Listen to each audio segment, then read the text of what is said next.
Widow Joe contracted a rare strange illness. Not only was her complexion flushed, but she also felt unbearably hot all over. My master asked me to go to her place to give her a shot, but unexpectedly, it started pouring rain afterward. The widow took out bedding and asked me to stay the night, but when I got into bed, I accidentally knocked over a box on the widow's bedside, and to my surprise, a toy fell out of it. I stared in shock at the thing on the floor, and the widow shyly lowered her head, tremblingly asking, "Dr. Shao, you won't laugh at me, will you? After all, they also have needs. When I was a child, after a plague in the village, everyone in the village died, and I was the only one who survived by chance. When my master found me, I had already been sleeping in the temple for 7 days and nights. If it weren't for a few rotten fruits on the offering table, I would have probably starved to death long ago." Seeing my pitiful state, my master took me back and accepted me as a disciple, teaching me a full set of medical skills. I am clever and quick to learn, and I am deeply favored by my master. However,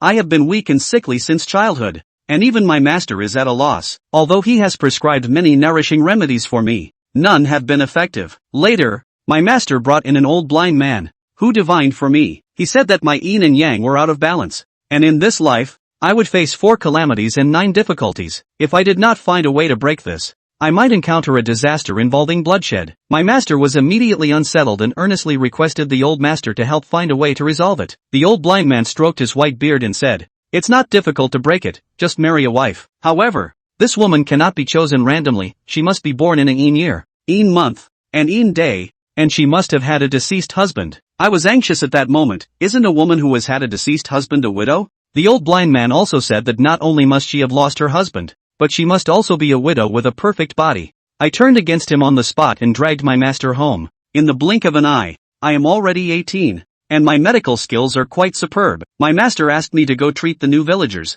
and before I left, he specifically instructed me to talk more with the patients. At that time, I was puzzled as to why my master gave such advice, but when I arrived at the patient's door, I realized, isn't this Widow Joe's house? Widow Joe just moved to the village a while ago, and I heard from the villagers that she is a beautiful young widow, but we haven't met yet. I knocked on the door, and a pleasant yet somewhat flustered female voice came from inside. Wait a moment. I waited for quite a while before the door was opened, and a pair of exquisite eyes came into view. I had never seen such a beautiful woman, and for a moment, I was stunned. "Who are you?" Widow Joe asked curiously as she looked me over. "I am Xiao Fan, here to examine you." Widow Joe gently responded with an and let me in. As I walked into the yard, I noticed her small face was flushed. I didn't know if it was because she had opened the door too hastily, but one of the buttons on her top was actually fastened incorrectly, revealing a curved patch of fair skin at the collar. Just one glance made my heart race. Widow Joe seemed to sense my gaze, looked down, and hurriedly covered her chest with her hand. I awkwardly averted my eyes, pretending to be nonchalant. She quietly tidied up her clothes and walked into the house, a faint fragrance wafting over. I followed the direction of the scent and saw 2 pitch-black spirit tablets placed on the offering table by the wall, with 3 burning incense sticks inserted in them. I guessed that these should be the tablets of Widow Joe's deceased husband, but it was strange. Why were there 2? "Dr. Shao, please have some tea." Widow Joe handed me a cup of water, and I quickly reached out to take it, but accidentally touched her finger. She withdrew her hand as if shocked, causing the cup to shake and spill water all over me. "I'm sorry." Widow Joe hurriedly reached out to wipe the water stains on me, which startled me into standing up quickly, as the area she was wiping was indeed a bit awkward. We stared at each other, her hand frozen in mid-air, while my cheeks burned with embarrassment. To ease the awkward atmosphere, I cleared my throat twice and said, "Sister, where do you feel unwell?" Widow Joe clasped her hands together, fidgeting. "I don't know what's going on. Ever since I moved to this village, I always feel a bit restless." I was momentarily taken aback. "What do you mean by restless?"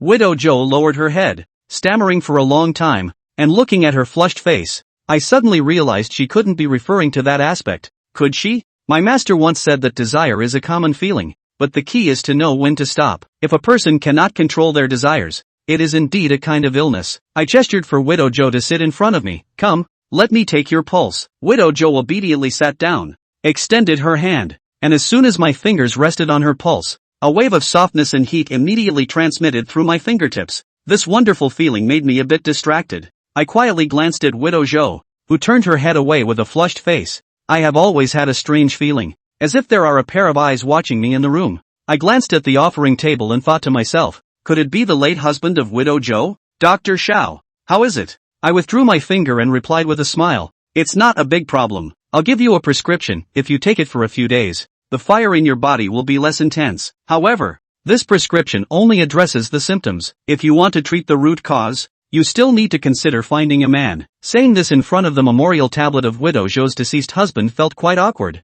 but as a doctor, I had to say it. It was by no means an intentional tease, but I don't know if Widow Zhou misunderstood. As she suddenly grabbed my hand, I looked up in surprise and happened to meet Widow Zhou's fiery gaze. What's wrong with you? In Widow Zhou's eyes, there was a hint of desire. She licked her dry lips and let out a sultry whisper. Little brother, you're right. Sister's illness, taking medicine is useless. It needs a handsome young man to cure it. I heard your acupuncture skills are particularly good. Can you give sister a needle? As she spoke, Widow Zhou's hot palm moved up and rested on my face. These provocative words can be understood by any man. Looking at Widow Wang's eyes, which were like the spring tide, my heart trembled. At this moment, as long as I agree, even if I say nothing and just nod gently, something might happen. The instincts of men began to influence my thoughts. Just when I was lost in thought, a sudden loud noise came from the originally quiet room, and a tablet on the offering table suddenly fell down, making me break out in a cold sweat. Sister, I've finished writing the prescription.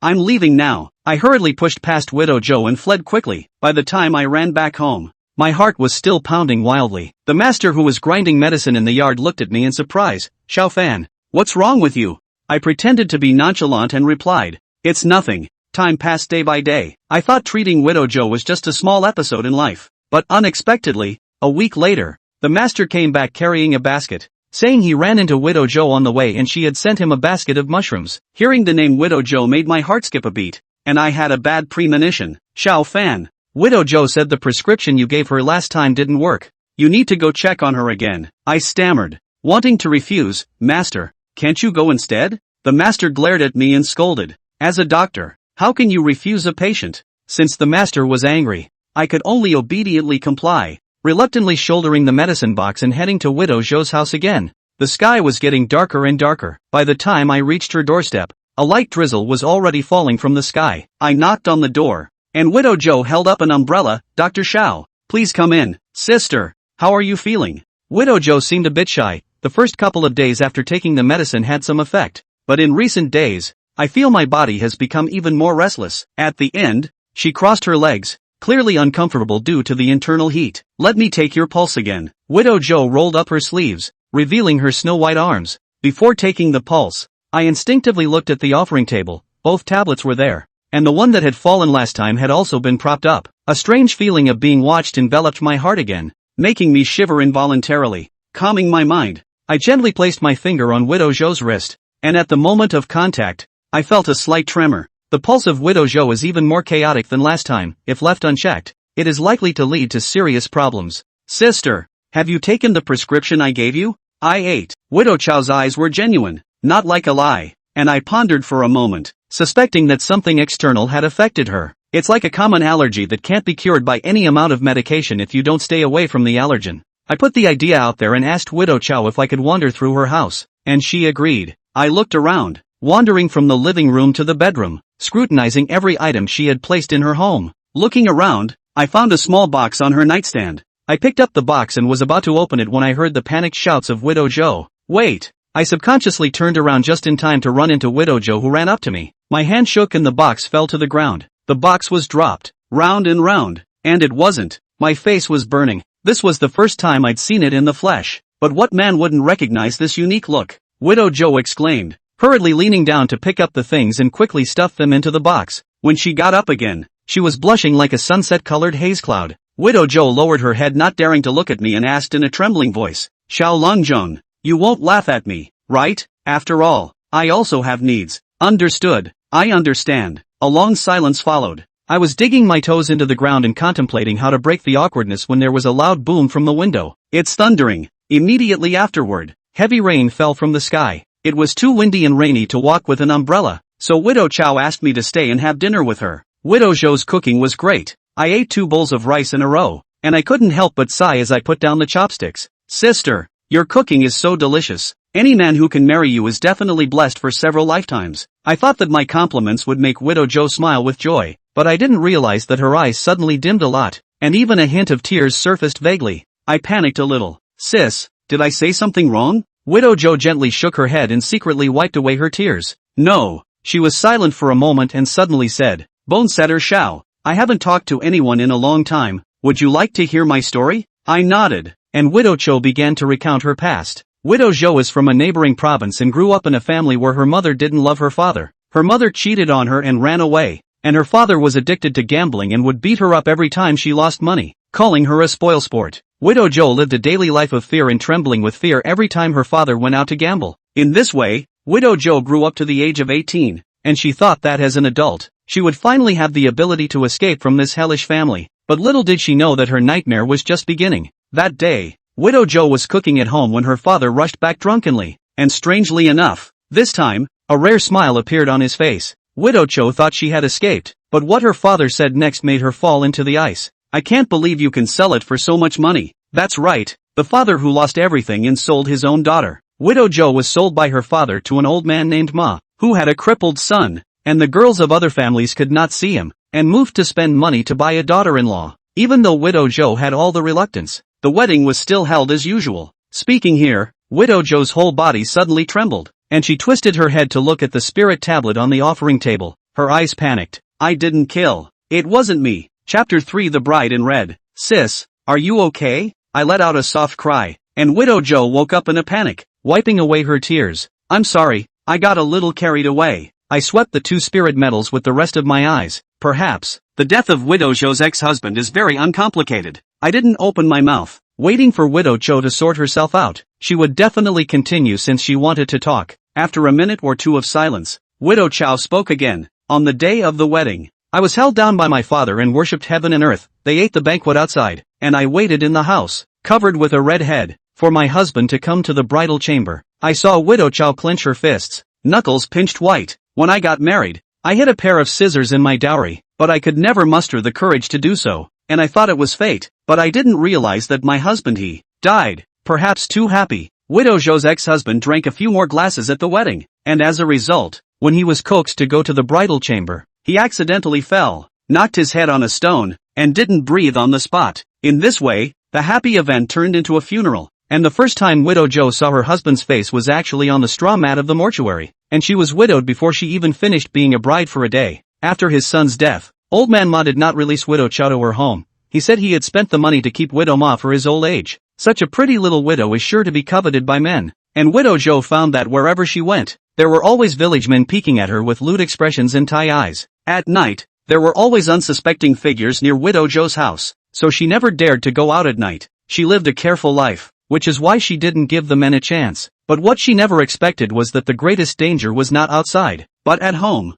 One day, Widow Zhou contracted a wind cold and had a high fever, with no strength at all, so she could only lie in bed to recuperate. As a result, since the death of his son, the seemingly harmless old man Ma pounced on the bed of Widow Zhou. At this point in the story, Widow Zhou once again trembled. I cannot resist, anxious fainted, and when I woke up, the eunuch he died on the bed. Old man Ma did not succeed. I do not know whether it is because of the old body cannot stand the stimulation. He was unbuttoning the Widow Zhou. Heart attack. Physically, Widow Zhou preserved her innocence, but mentally, she was tormented. When the Ma family's father and son die violently one after another, the village begins to rumor. Many people say privately that Widow Zhou was born with a fatal destiny and is a killer of husbands and relatives, and anyone who gets involved with her is dead. If it was a private discussion, Widow Zhou would have put up with it and gotten over it, but many of the village women pointed their noses at her and told Widow Zhou to stay away from her man, and even if Widow Zhou didn't leave the house, there were people who threw rotten eggs into her yard. Widow Zhou couldn't take it anymore and chose to leave and move to our village. After the story was finished, looking at the red and swollen eyes of the Widow Zhou,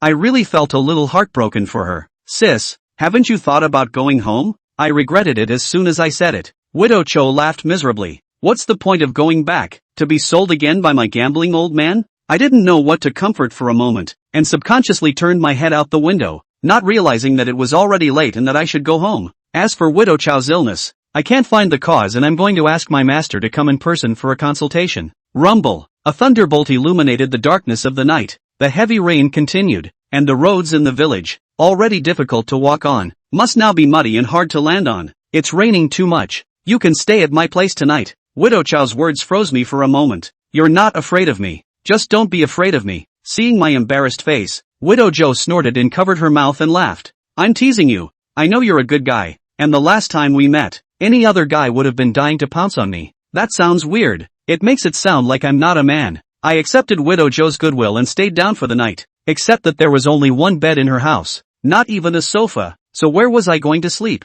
Just as I was hesitant to know how to speak, Widow Joe took the initiative to add a bedding to the bed. You sleep inside. Widow Joe do not mind. I am a big man. Wriggled back is a bit pretentious. So, we two people each cover a bed quilt, and clothes and sleep. When I lay down, I smelled a faint fragrance that seemed to be wafting out of the pillow. I don't know if Widow Joe added dried flower petals in it. It smelled pretty good. After the lights went out, Widow Chow's breathing was clearly audible, and I tossed and turned as I listened to my inner agitation. I secretly made the decision to leave early tomorrow morning in a hurry, so as not to be bumped into, or else Widow Joe would have to suffer from rumors again. I probably stayed up until the latter part of the night when I finally got sleepy and drifted off to sleep. Out of nowhere, I heard a voice. Sunga, wake up, wake up. I opened my eyes and the scene around me made me wince. I was still lying on the bed, but my eyes were red and fine. Underneath me was a red quilt embroidered with dragons and phoenixes, and on my body, I was wearing a red groom's suit. Sunga, you're awake? The coquettish voice entered my ears again, and I rose hastily to find another woman sitting on the bed. The woman wore a red wedding dress.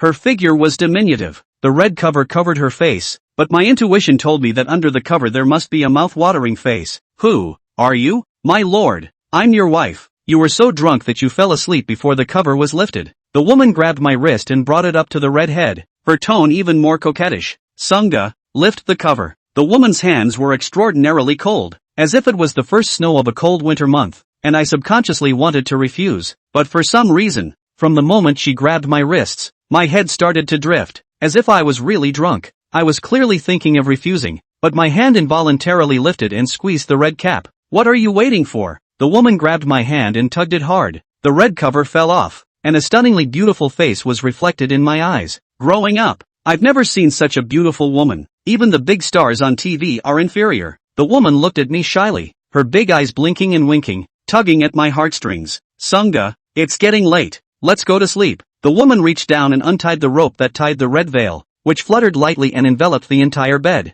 The woman then began to unbutton her own coat. My eyes widened and what was left of my understanding completely disintegrated as I rolled over and pinned the woman beneath me. The woman giggled and giggled, as if fine onion white paper had slid across my cheeks, winking and pouting. You're a real monkey. A strange color came into her eyes. Fine skin and tender meat. At first glance it is very delicious. Sagittarius. You say, which part is good for me to eat first? Fingers slid down my cheeks. Here, or here. Chapter 4, Love Scent. The woman's fingers, eventually resting on my chest, her eyes filled with longing, but not lust, but a desire for food. Crystallized drool, dripping from the corner of her mouth, landed just in front of my face, cold and stinging. The perverse coolness brought back my otherwise lost sanity in an instant, and I winced as questions flooded my mind. How can saliva be cold? Wasn't I at Widow Chow's house? And who is this woman on me? The coldness that runs through my soul spreads throughout my body, and I hastily get up and sit up. The woman gave me a sultry look,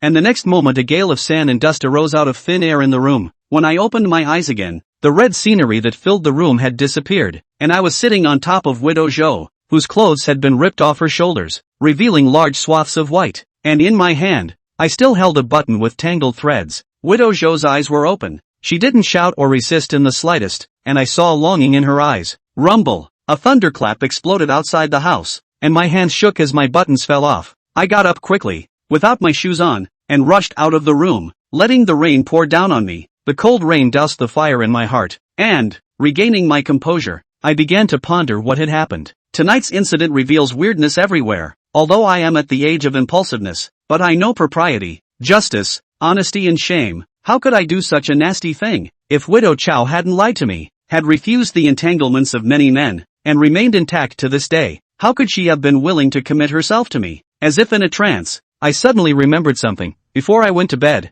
I had smelled a peculiar scent. Murphy. I darted back to the bedroom, where Widow Joe was already dressed and sitting on the edge of the bed. When she saw me lunging, a look of horror appeared on her face and her hands subconsciously protected her chest. However, I didn't even look at her. Instead I just grabbed the pillow on the bed and yanked out the core in 3 tries. Xiao Longzhong, what are you doing? I rummaged through my pillowcase and pulled out a scented pouch embroidered with a mandarin duck and held it under my nose to smell it. Sis, What's this? When I first moved here, I had a lot of insomnia, and then I met an old man at the entrance to the village who sold me this scented pouch, saying that stuffing it into my pillow had a calming effect on my sleep. Widow Chow asked me suspiciously, "What's wrong with it?" I re-sniffed and reconfirmed. "It's filled with stalking incense." Stalking incense? What's that? A drug that stimulates desire. Widow Zhou's eyes widened as she pointed at the scented capsule in my hand, her face full of disbelief. "Are you saying that I can't control myself lately because of it?" I nodded. Not only was Widow Chow affected, even I was not spared. "Sis,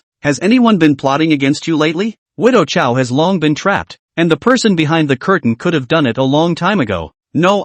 Widow Zhou looked confused. "In recent times, there is no one to provoke me. This is strange. Selling Zhou widow entanglement incense. Must be coveted her wonderful body. Both have succeeded. And why delayed to start? What did the old man look like? Let's see." Widow Chow pointed to her chin. "He's got a big wart here. It's an obvious trait. But I realized after going back through all the village elders that there was no such person in the village. Who the hell could it be?" I took the scented pouch to the kitchen and burned it in a fire, and the uncontrollable dryness in Widow Zhou's body subsided a lot. At dawn, the rain was much lighter, so I said goodbye to Widow Chow and rushed back home. As soon as I entered, I saw the master molting the chickens. When he saw me come back, he hemmed and hawed and laughed my heart out. "Master, what are you laughing at?" I laugh at the fact that I've been raising a child for over 10 years, and now he's finally a grown man. He raised his eyebrows at me and asked with a bad smile, "How does springtime taste?" My cheeks burned and I hastened to defend myself. "Master, don't talk nonsense." "How is that nonsense? You stayed at Miss Zhou's house and didn't return all night."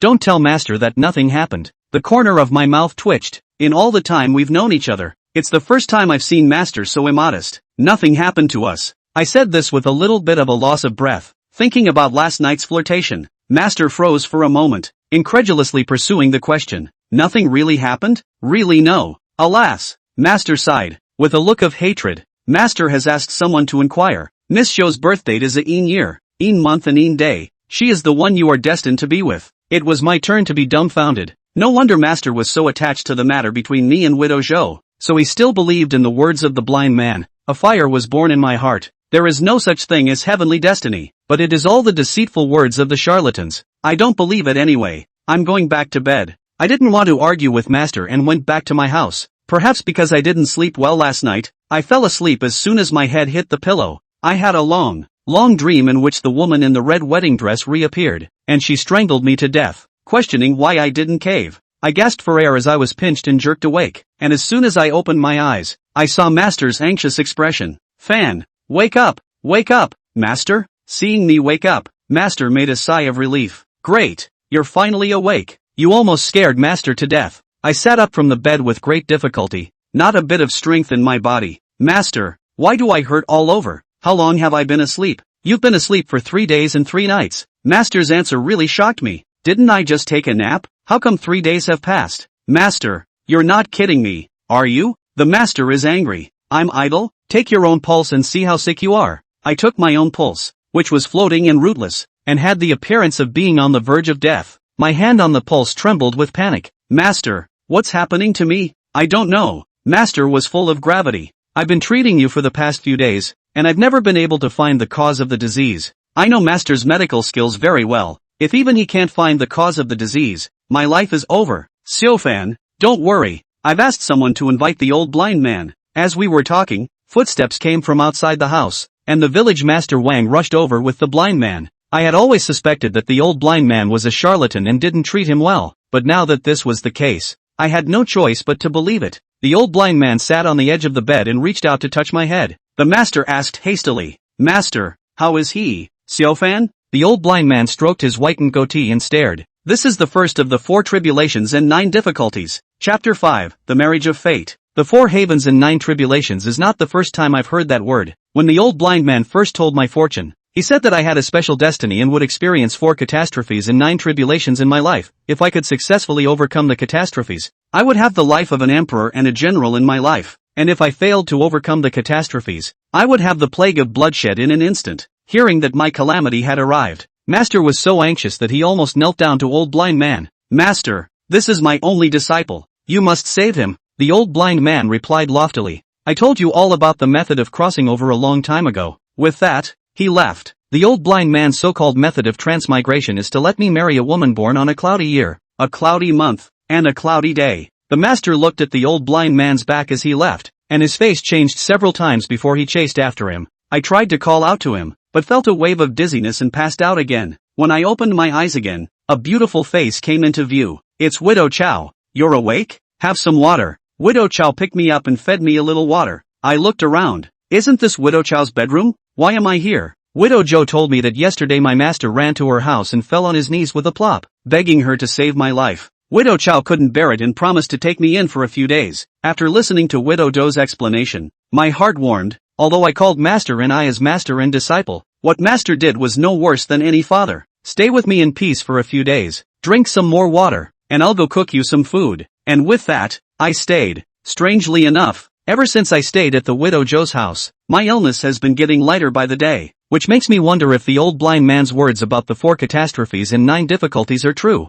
Is it possible that the Widow Joe is really the person of my destiny? My body is getting better, but the trouble of the Widow Joe came. Although the Widow Joe lives in the middle of nowhere, but the village is so big, no matter what happens, cannot hide from the eyes of the villagers. The fact that I was staying at Widow Joe's house is now well known and has become the talk of the villagers after tea. Some of the red-eyed men are full of, and the old ladies who don't keep their mouths shut are even more bizarre, and there are even people who run to Widow Joe's door to talk about it. Widow Joe was outwardly unconcerned, but I could see the loss and sadness in the bottom of her eyes. After all, that's how she was ostracized in her last village. I looked at it and was filled with guilt. I couldn't bear the thought of dragging her down when it was clearly my business. Master also advised me privately. He said that women value innocence very highly and that as a man, I have to be responsible. Perhaps it was youthful exuberance, or perhaps it was because I really couldn't bear to see Widow Joe suffer anymore. And as another village woman ran to talk about it, I rushed out of the door and shouted, "Shut your stinking mouths. Joe see she is my Xiao Fan's daughter-in-law.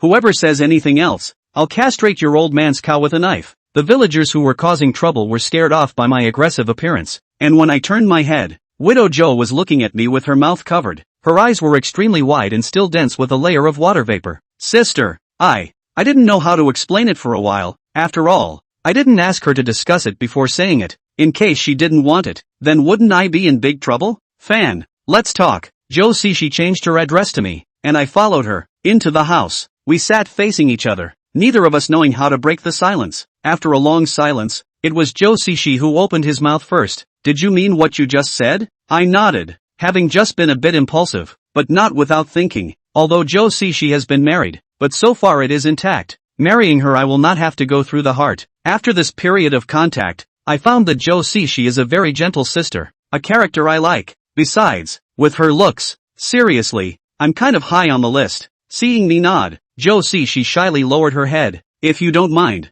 I'd like to. After saying that, Joe see ran away with a playful red face. In the evening, the master came over to see me, and I told him about it. Master was so excited that he slapped me on the shoulder. Brat, it's your good fortune to marry Miss Show. He twisted his head toward Joe see Hippie and promised, Miss Show, don't worry about you and Little Fan's marriage. I'll take care of it and make sure it's a hot and bustling affair for you. The master was so anxious that he hurried off to find the old blind man to count the days, and didn't stay for dinner. In the evening, Joe see made me a table of dishes, although they are all home-cooked, but each one is very delicious. Let me eat a lot of food. After putting down my chopsticks, I stroked my bulging belly and even began to fantasize about a happy life after marriage. Fan, there's something I need to discuss with you. Sister. Joe see twisted her head away and I followed her gaze. The spirit cards on the offering table made me a little less comfortable. According to the rules in our hometown, before a widow remarries, she has to say hello to her ex-husband. Say hello? How do you say hello to a dead man?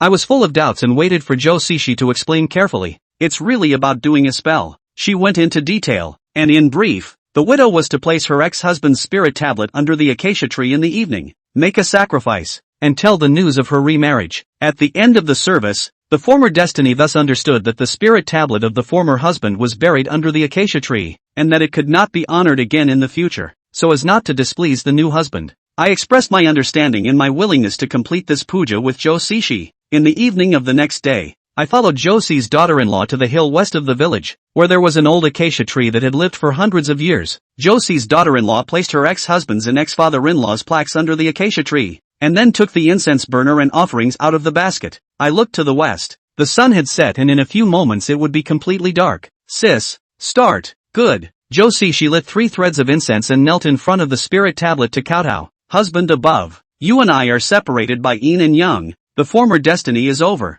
Now see she has found a new husband's family, and is about to start a new life. If you know in the bottom of your heart, don't blame me. After saying that, Josie she inserted the threaded incense into the incense burner. I gripped the shovel in my hand and prepared to dig a hole to bury the 2 spirit medallions. Who knew that just then a fierce wind would blow? Phew! The sand was so dusty that it blew my eyes open. When the wind stopped, I was shocked to find that the 3 threads of incense inserted into the incense burner had gone out. Josie she was so shocked that she sat on her butt on the floor. She said to me in horror, "Fan, I've heard old people say that if the incense goes out, it means that my ex-husband doesn't approve of me remarrying. I don't believe in ghosts or gods in the first place, and this vapid claim set me on fire." I stuck the shovel in the ground and pointed at Josie she's ex-husband's spirit tablet and cursed. "Sis was originally forced to marry you. She doesn't owe you anything, so who are you to disagree?" Words just fell, and suddenly blew a gale, the wind blowing acacia trees, hanging on the ground of the tree's shadow, violent shaking up, as if the teeth and claws of the evil spirit. Immediately afterward, an eerie voice came from the front. "Evil woman,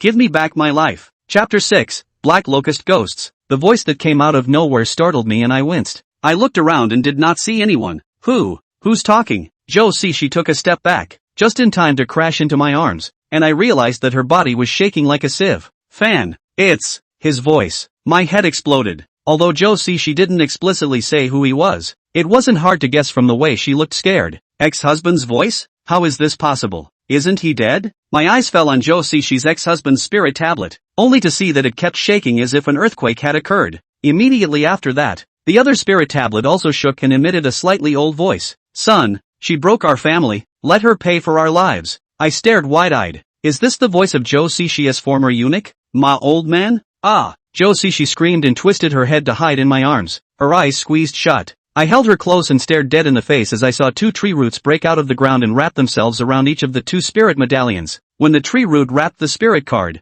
there was a black mist that emerged from the card and was absorbed by the tree root. In an instant, the roots of the tree turned black, and soon the blackness spread to the entire acacia tree, and even the leaves on the branches were colored black. The temperature around the plummeted. The piercing cold made my body full of goosebumps. The ground was flooded with a layer of white sand, clearly a layer of frost. The change in front of my eyes made my scalp numb. Before this, I never believed that there were ghosts in the world, and my master told me the same thing. But now that I had seen it with my own eyes, how could I dare not believe it? In the midst of my fear, I retained a shred of sanity as I grabbed Josie-shi's hand and shouted, "Run!" I dragged Josie-shi to flee in the direction of the village, but only after running 2 steps. I suddenly felt a tightness in my hand, and Josie-shi's hand broke free. I stopped in a hurry, and when I turned my head, I saw Josie-shi lying on the ground, a black acacia branch wrapped around her ankle, dragging her in the direction of the spirit tablet. "Fan, help me." Reason told me that leaving Josie-shi and running for my life was the best choice, but Josie-shi was already my daughter-in-law. As a man, how could I stand by and see my daughter-in-law in danger?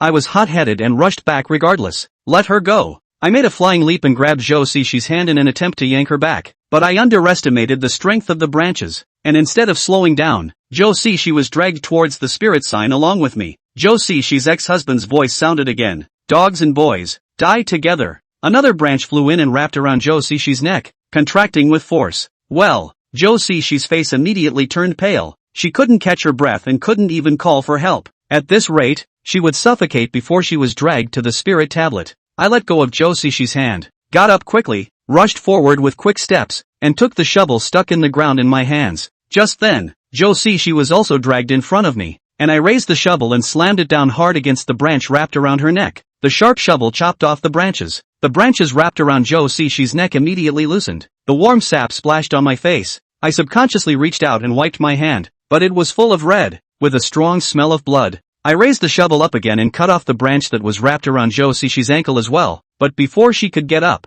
2 more branches flew in and tied her up. The endless branches enraged me, and I twisted my body and slammed down hard on a spirit sign. Snap! What was smashed by me? Was Old Man Ma's spirit tablet? Miserable screams rang out. A black smoke came out. In the smoke, I vaguely saw the old man whose body was in tatters. Dad! Josie-shi's ex-husband was enraged, and uncountable tree roots emerged from the ground, all of which wrapped around his spirit sign. The branches of the tree became more and more entangled and taller, and in the end, They even took the shape of a human being, with the eyes and nose of his face clearly visible. The man limped and stumbled toward me. I hit him with a shovel, but my opponent grabbed it and snatched it away, throwing it into the distance. Two arms made of tree branches lifted up and grabbed me by the neck, lifting my feet off the ground. My neck clicked as he squeezed it, the intense choking sensation blurring my vision. Horse cripple, let go of my husband. Josishi somehow managed to break free of her bonds and rushed to my side, where she punched hard with her little pink fists in an attempt to get me down. Slut, you're my wife. The horse cripple let go of one hand and grabbed Josishi's neck, lifting her up as well. Since you like him so much, go to hell with him.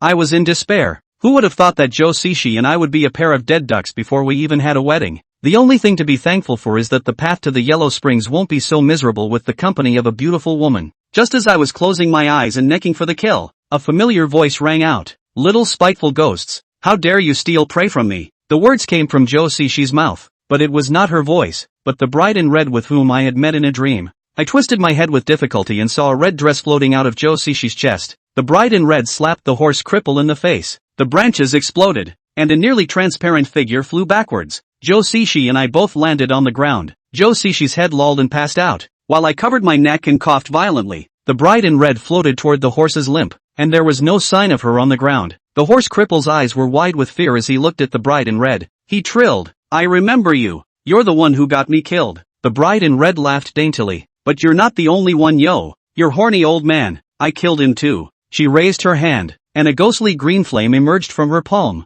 resembling the legendary ghost fire. The bride in red waved her hand, and the ghostly fire floated toward the black acacia tree, which instantly burst into flames and crackled with fire. Immediately afterward, fire also rose from Malame's body, and he screamed and kowtowed for mercy. My lord have mercy. My lord have mercy. The bride in red sounded contemptuous. You're so crooked. You want to get your hands on my beauty. Don't beg for forgiveness. Pay attention in your next life. Oh, I almost forgot. You don't have a next life. Before the words left his mouth, the ghost fire on Malame's body burned even brighter, and in the blink of an eye, both he and the acacia tree were burned cleanly. After resolving the horse cripple, the bride in red turned around and redug into Josishi's body. Josishi opened his eyes, got up from the ground, and walked over to me. I stared into her eyes, the eyes of a bride in red. You. Josishi's hand was on my face, and it was as if my throat was frozen and I couldn't speak. The coquettish voice reached my ears. Sunga, no one can bother us now, so please obey them. Chapter 7 Pure Yin and Pure Yang.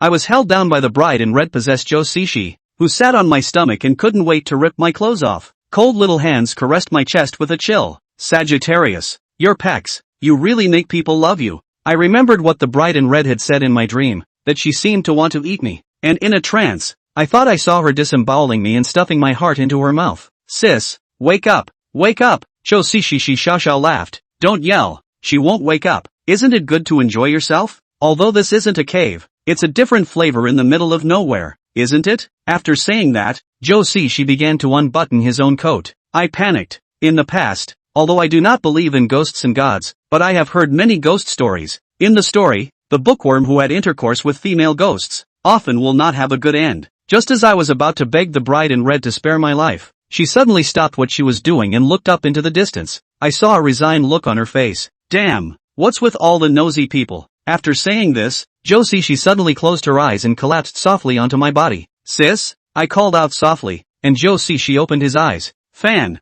are we dead? No, we're alive. I helped Josishi up and looked in the direction that the bride in red had just looked away from. A granny on crutches is taking a step toward us. It was a granny with gray hair, and she wore a blooming red flower on her chest dress. This is the first time I've seen her, and I don't know her identity, but judging by the way the bride in red just acted, she's the one who saved my life. My master had often taught me that one should know how to be grateful, and I fell on my knees in front of my mother-in-law and uttered a word of thanks. Thank you, Granny, for saving my life. Granny only glanced at me before her eyes moved to Josishi. Don't get me wrong, it's her I'm saving. That was doubly embarrassing and I didn't know where to go from there. Granny looked Josishi up and down. Josishi was a little scared and hid behind me. The mother-in-law spoke again. A body of purine, but it's a pity that it's been poisoned with ghost parasites. Ghost compulsion? Another word I've never heard before, but my intuition tells me that the granny in front of me knows a lot of secrets. I pleaded. Granny, thanks for saving your life. It's getting late. Can we treat you to a meal?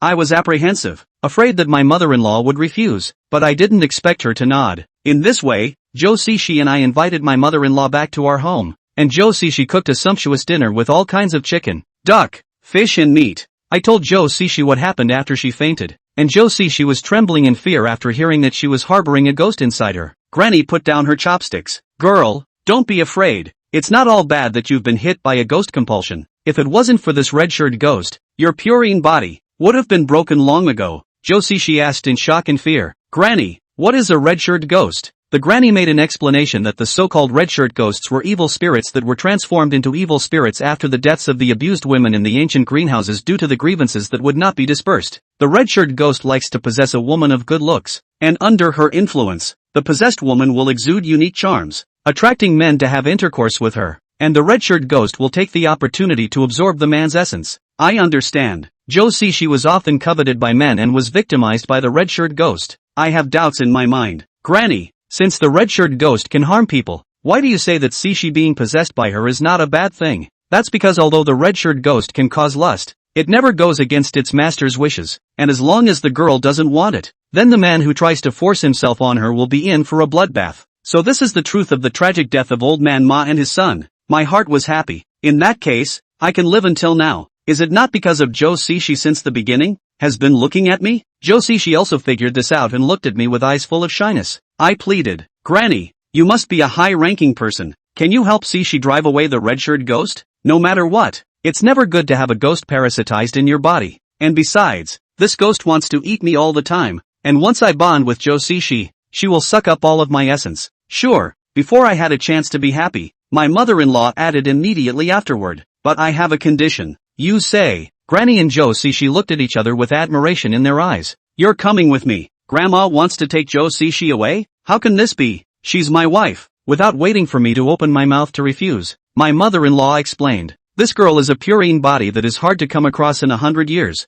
It is very suitable for my sex inheritance. If she goes back to cultivate with me, in less than 3 years, she will be able to be famous in the Jianghu Lake, and the phoenix will dance in the 9 heavens. Listening to her mother-in-law's words, Joe Sishi seemed to have encountered a chance to change her destiny. A heavenly good thing. This made it hard for me to refuse, so I turned my head towards Joe Sishi. Joe Sishi also seemed to be a little moved. After all, the first half of his life suffering, now there is a hope to change his life. In any other person, would be moved, but instead of immediately agreeing, she pressed on. Granny, what will happen to Xiaofan if I leave? He has a very strange illness that can only be relieved by being by my side. Is that even possible? My mother-in-law stared at me, her frown deepening. Boy, you put your hand out. I dutifully held out my own hand, and my mother-in-law extended a finger and pointed it at my palm. Ha! She stared in wide-eyed wonder. You are actually the body of pure yang? Strange. Since you are a pure yang body, how could you have a yin-yang disorder? After saying that, she once again looked at Joe Sishi, revealing an expression of dawning realization.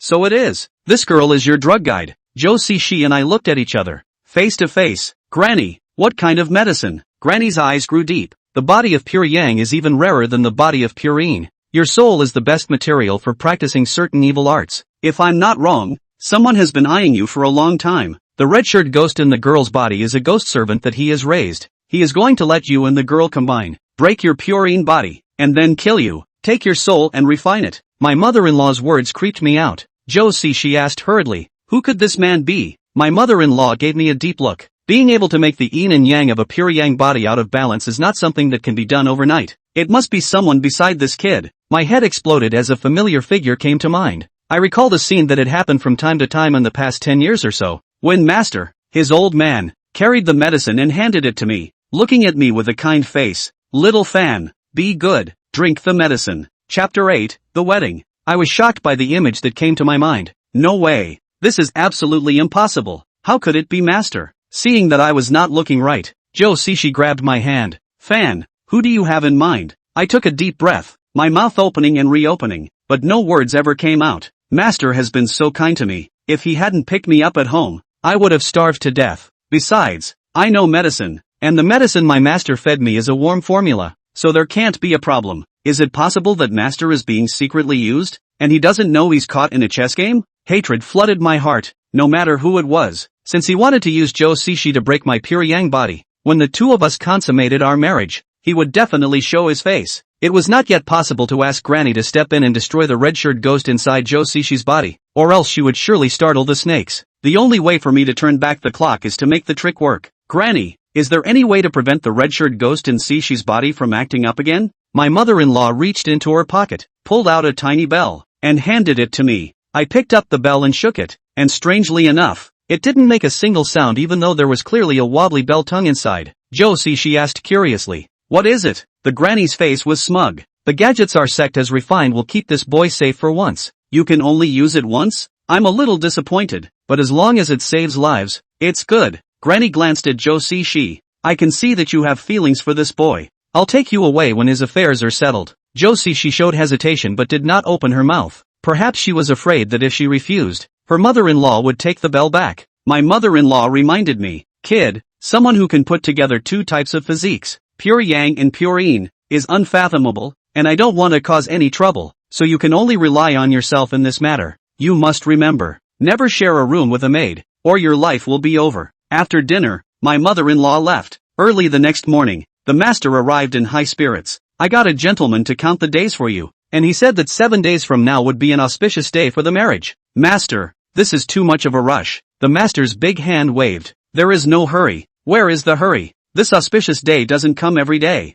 You can't miss it. Besides, you can't get well until you marry Miss Joe. The way master cared for me didn't look fake at all, which made me feel guilty about doubting him yesterday. Yes, master raised me and treated me like his own. How could he harm me? I looked to Joe Sishi. Marriage is a matter of two people. I have to respect her opinion. Joe Sishi nodded sheepishly, and the master was overjoyed. Miss Show, do you have any requests regarding your wedding to Little Fan? Feel free to mention it. Our family may be a bit poor, but as long as you want it, I'll try to fulfill it. Uncle, you're too kind. I'm already content to be married to Little Fan. What a good girl. The days of the following week were busy for master, who called out to have my room redecorated as a bridal chamber, and the villagers, all of whom had been favored by him, were glad to help. 7 days passed in the blink of an eye, and the day of my wedding to Joe Sishi finally arrived. On this day, my house was decorated with lights and the word happy was pasted all over the doors and windows. Master good. Not only the villagers, nearby 3 townships and 9 towns also rushed to. A lot of people, inside and outside the courtyard, set up a whole 60 seats. The cooking chef almost to the tired down,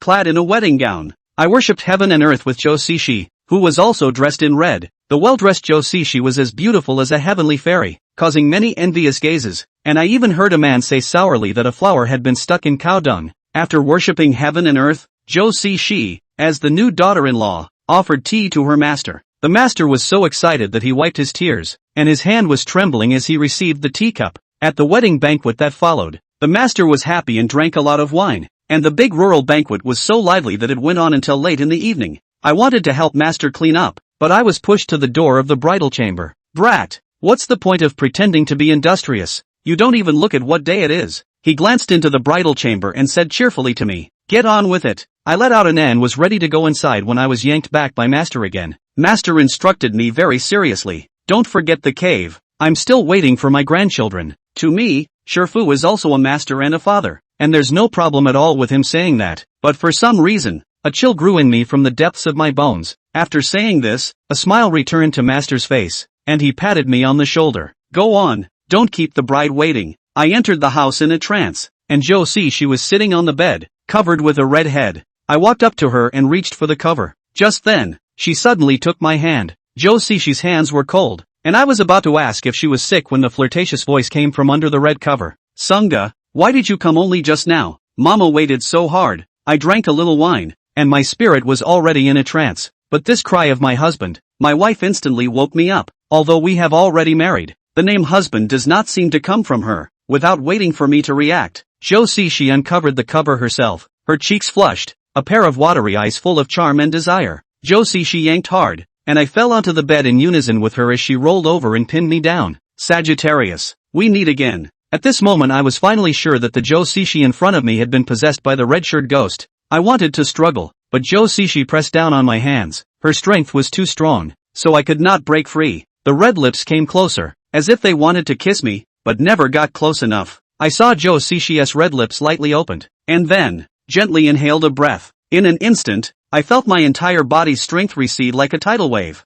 and I could clearly see that a stream of clear air emerged from my mouth and nose and was inhaled into my mouth by Jo Sishi. A contented expression appeared on Jo Sishi's face as she raised one hand and lightly wiped her lips. It's so delicious. If I hadn't promised the others I couldn't kill you. I'd love to suck you dry. Jo Sishi let go of my hand. My whole body is weak. Even if I am not bound, I do not have the strength to resist. Jo Sishi unbuttoned his shirt, removed his red shirt, white as jade, delicate as fat skin unreservedly reflected in my eyes. She then undid my shirt again and pressed against me. Jo Sishi's hair slid across my cheek, and I smelled a familiar floral scent on her. Warm spit brushed my ear. Sagittarius. This time, no one will come to bother us. Chapter 9, The Kidnapped Bride. To the red-shirted ghost, I was already a fish on a chopping board. At her mercy, she put her hand on my chest and stroked downward without slowing, but just as she was about to unbuckle my belt, her movements stopped abruptly. Jingle bells. The crisp bell suddenly rang, and Jo Sishi jumped up from me like an electric shock and sat on the floor.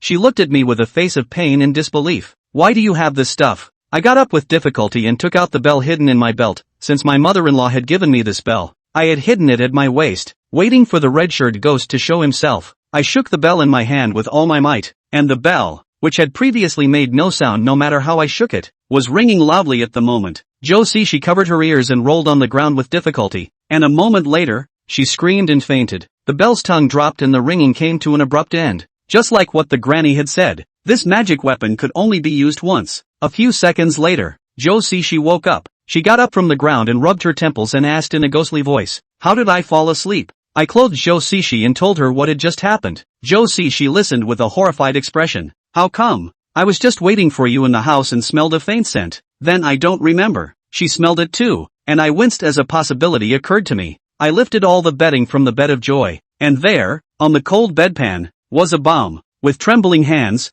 I picked up the scented bag and held it under my nose to smell it. The scent of the flowers was overwhelming, and the desire in my body was like the weeds in spring, growing unchecked. "It's a stalking scent. Sister, get the fire." Jo Sishi found a red candle, and I lit the scented pouch and burned it cleanly. Looking at the ashes on the ground, Jo Sishi looked like she had survived a robbery as she asked me in a trembling voice, "Xiaofan, why is there a lingering love incense here?" This is also something I am puzzled about. The wedding house is newly decorated. Even the beds are made by the master himself. Could it be? My heart shook. It was the second time I doubted my master. But until this moment, I still didn't want to believe that he was the one who had harmed me. I consoled myself in my mind that so many guests had come today. Perhaps the real culprit was hidden inside, and slipped into the room when no one was looking and hid the entangling incense. Jo Sishi and I were silent for a long time, neither knowing what the other was thinking. It's late at night and I'm remaking my bed. Sis, go to sleep. Aha! Since we couldn't share a room, the two of us slept with our clothes on,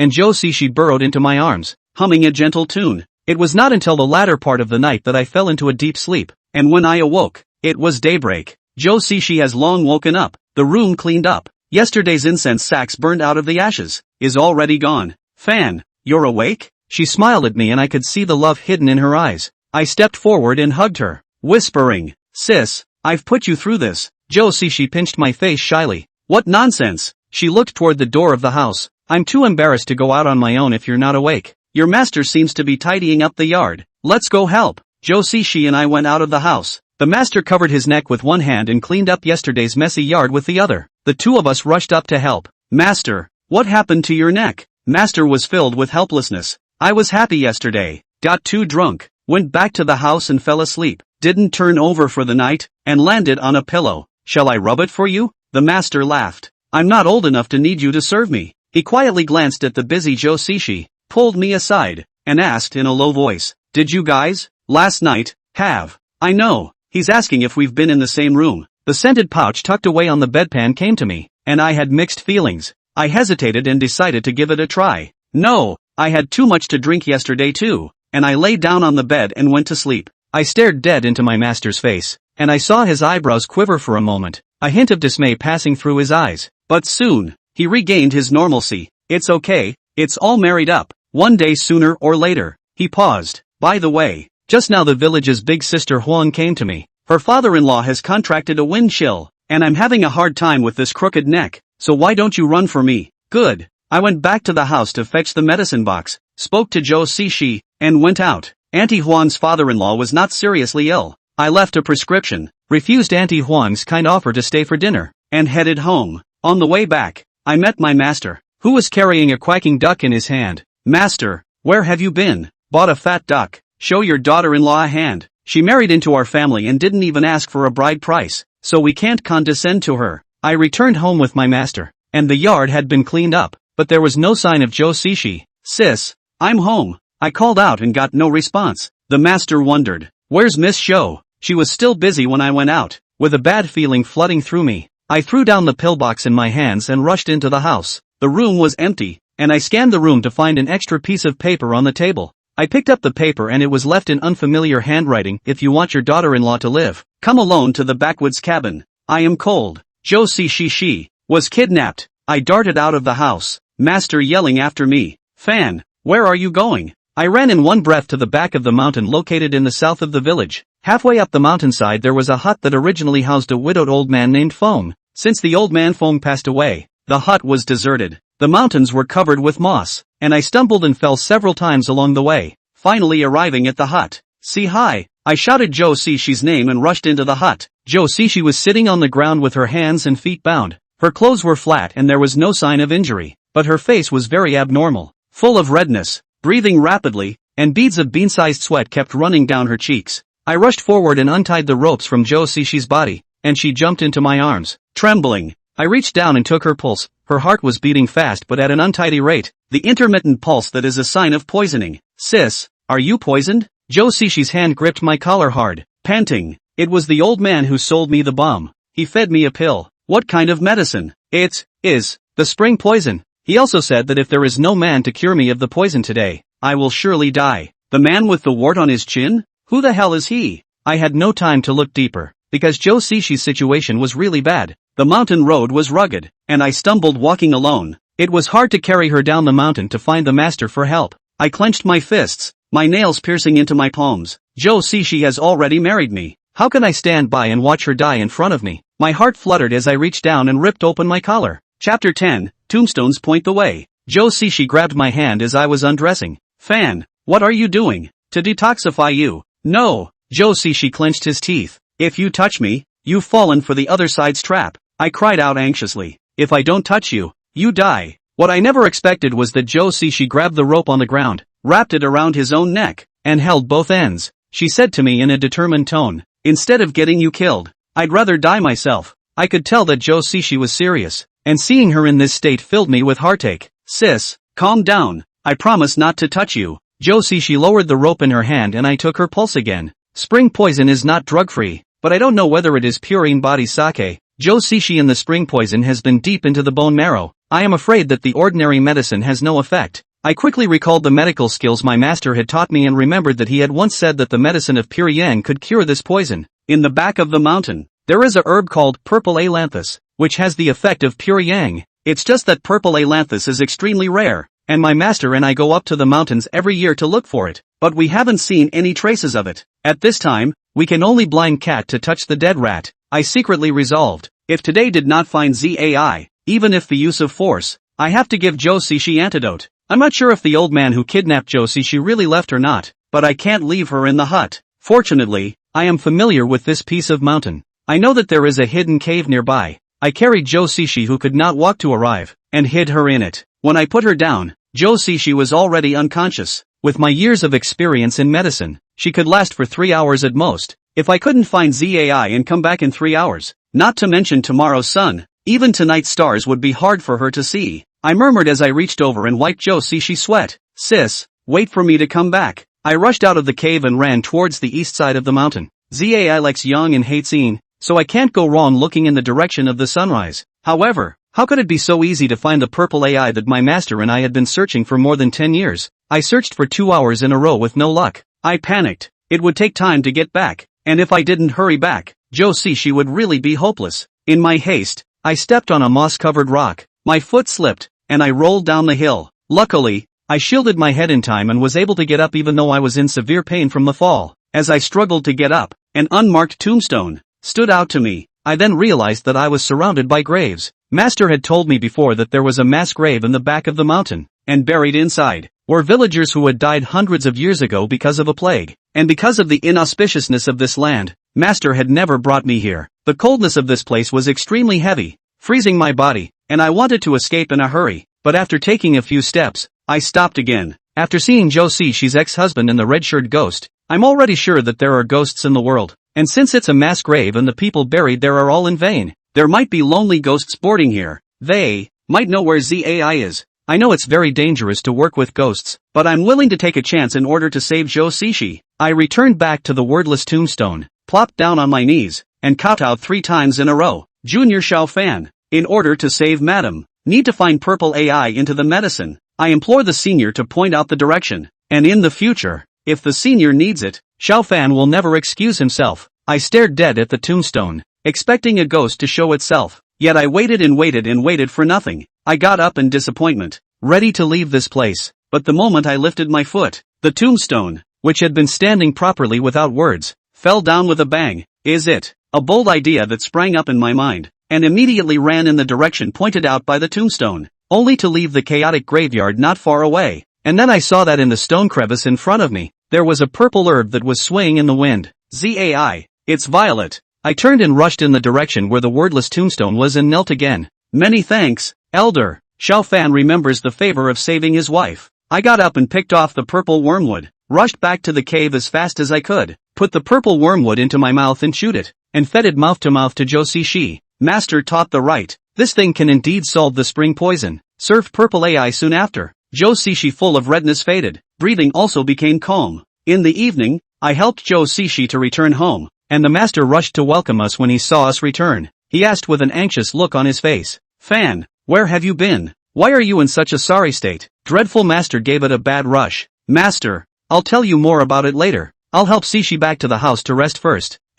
Good. I carried Joe Sishi back to the house, and when she fell into a deep sleep, I got up and went to find Master. But just as I reached the master's door, a footprint caught my attention. It was a muddy footprint. The mud had dried up and was darkly green. I leaned over and picked off a piece of mud, crushed it in my hand and held it under my nose. The dried mud has a strong smell of hay with a hint of sweetness, a flavor unique to moss. My heart beats a few minutes faster when I think of the moss all over the backcountry. Could really be the master? I didn't knock on the door, but peeked through the window into the house, where Master was drinking tea, his legs stretched out, the soles of his shoes visible and clean. Is it Master or not? I was incredibly torn in my mind, unable to recognize the truth. Hesitantly, I quietly retreated to my room. After a sleepless night, I sat up from my bed when it was almost dawn. I'd made the decision to seek the truth, not quietly getting dressed and making sure Master was still asleep. He quietly left the house. I tiptoed to Wang Lizi's house in the village, then took out a pre-prepared herb and lit it with a lighter before blowing the smoke into his bedroom.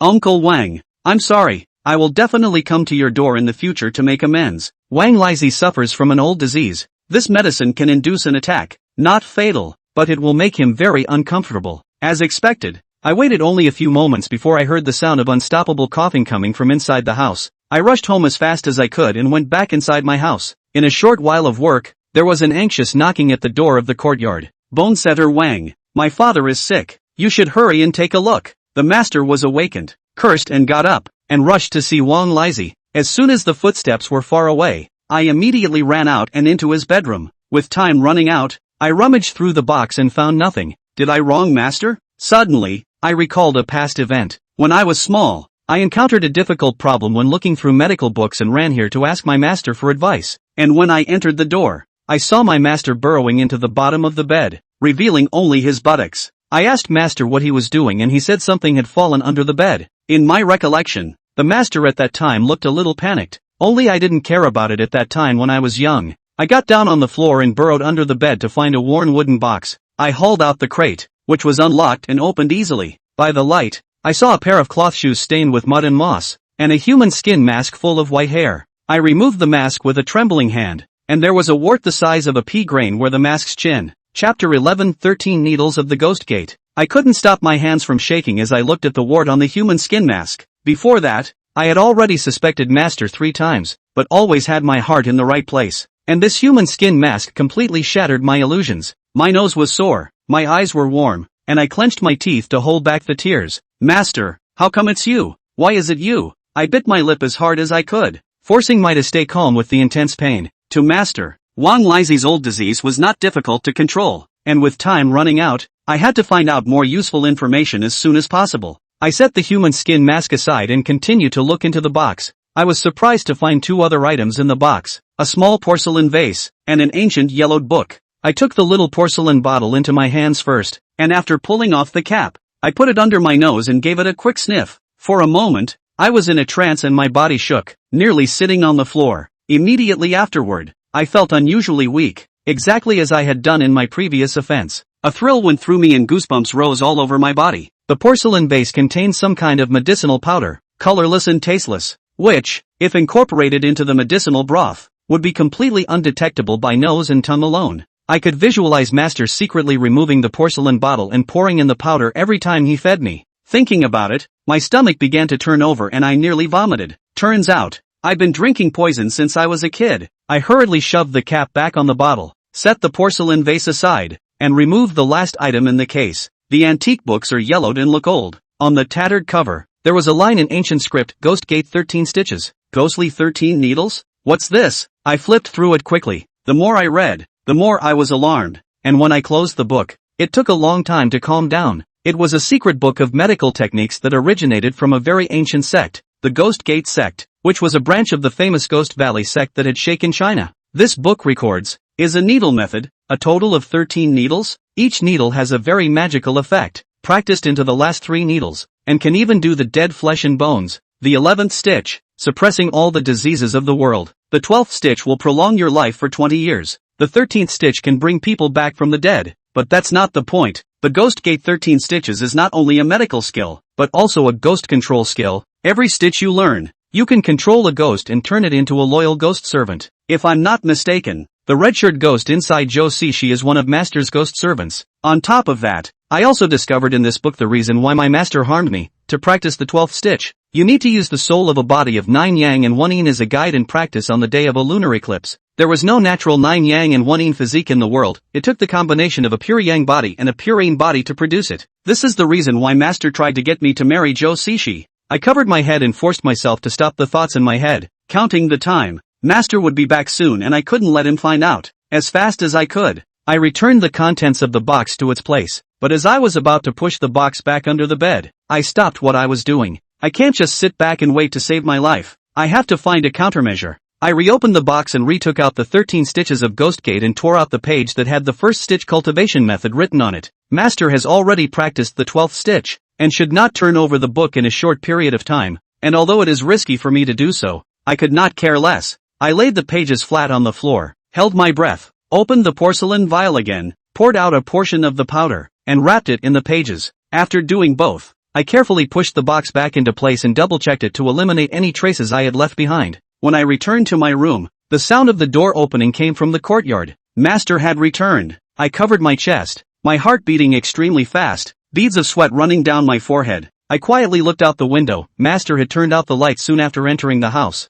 so I don't think I noticed anything unusual. Just as I was about to take a long breath, Joe Sishi's voice came from behind me. "Fan, what are you doing?" Joe Sishi woke up. I turned sharply and pressed my right index finger to my lips, signaling her to keep her voice down. I wiped the sweat off my forehead and walked over to Joe Sishi and asked softly, "How are you feeling, sis?" "Much better. You detoxed me?" I told the story of what happened after she passed out, and after hearing that I didn't touch her, Joe Sishi showed a relieved expression. "Sis, I know who's trying to hurt me." "Who?" Joe Sishi tensed up, her eyes darting towards the window, clearly having a guess in her mind. I gently nodded, and Joe Sishi immediately covered her mouth, her eyes glaring extremely wide. "Is it really your master?" I replied painfully. "It's him." I told what I found in my master's room, and after learning that my master was the old man who had sold her the scented capsule, and the owner of the red-shirt ghost, Joe Sishi exuded a deep fear. She grabbed my hand, all nervous. "Fan, what do you plan to do next?" "Let us run, right?" I could understand how Joe Sishi felt, but I shook my head.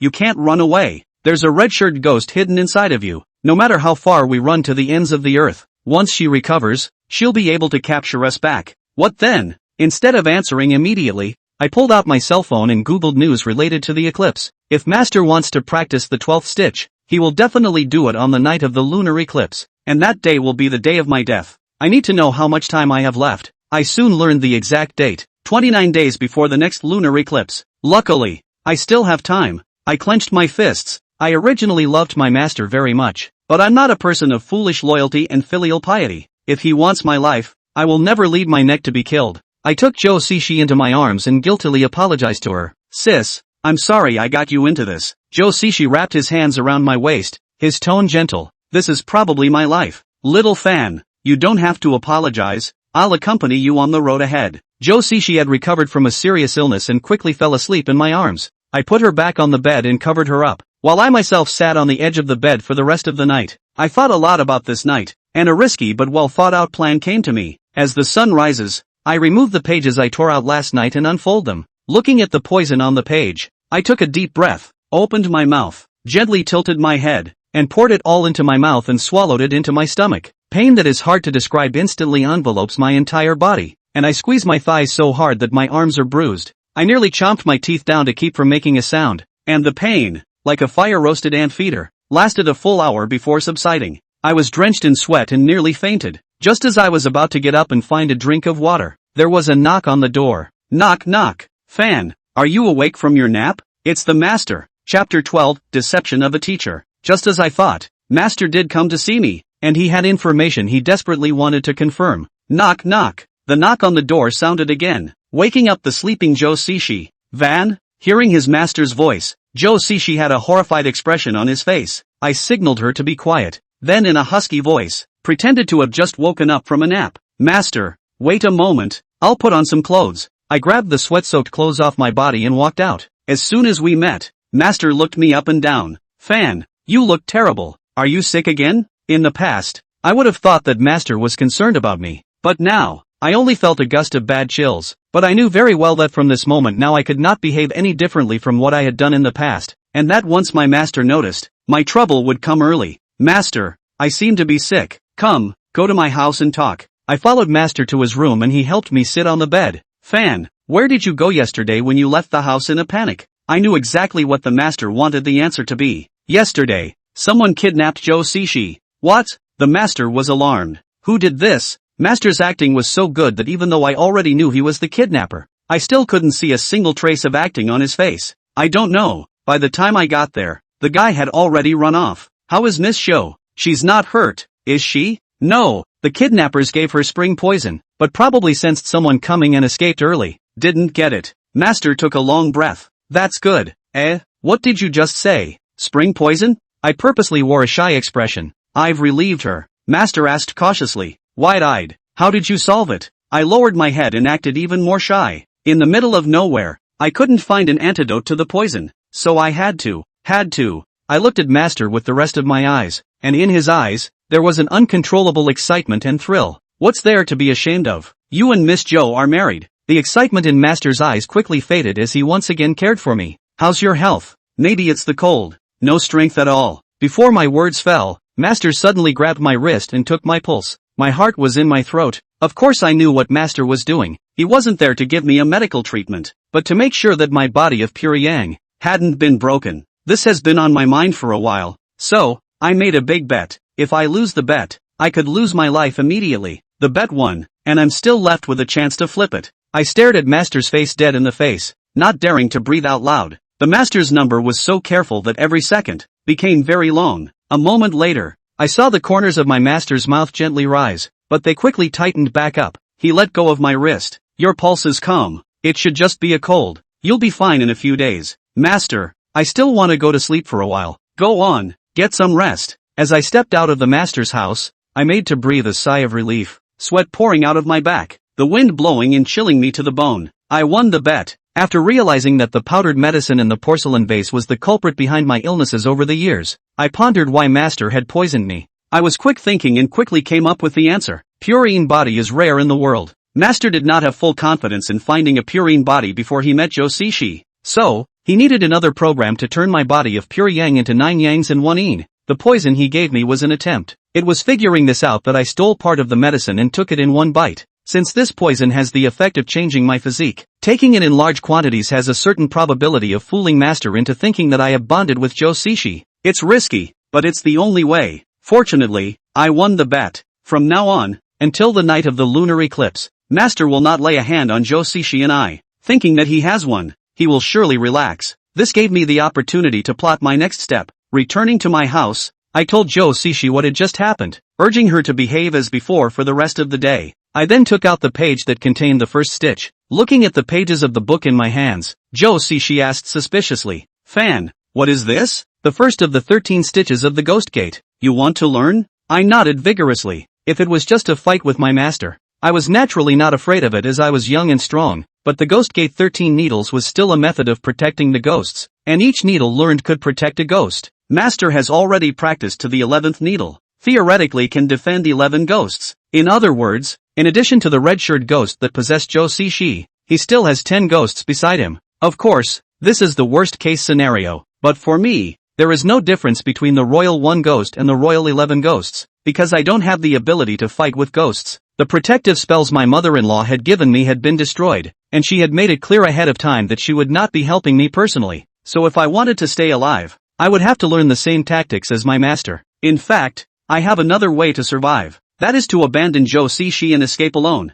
so that the red-shirt ghosts can't find me even if they want to capture me back. But I won't do it. As a man, how can I leave my daughter-in-law? "Sister, keep a lookout for me and warn me in time if master comes," Joe Sishi answered, moved a chair and went to sit by the window to give me a lookout. I concentrated on the first stitches. The pages of the book were as obscure as a book of heaven. The good thing is that this method is rooted in the art of healing, and after following my master for so many years of medical studies, I can still understand it after serious contemplation. For the next 20 days, Joe Sishi and I acted calmly, talking and laughing with our master, and seemed to have a good time. As soon as I was out of my master's sight, I grabbed the first stitch and never wasted a second. Finally, I practiced. Practicing the needle technique is only half the battle, as I do not yet have a ghost servant of my own. If you want to have a ghost servant, you must first see a ghost, and I thought of the messy graveyard in the back of the hill. The last time I searched for ZAI to cure Joe Sishi's poison, a wordless tombstone tipped over in the chaotic graveyard to show me the way. If that wasn't an accident, there must be a ghost helping me. I'd like to meet him. On the 23rd day, I found my chance. My master was away on a medical consultation and could not return until the next day. He left on the front foot, and I ran to the back of the mountain on the back foot. After a difficult trek, I once again came to that mass grave. I walked over to the unmarked tombstone, put down the basket I was carrying, and took out the offering with the incense burner. 3 incense to honor the gods, 4 incense to honor the ghosts. I lit 4 cones of threaded incense, cupped them in my hands, and with a plop fell to my knees in front of the tombstone. Chapter 13, The Submission of the 100 Ghosts. I raised the threaded incense above my head, kowtowed 3 times, and said aloud, "Senior Xiao Fan, I respectfully request Senior to show himself." After shouting, I inserted the threads into the incense burner. I then waited quietly, but after 5 minutes in a row, nothing happened. It was just as I thought. It's not easy for ordinary people to see ghosts, but I came prepared. If I want to live, I have to take in a ghost servant today. I pulled the cloth bag with the silver needles out of my pocket and drew out the longest one. In the Ghost Gate 13 Stitches secret method, there is the art of calling ghosts. It was the first time I had ever summoned a ghost, and inside I was so nervous that I couldn't have predicted, at all, what was going to happen next. I bit my fingertip and smeared blood on the silver needle, as written in the book, and then I opened my mouth and drank. I give the order, and the wandering souls in all directions quickly reveal themselves, shouting the last word of the mnemonic. I pointed the needle at myself and stuck it into my Manjong point. Ghost Gate 13 Stitches. First stitch, probe the ghost palace. The silver needle entered the acupuncture point, and the pain was not strong, but I could clearly feel that there was an extremely strong coldness that followed the meridians in my body and crashed into my chest. It was as if my heart had been clenched so tightly that it stopped beating instantly, and I nearly fainted as my breath caught in my throat. Immediately afterward, an electric current surged from the soles of my feet and went straight to the sky. In an instant, my heartbeat resumed, the coldness in my body dissipated, and a stream of heat surged from the location of my dantian, erupted upwards, and eventually converged in my eyes. My eyes were like being burned by fire, hot and painful. At the same time, the world in my eyes changed a little. I saw a black aura rising from my feet and scanned the surrounding area, only to realize that the entire chaotic graveyard was like this, 100 meters in circumference, with a black aura. According to the book, the cold black gas is the fury that emerges from the ghosts, and the more powerful the ghost, the more intense the fury on its body. I winced. So much fury. How many ghosts were hiding under the messy graveyard? This suddenly gave me the feeling that I had stirred up a hornet's nest. Intuition tells me that I should pull my legs out and run now, or something very scary will happen. But reason told me to run now and give up hope of living altogether. I clenched my teeth and firmly decided to stay. I was going to die anyway. What difference does it make if I die early or late? Time passed bit by bit, and the fury that emerged from the ground became more and more intense, almost coalescing into a black mist. Ha ha ha. Cluck cluck cluck. He he he. Strange and horrifying laughter, coming out of the underground, was chilling. Soon, a withered arm emerged from the ground, arms braced against the ground, slowly moving upward. A head with only a few sparse hairs burrowed out of the ground. It was a thin, bony man with green eyes that glowed green as he stared at me dead in the face. After staring for a moment, he grinned, revealing his mutilated and ghostly black teeth, crystal clear saliva, flowing out along the gap between the teeth, and when the saliva dripped onto the ground, a gust of black smoke emerged. The ghost appeared, and I guessed he was a hungry ghost, because in his eyes I saw a desire for food. A piercing sound came out of the hungry ghost's mouth. What tender meat! Enough to last me for days. Before he could say anything, another voice came from behind me. You can't have it all. Sight unseen. I turned my head in a hurry and saw a second ghost drilling out of the ground behind me. A ragged female ghost whose neck had been slashed by someone who didn't know who, and the slash had failed to cut off her head, which was now drooping over her shoulder, with only a layer of fleshy skin attached to it. Hearing this, the hungry ghost was displeased. That won't do. This kid has just this much meat. Even if it's one bite each, it's not enough for us to share. One bite for each? I was mulling over the words when I suddenly felt like my legs were lead and I couldn't move. I looked down as two ghostly hands reached out from the ground and gripped my ankles, and another ghost burrowed out. It was also a female ghost, and with her body intact. It wasn't that scary. As it turned out, I had jumped to conclusions too early, and when this female ghost had fully burrowed out of the ground, she opened her mouth. A tongue, thin as if it were a snake's letter, stuck out of her mouth and licked hard at my face. Tastes so good. The half of his face that had been licked by the tongue felt as if it had been soaked in ice water, and he was instantly unconscious. This was just the beginning, as more and more ghosts burrowed out of the ground, and in the blink of an eye, the number was over 100. At this moment, I finally regretted my decision not to run just now. Hundreds of ghosts of varying horrors surrounded me, and in each ghost's eyes, greed flowed. Instead of killing me immediately, they argued over how they should divide me up. At this point in the chaotic graveyard, the fury was so thick that it almost suffocated me, and I felt like I was losing my consciousness, and at any moment, I might pass out and never wake up again. I have to do something. I bite my own tongue hard enough to keep myself awake with the sharp sting. Through the ghost's translucent body, I saw the unmarked tombstone that had once shown me the way. The owner of the tombstone had helped me, perhaps, and he was not as vicious as the evil spirits around him. With the last of my strength, I called out, "Elder, help!" My actions angered the long-tongued female ghost who had grabbed me, and she sneered, "Kid, you summoned us at your own peril. No one can save you." When she finished, she opened her mouth wider than a boa constrictor, trying to swallow me in one gulp. I closed my eyes in despair and waited for death. However, after waiting for a while, I waited for nothing, and when I reopened my eyes, I realized that at some point the long-tongued female ghost had already let go of me, and she turned around and knelt on the ground, her head buried into the ground, shivering like an ostrich in danger. Looking around again, the rest of the ghosts kept the same movements, as if they had encountered something very terrible. Who has the power to subjugate 100 ghosts? I subconsciously looked at the wordless tombstone, only to realize that there was an extra figure on it. This was a middle-aged man in ancient fancy dress, with thick eyebrows and big eyes, and a majestic appearance. He just stood there, even without saying a word, giving people a strong sense of tension. I knew that my savior had come. I curtsied hastily. "Senior Xiao Fan. Greetings to Senior." The middle-aged man looked at me calmly. In his eyes, there was no joy or sadness. Not a single emotion could be seen. I gulped, not knowing what to say for a moment. Well, the calm was soon broken. "Kid, there's a difference between humans and ghosts. Do you know you'll pay with your life if you call on ghosts in the wilderness?" I replied without hesitation.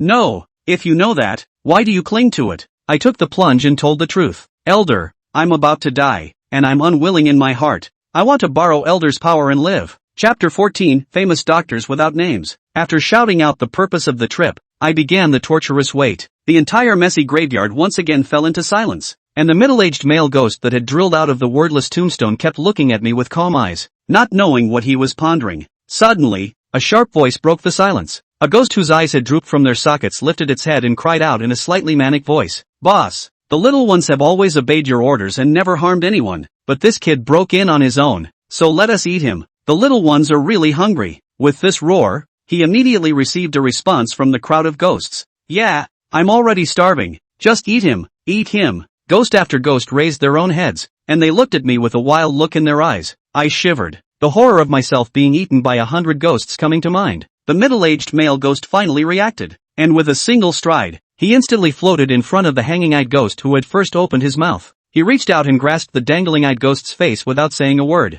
I saw the face of the ghost's eyes begin to deform, and after only 3 seconds, his face exploded with a pop, like a balloon. After losing its head, the hanging-eyed ghost's body turned into a wisp of gray smoke and disappeared without a trace. Seeing this scene, the ghosts who had just been maniacal all revealed expressions of horror as they drilled back into the ground at fire speed, running faster than rabbits. Just like that, in the whole messy graveyard, only the middle-aged male ghost and I were left. The middle-aged male ghost walked up to me and looked me up and down, and after a long time, he finally opened his mouth. "You're in good health, not like you're about to die," I hastened to explain. "Someone is trying to kill me, I can't run away yet, and if Senior refuses to help me, I'll die for sure. Tell me more carefully." My mind wandered. The other party wasn't in a hurry to reject or kill me, so maybe there was something in it. I made no secret of my master's machinations. When I heard the words ghost sect, I saw the middle-aged man's eyelids flutter. "Your master is from the ghost sect? Right, so you're from the ghost sect too?" I immediately tensed up. From the tone of the middle-aged male ghost it was not difficult to judge that he cared a lot about the ghost sect, but from the expression on his face,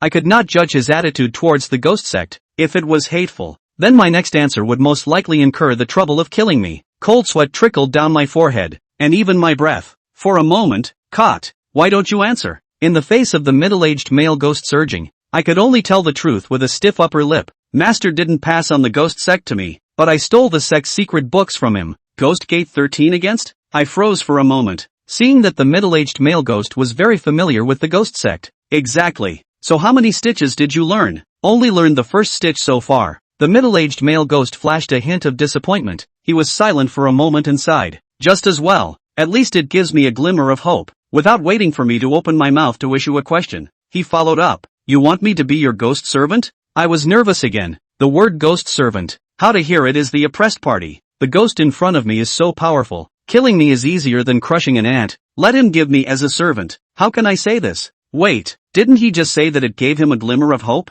This means that he is very excited about the Ghost Gate 13 needles. "Elder, it is not that I wish for you to become my servant, but rather a mutual benefit." The middle-aged male ghost seemed to have come to be interested. "So tell me, how is this mutually beneficial? You helped me through the crisis, and as for the terms, you name them." In front of the middle-aged male ghost, I had no bargaining power and simply let him make his demands. The middle-aged male ghost seemed to have read my mind, and the look he gave me turned into admiration. "My request is simple. Help me retrieve my lost memories." I staggered for a moment. "You lost your memory?" The middle-aged male ghost nodded. "That's right, I forgot who I was, but there was a sense of loss embedded in my soul, as if there was something very important I hadn't accomplished, and it was for that reason that I never went to reincarnation." I didn't immediately agree. With the other party's power, and having failed to retrieve their memories so far, I'm afraid this isn't going to be an easy thing to do. "Elder, do you have any clues?" "There is, although I have forgotten my name, identity, and experience, but in my mind, I have a lot of superior medical skills, and if I'm not mistaken, I should have been a bone setter in my previous life." "Bone setter?" I didn't realize the middle-aged male ghost and I were still peers. "And beyond that? No more. There are only so many clues I can offer." Although the scope of the search had been narrowed down, with just this little clue, trying to help the other party retrieve the memories of their past lives was still like looking for a needle in a haystack. "Kid, you want it?" I stared into the eyes of the middle-aged male ghost. "How much time does Elder intend to give me?" 5 years. "What if I don't make it when the time comes?" "Die." The word dead made me jolt, and he said it with such conviction that he wasn't kidding. "Promise to die in 5 years, not promise to die in a few days, and I can't say no." I bit the bullet and agreed. "It's a deal." The middle-aged male ghost held out his right hand. "Take out the silver needle." I then remembered that I still had a silver needle sticking out of my Manchu point. I pinched the end of the silver needle and pulled it out gently. According to the secret book, I aimed the tip of the needle at the middle-aged male ghost and flexed my fingers. Phew! The silver needle popped out and turned into a silver light, hitting the middle-aged male ghost right in the center of his eyebrows. The middle-aged male ghost closed his eyes, and immediately afterward, a bit of golden light shone from his brow. The middle-aged male ghost's figure became illusory, and then turned into a black mist that rotated counterclockwise, turning into a black vortex that drilled into the silver needle. As the black swirls got smaller and smaller, the silver needles were gradually dyed black, starting from the head of the needle. According to the secret book, this is a ghost needle. When the silver needle fully evolved into a ghost needle, it automatically flew back into my hand, clamping the black ghost needle. I suddenly developed a special feeling, a feeling of being connected to the middle-aged male ghost's soul. But within that feeling, there was also a slight sense of vague disconnect. I guess that it was because the middle-aged male ghost had not fully submitted, and now he was not my servant, but a collaborator who could break the contract at any time. Seniors? I called out softly and the middle-aged male ghost floated out of the ghostly needle. The late generation still doesn't know how to address senior?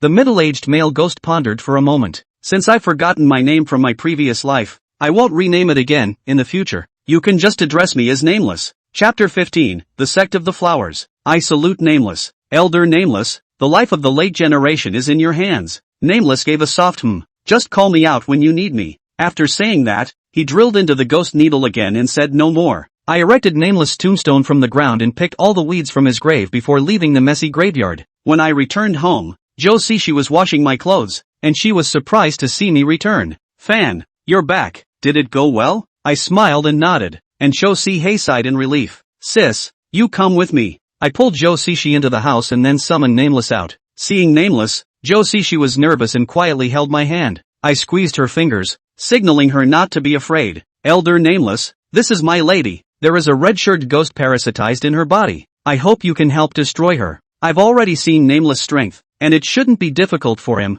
Who can make 100 ghosts submit to destroy the red-shirted ghosts? Joe-Sishi was full of anticipation. Anyone who had a ghost parasitized in their body would have trouble sleeping and eating. But to my surprise, Nameless shook his head. I asked incredulously, you can't do it? No, it's not difficult to destroy the red-shirted ghost. It's just that this ghost has been parasitized for a long time, and there are already signs of fusion with your wife's soul. So if I force my hand, I'll kill your wife along with it. My heart was lost for a moment, and Joe-Sishi's hand was also trembling gently. Is there no other way? The reason why I can't do it is because I don't know any strange spells. So if you go and seek out some strange people with real skills, they might be able to help you. A strange man with real skills? In my mind's eye, a pale face comes to mind. I looked over at Joe-Sishi, who should have been thinking with me. Fanny, if I ask my mother-in-law for help, she will definitely make a request to take me away. The last time we met, Granny said that Joe-Sishi's purine body is hard to come by in 100 years, and she wanted to take it under her tutelage. So if I went to beg her,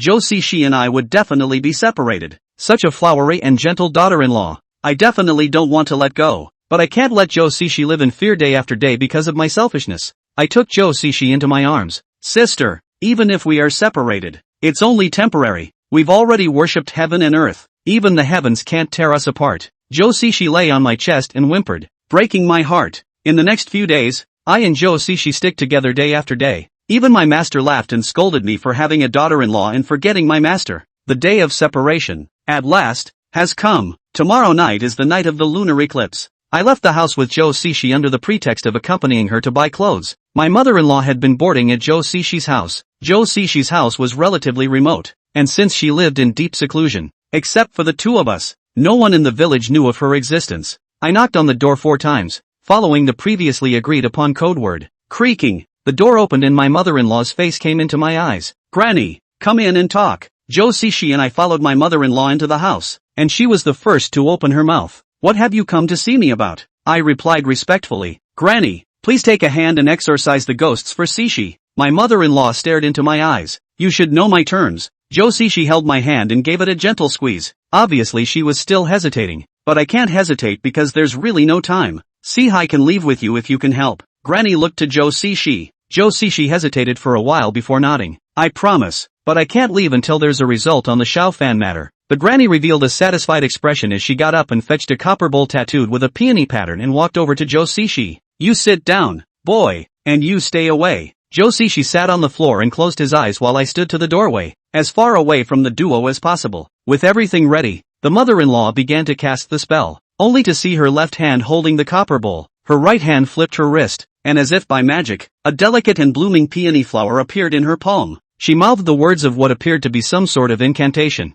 The grandmother read for a full minute and stopped. Phew! The peony flower in her palm was suddenly wrapped in flames and burned violently. Immediately afterward, she flipped her wrist again and the burning peony flower fell into the copper bowl. The original orange-colored flame changed to a ghostly green, and even from a distance, I could still feel the rolling heat. Granny face expression suddenly became hideous. She flexed her fingers in the copper bowl. The copper bowl immediately issued a buzzing sound. shocked, my eardrums stinging. The granny raised the flaming copper bowl and glared angrily at Zhou Cixi, who was sitting in front of her. Her sight seemed to penetrate Zhou Cixi's flesh and look straight into her soul. The granny shouted angrily, "The peony blooms. The flower fire is psychic. Red shirt evil spirits, show yourself." As soon as her words fell, a miserable scream came from within Zhou Cixi's body. Ah! The evil ghost clad in a red shirt burrowed out of Zhou Cixi's body, and she was filled with terror as she loudly begged for mercy. "Forgive me, my lord. Forgive me." Unmoved, the granny snapped, "You have plagued the earth and your crime is punishable. Take your life." With every word she said, the flames in the copper mantle flourished for a minute, and at the same time, an amazing suction force was born, tugging the red-shirted ghost towards the copper mantle. The red-shirted ghost struggled, but to no avail, and with a miserable cry, the red-shirted ghost flew into the copper bowl. The copper mantle crackled inside, as if it were the sound of burning wood in a hearth. Soon, the red-shirted ghost's screams disappeared, and the flames in the copper bowl were completely extinguished. The granny was sweating profusely and her face was white as she put away the copper bowl and frolicked to Zhou Ci. "Girl, you're okay." Zhou Ci. She opened her eyes and thanked her mother-in-law. "Thank you, Granny." Granny waved her hand. "You're welcome, as long as you keep your end of the bargain." I quickly stepped forward and helped Zhou Ci up. She was equally full of fatigue and shaky. I took care of her until it was dark. It was time to leave. Zhou Ci was reluctant to let go and tugged on my hand, refusing to let go. I promised her, "Don't worry, sis. I'll see you again tomorrow night." Zhou Ci was in tears, sobbing uncontrollably, and I ruthlessly broke her hand away. "Granny, Cixi is all yours. I'm off."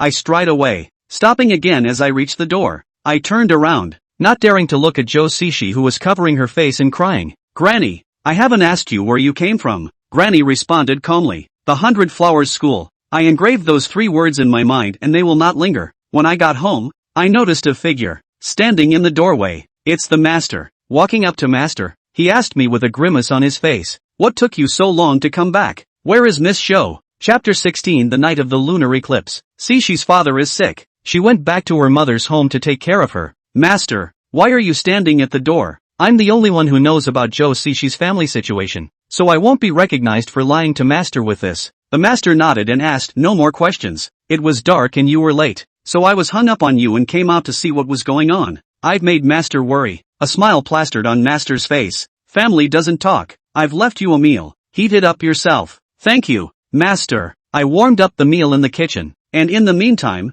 I made myself a bowl of medicinal soup that has a calming effect to help me sleep. Tomorrow night is the night of the lunar eclipse, and I need to get a good night's sleep tonight. Before I drank the medicine, I was in my room, summoning Nameless. "Elder Nameless, tomorrow night master will make his move. What will he do?" Nameless gave me the answer. "With my knowledge of the 13 needles of the Ghost Gate, he will control you and wait until the heavenly dog eclipses the moon. He will use 11 silver needles to pierce your acupoints, stimulating the pure yang qi in your body and integrating it into his own body." Nameless paused for a moment, a cold smile on his face. "Your pure yang body has not been neutralized by the pure yin body, and his rash inhalation of pure yang qi is like swallowing raw coals of fire, destined to eat its own fruits. In other words, since you have recognized his true colors, he is already in a situation of certain defeat. You only need to be careful of his retaliation after he becomes enraged." I nodded vigorously, keeping Nameless words in my head. The next day, master did not show any abnormality. His life was not different from the past days, and in a trance, I even felt that my presumption might be wrong.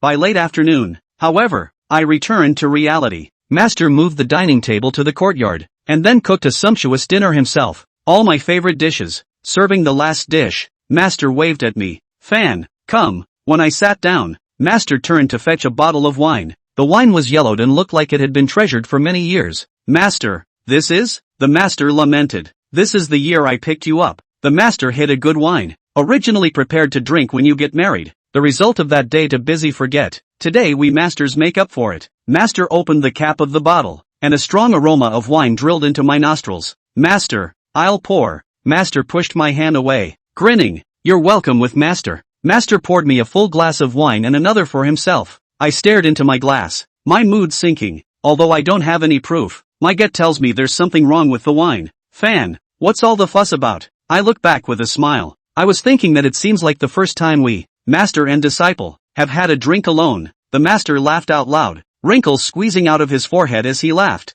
"In the past, you were young and weak. Master wouldn't dare to let you drink. Now that you've grown up and your illness is cured, There will be plenty of opportunities for us masters to drink in the future. He picked up his glass and offered to come over to me. Come on, clink glasses. Master is right. There will be plenty of opportunities in the future. I similarly raised my glass and lowered it. Snap! The glasses clinked together with a crisp sound. Master was the first to take the wine into his mouth. He had a habit of drinking. He liked to close his eyes and savor the drink when it was in his mouth. But this time, his eyelids didn't close and he kept his eyes on the glass in my hand. This made me even more convinced that there was something wrong with the wine. I held the glass close to my lips and poured it all into my mouth. The corners of Master's mouth turned up when he saw me drinking, and he couldn't contain his smile at all. He chided. You child, why are you so honest? This wine is so choking. Quickly eat a mouthful of food to suppress it. I made a gesture of please, signaling Master to move his chopsticks first. Master picks up his chopsticks to hold the food, and the moment he lowers his head,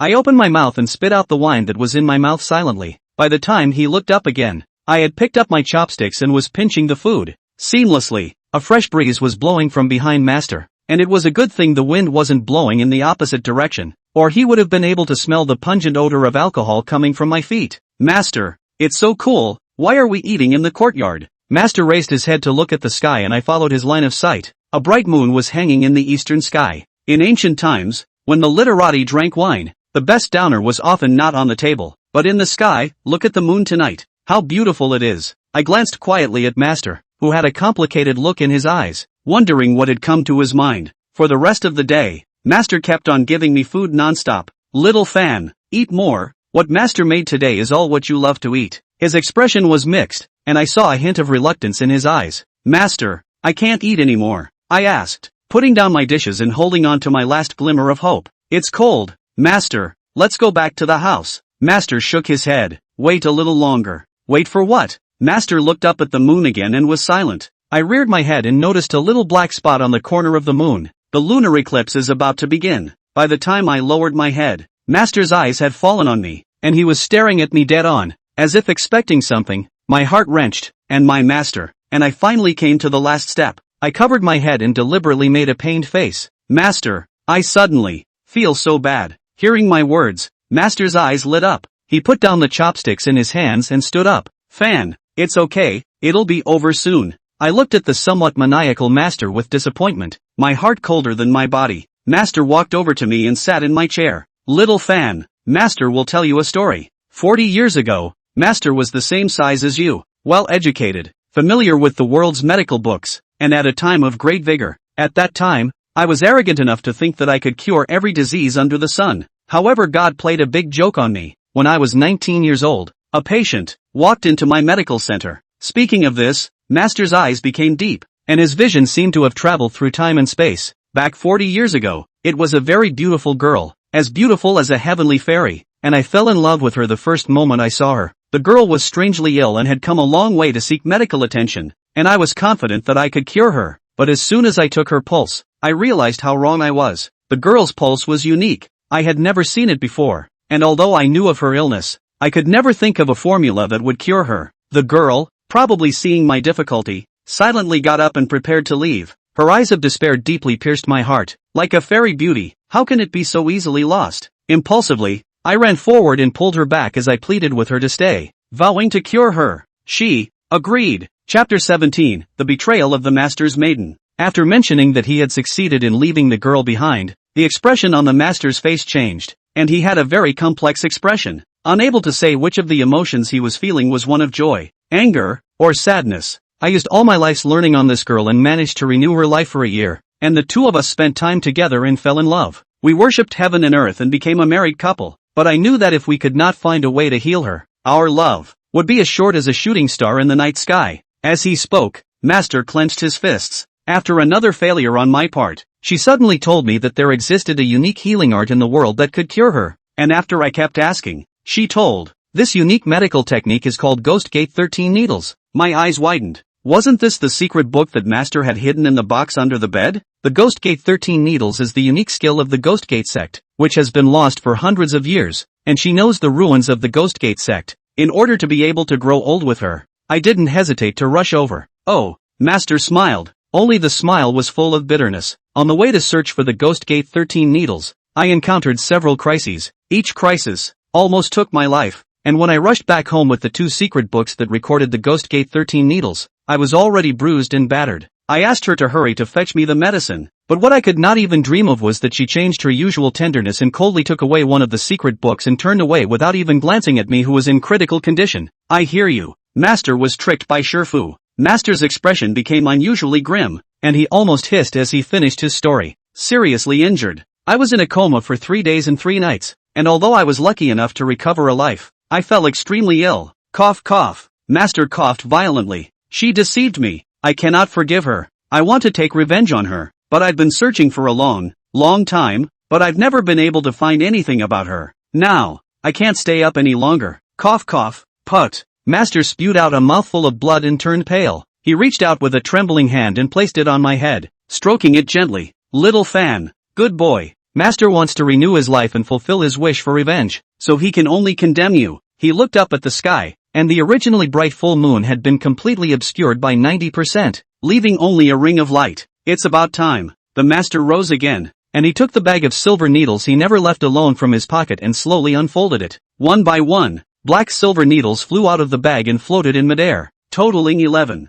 I fixed my eyes on these 11 silver needles. All of them are ghost needles that have been refined. Ha ha ha. Jia jia jia. He he he. Thrilling ghostly screams emanated from the ghostly needles, and the evil ghosts hidden in the needles were impatient. The most crucial moment was coming, and I put on a shaky voice as if I were stunned. Master, Master, what are you doing? Master replied softly. Fan, don't be afraid. Close your eyes. Soon, it will be over. With 2 fingers, he took a silver needle from the bag of silver needles, which had not yet changed color, and pointed it to the sky. I've been waiting for so many years, and I can finally practice the 12th stitch. A ray of moonlight fell from the sky and infused the needle. My mind quickly flashed back to the last time I looked through the secret book, the first 10 of the 13 stitches of the Ghost Gate, all of which required the subjugation of a ghost servant. However, the last 3 stitches need to be refined with the power of the sun, moon and stars. By the time the moonlight dissipated, the silver needle in Master's hand was glowing. He reversed the direction of the needle and stabbed himself hard. The Master murmured, Ghost Gate 13 stitches, 12th stitch, captive ghost minister. As soon as his words fell, the 11 ghost needles floating in midair all shuddered and instantly shot toward me. Intense pain covered my entire body, and when I came back to my senses, 11 ghost needles had already pierced into 11 acupuncture points around my body. In the next moment, it was as if a great fire was burning inside me, unbearably hot, but in the time of a few breaths, I was already sweating like a pig and wetting my clothes. Master locked eyes with me, his words full of guilt. Xiaofan, I'm sorry, Master wants to practice the 12th needle. He can only do this. Without waiting for me to say anything, he followed up. Begin. These words he said to the ghost servant in the ghost needle, and laughter once again resounded from the ghost needle. With a horrified laugh, I felt the fire inside me drain away quickly. The 11 ghost needles were all emitting fiery red light, converging in the silver needles that pierced into the master's body. My body instantly went cold. It was as if I had been locked into an ice cellar, shivering with cold. Master, on the other hand, closed his eyes, full of enjoyment. Along with the loss of body heat, there was also my life, and I subconsciously wanted to call out to Nameless, but held back. A little impatience goes a long way, and when Nameless said that Master would eat his own words by absorbing my unneutralized pure yang qi, I chose to believe him. Unbearable pain that kept tormenting me, my vision gradually blurred, and I could barely even make out my master's face. At this point, I could no longer feel the flow of time, and I don't know how long it took before a muffled grunt woke me up. I opened my eyes with difficulty as the scene in front of me gradually became clearer. At some point, Master sat down on the floor, covering his chest, his face red as if he had a high fever. Master looked at me incredulously, his voice trembling with questioning. You didn't share a room with Miss Joe? I replied in an emotionless tone. No. Pust. Master spewed out another mouthful of blood as he grabbed his chest in a death grip and gasped for air. Why did you lie to me? I calmly locked eyes with my master. Master, are you stealing my lines? I should be the one to ask you. Master's face changed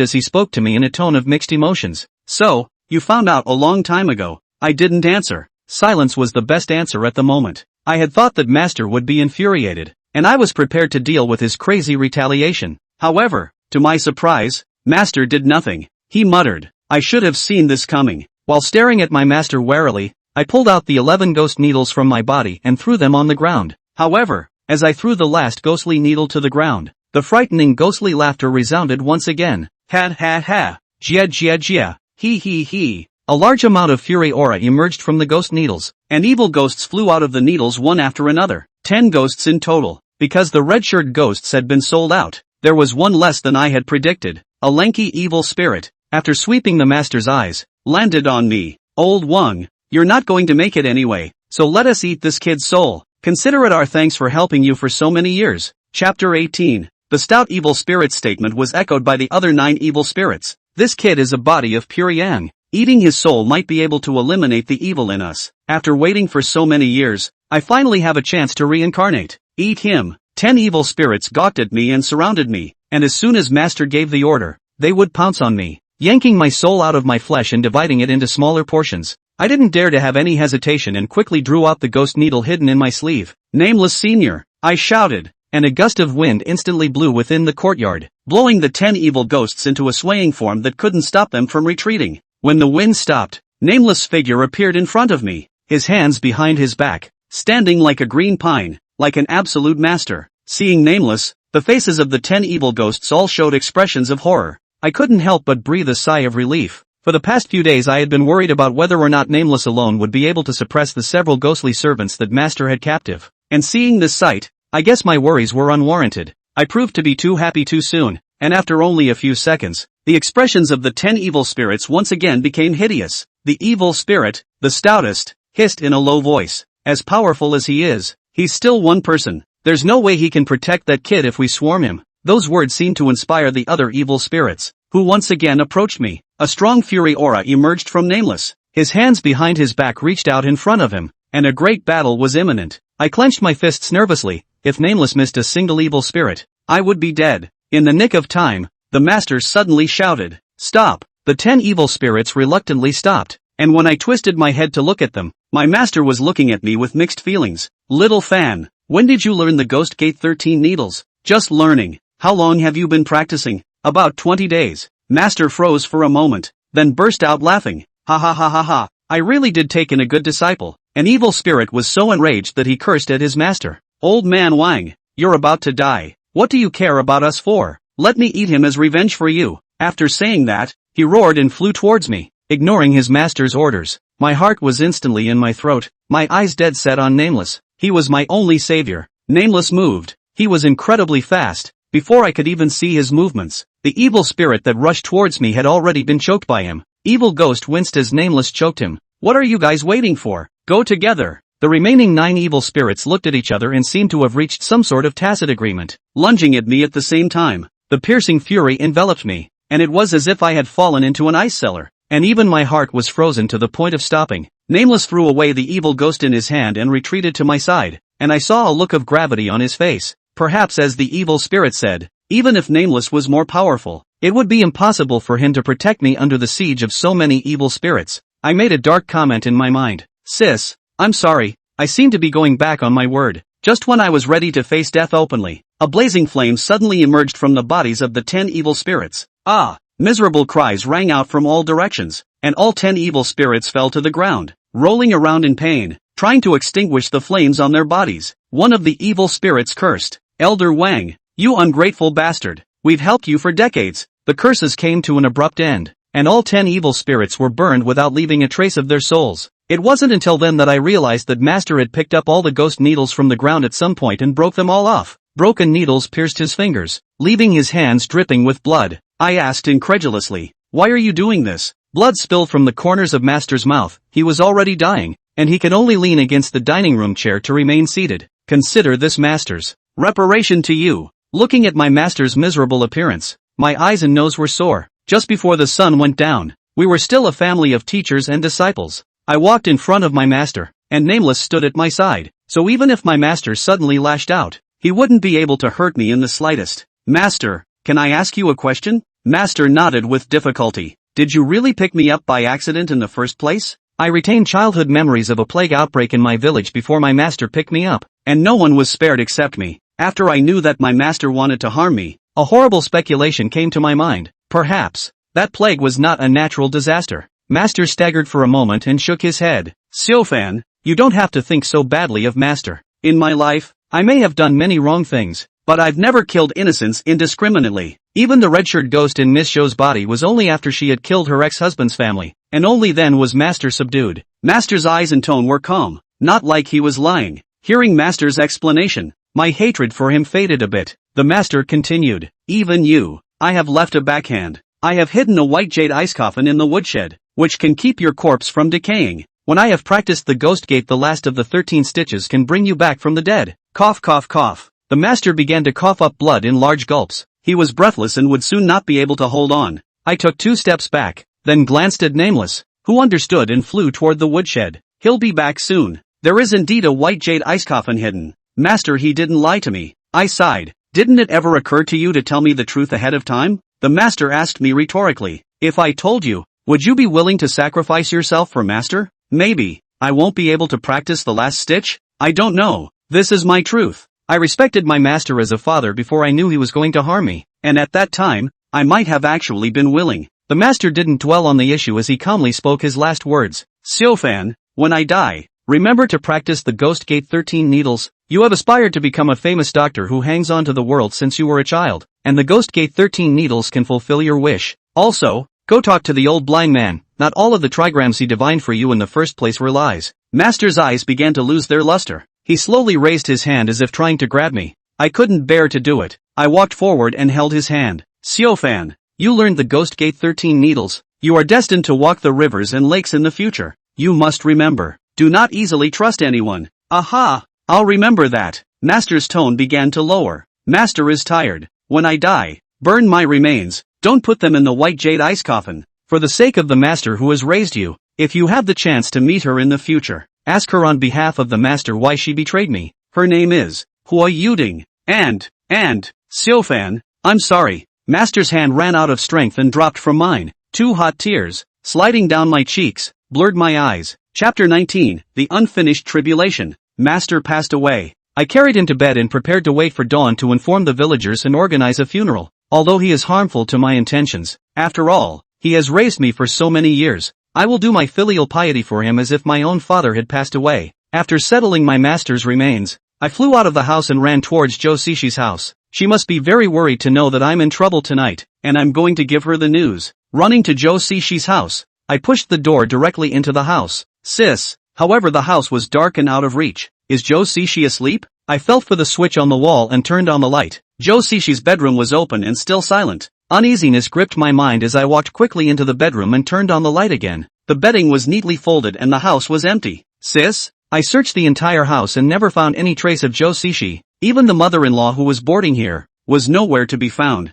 Zhou Xixi and I share the same mind and love each other. She could never break the agreement and leave early. The only possibility is that her mother-in-law took her by force. My heart is racing. Is my mother-in-law a bad person? I quickly dismissed the idea. With my mother-in-law's skills, if she was a bad person, she could have done it the first time she encountered us. There was no reason to delay it until now. Just when I was at a loss for words, I suddenly saw, on the living room table, a piece of paper. I walked up and picked up the paper. There were a few lines on it, in Zhou Xixi's handwriting. Xiaofan, a crow flying in tonight to deliver a message. Granny said that there is trouble in the gate and that she must go back at once. Granny said that she would let me back after learning the secret method of the 100 Flowers sect. Granny also said that you must be careful as your calamity will be added to your life. And even if you survive this calamity, the next one will come soon. Xiaofan, since we've already worshipped heaven and earth, you're the only one I recognize in this life. Wait for me. Zhou Xixi was indeed taken away by her mother-in-law. I ran my fingers over the last sentence of the letter and murmured, Sis,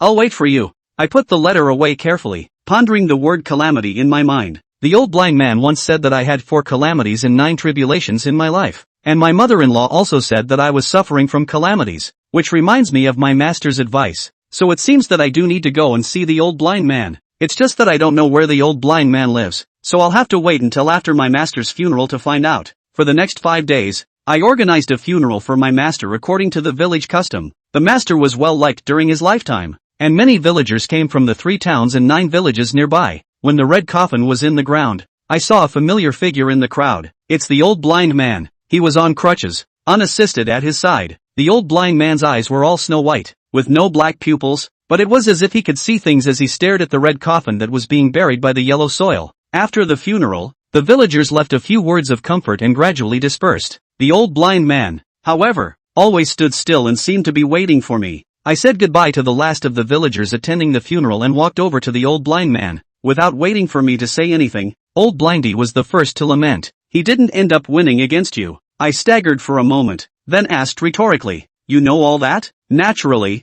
I know. Otherwise how could I help him deceive you? When the old blind man first told my fortune, he told me to look for widows whose husbands had died, and they had to be women born in a cloudy year, month and hour. In retrospect, I think the master told him to say that. I have no anger. The master is dead. The matter is closed. Besides, without the old blind man's words, I wouldn't have married Joe Sishi. Who can say what's good and what's bad? Before master died, he asked me to find you. I was a little surprised by the old blind man's answer. It was a pact he made with me, that if he failed, I would be the one to tell you the real trigrams. Trigrams? Do you remember that when I first met you, I divined a fortune for you? I nodded. This is something I remember very well. I was only 6 years old that year. My master invited the old blind man back to his home and asked him to divine for me. The old blind man asked his master to bring a chopstick tube. He put several copper coins engraved with Song Yuan Tongbao into the chopstick tube and shook his hands for half a day. The old blind man continued, the trigrams I told you at the time were half-truths, as your master requested. So what's the real trigram? The old blind man's tone suddenly became serious. The 4 havens and the 9 tribulations. Which 4 tribulations? Which 9 tribulations?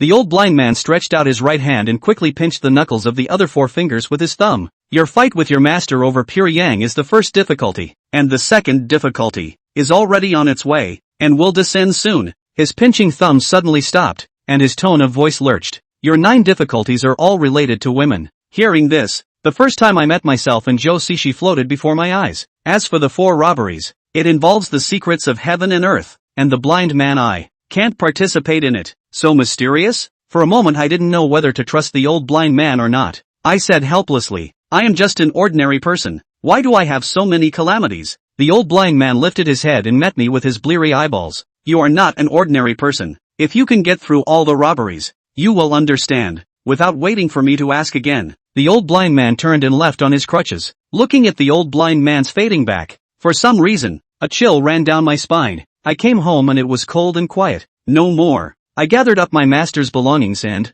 from under his bed, removed the chest, the human skin mask and poison in the case. I took to the kitchen, threw it into the stove, and burned it clean in a single fire. And the book, The 13 Stitches of the Ghost Gate, stayed. I have a 5-year contract with Nameless, and if I want to help him retrieve his memories from years ago, I'll definitely have to leave the village and go out into the world. This book, The 13 Stitches of the Ghost Gate, will be the root of my peace of mind. I glued back the pages I had torn out earlier and read by lamplight until dawn. When the rooster crowed, I rubbed my bulging and aching temples. The last time I looked through it I glanced at it and only read it roughly. This time I read it carefully and realized how powerful this secret book is. The 13 Needles of the Ghost Gate is both a medical technique and a technique to control ghosts. And each needle is secretly mysterious. By practicing all 13 stitches, one can help the world by hanging pots and move mountains with 5 ghosts. It's just that the cultivation of each needle is difficult, and if you learn one needle in 3 years, you can be considered a genius of the medical path and a strange person of the ghost path.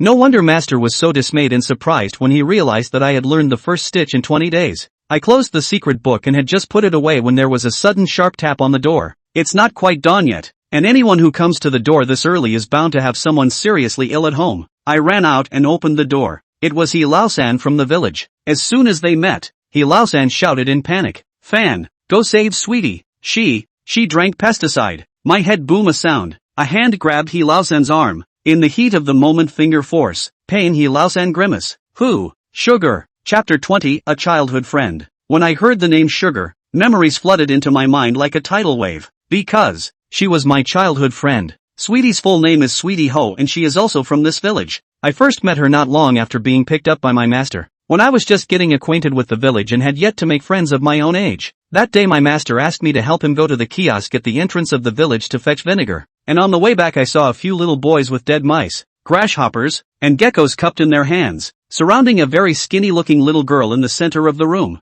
The little girl was trembling with fear, covering her head and letting out screams one after another, causing a few little boys to laugh. This was too much of a bully, and I was so angry that I rushed forward and rescued the little girl. Of course, in exchange for a severe beating. This little girl is He Tian Tian. After that, I was inseparable from He Tian Tian. Her voice was sweet like honey, so I called her Tian Tian and she called me Brother Shao. He's sweet especially like gardenia. Every time gardenia bloom season, we too often in gardenia tree under chase play. He sweetness and I have been good friends for a few years, and some good women in the village persuaded my master to betroth us early, but my master wanted me to marry a widow and always refused to do so. I thought that he Tian and I could grow up together without any worries. However, the sky was the limit, and when he Tian was 14 years old, the accident happened. He sweetheart's parents went to the city on business, and on their way back, they encountered a landslide, and the rescue team dug for 3 days before finding their remains. I clearly remember that he sweetie cried herself to sleep several times at her parents' funeral. His sweetheart's grandparents passed away early. The only living relatives left are 2 uncles. The second uncle is far away in Sichuan province, can only be adopted by the third uncle.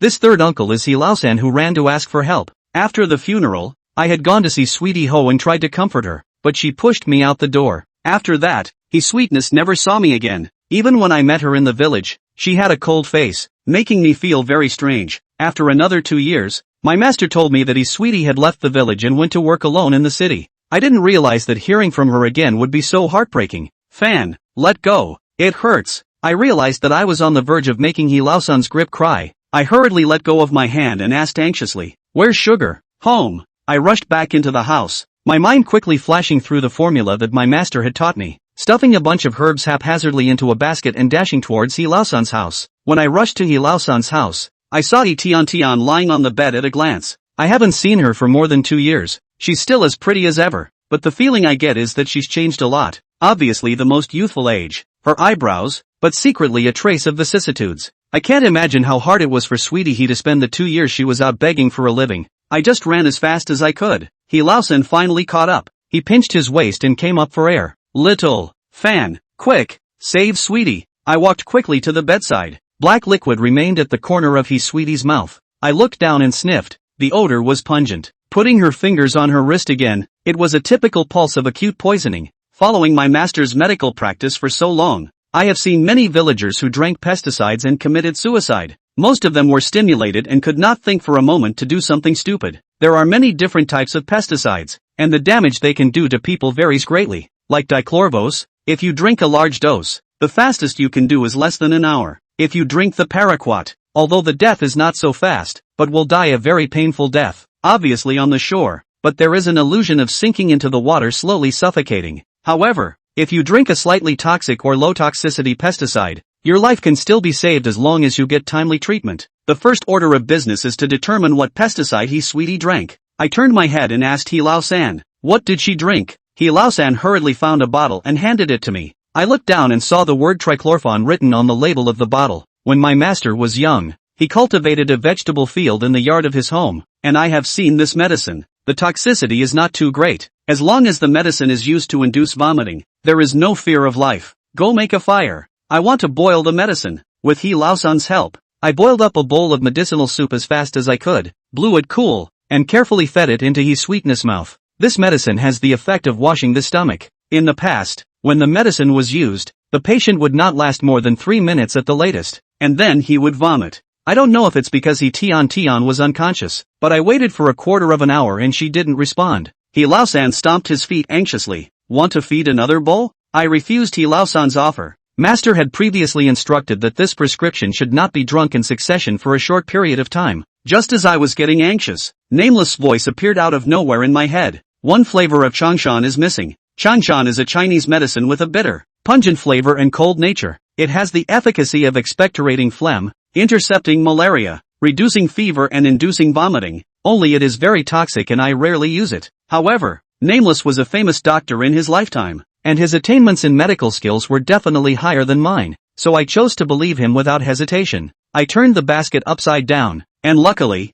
I had this medicine with me. I boiled water with changshan, once again lifted up He Sweetie and fed it into my mouth. She had only taken the first sip when her entire body suddenly trembled, then opened her mouth and spat out a large amount of fishy liquid. I breathed a sigh of relief. As long as I could spit it out, Sweetie he would be able to save her life. When she stopped vomiting, I wiped the corners of her mouth clean and helped her lie back down on the bed. The next step is to wait for her to awaken. However, I waited from early in the morning until late at night, and He Sweetness still showed no signs of awakening. He Laosan couldn't even stay up and fell asleep in his chair, tilting his head back and snoring. According to the record in the 13 Stitches of the Ghost Gate, after Nameless and became my ghost servant, Our master and servant souls are connected and can communicate with our minds, and his voice appeared in my mind out of thin air before. Using this technique, I secretly chanted the spell and asked Nameless, Elder Nameless, why isn't Sweetie waking up? She is deeply poisoned and her body is so weak that I'm afraid she needs some outside stimulation to awaken. He paused and continued, why don't you try the 13 needles of the Ghost Gate? The 13 needles of the Ghost Gate are not only to protect the ghosts, but they are also a medical art, and by learning all the needles, they can cure all diseases in the world. Listening to Nameless' suggestion,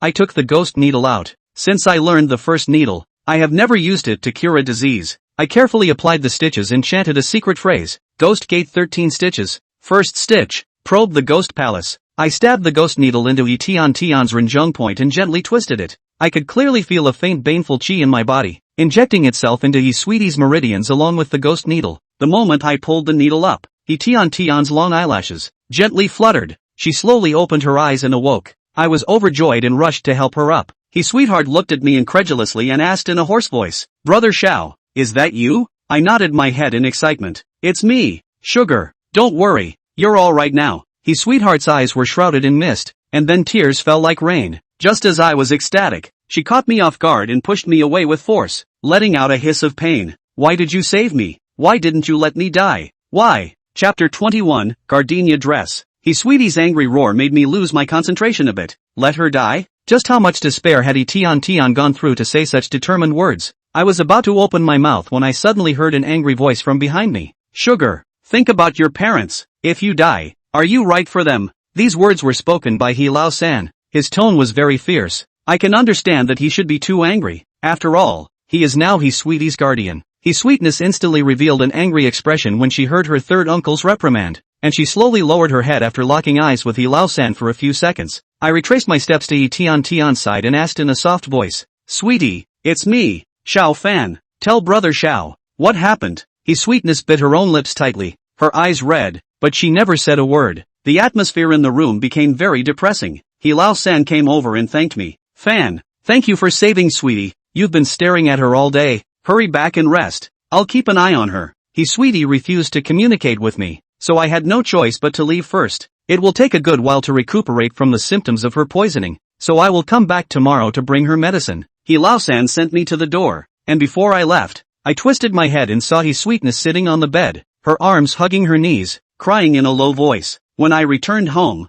I was slow to fall asleep, and as soon as I closed my eyes, the image of Tian crying would appear in my mind. I couldn't figure out why she hadn't gotten over it after all this time when perhaps the loss of her parents had hit her hard. Is the girl who was so lively and lovely at the beginning never to be seen again? The next day, I woke up early, boiled medicine for Sweetie and sent it to He Lao San's house. I saw Tian again, and after a night of recuperation, she looked a little better than yesterday. I personally fed her medicine and chatted with her, and although Tian still refused to talk, her attitude toward me eased a lot. After feeding the medicine, I instructed Tian to make sure she rested well, and I would come back to see her tomorrow. Sweetness nodded and buried herself under the covers once again. In the next few days, I ran to He Lao San's house every day, and took good care of Tian, who gradually opened her heart and was able to chat with me, just about the reason for the suicide. She never wanted to mention it. Early in the morning half a month later, I had just finished boiling the medicine when there was a knock at the door. I walked over to open the door and a big smile appeared before my eyes. Brother Xiao. A cry of Brother Xiao seemed to drag time back 10 years. Sweetness was wearing a clean white dress with her favorite gardenia embroidered on it. Seeing me staring at her skirt, Sweetness purposely spun around and asked me with a smile, was it good? Good looking. Sweetie smiled even more happily as she shoved a bag into my hands. Your favorite cinnamon cake. I made it myself. I opened the bag and the aroma of cinnamon wafted into my nose, whetting my appetite. I live in the north where cinnamon is not common and cinnamon cakes are hard to come by. When I was a kid, Sweetie knew I was good at this, and every time my parents went to town on business, I begged them to buy some dried osmanthus flowers and make me osmanthus cakes to eat. I still remember Uncle Ho saying to her in a sour tone, how old are you? Elbowing your way out. Brother Xiao, what are you waiting for? Quickly taste it. She reached for a piece of cinnamon cake and shoved it into my mouth, still with the same sweet flavor of the technique. Is it good? Aha! Sweetie asked playfully. Won't you invite me in? I hurriedly let the door open and invited her in. Where's Uncle Wang? Master, he passed away. Sweetie, he was stunned for a moment and apologized to me with some haste. Brother Xiao, I'm sorry, third uncle didn't tell me. I shook my head to show that I was fine and pulled her to the kitchen, bringing the simmering medicine to her. He Sweetness revealed a bitter expression. Can I not drink? I'm getting better. He Sweetheart hated medicine since she was a child. When she contracted a wind chill and was brought to my home by her parents to see a doctor, the master chased her down 3 alleys with the medicine, and finally relied on me to coax the medicine down to her. My heart trembled at the thought that he Sweetie, who was so afraid of bitterness, would drink the whole bottle of pesticide in one go. What the hell happened? It was so hard for He Tian Tian to return to normal. I didn't dare to mention it again, so I took a piece of icing sugar and put it in her mouth like I did in my childhood. Good girl, drink it with sugar in it and it won't be bitter. He Sweetie probably also recalled the funny stories from her childhood and snorted a laugh. She tapped me lightly. Darn it, still treating me like a kid. That said, she dutifully finished her medicine. She frowned and pouted as she put down the bowl of medicine. Liar, or bitter. She made me laugh. That means you've grown up and aren't as gullible. I invited Sweetie Ho to sit in the living room, but she refused. Brother Xiao, the gardenias are in bloom. Go and take a look? Good. I readily agreed and went to the grove outside the village with Sweetie. In this grove, there is a large gardenia planted, which I heard was planted by a villager who fled from the south 100 years ago. When I was little, the grove was the place where Sweetie and I played the most. It was very quiet with few people passing by. The gardenia did bloom, and the breeze blew with a fresh scent. He Sweetie pulled out 2 bottles of wine from her pocket as if by magic. Brother Xiao, do you still remember? One New Year's Eve, the 2 of us stole your master's wine to drink, and he caught us, and you took a good beating. Remember, master whipped my ass with a rolling pin, and I'm still afraid to sit down after the year is over. He Sweetie covered her mouth and laughed. She then raised the wine in her hand. Now that we're all grown up,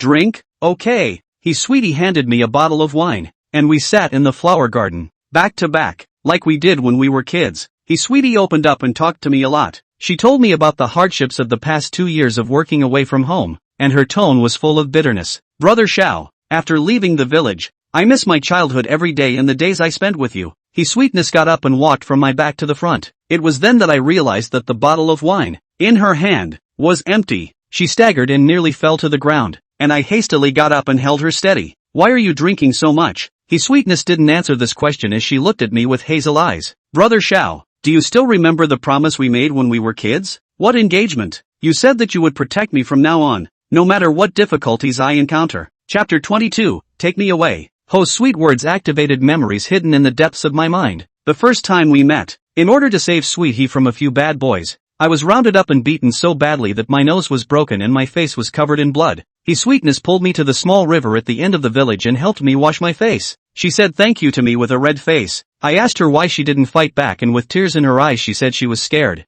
I looked at her rebellious look and pitied her, so I patted her on the back. No matter what difficulties you encounter in the future, I'll protect you. For life? For life. He Sweetie looked at me with wide eyes after hearing this, her eyes full of admiration. She grabbed my hand and bounced. Thank you, brother. Back then, I just felt good to be admired. This is a child's anecdote. Even I have forgotten it. I did not expect that He Sweetie remembered it until now. Thinking of what He Sweetness just recounted, the sorrows of working outside, I was heartbroken. Sugar, are you in any trouble? The expression on He Tian Tian's face changed, as if she had made some sort of determination. The bottle slipped from her hand and she choked and begged me. Brother Xiao, take me away. Take my parents away too. Take her away? Where to? And how to take them away when both of Sweetie Ho's parents have passed away? Is she drunk? I put my hands on He Tian Tian's shoulders, holding her body that was staggering from drunkenness. Sugar, tell me carefully, what happened? However, He Sweetie just lowered her head and whimpered. I shook her gently, accidentally pulling her collar open a little, and I suddenly realized that there was a greenish-purple bruise on her white shoulder. The bruises were unusual, obviously caused by an external force, and I immediately frowned. What happened to your shoulder?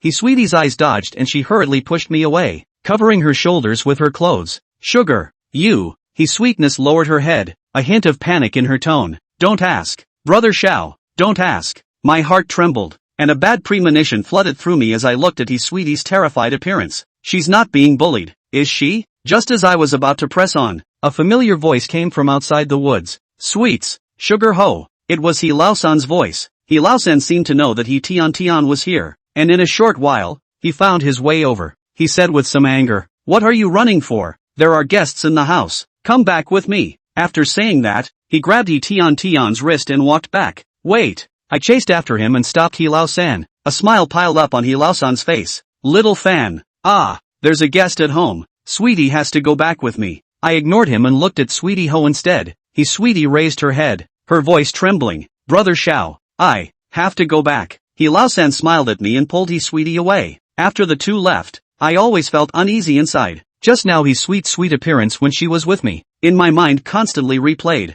especially the expression on her face when she pleaded with me to take her away. Clearly, begging. What is she begging for? Her voice, once again, echoed in my head. Brother Xiao, take me away. This is her hometown. Why did she leave? Is there any connection between this and her suicide earlier? And who caused the injury on Tian's shoulder? The more I thought about it, the more wrong I became, and I decided to go to find Sweetie Ho and ask her nicely. I walked quickly toward Lao-san's house, and when I arrived, I saw two people walking out of his house. This is two men, body type a thin and a fat. The thin one surnamed Sun. The village people gave him a nickname called Sun Monkey. As for the fat one, surnamed Li, the village people called him Fatty Li. The two of them were talking and laughing, full of lewdness, and Sun Monkey even lifted his belt and made a top crotch gesture. I was a little too far away from them to hear what they were talking about, but when the two of them spotted me, they immediately shut up and walked away quickly. I twisted my head to look at the back of the two men, full of doubts. I remembered that these two men were not close to Lao-san.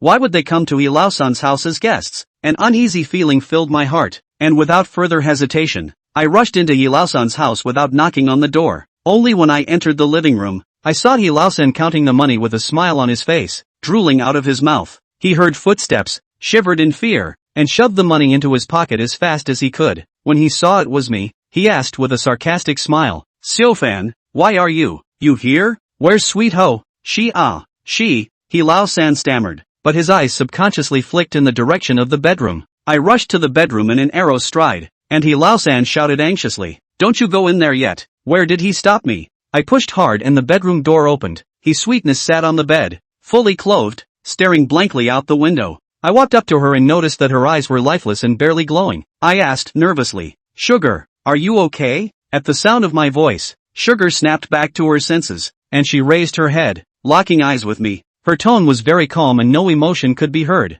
I'm fine. I just drank a little too much and I'm a little sleepy. Lao-san hurriedly chimed in. Sweetie's sleepy, let her sleep. I ignored Lao-san, my eyes looking toward the bed. The sheets were a bit disheveled, with a few short, thick, curved hairs scattered about. Fan, get going. Sweetie is going to sleep. Lao-san got a little anxious and tugged me toward the door. I still ignored Lao-san, and instead stared at his sweetness dead in the face. Are you really okay? Sweetie didn't meet my eyes as she lowered her head and mumbled, I'm fine, Brother Xiao, let me sleep. Lao-san pushed me out the door, which then clanged shut. Toward the end of the night, I had a dream in which Sun Monkey and Fatty Lee pressed Sweetie to the bed and tore her clothes, and Sweetie desperately resisted, but nothing could change. Suddenly, Sweetness stopped her movements of resistance, and she looked straight at me, asking me word for word in a voice filled with sorrow, Brother Xiao, didn't you promise to protect me for the rest of my life? Why don't you take me away? Why? Chapter 23, Grave Grass. I woke up with a jolt, covered in sweat. I gasped for air, and the miserable cries of Sweetie in my dream, with its desperate questioning, slowed me down for a long time. Although I don't have direct evidence yet, my intuition tells me that Tian is in big trouble, and her guardian, Lao-san, is the culprit. I took a few deep breaths and tried to calm myself down, but annoyed as I was, I could never calm down. As Sweetie's childhood friend, I couldn't stand the thought of her being bullied. I promised to protect her for the rest of my life. I got dressed and came to Lao-san's house silently through the night. Instead of rushing in, I took out the ghost needle and summoned Nameless out. Elder Nameless, please let the men in the house sleep dead. Nameless did not act immediately, but stared at the gate of Chen Lasan's house with a slight frown. Elder, what's wrong? Looks like someone's been here. He took a step forward, his body burrowing through the courtyard door. A few moments later, the door opened. Nameless appeared in front of me again and said calmly, there was only one man and one woman in the house, and I did what you wanted. Thanks. I walked in. Lao-san seems to have drunk a lot of wine. Lying on the sofa and huffing and puffing, through the moonlight shining in through the window, I saw that between his seal, filled with a trace of fury. It should be the means of the Nameless. I walked up and lifted my leg and kicked him, and Lao-san's cries remained the same, completely unresponsive. I put my head down and walked over to Sweetie Ho's bedroom. I knocked gently on the door and the house was silent. Knocked again and it remained the same. Elder, open the door for me. Nameless went through the door and with a click, it opened. I walked into Sweetie Ho's bedroom and turned on the light. Sweetie was sleeping, her head covered and her whole body curled up under the quilt. I walked over to the bed and gently lifted the front of the quilt, revealing Sweetie's face. Sweetie was dreaming, her face full of tears, whimpering and murmuring, "Mommy and Daddy, help me, ooh-hoo." She curled her body as hard as she could, like a frightened kitten. Sweetheart's appearance made my heart ache and strengthened my heart to save her. I patted her shoulder, and Sweetie opened her eyes violently,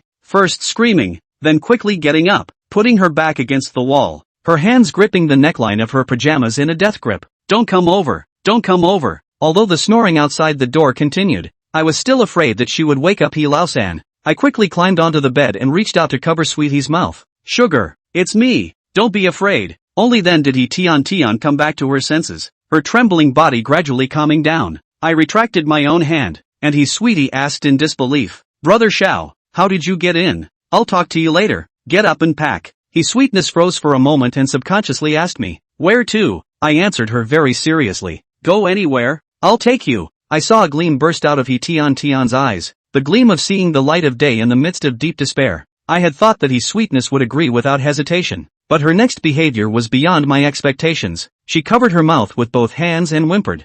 Sweetie cried and I panicked in my mind. "Sugar, what's wrong with you? Don't want to?" Sweetie shook her head vigorously. "No, I do." I was just about to say, "Then move faster," when I heard Tian add another sentence. "Brother Xiao, I'll go with you, but not today." "Why?" "Because I can't apologize to my parents." Sweetie's words puzzled me. What did her leaving with me have to do with being right or wrong to her parents? "What do you mean by that?" Sweetie suddenly jumped into my arms. "Brother Xiao, thank you for being willing to take me away. You wait for me for a while longer, and when I've done the last thing, I'll go find you." In the end, I was unsuccessful in persuading Tian, who insisted on waiting for some more time, and when I asked her what she wanted to do, she always refused to say. I couldn't argue with her, so I could only agree, and before I said goodbye, Sweetness told me not to come over for the last few days, and that when the time was right, she would come to see me on her own. 3 days have passed in the blink of an eye. Today is the 35th day since my master passed away.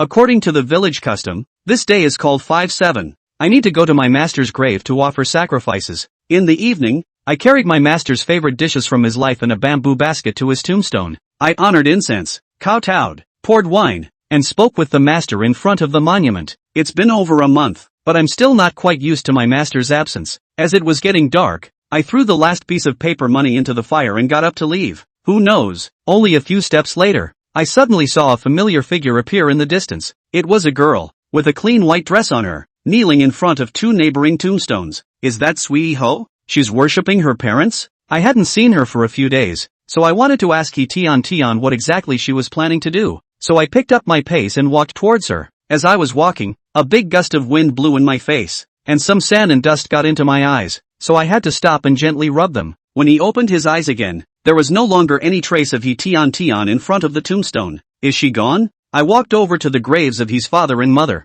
The 2 tombstones scrubbed spotlessly. Under the headstone was a bouquet of freshly picked gardenias and a figure made of straw. Grass tie? How did Sweetie Ho use this for worship? I crouched down and picked up the grass tie, and as soon as the thing was in my hand, I felt a piercing coldness, like I was holding a piece of ice. There was something strange about the touch in my palm, so I turned the grass tie over, only to realize that behind it, there was a piece of white paper. The white paper was nailed to a straw tie with rusty nails, and there was a bright red word on the paper, Dain. I brought the grass tie up to my nose and smelled it, and there was a very distinct odor of blood. The grass tie with the word blood written on it makes me uneasy in my heart, and this thing is a little evil. I hastily summoned Nameless. Elder, take a look at this. Nameless had only taken one look before issuing a stern warning. Throw it away. I hastily threw the haystack to the ground, only to realize that my palm was red as if I had frostbite. Immediately afterward, a sharp pain came from his palm. I inquired, baring my teeth. Elder, what is this?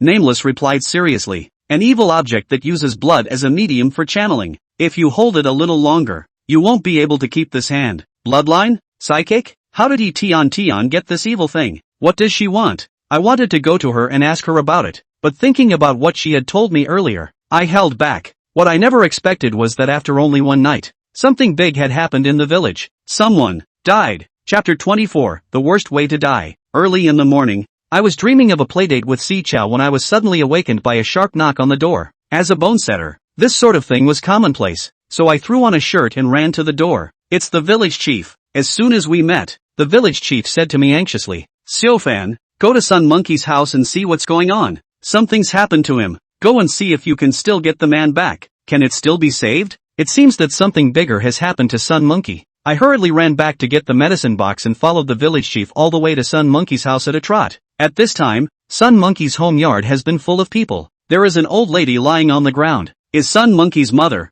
I swept a glance. The old lady's chest has ups and downs. The problem is not big. 80% of the crying fainted. Fan is here. Make way. The mayor led me into the room with a hard squeeze, and there were a few men in the living room, the bolder ones in the village, and they all looked in the direction of the bedroom, but none of them dared to walk in. The mayor also stopped. He pointed to the bedroom and said to me in a trembling voice, Fan, you, go in and see for yourself. I am very puzzled. The village chief is also a bold man. The village-wide affairs are presided over by him. Lifting corpses into the coffin he dared to do. What can scare him like this? With a puzzled mind, I walked into Sun Monkey's bedroom. As soon as he entered, he saw Sun Monkey lying on the bed, covered with a quilt from the neck down. I smelled blood in the room, and when I looked down, I realized that there were many pieces of flesh the size of nails thrown on the ground, which were very thin, and the blood was not yet dry, so they should have been peeled off not long ago. Saving lives was important, and I didn't bother to take a closer look at the pieces of meat on the floor, but I still made my way quickly to the bed.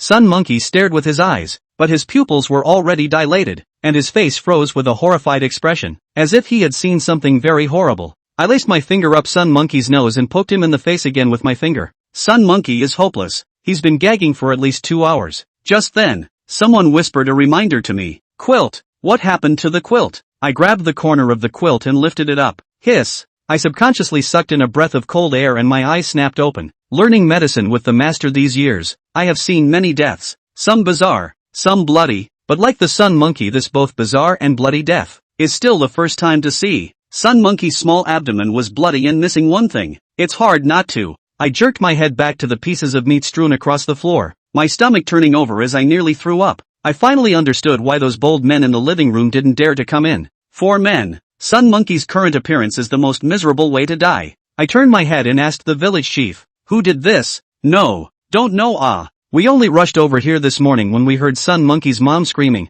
and when we came, the courtyard door was still unlocked. I'm a bone setter, not a detective. It's not my specialty. Just as I suggested that the village chief call the police, someone whispered, this death is too evil. Could it be that the Sun family is haunted? These words reminded me that Sun Monkey walked out of He Lao-san's house to carry his pants, as well as the grass tie in front of He Sweetie's parents' grave, surfaced one after another before my eyes. I looked at Sun Monkey again, and realized that on his body, there were a few strands of imperceptible black chi that were slowly dispersing. I cast a secret spell and communicated with Nameless with my mind. Elder, is this Fury? Nameless gave me the answer in a very positive tone. Yes, he was killed by a ghost. My intuition tells me that this is 100% related to Tian. There's a difference between close and distant. I definitely won't betray her. Sun Monkey deserved what he got. If I was the one being bullied, I would have brought a knife to the door long ago. The death of Sun Monkey was very out of breath, but deep down inside me, there was a vague uneasiness. How could he sweetheart have gotten involved with ghosts?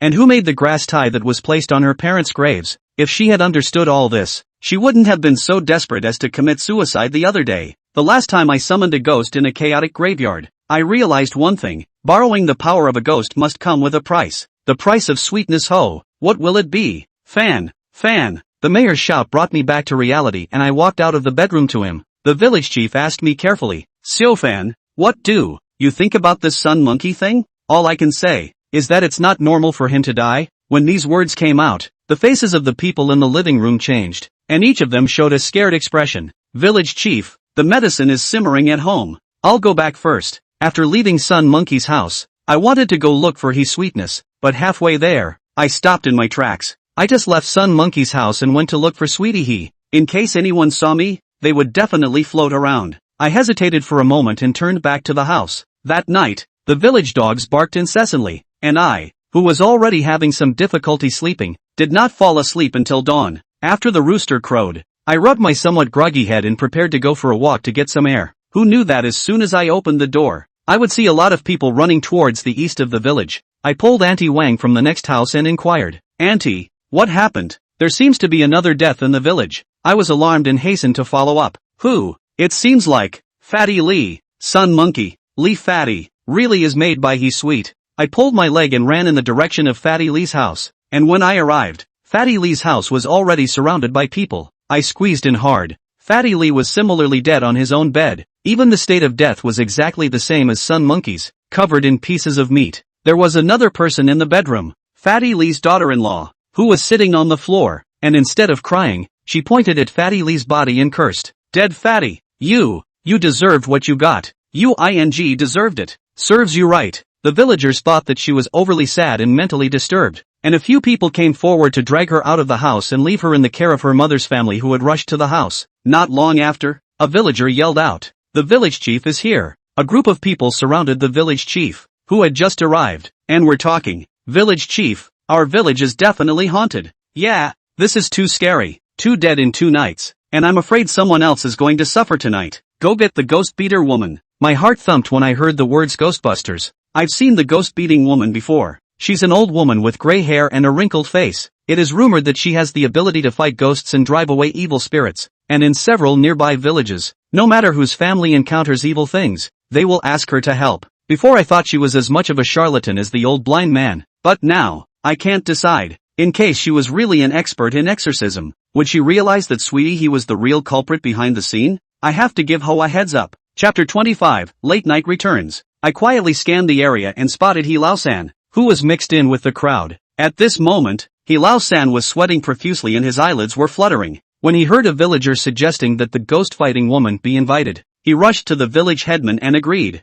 I didn't see Sweetie Ho, who should have stayed at home, and I left quietly without letting anyone find me. I ran to He Lao-san's house as fast as I could, and as soon as I entered, I shouted, "Sugar, are you there?" He Sweetness walked out, surprised. "Brother Xiao, why are you here?" I asked eagerly as I grabbed her by the shoulders. "Did you have anything to do with the deaths of Sun Monkey and Fatty Lee?" He Sweetness bit her lip slightly, not daring to look me straight in the eye. I added, fearing she might misunderstand, "Sugar, I'm not accusing you of anything, I just want to know the truth." He gave a soft They got what they deserved. I reminded her, "I know you've suffered a great deal, but the villagers have asked the village chief to ask the ghost-beating woman to stop for a while." He Sweetie shook her head. "Brother Xiao, can't stop. It won't stop? What does that mean?" Just as I was about to follow up, there was a sudden sound from the rear. I poked my head out the door to see that He Lao-san and Wang Mazi, in the distance, were walking this way while talking. This Wang Mazi is Wang Lizi's son. When I used the medicine to make Wang Lizi sick before, it was him who ran to the master for help. The two men's faces were filled with fear, and Wang Mazi even fell flat on his face out of fear. He Sweetie pushed me, her tone anxious. "Get out of here before they see you." I know that He Sweetness doesn't want to implicate me, and I also understand that if I'm discovered by He Lao-san at this time, it's easy for him to associate me with something, so I can only leave. Before I left, I once again urged Sweetie stop for now, I'll help you when the wind dies down. He Sweetness bit her lip and pushed me again. "Come on." I tumbled over the courtyard wall and returned home. That night, the village was once again filled with the sound of barking dogs. I was awakened by the screaming, and in my mind, I hurriedly got up and dressed, and went out to check. As I pulled open the gate to the courtyard, I noticed 2 figures in front of me, a man and a woman. These 2 walked towards the depths of the village, the moonlight spilling over them in an extraordinarily hazy manner. There was a chill in the air, much like the feeling I had earlier when I was in the messy graveyard in the mountains, which made me question whether the 2 figures were human or ghosts. I rubbed my eyes and looked carefully, and then I realized that there was no shadow under them.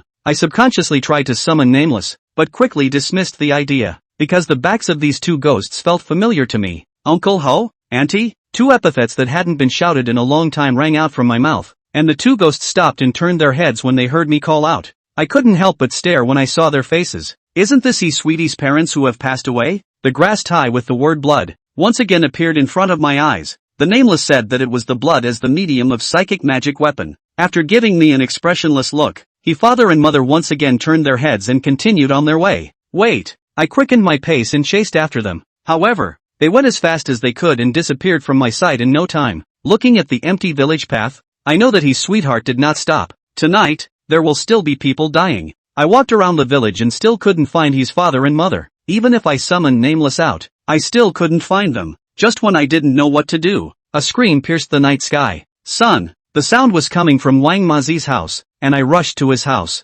Wang Mazi's house wall is short. I leaped over. The house has turned on the lights, and there is a burst of crying. When I rushed through the door, Wang Lizhi and his wife were lying on top of their son, crying bitterly. A large bloodstain on the ground. And then look at Wang Mazi's death. Not unlike Sun Monkey and Fatty Li. Seeing me arrive, Wang Lizhi rolled and crawled to me, tugging at my legs and kowtowing to me. Xiaofan, save my son. Save him. Uncle, take it easy, let me see. I walked over to Wang Mazi and put my fingers on his neck and under his nostrils. No pulse, no breathing. Wang Mazi's body was warm and had just died not long ago, but I couldn't save him. His corpse was bubbling with fury, and there was no soul or spirit inside him, so even Hua Tuo could not do anything about it. I shook my head, and Wang Lizhi's eyes rolled back and he fainted. Wang Lizhi's wife screamed at the top of her lungs. Kid, Wang Mazi deserved to die, but his old man was innocent. I went up to offer help, took out a silver needle and stabbed a few times on the acupoints on top of his head. I am very familiar with Wang Lizhi's old disease, and after a few stitches, he slowly opened his eyes. The old couple's cries will surely attract the villagers, and I'll have to ask for some clarification before anyone comes. Auntie, how is your son's relationship with Sun Monkey and Fatty Li? Having just lost her son and almost lost her husband,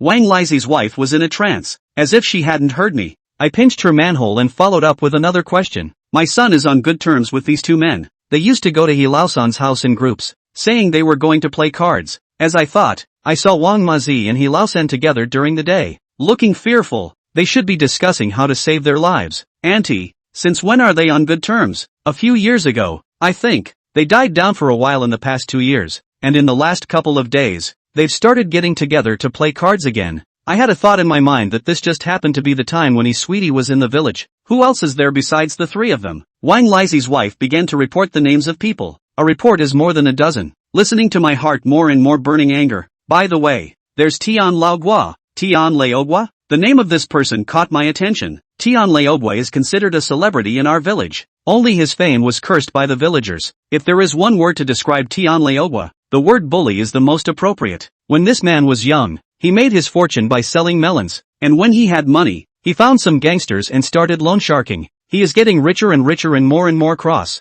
and many villagers have been bullied by him, so it can be said that he is full of evil. My intuition tells me that he probably played a very important role in this matter of Tian. As he was thinking about it, footsteps came from outside and some villagers arrived. In a short while, the room was filled with people. Among them was Tian Laogua. Seeing Wang Mazi's death, Tian Laogua, who was usually brutal and unreasonable, had his legs shaking like a sieve. He grabbed the village chief's hand and pleaded, Mayor, it's too scary. You'd better go and ask the ghost beater. 3 people died in 3 days, and the village chief was frightened, and he hastened to answer. Good.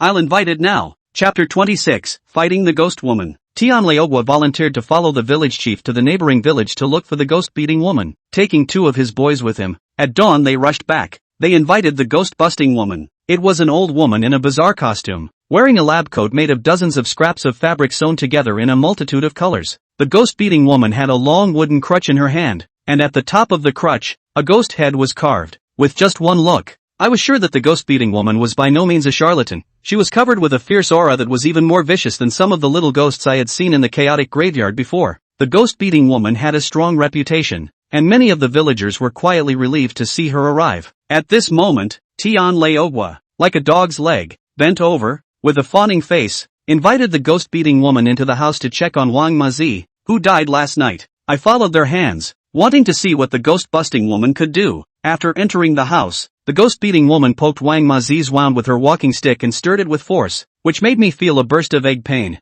The ghost-beater woman lifted her blood-stained walking stick and put it under her nose to smell it. She instantly frowned and snapped, "What a wicked murderer!" Upon hearing that it was a ghost killing people, Tian Laogua's face turned white with fear. "Higher power, can you fix it?" The ghost-beating woman replied condescendingly. "If I can't fix it, why did you guys hire me?" Tian Laogua hurriedly patted his ass. "They say that you are a tall person, Granny, but as I see it, this is demeaning. You should be a god coming down to earth." The village chief chimed in. "Senior, please do something. If we keep dying, everyone will not dare to stay in the village." When the ghost-beating woman didn't answer, Tian Laogua seemed to have thought of something and hurriedly greeted his little brother. A gangster handed over a thick envelope. Tian Laogua opened the envelope, which was stuffed with red bills. "Immortal, on behalf of the townspeople, I have prepared a small gift for you. Please accept it." The ghost-beating woman took the envelope with a satisfied expression on her face. "Go get me a rooster, a thin piece of twine, and a knife." Tian Laogua glared at his little brother. didn't you hear the God sent word? Go and find it. The things you need to fight a ghost woman are common, and it doesn't take long for them to come together. The ghost-beating woman grabbed the legs of the rooster and took the knife from Tianleogwa. The rooster seemed to know his fate and fluttered his wings, struggling desperately to land a chicken feather. A cold light flashed, the sharp blade sliced through the rooster's neck, and hot chicken blood spurted out. The rooster struggled harder, and the harder he flailed, the more blood flowed. Clunk! The ghost-beating woman threw the blood-stained knife to the ground. Give me the twine. Tianleogwa hurriedly handed over the hemp rope, and the ghost-beater woman lifted the rooster and placed the rope under it. The spilled chicken blood dyed the twine red, and when the rooster was no longer moving, the ghost-beating woman threw it on the ground as if it were garbage. Immediately afterward, the ghost-beater woman wrapped the twine into a circle, and she mouthed an incantation. The incantation was so obscure that I could hear every word, but together, I couldn't understand a word of it. The ghost-beating woman chanted for 3 minutes, and when the last syllable came out of her mouth, a horrifying gaze emerged from her eyes, staring Tianleogwa, who was full of anticipation in front of her, so much that he sat on his butt on the ground. Immediately after that, the ghost-beating woman pulled out an item from her pocket. My eyes widened and I couldn't breathe as if my heart was clutched. The thing that the ghost-beating woman took out was a human-shaped grass tie. On the straw tie, a piece of white paper was pinned with the word Diane written in blood. Isn't this the thing that Sweetie Ho put in front of her parents' curtain? How did it end up in the hands of the ghost-beating woman? Compared to the last time he saw it, the grass sap had changed slightly, and at the moment it was bubbling with a thick aura of death, and a green ghostly fire danced on top of its head. Of course, the fury and ghost fire were only visible to me, and in the eyes of the villagers, it was just a plain old grass tie. Unease spread through me, and I stared dead at the ghost-beating woman's movements, trying to figure out what she was doing. I saw the ghost-beating woman wrapping the thin hemp rope stained red with chicken blood around Kusakari's neck one after another. She opened her mouth again and recited the spell. The obscure incantation aggravated the uneasiness in my heart, and my intuition told me that I had to stop her, or else Sweetie would be in big trouble. I didn't dare hesitate and pushed forward as hard as I could. Just then, the ghost-beating woman seemed to have sensed something and jerked her head up, her eyes colliding with mine. She snapped, "The ghost woman is casting a spell. No interruptions, hold him down for me." The villagers were full of confusion. No one knew what was happening, except for Tianleogwa, a horse's ass, who rushed straight up. He put his hands on my shoulders and tried to push me down. I am usually quite afraid of Tianleogwa. The bully, in the past, encountered him, can go around never face to face, but it is about the safety of Dang Tian. How can I be weak? I am not as strong as Tianleogwa. So I took my head and hit it hard, using the hardest forehead, smashing it on Tianleogwa's fragile nose. Ouch! Tianleogwa screamed miserably. His nose was red from my impact, and he couldn't stop his tears from flowing. He called out to his little brother, "You're watching a show." His minions came back and swarmed me, and I was quickly pinned to the ground with both fists. None. I can't think of anything else, and I am ready to call Nameless out to help. Who knows that I have only shouted out one word, and the spell of beating the ghost woman has stopped. My eyes widened as I saw her grab one end of the twine in each hand and yank. The neck of the grass tie tightened instantly, and fire sprang from the white paper nailed to it, burning it to ashes. Immediately afterward, a black smoke emerged from Kusaza's head and flew out of the house. The direction in which the black smoke flew away was clearly Hilaosan's home. The ghost-beating woman glanced at me, a hint of scorn hidden in her eyes. She announced triumphantly, "The culprits have been brought to justice, so everyone can sleep soundly from now on." The villagers had a relieved look on their faces, and Tianleogwa was even happier. I was the only one who was as cold as ice. I struggled and got up from the ground, desperately squeezing through the crowd and running towards Hilaosan's home. I stumbled and fell I don't know how many times along the way, but I didn't even realize it hurt. I kept chattering in my mind, "Sugar, don't let anything happen to you." When I came to Hilaosan's house, I rapped hard on the door and called out, "Sugar, open the door, open the door." I called out several times and the house remained silent. My head went so blank that I even forgot that I could summon Nameless into the house and open the door. I slammed the door so hard I numbed my shoulder. Boo!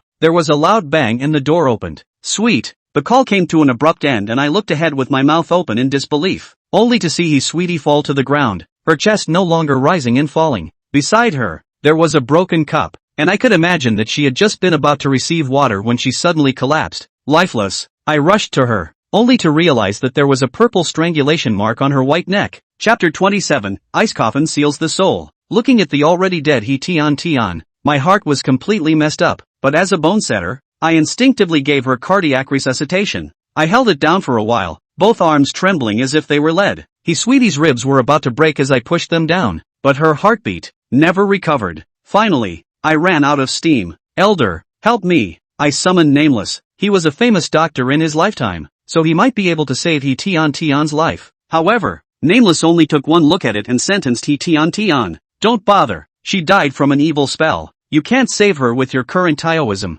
I pleaded almost with a sob. Senior, please make a move. Nameless sighed. I'm a ghost, and the means I use are all in methods. No different from evil magic. How can I save her? My head boom sound. He's sweet she. Just like this dead? Perhaps seeing that I was too sad, Nameless came up with an idea for me. Although this girl's vitality is severed, her soul is still alive. If you put her corpse into the white jade ice coffin, there may be a way to bring her back from the dead in the future. White jade ice coffin. Isn't that the coffin that Master was going to use on me when he was alive? I trusted Nameless, and without any hesitation, I picked up Tion and brought her back home. When I got home, I ran to the woodshed, pushed down the big pile of firewood, and saw a coffin. This coffin was very different from the life coffins I had seen before. It was made of white jade all over and was flawless. I reached out and touched it, and the jade coffin was cold and prickly, like touching a piece of ice. I pushed the lid of the coffin open with force, and a wave of cold air emerged, and in the blink of an eye, the entire woodshed was covered with frost. I once again came to Sweetie's side, ready to put her corpse into the coffin. Just as my hand touched her body, I stopped. I hesitated for a moment and ripped off the collar of Sweetie Ho's shirt, revealing her shoulders. The bruises I had last seen in the grove caught my eye again. Not only that, but next to that bruise, there was a new one. I couldn't help but clench my fists, my knuckles clicking. Even without removing all the clothes from Tian's body, I could imagine that her entire body was covered in these bruises. Sun Monkey, Fatty Li, and Wang Mazi. These people are really a bunch of people. I took a few deep breaths and forced myself to calm down. I straightened out Sweetie's clothes and carried her into the white jade ice coffin. Before closing the lid of the coffin, I looked at Tian lying inside the coffin and made a serious promise. Sweetness, Brother Shao promised to protect you for the rest of your life. It's never a joke. Your revenge, Brother Shao will definitely help you avenge it. At this moment, I was up for the kill. Just last night, Wang Mazi's mother told me a dozen names, although there is no direct evidence, but the probability is that all of these people have bullied He Dang Tian, and I will definitely make them look good. And then there's He Lao San, who is the only family member of He Du Tian, yet he lets her be so humiliated, worse than a dog or a pig. Even animals are ashamed to be in his company. Using firewood, I rehid the alabaster ice coffin, then returned to my bedroom and closed my eyes to rest. I was up all night last night and needed the rest, and there are some things that you have to wait until dark to do. In my sleep, I saw Sweetie Ho. She changed back to the thin, frail little girl she first met me with. She crouched amidst the swathes of gardenias, her head bowed, whimpering and sobbing. I wanted to get close to her, to comfort her, but no matter how fast I ran, I could never get halfway to her. Knock knock. A sharp knock on the door woke me up and I jerked my eyes open, only to realize that it was dark outside the window. Boom boom boom. The knocking turned into banging, and when I got to the yard, I heard a loud clang and the door to my house opened with a bang. A group of people swarmed in, and the person at the head was none other than Tian Leogwa, in addition to He Lao San, and a few men from the village. I swept a glance, except for 3 people who hadn't arrived. The dozen or so people that Wang Mazi's mother had spoken of were all here. I met Tian Leogwa's eyes, and I saw anger in his eyes, as well as fear that I couldn't hide. He pointed at me and cursed. Little brat, did you take Sweetie's body away? Hand it over quickly. He Lao San, who was on the side, also shouted. Sweetie was born as a member of my He family and died as a ghost of my He family. Her body deserves to be disposed of by me. Hand it over. The others also helped, all fierce and vicious, just like a posture of handing over the person or get me killed. I didn't answer, but instead did a mental calculation. The beasts that bullied Sweetie were all here. As long as Nameless was willing to make a move, it wouldn't take much time to kill them, but only if Nameless will follow my orders. When I take in Nameless, it's different from when my master takes in evil spirits. The evil spirits that my master takes in are all his ghost servants, and life and death are at his mercy. Nameless and I, on the other hand, have a mutual support relationship, and I have no ability to order him around. If Nameless doesn't want to kill anyone, what should I do? Just as I was contemplating this, the sound of a cane touching the ground came from outside the door. When the ghost-beating woman walked through the door, Tian Leogwa immediately balked. Gods, we've blocked this kid. He can't get away. The ghost-beating woman cast her gaze and spoke coldly. Although the culprit has been brought to justice, the evil spirits she summoned have not returned to the underworld, and 3 more people died in the village today. Boy, hand over that girl's corpse, so that the old crone can put an end to this plague once and for all. This is a very informative statement. The missing three are not coming, but they can't come. If I'm not mistaken, his father and mother have known their daughter's murder and have gone mad. Before, they only killed one person a day, but this night they killed 3 people in a row. No wonder the group of people in front of them were so fearful. They were truly afraid. The ghost-beating woman is very skillful. I saw it with my own eyes yesterday, so I can't do it the hard way. What are you talking about? I can't understand. He Lao San yelled.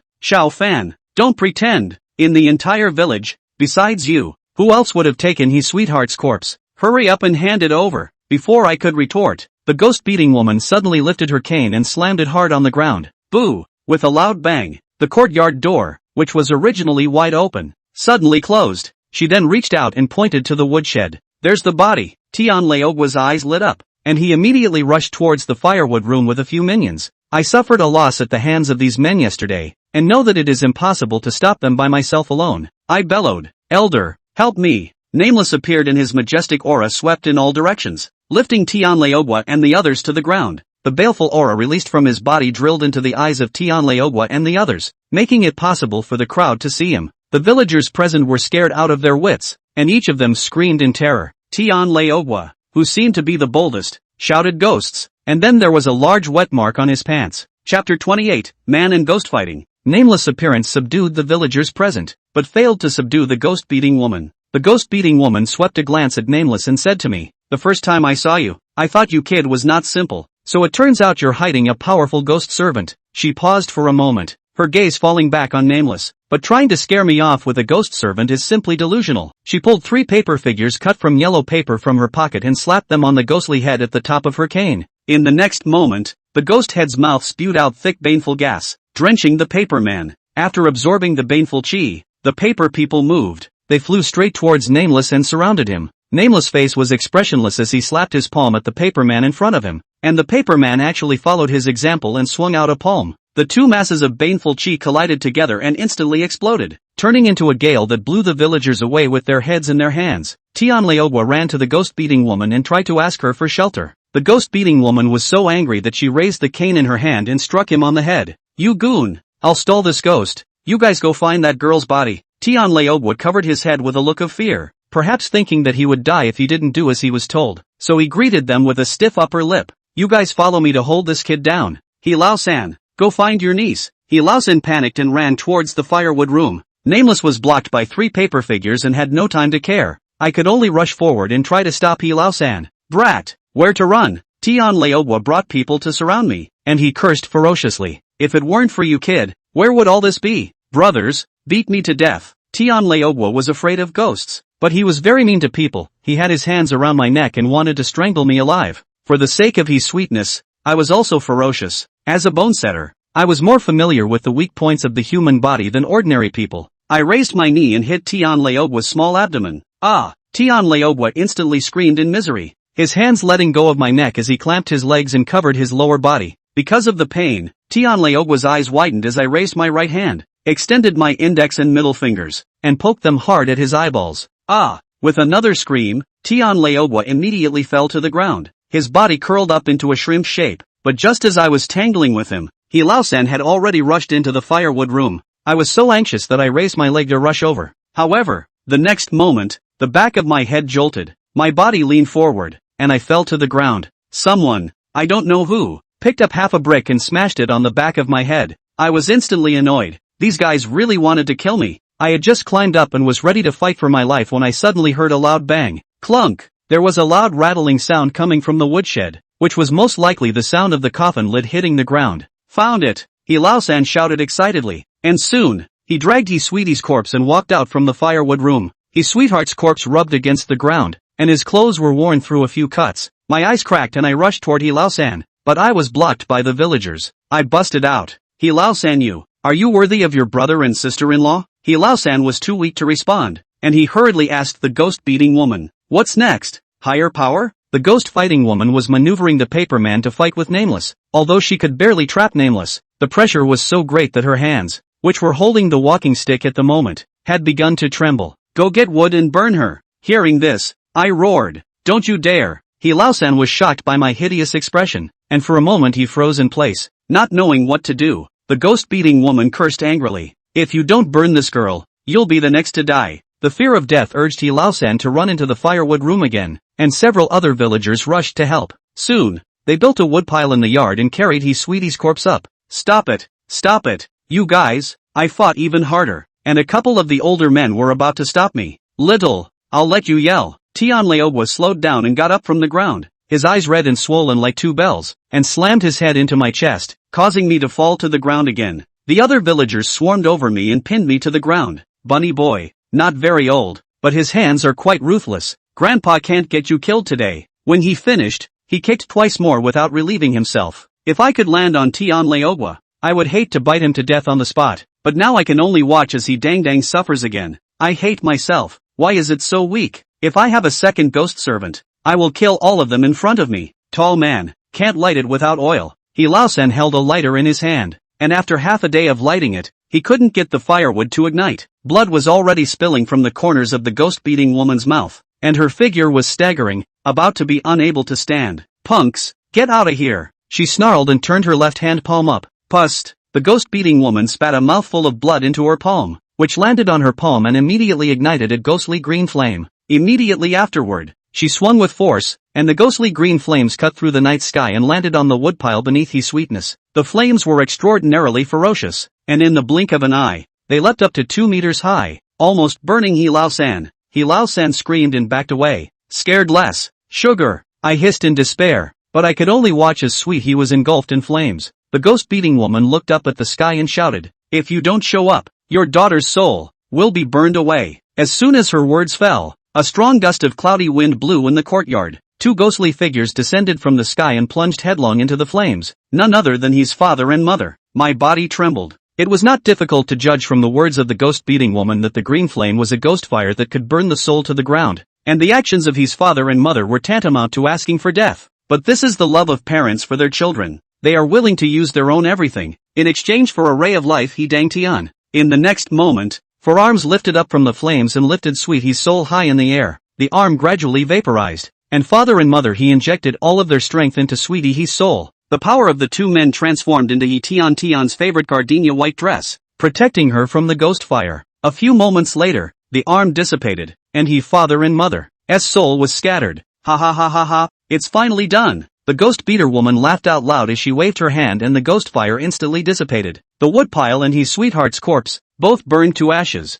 leaving only his sweetheart's soul, floating in the air. His Sweetness had tears in her eyes and was overwhelmed with grief. Dad! Mommy! Despair turned into deep hatred, her red eyes, staring at the ghost-beating woman with a deadly stare, itching to thwart the other party. I shouted hastily, "Sugar, don't! It's a trap!" However, at this moment, His Sweetness couldn't listen to anything, and she recklessly pounced on the ghost-beating woman. But in the very next second, she was choked by the ghost-beating woman. The ghost-beating woman's tone was grim. It's not in vain that I've been scheming for so long and have finally cultivated you into a night ghost. Chapter 29, Scarlet Gardenia. The words of the ghost-beating woman corroborated a fact. The straw tie that His Sweetie put on her parents' grave was given to her. That night I went to look for Sweetie Ho, and Nameless said someone had been here. I think it was the ghost-beating woman. Knowing that his sweetheart is eager to take revenge, the ghost-beater woman deliberately teaches her the method of channeling spirits. The killing of his sweetie to lure the father and mother to save their daughter is also part of the plan to beat the ghost woman. From the very beginning, his sweetness had fallen into a trap carefully designed by the ghost-beating woman. I didn't know what the ghost-beating woman's ultimate goal was, but my intuition told me that if I didn't save He Tian, I would never have another chance. Elder, go save Sweetie. When Nameless heard my voice, the fury in his body immediately rose threefold. He attacked frantically, and the 3 paper figures entwined with him shook. The ghost-beating woman spat out blood one after another, and the formation of paper people she had cast was about to be broken. She gritted her teeth. Where did the ghosts come from that are so powerful? She glanced at the cane in her hand with a meaty expression, as if she had made up her mind. Her palm suddenly exerted force and crushed the ghost head carved on the walking stick, ruthlessly. Snap! With a crisp popping sound, a new paper figure flew out of the shattered ghost head. Unlike the first 3 paper figures, the new one is black, and I don't know how many years of fury it has been drenched in the hands of the ghost-beating woman. The black paper man appeared and immediately joined the fray, trapping Nameless once again. Although with the strength of Nameless, breaking the formation is only a matter of time. But now, he is unable to help me. Seeing that the ghost-beating woman was back in charge, Tian Leogwa and He Lao-san rushed over. Tian Leogwa asked excitedly, "Immortal, Is it true that we will be safe if we let this wild girl's soul dissipate? He Lao-san hastily agreed. Higher power. Do it. The ghost-beating woman glanced at the two of them, a wry smile on her face. This is a slave that I have spent a lot of effort to raise. Where do I want to let her soul fly away? Instead, it is time for you to make a contribution. Tianlaogwa was dumbfounded and asked in a trembling voice. Gods, you, what do you mean by that? What I mean, you'll see in a moment. As soon as the words left her mouth, several strands of baneful energy emerged from beneath her feet and drilled into all the villagers. Why can't I move? I can't move either. Terrified voices resounded everywhere, and the villagers seemed to be immobilized, all unable to move. He Lao-san shouted in horror. What are you doing? Higher power? The ghost-beating woman ignored him and instead stretched out her wrinkled hand, placing it in front of He Tian Tian. She recited an obscure incantation, and black baneful chi emerged from her fingertips and burrowed into He Tian Tian's forehead. He Sweetie's eyes gradually became dull and lifeless. Let her go.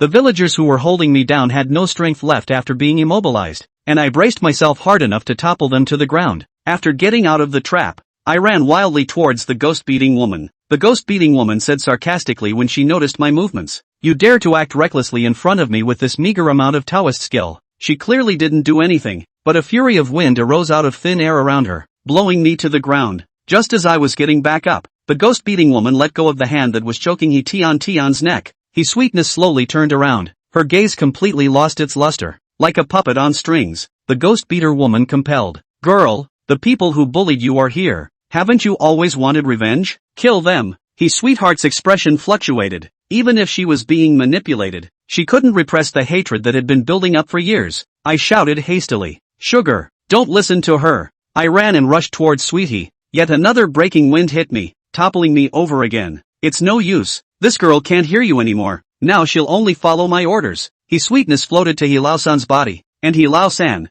who could only move his mouth, desperately begged for mercy. Sweets, I'm your own uncle. Spare me. You spare me, okay? Murderous intent surfaced on He Tian Tian's face as she gritted her teeth and stated the heinous crimes He Lao-san had committed. You adopted me after my parents died. I treated you like family, and what did you do to me? Speaking here, He Sweetheart's voice trembled, containing a humiliation that she didn't dare to recall easily. You guys tortured me for 2 whole years. It was hard for me to find a chance to escape from you guys, and in these 2 years, I would rather starve to death outside than come back. But you, still refused to let me go. A month ago, you sent me a letter saying that if I didn't return to the village, you'd dig up my parents' graves, feed their bones to the dogs. He Lao-san, that's your own brother and sister-in-law. How dare you do such a heartless thing? Hearing He Tian Tian's accusation, I realized why she refused to leave with me before. She was a filial child. How could she bear to see her parents' bones left intact? That's why she pleaded with me to take her parents away with her after she got drunk last time.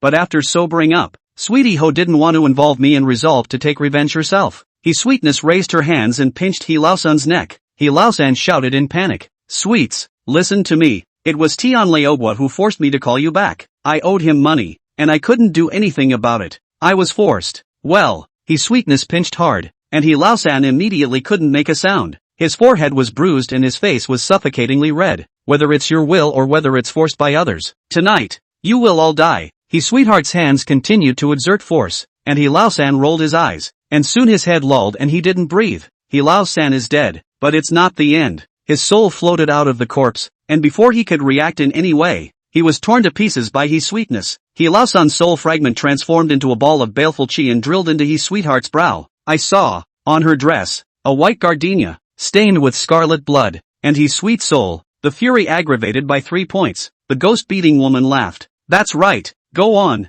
girl, you've got a lot of enemies, and a lot more. Ha ha ha. I realized that the ultimate goal of the ghost-beating woman was to make He Tian Tian turn into a murderous ghost and take her for herself. I couldn't let Sweetie continue to kill people. I tried to get up again, but I was held down on the ground by the demon-beating woman's baleful energy and couldn't move. The fury burrowed into my mouth like an invisible gag, preventing me from making a single sound. I could only watch as He Sweetness floated to Tianlaogwa. Tianlaogwa was already speechless with fear, and the disgusting stench coming from his crotch after he had already been scared to the point of peeing his pants. He didn't give Tianlaogwa a chance to beg for mercy, only to hear a click. She directly broke Tianlaogwa's neck. Tianlaogwa's soul, likewise, was torn into pieces, and a second blood-colored gardenia blossomed on He Sweetheart's white dress. Immediately after, my homeyard screams rang one after another. Once bullied He Sweet man, one after another died. Chapter 30, The Last Little White Flower. The courtyard quickly regained its calm, and at the moment there was no one alive except for me and the ghost-beating woman. The baleful aura that emerged from Tion's body was like being on fire. After killing all her enemies,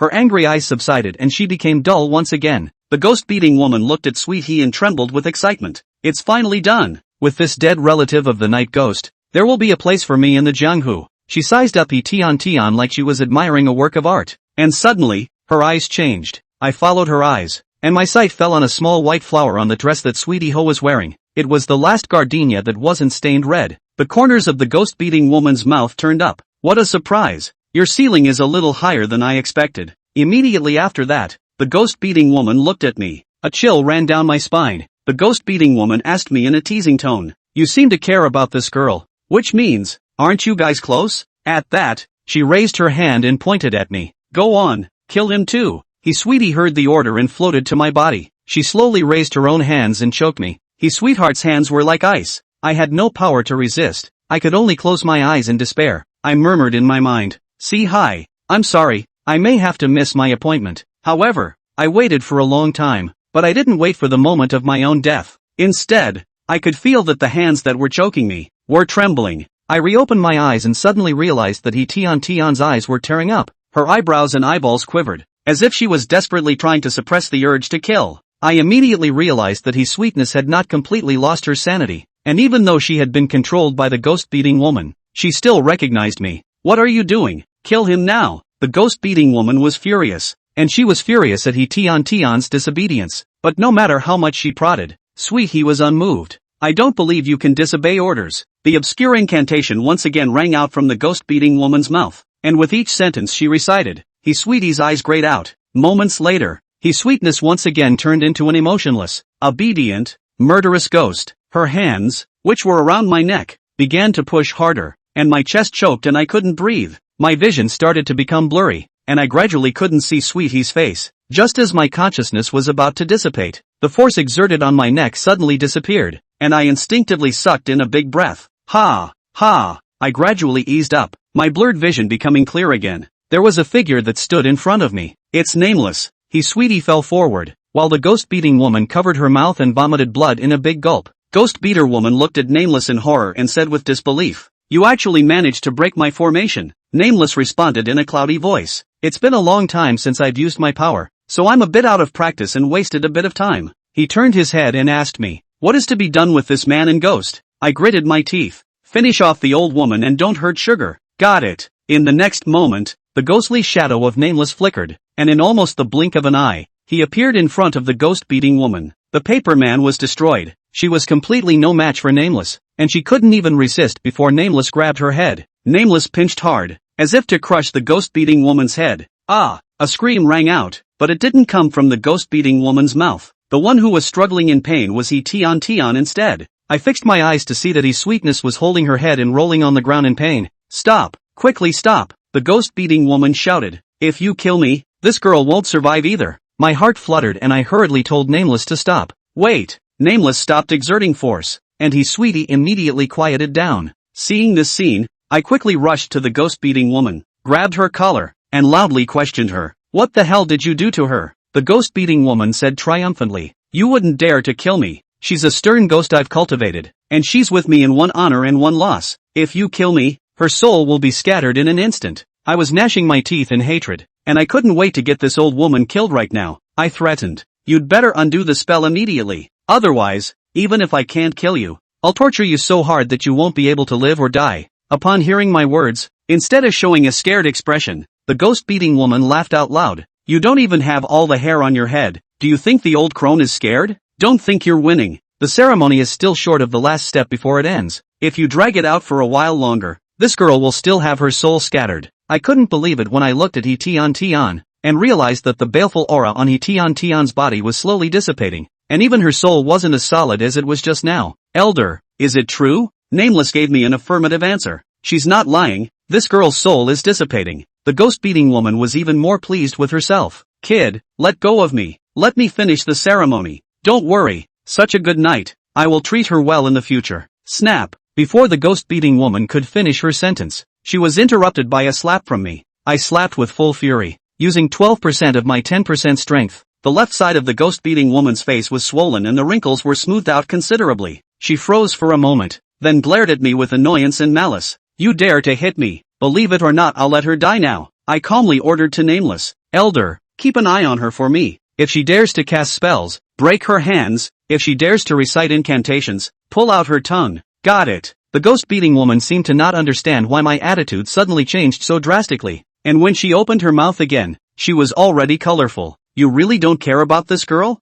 "I manage, but not with begging." The ghost-beating woman struggled. "Without me, she will die." I stared into her eyes. "Villains die from talking too much. If you don't understand such a simple truth, you've really lived such a long life for nothing." "What does SH mean? Did you just say that the ceremony isn't over yet?" Hearing my explanation, Ghost Beater Woman's eyes widened violently. She first looked at Nameless, then lost her voice. "I don't suppose you want to." I ignored her and walked straight to Sweetie. I took out the bag of silver needles I had with me and drew out a silver needle. The ghost-beating woman got anxious and fought to hiss. "Stop it! You stop it! She's my ghost servant. Mine!" I was annoyed to hear it and ordered it again. "Pull out her tongue." After a scream, the yard fell silent. I lifted the silver needle in my hand and took a deep breath. Just as I was about to make my move, Nameless' cold voice came. "You've only been practicing the second needle for half a month. You haven't fully mastered it yet. Once you fail to administer the needle, you could die." Chapter 31, Second Stitch, Reading Ghost Letters. I knew that Nameless was warning me. The 13 needles of the Ghost Gate. The needles were difficult to learn, and each needle was several times more difficult than the previous one. It took me 20 days to learn the first stitch, and for the second stitch, I've only been practicing for half a month so far. I've known the second stitch by heart for a long time, and I'm not at all sure I might not be able to use it. But if I don't, I can only let the ghost-beating woman take Sweetie Ho away. "Elder, when I was young, I promised Sweetness that I would protect her for the rest of her life, and I've already broken my promise for a long time, so please allow me to be capricious for once." I paused, my voice flooding with cold. "If I don't make it, please do it for me and kill this inferior old woman. Please make sure to make her death a painful one. As for what I promised you, I will work as a cow for you in my next life as an apology." Nameless was still as expressionless as usual, unable to tell if he was happy or sad. He didn't answer, so I took that as his default. Turning back again, I locked eyes with Tian. Her gaze was still dull, even though I was standing in front of her. She still had no reaction.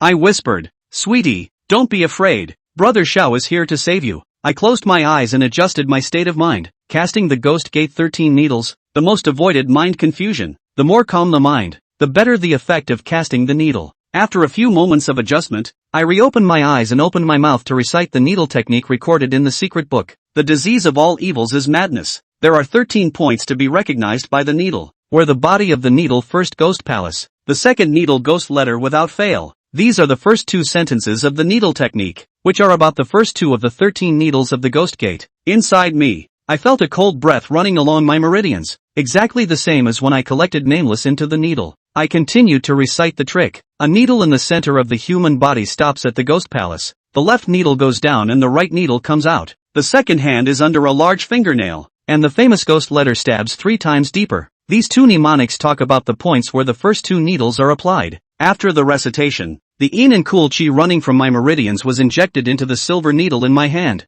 I grabbed Tian's right hand and aimed the silver needle at the Shaoshang point on her thumb. Ghost Gate 13 stitches. Second stitch. Read the Ghost Letter. I let out a soft gulp and jabbed the silver needle in without the slightest hesitation. In an instant, the fury chi on Sweetness's body surged crazily, and the silver needles that pierced into her body seemed to give birth to a huge suction force that kept devouring the fury chi. As more and more fury chi was absorbed, the color of the silver needle began to change. Only the head of the needle was stained black and it kept spreading to the end of the needle. Sweetheart's eyes gradually took on a clear color as she blinked her eyelids and murmured softly, "Brother Xiao?" I flashed a smile. "Sugar, you're awake?" Sweetness seemed to remember what had just happened, and large teardrops slid down her cheeks. "Brother Xiao, I'm sorry, I almost killed you." I didn't blame her, softly reassuring. "I know you can't help it, don't beat yourself up." "Well, don't talk for a while, I need to concentrate." I urged the silver needle to absorb the fury at a faster rate to avoid any accidents. When most of the silver needles were dyed black, I thought I was winning, but just then,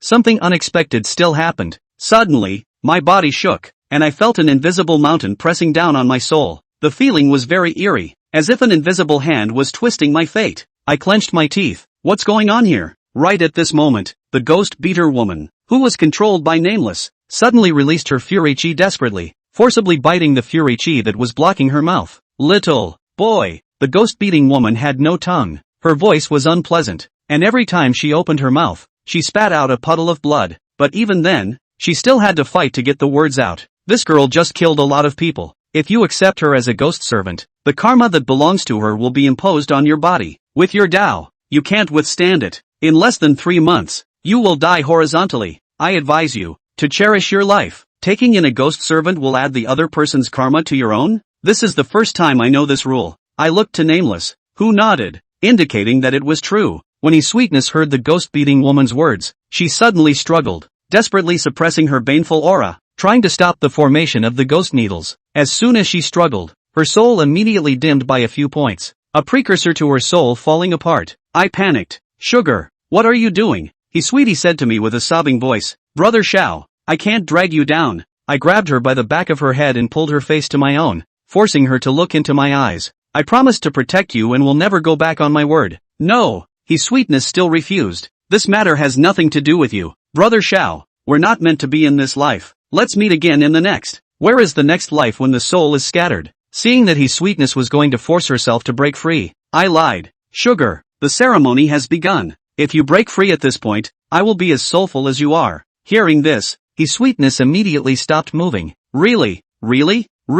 You trust me. We're all going to be fine. Sweetheart was simple-minded and didn't realize that I was lying, but the ghost-beating woman did see it. But before she opened her mouth, Nameless directly broke her jaw, eliminating any chance of her interfering with her words again. I took a few deep breaths, swept away the fear brought on by the karma addition, and focused on applying the needle. With Sweetie's cooperation, the process of taking in a ghost servant, though arduous, went smoothly. When the end of the needle also turned black, the second ghost needle belonging to me took shape. The 13 needles of the ghost gate proved to be even more powerful than the ghost beater woman's tactics, and after becoming my ghost servant, all of the many spells that she had imposed on Sweetness were ineffective. Sweetness was no longer under the control of the ghost-beating woman, and her original near-transparent soul once again became solid. Sweetness cried tears of joy, but inside, I was lost. If I had been smarter, I would have realized that Lao-san was a monster. If I had been more sophisticated, I would have realized the plot of the ghost-beating woman earlier. If I was a little deeper in my Taoism, I could have stopped the ghost-beating woman when she cast her spell to kill. Perhaps, Sweetie Ho wouldn't have died. Sweetness should have seen my guilt. She took the initiative to hold my hand and smiled. This life is too ridiculous. The next life is too long. Let me become a ghost to accompany you. Not thinking of gray hair, not seeking red makeup, I asked frostily. I'm not telling you. She spat out her tongue, her face blushing. But soon, killing intent reappeared in her eyes. She turned her head to look at the ghost-beating woman, who was already almost unrecognizable, her eyes sharp. This is the last one. Chapter 32, Karma Adds Up. The hatred in his sweetheart's eyes towards the ghost-beating woman was undisguised, and she had been grateful to the ghost-beating woman for giving her the opportunity to take revenge. But now she had realized that what the ghost-beating woman had done was not kind, but had another purpose. Because of the ghost-beating woman, Sweetie's parents' souls were scattered and completely disappeared, without even a chance to be reincarnated. Sweetness took a step toward the ghost-beating woman. I grabbed her wrist. Sugar, let me do it. Sweetie Ho has already been through too much, and I don't want her to go on. Sweetness gently shook her head. Brother Xiao, I want to end it myself. Her eyes were firm, but I didn't back down. No matter what difficulties you encounter in the future, brother will help you carry them together. I stride up to the ghost-beating woman and grab her by the neck. Sweetie came to my side and held my hand, knowing that there was no way out. The ghost-beating woman did not beg for mercy, but looked at me with teasing eyes, as if to say that it would not be long before I would end up in the same place as her. Her eyes enraged Sweetie, who joined me in exerting force and crushed the ghost-beating woman's neck. A wisp of baleful energy floated out from the ghost-beating woman, coloring the last gardenia on Sweetie's skirt red. By now, I was the only living person left in the yard. Everything, it's over. Looking at the corpses all over the ground, I was a little lost in thought for a moment, and the words of my master before he died rang in my ears. Xiaofan, you learned the Ghost Gate 13 needles. You are destined to walk the rivers and lakes in the future. Is this the Jianghu that master talked about? Even the air, filled with the sickening smell of blood. You remember, don't trust anyone so easily. At this moment, I have understood the master's advice, and the fact that Sweetie Ho was cheated is the best example. Brother Xiao? Sweetie's call brought me back to my senses. What's wrong? Brother Xiao, these corpses, what to do with them. My house is at the edge of the village, and although there was a quarrel and a fight just now, it did not wake up the other villagers. As long as the bodies are disposed of before dark, no one will know what happened here. I made a snap decision. Elder, please bury these corpses in the chaotic graveyard at the back of the mountain. The chaotic graveyard in the back of the mountain was rarely visited, and burying the body there, even if there was fresh soil turned over, no one would find it. Sugar, you clean up the blood in the yard. The two ghostly servants nodded at the same time, each doing their job. I, on the other hand, came to walk to the woodshed and rehide the white jade ice coffin. An hour later, the courtyard had been cleaned and Nameless had rushed back. Instead of rushing to include the two in the ghost needle, I invited them to sit down and have a chat. Elder, what's the matter with the old woman's comment about karma adding to her body before she died? I was very wary of these words. The ghost beater woman said that if I took Sweetie as a ghost servant, I would surely die a horrible death within 3 months. Sweetness looked confused. She had just turned into a ghost and her experience in this area was not as good as mine. I looked at Nameless, waiting for him to give me an answer. What is karma? Do you know? I nodded. My master told me before. Cause and effect is the word used by the Buddhists. The Buddhists believe that all laws are based on the theory of cause and effect and generated or destroyed. The cause is able to generate. The fruit is generated. The cause must be fruit. There must be fruit must be the cause. From the cause of the result, cause and effect is always the same. Nameless glanced at Sweet He and continued. This girl has killed many people this night, and is thus tainted with many evils. If she reports to hell, she will be punished by going through hell to clear her sins. But now that she has been taken in as a ghost servant by you, she has been tainted with yang energy from you and is no longer bound by hell and no longer wanted by the ghost catchers. In the world, yin and yang are twinned, and cause and effect circulate, so the calamity she needs to fulfill will naturally fall on you. I inquired in surprise. Then in the future, for every ghost servant I take in,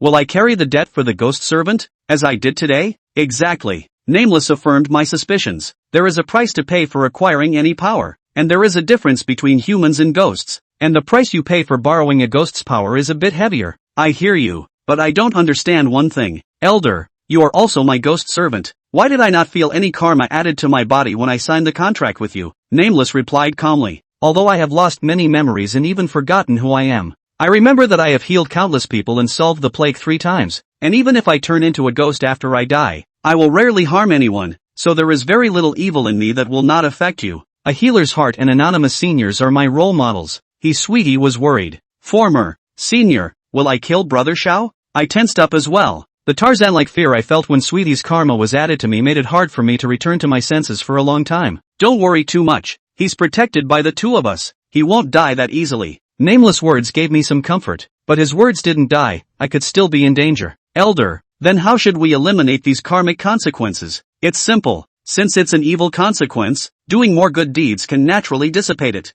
Sweetie said happily. Brother Shao is a bone setter, and helping people heal is a good deed. I thought the same thing, expecting to be relieved, but then I saw Nameless shake his head. It's not okay to show people. I froze. Why? Because it's yin virtue that is accumulated by treating the living, and yin virtue is something that can only be used when you die and go to the netherworld, and it doesn't cancel out the evils that you carry while you're alive. I was dumbfounded and subconsciously inquired. Well, I can't cure a ghost, can I? Sure. I was stunned, and Sweetie had the same expression, full of disbelief. Do ghosts get sick too? I was very puzzled. How could a ghost get sick when it is a spirit and has no physical body? Nameless gave an explanation. Not all the ghosts that stay in the sun do not want to go to the next life. Many of them stay on Earth because of a variety of reasons, either obsessions or deficiencies, and have no choice but to do so. The longer a ghost stays in the yang world, the more it is rejected by heaven and earth, and if it is not powerful, it will develop all kinds of illnesses and be tortured until it can't hold on and its soul flies away. And how do you cure a ghost? As far as I know, the 13 needles of the ghost gate originally have the effect of suppressing the disease on the ghosts, but if they want to be completely cured, they still need to end their regrets and eliminate their obsessions.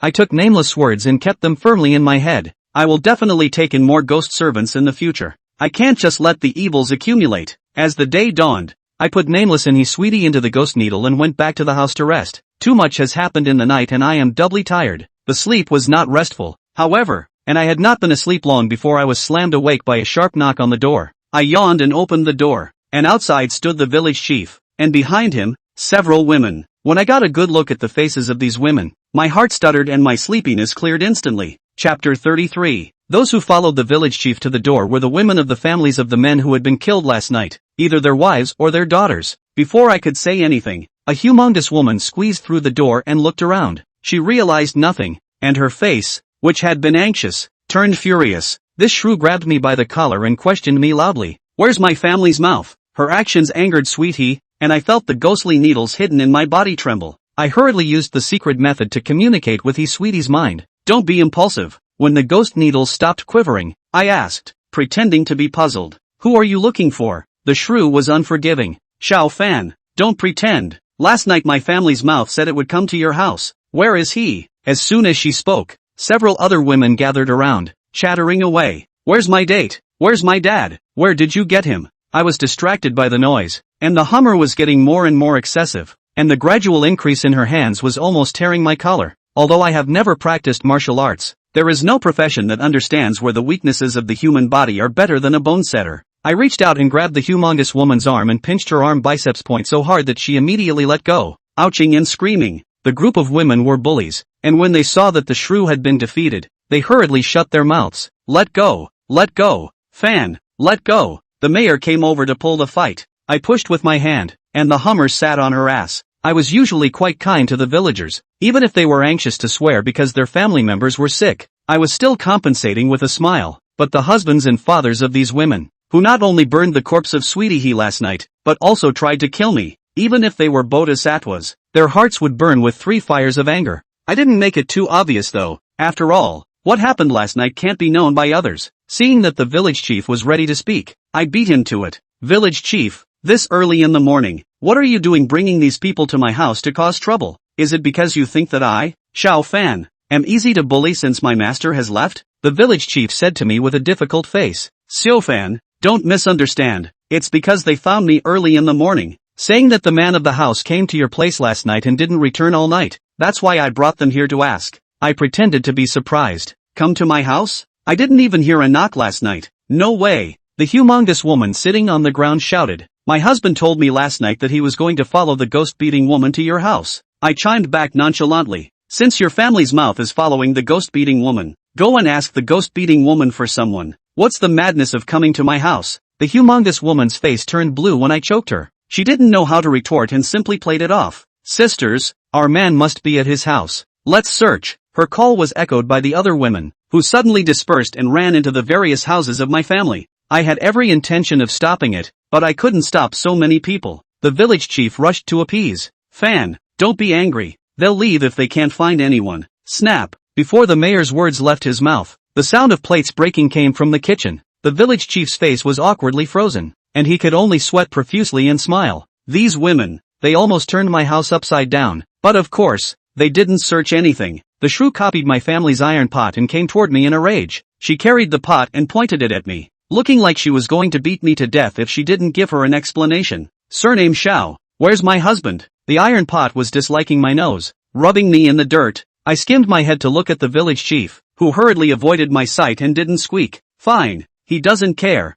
I'll take care of it myself." "Surname Xiao, I'm asking you, are you deaf?" As the humongous woman opened her mouth again, I snatched the iron pot from her hand, then swung my arm round and slammed the pot into her face. The bottom of the pot broke the hummer's nose and blood spilled everywhere. The hummer was rolling around in pain and the other woman accused me. "How can you hit someone?" Without saying a word, I ran at her with the iron skillet in my hand, and she screamed and ran, headlong, out of my house, scurrying faster than a rabbit. In the blink of an eye, except for the still wailing shrew and the village chief, everyone else ran away. I threw the iron pot on the ground with a clang that scared the village chief into shivering. I pointed to the humongous woman rolling on the ground and said to the village chief, "Take her away." The mayor forbid. "Xiaofan, you are the only bone setter in our village. Do you think you should first help her to connect her nose?" I glared at the village chief, who hurriedly tugged the shrew away. The courtyard regained its calmness, and his sweetness floated out of the ghost needle. She pinched and puffed. "Brother Xiao, these people are really too much.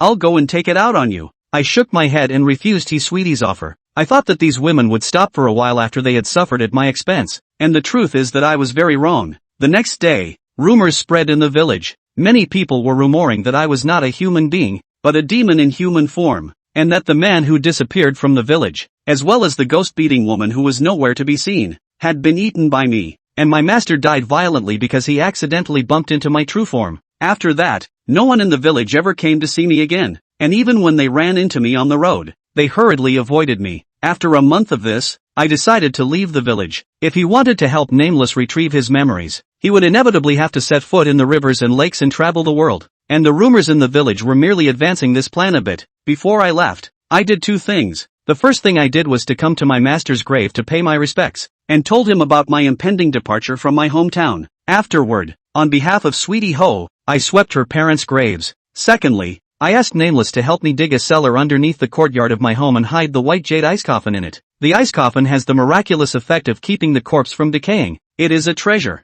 but it is too big and heavy to carry around. It can only be hidden and taken later. After these two things were done, I made dumplings for myself on a clear morning, according to the custom in my hometown of getting on the train with dumplings and getting off the train with noodles. After eating the dumplings, I put on my backpack, locked the door, accompanied by the sound of birdsong in the early morning, and left the village where I had lived for more than 10 years. As I walked down the road, his sweet voice rang in my head. Brother Xiao, where are you going? This is a question I've been thinking about myself. Because of my master's secret medication, I have been weak and sickly since I was a child, and I seldom go out. However, I had heard from the villagers that there was a big city called Zhoucheng all the way east out of the village, and I wanted to go and see the skyscrapers, which I had only seen on TV in the past. Go to Zhoucheng. Chapter 34, Midnight Surprise. After leaving my hometown, I kept going down the road. I walked from dawn to evening without seeing a single village, let alone Zhoucheng. I was so tired and out of breath that I sat down on the side of the road to rest. Just then, there was the sound of brakes from the rear. I looked up to see an older man on a tricycle, parked next to me. Moncler Outlet Store. It was a very peaceful question. Boy, why are you sitting here? I rose to inquire. Master, do you know how far Zhou City is? Moncler Outlet Store. I looked at me in surprise and pointed into the distance. There's still over 200 kilometers to go. If you walk on two legs, you'll have to walk for 4 or 5 days at least. I was shocked for a moment that the weekly city was so far away. Moncler Outlet Store asked me, what are you doing in Zhoucheng? I didn't know how to explain it for a moment, so I made up an excuse. There's no one left at home, and I want to join my relatives in Zhoucheng. Hearing me say that, a look of pity came into Moncler Outlet Online my eyes. Poor child, you can't walk on your feet even if you go to join your relatives. You get in the car, and Grandpa will drag you to the town to rest for the night, and take the bus tomorrow. I thanked the grandfather and got on his tricycle. Moncler Outlet Store very talkative and didn't fail to chat with me along the way. His last name is Lu,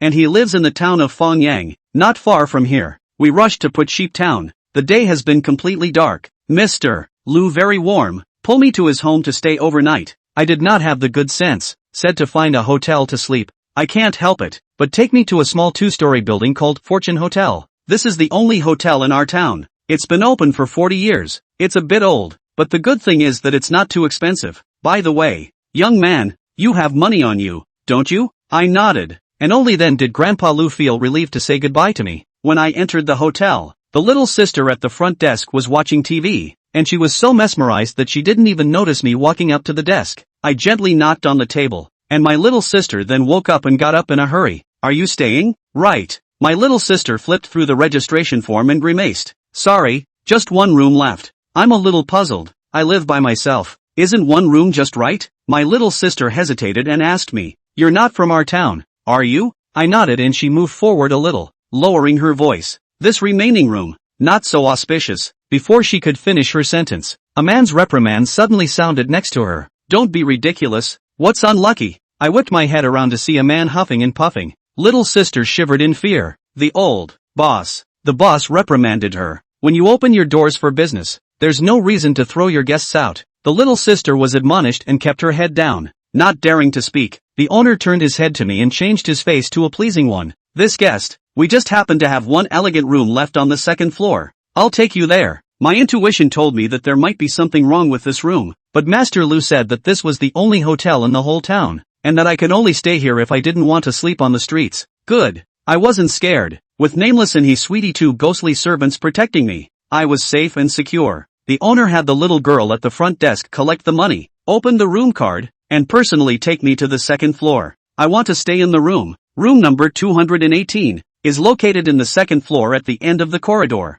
I have heard people say, go out to live in the hotel. Do not choose in the corridor at the end of the room. Easy to be missed by ghosts. Could this be the reason why the receptionist said it was unlucky? When I got to the door of my room, I realized that my boss wasn't around, and when I turned my head, He was standing in front of the door of the previous room, about a meter away from me. I have things to do. Enjoy your stay. With that, the owner slipped away. I sighed in my mind. I don't understand, and used my room card to open the door. The room smelled like it hadn't been occupied for a long time, and had nothing to do with the elegant room that the owner referred to. Luckily, the room was fairly clean and the unpleasant odor quickly dissipated when I opened the window to ventilate the room. After a day of walking, my legs felt like lead, and I had no energy to go downstairs for dinner. So I took a shower, covered myself with a blanket and went to sleep. In a daze, I was awakened by the sound of M. The sound was coming from next door, and it was so unseemly that for a moment I didn't know whether to complain about the hotel's poor soundproofing or to envy the couple across the street for their dry spell. After waiting 10 minutes, the next door finally subsided and I yawned, ready to go back to sleep. As I was about to drift off to sleep,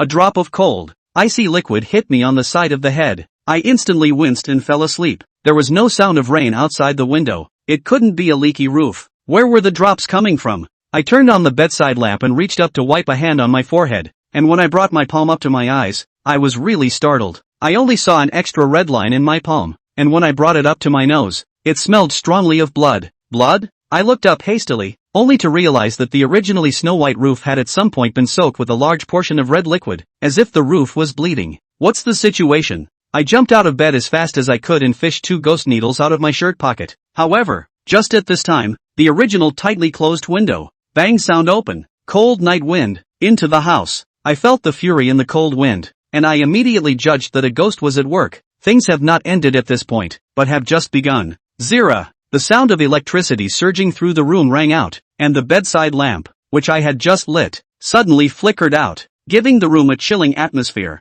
In the flickering light, the quilt on the bed, suddenly one end floated up, the 2 corners drooping naturally, but standing upright in the center, as if wrapped around an unseen person. The quilt, which was up, drifted toward me, and the corners of the quilt, which had been sagging, opened out to the sides as if it were a tiger's mouth trying to swallow me up. Meanwhile, the room suddenly erupted in laughter. Hip hip hip hip. It was a man's voice with an obscene laugh that made the already creepy environment even creepier. If it were anyone else, I'm afraid that at this time, they would have screamed, turned their heads and ran away, or even been directly stunned. But I didn't panic in the least because the ghost hadn't shown up yet. Since meeting Joe C. she's ex-husband, I can see ghosts. The quilts floating in front of my eyes look bluff, but are actually props controlled by spells. I ignored the quilt in front of me and looked around the room, trying to pinpoint the source of the laughter. Only, alas, to no avail. Sugar, come out and find someone. Upon hearing my order, Sweetie immediately floated out of the ghost needle. She bellowed angrily. Where did that savage brat come from, daring to scare Brother Shao?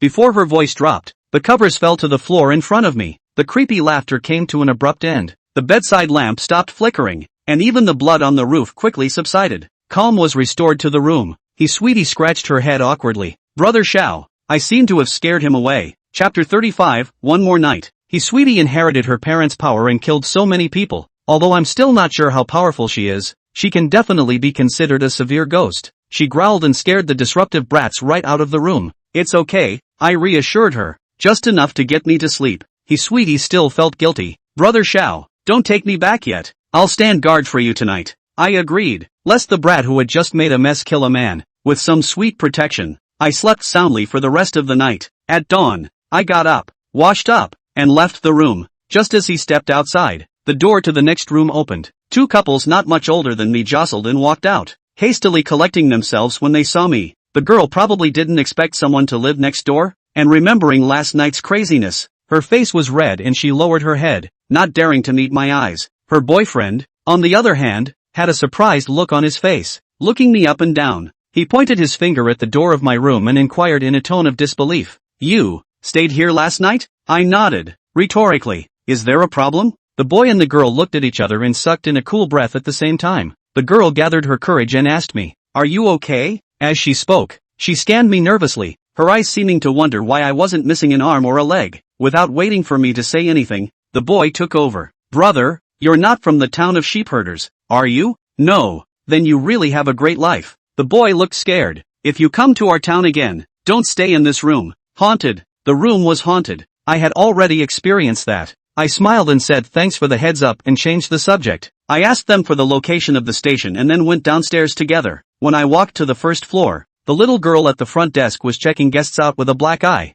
and when she saw me, her eyes immediately widened and she blurted out, "I can't believe you're okay?" The owner heard the sound and ran over. He first sized me up and then swore. I knew it. Those people in the past were just catching on and deliberately reneging. I didn't understand it, but it didn't sound relevant to me and didn't pursue it. I returned my room card, recovered my deposit and left the hotel. The town of Fangyang is not big, and it's only a half-hour walk from the Fortune Hotel to the station. I went to the ticket office and said I wanted to buy a ticket to Chow Chow. The ticket agent said to me in an apologetic tone, "Boy, I'm sorry, the driver just called and said the car broke down, so you can come back tomorrow." Asked me to know. From the Sheeptown round-trip bus to Zhochang only one every day. Today I certainly cannot go, can only come back tomorrow. My stomach was rumbling with hunger, so I found a nearby breakfast place and after stuffing 2 meat buns into my stomach, I returned to the Fortune Hotel. The little girl at the front desk had already turned in her shift and was replaced by a middle-aged woman with a kind face. "Come to stay, young man? Sit down for a while, the room is still being cleaned." I said yes, drew a magazine from the front bookshelf, and sat down on the couch to read it. Only 2 pages in, there were footsteps approaching me. I looked up and it was the owner of the hotel. The owner asked curiously, "Guest, why are you back again?" I told him the truth, and the boss spat. "That broken bus should have been replaced a long time ago. You're lucky. Last time I traveled to Joe City with a family, the car broke down halfway and arrived the next day." When he finished, a smile piled up on his face. "Are you going to stay another night? There's a discount for regular customers. I'll give you 20% off. Big sister. Open room 218 for little brother." I raised an eyebrow. 218? Isn't that the room I stayed in last night? I got a little angry and gazed coldly at my boss. "Boss, do you really think I don't know that room 218 is haunted? Yesterday I came late and didn't have a room available even though today I'm the earliest guest to check in." The owner blushed and muttered in a low voice, "What little brat said that?" Seeing my displeased face, the boss hurriedly made a smile. "Dude, wait for me." He ran to the front desk, opened the cash drawer, grabbed a handful of money, and returned to me. The owner first drew out 200 and handed it to me. "Brother, this is your room charge for last night. Brother refunded to you the extra, as brother bought you breakfast." I took the money and couldn't guess what the owner was up to. Immediately afterward, the owner counted out another $1,000 and handed it to me. "Bro, here's $1,000. If you promise to stay another night, all this money is yours." $1,000? I don't have much money on me. Heart. Judging from last night's encounter, the ghost that haunts room 218 isn't capable of much, and after being scared by Sweetie last night, it's doubtful if he dares to come back tonight. I asked curiously before agreeing, "Why are you doing this?" The owner poured out his frustrations to me. "Brother, you do not know. This hotel, I took over from the hands of my old man. 218 room haunted rumors, has been spread for more than 30 years. No one dares to live. Occasionally someone lives in. The next day will be noisy to refund the money.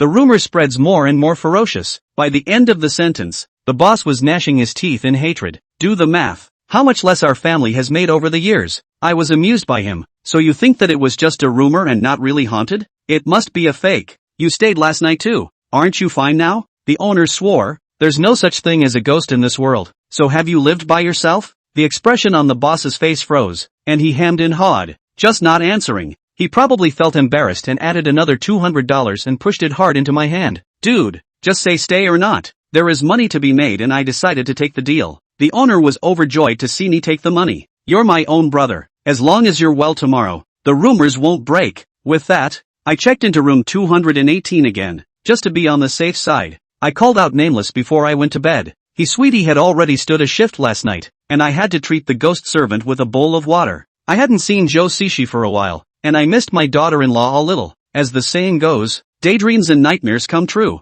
and soon after I fell asleep, I dreamed of her. We were on a dream date. The atmosphere was baked ambiguous. Joe Sishi stood in front of me, red-faced and closed her eyes. Just as I was about to kiss her red lips, there was a loud pop in my head. I woke up with a start and subconsciously reached out to touch it, and there was blood again. I was startled, not so much by the ghost, but by the fact that Nameless hadn't taken him down. Could it be that I misjudged and that this is a severe ghost with a high level of skill, so that even Nameless is no match for it? I got up in a hurry, but found Nameless standing by the bed. I just wanted to question, but he put his right index finger in front of his lips, made a silent gesture, signaling me not to speak. Chapter 36, Evil Fruit Claims Life. I'm relieved that Nameless is still around. I looked at him with puzzled eyes, wanting him to give me an explanation. Nameless, at this moment, is looking out the window. I follow his line of sight, It's pitch black outside. I can't see anything. I asked in a small voice. Elder, what's out there? That ghost from last night. He's afraid to come close and won't leave. I was puzzled in my mind.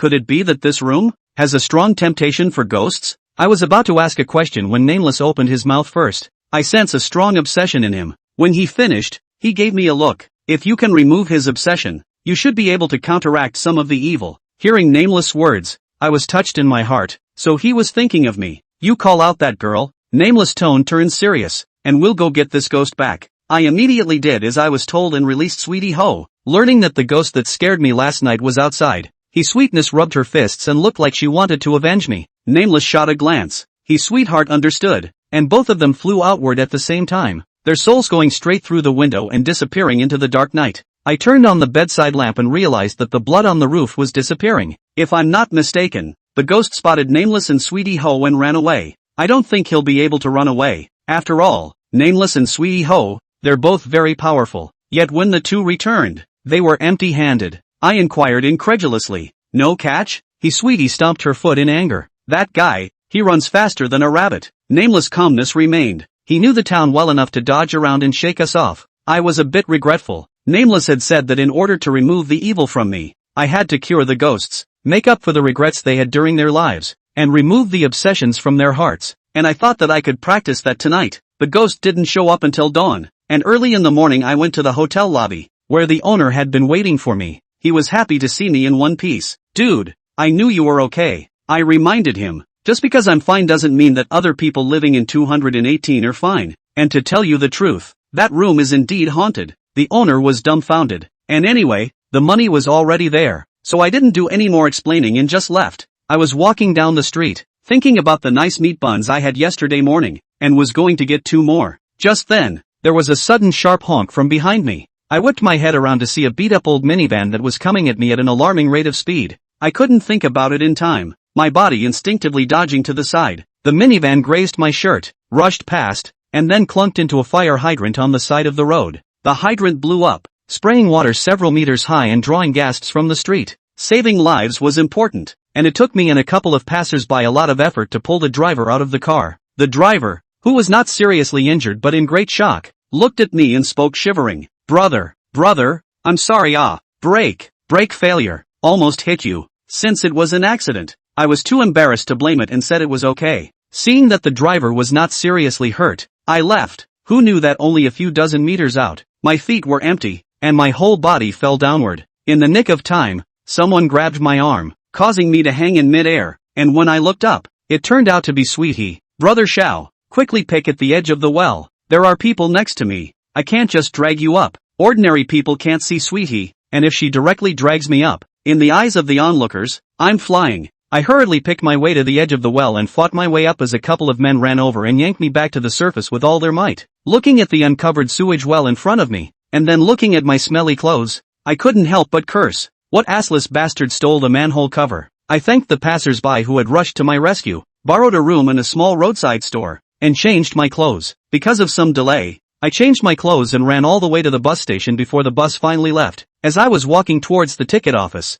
I saw a bus parked not far away, being serviced. This bus had a bulging left front wheel, and the repairman touched it twice and turned to get his tools. Boo! Suddenly the tire blew and before I could react, a palm covered my vision. It's Nameless' hand. Nameless put his hand down, then opened it, and a pointed piece of iron appeared in his palm. I broke out in a cold sweat. If it wasn't for Nameless' timely intervention, I'm afraid this iron piece would have been stuck in my head. In just half an hour on the road, I encountered 3 life and death crises one after another, and even if I were more obtuse, I would have realized that this was no coincidence. How can anyone have such bad luck? Elder, is this the evil in me at work? Right. Hearing Nameless' affirmative answer, I swallowed hard. No wonder the ghost-beating woman said that I would die within 3 months after taking an Sweetie. And if I didn't have 2 ghost servants to protect me, today would be the anniversary of my death next year. I looked at the nearby ticket booth and decided not to leave just yet. Buses are confined spaces, and in the event of an accident while traveling, it would be very difficult for me to get out of it, even with the protection of a ghost servant. What's more, I'm not the only one on the bus, and if someone dies because of me,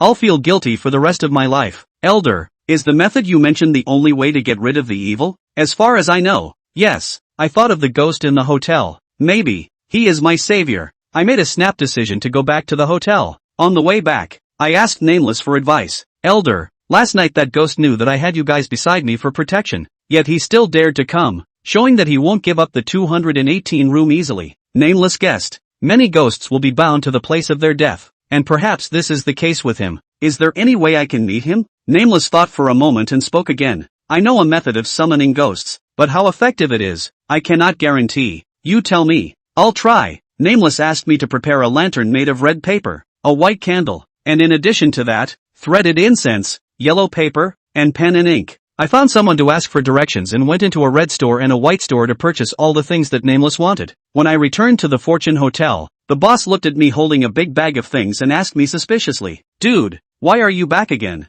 Something came up. Boss, room 218 for another night. The owner was puzzled, but didn't ask too many questions and arranged for the receptionist to open my card. When I came to the room, I asked Nameless, "Elder, what is to be done?" Nameless calmly said, "The next spell I'm going to teach you is called Red Light Invoking Ghost." Chapter 37, Red Lights Attract Ghosts. Red lanterns attract ghosts? No wonder Nameless asked me to buy red lanterns. I came to be interested and urged Nameless to tell about it. Nameless told me that this spell to attract ghosts is very simple. After nightfall, hang a red lantern with a white candle burning inside at the door, and then light a thread of incense inside the house. The threaded incense should be wrapped with white paper with my birthdate written on it. When the white paper with the 8 characters written on it is lit by the thread incense, the ghosts in the vicinity will be aware of it and look for the scent. This method of inviting ghosts is also something I've heard from hearsay. Whether it works or not will have to be judged after you've tried it. I wait until late at night, light the white candles and put in the red lanterns. I opened the door and hung the lantern on the edge of the door, and just as I was about to go back inside, the next door opened. A middle-aged man walked out naked with a cigarette in his mouth. He probably had insomnia and wanted to come out for a breath of fresh air, but as soon as he went out and saw the eerie red lanterns hanging next door, he exploded on the spot and dropped his cigarettes in fear. The two of us stared at each other, wide-eyed, much to my embarrassment. Maybe it was the light from the lantern hitting my face, making me look weird. After 3 seconds of staring at each other, the middle-aged man rushed into his room without looking back and closed the door with a clang. I looked down at the cigarettes and slippers that had fallen in the hallway and scratched my head. I was afraid that knocking on the door and apologizing would scare the other person even more, so I had to go back inside. I wrote down my birthdate and wrapped it around the threaded incense, as Nameless had taught me. When the threads are lit, the scent quickly fills the room. The next step is to wait. In order to stop scaring the ghost away, I didn't let the ghost servant show up, but of course, I had both ghost needles cupped in my hand in case of accidents. Little by little the time passed and the room was already smoky. The white paper with the 8 characters written on it had long been lit by the thread incense, but the ghost was slow to show up. Just when I thought he wouldn't come back tonight, the smoke that hung around the room suddenly glowed red. The red light spread quickly, coloring the entire room red. My heart stuttered and I immediately tensed up. The spooky phenomenon suggests that ghosts are coming. I braced myself and shouted, "Since you're here, don't be sneaky, show yourself." Shortly after the words fell, the smoke in front of me began to gather and gradually took on a human form. Soon, a ghost appeared in front of me. A man in his 30s with clothes in a style that was popular decades ago. Because it was unclear whether this ghost had any malicious intent towards me, I stared at him with both eyes, not daring to be careless, and my hand, which was pinching the ghost needle, was already sweating. Just as I was thinking about getting ready to speak, the ghost suddenly threw itself on its knees for me. I was stunned. Things were going on beyond my expectations. "What are you doing?" This ghost first kowtowed to me 3 times, then straightened its upper body and clasped its fists at me. "2 nights ago, I had no eyes to see, and I have surprised the Highness. Please atone for my sins." I can see that this guy was scared by Nameless and Sweetie. This makes me even more curious. If you fear me, why do you still show yourself? Aren't you afraid that I will destroy you? The ghost pleaded. "Senior, I have a favor to ask. Please be merciful and help me." I stared at the ghost for a moment, not seeing malice in his eyes, and gestured for him to stand up and talk. "What's your name?" "My name is Manhwa, a native of Sheepherding Town. What is the one thing you want to beg me for?" "I would like to ask you to find someone in the town of Sheepherding." "Looking for someone?" I asked him suspiciously. "Sheepherder's Town is the size of a palm. Why don't you find it yourself?" Magwan gave an explanation. "The High Master doesn't know, but the little one died in this room, and his soul can only move within a range of 500 meters around the room." This matched Nameless' guess. I was about to continue asking questions when a pained expression suddenly appeared on Magwan's face. He raised his hand and covered his chest hard, like a living person would do during a heart attack. Immediately afterward, a large amount of baleful energy emerged from Magwan's upper body. and when the baleful energy dispersed, a fist-sized hollow appeared on Magwan's chest. "What's wrong with you?" Magwan replied painfully. "Though little offender." I immediately remembered what Nameless had said about ghosts getting sick. After death, the soul should return to the netherworld, forcibly stay in the sun, will be rejected by the heavenly way. If there is no strong strength to support, the soul will gradually appear damaged. The hole in Magwan's chest was still expanding, and he couldn't stand it any longer. Wincing in pain and rolling all over the place. He can't listen to anything when he's like this, let alone answer my questions. I secretly used a secret method to contact Nameless. "Elder, last time you said that the Ghost Gate 13 needles could alleviate the diseases of ghosts. Is that true?" "It's true." After getting an affirmative answer, I decided to do an experiment. I walked over to Magwan and pinched up a ghost needle. I reached out and held his shoulders down. "Seriously, don't move." Perhaps out of fear of me, Magwan endured the pain and stopped thrashing. He clenched his teeth and shuddered in pain. I aimed the ghost needle at his manjung point and applied the stitch. Ghost Gate 13 stitches. First stitch, probed the ghost palace. I gave a stitch and Magwan immediately stopped trembling. His eyes widened as if something incredible had happened. Phew! In the closed room, a gloomy wind suddenly blew, and the originally dissipated baleful aura recoalesced on Magwan's body. The hole in Magwan's chest healed at a speed visible to the naked eye, and in the blink of an eye, it was back to normal. Large beads of sweat ran down my forehead, and I was already drenched in sweat after just one stitch. I felt like I had lost a lot of my strength and my limbs were sore and weak, but in order to maintain my expert demeanor, I forced myself to act like I was fine. Magwan touched his chest in disbelief, then hurriedly got up and clanked me a few more times. "Thank you, higher power, for saving my life. Get up." When Magwan got up, I admonished him gravely. "My needles can only temporarily suppress your disease, treating the symptoms but not the root cause. If you want to be completely relieved, you must disperse your obsession." "My obsession," Magwan murmured, and the 7-foot man actually reddened his eyes and whimpered. As the saying goes, men don't cry lightly. Magwan cried so sadly. There must be grievances in his heart that can't be resolved by himself. "Stop crying and talk about your business." Magwan wiped away his tears with force and told of his past. He died 40 years ago and would have been an ordinary man in the town of sheep herding. When Magwan was 24 years old, a big event happened in the town of sheep farming. The town's wealthy family, Hu family, suddenly fell. 2 years later, the depressed master of the Hu family passed away, and his daughter couldn't even get the money to bury her father. At that time, the town rumors that the decline of the Hu family is to mess with the big fairy, who helped the Hu family who will follow the bad luck. Miss Hu begged all the people, but did not find people willing to help. Kind-hearted Ma watched the lost soul of Miss Hu's appearance. In the heart, digging a pit, carving a monument, set up a white hall, whose father will be buried. Perhaps grateful, after the funeral, Ms. Hu offered herself to marry Magwan. Chapter 38, The Betrayed Wife. Miss Hu was born beautiful. In those days, can be called the first beauty of the town of sheep. At first, the townspeople viewed the marriage of the two as a joke. Everyone was convinced of the rumors that Magwan had helped the Hu family and invoked the great immortal, and would surely die a horrible death. But for 3 years in a row, Magwan are alive and well, and because Miss Hu comes from a scholarly family, gentle and elegant, family frugality, the 2 days are getting better and better. The townspeople, especially the men, were guilty of red eye, sourly saying that Magwan had gotten lucky and a flower had been stuck in cow dung. Magwan just don't care about the town's rumors. The family has a beautiful wife. Life is also living a flourishing, beautiful. One day, however, he was out on an errand when a good brother, with whom he had a good relationship, came running to him in a panic. As soon as they met, his best buddy said something that made his head spin. "Magwan, I saw your daughter-in-law follow the money grubber to the Fortune Hotel. This is like a bolt from the blue." Magwan how can not believe that his wife will betray him, but the good brother swore to God, he absolutely did not lie. Anxious Magwan threw down the hands of the work, desperately ran to the Fortune Hotel,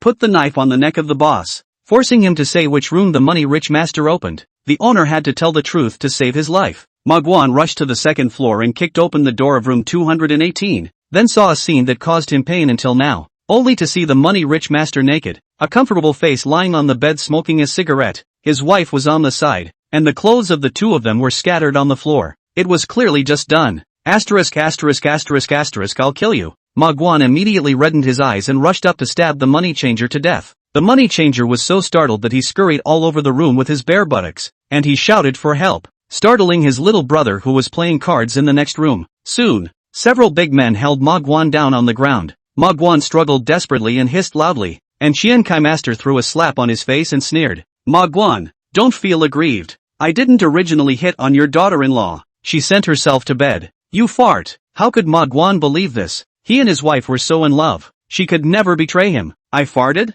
If you don't believe me, ask MS. Who yourself? Ma Guan looked at his wife incredulously. Yet his wife kept her head down and said nothing. When Masha saw his wife's appearance, he thought she was too threatened by the money changer to speak, and his anger burned even more in his heart. He yelled asterisk asterisk asterisk asterisk your grandma, broke free from his bonds and kicked the money changer in the lower half of his body. The Chen Kai master screamed miserably, almost fainting from the pain. He covered his crotch with one hand and pointed at Ma Guan with the other, his eyes red as he shouted, "Get him for me." There were ornamental potted plants on the room's table, and the money grubber's henchman picked up the potted plant and smashed it hard on the back of Ma Guan's head. With that one blow, Ma Guan was killed on the spot. When I came back to my senses, only my spirit was left in the room, and I haven't seen her since. After Ma Guan's story, I asked him, "So, your obsession is to see MS? Who again?" Ma Guan shook his head. "It would be best if I could see her, but if I can't, I just want to ask her one thing." "What?" Ma Guan was silent, his face torn.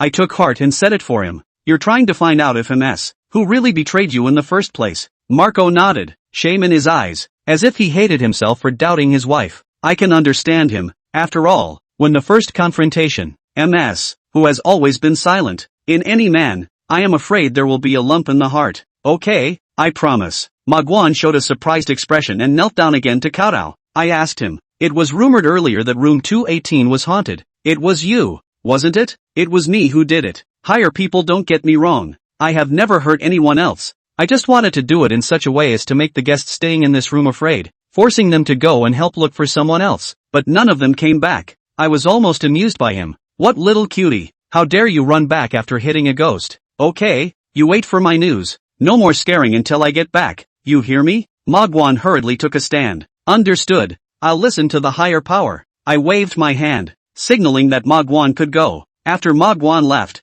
I extinguished the threaded incense, opened the window to ventilate the room, and opened the door to take down the red lantern so as not to scare more people. Early the next morning, I found the owner of the hotel and asked him about the whereabouts of MS. "Who?" The boss scratched his head after hearing this and turned his head to ask his aunt at the front desk, "Is there a who in our town?" Auntie thought for half a day. "I can't believe I don't know all the people in town." I asked next, "Then do you guys know someone named Xian? 40 years ago he was a wealthy man. His family should be quite rich." The owner and auntie still shook their heads, so I had no choice but to find someone else to ask around. I walked down the street, asking questions of everyone I saw, and came up with nothing useful at all. Just when I didn't know where to start, a familiar voice came from behind me. "Boy, why haven't you left yet?" I turned around to see if it was Mr. Lu, the man who brought me to town on a three-wheeler. I greeted Grandpa Lu warmly. "Have you had breakfast yet, Grandpa?" "My treat." Lu accepted with a smile and took me to a breakfast store, where I ordered 2 bowls of bean curd brains and 2 roasted fire roasts. "Young man, let me tell you, in the future, if you come to sheep herding town again, come to this store to eat. He's the only one that tastes good after all the stores that have opened over the years." "How many years have you lived in sheepherders town, Grandpa?" "My family has been here since birth." "Where else?" I was surprised in my heart. "Mr. Lu looks at least 60 years old. 40 years ago, he must have an impression. And do you know a wealthy man by the name of Money?" Lu froze for a moment. "Surname Qian, and a wealthy man, Qian Yufu? This guy has been dead for almost 20 years. What are you inquiring about him for? And do you know MS? Who?" "No, Qian Yufu's wife. When the two got married, it was a big deal in the whole town. Now it's my turn to freeze. Miss who married the rich man. Could it be that the rich man's words were true, and it was really MS? Who took the initiative to seduce him?" I urged Moncler Outlet Store Lu to speak more carefully. "It's saddening to say that, long ago, the Hu family was also a rich and noble family in our town, and then I don't know what happened, but it fell apart overnight." Lu spoke of the history of the town of Fanyang, and the description of MS, who was consistent with what Ma Guan said. After Ma Guan's death, everyone in sheep-herding town spurned her, but she wasn't a lightweight either, obviously a mistress, but she squeezed out the rightful wife of the money grubber. Chapter 39, The Haunted Hu Family. MS. Who has squeezed out the rightful wife of the money grubber? "Master, don't sell me short, tell me about it." Lu Moncler Outlet Store was helpless. "This is the family affairs of others. The specific details, I'm not too clear, but when the money-rich master married Miss Hu, the wedding was held in a hot and bustling. I went to rub a banquet. That was the first time in my life to eat seafood. Speaking of which, Mr. Lu also smacked his lips. After the two got married, MS, who gave birth to 2 children, both boys, and Xianzaiba was overjoyed to have 2 more sons. Only, unfortunately, he was too happy too soon. I inquired suspiciously. Too happy too soon? What do you mean? Lu lowered his voice, because not long after the second child was born, the money changer died, and it was a very strange death. MS, who said to the public that Master Qianzai was a heavy drinker for many years and drank himself to death. But as many people know, Qianzaiju got hemorrhoids and quit drinking a long time ago. The money master is old. There is no old man above. The family property is naturally inherited by the 2 young sons, or how to say that Miss who has the means to do it. Just after the 7th day of his life, MS, who changed the last name of her 2 children, following her last name Hu. I said, dumbfounded and incredulous, then won't the Qian family become the Hu family? But it's not just the Hu family, Lu Moncler Outlet Online lamented. But it's strange to say that since changing the last name for her 2 children, Miss Hu has been living in deep seclusion, and you can't touch her more than a few times a year, and there aren't many young people of this generation who recognize her. No wonder I couldn't get a word in edgewise. Master Lu, do you know where the Hu family is? Can you take me there? Mr. Lu is a warm-hearted, and did not ask me to find MS. Who to do what? Full of promise. After breakfast, I once again got on Moncler Outlet Store Lu's tricycle, and he put me in front of an already dilapidated-looking mansion, pointing to the gate. This is it. I've got things to do, so I won't keep you company. I said goodbye to Master Lu and then knocked on the door. After a while, the door opened and an old woman with gray hair appeared in front of me. Before I could say anything, I heard the old lady ask, "You stayed in room 218 at the Fortune Hotel, didn't you?" I was stunned. It was hard to believe that the old lady could tell fortunes. Otherwise, how would she know about me? Come in and talk. I followed the old lady into the house, which was large, but it was all decorated decades ago and looked a bit dated. The old lady poured me a cup of tea and I hastily said thank you. "Is your last name Hu?" "That's right, I'm the MS. Who you're looking for?" I hesitated to inquire. "How did you know I was coming to see you? And how did you know that I stayed at the Fortune 218 hotel?" Mrs. Hu smiled. "There aren't many people in town who know me anymore, and even fewer young people who know me, so it's not hard to guess." Seeing that I was still full of doubt, she continued to explain. "The haunting of the Fortune Hotel has been rumored in the town for a long time, and although I live in deep seclusion, I still heard some news, and the people who hit the ghost said that the ghost in the hotel asked them to go to MS. Who to help them ask a question, but those who were scared out of their wits by the ghosts, who dared to go back, so no one ever really came to me, and you're kind of the first one." Mrs. Whose words were just as I had guessed before. "Then did you know that the ghost that went around asking people about your whereabouts was Magwan?" Old Mrs. Who was silent for a moment and sighed. "I guessed. Since you know, I won't beat around the bush. Magwan asked me to ask you, did you really betray him in the first place?" Old Mrs. Who avoided my question and asked in return, "Young man, are you afraid of ghosts?" "No fear," I said truthfully. "If I was afraid of ghosts, I wouldn't have come to you." Old Mrs. Who looked me up and down and suddenly asked, "Are you one of those high-ranking people who can exorcise ghosts?" I thought for a moment and nodded. "Sort of, although I don't know any spells, but with 2 ghost servants. Unusual little ghosts are no match at all, and it's not wrong to say that I know how to exorcise ghosts." Old Mrs. Who had a happy expression on her face. "Young man, how about the old lady makes you a deal?" "What's the deal?" "I'll answer your question if you help me exorcise a ghost," I asked subconsciously. "Your house is haunted?" Mrs. Who let out a hum. "It's been a mess for years, and if I hadn't built a meditation room,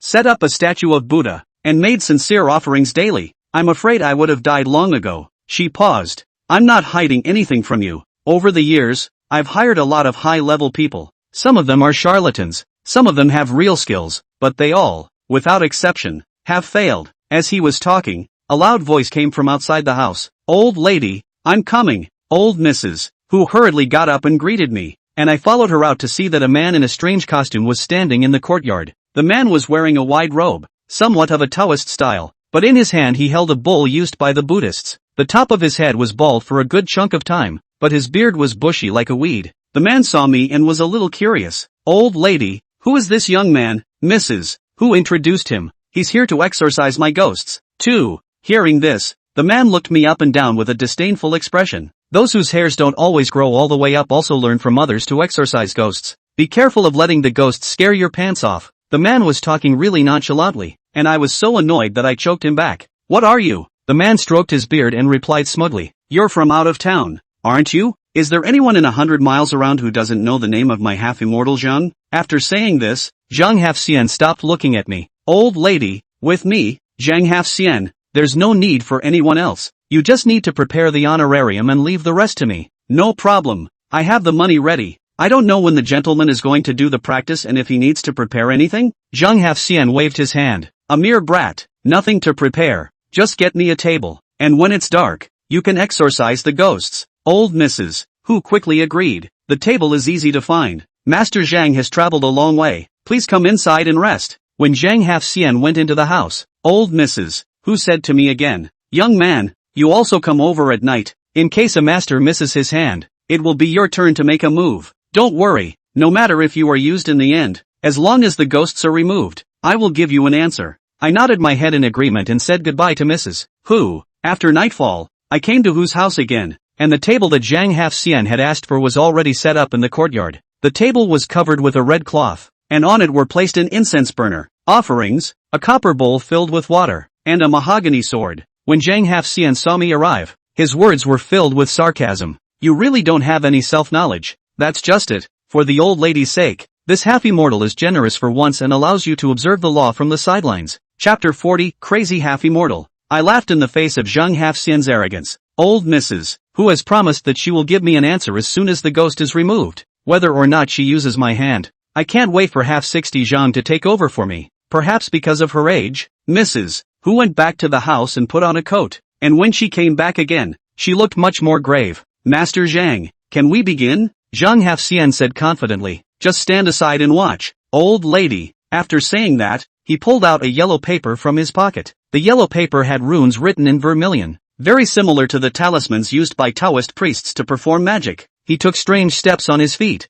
7 forward and 4 back, mouthing words and circling the table. After circling around 3 times, Zhang Hafxian flicked his wrist and threw out the yellow talisman. The yellow talisman, which was clearly soft in texture, stretched straight through the air and landed straight into the copper bowl filled with water. The yellow talisman went into the water, but it was not soaked. On the contrary, the water in the copper bowl rippled. Buzz off! The ripples impacted the walls of the mantle and rattled like a monk ringing a bell. I was dumbfounded as I watched. This means of combining Taoism and Buddhism was truly amazing. I made a judgment in my mind. Zhang Hafxian should not be a charlatan, more or less some real skills in the body. The sound from the copper mantle grew louder and louder, and in my mind, Sweetie's voice suddenly rang out slightly. Brother Shao, I'm a little uncomfortable. I was shocked in my heart. The ringing of the snare bell was so loud that even a stern ghost like Sweetie was affected. I cast a secret spell and secretly transmitted my voice. Elder, help Sugar. Nameless didn't answer, but I could feel him releasing a force that enveloped the ghostly needles hosted by Sweetie. He sweetly thanked him, his tone relaxed. Thank you, Elder. I continued to watch intently, since I had already stepped into the Jianghu. Capable people like the ghost-beating woman and Zhang Hafxian would surely come across many more in the future, and I dare not guarantee that I would not get into trouble with any of them, so I had to watch more and learn more, to grow my own insights. The brass bowl rang a total of 49 times, and Zhang Hafxian took a big step forward. His right hand stretched out straight and held the yellow talisman in the water with his index and middle fingers. He fished the yellow talisman out of the water and put it on his forehead. Zhang Hafxian recited the incantation again. Spirit of the sky, spirit of the earth, the Taoist ancestor lends me his immortal power. The Buddha molds my golden body. House invading brat, show yourself. After the incantation was recited, fire suddenly leapt up from the upper end of the yellow talisman. Go! Zhang Hafxian flung his hand again, and the burning yellow talisman flew into the night sky like a fiery meteor. Old Mrs. Hu was already stunned as she stared wide-eyed and muttered, Tall man, this is a really tall man. Hearing the compliment, Zhang Hafxian revealed a smug expression. Old lady, which room in your mansion you don't live in often? Lend it to me. Old Mrs. Hu reached out and pointed to the house on the south side of the courtyard. Snap! Zhang Hafxian slapped his palm on the table. The strength of this palm was so great that it almost shook the table apart. The water in the copper bowl suddenly flew up. Zhang Hafxian reached out and pointed. The water immediately turned in the air and scattered on the door of the house. The next moment, he looked up at the sky. Gotcha! I followed his line of sight and saw that my yellow talisman, which had originally flown far away, flew back, and at the back of the yellow talisman, a ghostly shadow followed close behind. Only when the ghost was close enough did I realize that the flames burning from the yellow talisman had transformed into a rope of fire that was wrapped around the ghost's wrist in a deadly fashion. Instead of attracting ghosts, it's hard to detain them. Get in there for this fairy! Zhang Hafxian shouted, and as if guided, the yellow talisman landed on the roof of the southern room. the ghostly figure it was pulling, on the other hand, crashed into the house without moving. Old lady, the evil spirit has been trapped in the house by me. Old Mrs. Who asked worriedly, is it just trapped? Will it get out again? Zhang Hafxian patted his chest and packed his bags. Don't worry, now that you've found me, there will be no worries since. After saying that, he grabbed the mahogany sword on the table and walked towards the south room with great strides. Let's see how this half-immortal will cut the ghost down, so that his soul will be dispersed and he will never have the chance to do evil again. Boo! Zhang Hafxian kicked the door and entered. When his silhouette disappeared into the darkness, the door closed automatically with a bang. This scene was so exciting to watch. Masterful! That's masterful! Soon, the sound of things falling to the ground came from inside the house, and if I'm not mistaken, Zhang Hafxian was in the middle of a fierce fight with a ghost. Old Mrs. Who couldn't help but take a few steps forward, and from the expression on her face it wasn't hard to tell that she had great hopes for Zhang Hafxian. The sounds of fighting continued for about 5 minutes before the south room fell silent again. My curiosity was piqued as to who won. Mrs. Who and I stared at the door of the room with dead eyes, waiting for the final result. Crunch! The door opened, and Hafxian Zhang appeared in front of me. My eyes widened. Something seemed off about the situation. At this moment, Zhang Hafxian, his robe had been ripped open several times, he was covered in blood, and the peachwood sword in his hand, only half of it remained. His eyes froze, and he suddenly yelled, then stumbled out. In a fight, Zhang half-immortal became crazy half-immortal. I sensed a strong baleful aura on Zhang Hafxian's body and was about to stop him when a sharp hiss suddenly came from the front. I fixed my eyes on a fierce-looking ghost that appeared behind the door. He charged outward but hit a transparent wall. Although Zhang Hafxian was defeated, his spells had not yet failed. In the short time I had my attention drawn by the ghost, Zhang Hafxian had already run out of sight. Mrs. Who said to me in horror, boy, bye, on you. I looked grave. Zhang Hafxian's spells wouldn't last long, and the stern ghosts would soon be able to break out of the room. I was about to remind Mrs. Who to leave first when there was a crisp shattering sound behind me. Old Mrs. Whose face changed greatly and she shouted, crap. After saying that, she turned her head and ran in the direction the voice came from. Fearing that something had happened to her, I followed, and Mrs. Who rushed into a hut and turned the light on. It's an offering room with an unending flow of incense. However, the colored porcelain Buddha statue that was originally placed on the offering table turned into pieces and scattered all over the place. Zhang Hafxian was lying on the ground, his chest no longer rising and falling. A shudder ran through me, knowing I'd been tricked. The baleful aura on Zhang Hafxian just now was the spell of the stern ghost controlling him. The purpose of the ghost was to use Zhang Hafxian's hand to break the statue of Buddha that he didn't dare to touch. This Buddha statue is Mrs. Whose treasure for calming down the house and protecting her body. Without it, the ghosts will no longer have anything to worry about. Old Mrs. Whose face was ashen, as if she had already seen the future of her tragic death. Ho ho ho. The sound of ghostly laughter came from outside the door, and I twisted my head to see that the stern ghost had gotten out of its trap and was taking a step toward us. He ignored me, his fierce eyes staring at old Mrs. Who with a deadly glare. The knight hissed through gritted teeth. Who see you Li, I am so good to you. How can you be so cruel to let my family die? Are you worthy of me Qian Yufu? Chapter 41 Ghost Needle breaks the evil. Hearing the accusation of the stern ghost, I then reacted to the fact that he was the money changer. Lord Chen Kai looked at old Mrs. Who, his eyes full of hatred. He growled angrily. In the beginning, I repudiated my wife and abandoned my daughter in order to marry you. But what did you do? You used all your plots to kill my Qian family one by one, and also changed my son's surname, making my Qian family completely extinct. You're so cruel. I looked over at Mrs. Who had gone from her initial fear to calmness, with the same hatred in her eyes. Qian Youfu, have you forgotten how your Qian family got rich in the first place? It was your Qian family that was unjust in the first place, causing my Hu family to fall overnight. I was surprised in my heart. The original decline of the Hu family, but it was the money family ghost. Old Mrs. Who took a step forward, as if she had already put life and death at risk. I am merely taking back what belongs to my Hu family. The money changer was annoyed. I'll kill you, he roared as he rushed towards Mrs. Who. In the nick of time, I took out 2 ghost needles. Senior, sweetie, stop him. Nameless and his sweetness instantly appeared, stopping the money wealthy master, whose face changed drastically as he subconsciously took a few steps back. He sweetie jumped at the chance to try, but was shouted at by Nameless. You're not necessarily his opponent. You protect Xiao Fan and I'll deal with him. His sweetness said good and retreated to my side, while Nameless took big steps toward the money master. A hesitant look appeared in the eyes of Lord Qian Kai. He had already sensed how powerful Nameless was, yet he didn't want to leave. The statue of the Buddha in the townhouse had been destroyed, and this was his best chance to kill Mrs. Who. and he didn't want to give it up so easily. In the next moment, as if he had made up his mind, the expression on the Qian Kai master's face became hideous. You want to bury this with her? Then die together. He frantically pounced on Nameless,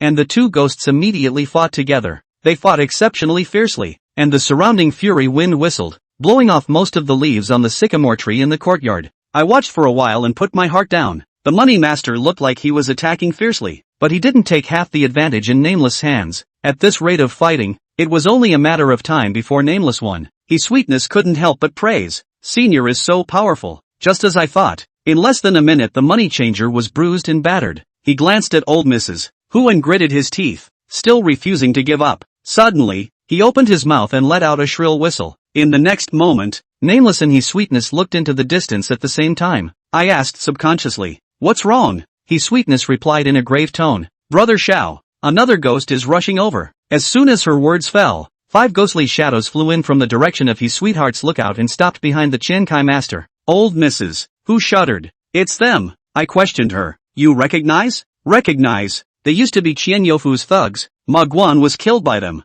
30 years ago when the country was cracking down. They committed too many offenses and were all shot." The leader of the thugs was enraged when he saw that Qian Youfu was bruised and battered. "Dared to touch our master. Brothers, get him dead." He was just about to charge at Nameless, but Qian Youfu reached out and stopped him. Qian Youfu reached out and pointed at old Mrs. Hu and ordered, "You guys go kill that woman." The 5 ghosts immediately pounced over, and Nameless tried to stop them, but he was pestered by Qian Youfu who didn't want to die. It can be seen how much Qian Youfu hates old Madame Hu, and would rather be killed by Nameless himself than to be buried with old Madame Hu. "Sugar, do it!" His sweetness immediately killed up. She wasn't weak, and she fought 1 against 5 without losing any ground at all. But the other party won in numbers, and the 4 ghosts surrounded He Tian, sparing their injuries to give the last person a chance to win. Their ploy succeeded, and one of the most vicious ghosts, with the help of his companions, broke free of his sweetie's block and pounced. Old Mrs. Hu fell to the ground in fear, and at this moment, no one was able to save her life.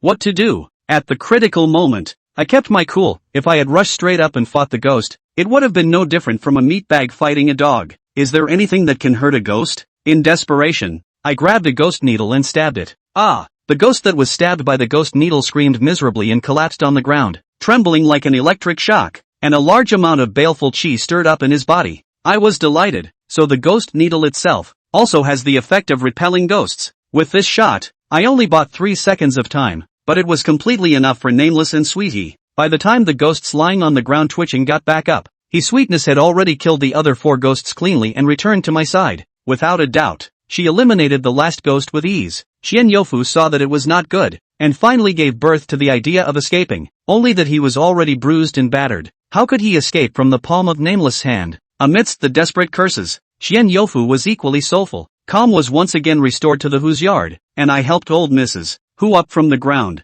"Old lady, you can live in peace from now on." Mrs. Hu thanked me profusely, and she took out a thick pile of banknotes from her pocket, saying it was a reward for me. I'm guessing this was originally intended for Zhang Hafxian, but he's no longer blessed with it. It would be a lie to say that you are not tempted when faced with a generous reward, but money is as dung and nothing compared to cutting down the evil in me. I pushed the money back. "I'll take the money, old lady, and please remember your promise." Old Mrs. Hu looked down for a moment and silently put the money back as she asked me in a low voice, "Is Ma Guan still at the Fortune Hotel?" I nodded and she continued, "Tomorrow, take me to him. I'll tell him myself." Yes. I did not hesitate to agree. After Ma Guan died, his heart has been hung up on his beloved wife, Mrs. Hu is willing to go to see him. I am also doing a good thing. Mrs. Hu asked me to give her 3 days. After all, Zhang Hafxian died because of her, and she wants to help Zhang Hafxian arrange his afterlife. 3 days later, I was waiting for old Mrs. Hu at the entrance of the Fortune Hotel. His sweetness and I have a secret voice transmission. "Brother Xiao,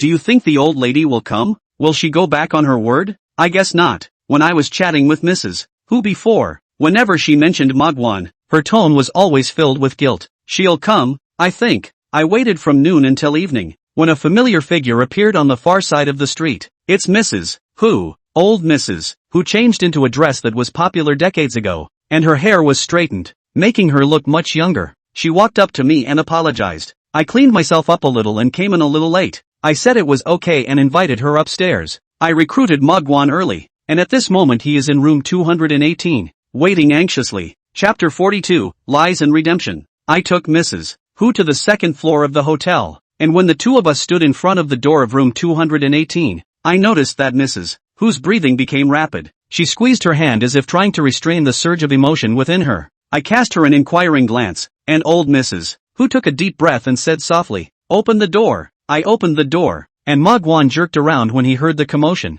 His whole body trembled with excitement when he saw old Mrs. Hu, his mouth slightly open, but he was slow to speak. Old Mrs. Hu had fought against Lord Qian Kai for many years, and her eyes had long been saturated with fury, so she was also able to see Magwan. She acted exactly like Magwan, and the two of them just stared at each other in silence, with mixed feelings in their hearts. After a long time, it was Magwan who made the first move. He walked to Mrs. Hu, trembling, reached out his hand, and stroked it over Mrs. Hu's face. "You have aged so much." Crystalline tears slipped from Mrs. Hu's eyes. "It's been 40 years. It can't be old, but you're still so beautiful." Old Mrs. Hu's tears completely stopped. I stood in the corner of the room, trying not to disturb the duo. Magwan and Mrs. Hu talked for a long time, pouring out their thoughts to each other, until Mrs. Hu wrapped her hands around her arms. She seemed cold and shivering. Nameless voice rang in my head. "There's a difference between humans and ghosts, and the old lady is getting older,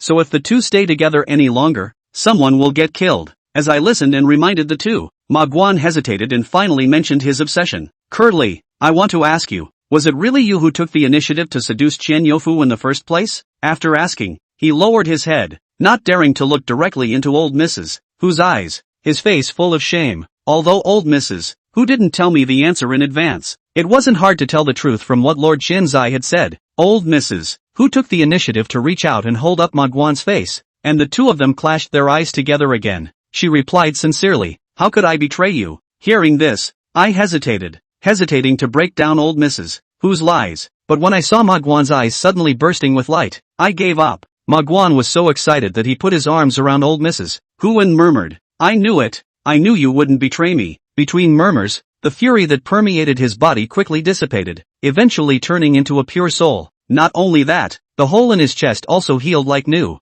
The horse view obsession dispersed. "Curly, it's time for me to go. I'll be waiting for you in the Yellow Springs. We'll be husband and wife again." Underground, Magwan's soul gradually dispersed, and without his obsession, he has reported to the netherworld. Old Mrs. Hu was unable to return to her senses for a long time, not knowing what she was thinking. After a long time, she turned around. "Boy, thank you." I knew she was thanking me for not tearing her down, and I just nodded without saying anything more. After old lady Hu left, his sweetness floated out of the ghost needle. She inquired of me, "Brother Xiao, is it right for her to lie like this?" I don't know how to answer that question. If Mrs. Hu were to tell the truth, I don't know if Magwan would be able to accept it, and whether he would be like the money changer, and turn into a horrible ghost out of love. At least now, Magwan did not leave with regrets. "Ha, what's this?" I followed his sweetie's gaze and realized that there was one more thing on the nightstand. I walked up and picked it up, examining it carefully. "Is this a tooth?" The tooth was like jade, cold to the touch, with a hint of fury. Nameless also appeared and explained it to me. "This is ghost teeth, and what Magwan is paying you for. Remuneration?" I was surprised in my mind that the payment of ghosts was quite chic compared to the money used by the living. I inquired curiously, "Elder, what is the use of this ghost tooth?" "You stab it with a ghost needle." I followed Nameless' advice, squeezing a ghost needle and stabbing it at ghost tooth. The ghost teeth were quite hard to the touch, and I didn't expect the ghost needles to pierce in easily. I clearly felt a cold breath that entered my body along with the ghost needle. Soon, ghost tooth disappeared into thin air. I, on the other hand, felt a wave of relief. I was surprised. "What happened?" Nameless continued to answer. "A ghost tooth is something a ghost condenses with its own cultivation. It not only counteracts the evil in you, but also increases your Tao. And the evil that is in me, has it all gone away?" It's not that easy. This didn't come as a surprise to me. After all, his sweetie had killed so many people. I'm afraid that it would be difficult to offset all the bad effects by healing just one ghost. It's a good start though. At least I've got a handle on the solution. Everyone rest. We should leave for Zhou City tomorrow. Early the next morning, I found the hotel owner and told him that the matter of room 218 being haunted had been completely resolved. He was so happy he had to drive me to the station. But when the car passed by the old Hu family house, I was surprised to find a white cloth hanging on the door of the house. This means that the Hu family has a white affair. "Boss, stop the car." After parking the car, I walked quickly into the Hu's house and found a hearse being set up in the yard. There were two men dressed in morning clothes, and they looked a little like old Mrs. Who. I stepped forward and inquired, "May I ask who passed away at?" "It's my mother." My eyes are wide. "Mrs. Who? Wasn't she fine yesterday?" I identified myself as the gentleman who had exorcised the ghosts of old Mrs. Who. Old Mrs. Whose son respected me and told me what had happened last night. He said that last night he and his brother received a call from their mother, and Mrs. Who told them that the ghosts in the old mansion had been exorcised by a high priest, and that they could move back in. In addition, old Mrs. Who left a letter for them, which was placed in the shrine. Old Mrs. Whose two sons, feeling that their mother's tone of voice was a bit strange, rushed to the old mansion. When they ran into the shrine, they found their mother sitting crookedly in a chair, out of breath, on the table in front of Mrs. Who. There were two items, a bottle of sleeping pills at the bottom of the bottle, and a letter whose ink was not yet dry. The mother did not mention in her letter why she killed herself. She only explained two things. First, the two of us can only be called Who from now on. No change of surname allowed. Second, bury her with a man named Magwan, the brother on the sideline side. The two of us brothers are still not sure who is Magwan. I tell it like it is. Magwan is old Mrs. Whose ex-husband. For the specifics, you can ask Master Lu in town. The two brothers were filled with dismay. Perhaps old Mrs. Who had never told her children about her past from the beginning. When the hearth was set up, I bowed and offered incense to Mrs. Who. As I left Who's house, I looked back with mixed feelings. Perhaps old Mrs. Who knew she was guilty before she decided to go along with Magwan. I sincerely hope they meet in the Yellow Springs and renew their relationship. Chapter 43. Quack. I got on the bus to Chochang, and perhaps because the evil was partially cancelled out, it was a smooth ride. When I got off the bus, I stood at the entrance to the Chochang bus station and looked around. Towering buildings, streams of cars, and fast-footed pedestrians all felt foreign to me. It was my first time in a big city, and compared to the mountain village where I lived for the first 18 years of my life, it was like two worlds. Ho's sweet voice rang in my head. "Brother Xiao, we've arrived at Zhou City. What are you going to do next?" "I don't know. Master was my only family, and after he passed away, I was already without relatives. And what could I do when I came to a strange place alone? Let's walk first." I walked aimlessly, like Lulu entering the Grand View Garden for the first time, and everything I saw was new to me. I walked until it was close to noon, when my stomach began to growl, and I was about to find a place to eat when the sound of a car roaring suddenly came from behind me. I was startled and turned sharply as a small car braked to a halt in front of me, its front end less than 10 centimeters away. A shudder ran through me.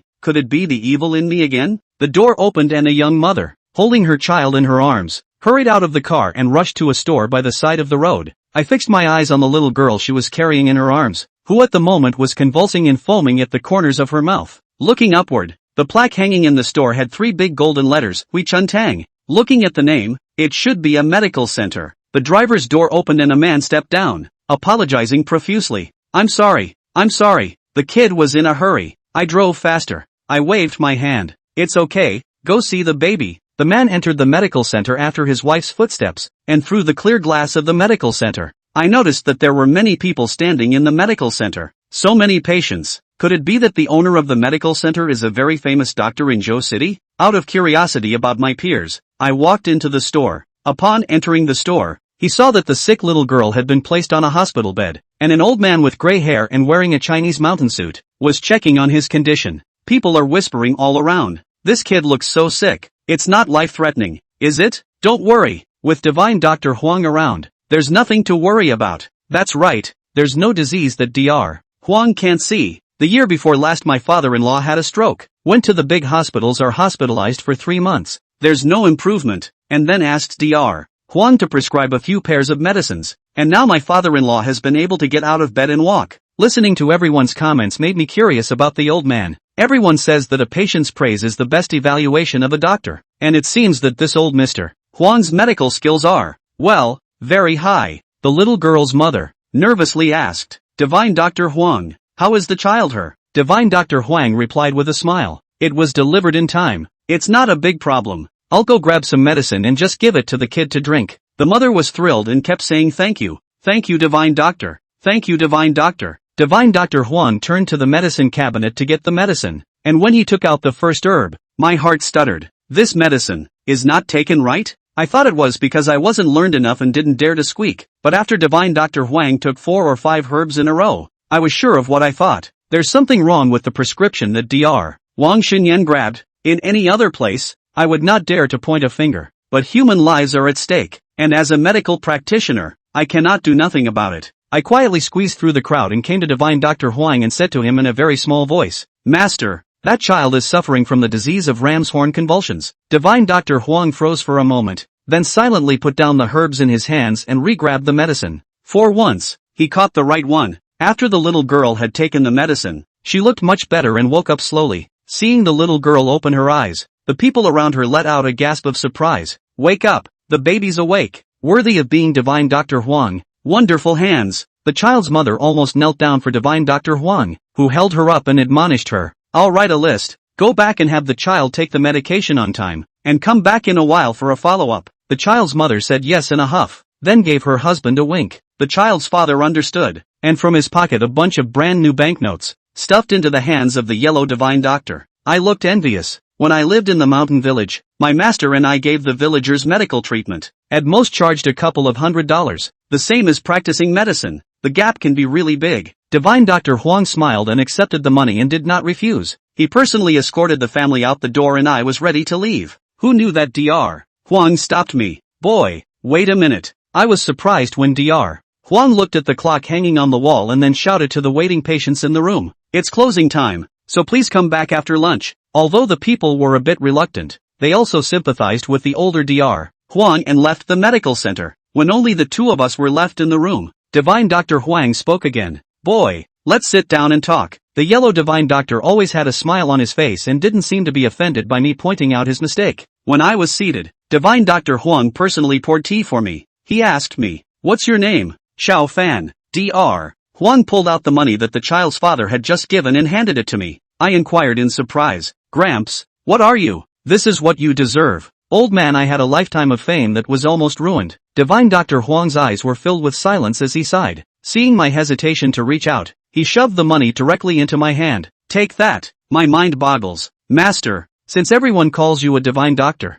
I guess you must be highly skilled in medicine. Why did you misjudge such a simple illness just now?" Divine Dr. Huang was silent for a moment and stood up. "You're coming with me." Dr. Huang led me to the next room, and as soon as I entered the room, I was stunned. Only the four walls of the room, hung with red banners. I saved many lives when I was young, and without being self-effacing, I can indeed call myself a skilled healer. But that was all in the past. Divine Dr. Huang nodded his head with his finger. "I'm sick here." He sighed, his tone sad. "When people get old, their brains don't work well. Obviously they have prescribed thousands and thousands of prescriptions, but they can't write them with a pen. Sometimes they think of one medicine in their mind, but they write it out as a different one. I understand. Dr. Huang is old. He's old and decrepit. Even if he's a miracle doctor, he can't reverse time. There are some illnesses that the healer cannot cure himself. There is no way around it." Afterwards, divine Dr. Huang chatted with me for a few more minutes, and when he realized that I had just arrived in Zhou City,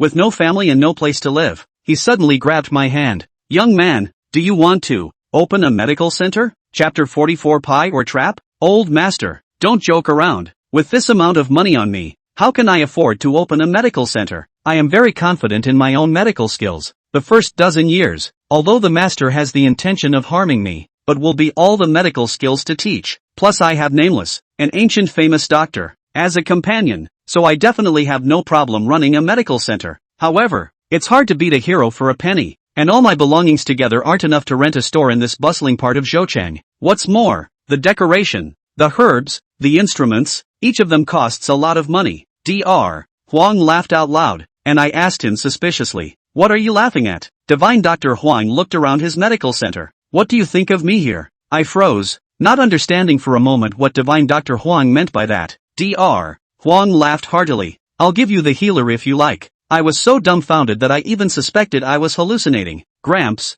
your joke is not funny." Seeing my disbelief, the old man got serious. "Let me ask you, what would have happened to me if you hadn't shown up today?" I had the answer in my mind, but was too embarrassed to say it. Afraid to tell the truth? "It's okay, I'll say it for you." Dr. Huang sighed. "If you hadn't shown up today and corrected me in time, that little girl would probably have died and I would have been late to the party." I didn't argue back because it was the truth, and there is nothing worse for a healer than healing the dead. I value my reputation, and for me, preserving it is more valuable than curing me. Divine Dr. Huang looked around the medical center once again, his eyes full of reluctance. This incident has given me a wake-up call. If I continue to practice medicine, sooner or later something big will happen. Not only will it ruin my reputation, but it is also irresponsible to my patients. I have already decided to retire and go home to retire. When he finished, he locked eyes with me again. Xiao Fan, I'll ask you once more. Do you want this medical center? I subconsciously gulped. This was pie in the sky and unreal.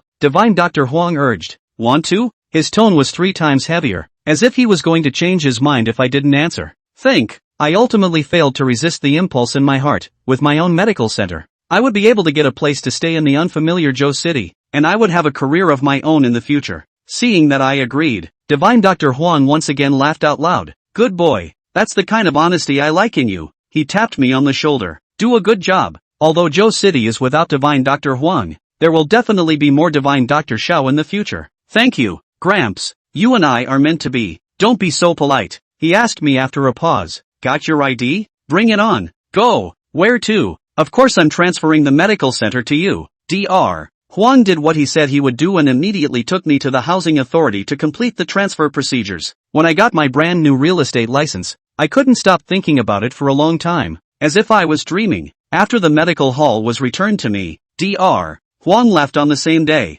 He left almost everything to me, and only took away the wall full of brocade banners. He said that this was the honor he had accumulated for half a lifetime of practicing medicine, and even if he was buried in the ground in the future, he had to be put into the coffin to be buried with him. After nightfall, I slept in the medical center and dreamed sweet dreams. I dreamt that I was as famous as Dr. Huang, admired by everyone. It's just a shame that halfway through the dream, I was woken up. Knock knock. I woke up with a jolt. What a commotion. Knock knock. It finally came back to me that it was someone slamming the door. My first thought was that someone was in a hurry to see a doctor, which Master and I hadn't encountered too often in the past when we were in the village. I scrambled to get dressed and went downstairs to open the door. Who knew that the moment I pulled the roll-up door up, what I saw in front of me would make me subconsciously take a step back. Outside the medical center, a group of people stood. At the head of the group was a tall woman. She was about my age, with a pretty face, bright eyes and teeth, and long, silky black hair that flowed in the wind. The woman's clothes were gorgeous,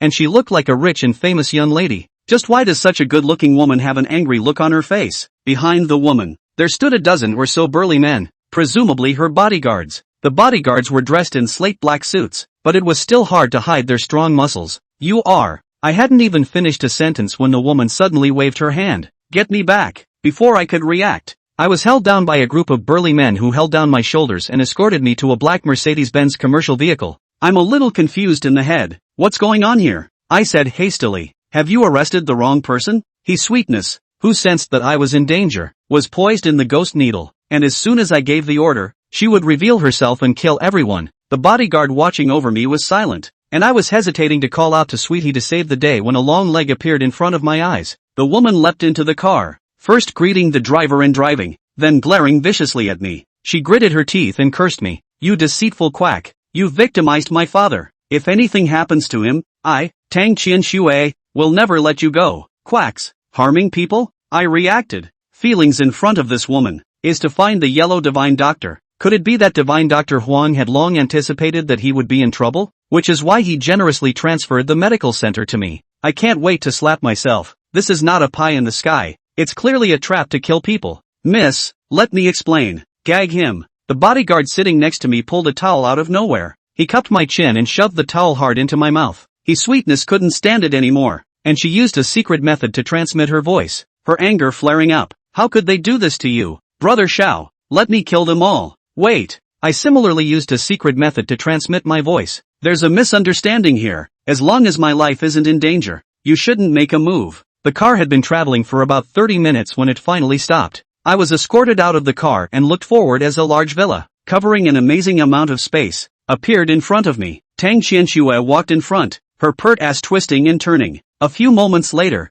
I was led to a lobby. The lobby was richly decorated with antique furniture, all carved from valuable wood. A middle-aged man with a serious face, sitting on a bench. Tang Qianxue took me from the bodyguard and pushed me to the middle-aged man. Second uncle. This harmful quack was kidnapped back by me. He has harmed my father. What should I do with him? The middle-aged man stood up and walked in front of me. His eyes were like eagle eyes, staring at me with a chill in my heart. I gulped, ready to summon my ghostly servant. Chapter 45, Double Needle Hanging Life. Tang Qianshua's second uncle, like the kind of big brother in the society, giving people a sense of oppression. With him against the eyes, I even breathe became much slower. Just as I was about to be unable to resist summoning the ghost servant, Uncle Tu spoke up. Qianshue, did you arrest the wrong person? Hearing this, my heart was relieved, while Tang Qianshue on the side was full of shock. Second uncle, he's the only one in the entire Huichun Hall. Who else could it be if not him? Uncle Tu said helplessly. The one who treated your father was an old man. I reached down and yanked the towel out of my mouth, looking angrily at Tang Qianshue. Tang Qianshue was startled by my eyes and spoke awkwardly. Why don't you defend that? Arresting the wrong person? I choked angrily. Did you give me a chance? Tang Qianshue was even more embarrassed, and in the next moment, she suddenly bent down and bowed, shouting, I'm sorry. This time it was my turn to freeze. This Missy is a quick temper. Wrong is wrong. Immediately apologized. No sophistry. Just then, a bodyguard walked into the lobby and came in front of Uncle Tu. Boss, the matter you asked me to investigate has been cleared up. The quack doctor who indiscriminately prescribed medicine, surnamed Huang, ran away yesterday. Uncle Tu inquired. I've heard from others that this Dr. Huang is a miracle doctor with a great reputation, so why would he prescribe medicine indiscriminately to my big brother? The bouncer explained. This yellow quack has a twin brother. With him looks exactly the same. His brother medical skills, is a real miracle doctor, only the brother is not good at speech, so when he sees the patient by him to appear, and talk with people to brag about the change of the brother to appear,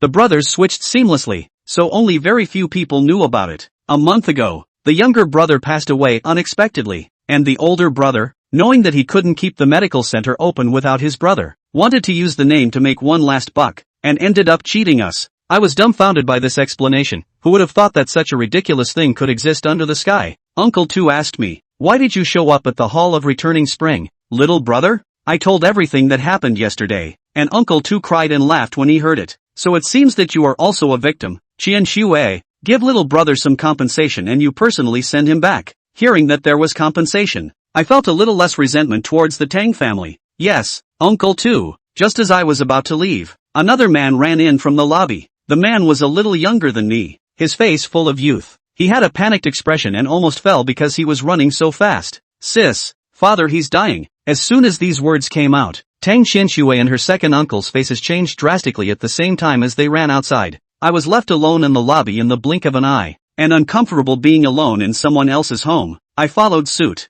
I followed them to a bedroom where a pale man lay on the bed, his body full of tubes, and the monitoring instruments set up above the bed were alarming frantically. This should be Tang Qianshue's father, the big brother that the second uncle spoke of. Tang Qianshue and her brother were lying in front of the bed, crying non-stop. Their eyes were swollen. Uncle Tu, on the other hand, was talking to a doctor in a white coat. Second master, I've really tried my best. Master's disease is really rare. I've been practicing medicine for decades and I've never encountered it before. The second uncle's face turned blue. His mouth opened as if he wanted to curse, but in the end he just said, hard work, a rare disease in the world? My professionalism kicked in again and I walked quickly to the hospital bed. With just a glance, I frowned because the feeling Tang Qianshue's father gave me was very familiar, kind of like when Zhou Sishu was possessed by the red-shirt female ghost. Could he also be possessed by a ghost? I looked at it for a while, but I didn't see anything, so I used a secret method to send a message to Nameless. Elder, help me out. Nameless didn't show himself, but a strand of baleful energy floated out from the ghost needle and fell into Tang Qianshue's father's forehead. He's in a bit of an odd condition, but it's not being possessed by a ghost or being under an evil spell, so I need to think about exactly what it is. Even Nameless needed to think hard before daring to make a judgment, and it could be seen that Tang Qianshue's father's illness was indeed rare. Do you want to save him? I said in surprise. Elder has a solution? There's nothing I can do, but you should be able to hang him for a while with the ghost needle. I lamented in my heart that the Ghost Gate 13 needles were truly magical. Let me try. As soon as I opened my mouth, all eyes converged on me. Tang Qianshue asked me incredulously, you know medicine? I said helplessly, if you don't know any better, how can you get screwed by that quack? Uncle Tu stepped forward quickly. Little brother, how sure are you? Although Nameless said that ghost needles could hang lives, I didn't dare to boast. I thought a little and gave a conservative answer. 3 points. I think. This situation with your big brother can't get any worse than a dead horse. Uncle Tu looked at Tang Qianshue. Qianshue, you get the idea. Tang Qianshue Cheng bit her red lips. Let him try. I can't just watch my father go. Tang Qianshue pulled her brother aside to make room for me. I took out the 2 ghost needles I was carrying and the doctor in the white coat asked me, What kind of needle do you have and why is it black? I didn't explain, and all my attention went to Tang Qianshue's father. I secretly applied the needle technique and read it in my mind. Ghost Gate 13 stitches. First stitch. Probe the ghost palace. A needle pricked down. Tang Qianshue's father's face had a hint of redness. Tang Qianshue's brother exclaimed, "It seems to really work." Everyone had a happy look on their faces, except me who remained serious. The monitor is still alarming, indicating that one of Tang Qianshue's father's feet is still stepping inside the ghost gate. I took a deep breath, and once again, my mind darkened. Ghost Gate 13 stitches. Second stitch. Read the ghost letter. Another needle prick and the monitor finally went silent. I exhaled a cloudy breath and subconsciously raised my hand to wipe away the sweat, but I was surprised to find that my forehead was dry, without a trace of moisture.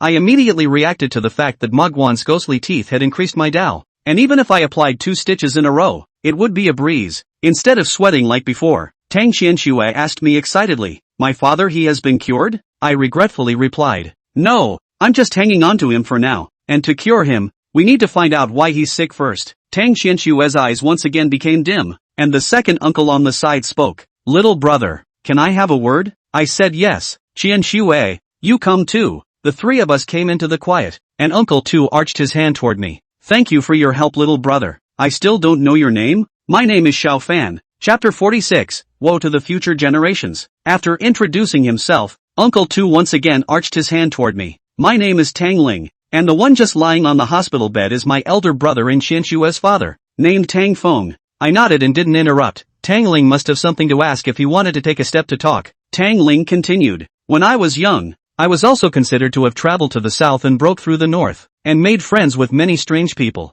so I just saw a little brother casting needles, and I knew that little brother had something extraordinary, and I don't know little brother's teacher's school? I learned the 13 needles of the ghost sect and should belong to the ghost sect, but according to my master, the 13 needles of the ghost sect have been lost for hundreds of years, and I'm afraid that if I speak out rashly, I'll invite trouble. Please forgive me." Second Uncle Tang. "My master had instructed me not to give out my own name until I have completed my studies and left the master." I lied, and Tang Ling didn't pursue it and changed the subject. "I won't hide it from you, little brother. For the sake of my big brother's illness, I've almost invited all of the famous doctors in China, but they're all at their wits' end. Little brother must have extraordinary medical skills as he managed to hang my big brother's life with just 2 silver needles. I still ask you, little brother, to be generous and save my big brother." Tang Qianshue also pleaded, "Xiao Fan, please, save my father. My mother died early. I can't lose him again." I looked puzzled. Tang Feng's disease, even nameless seniors can't get it right. I really don't have confidence in curing him.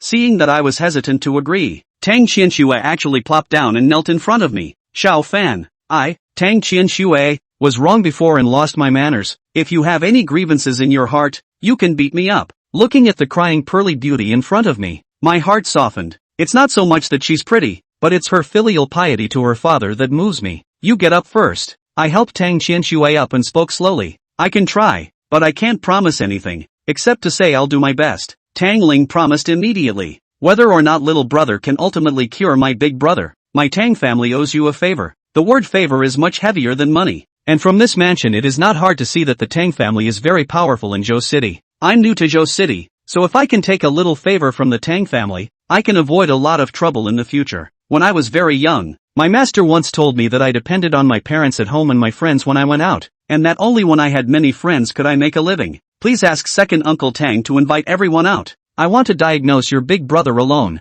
"Okay, I'll make the arrangements." A few moments later, I closed the door to my room behind me and made my way to the hospital bed once again. It had only been a short while since then. Tang Feng's face was already not as rosy as it had just been. At this rate, the 2 injections I just administered will only help him hang on for a week at most. Time is running out. I'll take Tang Feng's pulse immediately. Tang Feng's pulse was weak, but he couldn't find where the disease was, which meant that the source of the disease wasn't in the body. "Elder, come out. Nameless is present." I'll make way for Nameless to diagnose. Nameless carefully examined Tang Feng, and when he got up, I couldn't wait to ask, "Elder, how was it?" Nameless replied in a gruff voice, "There is indeed something odd about this man's illness. If I deduce correctly, it should be the father's sin and the son's suffering." Sins of the father and sufferings of the son? That's the first time I've heard that word. Nameless made an explanation. "Have you ever heard of ancestral shade blessing? It means that if an ancestor of a family has done a lot of good deeds and accumulated a lot of yin virtues during his lifetime, his descendants will often have good health, a smooth life and a successful career." I nodded. and it was from this statement that people often say they should do more good deeds to build up virtue for future generations. Nameless continued. On the contrary, if an ancestor commits too many evil deeds, it will be a scourge to his descendants, and his descendants will be dragged down by the ancestor and have a bad time and everything. Namelessly, he looked toward Tang Feng, but this is the first time I've seen a life-threatening situation like his. Xiao Fan, if you want to trace the roots of this family, go ask this family if their ancestors made any heavenly mistakes, especially the neighboring generations. Okay, I'll ask. I took Nameless back to Ghost Needle and walked out of the room. Once they opened the door, Tang Ling and Tang Qianxue were waiting anxiously. Hearing the door open, Tang Qianxue hurriedly greeted her. Xiao Fan, how is it? Is my father saved? Tang Ling also cast me an urgent glance. I hesitated. There's something I don't know whether to ask or not. Tang Ling said without hesitation, as long as it helps my big brother's condition, just ask. Well then, second Uncle Tang, do you know what mistakes the Tang family's neighboring generations of ancestors have made? Tang Qianxue was filled with confusion. Proximate grandparents? Is it my grandfather, my old grandfather and them? They were honorable people. I never heard of them making any mistakes. I looked over at Tang Ling, whose face had changed since I threw out the question. There was a long silence before Tang Ling spoke again. Little brother, is this what you saw in your consultation with my big brother? I didn't want to expose no name, so I took credit for him. Exactly, Tang Ling exclaimed. Little brother is indeed a man of high character. You guessed correctly, my father did make a mistake. Tang Qianxue stared in disbelief. Grandpa, what did he do? I'm not sure. Your grandfather only said he was at fault, but he never would tell me or your father. He paused for a moment to explain to me. After my father passed away, he has not been able to pass on to the next life, and my elder brother and I have invited many high priests to transcend him, but to no avail, so perhaps that has something to do with it as well. Nameless guess proved to be correct.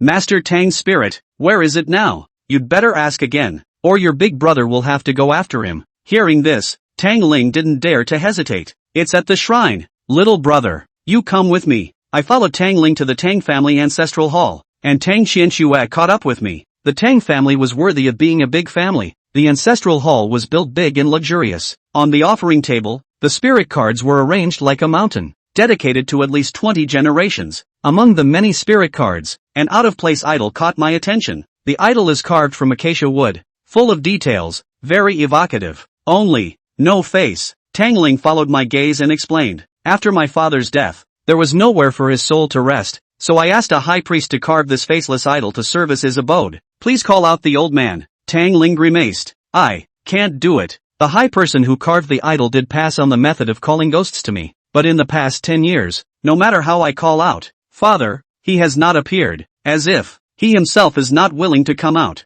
I was surprised. Is it because Mr. Tang refused to see his son? Or is there another difficulty that prevents him from showing up? I asked, hesitantly. Second Uncle Tang, if you want to save your big brother, you can only ask the old man to come out. Tang Ling immediately arched his hand. If little brother has a way to make my father appear, feel free to do it. I do have an idea. It's just a little disrespectful to the old man. Tang Ling didn't hesitate. It doesn't matter. If it's to save big brother, I don't think father he will be angry. Tang Ling had said so I didn't hesitate anymore. I reached out and grabbed the idol, and under the dumbfounded expressions of Tang Ling and Tang Qianxue, I ruthlessly slammed the idol to the ground. Snap! With a crunch, the idol shattered. Chapter 47, Changing Fortune on Credit. The faceless idol shattered. As for why I did it, it was because Nameless secretly instructed me. Nameless told me that the faceless idol is a magic weapon to accommodate souls, and once it is broken, the souls that reside inside will have nowhere to hide and will have to show themselves.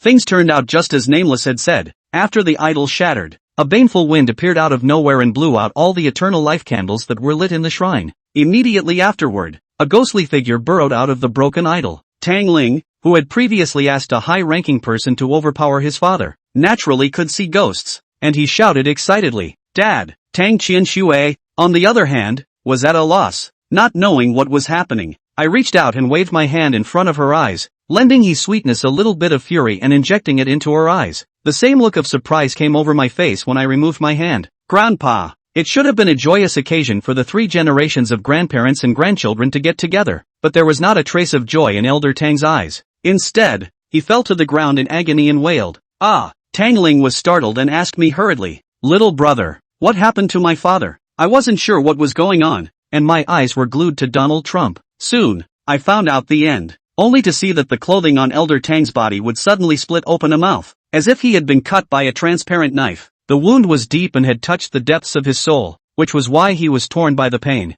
I finally realized why Master Tang refused to see his son. As long as he left the idol, he would suffer from the pain of the knife. In that case, I've done a bad thing. With a guilty conscience in my heart, I hastily transmitted the voice of Nameless. Elder, how am I going to help him? It's a curse. I'll lend you a little bit of power and you suppress it with a ghost needle. As soon as the words fell out of my mouth, I noticed the ghostly needles hosted by Nameless, trembling violently and bubbling up with a thick baleful aura. I didn't dare to hesitate, quickly stepped forward and stuck a needle on Master Tang's Rinzhong point. The screams came to an abrupt end, and the power lent to me by Nameless quickly infused into Master Tang's soul, mending the wounds on his body. A moment later, Elder Tang's eyes regained clarity. He rose hastily and bowed to me. Thank you, higher power, for saving my life. I retracted the ghost needles and Tang Ling and Tang Qianxue walked up. Dad, are you okay? It's fine. This is Qianxue, right? It's grown into a big girl. I interrupted the three to catch up. Let's get down to business. Tangling came back to his senses. Yes, business first,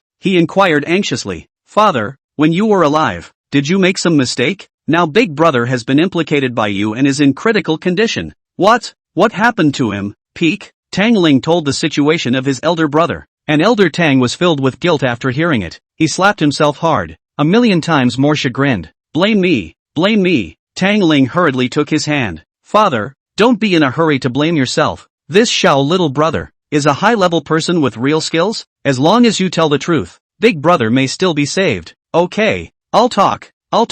In order to keep his son alive, Master Tang finally reveals a secret that has been sealed for years. Our Tang family, at first, was not developed. On the contrary, very poor. When I was a child, I often did not have enough to eat and wear, even a bed quilt, for brothers have to squeeze together. One day, I heard that a gentleman had come to the head of the village who was particularly accurate in telling fortunes, so I ran over to him and asked him when I would make a lot of money. The gentleman gave me a fortune teller and said that I had no wealth and was destined to be a poor man for the rest of my life. I was so angry that I turned my head and was about to leave when the gentleman stopped me again. He said he had a way to change my life, but he had to make a contract, and I was really poor and scared at the time, and agreed without hesitation. Speaking of this, Elder Tang's eyes became deep and fell into memories. The gentleman, who called himself the man with the sword on credit, performed a spell on me, saying that my fate had been changed, and before he left me a sword, and said that the day when his descendants would take it would be the day when I would make good on my promise. After Mr. left,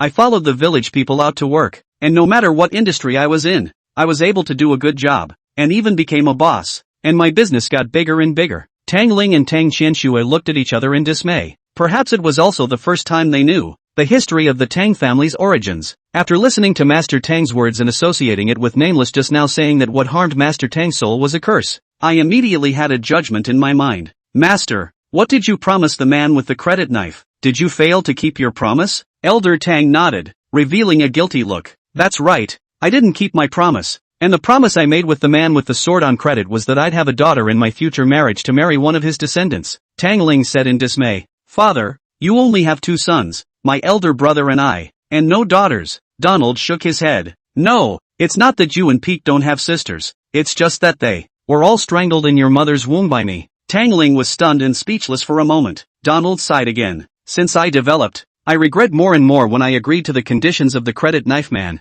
because I heard others say that those who can change their destiny against the sky are born with 5 evils and 3 deficiencies, so how can a woman who marries them be happy? So whenever your mother is pregnant, I will pay someone to check the male and identify the female, and if she is pregnant with a girl in her stomach, she will drink medicine and abort it. So, you only have a brother, but no sister and sister. Not only that, but I secretly destroyed the sword before I died, and as a result, my soul did not return to the Yellow Springs after my death, and I had to endure the pain of the sword cuts day and night, and it was only when you entrusted someone to carve the idol of the god for me that I was able to gain a moment's peace. I can't help but be staggered. This old man, his heart is hard enough. Tang Qianxue couldn't help but interject. Grandfather, since you don't have a daughter, the pact doesn't count, so why can't you pass on to the next life after death? Elder Tang stared at Tang Qianxue with odd eyes, and Tang Qianxue was a little frightened by her own grandfather's stare, her eyes dodging. Grandpa, why are you looking at me like that? Donald explained. At first,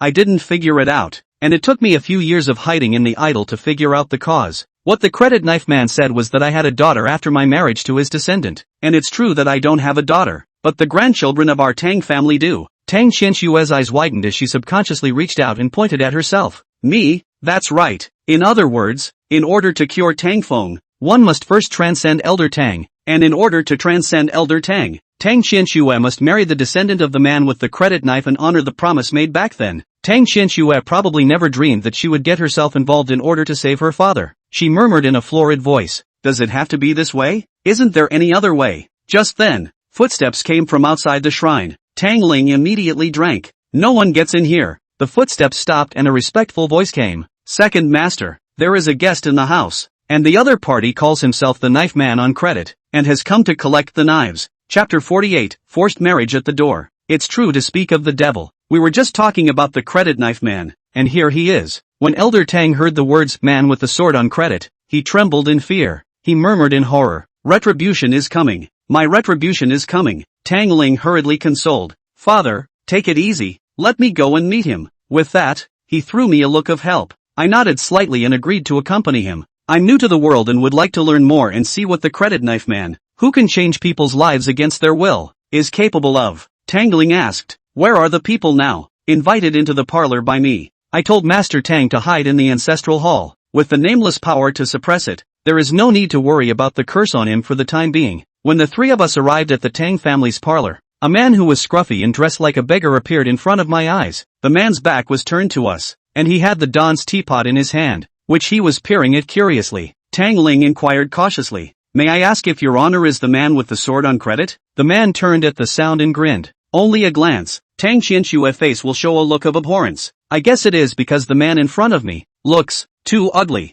The man was fat-looking, with a pitted face and a wide grin that revealed a mouth full of yellow teeth. He had a large gap between his two incisors with a dark green leak hanging from it. "That's right, I'm the credit knife man." When he finished, he put the spout in his mouth and tilted his head back to gulp it down. He drank like a yellow cow. Tea kept running down the corners of his mouth, and his clothes drank more than his stomach. "This tea is good. The pot is even better. Ming and Qing dynasty, right?" After saying that, he actually opened the rag bag he had with him and put the teapot in it in front of us. I was a bit dumbfounded. When I lived in the village before, I have seen people who like to take small advantages, but it was the first time I came across those who took other people's things so openly and honestly. Tang Qianshue's eyes were filled with anger. Her mouth opened as if she was preparing to reprimand the other party, but she was gently pulled by Tang Ling and swallowed her words back. Tang Ling arched his hand, still polite. "I don't know what your guest's business is here in the Tang family?" The man with the sword on credit hemmed and hawed, his gaze falling on Tang Qianshue as he looked up and down. Tang Qianshue subconsciously covered her chest,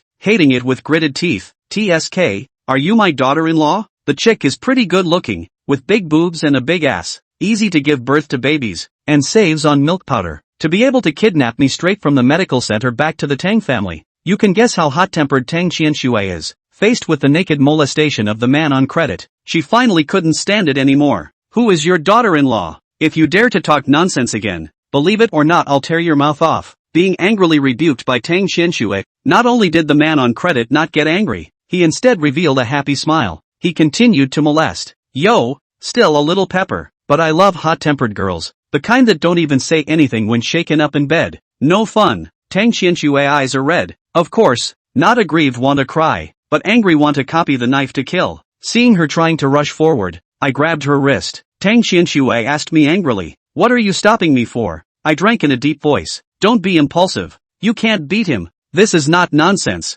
Don't look at the credit knife people fat.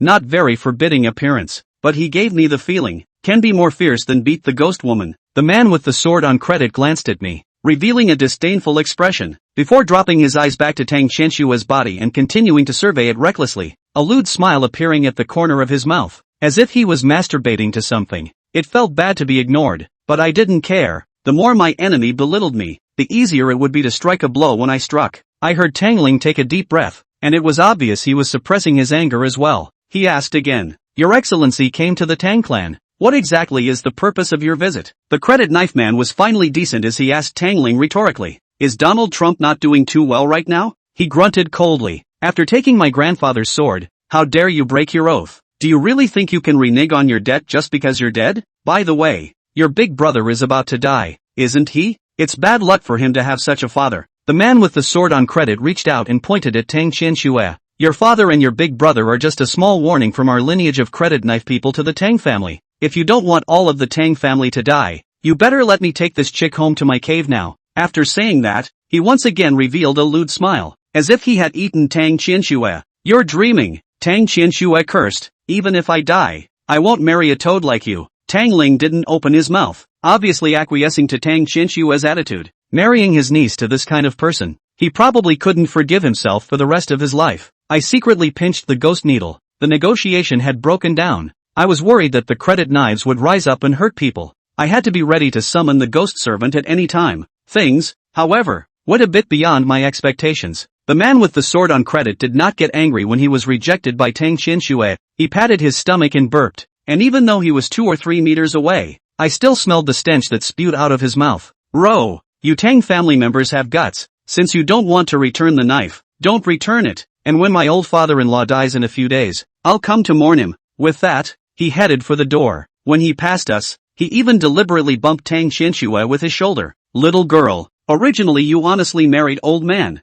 Nothing bull asterisk asterisk asterisk asterisk. Now, not only your father will die, even you will die. You Tang family members one do not want to live. After saying that, he left with a big smile on his face. Tang Qianxue clenched her pink fists as large teardrops slipped from her eyes. She asked me helplessly. Xiao Fan, is what he said true? Tang Qianxue's eyes faltered, and I guessed that if I affirmed her doubts at this moment, maybe she would really marry the credit knife man for the sake of her family. Just as I was hesitating on how to answer, Tang Ling, who was on the side, actually plopped down and knelt down for me. I hastened to assist. Uncle Tang, what are you doing? Tang Ling pleaded. Little brother, you are now our Tang family's only hope. Please, you must save our Tang family. As soon as his words fell, Tang Qianxue also knelt down. Xiao Fan, please, as long as you can save the Tang family and my father, I'll do whatever you ask me to do. Seriously, after realizing that the credit knife man was even more difficult to deal with than the Ghostbuster woman, I instinctively wanted to pull out of the situation. After the battle with the ghost-beating woman, I have realized how cruel the Jianghu, as described by my master, is. One wrong step and you are doomed. But now that Tang Ling and Tang Qianxue were kneeling in front of me, I really didn't know how to open my mouth to refuse. Just as I was hesitating, Nameless voice rang in my head. Promise them. Chapter 49, Late Night Crisis. Nameless words startled me a bit. Elder, why do you want me to say yes? Nameless gave me the explanation. If you can set this right, it's the same as saving an entire clan of the Tang clan, and the evil consequences on you may be erased for the most part. When I heard that, I was moved. I have truly realized how harmful the bad consequences are and how quickly they must be counteracted. I changed my mind and reached out to help Tang Ling and Tang Qianxue up. I said with justice, since I promised to help cure Tang Feng, I'll definitely keep my promise. Still, I'll do my best. Tang Ling was overjoyed and hastily thanked him. Thank you, little brother, for your help. Since he wanted to help the Tang family, he naturally had to stay here, and the medical center couldn't return for the time being. Tang Ling arranged a room for me in the same building where Tang Qianxue lived. I lived on the first floor and her bedroom was on the second floor. After closing the door to my room, I released Nameless to discuss a plan. Nameless told me that in his experience, there are only 2 ways to save the Tang family. The first, capture the man with the credit knife and have him personally cancel the curse on Elder Tang. As long as Elder Tang passes on to the next life, Tang Feng will be able to live, and the crisis of the Tang family will naturally be solved. This method, however, has one difficulty: the medium of the curse. With the credit knife man's style of action, the curse was most likely added to the knife, but Master Tang had already destroyed the knife before he passed away, and now that the medium was lost, I'm afraid that the credit knife man himself would have a hard time undoing the curse unless the Tang family honored their promise and married Tang Qianxue to him. The second is to find another method to break the curse. Nameless said that there is a problem with the curse on his old man Tang, but it is difficult to figure out exactly what the problem is for a while.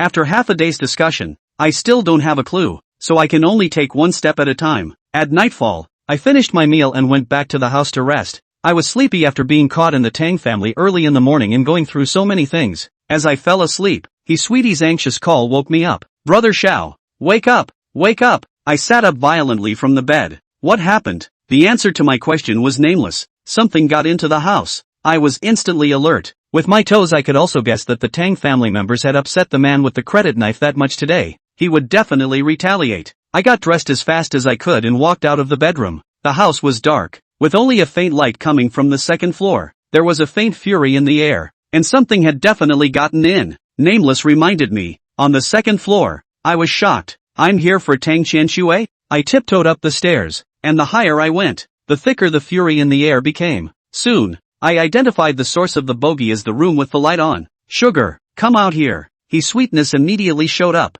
ready to fight. I squeezed the ghost pin with one hand and held the doorknob with the other. I press my hand down gently and the doorknob doesn't budge. It's unlocked? I knocked on the door. Tang Qianxue, are you in there? The door was silent and there was no sign of movement. My heart sank with a bad feeling. I didn't dare hesitate to give the order at once. Sugar, open the door. His sweetie's hand went through the door panel and unlocked it. I immediately opened the door and rushed in. The room was filled with water vapor and I realized that the room was a bathroom. In front of me, there was a huge bathtub, and Tang Qianxue was resting her head on the wall of the tank, tilting her head, her eyes tightly closed. Something did happen to her. Tang Qianxue. I quickly rushed forward and put my finger under her nose, and thankfully, there was breath. Nameless' urgent voice rang out. That thing is in the water. I subconsciously looked down as the water rippled in the tub, a large expanse of snowy whiteness in my eyes. I froze for a moment as Nameless Senior reminded again. Underwater. I shifted my eyes slightly, which made me realize that the bottom of the tub wasn't quite right. The bathtub was obviously white, but the bottom of the tank was covered in a light gray. His sweetie also noticed the anomaly. It's absorbing this woman's essence. When she finished, she brazenly struck out and stabbed her hand into the tub. The moment his sweetness touched the bottom of the tub, a large number of bubbles suddenly rose from the water in the tub, and immediately afterward, the entire tub boiled. Boo! The surface of the water exploded, and a ghostly figure emerged from the bathtub as he stretched out his long arms and strangled Tian's neck. Seeing that he was in trouble, I immediately stabbed away with my ghost needle. The ghost's needle went into his arm and the ghost screamed and let go. Don't you dare pinch me! His sweetie fumed and tangled with the ghost. His sweetie was already a very ferocious stern ghost, and when she launched her anger, she became even more ferocious, and after only a few moments of effort, she crushed the ghost underneath her. She sat on the ghost's chest and grabbed its head with both hands, pulling as hard as she could, as if trying to yank the other's head off. The ghost's neck yanked longer and longer, and when he saw that it was about to break, he suddenly drew a short knife from his soul. The blade's cold light was bitter, emanating a thick chill that shook the heart and soul. I hastened to warn, Sugar, look out! His sweetness sensed the danger and immediately got up, but she was ultimately a step too slow in her movements. The ghost swung the knife with force, a cold light flashed, and a shallow wound appeared at his sweetie's collarbone. I immediately concluded that this was not an ordinary knife, but a magic weapon that could injure the soul and damage the spirit. His sweetness ate the pain and her eyebrows trembled in pain. The intense pain burned her anger even more, only to drop her right hand and pick a red gardenia from her dress. The moment the ghost swung the second knife, his sweetness flexed her fingers and the scarlet gardenia flew out. Snap! The gardenia exploded, and along with it, the ghost's arm. Only heard a clang. The knife fell to the ground. The ghost knew that it was unbeatable and turned to flee. Its body burrowed out of the wall and instantly disappeared without a trace. His sweetness was about to chase out immediately, but she heard Nameless drink. Don't chase after the poor. Although they were both ghost servants, his sweetness greatly respected Nameless, a senior, and immediately stopped in her tracks. She was a little exasperated and aggravated.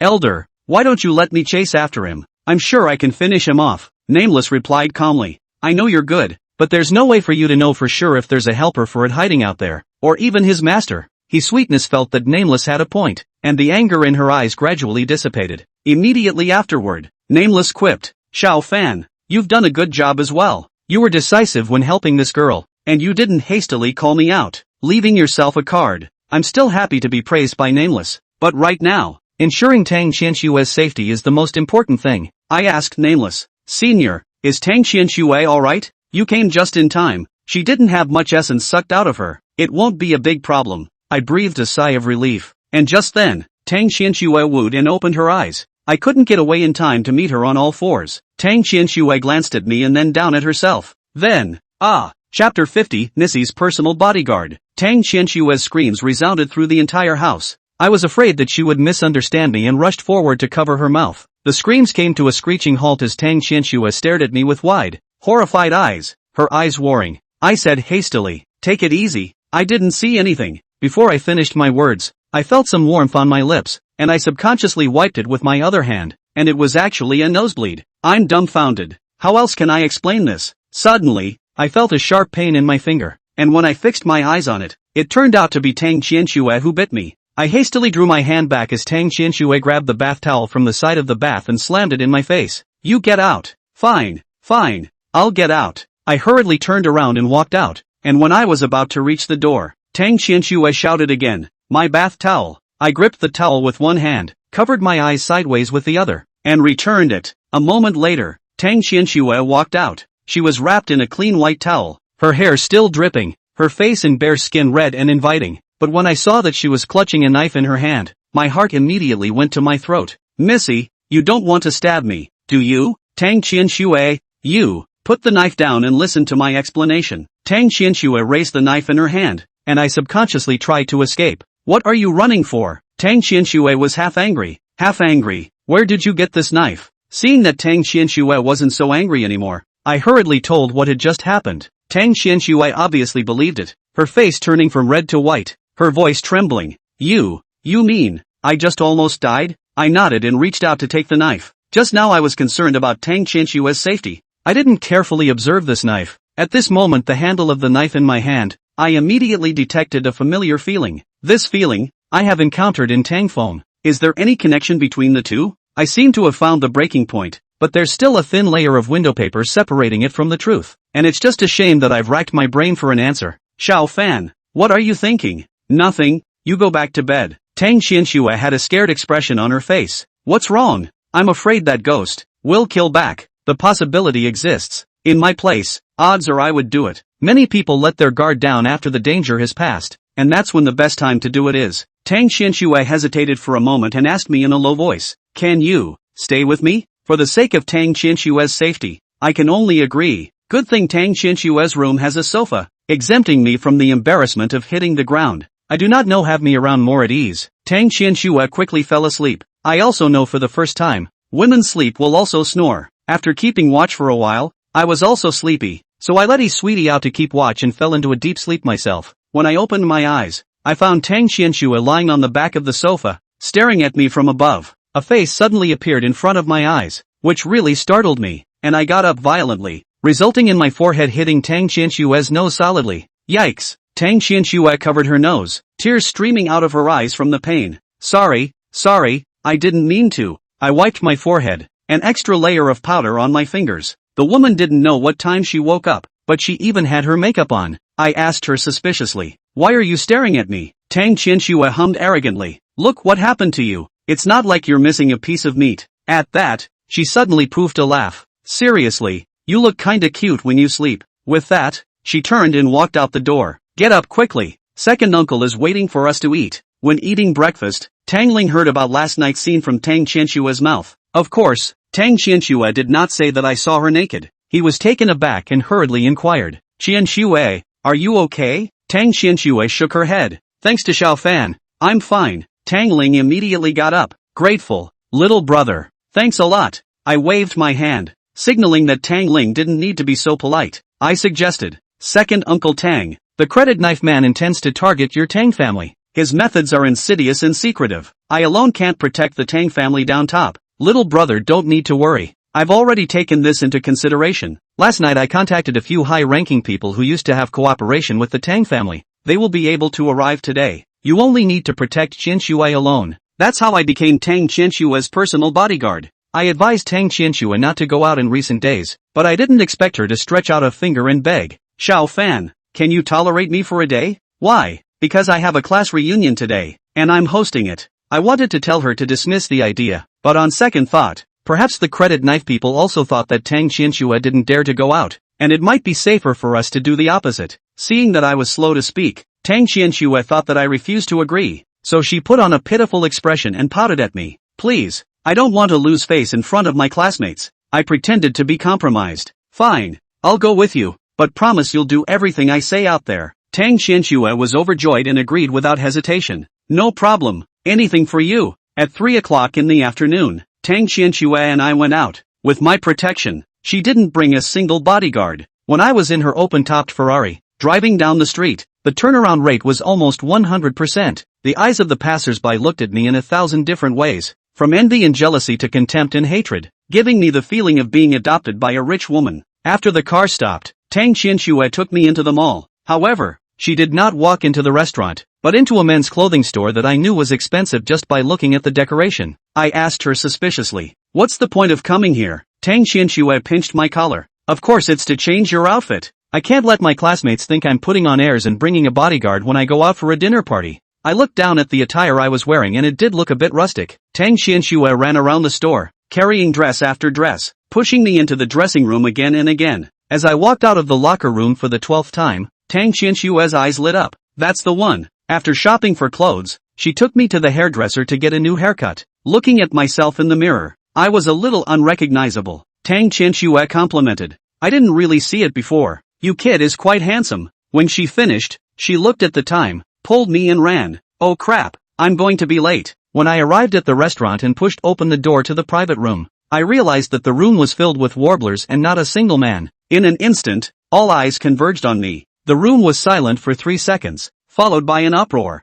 "Phew, our little Qianxue has brought her boyfriend." Chapter 51, Like a Shadow. In the face of the coaxing of the students, Tang Qianxue did not refute, smiled and said that he came late, later punished himself with 3 cups, and then pulled me into the seat. I asked her in a whisper, "Isn't it a class reunion? Why are there only girls?" Tang Qianxue smiled and asked rhetorically, "Aren't female classmates classmates?" The woman sitting next to Tang Qianxue asked in a low voice, "Qianxue, where did you find this handsome boyfriend? It looks so small. It can't be underage, right?" Tang Qianxue slapped her opponent. "Nasty. Don't talk nonsense." She called for the waiter and asked everyone to order. Even though it was a girlfriend's bureau, the wine was still served, and a woman came up before the first course was served. "What's your name, little handsome? Come and have a drink with your sister." I politely declined. "Sorry, I don't drink." "Don't? How can a man not drink? Just 1 glass." "I'm not drinking, thanks." The woman covered her mouth and laughed.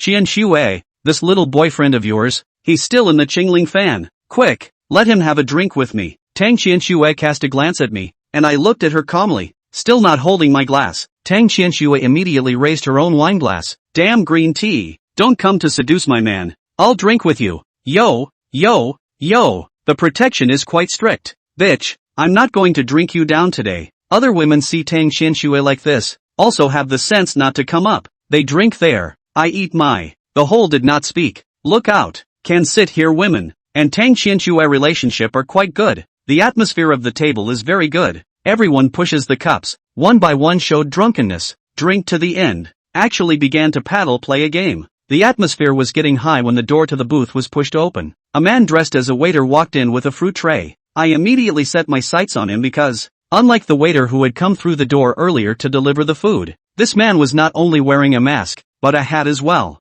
What's even stranger is that other waiters take the initiative to announce the name of the dish when it's served, but this man, who puts down the fruit plate and walks away, doesn't say a word the whole time. Tang Qianxue probably drank her mouth dry, gently patted me, and said to me in a tone with 7 points of drunkenness, "Xiao Fan, get me a watermelon." At this point I was still thinking about the waitress who had just left and didn't strike up a conversation. Tang Qianxue muttered, "I'm just asking you to pretend to be my boyfriend. It's not like I'm taking advantage of you. You cheap bastard." When she finished, she got up and got herself a piece of watermelon. It was at this point that I finally figured out why I had fallen for that waitress. In my mind's eye, the waiter's eyes, and the eyes of the man with the knife on credit, coincided in no uncertain terms. My heart trembled. This guy could be following us? I hurriedly turned my head just in time to see Tang Qianxue holding a watermelon to her mouth. It was too late to make a sound to stop it, so I decisively reached out and, with a snap, slapped the watermelon out of Tang Qianxue's hand. My fingers accidentally touched the red flesh,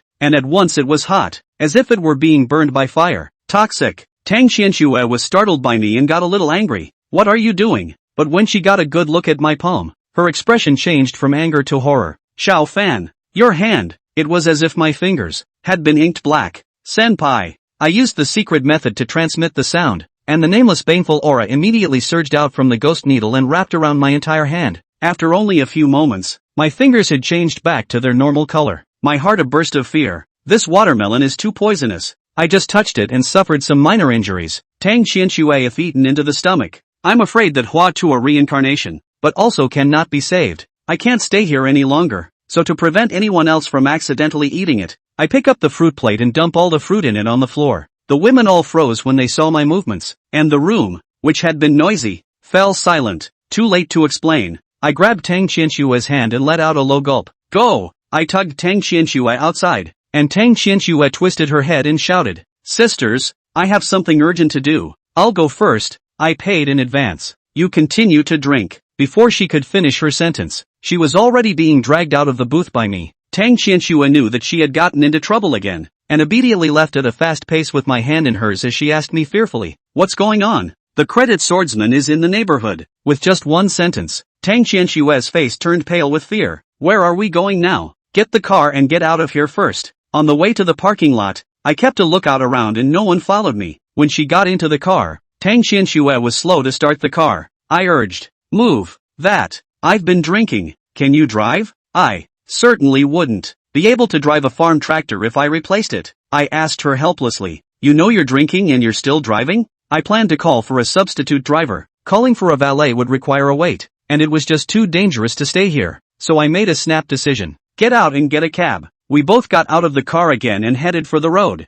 I was walking quickly when I noticed a bunch of frog balloons floating in the crowd. Looking down the rope tied to the balloon, the person tugging on it was none other than the credit knife man. I met his gaze, and the corners of the credit knife man's mouth rose in a contemptuous smile, as if to say, "Let's see where you can escape to." I stopped and Tang Qianxue inquired, "Why don't you go?" She saw me staring ahead and followed my line of sight, her hand trembling in my grip. "It's him. This place is crowded. I don't believe that the credit knife people dare to make a move here." So I dragged Tang Qianxue in other directions. After a few steps, I turned my head and the figure of the man with the sword on credit had disappeared into the crowd, out of sight. The very next moment, however, a large balloon flew up into the air where he had just been, causing a gasp of surprise. I didn't have time to stop and continue to tug Tang Qianxue away. After walking for about 20 minutes, we came to a path. Tang Qianxue was wearing high heels and was panting with exhaustion. Dumped him yet?" I looked around and found no sign of the man with the knife on credit. "Should." Only 2 words had been uttered when my eyes suddenly widened, and by the light of the street lamp I noticed a frog balloon floating ahead of me. As if the frog balloon could see, its 2 big eyes suddenly turned to me. An evil wind blew and the frog balloon suddenly came flying. I immediately figured out that the balloon had been enchanted by the credit knife man. The balloon was like a reconnaissance plane that could seek in the sky, and the possibility of Tang Qianxue and I escaping was almost zero. Since I can't run away, I might as well meet head-on for a while. The credit knife people only know that I have a ghost servant, and are not aware that I am still hiding the bottom card of namelessness. And it's not certain who will lose and who will win. If there was a chance to catch him, the crisis of the Tang family would be lifted at once. Chapter 52, Positive Showdown. After making up my mind, I used a secret method to communicate with Nameless. "Elder, I want to fight the credit blade man. What do you think?" Nameless' tone was unruffled. "Yes, but watch yourself. That guy, he's a bit more powerful than the old woman you dealt with last time." If Nameless thinks it's okay, then I'm relieved. From the time I took him on as a ghost servant, Nameless has helped me solve many problems, and I trust him very much. Sweetie seemed to feel that she was being left out. "Brother Xiao, there's still me. If I run into that ghost again, I'm sure I can finish him off." "Good. I'm counting on you guys." I asked Tang Qianxue as the frog balloon flew closer and closer. "We won't be able to escape. I'm afraid we'll have to go head-to-head with the credit blade people. Are you scared?" Tang Qianxue was full of tension as she apologized to me. "I'm sorry, I should have listened to you and stayed home." I didn't blame her. After all, I was the one who allowed her to come to the party. And let's just say that I underestimated the credit blade man. Tang Qianxue took a deep breath, a hint of fortitude in her eyes. "I'm not afraid. If we really have to fight, I've practiced taekwondo too." Hearing this, I can't help but think of Tang Qianxue's appearance in the bathtub. Don't look at her long and tall. Where there should be meat there is also meat, but thin arms and legs. She really want to pose. I'm afraid it's not taekwondo, but the thug's excitement fist. "Follow me." I asked Tang Qianxue to follow me closely, and then specialized in picking small paths, eventually finding a secluded place. There were only dim lights all around, and no one else but me and Tang Qianxue. I shielded Tang Qianxue behind me and shouted, "Credit swordsman!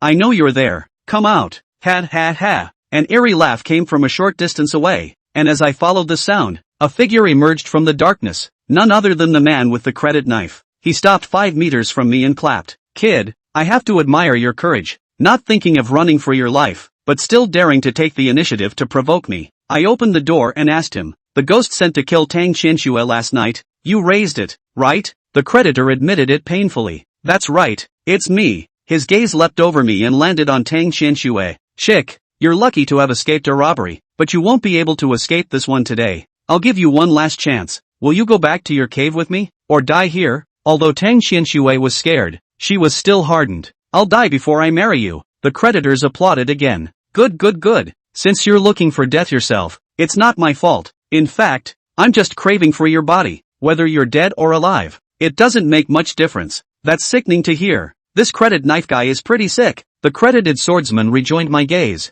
Kid, just joined the profession not long ago, right? You did raise a powerful ghost servant, but it's just a pity that you ran into old me. He slowly raised his hand and 3 frog balloons floated in from the distance. Snap! The credited knife man snapped his fingers and 3 balloons blew up at the same time. Dense baleful chi floated out from the broken balloon and coalesced into 3 ghostly figures. One of them had a broken arm, and it was clearly the ghost that had plotted against Tang Xianxue last night. The credit knife man asked me, Kid, have the elders in your door not warned you? Go out. Be humble and cautious. Be careful to provoke the big people you can't afford to mess with. Oh, it seems that it has not been told to you. It does not matter. The old man to help you take a lesson. At the end of his words, he waved his arm, and his expression instantly turned ice cold. Kill them for me. The 3 ghosts received their master's order and simultaneously pounced on Tang Xianxue and me. Sugar. Sugar immediately showed up and chirped. If you want to hurt Brother Shao, pass me first. Facing the siege of 3 ghosts at the same time, his sweetness didn't dare to be the slightest bit careless,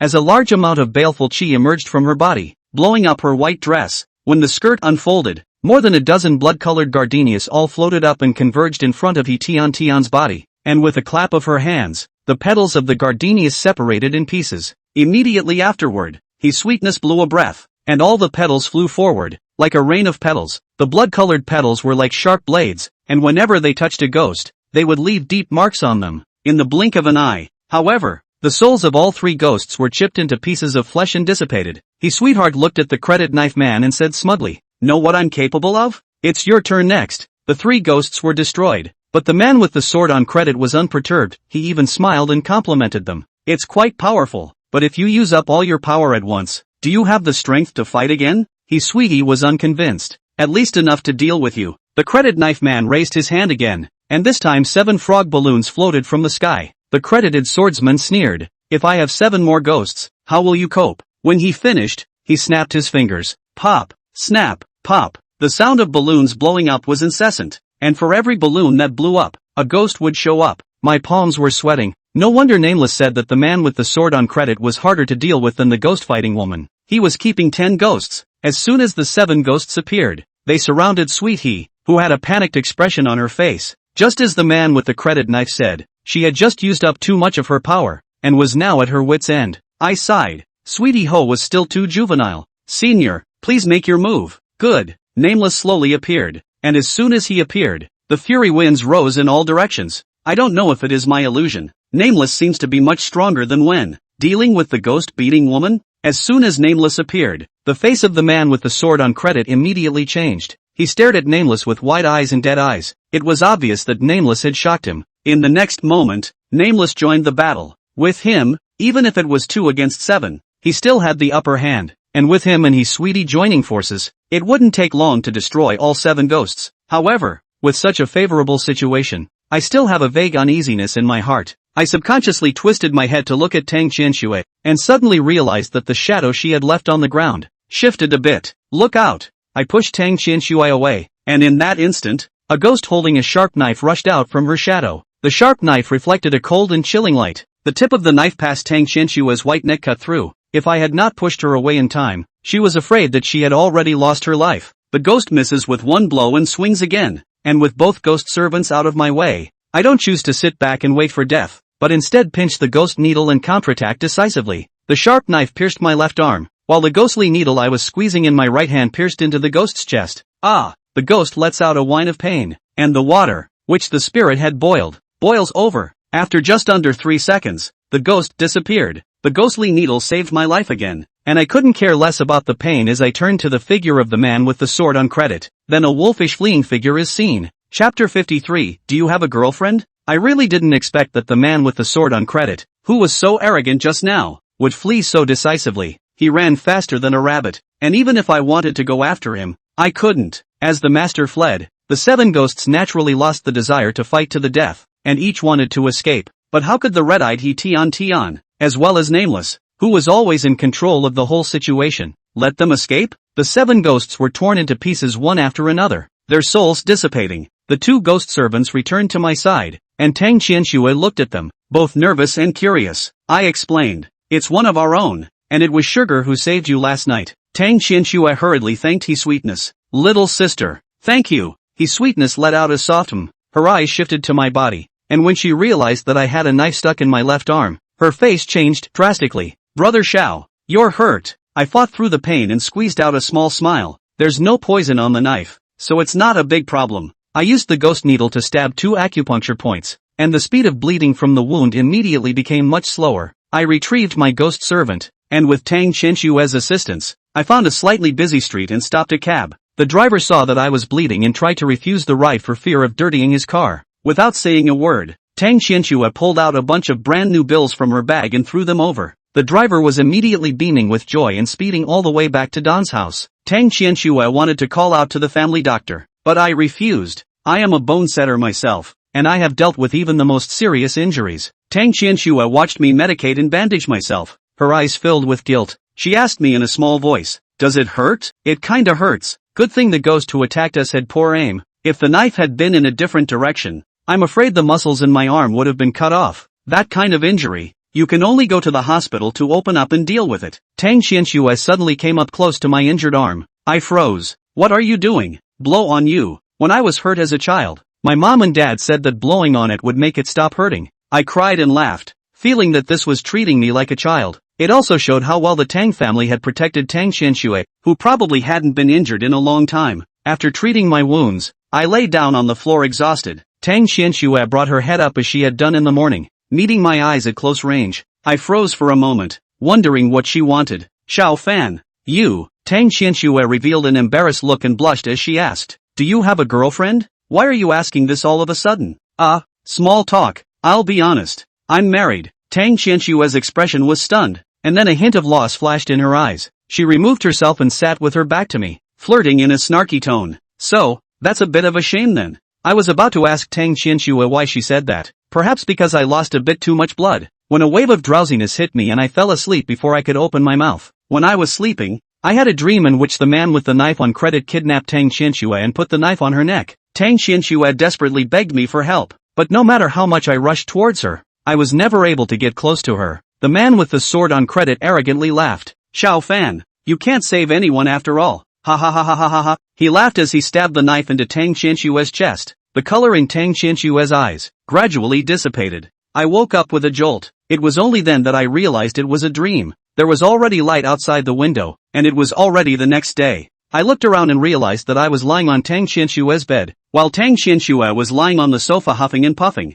I rubbed my head, gradually coming to my senses. The images from the dream replayed in my mind, and suddenly a flash of light crossed my mind. So it is. I quickly jumped off the bed and ran to the couch, shaking Tang Qianxue's shoulders vigorously. "Tang Qianxue, wake up! Wake up!" Tang Qianxue was woken up by me. She covered her chest and complained. "Xiao Fan, do you know that this will scare people to death?" Too late to apologize. I hurriedly asked her, "That knife from last night, where did you put it?" Tang Qianxue blinked. "It's in the first floor living room. I'm afraid to touch it. It's still thrown on the floor." I quickly ran downstairs and found the knife. The blood on the knife had dried, and I held it in my hand, feeling it carefully. I then went back to my bedroom and found another knife to compare. Soon I realized the difference between the 2 knives. The knife captured the night before had a weird power wrapped around it, and the one that stabbed me in the arm last night had another power wrapped around it. "Elder, you come out under." Hearing my call, Nameless appeared in front of me. I inquired, "The power wrapped around the blade, is it a curse?" Nameless nodded. "That's right. After you were stabbed last night, I got rid of the curse for you. You can lift the curse? It's not difficult with a medium." Nameless words verified my suspicions. I handed forward the knife I had seized the night before. "Elder, take a closer look at this knife. The curse wrapped around it. Is it the same curse that Tang Qianxue's father was struck with?" Nameless picked the knife up and after carefully observing it, replied in an affirmative tone. "It's the same one." No wonder I felt that this knife felt familiar to me before. It turned out that it was the culprit that made Tangfeng so sick. I was overjoyed in my heart. Since I had found the medium of the cursed Tangfeng had been struck by, he would be saved. Tang Qianxue ran down the stairs in a panic, with only one slipper on each foot. She clutched her cell phone in her hand, looking horrified. "Xiao Fan, my brother called. He said father is dying. Take me." Tang Qianxue and I rushed to the room where Tang Feng was convalescing as fast as we could. The doctor we saw last time was resuscitating, and the monitor placed on the bedside table was sounding a piercing alarm. Let me. I squeezed the doctor out of the way and stabbed him with 2 ghost needles in quick succession. Tang Feng had a faint breathing and heartbeat, but I knew very well that the effect of the ghostly needle hanging his life wouldn't last long, and the curse on him had to be lifted immediately. Tang Qianxue, invite everyone else out. After 2 days of getting along, Tang Qianxue already had 100% trust in me, and she immediately kicked everyone out. Senior, over to you. Nameless reappeared. He held the knife in his hand, hanging over Tang Feng's forehead. Tang Qianxue and I stared at him nervously. Whether Tang Feng could live or not depended on Nameless' skill. A dense baleful aura surged out from Nameless' palm, enveloping the blade. Immediately afterward, I heard the blade crackle as if it was being squeezed by an external force and was about to shatter. Nameless' expression became unusually serious, and it could be seen that even he would need to exert some effort to face the curse of the credited Blade Man. Little by little, time was ticking away, and the rise and fall of Tang Feng's chest was getting weaker and weaker. Tang Qianxue nervously grabbed my hand, and her palm was filled with sweat. Chapter 54, The Magistrate's Fate. The atmosphere in the room was cold to the point of freezing. I didn't dare to utter a single breath for fear of affecting Nameless. Tang Qianxue no longer dared to look. She closed her eyes tightly and lay on my shoulder. As a daughter, there was no way she could watch her father leave. Tang Feng's state was extremely poor. The effect of the ghost needle hanging life had reached its limit, and in his nostrils, there was only outbreath, not in breath. In the nick of time, a crisp shattering sound rang out. Snap! I fixed my eyes on the knife hanging over Tang Feng's head and shattered. The falling blade scratched Tang Feng's face, but he suddenly opened his eyes and gasped. Hearing the sound, Tang Qianxue hurriedly opened her eyes as she cried out in surprise. Father! Tang Qianxue flung herself onto the side of the bed and cried loudly, releasing her emotions wantonly. Nameless turned to me and said calmly, he's been under the curse for so long that I could only remove it by destroying the medium with a spell. I thanked Nameless. Elder, hard work. Nameless asked me, did you find something? Well, but it has to be verified. I walked over to the bed and questioned Donovan. Uncle, can you talk now? Available. Can. Tang Feng was in a very weak state, but could barely communicate. Tang Qianxue introduced. Father, this is Xiao Fan. He's the one who saved you. Thanks. I asked Tang Feng, did you have any injuries before you became ill? And it was a sharp force injury. There was an attack on me once before I fell ill. The man crept up on me from behind, stabbed me, turned and ran away. I didn't get a good look at his face, just as I thought. The curse of the man with the sword on credit can only be planted by injuring another person with the sword. Tang Qianxue, on the other hand, was shocked. Obviously Tang Feng hadn't told her about this for fear of his daughter's worry. Boo! The door to the room opened and Tang Ling appeared in the doorway. Overjoyed to see his big brother waking up, he quickly stepped forward. Big brother, you've finally woken up. That's great. He was red-eyed and overjoyed. I know he has a lot to say to his big brother, but now is not the time. Second Uncle Tang, you guys can talk later. Now take me to see your father. When I opened my mouth, Tang Ling didn't dare to delay and hastened to do as he was told. When I came to the Tang family ancestral hall, I saw Master Tang once again. As soon as we met, Donald begged me, higher power, cast another spell on me. I feel like I'm about to fall ill again, he said, pointing to his arm. I looked down and saw that a small stab wound appeared on Master Tang's arm. The power that Nameless used to suppress the curse was about to hold out. Hold your horses, old man. I have something to ask you. Higher power, please. Think about it. Did the knife that the man who gave you the knife on credit in the first place ever hurt you in the first place? Master Tang was deep in thought, and I stood aside without disturbing him, letting him recall carefully. After a while, Elder Tang's eyes snapped open. I remember, when the man with the knife on credit gave me the knife, he said I had to quench it in blood to change my life, and I cut my finger with that knife in front of him. The words of the Tang family's father and son duo completely verified my suspicions. Indeed, Nameless asked me, what did you think of? I offer an explanation. Elder, you told me before that changing one's destiny is an act against the heavens, and not only does it require an extremely high level of Dao skill, but also a huge price to pay, right? Exactly. If that's the case, why does the man with the sword on credit want to change other people's destinies? Isn't he afraid of divine punishment? Nameless guessed what I was thinking. Are you saying that the act of changing your life on credit is a fake? That's right, I replied categorically. It's a fake. Donald Trump was a little confused, but I'm really rich because of it. I shook my head. Is there a possibility that you would have gotten rich even if you hadn't met the man on credit? Elder Tang was dumbfounded, and it was difficult to digest for a moment. If my guess is correct, although the man with the sword on credit can't change his fortune, He has the ability to tell fortunes, and he calculated that you would be rich in the future, which is why he swindled you. As long as you agree to change your name, he will be able to make a pact with you to allow his descendant to marry your descendant and thus enter the Tang family. With the credit blade man's methods, within a few years, the entire Tang family of men would die inexplicably, and at that time, the Tang family's property would go to the credit blade man. It's just that the credit knife man didn't expect you to break the contract, which is why he secretly cursed Tang Feng and forced the Tang family to marry Tang Qianxue to him. Elder Tang was completely dumbfounded, while Tang Ling on the side cursed bitterly. What an insidious tactic. Nameless spoke up. What you surmise makes sense, but knowing that alone still won't put him over the edge. No, the situation has changed, and I believe that the root cause of the old man's inability to pass on to the next life is not the curse, but the contract. Elder Tang hurriedly said. When I took the knife away, I did write the 8 characters on a deed and put my handprint on it. I asked Nameless, Elder, since it is a fake contract, could there be a way to make the old man default? Nameless' expression became grave. If it is the contract that prevents him from passing on to the next life, I do know a way to nullify the contract. I was just about to ask what the solution was when I heard Nameless add, this method is extremely risky. If your speculation goes wrong, not only will the contract not be lifted, even you will die. Shocked. Why is there still something about me? I looked to Nameless and waited for him to explain further. Nameless stared. This method is called Judge Severance. I was shocked to hear the word judge. Legend has it that in addition to the 10 temples of hell and the Bodhisattva Earth Store, the judge has the most power. The judge holds the book of life and death in his left hand and the pen of judgment in his right hand, and knows all the good and evil in a person's life. Elder,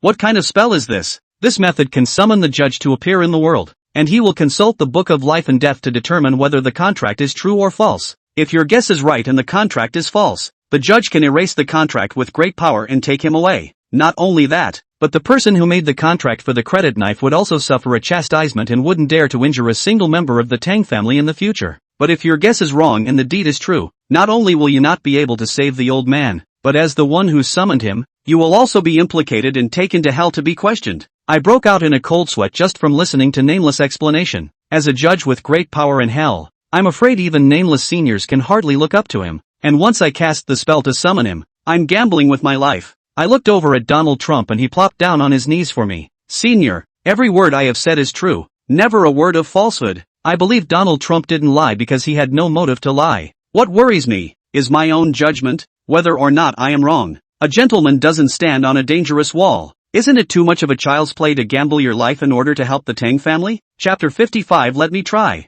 I couldn't decide what to do for a moment and left the shrine first. After a while, Tang Feng was sitting in a wheelchair, being pushed by Tang Qianxue, and came to me. Tang Ling also rushed over. As soon as we met, Tang Feng clasped his fists and arched his hands at me. Grandmaster Xiao Shui has already told me about the recent happenings of the Tang family, and on behalf of the Tang family, I would like to thank you. Tang Feng's thanks were so sincere that if it weren't for his physical limitations, I even think he would have kowtowed to me. Tang Qianxue asked me, Xiao Fan, I heard from second uncle that you found the reason why my grandfather couldn't pass away? I nodded and decided to be honest. It was found, and I know the way to get the old man to the afterlife. But I'm sorry, I don't want to take any chances. I then told the solution. In a nutshell, the situation is such that, should I make a mistake in my guess, I would end up even more miserable than the old man. If I were to be dragged to hell and convicted, I might have the honor of seeing the horrors of the 18 layers of hell. I thought that the Tang family would beg me, but I didn't realize that this is what Tang Feng said. Master Xiao doesn't have to feel guilty.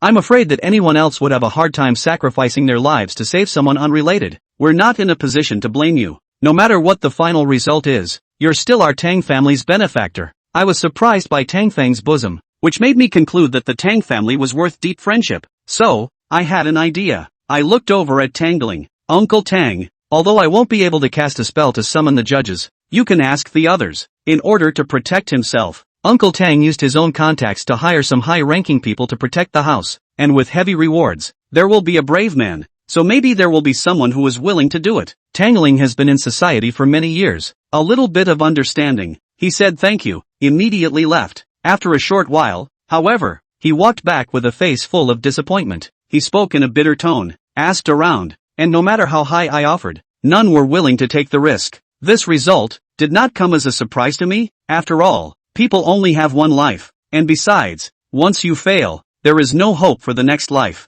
As oddballs who can deal with ghosts, people understand the risks involved better than ordinary people. I asked Tang Ling to ask, and it was just a matter of chance. Apparently, the Tang family has not had much luck. Suddenly, Tang Qianxue asked me, "This spell, can an ordinary person cast it?" Tang Feng, who was sitting in his wheelchair, was startled for a moment. "Yuki, what do you want to do?" Tang Qianxue replied seriously. "Since our Tang family can't hide, why don't you let me try?" "Nonsense." The one who reprimanded Tang Qianxue was her second uncle, Tang Ling. "Even if we have to take a risk, it's not your turn." I raised my hand to signal the two to stop arguing. Whether or not this matter would work, I had to ask Nameless first. I used the secret method to send a message. "Senior, did you hear what Tang Qianxue just said?" "Hear that?" Unfortunately, this method cannot be performed by ordinary people. I was about to put the Nameless answer into words when I heard Nameless add, "If someone with talent exists in the Tang clan, there might still be a chance for a turnaround." The gift of becoming a wunderkind? I didn't realize until this point that not everyone can have the ability to deal with ghosts and spirits through study or strange encounters. Since it is a gift, it is naturally bestowed by heaven and earth and destined since birth. I recounted Nameless words, in their entirety, and Tang Feng, as the head of the family, immediately made the decision to call everyone in the Tang family over. Soon, dozens of people appeared in front of me, lined up in several rows with confused faces. Most people looked at each other in disbelief, and a few whispered to each other who had no idea what was going on. Tang Feng was pushed in front of me by his daughter. "Master Xiao, everyone from the Tang family is here. Come and check." "Good. I can't check for talent, so I summoned Nameless to do it for me." As soon as Nameless appeared on the stage, the air temperature around him immediately dropped several degrees. The Tang family crowd couldn't see him but felt the cold. Nameless flew through the columns, his eyes scanning over the Tang clan's crowd. Soon he flew back. I looked to Nameless and asked for the results, and Nameless didn't say anything, just shook his head. Apparently, none of the dozens of members of the Tang family had the talent to become a wunderkind. Tang Feng sighed inside in a low voice.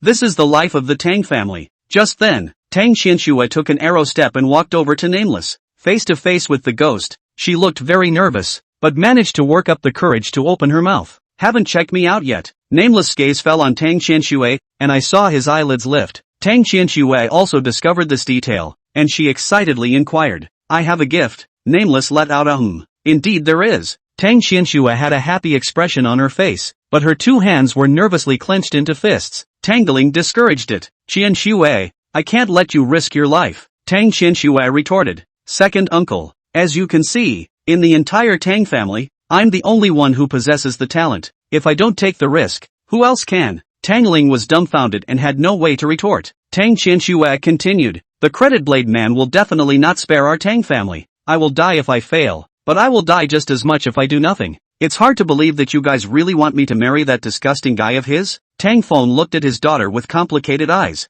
"Little Snow, since you're willing, give it a try. You're old enough to carry the family's burden." Tang Qianxue nodded vigorously, then looked at Nameless once again. "Elder, please teach me." Her tone was incredibly serious, even with a hint of determination. Nameless turned his gaze to me and I nodded in agreement. "Teach her." Nameless stared. "If you want the judge to appear in the world, you need to prepare a few things, so memorize them." Then, Nameless reported many items, such as a blank instrument with a black cover, pen, ink, paper and inkstones, a white invocation, a bell painted red, and so on and so forth. With the Tang family's financial strength, these things were prepared quickly. Nameless spent the afternoon teaching Tang Qianxue the method of casting spells, and Tang Qianxue learned very carefully, keeping every detail in her mind. Fearing a long night, she decided to cast the spell tonight. I asked Tang Ling to gather together the high men he had invited, and according to Nameless, if the deed was false, the man with the sword on credit would be punished, and he would never sit back and wait for it to happen, and would surely show up to stop the spell. In other words, the Tang family was destined to have a great battle this night, dividing both high and low, as well as life and death. After nightfall, the moon rose from the east, and the gentle moonlight poured down, coloring the ground a light silver. Tang Qianxue changed into a solemn outfit as per Nameless' request and stood in front of the practices offering table. On the offering table, besides the offerings and incense burner, there was also a statue of the judge. She lit 4 threads of incense, bowed 3 times deeply to the statue of the judge, and inserted the incense into the censer. The green smoke curls up, and the judge's spell to break the fate is about to begin. Chapter 56, Ghosts and Shadows. The threaded incense has been inserted into the censer and it is time for the next step in the puja. For people like me who have already stepped into the jungle to perform such a ritual, will be nervous? Let alone the hard-headed Tang Qianxue. Her hands were shaking with nervousness, and when she reached for the pen, it fell right through her fingers. At this rate, the probability of her succeeding in summoning the judge was almost zero. I walked quickly to her side and whispered, "Don't be afraid. I'm here with you." I don't know if it was my comforting that did the trick, but Tang Qianshue's hand stopped shaking. She took 2 deep breaths and picked the pen back up. According to what Nameless taught, the second step in asking a judge to break a life is to write a soul invocation. I handed Tang Qianxue the white soul invoker, and she dipped her pen in ink and wrote down the word judgment. Tang Qianxue wrote 3 invocation streamers in a row, and I helped her insert the streamers on the ground in front of the offering table. According to Nameless, if the spell could be successful, the judge would descend at the place where the 3 streamers intersected. After inserting the invocation streamer, it is time to write the worship invitation, which is the most important step, on which the reason for summoning the judge should be clearly written, and the name and 8 characters of the summoner should be written. Tang Qianxue had already entered the state. She unfolded the blank paperwork. Her pen flew down quickly. Her handwriting was elegant and not scribbled. She wrote a good handwriting. When she finished the last stroke, she took a sharp knife from the offering table. She cut her left thumb with a knife, and when blood spilled from the cut, she held her thumb down on the bai. I was there when Nameless taught Tang Qianxue, so I knew exactly what to do next. I took a copper basin and a stack of yellow paper for rituals, lit the yellow paper with a match, and threw it in the copper basin placed at the intersection of the 3 streamers. Tang Qianxue walked over to the burning copper basin, the dancing firelight illuminating her face. In her left hand she held a worship invitation and in her right hand she held a bell painted red. Her chest rose and fell violently, and she tensed up again after she had managed to calm down. I was equally nervous because next was the final step in summoning the judges. I locked eyes with Tang Qianxue and didn't say anything. I think she can understand my eyes. It's not too late to give up. Tang Qianxue hesitated for a long time until the light of the fire began to fade and she finally made up her mind. Snap! Tang Qianxue flung her left hand and threw the invitation to worship into the copper basin. Phew! A gust of cloudy wind blew by, and the fire in the copper basin instantly burst into flames, the flames rushing up more than 2 meters high. The worship invitation in the copper basin burned to ashes at a speed visible to the naked eye. I reminded, "Ring the bell." At this point, Tang Qianxue had no turning back. No matter what happened, she had to finish the spell. She shook her right hand and the red bell immediately made a pleasant sound. Jingle bells. The bell is clear and long, and it travels through the realms of yin and yang, down the yellow spring, and straight to the underworld. According to what Nameless had said, after the worship invitations were burned out, Tang Qianxue had to ring the bell every few seconds to guide the judge to come. I turned my head toward Tangling. The worshipping invitation states that Master Tang was cheated by the credit knife man and was unable to pass on to the next life after his death. So the credit knife man, as the defendant, could also hear the bell. He'll be here soon, I guess. I walked up to Tang Ling, who hurriedly greeted me. Master Shao. Since his big brother woke up, Tang Ling's name for me has changed from little brother to Master Shao. Beside Tang Ling stood 3 men and 1 woman, all of them middle-aged, and they were all strange men and women invited by Tang Ling. All 4 of them had a fury on them and were not jungle crooks, but they gave me a feeling that they were far less powerful than the ghost-fighting woman and the man with the sword on credit. However, I didn't have the qualifications to be picky. If I didn't have the help of the 2 ghostly servants, Nameless and his sweetness, I wouldn't be too different from a chicken cub to be slaughtered in front of them. I offered to say hello to them. "Greetings, seniors," the Fey woman said to me with a smile. "We wouldn't dare to call ourselves seniors in front of little brother." Little brother was able to save the Tang family head and teach the eldest miss to summon the judge to break her life. Such tactics, we mediocre people can't do it even if we cultivate for a lifetime. The other 3 were respectful and full of admiration for me. I clasped my fists and arched my hands. Elders' fallacious praise. The great enemy is at hand. The late generation will not be polite. I hope that all of you will work together with me to stop the credit blade man from coming to cause trouble. Don't worry, little brother. Tang Ling has already told us about Elder Tang's matter. The credit knife man seeks to kill people with money and tarnish the reputation of our Fey. We will never be soft when dealing with him. All 4 of the Xenos were filled with righteous indignation, which settled my mind a lot. Then please, gentlemen, jingle bells. Tang Qianxue was still ringing the bell, and I don't know if it was my illusion, but I felt that the new bell was much heavier than before. I prayed in my heart that the judge would come soon. After all, long nights make it easy to dream. However, Tang Qianxue shook it for 10 minutes in a row, and there was no change except for the copper basin that had burned out all the paper but still hadn't extinguished the fire. I used the secret method to send a message. "Senior, there can't be a mistake, right? Why hasn't the judge shown up yet? That girl didn't make a mistake. As for why the judge hasn't shown up yet, I can't answer you. After all, it's a spell that I haven't used either." That's right. The ghosts in the young world summoning the judge are not throwing themselves into the net. As he was speaking, Nameless suddenly drank. Something's coming. A lot. As soon as he spoke, a gust of wind suddenly blew in from the west, nearly knocking over the invocations used for the spell. The wind was full of fury, blowing my face cold and sore. I opened my eyes strongly and looked in the direction from which the wind was blowing, only to see ghostly shadows swaying in the distance,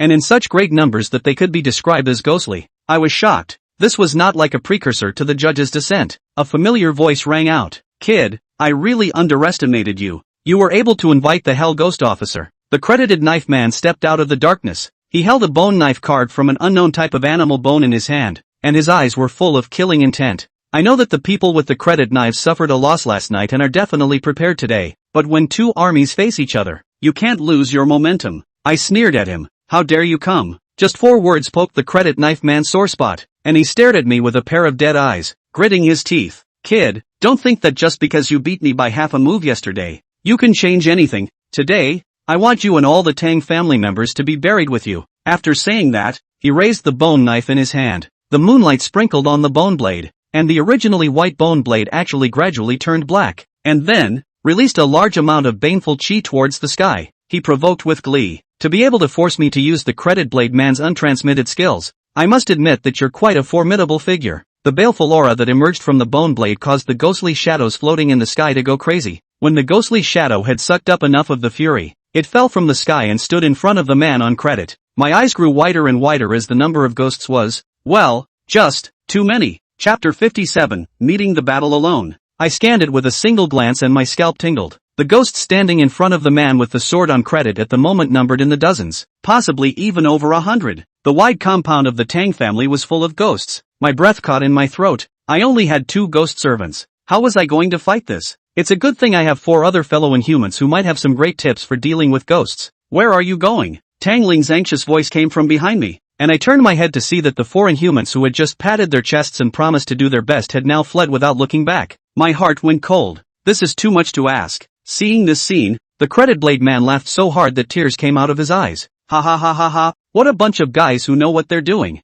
He stared into my eyes and sneered. What about you? Still not running? I took a deep breath and forced down the anger in my heart. Xiao Fan, even if I am more open-minded, I will not go back on my word when I promise something. I'll use the secret method to transmit the voice. Elder, Sugar, can you handle so many ghosts? Nameless said calmly. There's no need to worry. Although these ghosts in front of us are many in number, compared to the ones from last night, their moral skills are much lower, and they are probably cannon fodder temporarily detained by the people with the credit knives by using their spells. His sweetness was equally confident. It's just that there are more of them and they can fight. I reminded the duo. The purpose of the man with the sword on credit must be to stop the spell from going on. These ghosts won't tangle with you. They'll definitely rush Tang Qianxue. I then added. And me. The reasoning of capturing the thief first is a person who understands. Last night I let the credit knife man suffer a big loss. His hatred for me is not at all less than the hatred for Tang Qianxue. Sweetie Ho offered. Senior, why don't I go kill by myself and you stay behind to protect Brother Xiao? There are too many to protect.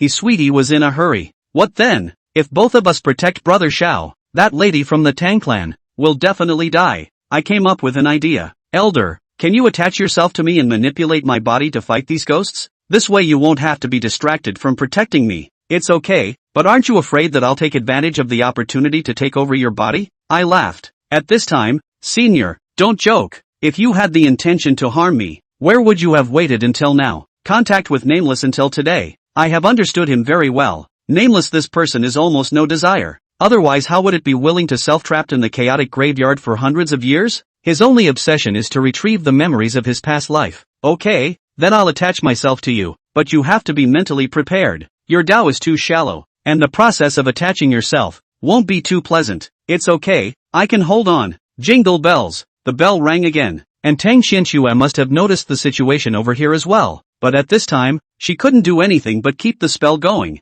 At the sound of the bell, the face of the man with the sword on credit changed drastically, and he cursed angrily. Woman who doesn't know what's good for her. Today I'm not only going to kill you, I'm also going to kill your entire family. With a wave of his bone knife in his hand, he pointed in the direction from which the bell had come. All of you, get on me. I swear to you on the honor of the man with the sword on credit that if you kill that woman, I'll build you a temple of ghosts. As it turned out, Nameless was right. These ghosts were all temporarily found by the credit knife man who had promised a lot of money. Hearing the words of the man with the sword on credit, it was as if the ghosts had been given chicken blood, and they all turned crazy, lunging in the direction of Tang Qianshui. Sugar, I bellowed, and sweetie he immediately showed up. Having learned from the previous lesson, Sweetness didn't use up all her power in one breath, but instead used the most energy-saving method to fight with the ghosts. I twisted my head and glanced at Tang Ling, who had been stunned and dumbfounded. Standing frozen in place, I growled at him, "What are you waiting for? Run!" Only then did Tang Ling react, hurriedly pushing the wheelchair Tang Phone was sitting in and running towards the depths of the Tang family. Soon, apart from the credit knife man, there were only 2 living people left in the courtyard, Tang Qianshui and me. The crowd of ghosts targeted Tang Qianshui, and no matter how powerful his sweetie was, she couldn't stop so many ghosts. I retreated to Tang Qianshui as fast as I could, and Tang Qianshui, who was ringing the bell, said to me with a sobbing voice, "Xiao Fan, I'm scared." "Close your eyes if you're scared. I promise none of the ghosts will hurt you until I fall." "You, be careful." Tang Qianshui closed her eyes, and the bell in her hand swung even more sharply. Only the eyelashes that kept trembling exposed the deep fear in her heart. "Elder, I'm ready to possess." "Yes." Nameless floated out of the ghost needle and hovered above my head. At this point, the ghost that rushed to the front was already less than 2 meters away from me. "Don't resist. Hold back." As soon as the words left my mouth, the nameless spirit descended from the sky and burrowed through the 100 meetings point on top of my head. In an instant, I understood why Nameless said that the possession process wouldn't be pleasant. The feeling that Nameless possession brought to me was like ice water pouring into my body. A cold and bone-piercing sensation that instantly froze and numbed all of my body from head to toe. Not only that, it was as if my soul was being stabbed by millions of silver needles, and the pain almost made me scream. I clenched my teeth and fought through the pain. Luckily, the agony didn't last too long, and when the first ghost attempted to fly past me and go straight for Tang Qianshui, the nameless possession succeeded. I could still see with my eyes, and my whole body could still feel, but my body was no longer under my control. With almost lightning speed, I watched myself raise my left arm and grab the ghost by the neck. In the next second, I squeezed hard and the ghost in my hand flew away. I could clearly feel the ghost passing through my hands, a new and unforgettable feeling. After killing the first ghost, Nameless voice rang in my head. "Xiao Fan, if you want to live in the Jianghu, you can't make it by relying only on ghost servants. Only by mastering thousands of methods will you have a foothold." After saying that, I, who was controlled by Nameless, leaned down and picked up a wooden stick from the ground. In the next moment, a dense baleful aura attached itself to the wooden stick, resembling a black sword. "Watch this." The black sword swung and killed 3 ghosts with a single stroke.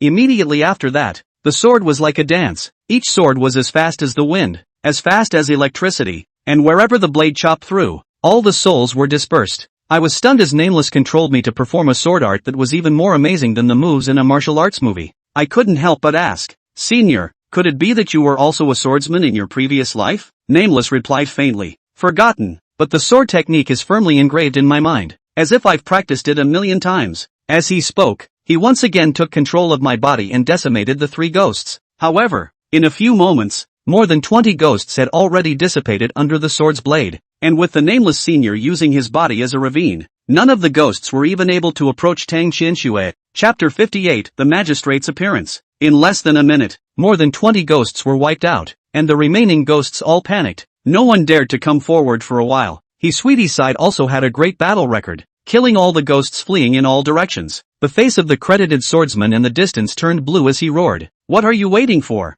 Come on, let's go." However, these ghosts were not raised by him personally after all, so where would they be that obedient? One ghost cursed, "The conditions you gave are good, but you have to have the life to take it. If I had known it would be so tricky, I wouldn't have come." After saying that, he turned around and fled. The credit knife man was gnashing his teeth, itching to stab this ghost to death with the bone knife in his hand, but he more or less kept his wits and didn't do so, or else the ghosts would clamor, and might just turn their spears around and deal with him. He shouted angrily, "Just kill that woman and I can give you more favors." Hearing this, the ghosts who had just hesitated were once again dumbfounded. I was nervous, but I could only trust Nameless at the moment. Seeing that the great battle was about to erupt once again, a thunderclap suddenly resounded between heaven and earth. Rumble! Nameless maneuvered my body to look up, only to see that the sky, which was originally bright with the light of the stars and moon, had lost sight of a trace of light at some point. Dark clouds covered the sky and dull thunder rumbled. Oddly enough, the thunder should have been bright, but the lightning that scratched the light from the dark clouds had a hint of red in it.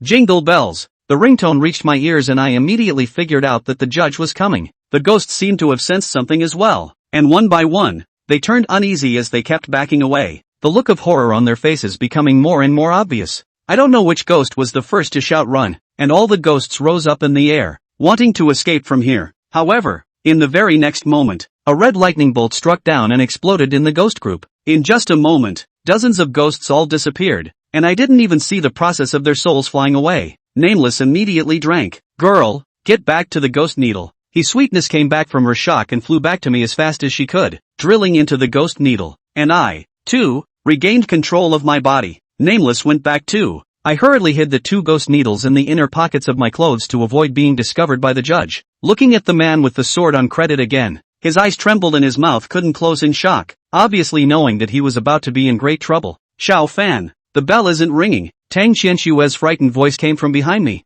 I twisted my head, only to see Tang Qianshue's hand holding the bell didn't move, but the bell itself was rapidly trembling. The weird thing is, the bell tongue is obviously bumping against the bell wall non-stop, but it never emits a bit of movement. At the same time, the soul invocation flag stuck on the ground was windless and hunting. Not only that, the flames emerging from the copper basin also began to converge, gradually deepening in color and eventually turning into a deep red like blood. Nameless urgent voice rang in my head. Tell that girl to throw the bell into the fire. Exit the range of the invocation. I hurriedly passed on the message, and as soon as Tang Qianxue threw the bell into the copper basin, she quickly ran to my side. Both of us were staring at the copper basin with dead eyes, both of us nervous. Rumble, accompanied by an ear-splitting thunderclap. A red lightning bolt landed in the copper basin. The copper basin did not move at all, but the 3 soul-inviting streamers were turned into ashes. The red flames then rose again, gradually taking on human form. Although the flames coalesced in a blurred human form, it could still be seen that he was wearing official robes, holding a book in one hand and a pen in the other. A pair of green eyes slowly opened, and their cold gaze landed on Tang Qianxue. It was you who summoned this officer? The hoarse male voice seemed like a heavy hammer, smashing heavily on my soul. My body couldn't stop trembling, my legs went soft, and I almost had to sit on the ground. What a horrible feeling of oppression. Is this the judge? I could see that the judge in front of me was only a doppelganger. How terrifying would it be if the real body descended? Tang Qianxue was already scared silly. Her legs trembled and she couldn't speak. I touched her sharply and whispered, "Answer quickly, don't be rude." Only then did Tang Qianxue come back to her senses, and she cupped her fists and arched her hands, following the example of her second uncle, Tang Ling, who had seen me before. "My little daughter Tang Qianxue, meet Lord Judge." The judge's voice could not be heard as happy or sad, as if it had no emotion. "What is the matter for which you summoned this officer?" Tang Qianxue hurriedly replied, "Back to your excellency. When my grandfather was young, he was swindled by a man with a sword on credit and signed an unreasonable contract, causing his soul to remain in the young world after his death, unable to pass on to the next life. Please make a decision for my grandfather." "Your excellency." The judge slowly raised his hand, and Tang Qianxue closed her eyes in fear as she thought that the judge was about to rain down punishment on her for her private summoning. However, in the next second, the judge waved his arm and pointed in the direction of the Tang clan's ancestral hall. Ah! Terrified cries came from far and near, and in the blink of an eye, a soul flew in and landed in front of the judge, and it was none other than Elder Tang. The ghost sphere of the judge far exceeded that of the living, and seeing the judge, Master Tang hurriedly knelt on the ground, not daring to raise his head. "I've seen the little one." "Shut up," the judge gently bellowed, and Elder Tang immediately withdrew his voice, his head lowering even further, on the verge of being buried in the earth. I gulped. What was going to happen next was completely unpredictable. The judge glanced at Elder Tang, then began to turn the book in his hands. If I'm not mistaken, this book is the legendary Book of Life and Death. My heart was in my throat as the pages settled. The verdict was about to fall. Either the Tang family's crisis would be lifted, or Tang Qianxue would be taken back to hell for eternity. The yard was so quiet that I could even hear my heart beating as if it were a drum. After a few more moments, the judge raised his hand again, and there was another terrified shriek, from far away. This time it flew in with the credit blade man. The credit swordsman fell to his knees, his eyelids fluttering wildly. The judge spoke slowly and rendered his judgment. The contract is unjust, causing the dead not to return, violating the decrees of hell. And the man with the sword on credit, do you know the crime? The credit knife man kowtowed so desperately that his forehead was bloody. My lord, that was my grandfather's mistake. It has nothing to do with the little one. The judge didn't say anything. He waved his pen with his right hand, and a white smoke immediately emerged from Master Tang's soul. The curse is gone. Come with me. He didn't give Master Tang any chance to open his mouth, reached out and grabbed Master Tang's shoulder. His body dropped down, and the flame didn't go into the copper basin and went out. Pust. The kneeling man with the sword on credit spurted out a mouthful of blood, his face pale. He did not lose his life for it, but he was severely chastised. The man with the sword on credit struggled to get up, and I was quick to kick him in the back, causing him to fall to the ground again. I have already seen the treachery of the Jianghu, and how can I not understand the principle of cutting the grass to get rid of the roots? Chapter 59, Chopping Off the Roots. The credit knife man couldn't get up in time before I held him down for dear life. He struggled desperately, holding the bone knife in his hand backwards, trying to stab me. However, just as he was about to swing his sword, a foot kicked over and hit him squarely in the wrist. Ah! The credit knife man screamed miserably as his bone knife flew out. The one who kicked him was none other than Tang Xianxue. Tang Xianxue could be disgusted with the credit knife man, and she raised her foot high and stomped on the back of the credit knife man's hand, crushing it with all her might. She cursed as she stomped. I'll stomp you, eh? Let you toads want to eat swan meat. Let you bully our Tang family. The credit knife man couldn't stand being stepped on and opened his mouth to plead. Auntie, I was wrong. I'm sorry. Please forgive me. I promise I'll never trouble your Tang family again. Tang Xianxue angrily questioned. What guarantee do you have? The man with the sword on credit hastened to explain. The judge already knows the mistake I made. If I target you Tang family members in the future, I'll definitely go to the 18 layers of hell after I die. Tang Xianxue looked at me. Xiao Fan, is what he said true? I nodded. It's true. On this point, Nameless had said before that it was definitely not wrong. Tang Xianxue stared viciously at the man with the sword on credit, a hesitant expression on her face. How about breaking one of his legs and throwing him out? Okay, it pains me to say yes. Go see your father and second uncle. Just leave this place to me. Yes. Tang Xianxue hung up on her family and left. In the yard, it was just the two of us. The man with the sword on credit seemed a little disconcerted as he hardened himself against me. If you want to break my leg, hurry up and do it. I have to go back for a midnight snack. I replied calmly. You don't have a chance. The credit knife man's tone immediately changed as he asked me in a trembling voice. What do you mean? You were right before. I am indeed new to the world, but before I left my hometown, my master once said something to me. What's the word? Master told me that in the Jianghu, you can't trust anyone so easily, and it's true that you won't go after the Tang family again when you're targeted by the judges, but there's a chance that you might go after me. My tone grew cold. I won't allow that to happen. The man with the sword on credit probably sensed my killing intent and hurriedly defended himself. It won't. I won't get back at you. I can swear it. No need. I can't trust you. I used the secret method to send a message. Elder, can I leave it to you? No problem. Nameless reappeared, and the man with the credit knife felt a baleful aura surging behind him, and struggled desperately in his haste. Spare my life. I'll grant you anything you want.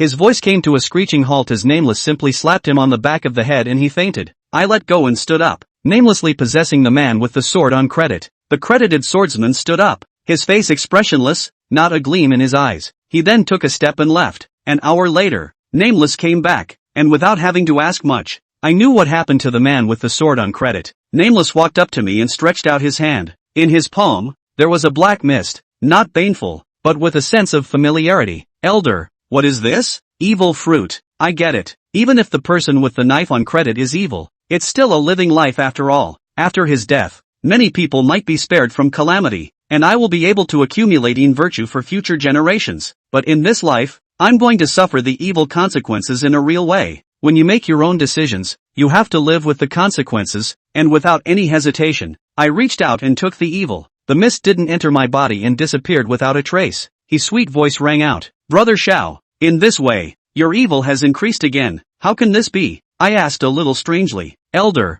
didn't you say that I saved the Tang clan and was able to offset a large portion of the evil? Nameless replied. Look for it. I think Donald Trump would have left you ghost teeth. I looked around and eventually found the ghost teeth in the copper basin. The ghost teeth left to me by Elder Tang were very different compared to the ghost teeth left to me by Mogwan. The ghost teeth left behind by Mogwan are white and have the color of jade. The ghost teeth that Master Tang left me, on the other hand, had a hint of transparency, and looked prettier and more precious. Elder, how is this ghost tooth different? Nameless offered an explanation. The more goodness contained in the ghost teeth, the more the texture resembles glaze, and since you saved the entire Tang family, the ghost teeth will naturally be of a somewhat higher quality. I couldn't wait to absorb the ghost teeth, and immediately felt my body relax. The good fruits contained in this ghost not only cancelled out the evil fruits gained from taking out the man with the credit knife, but also wiped out a lot of the original evil fruits in me. What a nice haul. Just as I was secretly rejoicing, his sweet's voice rang out. Brother Xiao, there's still a knife on the ground. She ran out of the ghostly needles and pointed at the ground in front of her. I looked in the direction of her finger and a bone knife was lying quietly on the ground. It is the magic weapon of the man with the sword on credit. I walked forward and picked up the bone knife, which was cold in my hand and full of fury, and just by holding it in my hand, I could feel the ferocity of it. I'm pretty sure that there are definitely not a few people who have died from this knife. Elder, do you recognize this blade? Nameless shook his head. I don't recognize it, but it's very old and has been passed down for at least a few hundred years. It should be a treasure that has been passed down from generation to generation in the lineage of the credit blade man. Hearing Nameless words, I was torn. The knife is a good thing, and if I return it to my own use, it will surely bring me many gains later on, but it is extremely risky. With the way Nameless is acting, no one will know that it was me who took out the credit blade man, but walking around with this knife, I can't guarantee that I won't be recognized. If word of this got out to the other credit swordsmen, they would surely come to the door for revenge. I mumbled, find a place to bury it. It's a bit of a shame. There's no need for that. Nameless spoke, you keep it for now, and later on, if you can meet a skilled craftsman and change its shape, no one will recognize it. My eyes lit up. Right, there are countless Jianghu warriors, and those who use bones to make magic artifacts are surely not a few. As long as I change the shape of the bone knife, who will be able to recognize it as something that originally belonged to the person who took credit for the knife? I found a hiding place and hid the bone knife, waiting until I left Tang's house to remove it. Back to where I live, there were no lights on the second floor, indicating that Tang Qianxua had not yet returned. I went into my room and summoned both Nameless and Sweetie. Sweetie asked me, Brother Xiao, is there something you want to talk to us about? I asked the two to sit down. Just wanted to talk to you guys. Sweetie was overjoyed. Good. Brother Xiao has been so busy these past few days that I've saved up a lot of words to talk to you. Chapter 60 Master and Servant Talk. I was the first to open the conversation. These past few days of fighting with the man with the sword on credit have shown me how treacherous the jungle of the Fae is. Nameless looked at me with approving eyes. You're progressing quickly. Sweetie, on the other hand, pinched her tiny waist and assured me, no matter how dangerous the Jianghu is, as long as I'm here, I will definitely not let Brother Xiao encounter danger. At the end of her words, she seemed to feel that her bottom was lacking and turned her head to look at Nameless and Seniors. I shook my head. Relying on you guys alone isn't enough. If Senior hadn't been able to attach me, I would have definitely died in the Tang clan this night. Sweetie collected her smile. Brother Xiao, this is something that can't be helped. That credit knife man is indeed very tactful. Neither me nor my predecessor expected that he would be able to find so many lonely souls and wild ghosts to help out. Why don't you take in another ghost servant? I replied helplessly. It's not that easy. If I want to collect ghost servants again, I must practice the third of the 13 stitches of the Ghost Gate. Ghost Gate 13 stitches. Each stitch is several times more difficult than the previous one. When I accepted Sweetie as a ghost servant, I was already gambling with my life, and even though I won the gamble, I didn't believe that my luck would be that good all the time. Nameless showed a small smile as he looked at me quietly, as if waiting for me to speak my mind. I locked eyes with him and solemnly pleaded with him. Elder, can you make me stronger? Nameless seemed to have expected this, and he agreed to it painfully. Yes, I was pleasantly surprised. Are you going to teach me swordsmanship? When Nameless possessed me this night, I truly realized how powerful his sword technique is. If I could learn 2 or 3% of it, I would definitely have the power to defend myself. Swordsmanship can be taught to you, but pure swordsmanship will not make you stronger. I froze, unsure. Nameless asked me rhetorically. There are many martial arts experts in this world, but what do you think their chances of winning against the Night Ghost are? The answer is obvious. Not 1 point. You're right. Ordinary people can't even see ghosts, so how can they defeat them? Therefore, if you want to become stronger, the most important thing is to increase your Dao. This is something that I naturally understand. But, Elder, how should I increase my Dao? Nameless explained. The most effective way to increase one's Dao is naturally to cultivate. Whether it's the Buddhist and Taoist families,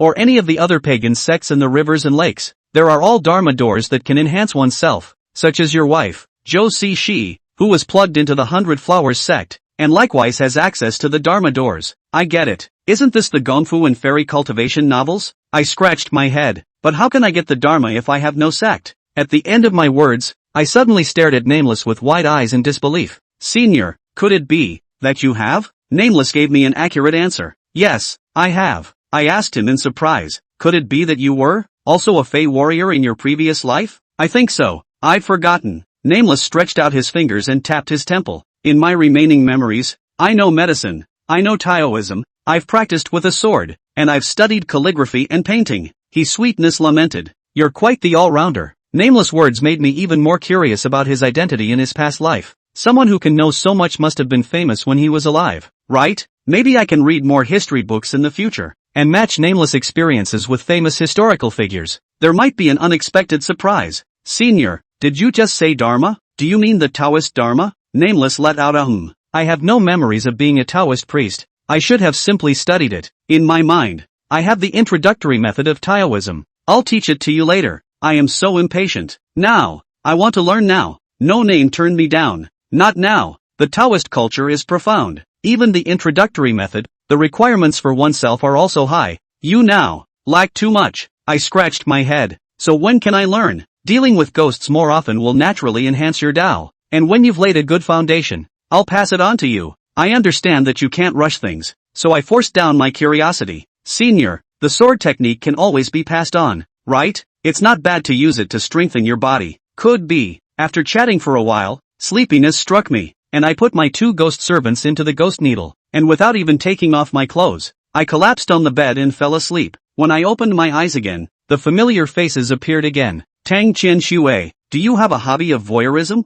Tang Qianxue replied with a playful smile. Don't you dare accuse me, but there was no peeping. You left the door open yourself. I was looking in the open. I sat up from my bed and rubbed my messy hair, only to realize that the sun had risen high outside the window. Almost noon? Yeah, I didn't have the heart to wake you up when I saw you sleeping. Tang Qianxue reached out and yanked me up from the bed. Go clean yourself up. Father and second uncle are waiting for you. Why are you waiting for me? Of course I'm buying you dinner. I was embarrassed to be kept waiting and simply cleaned myself up. Tang Qianxue brought me to the restaurant, and besides Tang Feng and Tang Ling, there was one other person, Tang Qianxue's own brother, Tang Rong. Seeing me arrive, Tang Ling and Tang Rong hurriedly got up. Tang Ling asked with a smile, Master Xiao, did you sleep well last night? I nodded and Don Peak apologized. I still can't stand up right now. Master Xiao is not to blame. I walked up. I'll show you. I squeezed his leg and tapped his knee, saw the calf pop up, and opened my mouth. Your leg is not a big problem. It should be that your body is too weak from lying down for too long.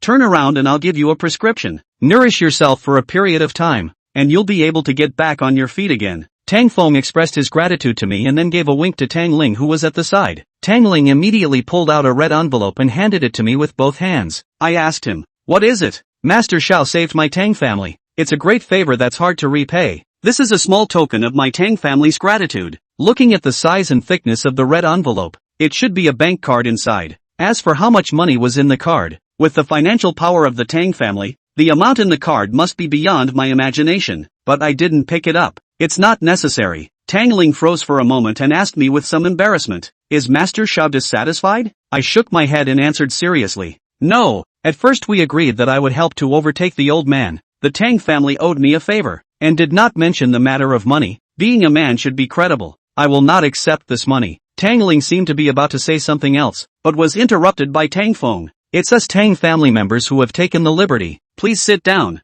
Master Xiao. During the meal, Tang's family took turns to toast me a few times, and I replaced the wine with tea and didn't refute their face. When everyone stopped eating, Tang Feng asked me, I heard that Master Xiao is new to Zhou City. I wonder what his plans are behind him. I ponder for a moment. Let's get the medical center open first. Chapter 61, Grand Opening. After I finished eating from the Tang family, I refused the Tang family's retention and returned to the medical center. Zhou City's security is good. Before I was forcefully kidnapped by Tang Qianxue to the Tang family, the door of the medical center was not even locked. However, a few days passed, only more dust inside the medical center. Nothing was lost. I summoned his sweetness, and the two of them carefully cleaned the medical center, during which a few patients did come, but left after realizing that the one running the medical center wasn't the yellow divine doctor. I am a bit helpless. In the vast majority of people's perception, the doctor's profession, the older the person the more popular, like me, a young man, in their hearts. I am afraid that the label is no hair on the mouth, not firm. I am not sad. A good reputation needs to be built up little by little. I believe that with my medical skills, after a few years of serious business, I will also have a good reputation. After cleaning up, I stood outside the door of the medical center and looked up at its sign. Since the medical center has changed owners, it would be inappropriate to use the old sign. Sweetie stood next to me and asked curiously, Brother Xiao, what name are you going to change? In the midst of my thoughts, a beautiful figure came to mind. The corners of my mouth turned up as I blurted out the answer. Let's call it the Sihi Medical Center. See she? His sweetness murmured. Does it mean thinking of sister-in-law? I really envy sister-in-law. being able to marry such a good man as Brother Xiao. After making the decision, I said I would do it and immediately found a store that customizes signs. 5 days later, the new sign went up. Just change the signboard is not enough. In accordance with the habits of Chinese people, the opening of a new store must be done in a hot and bustling. I printed out some flyers in advance and stood at the entrance of the medical center to hand them out to everyone. And on the flyers was written the time of the opening of the medical center, which was set for 3 days later.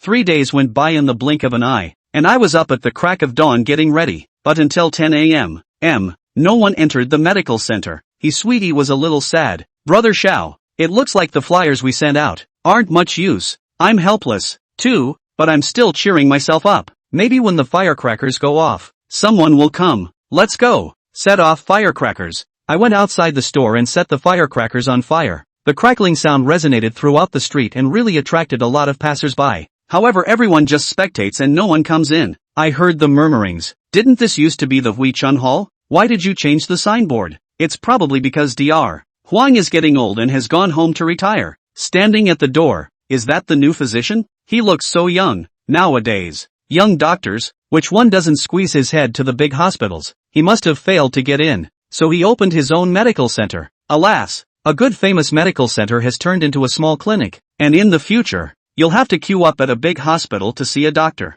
All these negative comments made me feel bad in my heart, and as good as my mind was, it was affected at the moment. I shook my head, shaking off the boredom, and prepared to go back inside. Just then, I saw many heads turn and look in the same direction. I followed everyone's gaze and saw a convoy in the distance, slowly approaching. This fleet is really luxurious. $7 million luxury cars, followed by a luxury business, a wedding caravan? But the car is neither framed nor labeled. Under the curious gazes of the crowd, the convoy slowly stopped in front of the door of the medical center. I froze. Coming for me? The door of the business car opened and 2 men in suits, carrying a fortune tree, walked down and set it in front of the medical center. Just when I was in a daze, 7 luxury cars in front of me had people walking down one after another, and in each person's hands, they were holding gifts. They walked straight into the healer's office and dropped off their gifts. I scanned the faces of these people, but I didn't recognize any of them, and I was pretty sure that I hadn't crossed paths with them. Now I'm really confused. Who the hell are they?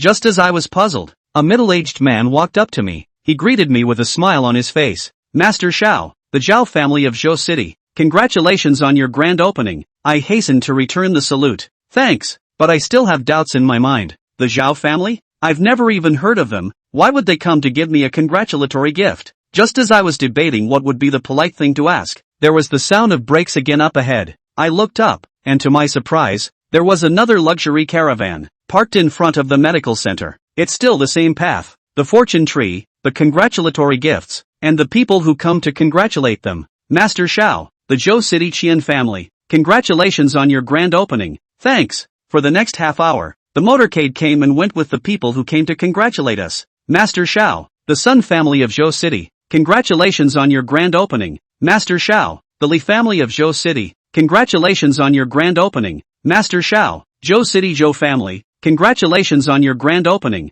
There were more and more onlookers around the medical center, and everyone was curious as to what the newly opened medical center could do to attract so many prestigious families in Zhou City to come and congratulate them. An uncountable number of people ran up to me, asking when the medical center would be ready to see patients, and I swept the hall, which was already overflowing with congratulatory gifts, and set the consultation time for the day after tomorrow. It wasn't until midday that the medical center finally returned to quiet. I looked at the fortune trees that filled the doorway and the gifts that barely fit inside the pavilion for a long time. At this point, even if I was stupid, I could guess what was going on. It must be an arrangement by the Tang family. I pulled out my cell phone and called Tang Xianxue. As soon as the phone was connected, without waiting for me to open my mouth, the sound of Tang Xianxue's petulant laughter came from the receiver. Xiao Fan, are you still satisfied with our Tang family's thank you gift? Thanks. This thank you is not polite, but comes from the heart. When I opened my medical center in Zhou City, what I lacked the most was fame, and Tang used his own connections to help me solve this problem. Tang Xianxue laughed. You're welcome.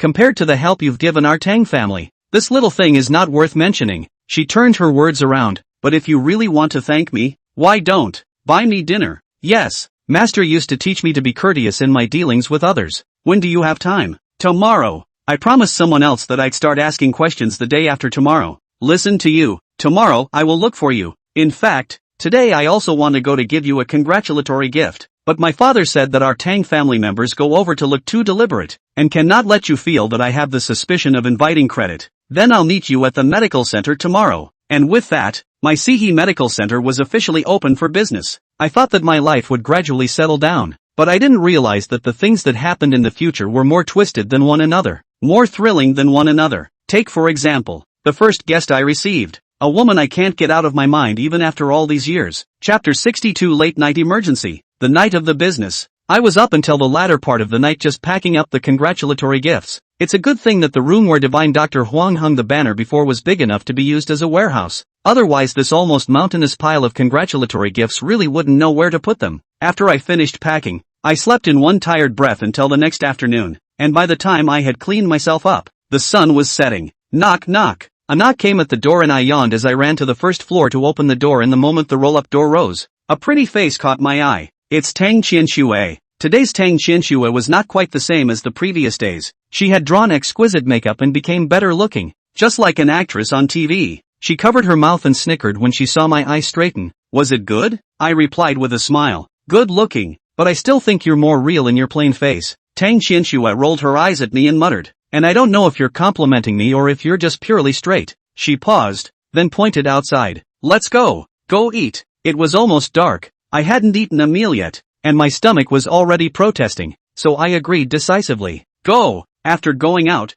I didn't see Tang Qianxue's sports car and asked her suspiciously, "You're not driving?" Tang Qianxue explained, "The car is still dropped off at the mall. We're still going there today, and we'll bring it back on the way." She shifted her gaze upward, and I followed her line of sight, which settled on the sign for the medical center. Tang Qianxue asked me, "See Hippie Medical Center? Who is this hippie?" "My daughter-in-law." Tang Qianxue frowned slightly as she stared into my eyes, her tone odd. "You're really married?" "Really, but aren't you only 18? I froze and asked her rhetorically, "How do you know I'm 18? I don't recall that I ever revealed my age." Tang Qianxue's face was colored with a layer of redness. Her eyes were evasive and she stammered in her speech. "I guessed. You look young at first glance." Immediately afterward, her tone changed again. "How did you get married when you're not of legal marriageable age? In our village, after worshipping heaven and earth, it is considered a marriage, and the marriage license can wait until you are old enough to replace it." Hearing my explanation, Tang Qianxue was suddenly happy for some reason. "What the hell? If you don't have a license, it's a fake." I was puzzled. "Why do you care so much if I'm married or not?" Tang Qianxue tossed her head, leaving me with the back of her head. "Don't you know women love to gossip? Hurry up and go. That restaurant is a hot favorite. If you go late you won't be able to eat." Tang Qianxue took me to a luxuriously decorated restaurant. The food was exquisite and to my liking. In the process of chatting, I found that Tang Qianxue body, there is not too much missy temper, quite good to get along with. Before she brought people to kidnap me, probably because my father is seriously ill. The heart is anxious, only to appear to be very explosive temper. When I was almost done eating, Tang Qianxue suddenly asked me, "Xiao Fan, do you think I am considered a strange person now?" I nodded. "You were already gifted, and after going through the summoning of the judges, you can already deal with ghosts and call yourself a fae." Tang Qian sighed. "But I don't know anything. When I walk down the road and bump into a ghost in the future, do I run, or do I pretend I can't see it?" That's a question that really stuck with me. I made her a suggestion. "Why don't you go find a famous Taoist temple or monastery and beg for a piece of treasure that has been enlightened and carry it with you to keep you safe? What if we run into a powerful character like the Credit Knife Man?" I was tempted to say, "Well, you're just going to have to do it," but thought about it and said it differently. "You come to me and I'll help you." Tang Qianxue revealed a bright smile. "How can I rely on you all the time? I've asked my second uncle to help me find a powerful Jianghu master to be my master." I was surprised. "You really want to learn?" Tang Qianxue nodded seriously. "Of course we need to learn. Our Tang family's business is getting bigger and bigger. It's not guaranteed that we'll encounter any trouble. It's always beneficial to learn more. At least, we can't be the fish and meat on the board anymore and be slaughtered." I agree with what Tang Qianxue said. In the Jianghu, it's hard to distinguish between good and evil. It's really important to be able to have the ability to protect yourself. Neither Tang Qianxue nor I had been drinking, and after dinner, she drove me back to the medical center to say goodbye. "Xiao Fan, the two of us can be considered as not fighting, so we'll contact each other often in the future." "Yes." After watching Tang Qianxue's sports car disappear at the end of the street, I prepared to go back to bed. Who knew that just as the roll-up door was being pulled shut, there was an anxious cry in the distance. "Don't close the door. Doc, don't close the door." I followed the sound of voices, and two old men holding a young woman were walking toward the medical center. The young woman has a bulging belly and is pregnant. Emergency patient? As a Longjong, medical ethics should come first. Although my plan is to make a formal consultation tomorrow, I can't see death when I encounter an emergency patient. I stood in the doorway, waiting for the three to come to heel. The pregnant woman covered her stomach, her face was pale, and her hair was so wet with sweat that it was knotted into locks. Get in here. I invited the three into the medical center and sat them down. Judging from the pregnant woman's apparent pregnancy, the child in her belly, at least 8 months old, is close to the date of delivery. I asked her, "What's wrong with you?" The pregnant woman kept her head down, didn't look at me, and didn't answer. I frowned. This patient was uncooperative if not deaf. Instead of reprimanding, I looked to her parents. The old man and I looked at each other, eyes twinkling, and the old man touched his wife, signaling for her to do the talking. The old lady whispered, "Doctor, we are not here to see a doctor." That statement puzzles me. What are you doing in a medical center if not to see a doctor? The old lady waved her hand hastily, got up and came to my ear, and whispered, "We are asking for your help to get rid of the baby." When I heard that, I was on fire. Nonsense! I pointed at the pregnant woman's belly and loudly reprimanded the old lady. Do you know how many months old the baby is in her belly? In the past, when I followed my master, I also prescribed abortion pills, but the patients were all women with unwanted pregnancies, or very small pregnancies. The old lady's daughter is at least 8 months pregnant. Even if she is induced now, the child has the probability of surviving. Where is this abortion? Clearly murder. The old lady pleaded. We have no choice but to come to you, as the hospital won't give us a call. The old man pulled a red envelope out of his pocket and shoved it vigorously into my hand. Doctor, just help. The red envelope was thick, at least $10,000, but I didn't take it. I do want to make money, but some of it, I'm too dirty. Seeing my indifference, the old lady fell to her knees in front of me with a plop and bawled, "If this child is born, how will Huaixin live in the future?" Chapter 63, No Pleasant Pulse. Until this time, I didn't realize that the pregnant woman's name was Li Huaixin. The old lady's sad face didn't look like she was faking it, and I couldn't bear to reprimand her any further. Reaching out to help her up, "Auntie, what happened? Why was the baby born and your daughter could not survive?" I had thought that it was the child in the belly of Li Huaixin, born with a defect. This situation I have seen before. When living in the village has a woman surnamed Wang. The two of them, married for more than 10 years to be unable to get a child, the master of the husband and wife to prescribe medicines to regulate the two for a long time. Later, this Auntie Wang finally became pregnant, and the family was so happy that they gave the master half a pig as a thank you gift. Who knows that the sky is the limit? Not long after the gift, Auntie Wang came to the door again, crying eyes are swollen. It turned out that she had gone to a big hospital in the city for a maternity test, and the doctor said that the child was born with a defective heart, and suggested that she be induced to have another baby. Auntie Wang pleaded with her master to help her cure the baby in her belly, but as good as his medical skills were, he could do nothing about this disease. In the end, Auntie Wang defied her master and her family and kept the baby, but as a result, as soon as the baby was born, it was put into an incubator and only lived for 20 days or so before it died. In order to cure the child, Wang Auntie family savings all spent, but also owed a lot of foreign debt. Not only that, she also because she could not bear the blow. Crazy. If this is the case, I would consider granting the request of Li Huaixin's parents. It took a long time for the old lady to slow down and tell me the truth. The father of the child passed away. It turns out that Li Huaixin talked about a boyfriend, unmarried and pregnant, and the two families also negotiated the marriage. But just when the wedding day is getting closer and closer, Li Huaixin's boyfriend had an accident. The baby's father died, and Li Huaixin's parents want their daughter to abort the baby in her womb, so that she can find another husband later and live in peace. But no matter how much the two old men persuade, Li Huaixin rigidly do not agree. She is very stubborn to give birth to the child, to her boyfriend to leave a rear. At this point in the story, the old lady once again bawled her eyes out. "Doctor, if this child is born, how will my daughter find another man? We are both sick. How many more years can we live? Once we're gone, how will she live on with a child by herself?" The more she spoke, the more agitated she became, and she even slapped herself hard a few times. "What sins have we done? This family, that God should do this to us." The old man was frowning sadly as he fumbled for a cigarette, tried to smoke it, perhaps feeling embarrassed, and silently put it back. "Doctor, please sympathize with us. I pity the family, but since it's not the child's birth defect, it's my principle that can't be broken. I'm sorry, that's a favor I can't do." The old man glanced at me, wanting to say something, but in the end, he didn't continue pleading. He got up and said to his old companion, "Don't be hard on the doctor. let's go. The old woman seemed to be in despair as she wiped away her tears and rose silently. Huixin, let's go. Li Huixin, who had been silent all this time, wanted to stand up, but just as she was getting up, her face suddenly changed, and immediately afterward, she fell back into a sitting position. She covered her stomach, and thin beads of sweat soon densely covered her forehead. I asked hastily, what's wrong with you? Where are you uncomfortable? Li Huixin finally did open her mouth, and she replied painfully, tummy ache. Seeing her daughter in distress, the old lady was also in a hurry. Doctor, in recent times, Huixin she often cries out for stomach pain. Take it easy, I'll take her pulse. I crouched down, grabbed Li Huixin's other hand and flattened it in her lap. I then put my fingers on her wrist. Li Huixin's pulse was clearly transmitted into my fingers, but after only a few seconds of numbering, I sensed that something was wrong. My eyes widened and I raised my head,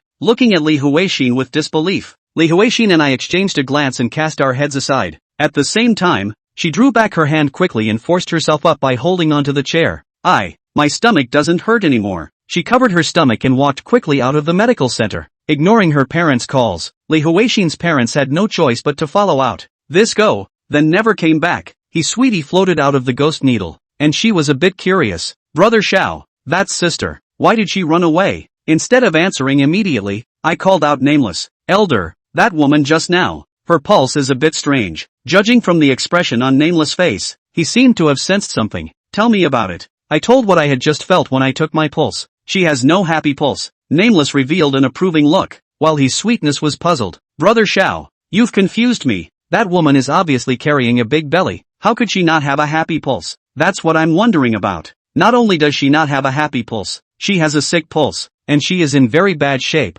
very similar to someone who is terminally ill. Upon hearing this, Nameless finally gave me pointers. There's something wrong with that woman. I detect a fury in her body. Sweetie raised an eyebrow. It seems to be true, eh? Just now I also felt a very faint fury on that woman. The two ghost servants said so it must not be false. Only that Li Huixin's family of 3 had gone away, and I didn't have their contact information, so there was no way to probe carefully. The next day, I officially began to consult. Thanks to the opening of the feast, the business of the medical center is very red hot. People who come to see the doctor are in a long line outside the door. Busy me at noon did not have a meal. Facing every patient, no matter if it is a big or small disease, I will treat it seriously, and I won't pick very expensive herbs for prescriptions. And when I encounter difficult cases, I will also use my secret method of transmitting sound to ask Nameless for advice, and give the most reasonable suggestions. I was flattered by the compliments I received from my patients, many of whom said they would come to me when they were sick in the future.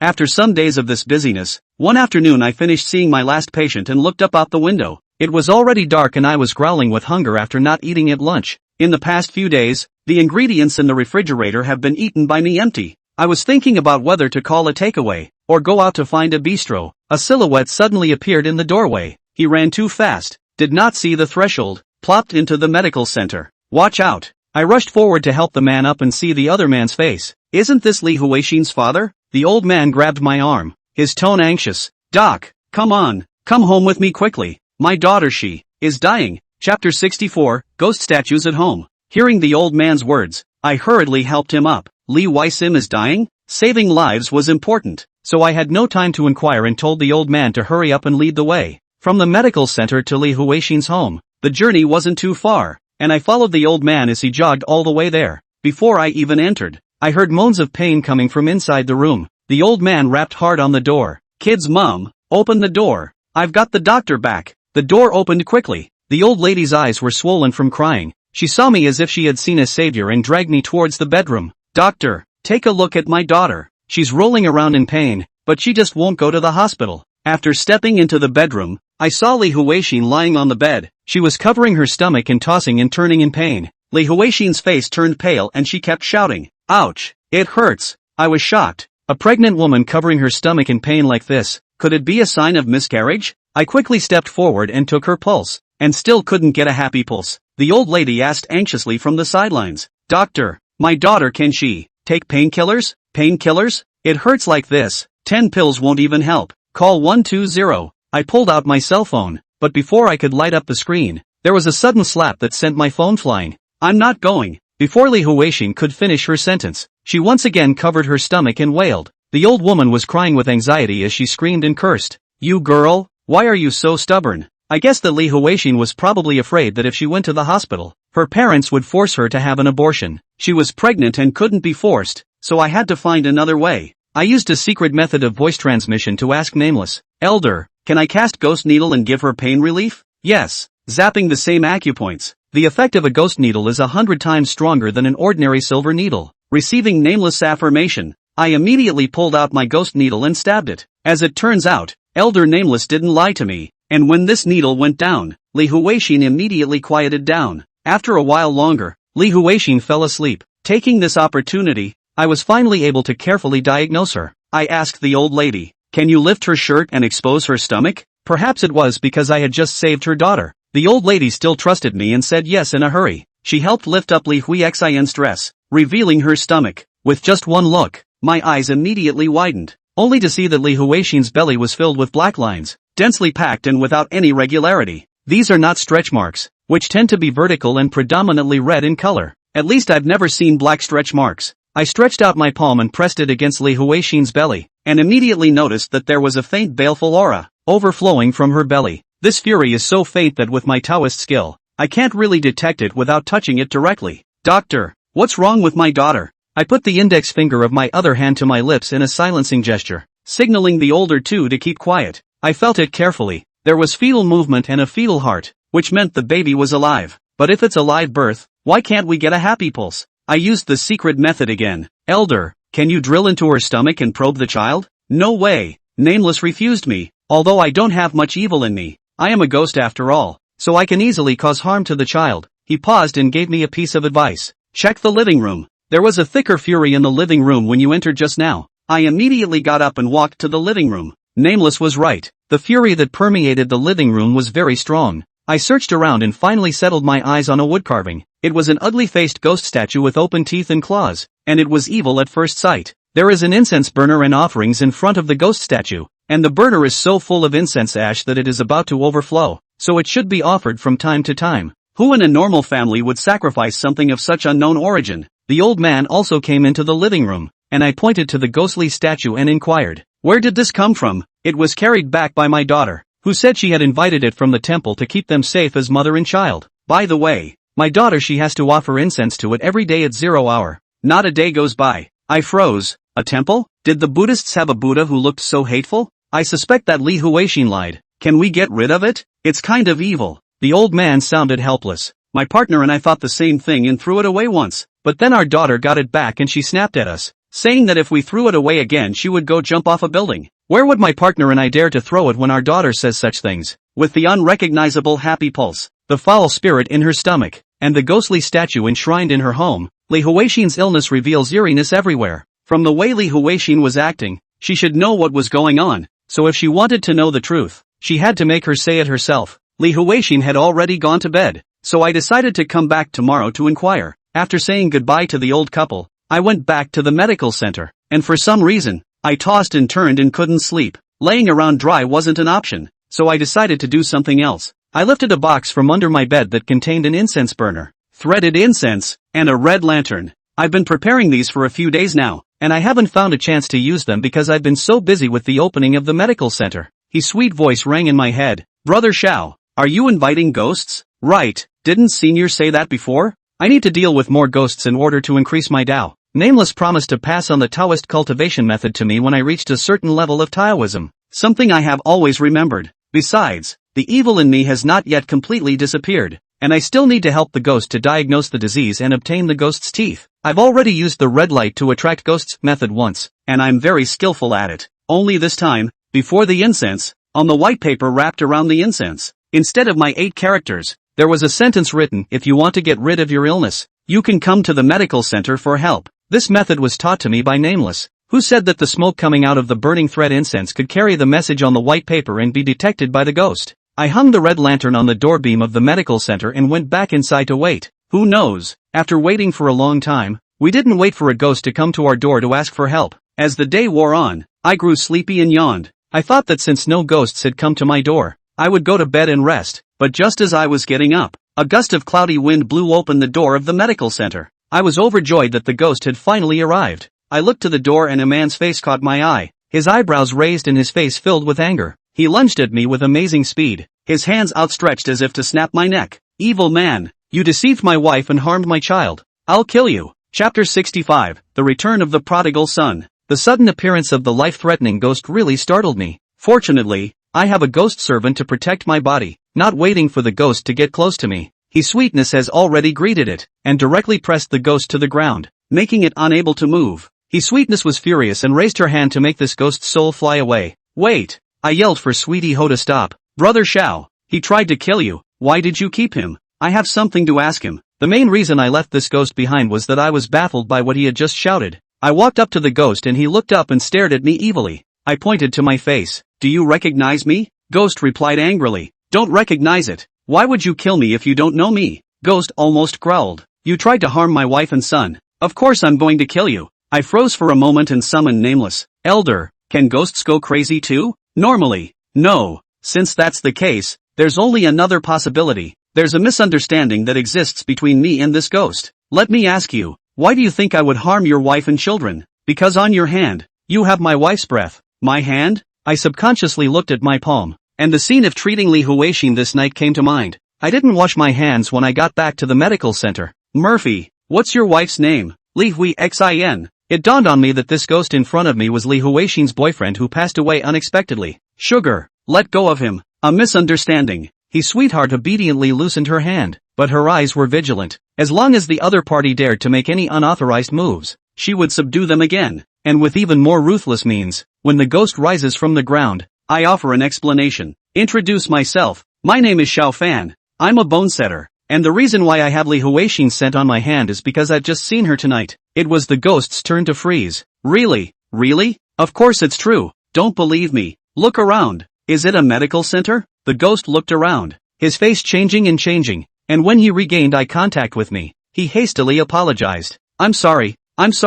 It was my mistake. I didn't accuse. It was a good thing to run into him. There were some things that Li Huixin didn't want to disclose. Maybe I could learn the truth from his boyfriend. What's your name? Wang Xiong. I asked Wang Xiong to sit down and chat, perhaps because he had just made a mistake himself. He looked very formal. Don't be nervous. I've forgiven you and won't do anything to you. On the contrary, I need your help. Wang Xiong was a bit puzzled. What can I do for you? Tell me about you and Li Huixin. She's sick, and there's something strange about the baby in her belly, so I need to get to know her better so I can treat her right. Hearing Li Huixin's current situation, a worried look appeared on Wang Xiong's face. Okay, I'll tell you everything. Wang Xiong then told the story of himself and Li Huixin, from acquaintance to love to separation. I met Hai-Sin when she was still a student. At the mention of the past, Wang Xiong's face was filled with tenderness. Wang Xiong told me that the first time he met Li Huixin was in an alley. At that time Wang Xiong, or a small gangster, all day long and Fox friends eat, drink and fight, with the words of the locals, called the street skaters. That day Wang Xiong had just finished playing cards with his friends, lost a lot of money, and was walking home in a depressed mood. As he passed an alley, he heard shouting and cursing,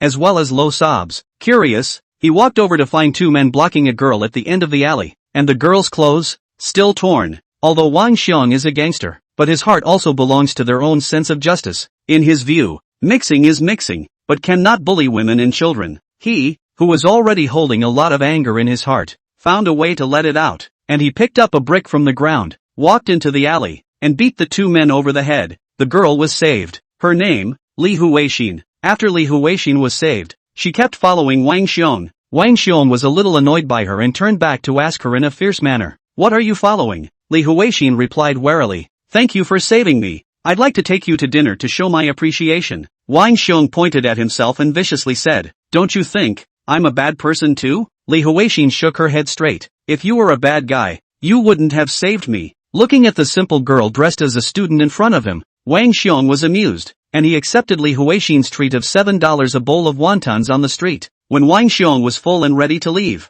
Li Huixin pulled him back. Wang Xiong asked her what else was going on, and Li Huixin stammered for half a day before finally saying what she was up to. "Can I recognize you as a big brother?" Wang Xiong was amused again. He did want to mix into a social big brother, but he had never thought of accepting a female little brother. He instantly refused, but Li Huixin's eyes reddened. Li Huixin told Wang Xiong that she had messed with someone in the university, and the other party would bully her every other day, and those two men just now were also found by the other party to teach themselves a lesson. Li Huixin's idea is simple. Wang Xiong fights fiercely, recognizing her as her big brother, no one will dare to bully her in the future. Looking at Li Huixin's pearly, pathetic appearance, Wang Xiang's heart softened. He thought that there is such a beautiful godsister, and in the future it is also good to brag to friends, so he agreed with his mouth. The next day, he went to meet the person who often bullied Li Huixin, and with fear, he almost scolded the other party to pee his pants. After that, no one dared to bully Li Huixin anymore. Li Huixin heart grateful to Wang Xiong,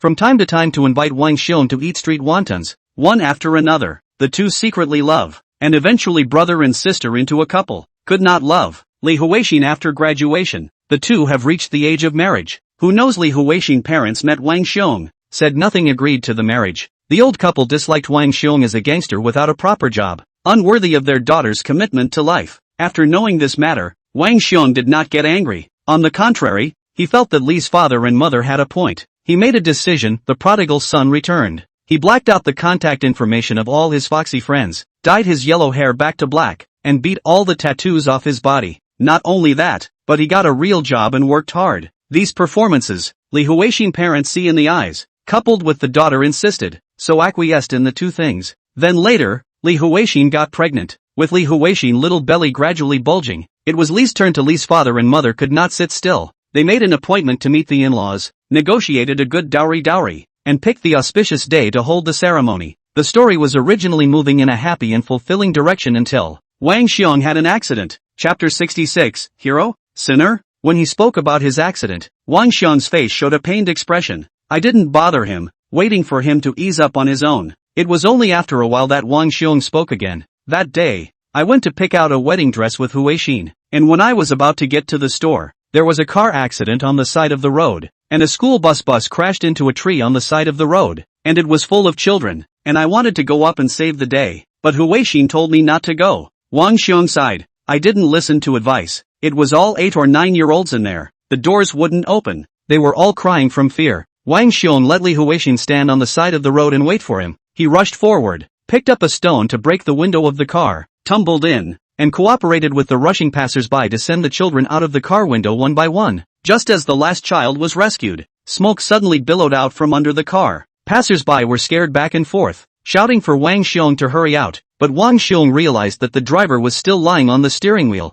unconscious. If no one saves the driver, he'll die in the car. Wang Xiong chose to save the man. However, the adult was too heavy and he tried several times to send the driver out of the window. The fire burned quickly, and in the blink of an eye, it engulfed the entire carriage. And even if Wang Xiong had the intention to escape, he had no chance. In this way, Li Huixin watched her fiancé, together with the school bus, burned to ashes. Tears fell from Wang Xiong's eyes as he murmured, I'm sorry, Wiseheart. To Li Huixin, Wang Xiong was a sinner who had abandoned himself and his unborn child. Yet to the children who were rescued, and the families behind the children, Wang Xiong is a hero. I don't know what to make of it, but I believe that Li Huixin didn't hate Wang Xiong judging by her actions of not wanting to abort the baby. If it wasn't for Wang Xiong's innate sense of justice, he wouldn't have stepped forward when Li Huixin was bullied in the alley. After I died, I was relieved to see Huixin in the child, and did not pass on to the next life, staying in the yang world. At first, I was able to enter Huixin's home and accompany her, and in those days, she was in tears every day, and I wanted to comfort her,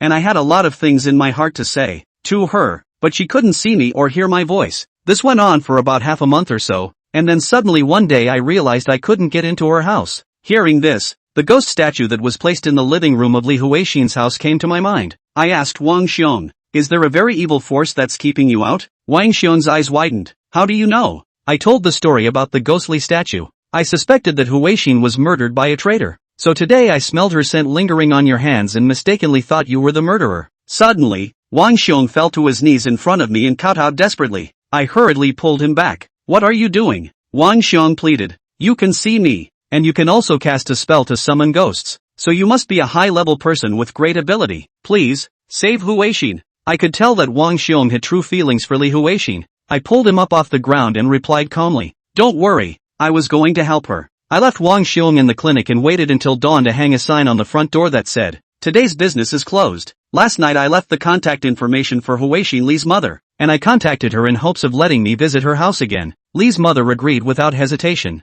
thanking her profusely over the phone. Li's mother said she'd invite me to dinner, so we arranged to meet at noon. At noon, I came to Li's house again, and it was Li Huixin who opened the door for me. Her stomach shouldn't hurt anymore, and her face, though still ugly, had more or less a rosy color. Li Huixin looked on, her eyes complex and seemingly a little fearful. Li's mother came out of the kitchen when she heard the door open. Dr. Xiao, you're here, please come in, the rice will be ready soon. When I entered, Mother Li tugged hard on Li Huixin's sleeve again. Li Huixin lowered her head and thanked me in a very small voice. Mr. Xiao, thank you for saving me, I said. You're welcome, and Mrs. Li invited me to take a seat, and soon a sumptuous meal was served. During the meal, the old couple was very enthusiastic, but Li Huixin lowered her head to clip the food and didn't say a word. I watched her covertly and noticed that her forehead had started sweating again and a pained expression on her face. She quietly put down her chopsticks and reached under the table, covering her stomach. Li's father also noticed her small movement and was startled.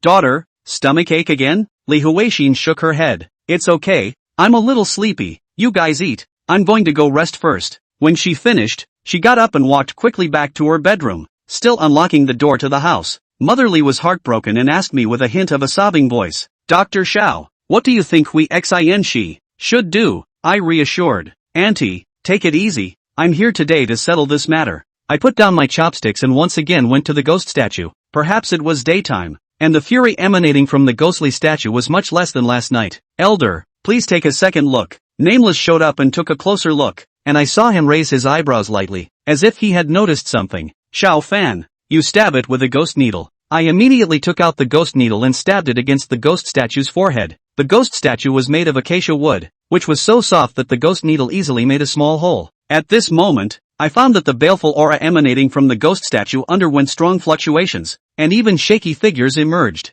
So it is, I hastened to inquire. Elder, what's going on here? Nameless gave the answer. In this ghost statue, there are 1 soul and 3 spirits hidden. I was surprised in my heart. I know that people have 3 souls and 7 vampires, and what is the situation of 1 soul and 3 vampires? It is hard to believe that someone has taken his soul and cut it open? Nameless' expression was grave and his tone was flooded. If I'm not mistaken, the child in Li Huixin's stomach is being taken over by a malicious ghost. I asked Nameless to tell me more carefully, and he asked me back. Xiao Fan, do you know how the seizing of the body was accomplished? I gave my insights. Destroying another person's soul and then injecting your own soul into the other person's body. Nameless shook his head. This won't work. The physical body and soul have to match each other in order for a person to live. Forcibly occupying another person's physical body will only turn them into a living dead person, and even suffer the wrath of heaven. He paused for a moment to give the correct answer. The true seizing of the body is to take one's own soul and another's soul and fuse them with each other. And the best ratio is to use one's own 2 souls and 3 souls to fuse another's 1 soul and 4 souls. This is how one can conceal oneself from the world and live another life. Chapter 67.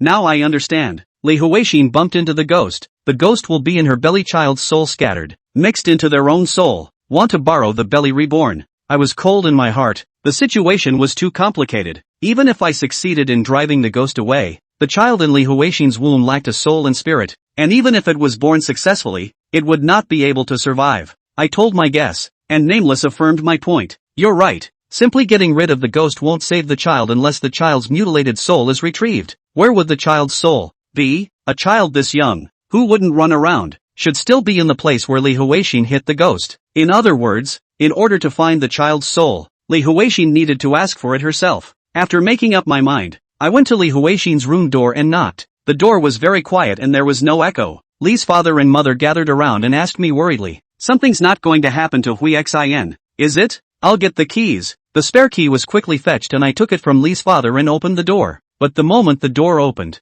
an evil wind blew out of the house and brushed my cheek. I accidentally inhaled it and did a double take. When I came back to my senses, I was surrounded by a sight that took me by surprise and made me panic. At the moment, I was in a shady wooded area, surrounded by silence, no insects or birds chirping. I was full of doubts. Wasn't I in the Li family? How did I get here? Elder, Sugar, you guys come out. Being in a strange and weird place, I subconsciously wanted to call out the 2 ghostly servants. However, no one responded to me. Senpai? Sugar? I called out again. Still no response. I panicked even more in my mind. What's the situation? Where did Nameless and Sweetie Ho go? I reached for the ghost needles hidden in the inner pockets of my clothes, and the pockets were empty. Where were any ghost needles? Just then there was a shrill cry in the distance, kind of like a wildcat in heat. I immediately turned my head and followed the sound. By the time I got a good look at what was making the noise, I felt my scalp tingle. All I could see was a dark, sprawling baby on all fours with bloodshot eyes, staring at me dead in the distance. It had undried blood on it and an undischarged umbilical cord on its belly button.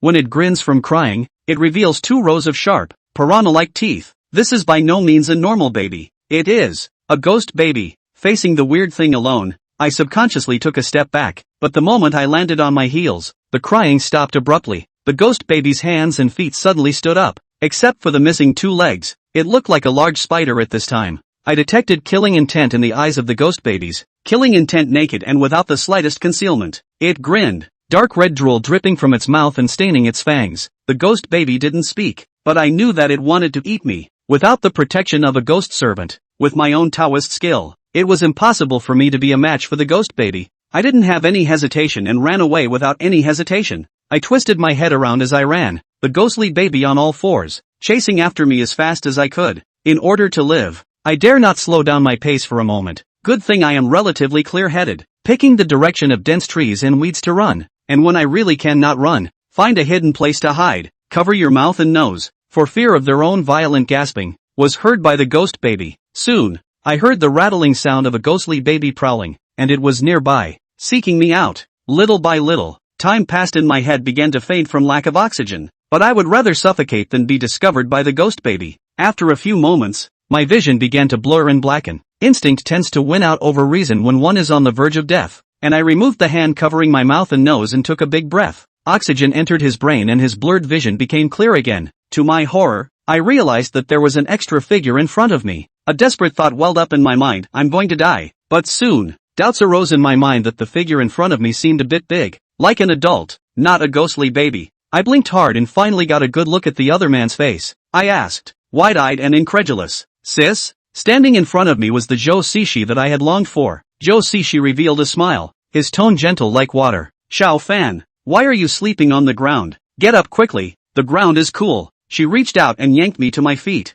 The warmth coming from his arm made the scene seem extraordinarily real. I was full of doubts. "Sister, didn't you follow Granny to the 100 Flowers sect? Why are you here?" Zhou Cixi reached out and tapped me on the forehead. "You're dreaming, aren't you? What Granny?" My head hurts a little and my thoughts and memories are confused. I subconsciously scratched my head and suddenly realized that Zhou Cixi's belly was bulging. I asked incredulously, "You're expecting?" Zhou Cixi frowned and reached out to grab my ear, a little angry and a little petulant. "Xiao Fan, are you still not awake? Why did I have joy? It wasn't because of you." The pain in my ears couldn't overpower the surprise in my heart. "Is it my child?" I mumbled. "I'm going to be a father?" Zhou Cixi grabbed my hand and covered her stomach. "Feel it, he's moving." Sure enough, Zhou Cixi's tummy was moving and she was still a naughty child. "Well, the sun is going down. Let's go home and eat." "Good." Holding hands with Zhou Cixi, I walked in the sunset with a feeling of happiness in my heart. When I was about to arrive home, Zhou Cixi asked me, "It will soon be your master's 60th birthday. What do you think is a good birthday gift for him from us?" "Master?"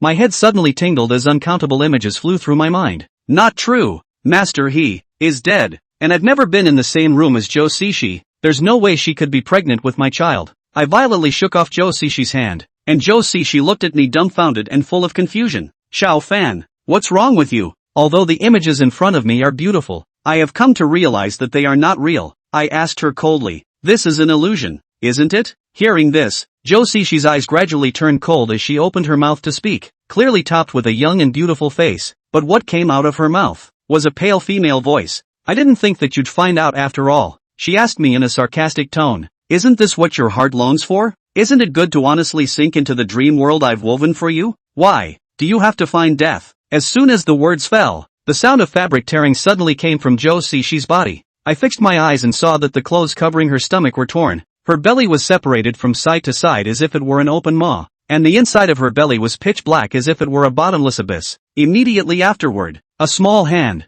from her split stomach, reached out. Chapter 68, Entering the Ghost Forest by Mistake. The ghost baby crawled out of Zhou Cixi's stomach and grinned at me, baring its teeth and making a creepy ha sound in its throat. The ghost baby was less than 2 steps away from me, and it stared me in the eye with a question. "You're not running away?" I replied in a calm tone. "Why should I run away? Since it's an illusion, it's no different from dreaming. Even if you kill me 1,000 times, I won't really die." The ghost baby's eyes immediately became glazed over, obviously annoyed by my discovery of the truth. The one of us and the ghost confronted each other for a long time, and it never made a move, which made me even more convinced of my judgment. Since you won't do it, I'll do it myself. I quickly picked up a sharp branch from the ground, clenched it with both hands, and stabbed myself hard in the throat. The intense pain made me wonder if I had guessed wrong, but in the very next moment, the ground shook in front of me. The next moment, I saw a small, familiar hand that kept shaking in front of my eyes. It's Sweetie Ho. Sweetie's surprised voice rang out.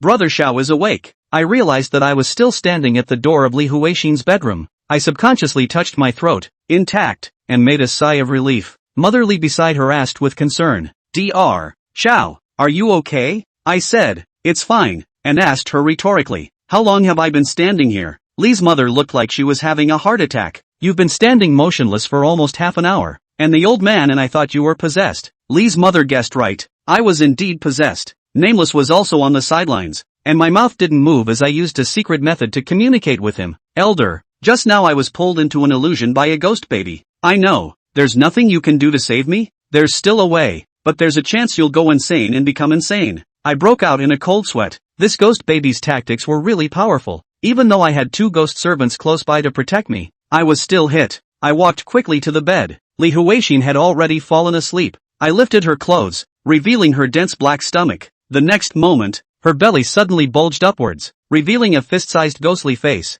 This baby ghost face pushed its way out, as if it wanted to break out of Li Huixin's stomach and fight me for another 300 rounds. Ah! Seeing this scene, Li's mother let out a scream of terror. Her eyes rolled over, and she fainted. Li's father was slightly more courageous and only sat down on the floor in shock. He pointed at his daughter's stomach with a trembling finger and shouted in horror, That's what? I didn't have time to explain. I hurriedly took out the ghost needle and stabbed it on the face of the ghost that was about to disembowel Li Huixin. The ghostly face immediately disappeared, and Li Huixin's belly descended and stopped squirming. Perhaps feeling the pain, Li Huixin opened her eyes and struggled to sit up. She asked me in a tone that was tinged with 3 parts anger and 7 parts doubt when she saw the ghostly needles that still remained on her stomach. What are you doing? Wisdom Li, I need to talk to you. I asked Father Li to carry Mother Li back to her room, while I myself came to the living room with Li Huixin. I told her bluntly, what you're carrying now is not your child with Wang Xiong. Li Huixin misunderstood what I said and got very angry. I love Wang Xiong very much and would never betray him. I froze for a moment, then realized what I had said was ambiguous. You misunderstand. I mean, the baby you're carrying right now is a ghost. I told her everything I had discovered in the past few days, and the more Li Huixin listened, the more shocked she became, and her face turned white. She touched her stomach and murmured incredulously, How did this happen? I asked her very seriously. This kind of stern ghost usually doesn't appear in the city, so think hard about where you bumped into it. After settling the matter of the Tang family, Nameless would tell me something related to ghosts every day. For example, ghosts like Yin and hate Yang. Living people carry their own Yang energy, and the more densely populated a place is, the heavier the Yang energy is, and ghosts hate such places. This is exactly why paranormal events tend to occur in sparsely populated rural areas rather than in cities. Li Huixin was caught up in her memories, and after waiting for a while, she shook her head. I can't think. I reached out and pointed at the ghostly image. And where did you get it? It is something I begged for from the temple. This is impossible. The ghost statue sealed. Is the ghost baby's 1 soul and 3 souls? Nameless guessed. This is the seizing of the harsh ghost is afraid of their seizing of the body failed. Left the backhand. In case the seizing of the body did not work, it can still make up for the soul. Really? It was handed to me by a highly respected presiding officer. Thinking back to the encounter I just had when I fell into the illusion, I had a guess in my mind. What is the legal name of that host? I think it's called Hui Kong. I immediately pulled out the phone and called Tang Qianxue. Tang Qianxue's petulant laughter came from the receiver. Xiao Fan, are you trying to buy me dinner? Tang Qianxue, I have something to ask for your help. Perhaps hearing the seriousness of my tone, Tang Qianxue also got serious. You say, help me inquire if there is an abbot with the Dharma name Huikong in the nearby temples. Good. You wait for my news. With the strength of the Tang family in Zhou City, this kind of small matter was quickly accomplished, and after only 10 minutes, Tang Qianxue called the phone back. I've asked my second uncle to inquire. All the temples in Zhou City don't have this person. Sure enough, just as I thought, Li Huixin was pulled into the illusion by a stern ghost when she went to the temple to pay her respects. She's being lied to. I thanked Tang Qianxue, hung up the phone, and asked Li Huixin to carefully talk about what happened on the day of the Buddha worship. After Wang Xiong passed away, I was so sad that I washed my face with tears every day, and I accidentally moved the fetus and had blood. On the day of the bleeding, My parents were not at home and I ran to the hospital on my own to ask for medical attention. And the doctor said that there was a high probability that the baby would not be saved, and suggested that I be admitted to the hospital as soon as possible to induce labor. Speaking of this, Li Huixin trembled. This child is the crystallization of love between Wang Xiong and I, and the only thought he left me. I couldn't bear to lose him, and cried for a long time in the hospital. An aunt came over to comfort me, and after learning about my situation, she told me that there was a temple in the suburbs, which was very spiritual, and told me to go and worship it, so that maybe some bodhisattva in heaven would think of me poorly and help me keep my child. I took a taxi to get there, but it broke down halfway and there were very few cars passing through that area. So the cab driver pointed me in the direction of the temple and told me to walk there, saying that in a mile or two more, I would see the temple. I walked to the temple. Hui Kong presided over the reception of me, gave me this statue of Buddha. The presided over let me every day at 0 point incense worship, said Buddha will certainly bless my child. Healthy birth. After Li Huixin finished her speech, I had a clear picture in my mind. The place where Li Huixin hit the ghost is right where the cab broke down, on the way to the temple. Chapter 69, Only One Can Live. Knowing where the child's soul might have been abandoned, I immediately used a secret method to transmit my voice to Nameless. Elder, let's go find the child. There's no rush. There are more important things that need to be determined before we go looking for the child. Something more important? I was puzzled. What could be more important than saving a child? Nameless asked me, do you know why Li Huixin had a stomachache? Because she's carrying a ghost baby? This is the root cause. The growth of a ghost baby requires more energy than a normal baby, and in order to develop, the ghost baby will keep sucking its mother's essence. It dawned on me. No wonder when I took Li Huixin's pulse,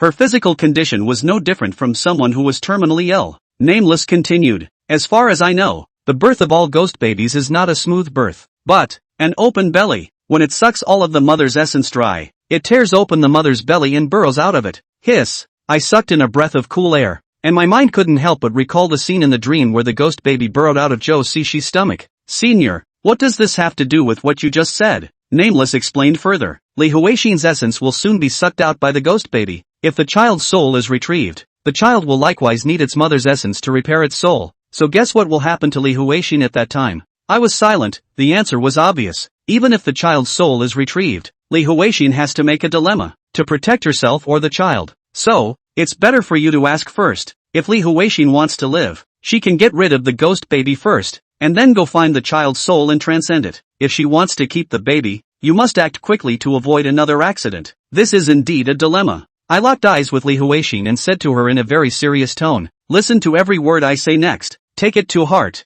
think about it, and then give me your answer. Afterward, I took Nameless words and relayed them to Li Huixin. I had thought that after hearing this, Li Huixin would show a horrified, tangled expression, but who knew that she didn't hesitate for a second, and as soon as my words fell, she made her choice decisively. Save the baby. Her eyes were unmistakable, not wavering in the slightest. I looked toward the bedroom not far away, and before I could say anything, I heard Li Huixin say, please don't tell my parents, they won't be able to take it. I sighed in my mind. Li Huixin was bent on keeping her child alive, as were her parents. Or how many parents in the world are not like that? But I think that Li Huixin's decision is still too arbitrary, and it's always a good idea to talk to someone. Since Li's father and mother are not suitable, we will look for the child's father, Wang Xiong. Why don't you come with me to the medical center? I'll take you to see someone. See who? We'll see when we see you. I greeted Li's father, who thought I was going to take his daughter to the medical center for treatment and agreed immediately. After arriving at the medical center,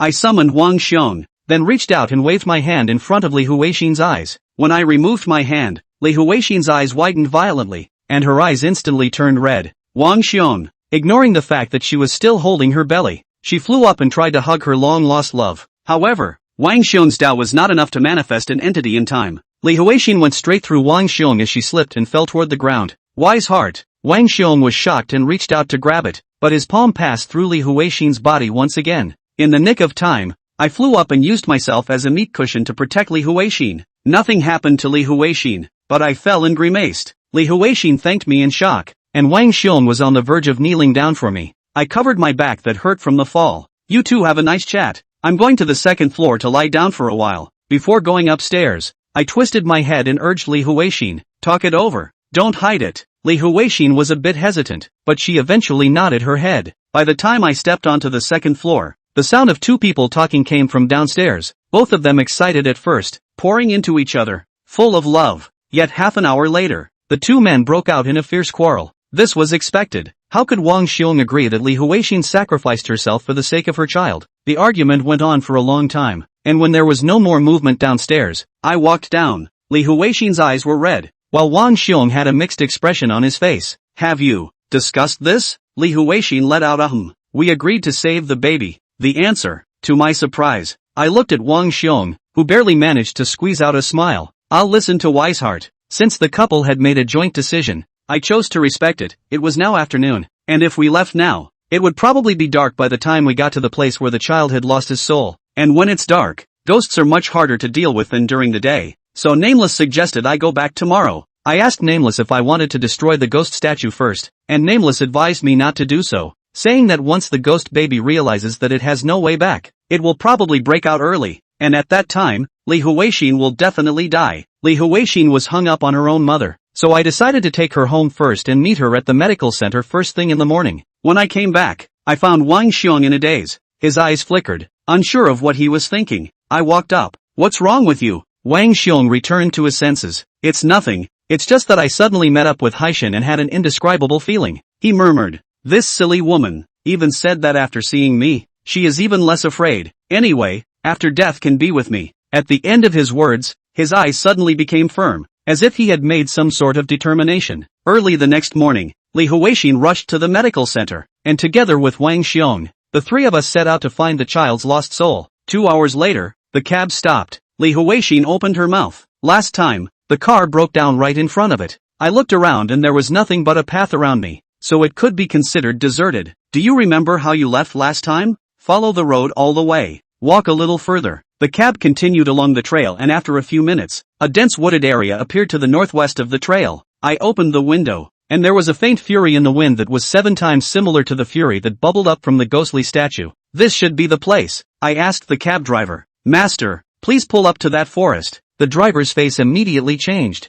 No way. I wouldn't dare go there. Don't you know? That forest. It's evil. Chapter 70, The Ghostwood Becomes a Shade. The driver slammed on the brakes and pulled over. I asked him curiously. Master, that forest, how evil is it? The driver gulped, his eyes quivering slightly as he looked into the woods. That piece of forest. There is a different name, called the Ghostwood Forest. Legend has it that every tree in this forest are the transformation of a stern ghost, as long as there is a living thing into it. Sensei is a person or an animal. Never come out again. He moved his fingers across the room. Do you see the desert surrounding the forest? Rumor has it that hundreds of years ago, there used to be a large forest there, only for a fire to burn it all down, leaving only this small patch of forest preserved. What the driver said was indeed evil, but it was not really a ghost. I still need to confirm it myself. Since the driver refused to drive the car over, I couldn't force him to do so, and asked him to park the car here and wait for me for a while, and turn around and count the money piece by piece. I left Li Huixin in the car, and with Wang Xiong protecting me, I was not afraid that the driver was a bad guy. As it turned out, the driver hadn't been lying, and the closer I got to the woods, the heavier the fury that hung in the air. When I was less than 10 meters away from the woods, Sweetie's voice rang in my head. Brother Xiao, be careful. I'm afraid there's more than one ghost hiding in the forest. Understood. I didn't dare to be generous and took out the ghost needle. Only one step into the woods, an evil wind blew in my face, and the fallen leaves on the ground were blown up and hit my face, causing me to be unable to open my eyes. It was a warning. I knew. A warning not to go any further. Elder, can you protect me? No problem. Nameless' calm tone gave me complete confidence, and I ignored the warning and continued on my way. It was daytime, but the woods were very dark, and there were no insects, no birds, and no other movement except for the rustling sound of the fallen leaves I stepped on. But I had the feeling of being spied on, as if there were countless pairs of eyes hidden in the gloom around me, staring me dead in the face. However, I looked around and couldn't see anything. Just as I was holding my breath, there was the sound of creepy laughter. Hey hey hey, hey hey hey. The laughter surrounded the room in 360 degrees, and it was impossible to discern the direction of the source. Sandy, footsteps suddenly sounded behind me, and I jerked around to see an extra footprint on the ground a meter in front of me. The footprints penetrated the ground by 3 centimeters and crushed all the fallen leaves into crushed mud. Who is it? Sandy. The footsteps sounded again, still behind me. I turned my head again, and there was another footprint on the ground. Sandy, Sandy, Sandy. The footsteps came one after the other. And no matter how I turned around, the voices always appeared behind me, as if they were cats playing with mice. He Sweetie was furious. What kind of ghosts and monsters dare to tease Brother Xiao? She appeared in an instant, plucked a red gardenia from her white dress, and flicked it toward my front. The blood-colored gardenia exploded in mid-air, and a silhouette was blasted out, a female ghost with long hair hanging to the ground. The female ghost was injured, and she glared fiercely at He Tian, twisting her head and running away. He Sweetie wanted to go after him, but I shouted at him, "Don't chase, it's important to find the baby." He Sweetness retreated to my side, disguised as a personal bodyguard. Perhaps it was the ghosts hiding in the shadows that sensed that Sweetie he was very powerful, and for the next period of time, I was not harassed again, but I circled the woods and didn't find anything. I asked Nameless suspiciously, "Elder, the child's lost soul, will it be here?" Nameless replied calmly, "I can feel a hint of a living soul. There's no mistaking it. The so-called living souls are the souls of the undead. I believe in the judgment of Nameless Elder and continue to search." This search was an hour long. I'm tired and sweaty, but I still haven't found it. He Sweetness was puzzled. It's only the size of a palm, so how could you not find it? Her words froze me. Sugar, what did you just say? I said how come we can't find the baby? Nope. Previous sentence. A slap in the face? He Sweet woke me up. Get off the car. I looked far from this forest. The forest, although dense vegetation, but covers an area, is not large. He Sweet with palm size to describe, is not too much, but it was this palm-sized place that I couldn't even walk for an hour without seeing the border of the woods. I told my doubts, and He Sweetness then responded, "Right, we've been walking for ages. Even if we didn't go in a straight line, we should have seen the border of the woods." I inquired, "Elder, could it be that we've been hit by some spell?" Nameless replied, "You guessed right. We should be trapped by a ghostly wall." I have heard of the term ghost hitting the wall, which refers to a person who has been blinded by a ghost with a spell, and although he feels that he keeps moving forward, he actually stays in the same place and spins around. "Let me do it." Nameless appeared. He looked around and spoke in a low tone, "Sculpture," only to see him slowly raise his hands and blow out baneful chi from his left and right palms, instantly transforming into two great winds. The winds stirred the surroundings, followed by a gray mist. It wasn't until then that I reacted to the fact that I had been trapped in the mist. The fury winds blew the mist away, and the woods once again revealed their original appearance. My ears twitched, and there was the sound of a baby crying, coming from a distance. "Over there!" I took the two ghost servants and quickly ran in the direction from which the cries came. Within moments, a baby is seen. The baby only had 2 souls and 4 spirits, and although it was not fully developed, it could still see the similarities with Wang Xiong and Li Huixin's couple between its eyebrows. There's no mistaking it. He's Li Huixin's child. At the moment, the baby's soul was floating on a rotting tree stump, its entire body wrapped in baneful energy. What a poor boy. His sweetheart couldn't bear it and wanted to go forward to save the others, but was stopped by Nameless. "Wait." His sweetie twisted her head, full of disbelief. It was rare for me to see Nameless' expression become serious as he explained in a deep voice. "This child is shrouded by a dozen spells. If you make a hasty move, you may cause his soul to fall apart." His sweetie stared wide-eyed. "A dozen spells? What does the ghost in this forest want?" "Probably refining ghost artifacts. There are quite a few ghosts lingering in this forest for hundreds of years. Their souls have been tattered and torn, and they need ghost artifacts as a place to live. How should I save him?" Nameless didn't answer his sweetie's question, but instead looked around. In the next moment, a powerful aura emerged from Nameless and swept through the entire forest. He bellowed, "Ghosts in the forest, listen to me. It's a great sin to maim living souls. Not only will hell not spare you, but heaven will also send down punishment. It's not too late for you to stop now." Feeling the aura emanating from Nameless, I asked his sweetness in a low voice, "Sweets, do you feel that? Seniors seem to have gotten stronger again?" His sweetness nodded, and the look she gave Nameless was 7 parts admiration and 3 parts fear. I looked at Nameless, and secretly speculated in my heart, perhaps the power that Nameless is displaying now is just the tip of the iceberg, and only when he retrieves his memories will he be able to return to the top. Chapter 71, Fighting the Ghosts Alone. Nameless words were not answered, but I could feel that the fury around me was gradually becoming thicker, and the feeling of being secretly spied upon surfaced once again. "Girl, protect Xiao Fan. I'll go save the child." "Yes." Nameless walked forward, and after taking 3 steps, his footsteps suddenly lurched. I looked down his leg and saw a dry, ghostly hand, emerging from the ground and grabbing Nameless' ankle. The 5 fingers of the ghost's hand, with long black sharp nails, were like 5 sharp knives, trying to stab into Nameless' body. However, Nameless' body, which was comparable to a steel casting, the nails of the ghost's hands were about to crumble, and still couldn't be shaken by half. Nameless' face was expressionless, his trapped feet slightly exerted force, and with a bang, the ground beneath his feet trembled. The ghost's hand cracked and soared out reddish black blood. and as if it had suffered a heavy blow, it hurriedly let go of its hand, trying to escape back underground. Nameless did not give him this opportunity, only to see Nameless' left index finger hooked upwards. The ghost hand that had already shrunk halfway into the ground was yanked out by an invisible big hand. Root by root, a skinny ghost emerged from the ground, his eyes full of terror, his mouth open, not knowing whether he wanted to let out a scream or wail for mercy. However, he didn't manage to make a single sound as Nameless reached out his arm lightning fast and choked him. Click! The knight's neck was snapped, his soul separated, and his form gradually dissipated. But in the blink of an eye, a stern ghost with a powerful Tao had already been annihilated by Nameless. Nameless spoke again. Anyone who wants to end up like him, come on then. When he finished, he once again walked toward the baby. At this moment, Nameless is even more domineering than the first time I saw him, and the fury in the air around him has faded a lot. There should be quite a few ghosts that were scared by him and retreated, but the baleful aura around the baby showed no signs of dissipating, and I guess the dozen or so stern ghosts that had cast spells on him were still in a state of flux. They were gambling that Nameless wouldn't be able to break their spells. As I speculated, Nameless came to the stump. The baby seemed to sense that someone was coming to his rescue and stopped crying. He opened his eyes and looked at Nameless with two big watery eyes. Nameless had his back to me, and I couldn't see the expression on his face, but I could see his movements, which were very gentle. Nameless raised his hand and slowly brought his palm close to the baby, but just as he was about to touch the baby, the fury around the baby gathered together and turned into a thick shield. Nameless' palm touched the shield, and the moment his palm was pressed against it,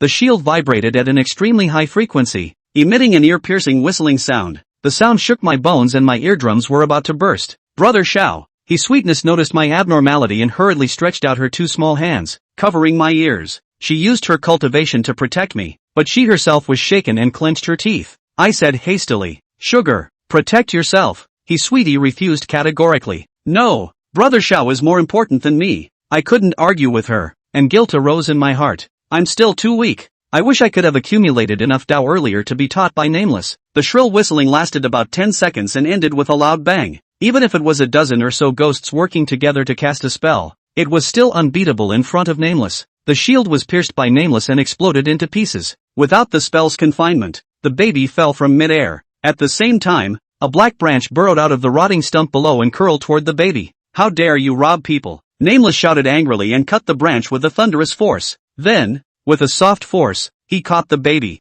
The little baby seemed to have realized that he was saved, and grinned a wide grin, squinting his eyes. His Sweetie let go of the hand covering my ear and was overjoyed. "Senior is really awesome." As soon as she spoke, the wind suddenly gusted in the woods. His sweetheart's face changed drastically and she voiced a reminder. "Brother shall be careful. There are many ghosts coming." I blinked, and I didn't know how Nameless had moved, but he had crossed more than 10 meters and instantly appeared in front of me. He handed the baby to me, as it was a spirit. It didn't have any weight. I was careful to hold the baby for fear of hurting him if I wasn't careful. "Xiao Fan, take the child and leave this ghost forest first." "Yes," I agreed without hesitation, knowing full well that with my current Taoist skill, staying here would only be a nameless liability. Nameless followed up with a glance at Sweet He, who immediately took a stand. "Don't worry, Senior. I will protect Brother Xiao Fan." I saw murderous intent in Nameless' eyes, naked and undisguised. "Elder, you are trying to." Nameless' tone was bitterly cold, like frost on a waxing moon.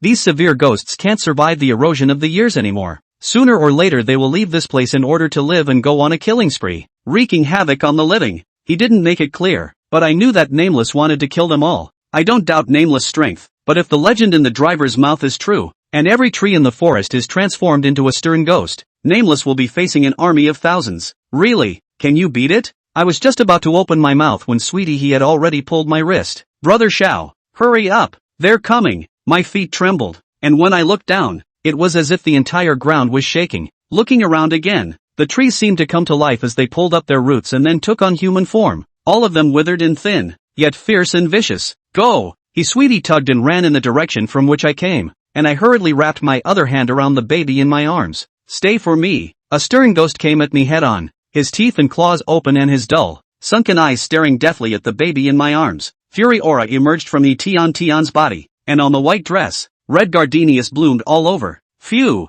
The sound of breaking air came from behind me, and before I could react, a tree branch penetrated the severe ghost's head, and the ghost was immediately scattered. Without turning around I knew that it was Nameless who was clearing the way for us. "Brother Xiao, stay close to me." His Sweetie let go of her grip on me and ran faster. With a wave of her small hand, All the gardenias on her dress took off into the air, spinning and cracking into a shower of flowers as they did so. Facing the siege of the ghosts, His Sweetness didn't dare to have any reservations. She burned her cultivation and spelled out her Tao to kill a bloody path for me. Along the way, countless ghosts flew away in front of me, and His Sweetness killed her eyes. She was so consumed that her figure became much more transparent. I don't know how long I ran, but there was no more ghost wood in front of me. Ran out. I just didn't have the strength to stop and turn around. The scene in front of me is one that I will never forget. The entire ghost forest was ablaze with fire. The flames were a deep, ghostly green. The crackling of burning wood and the screams of the ghosts' souls disappearing were incessant. Ahead of me, the fury rises to the heavens, like hell descending on earth. Chapter 72, Last Time Together. The ghost forest burned for a whole hour, and by the time the ghostly green fire died out, ahead of me, it had turned into a desert. The original branches and leaves of the ghost wood were already missing. In the gradually dissipating baleful aura, a silhouette appeared. The figure gradually approached me, revealing its true form. It's Nameless. I froze and watched Nameless walk up to me. The killing intent in his eyes was dissipating. His clothes were broken in many places, and his soul was more than a little mutilated. However, he looked incredibly resolute, as if he was a great general who had climbed out of a mountain of corpses and a sea of blood. Seniors? I'm fine. Nameless resumed his usual cold appearance as he slowly raised his palm, an indescribable and mysterious power coalescing in his palm. These are for you. What is it? The Tao I took from those severe ghosts would have been more than 100 times as much, but unfortunately, the evil was too heavy, so I helped you purify it, and only this much is left. I was overjoyed. With these Dharma skills, I was one step closer to Nameless transmitting the Dharma to me. Thank you, Elder. I took the dowsing and inhaled it. A warm current was injected into the meridians in my body, and after running for a week, it converged at the dantian in my belly. The exhaustion that had just accumulated from running for my life was swept away, and it was as if I was soaking in a hot spring, all over my body, indescribably soothing. Just as I was reveling in the joy of increased dowsing, a shrill cry snapped me back to reality. The baby in my arms cried again, and to my horror I realized that his soul was becoming transparent. It's a precursor to the soul's death. He Sweetie exclaimed. What's wrong with the baby? Nameless reached out and stroked his hand over the top of the baby, who immediately closed his eyes and fell asleep. This child's soul is crippled and has been refined by a group of evil ghosts for months, so he won't be able to hold out any longer. I turned to look at the far side of the path. The cab was still parked on the side of the road, and Li Huixin was waiting for me. Take him to mommy. Just as I took a step, I stopped again. I asked Nameless as I glanced down at the baby in my arms. Elder, do you have a way to hide the child? I'm afraid that the severe ghosts in Li Huixin's belly will discover him and come to a fish out of water. There's no need. The ghost forest was destroyed by me, and it's impossible for that stern ghost to be so close and not notice. I was in a state of shock. Then wouldn't Li Huixin be in danger? There's no need to worry. Nameless gave me a reassuring pill. The ghost statue is still in Li Huixin's home. Even if he wants to fish out of water, he'll have to wait for Li Huixin to return home, or else no matter how high his Taoist skills are, his residual soul will fade away, just like this child's. After hearing Nameless' explanation, I stopped worrying and walked towards the cab with my baby in my arms. When I was still more than 100 meters away from the cab, the door opened and Li Huixin ran towards me, holding her stomach with both hands. Her eyes were tinted with my fury, so naturally she could see the baby I was holding in my arms. Wang Xiong was guarding the side with both surprise and shock in his eyes. Daughter-in-law, run slowly, don't fall. I'm also afraid that Li Huixin might fall. If she hits the ground on her stomach, won't I save her for nothing? I ran 2 quick steps to get to her. Li Huixin and Wang Xiong stood in front of me, looking at the sleeping baby in my arms, their lips trembling with excitement. Wang Xiong muttered, is this the child of Haixin and I? It's so pretty looking. Li Huixin wiped her tears and laughed as she cried. It's a boy. Talk about pretty. Wang Xiong grinned. It's handsome as I am. He reached out his hand, wanting to touch his child, but stopped in midair for fear that the fury in his body would hurt him. He muttered, this brat, long so handsome, in the future will certainly provoke a lot of little girls. Pops can say in advance, in the future you have to listen to your mother well, must not cause her grief. Before he finished his words, his voice ended abruptly. Wang Xiong suddenly closed his mouth, and even sneaked a glance at Li Huixin, as if he was afraid that she would notice something. My heart trembled, dead eyes staring at Wang Xiong's eyes. This guy, it will not be too. Li Huixin's attention, completely immersed in the child, did not notice the difference between Wang Xiong and me. Wang Xiong clasped his hands together and made a pleading gesture, his face full of anxiety, afraid that I would say something. I hesitated, but ultimately chose not to mention it. Let's go back. This child's soul is crippled and won't last long, so we need to get him back into his body sooner. At this moment, there was no danger, so I told Nameless and his sweetie to go back to the Ghost Needle to rest. They had been through a great battle and were in dire need of recuperation, especially Nameless, who would be needed to return the child to his soul next. As soon as I got into the cab, I noticed that the driver had a horrified expression on his face. I asked curiously, "Master, what is wrong with you?" The driver pointed his finger in the direction of the ghost forest, his tone trembling. "Didn't you guys notice? That forest, no, is gone." Lei Huixin saw the scene of the burning ghost forest. She didn't know how to explain for a moment. I thought about it and lowered my voice. "Didn't you say the forest was haunted before? Maybe the legend is true." Holy, the driver shivered in fear, and without my urging, he immediately started the car and fled in a hurry. I asked the driver to drive the car to the front of the medical center first, and asked Lei Huixin to wait for me at the center. Then I went back to her house and fetched the ghost image. I originally wanted to let Lei Huixin see her parents again, but I was afraid that if she got close to the ghost statue, the ghost in her stomach would immediately die, so I could only stop. After getting the ghost statue, I rushed back to the medical center, and I gave the driver an extra payment for his hard day's work. Before entering the door, I summoned his sweetie out and handed the ghost image into her hands. "Sweetness, use your power to isolate the ghost statue's aura, and if the ghost baby in Lei Huixin's stomach tries to fish to death, you immediately destroy the one soul and 3 spirits in the ghost statue. Don't worry brother Xiao, I'll get it done." His sweetness wrapped the ghost statue with her own baneful aura, isolating the aura it emitted. After entering the medical center, I kept a close eye on Lei Huixin's stomach, and only dared to breathe a sigh of relief after realizing that the ghost baby hadn't moved. "Elder, have you rested?" Nameless immediately appeared. The torn clothes on his body restored as before, and his soul became solid again. He saw the ghost statue in his sweetie's hand and complimented it. "It was handled well. Thanks for the compliment, Senior." Lei Huixin was a little impatient. "When, please, will be able to save my child?" I looked at Wang Xiong. "A little too much. I still have to make some preparations. Take this opportunity to talk more with Wang Xiong." Lei Huixin looked at Wang Xiong with a gentle smile. "We'll have plenty of time to talk when I'm dead. There's no rush. Talk to." Again, I ascended to the second floor, leaving the first floor free for the bitter couple. I knew in my heart that this brief moment of openness would be their last time together. Chapter 73, The Art of Soul Changing. When I came to the second floor, I asked Nameless, "Elder, what should we do next? To revive the child, you need to separate the remnants of the stern spirit from the child's flesh and send the remnants of the child's spirit back. This technique involves the separation and fusion of souls, the difficulty of which can be imagined." Nameless said seriously, "I can perform the soul fusion technique on your behalf, but forcing the soul of the night ghost out of the child's physical body will require your personal hands." Yes, knowing what I know about Nameless, since he asked me to do it, he must have the confidence to teach me. Nameless told me the method of saving the child, in detail, and I couldn't help but suck in a breath of cool air after hearing it, because the art of soul swapping can simply be described as fighting for one's life. First of all, performing the soul exchange technique required contact with the child's physical body, a process that could not be performed in Lei Huixin's abdomen. In other words, to save the kid, you have to get him out first. Now I have a bit of a headache. Although I have learned a lot of medical skills from my master since I was a child, I have only never learned to deliver a baby. But the puja can't be done at the hospital, so whether I have faith or not, I have to tough it out. Besides, there's still Nameless. He's a famous doctor. He must know more. Secondly, after the birth of the child, we only have one incense burner to complete the puja, and once it exceeds that time, the child will be impossible to save. Finally, after the child's residual soul returned, it was necessary to allow him to re-establish contact with his mother, relying on Lei Huixin's essence to mend his soul.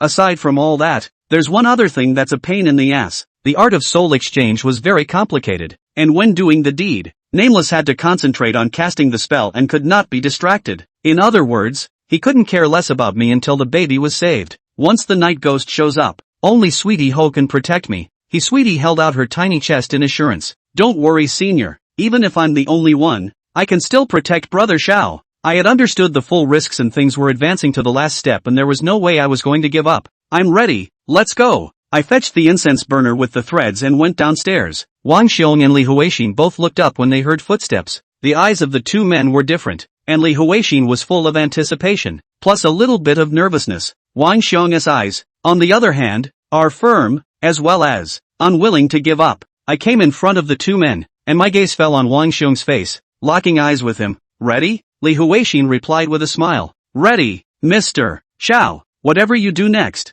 As long as it saves our children, we'll cooperate. Wang Xiong glanced at his beloved wife, and the reluctance in his eyes dissipated, leaving only determination. I'm ready too. I told the two of them about my plan, and when I heard that I had to give birth to a child before I could change my soul, Li Huixin was a little scared. Wang Xiong was a little worried. Dr. Xiao, can you deliver babies? No, I said truthfully. Li Wiseheart was the first woman I ever delivered. Hearing me say that, Wang Xiong became even more nervous. There's no danger, is there? Don't worry, with Nameless Elder guiding you, there won't be any problems. When I finished speaking, I turned my head to look at Nameless. Senior, am I right? Nameless' reply almost made me spit out a mouthful of blood. You're wrong, and I've never delivered a baby. I was dumbfounded. Then I thought it was right. When Nameless was alive, the social customs and morals were conservative. Even the most powerful bone setter would not deliver a woman's baby. Li Huixin looked on with wide eyes, and the fear in her eyes became more obvious. I reached up and rubbed my face.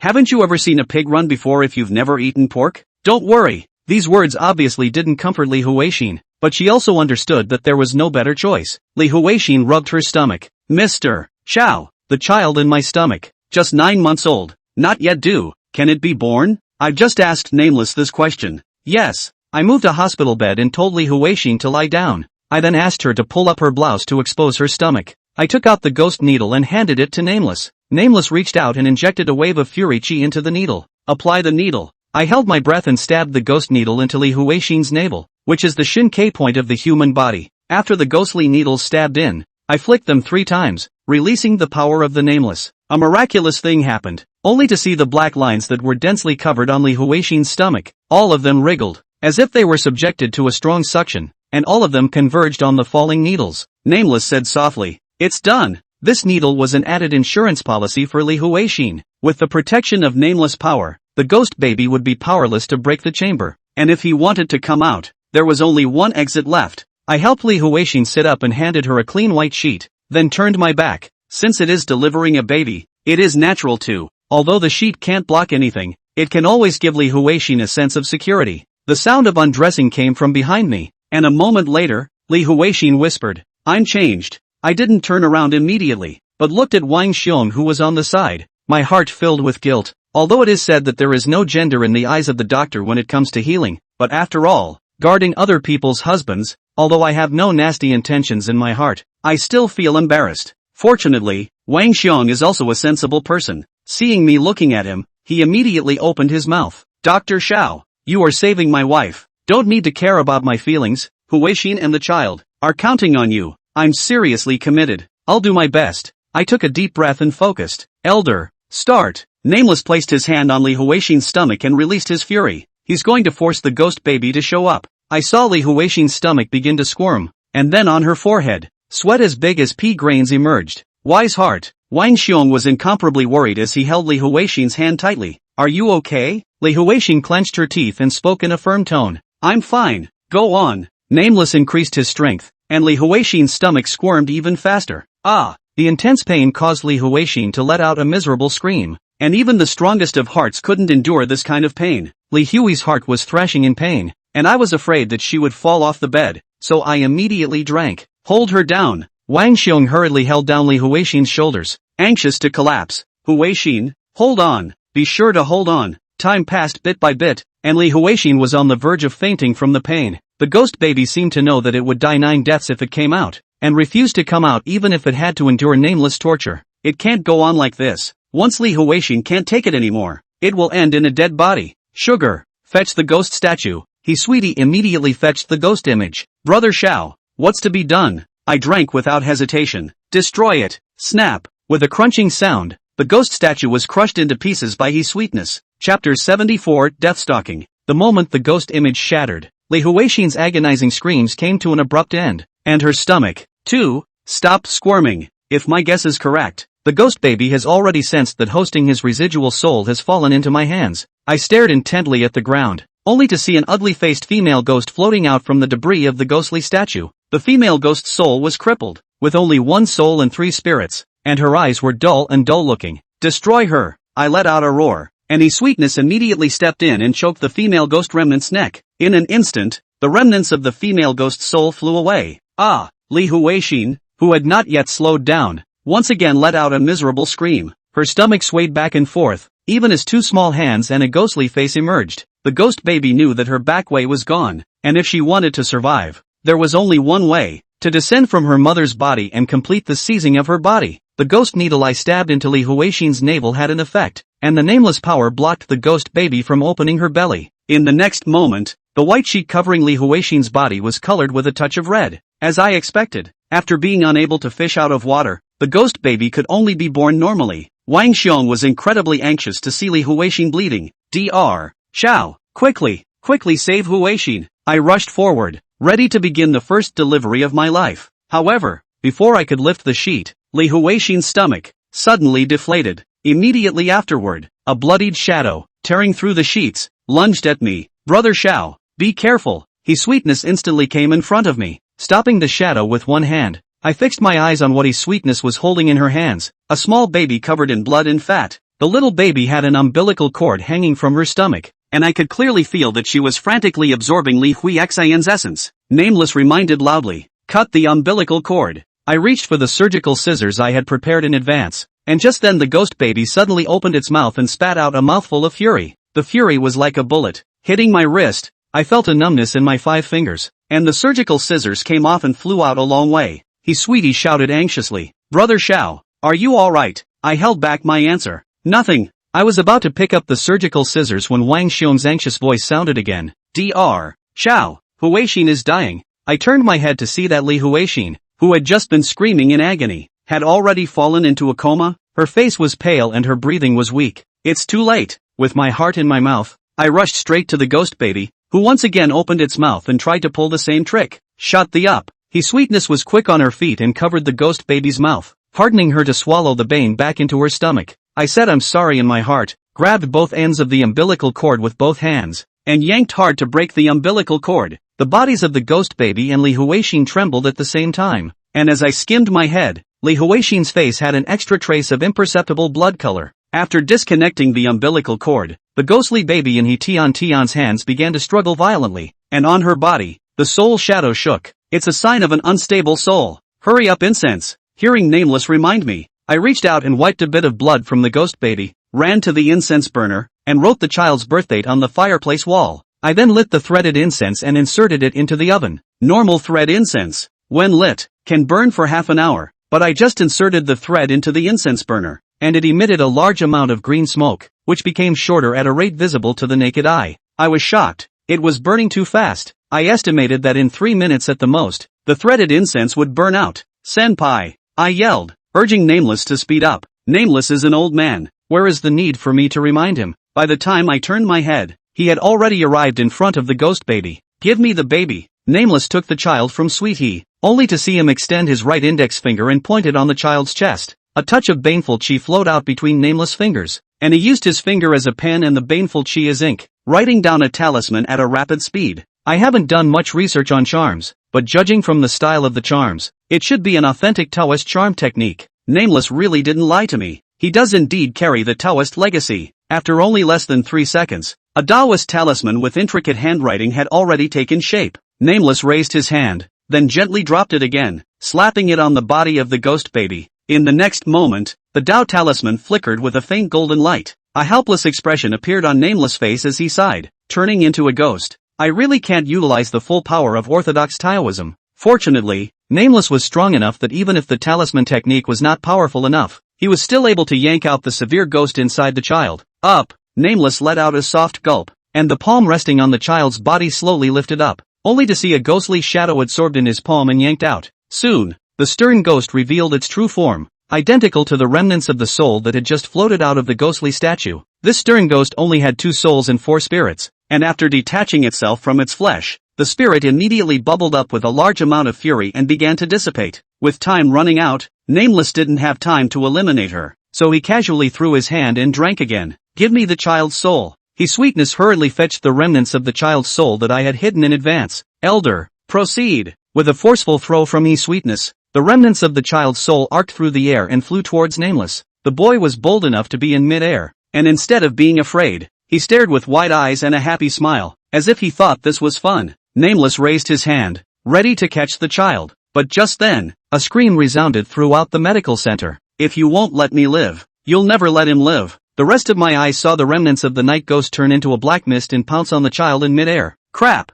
Sweetie exclaimed in shock, wanting to go save the child, but it was too late. Nameless was maintaining the vitality of the child's fleshly body, and was also unable to empty his hands. Wang Xiong flew up and tried to exchange his life for the child's. In the nick of time, I stepped in. I had long ago cupped another ghost needle in my hand and flicked it out the moment the stern ghost made its move. When I was in the town of sheepherding, I had already learned that ghost needles could restrain evil spirits, and since then, I had often thought about how to turn ghost needles into weapons to protect myself in times of crisis. Although ghost needles are several times stronger than ordinary silver needles, they are too slender themselves to cut and stab like swords, used up close to zap people. Ghost needles are shorter than daggers and have terrible utility. Until a few days ago, when I was bored watching the show, I met the East. Although I can't practice the sunflower magic, I can learn from the art of flying needles. So, I took a little time out of my day to practice the technique of flying needles, and although I couldn't do it like a rainbow, I could still fly the ghost needles 3 or 5 meters.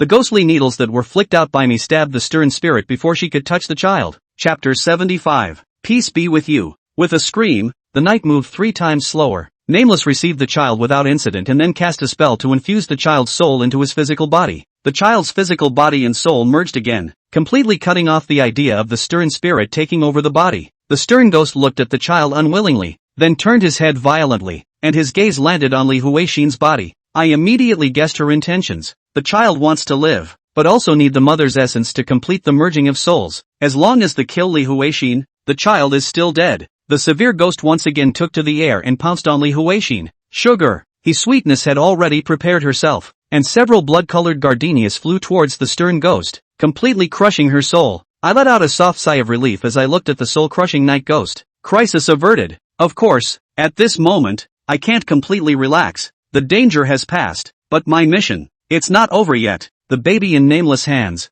eyes closed, chest rising and falling very slowly. His soul had been separated for too long, and relying only on his own essence was not enough to restore it. I quickly ran to Nameless and inquired, "Elder, what's next? Can't just stuff the kid back in, right? What were you thinking?" Nameless was a bit helpless as he pointed to the umbilical cord on the child's stomach. "Just pick it up." He paused and asked me rhetorically, "It should be clear to you what happens when you pick it back up, right?" I nodded. Once the umbilical cord was connected back, the child would suck the last bit of essence out of the mother's body, and Li Huixin would burn her own life to fight for the child's survival. I held the baby and came to Li Huixin. Li Huixin has fallen into a deep coma, and at this moment, even if I stab her with a ghost needle, I won't be able to wake her up. Time was running out. I didn't dare to hesitate. After placing the baby on Li Huixin's stomach, I got the needles and threads for surgery from the basket of instruments prepared in advance. But just as I was about to get my hands on the umbilical cord, a large hand grabbed my wrist. It was Wang Xiong's hand. I wasn't surprised, because I had sensed his thoughts for a long time. I looked into his eyes, and Wang Xiong's eyes were filled with determination. Dr. Xiao, do you know? When I was alive, I especially liked to read books that documented Jianghu Shaoshi, and in the books, I learned a piece of knowledge. What? When a person dies, the essence doesn't dissipate in its entirety. It is separated into a small portion and hidden in the soul. As he was saying this, a ghostly green flame ignited in his body. This is the ghost fire that can burn out souls. Along with the burning of the soul, a wisp of essence emerged from Wang Xiong's forehead. The wisp of essence seemed to have a consciousness of its own and drifted towards the child. I can't bear it. Is it worth it? If your soul burns out, you'll lose your chance to reincarnate. Wang Xiong revealed an indifferent expression. After reincarnation, one loses all of one's memories, and even if one remains human in the next life, it is not me anymore. It's so worth it to trade one of my lives for 2 of my wife's and child's. Wang Xiong's soul was getting fainter and fainter, gradually becoming transparent. He twisted his head to look at the unconscious Li Huixin, his eyes gentle like water. He muttered, "Silly woman, the child has already lost its father. It can't lose its mother again." As he spoke, he choked up. "Wisdom. I'm sorry." Li Huixin's eyelashes fluttered for a moment, then returned to calm. Wang Xiong looked at the child again, then locked eyes with me. Dr. Xiao, can I ask you for something? You say, don't tell Huixin what I did. I don't want her to feel guilty for the rest of her life. I just want the rest of her life to be happy. You tell a lie for me. Say I'm waiting for her in the Yellow Springs, so she won't be in a hurry and come back for me later. And I named the baby Ping'an. Wang Ping'an. Wang Xiong's figure completely dissipated. and the moment his words fell, the loud and clear sound of a baby's cry came into my ears. The child. Lives. Looking at the place where Wang Xiong disappeared, I had mixed feelings in my heart. Death and new life come together at the same time. The dawn of a father who has burned everything in exchange. Next, I did the aftermath. Later in the evening, Li's father and mother arrived in response to my call, and they sent Li Huixin and the baby to the hospital, where there were better conditions for convalescence. 3 days later, I bought flowers and a fruit basket and came to the hospital to visit. Li Huixin had already woken up, and her baby was sleeping in a crib aside. Very cute. Seeing me arrive, Li Huixin wanted to get up and thank me, but I persuaded her to stop. Don't move. You need to rest now. Wise Li asked me. Mr. Xiao, where is Wang Xiong? And, why am I still alive? He tried to look calm so that Li Huixin wouldn't find out that I was lying. He reported to the underworld. As for why you're still alive, it's because this child knows what he's doing and left a little bit of essence for you, and it took me a lot of effort to salvage you. Li Huixin glanced at the sleeping child and murmured. So it is. She paused and locked eyes with me again. Right. Before Wang Xiong left, did he leave any words? When I was unconscious, I vaguely seemed to hear him say something to me, but I didn't hear it. Stay. He said he'd wait for you to meet him in the Yellow Springs, and that he'd tell you to meet him later, and that he'd be angry if you went too soon. Li Huixin snorted a laugh. Cootie. It's the only way to meet him early. Obviously smiling, the crystal clear teardrops were slipping from Li Huixin's eyes.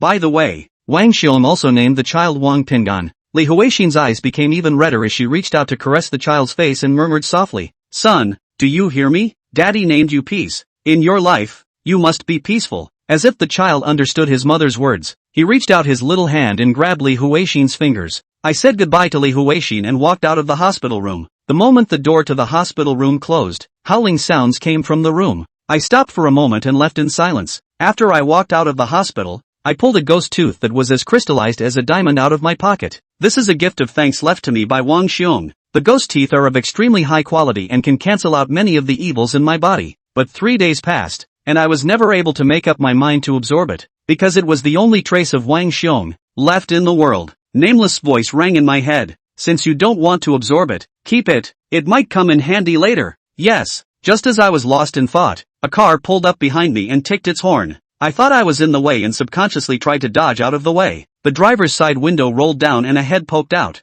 Xiaofan, why are you here? Chapter 76. The voice that shouted my name was familiar, and I turned around to see that it was Tang Qianxue. Tang Qianxue parked her car aside and stepped out of the car. Why are you here? Are you sick? I replied with a smile. Have you forgotten that I am a bone setter myself? Tang Qianxue hemmed and hawed. That's why I'm curious. Coming to see a patient. Are you? Came to pick up and go to you. I froze. Looking for me? Yeah, this patient I picked up is experiencing something particularly bizarre, and my father said to send you there to take a look. She pointed down at her car with her thumb. Get in the car. I'll take you back. Tang Qianxue changed into a pink minivan today, with 2 cat ears plastered on the roof, which looked very cute. When I got on the bus, I noticed that there was an old lady with gray hair sitting on the bus. The old lady had a kind face, and as soon as we met, she greeted me with a smile. Hello, young man. Hello Granny. Tang Qianxue introduced me. Xiao Fan. This is Granny's son. She is my father's mentor. It turned out to be Tang Feng's benefactor. No wonder the Tang family's eldest miss would personally come to pick it up. Tang Qianxue then introduced me to Mrs. Son. Granny. This is Xiao Fan, the high-ranking person I just told you about. I really didn't expect that we'd run into him halfway. Elderly Mrs. Sun smiled and extended her hand to me. I didn't dare to put on airs in front of my elders and shook her hand. So you are Dr. Xiao. I heard that you cured Xiaofeng's illness. I told you that Xiaofeng is blessed with a great life. If such an excellent child passes away early, the heavens won't be able to look down on him. I asked Mrs. Sun, what kind of trouble are you in? On Mrs. Sun's body, I didn't feel any baneful aura, not like she had been infested by evil spirits. I'm afraid you'll laugh if I tell you. She was about to say something when the hospital security guard came up and knocked on the car window. Gentlemen, you can't park here. Tang Qianxue said she was sorry and hurriedly drove. Granny, let's talk when we get to Xiaofan's medical center. Fine. At your service. Tang Qianxue drove the car to the medical center, and there were several people standing in front of the medical center, including a few familiar faces. As soon as I got out of the car, they surrounded me. Dr. Xiao, you're finally back. We've been waiting for a long time. I'm trying to remember. It's the patient who had an appointment to come in for a follow-up appointment today. I hurriedly apologized and opened the door. I asked Tang Qianxue to take Mrs. Sun to the second floor to rest first, and then entertain them when I was done. Who knew that this busy schedule would last until dark? I stretched my stiff back when I sent the last sick person away. Tang Qianxue's voice came from behind me. You're getting busier than a major hospital. I turned around and saw that Tang Qianxue was carrying a plate of food in her hands, wafting a tantalizing aroma. I asked in surprise, "You did?" "Yeah. Wash your hands for dinner." Tang Qianxue used the dishes in my refrigerator to make a delicious meal. I tasted it and stared in disbelief. "Did you really do this?" Tang Qianxue was a bit displeased. "Is it hard to believe that you think I secretly hired a chef?" I hastened to explain. "Of course not. I just didn't realize that you could cook so well. The Tang family is a famous big family in Zhou City, with assets of at least 10 figures, so I have always felt that Tang Qianxue, who is the eldest miss of the Tang family, must have grown up with clothes on her back and food in her mouth." Mrs. Sun was amused by our conversation. "Qianxue, this kid, learned cooking from his dad. It can't be bad." Tang Qianxue pouted. "Granny, you're flattering yourself in a different way. Who doesn't know that you taught my dad how to cook?" Afterward, Tang Qianxue told me some interesting stories about Tang Feng's youth. When Tang Feng was young, he was also considered a small gangster, relying on his family's money, and was a veritable bully in school. It wasn't until one year that the class changed homeroom teachers, and the new homeroom teacher ruled him into submission, and he's been on the straight and narrow ever since. And this homeroom teacher who can turn a mixed-up little devil into a third-grade student is the old lady's son in front of me. It was also for this reason that Tang Feng had always been thankful for Mrs. Sun's teachings back then, and would visit her on every New Year's holiday. Even when she was seriously ill, he would let Tang Qianxue visit on his behalf. After dinner, I helped Tang Qianxue clean up the dishes and made a pot of tea for Mrs. Sun. Next, it was time to get down to business. I swept a glance at Mrs. Sun's left leg. When I returned to the medical center in the afternoon, I had already noticed that she had trouble walking on her left leg, so it should have been injured. "Granny, what happened to your leg?" "Accidentally fell, broke a bone, and was in the hospital for almost 3 months. As people get older, they lose a lot of calcium from their bones and therefore fear falling the most. Here, let me show you." I asked Mrs. Sun to pull up her pant leg and double-checked it. "The recovery is not bad. Granny, you are old, the bones heal slowly. Even if you are out of the hospital, you have to be very careful. If you don't pay attention, this bone, it is likely to break again." "Okay, I'll be careful." Tang Qianxue opened her mouth. "Xiao Fan, I didn't bring Granny here so that you could examine her body, but the things she has encountered recently are very odd. Tell me more carefully." Tang Qianxue told me that Mrs. Sun had a total of 5 sons, and they were all very good. Good men are always busy. When Mrs. Sun's partner passed away, in order to take better care of their mother, Mrs. Sun's sons discussed the situation and decided to take Mrs. Sun to their home and take turns taking care of her. Mrs. Sun's daughters-in-law treat her well and take good care of her. Mrs. Sun is very satisfied and the family can be said to be happy. But starting 3 months ago, she ran into trouble one after another. At the time, Mrs. Sun was staying at her oldest son's house, and her oldest daughter-in-law knew her mother-in-law's preference, which was that she liked to have a small glass of wine with her meals. To show her filial piety, her eldest daughter-in-law found tutorials on winemaking from the internet and bought the most expensive grapes from the market to make a jar of wine for Mrs. Sun. When the lid of the altar was opened, the aroma of the wine overflowed, immediately tickling the wineworms in Mrs. Sun's stomach. Old Mrs.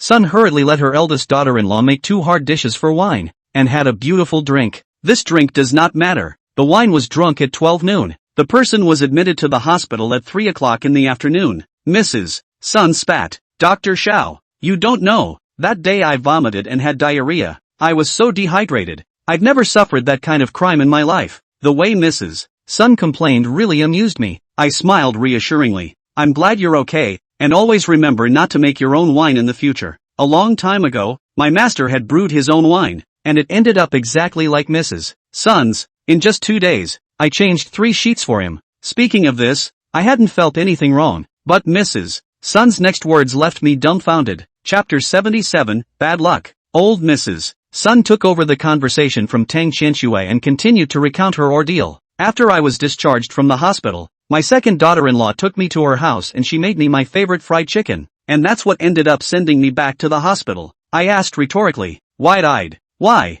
It's not food poisoning again, is it?" That's not true. When it comes down to it, I also blame myself. Sun old lady is very helpless, hospitalized in those days. The doctor only let me eat some thin soup and watery meals, said it is good to digest, put me gluttony, It is not easy to be discharged from the hospital, and touched the dishes I like to eat. I ate a little bit more urgently. Speaking of this, Mrs. Sun raised her hand and pointed to her throat. A chicken bone that got stuck in my throat. A fish bone stuck in your throat is pretty scary. Getting a chicken bone stuck in your throat is not just scary, it can kill you. And then what? Mrs. Sun continued on. Count my blessings. The chicken bone got stuck in my esophagus and the doctor removed it with tweezers. If it had gotten stuck in my windpipe, I'm afraid I would have burned to a crisp. I took a guess. Did you go to the oldest three's house next? Mrs. Sun was surprised. Dr. Shao, you can tell fortunes? You've really hit the nail on the head. My third daughter-in-law thinks that my eldest and second daughters-in-law are not taking good care of me, so she is dragging me to live with her for a while. Honestly,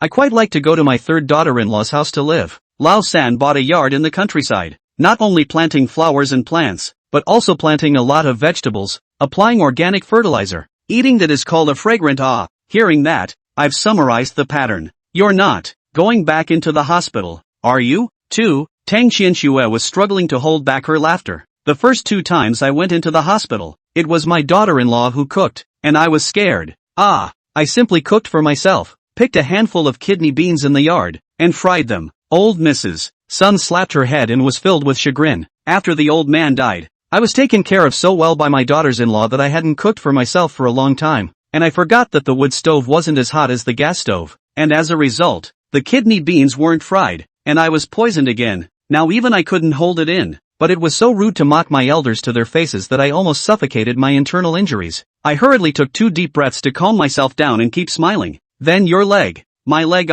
fell from the old 4 house. I've been in the hospital 3 times in just 1 week. And the doctors in the emergency room know me. I'm dumbfounded. It's like the unlucky mom opening the door for the unlucky as hell. Old Mrs. Sun slapped her face and sighed in chagrin. I can't afford to lose this old face of mine. She was silent for a moment before speaking again. The 3rd time I was discharged from the hospital, I packed up and went to the oldest 4's house. My 4th daughter-in-law can't cook, hired a nanny. That nanny used to run a restaurant, cooks clean and tasty. People are professionals, can't let me be poisoned again, right? After saying that, Mrs. Sun fell silent again. I looked over at Tang Qianxue and winked at her, signaling that she would be the one to speak. Tang Qianxue cleared her throat twice and picked up the conversation. The mother-in-law really did not have any more problems from the aspect of food. She is a diligent person, even to the age of enjoyment, but also always want to help their children to do something. The day the 4th daughter-in-law went out to buy food, the mother-in-law see the ground at home a little bit dirty, would like to help mopping the floor,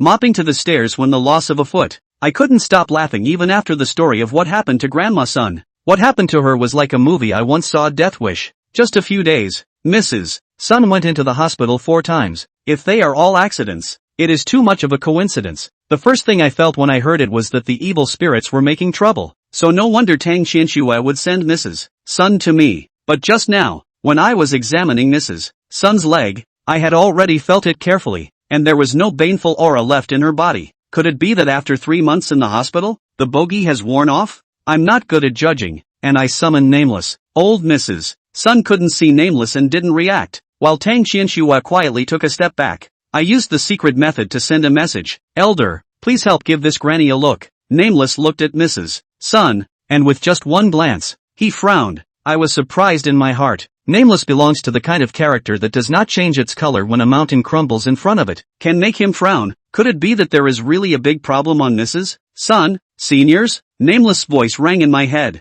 Inside this old lady's body, there is a strange power hidden. This power has a great attraction to ghosts, and just now there was a moment when I actually had the thought of striking out to snatch it. These words really startled me. Nameless is almost desireless except for his obsession with the memories of his past life. What is the power that even he could almost not resist the temptation? I thought for a moment and called out Sweetie Ho again. As soon as his sweetness appeared, her gaze fell on old Mrs. Sun, and her eyes immediately changed. I actually saw a hint of killing intent in her eyes. Sugar! His sweetness was woken up by my shout. Her eyes regained clarity. She took 3 steps back one after another, and the way she looked at old Mrs. Sun, there was more than a hint of fear in her eyes. What's wrong with you? His sweetheart's throat rolled as she shuddered. Brother Shao, just now I wanted to kill her. His sweetie's reply made my spirit tremble. Mrs. Sun asked me suspiciously. Dr. Shao, why does your face keep changing? No, it's fine. I stayed calm and continued to communicate with Nameless using the secret method. Elder, according to you, Wouldn't Mrs. Sun easily attract ghosts? That's right, this girl's Taoist skill is not shallow, and she is under your jurisdiction. She can't even stand the temptation. If she were a wild ghost, I'm afraid she would immediately pounce on her. Nameless answer made me certain that what happened to Mrs. Sun's bizarre encounter was related to the mysterious power within her. There is another doubt in my mind. When my mother-in-law was hospitalized with a broken leg, she was not in danger. Nameless gave me the explanation. Maybe there are evil-quelling objects in the hospital, or the feng shui is extremely good, so that the ghosts don't dare to approach easily. Nameless speculation was not unlikely. If that was the case, and Mrs. Sun left the hospital, trouble would soon come to her door. Elder, do you have a solution? To first figure out what the mysterious power inside the old lady is. It's like treating a disease. The right medicine for the right disease. Seeing me silent for a long time, Tang Qianxue opened her mouth. Xiao Fan, is Granny her? All right,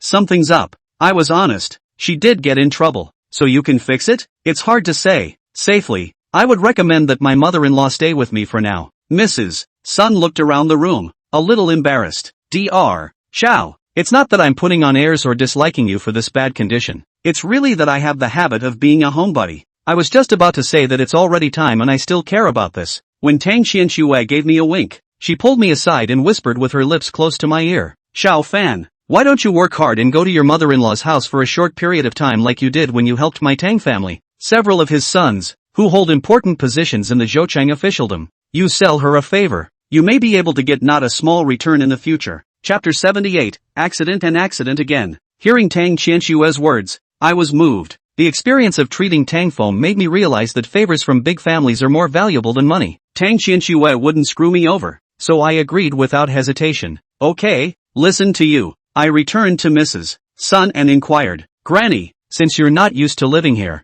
is it okay if I borrow your house for a few days? Old Mrs. Sun immediately revealed a smile. Okay, of course, the more people in the house, the merrier, I asked her with a smile. Shouldn't you, next, be staying at your fifth daughter-in-law's house? For some reason, Mrs. Sun's expression suddenly turned sad. She shook her head. No, it's better to stay at my eldest daughter-in-law's house. Her house is big. You'll be more comfortable living there. Old Mrs. Sun refused Tang Qianxue's kind offer to see her off, and pulled out her cell phone to give her eldest daughter-in-law a call, asking her to drive over to pick up the two of us. Half an hour later, Mrs. Sun's cell phone rang. Is the eldest daughter-in-law called? She said there are still 2 intersections will arrive. Tang Qianxue and I helped Mrs. Sun downstairs and came to wait at the entrance of the medical center. I hung a small blackboard on the front door of the clinic that said out of office and left my phone number on it, so that patients with emergencies could contact me. Just as I locked the door and walked toward the curb, a bright light suddenly shone and stung my eyes.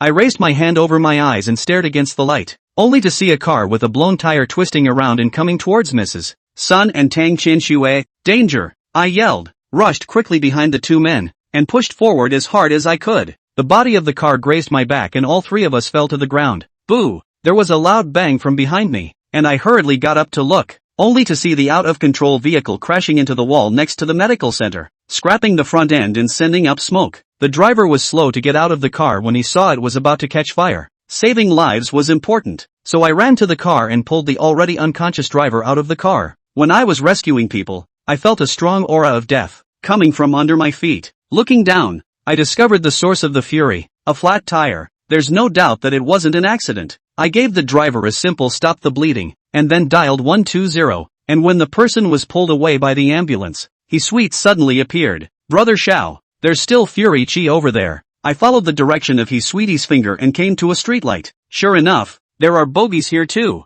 Strangely, the brakes under the streetlights, and the brakes on the tires of the car, do not have a different source. There are 2 ghosts? The clues were too few for me to explore more, and by the time I returned to Tang Qianxue and Mrs. Sun's eldest daughter-in-law had already arrived. She asked Mrs. Sun in a trembling voice, Mom, you're not going to be too old this year, are you? Why don't you let the boss hire a monk to recite the sutra for you? Mrs. Sun gently patted her daughter-in-law and reached out to point at me. What monk are you looking for? This is Dr. Xiao. Although his main job is to see patients and save people, he's incredibly capable. He's the one who solved the Tang family's matter. By the way, Dr. Xiao is going to stay at our house for a few days. You have to entertain me well. My eldest daughter-in-law wore a surprised expression and hastened to greet me. Dr. Xiao, my mother-in-law is counting on you. I said goodbye to Tang Qianxue, and then rode in Mrs. Sun's eldest daughter-in-law's car to her house. The eldest daughter-in-law's home is large, but the decoration is very plain.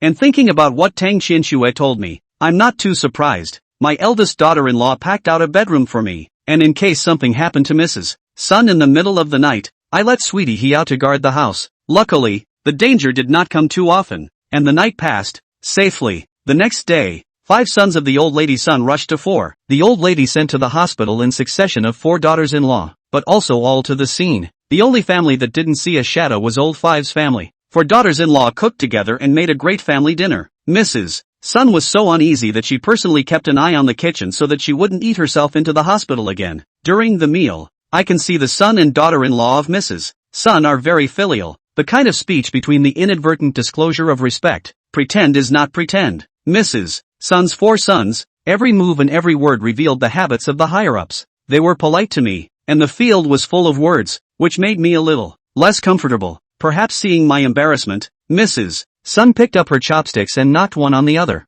You 4, don't bring your work habits back to the house, and whoever puts on airs, stand in the corner. Hearing the words standing in the corner, Mrs. Sun's 4 sons all shuddered, and it was clearly a childhood shadow they all shared. The tone of the 4 men's voices then became much more cordial. After the family feast broke up, the eldest of Mrs. Sun's family invited me aside. Mr. Chow, I actually don't believe in gods and ghosts myself. I stared into the boss's eyes. Could it be that he thought I was a liar? I was about to explain when he added in a sincere tone, but as a son, I want my mother to be at peace. I solemnly promise. I'll do my best. The next day, I was sleeping soundly when a knock on the door woke me up. I rubbed my eyes and opened the door, only to see old Mrs. Sun standing in front of the door with a bamboo basket. Granny, what are you? My mother-in-law said to me in an apologetic tone. Dr. Xiao, I want to go to the morning market. Can you accompany me? She smiled a little awkwardly. After 3 months of sick meals in the hospital, there's just not much oil in my stomach.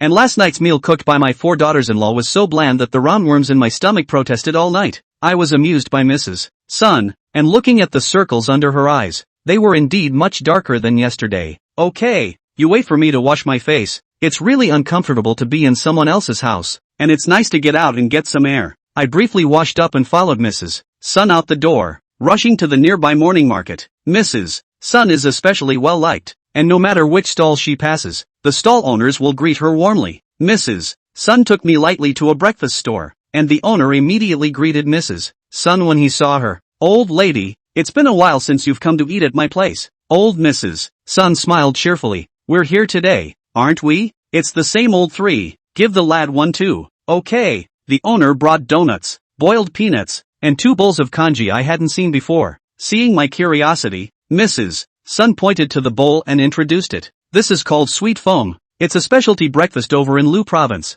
Try it. It's delicious. I took a sip and was a bit uncomfortable with the taste. The name of the porridge has the word sweet in it, but it tasted salty. I got up to ask my boss for vinegar, and had only taken 2 steps when an evil wind suddenly blew up behind me. There are ghosts. I turned around in a hurry and saw Mrs. Sun slowly fall to the ground with her hands around her neck, her face purple. Chapter 79, A Child's Voice for Help. Granny, I yelled and rushed back. Where are you uncomfortable? Mrs. Sun opened her mouth, but she could not speak, and I acutely realized that her mouth and nose did not breathe. It's a sign of suffocation. I scanned the table and there were fewer boiled peanuts. I immediately reacted that Mrs. Sun was stuck in her windpipe with peanut grains. I know the first aid for choking by heart, and I immediately helped Mrs. Sun up and around behind her. I made a fist with my left hand and my right hand with my left hand, placing my fist in the center of Mrs. Sun's ribcage and squeezing hard diagonally upward. It's called the Heimlich maneuver, and it's one of the easiest and most effective ways to deal with a foreign object stuck in the windpipe,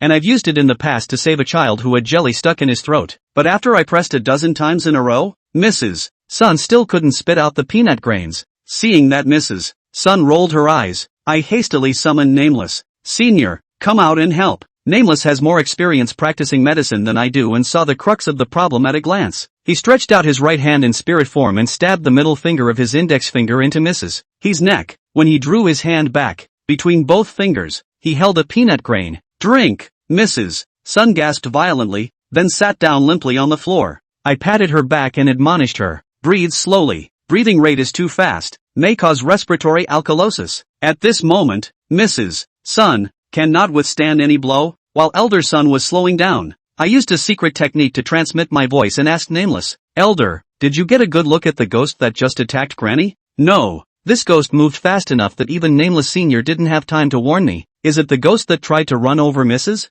Sun with her car last night? I took the peanut grains from Nameless and carefully felt the remaining fury on them. To my surprise, the bogey on the peanut grains was different from both bogeys I found in front of the medical center last night. A third ghost? I felt my scalp tingle. How many ghosts are there? Staring at Mrs. Ho, I tried to think hard, stringing together all the previous encounters of Mrs. Sun, as well as the events of the past few days. Then I noticed something strange. Elder, can the mysterious power within Granny's body protect her from ghosts? I can't. If I hadn't stepped in just now, she'd be dead. In that case, why didn't the ghost just kill Granny? Have you noticed that every time something happens to Granny, it looks like an accident? Nameless thought for a moment and nodded. Indeed, that's strange. What's the motive for the ghost to try to kill the mother-in-law and to fake it as an accident? As I pondered, my mother-in-law's voice rang out. Dr. Xiao, Xiao, thank you for saving me again. Mrs. Sun had slowed down and I asked her, are you still eating? Mrs. Sun hesitated and nodded.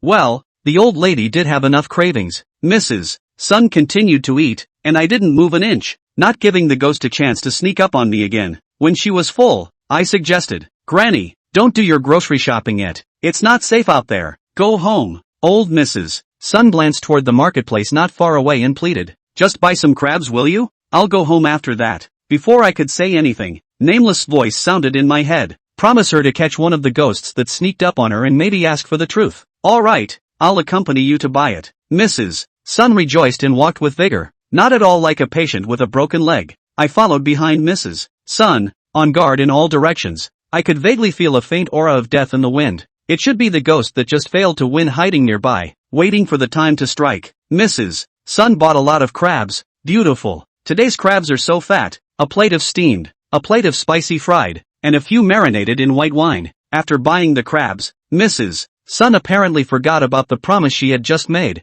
and she ran with small steps to another stall selling local chickens. Suddenly, a tender child's voice reached my ears. Grandma! The tone of this shout was anxious, and no one else in the bazaar reacted, except for old Mrs. Sun, who violently stopped and turned her head, her face full of astonishment. The next moment, I saw a black shadow descend from the sky and land behind Mrs. Sun. Snap! A crunch quieted the otherwise noisy bazaar. Everyone's gazes converged in one place, only to see that not far behind old Mrs. Sun, there was one more broken flower pot. A cold sweat broke out on my back, and if Mrs. Sun hadn't stopped suddenly, she'd have walked right up to where the flower pot had smashed down. The stall holder next to him, looking up, pointed and cursed at the building immediately adjacent to the fairgrounds. Which bastard is so unqualified? Can you afford to pay for the damage? Sugar, catch the ghost. I am certainly aware that this matter is not man-made, but is haunted by a malicious spirit. His sweetness immediately showed up and flew upwards. I quickly walked over to Mrs. Sun,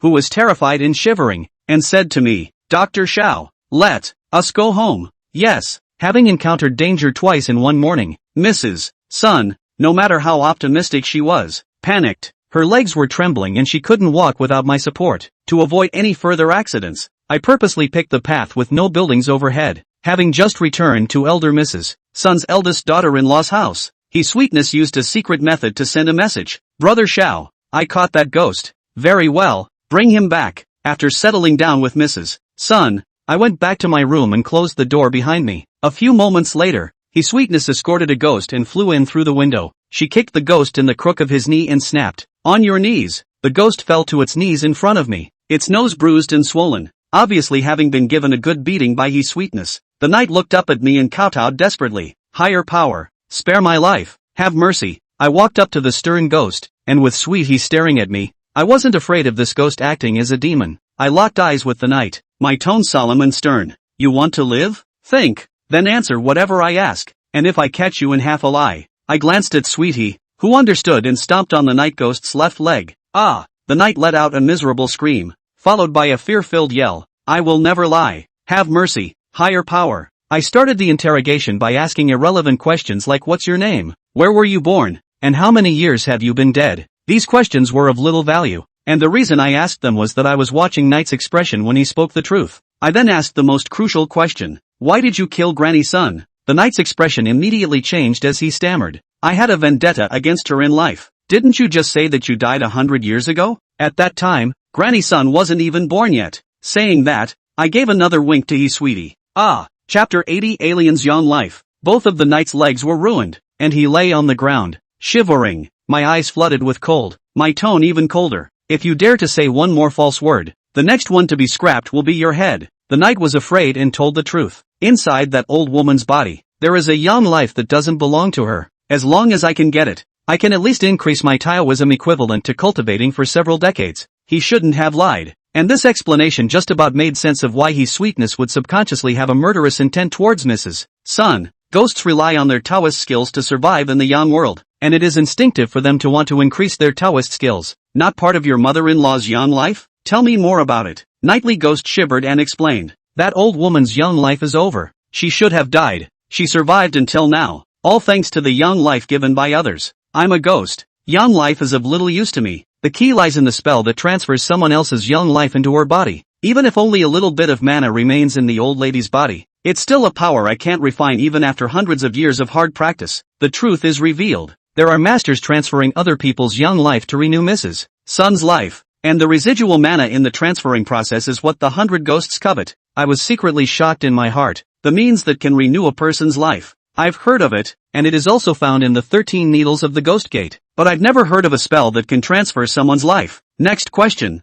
Why don't you just take a shot at Granny's son? The night ghost was genuinely afraid and didn't dare to have any hesitation, answering immediately. If I strike directly, my fury will contaminate that mana, and I can only kill her in a way that doesn't touch her body. This is the reason why Mrs. Sun met with accidents one after another. I continue to ask, how many ghosts have targeted Grandma's son? A lot. Just the ones I've encountered alone. There are more than a dozen of them. They've done it many times as well. And a few times they saw that they were going to succeed, only to be spoiled by a little kid. Speaking of which, Knight was chagrined. If that little brat hadn't shown up today, I would have gotten it. Kid? I remembered the grandma I heard a second before Mrs. Sun was killed. If it's a ghost making the noise, it's normal for me to hear it. However, Sun Lao Tai had no psychic ability like the people in the neighborhood, and in favor of her, Sun Lao Tai reacted and turned her head. What kind of brat? I don't know. The brat ran so fast I didn't see his face. I wondered in my mind if there were others besides me protecting Mrs. Sun.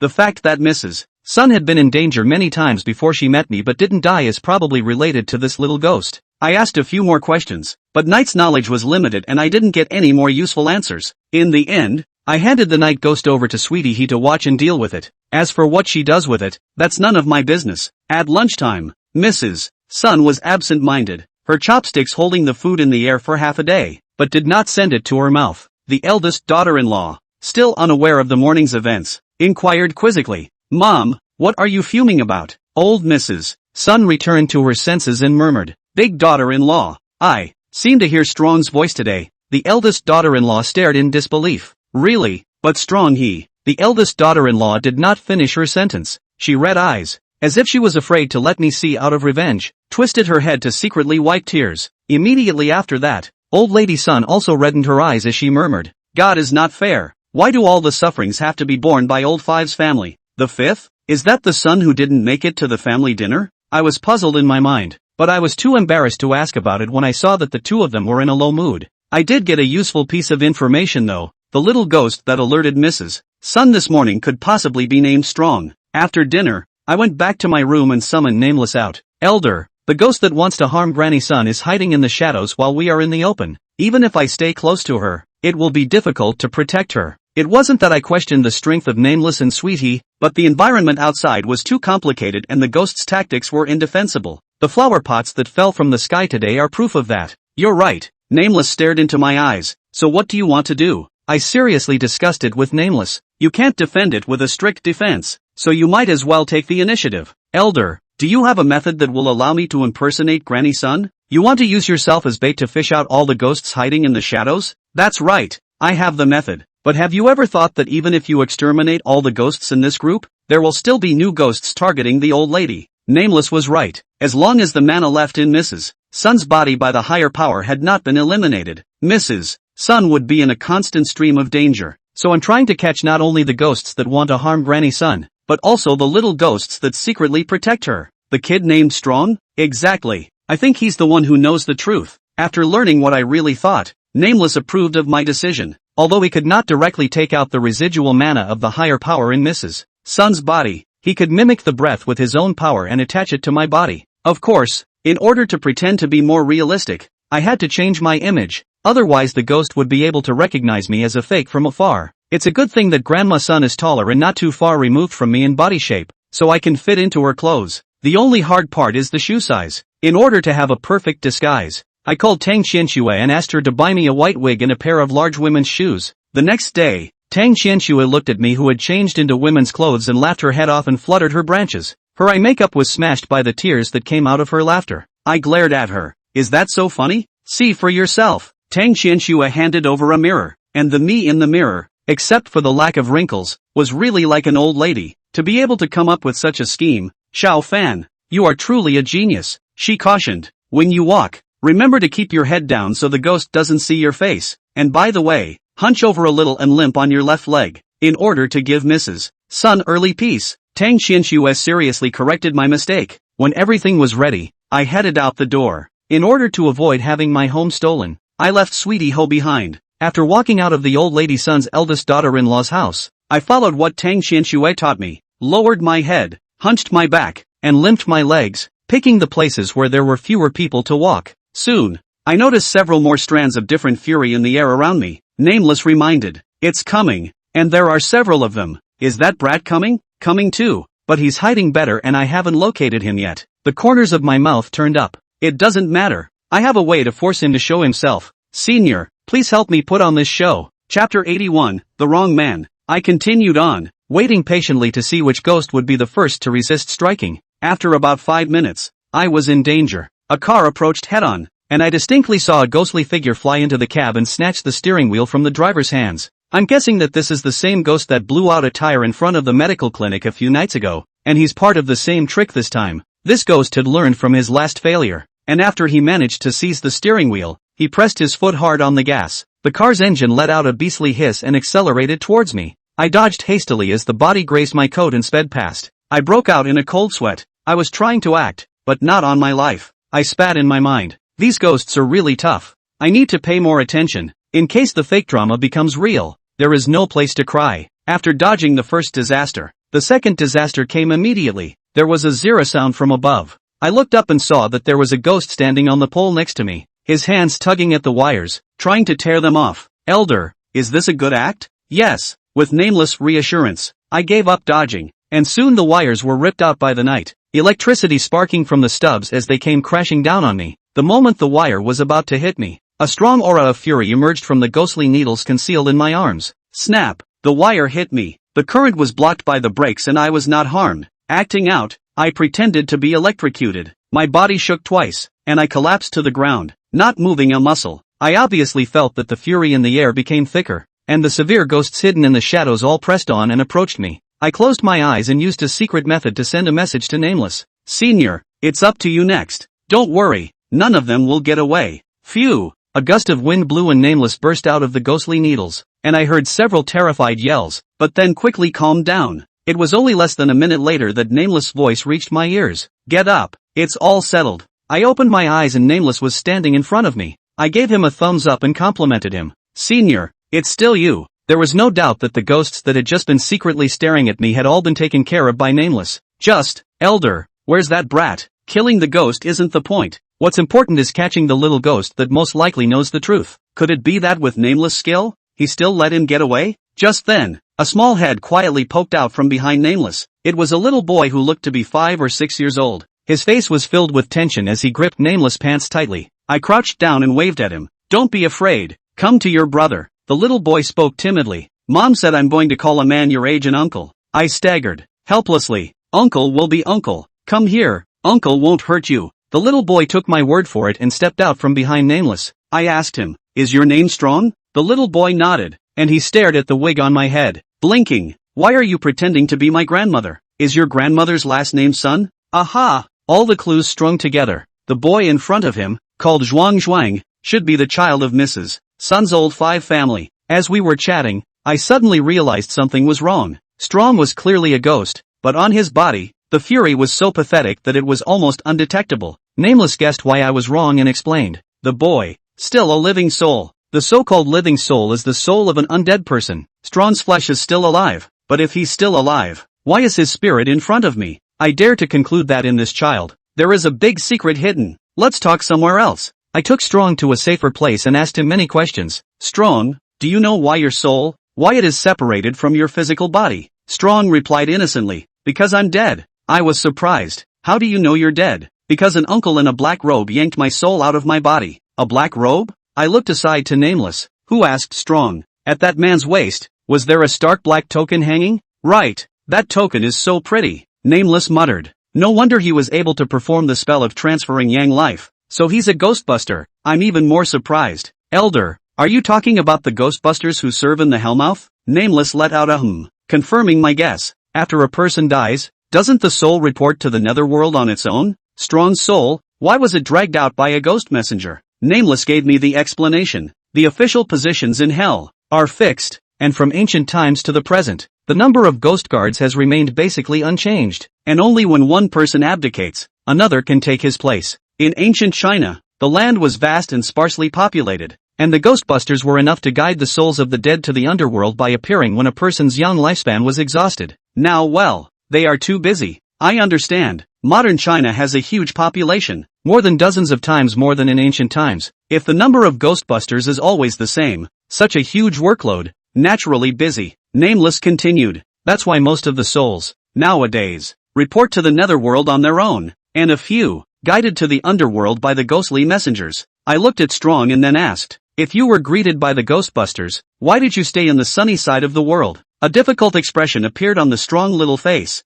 I promised that uncle that I couldn't tell anyone else about this. The Ghostbusters won't let Strong talk? The more I think about it, the more I think this is fishy. My tone turned serious. Zhuang, as you can see, your grandmother is being targeted by many severe ghosts, and the two of us alone cannot protect her. You can only tell me the truth so that I can think of a way to save her. Strong hesitated for a moment, his concern for his grandmother prompting him to tell the truth. Well, then I'll tell you that the reason that uncle didn't take me was because he had the wrong man. Hearing this, Nameless and I froze. Getting the wrong guy? What do you mean? I was seriously ill and lying in the hospital. That uncle originally came to look for the little friend lying in the bed next to mine, but he recognized the wrong person. I was dumbfounded. How could a Ghostbuster make such a low-level mistake? If Strong hadn't told me himself, I really wouldn't have believed it. Nameless, however, said, the boy didn't lie. It was because the Ghostbusters arrested the wrong person that he appeared before us as a living soul. Chapter 82, A Deal with the Ghostbusters.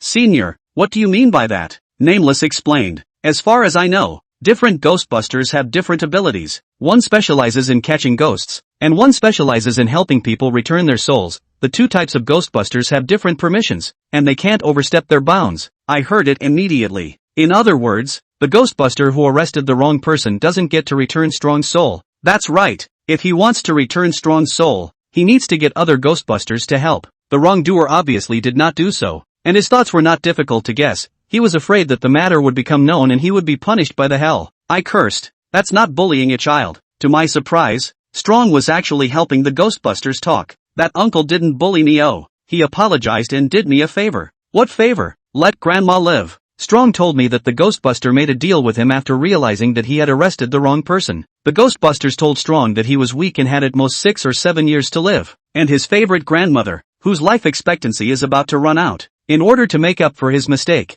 the Ghost Man promises Strong that he will transfer half of his young life to Mrs. Sun. This way, Mrs. Sun can live a few more years. As for the price, Strong's physical body will become a vegetable, and his soul will wander in the young world. That uncle said that Grandma and I would die at the same time in a few years and that we could leave in pairs. He broke into a happy smile. Don't look at Grandma's big-headedness. I know that she's most afraid of being alone, and she won't be lonely if I'm with her. It's still a lie to a child. Did he not tell you that your grandmother would be targeted by a lone spirit when she got your yang life? Brawny nodded. Yes, that uncle didn't say. These days, Grandma invites so many horrible uncles and aunts. They try to do everything they can, trying to kill Grandma. If it wasn't for my resourcefulness, Grandma it can't go on like this. Maybe Zhuang and Mrs. Sun, even the chance to go to reincarnation is gone. Elder, since we have found the root cause of Granny Sun's frequent dangers, do you have a solution? There is. As long as we help Strong return his soul, the spell on the old lady will fail.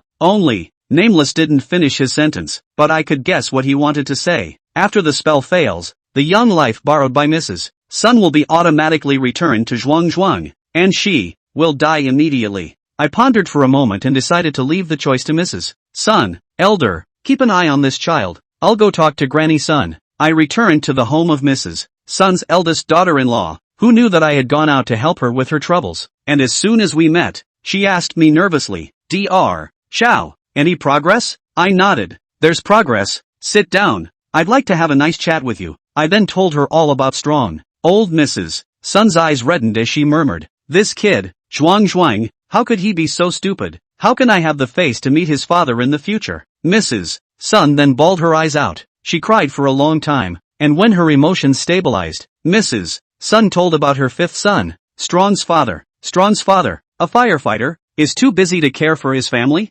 7 years ago, a hot pot restaurant in Zhoucheng caught fire. In order to save people, Zhuang's father rushed in without hesitation, and as a result, there was an explosion in the store. He did not come out alive. After old Five passed away, Mrs. Sun advised her pregnant daughter-in-law to abort the child and find someone else to marry. She was still young and there was no need to hold on for old Five. The fifth daughter-in-law, however, refused, saying that she had been prepared for this when she married old Five. Perhaps due to excessive grief during pregnancy, Strong has been weak and sickly since birth. Half a year ago, Zhuang was caught in a sudden rainfall when he left school and was accidentally drenched. He was admitted to the hospital with a cold and then induced encephalitis. The man was saved but never opened his eyes again. The doctor said there was a strong probability that Strong wouldn't wake up. Speaking of this, elderly Mrs. Sun fiercely slapped her face as she wiped her tears and cried bitterly. Who would have thought that Strong not waking up would be because of me? Mrs. Sun cried her eyes out as she pleaded. Dr.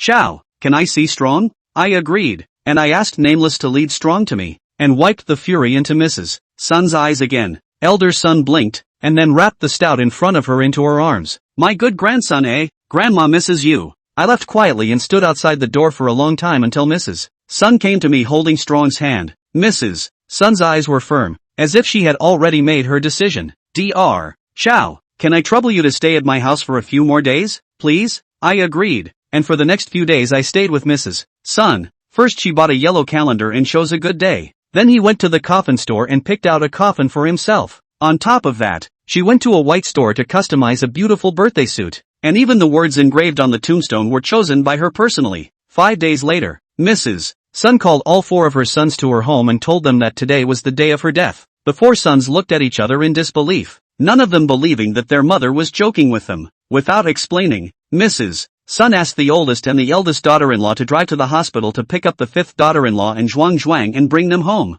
The boss had refused, feeling that Zhuang's condition was not suitable for discharge. But Mrs. Sun was so determined that he had to comply. In the afternoon, the 5th daughter-in-law and Strong returned home. The 5 families gathered together, and no one knew exactly what Mrs. Sun was going to do. A few moments later, Mrs. Sun came out of her bedroom, having coiffed her head, put on makeup, and put on her birthday suit. Seeing the clothes on his mother's back, the oldest got anxious. Mom, what are you so mad about? Shut up. Mrs. Sun drank, and the oldest immediately shut up obediently. She told everyone to sit down and no one was to speak until she finished speaking. Old Mrs. Sun announced with a serious face, today is the day your mom dies, and what I'm about to say is my last words. So listen up. First, after my death, the funeral will be organized in a simple manner. I know that you 4 are now in important positions and have a lot of power in your hands, and there are a lot of people who want to flatter you, though I like to have a good time. The only thing I don't like is a small person who tends to be in power, and whoever brings such a person to my funeral, beware that I will jump out of the coffin and scold him.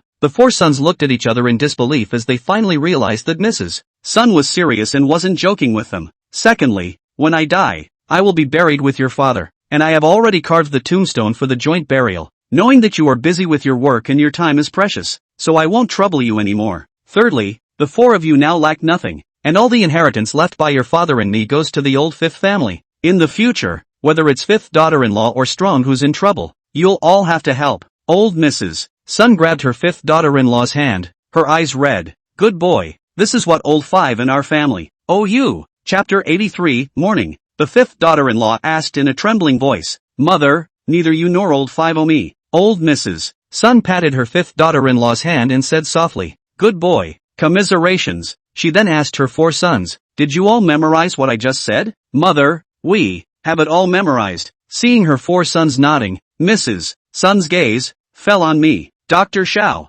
the next thing is to trouble you. I said yes and asked Mrs. Sun to lie down on the couch. I then summoned Nameless. Along with Nameless, there was Strong. Strong looked at his grandmother lying on the couch and his eyes got red all of a sudden. He wailed, I don't want grandma to die. I don't want it. Mrs. Sun waved at Strong. Good grandson, come to grandma. Mrs. Sun's sons and daughters-in-law looked at each other in disbelief, and the 5th daughter-in-law asked, Mother, who are you talking to? Mrs. Sun replied with a smile, it's Strong. He'll wake up soon. Zhuang jumped in front of Mrs. Sun and cried for air. Old Mrs. Sun reached out and touched his head, softly saying, good grandson, grandma is leaving. You have to listen to mommy from now on, okay? When you grow up, you have to be a man of the world like your dad. Strong desperately wiped away his tears. Aha! I'll remember that. Nameless said to me, Xiao Fan, carry Zhuang's physical body over here. I did so immediately. Put it on the old lady. I placed Strong,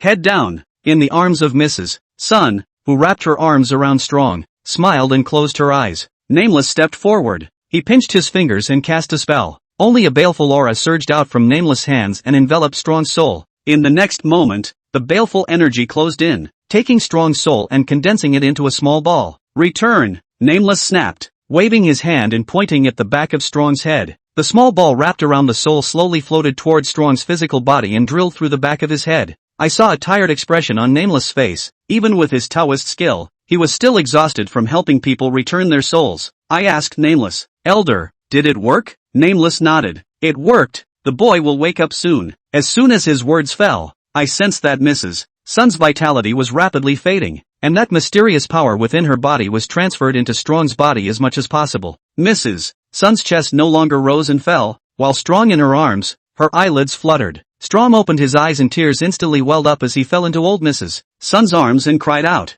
Grandma! I sighed, and old Mrs. Sun went away. I took Nameless back into the ghost needle and left silently, more cries coming from behind me the moment I stepped out the door. The next day, I was invited to attend Mrs. Sun's funeral. In accordance with Mrs. Sun's wishes, her funeral was very simple, with a memorial ceremony and burial on the 2nd day. The people who came to the memorial ceremony, besides me, were all Mrs. Sun's relatives and friends, as well as students from her youth. After the funeral, I was about to leave when a female voice came from behind me. Mr. Xiao, please wait. I turned around and Mrs. Sun's 5th daughter-in-law was walking toward me, holding Strong's hand. After the two walked up to me, the 5th daughter-in-law bowed deeply at me. The child told us all about what happened the other day. Mr. Xiao, thank you for saving Zhuang. I said you're welcome, hesitant to tell the truth about Strong Yang's lack of longevity. Just when I didn't know what to say, Nameless' voice suddenly sounded in my head. Xiao Fan, this kid seems to have some changes. I took a closer look at Strong and was surprised to find that the boy gave me a completely different feeling than yesterday. Yesterday's Zhuang, even if he woke up, his body still shows a kind of sickness, which is the manifestation of a serious illness and not much young life. But now Strong, all sick, is no different from a normal child. Elder, what's going on? It should be that his young life has increased. How does this work? It's probably the old lady's fault. Nameless guessed that after her death, the old lady had found the Ghostbuster who had once arrested the wrong person, and forced the Ghostbuster to find a way to add a few years or even decades to Zhuang's young life by threatening to expose him to the hell. I was dumbfounded by what I heard. Threatening a Ghostbuster, is that even possible? I'm a bit unconvinced, but when I think about it, when Mrs. Sun was young, she was able to turn Tangfeng from a mongrel bully who was feared by everyone, into a vicious character who was a 3rd-grade student. So Mrs. Sun might really be able to do things that ordinary people can't do. Either way, it's always a good thing that Strong is healthy. As we were chatting, Mrs. Sun's oldest son came over. Mr. Xiao, is it convenient to take a step to talk? I said yes and walked with my boss to a quiet place. At the time of Mrs. Sun's burial, I was already aware of her partner's surname, Hua, on the joint tombstone. Uncle Hua, what do you want to see me about? Mr. Xiao, I want to apologize for not trusting you before. I'm sorry. When I first met Boss Hua, he had indicated to me that he didn't believe in gods and ghosts, but only wanted to put my mother's mind at ease before allowing me to stay. Now that Zhuang has told the whole truth, together with all the manifestations of Mrs. Sun's life, The irony is so strong that Boss Hua has to believe it. Uncle Hua doesn't have to apologize. I understand. Boss Hua pulled out a red packet from his pocket and shoved it into my hand. And judging from the feeling coming from his fingers, it was a bank card inside. This is your thanks for helping our mother. The gift is not too heavy. Please don't refuse it. I agreed to help Mrs. Sun because I valued the favor of the Hua family, and I shouldn't have accepted this red packet. But I noticed that Boss Hua seemed to have other things he wanted to say, so I didn't hasten to refuse. Sure enough, Elder Hua revealed the purpose of the private search for me. Can Mr.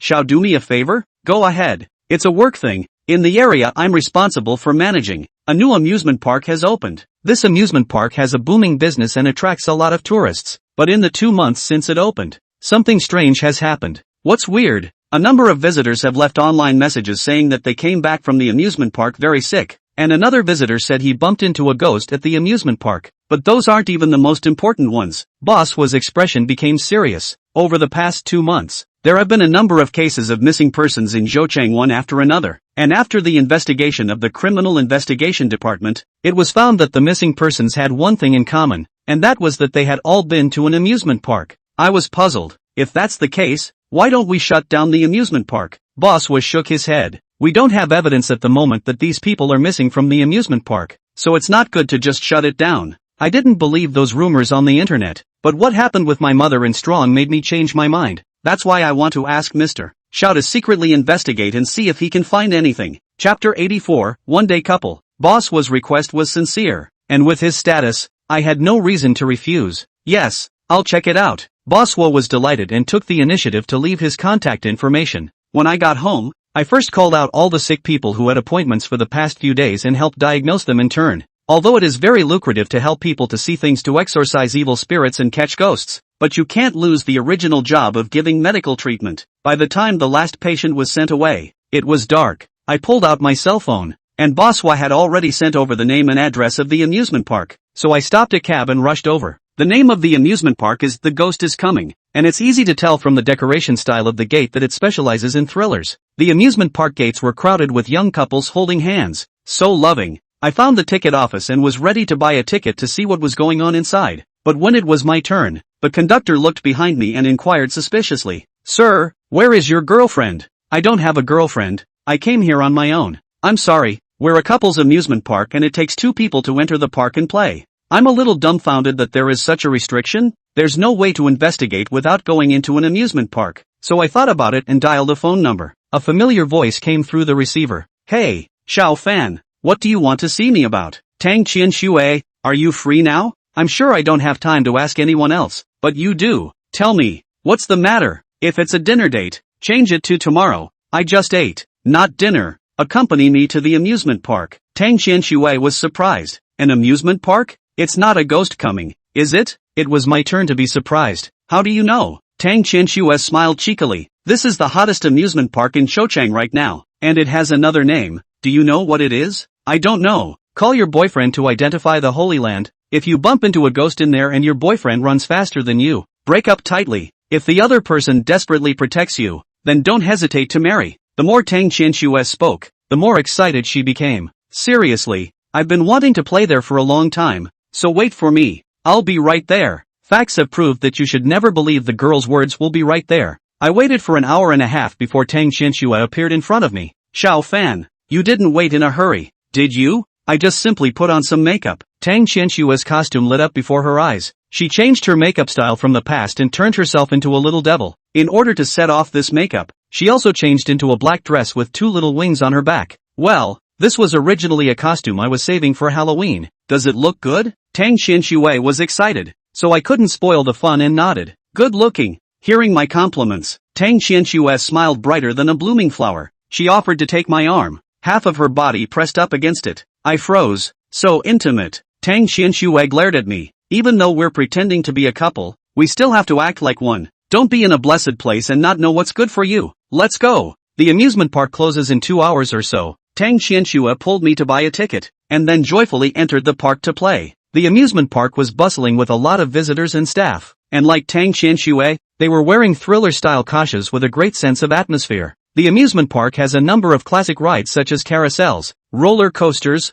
and Ferris wheels. Tang Qianxue and I bought a pass. Each project experience, in addition to the roller coaster, is more exciting. A few other projects, I do not have a great feeling. As I traveled, I looked around carefully and did not notice any oddities, nor did I find any traces of the presence of Bane in the air. Could it be that boss was wrong? By the time we got off the roller coaster, the time had come to 10 p.m. And the amusement park was closing in half an hour. Tang Qianxue looked at the time and hurriedly pulled me to run deeper into the amusement park. I asked her, "Where is this going?" "Haunted house. That's the hottest item in the amusement park. Run fast. If you're late you won't get in." When the two of us ran to the haunted house, the staff has banned tourists to enter. Tang Qianxue rushed to the other side of a pouting. "A mouthful of a little brother, beg you." The staff have made a big red face. The beauty pampering kills and the staff made an exception and let us in. I have to say that the haunted house is famous for a reason. The decoration inside is very frightening features. Not only Chinese horror elements of coffins, red dowry, embroidered shoes, paper zippers, but also Western horror elements of clowns, chainsaw murderers, vampires, werewolves. The staff at the haunted house also worked very hard, trying to do everything they could to scare the visitors into letting out a scream. However, this did not impress Tang Qianxue and I. When we both walked out of the haunted house, we were both somewhat helpless. Tang Qianxue spat. "Since following you and seeing real ghosts, these fake are really child's play." After saying that, Tang Qianxue let out a big yawn. I teased, "Even if it doesn't scare you, it doesn't make you so bored that you want to sleep, does it?" Tang Qianxue rubbed her eyes and murmured, "Strange to say, I suddenly feel so sleepy." Hearing Tang Qianxue's words, I suddenly felt a little tired myself. Is it a lack of spirit because you've seen too many sick people today? Just then, a few more couples walked out of the haunted house. They were obviously frightened, and each one of them patted their chests, looking like they had been robbed of their lives. I frowned as I saw the same exhaustion under their scared eyes. It's normal for one person to be tired, but for everyone to be tired, there's a problem. I immediately used a secret method to transmit the voice of Nameless. "Elder, help me check my body." Nameless fury spilled out of the ghostly needles and burrowed into my body. A moment later, Nameless said to me in a grave tone, "The essence in your body, it's less." I was startled. The essence was missing. Could it have been sucked out by a ghost? I jerked my head back to the haunted house. Could it be that the haunted house, in addition to the staff pretending to be ghosts, also hides real ghosts? Xiao Fan, what's wrong with you? There's something wrong with this haunted house. I immediately summoned Sweet He. "Sugar, go wander around the haunted house and see if there are any evil things hidden inside." Yes, He Sweetness immediately acted. But just as she was about to drill into the haunted house, her body suddenly gave a lurch, followed by being bounced back. She rubbed her ass, surprised. "Brother Xiao, this house has prohibitions that can stop me from entering. The haunted house is really in trouble." Just as I was about to summon Nameless out to discuss a solution, a staff member dressed as a clown popped out. He made a face at Tang Qianxue and I with an exaggerated expression and shouted,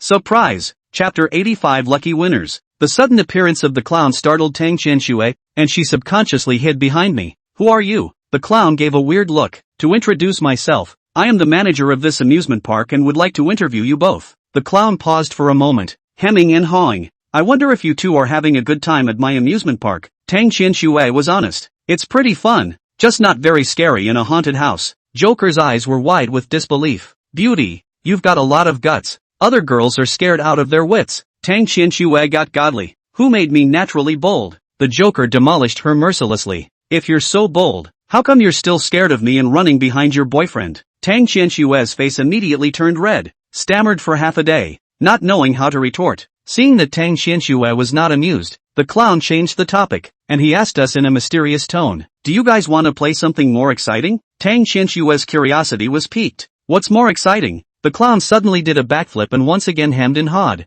"You don't know, beautiful lady, but our amusement park holds a special event every once in a while, and it's not open to the public, so only a very small number of lucky people can get an invitation." Hearing the clown say that, Tang Qianxue immediately became interested. "What project?" The clown bent down and made an inviting gesture. "Beauty, it's called the Thrilling Midnight Show, and now, I solemnly invite you to join me." Then his eyes fell back to mine. "And your boyfriend, of course." Hearing the word boyfriend, Tang Qianxue had a shy expression on her face. She reached out a finger and poked me quietly, whispering a question. "Are we in?" Looking at the clown's grotesque face, I was vaguely disturbed. My intuition told me that the clown's sudden appearance was inextricably linked to the fact that we had just lost our essence in the haunted house. Accepting the clown's invitation to a midnight show at an amusement park may lead to the truth, but it also means that I'll involve Tang Qianxue in danger. I said calmly to the clown. Let's talk it over. The corners of the Joker's mouth looked up. Go ahead, both of you. I'll be right here waiting for you. I pulled Tang Qianxue into the distance, making sure the clown couldn't hear us before stopping.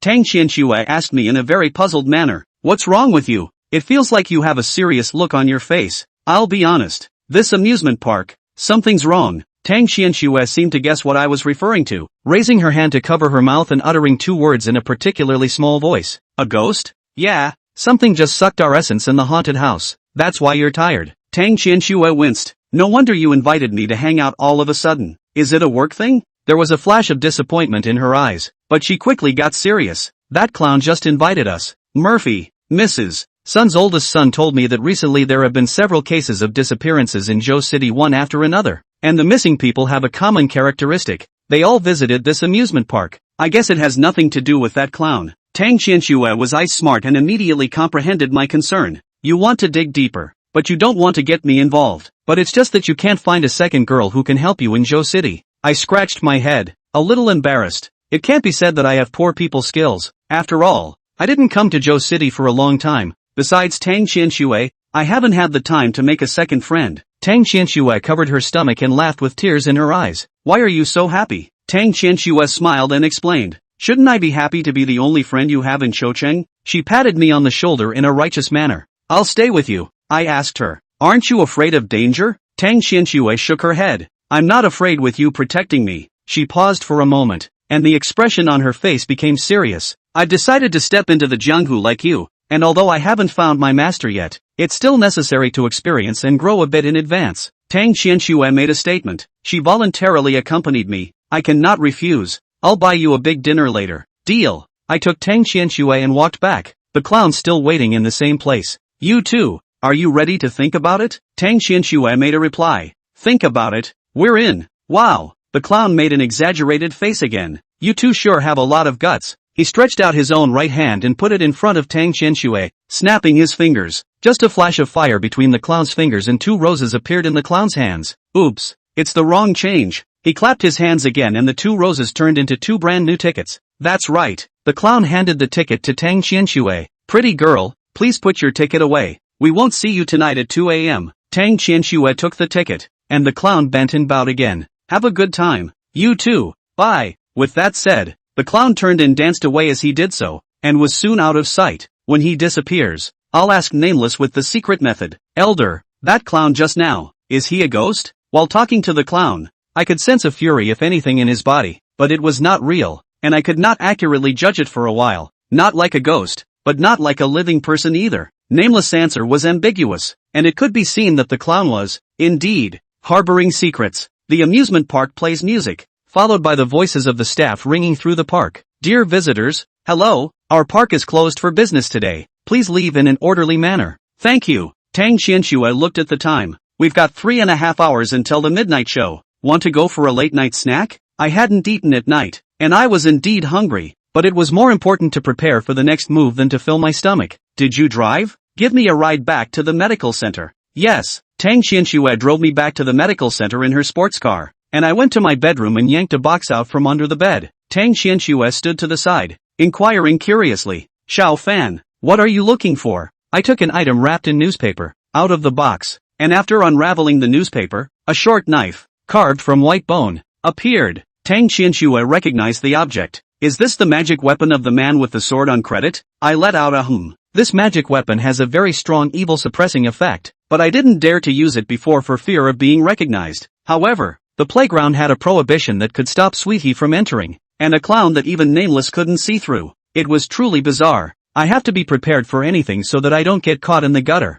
Chapter 86, The Midnight Ground. The bone knife wasn't sharp, so you could just hide it on your body without worrying about hurting yourself. Tang Qianxue cooked some food for me. After eating and drinking, we rested a little bit and rushed to the amusement park again. The second half of the night at the amusement park was a little different than the first. It was pitch black all around, not a single light to be seen. At this time the gate of the amusement park is closed. In front of the door, in addition to me and Tang Qianxue, there are 4 couples, 3 of which are unusually excited, as if they have won the jackpot. The last couple caught my attention. Both were wearing hats and masks, revealing only a pair of eyes, making it difficult to see what they looked like. The boy was particularly lanky looking, standing at 5'9", with arms bulging with muscle, giving a sense of total oppression. The girl, on the other hand, was tall and had an attractive physique, and although I couldn't see what she looked like, my intuition told me that she was definitely good-looking. I stared into the girl's eyes for a while. For some reason her bright eyes struck me as somewhat familiar,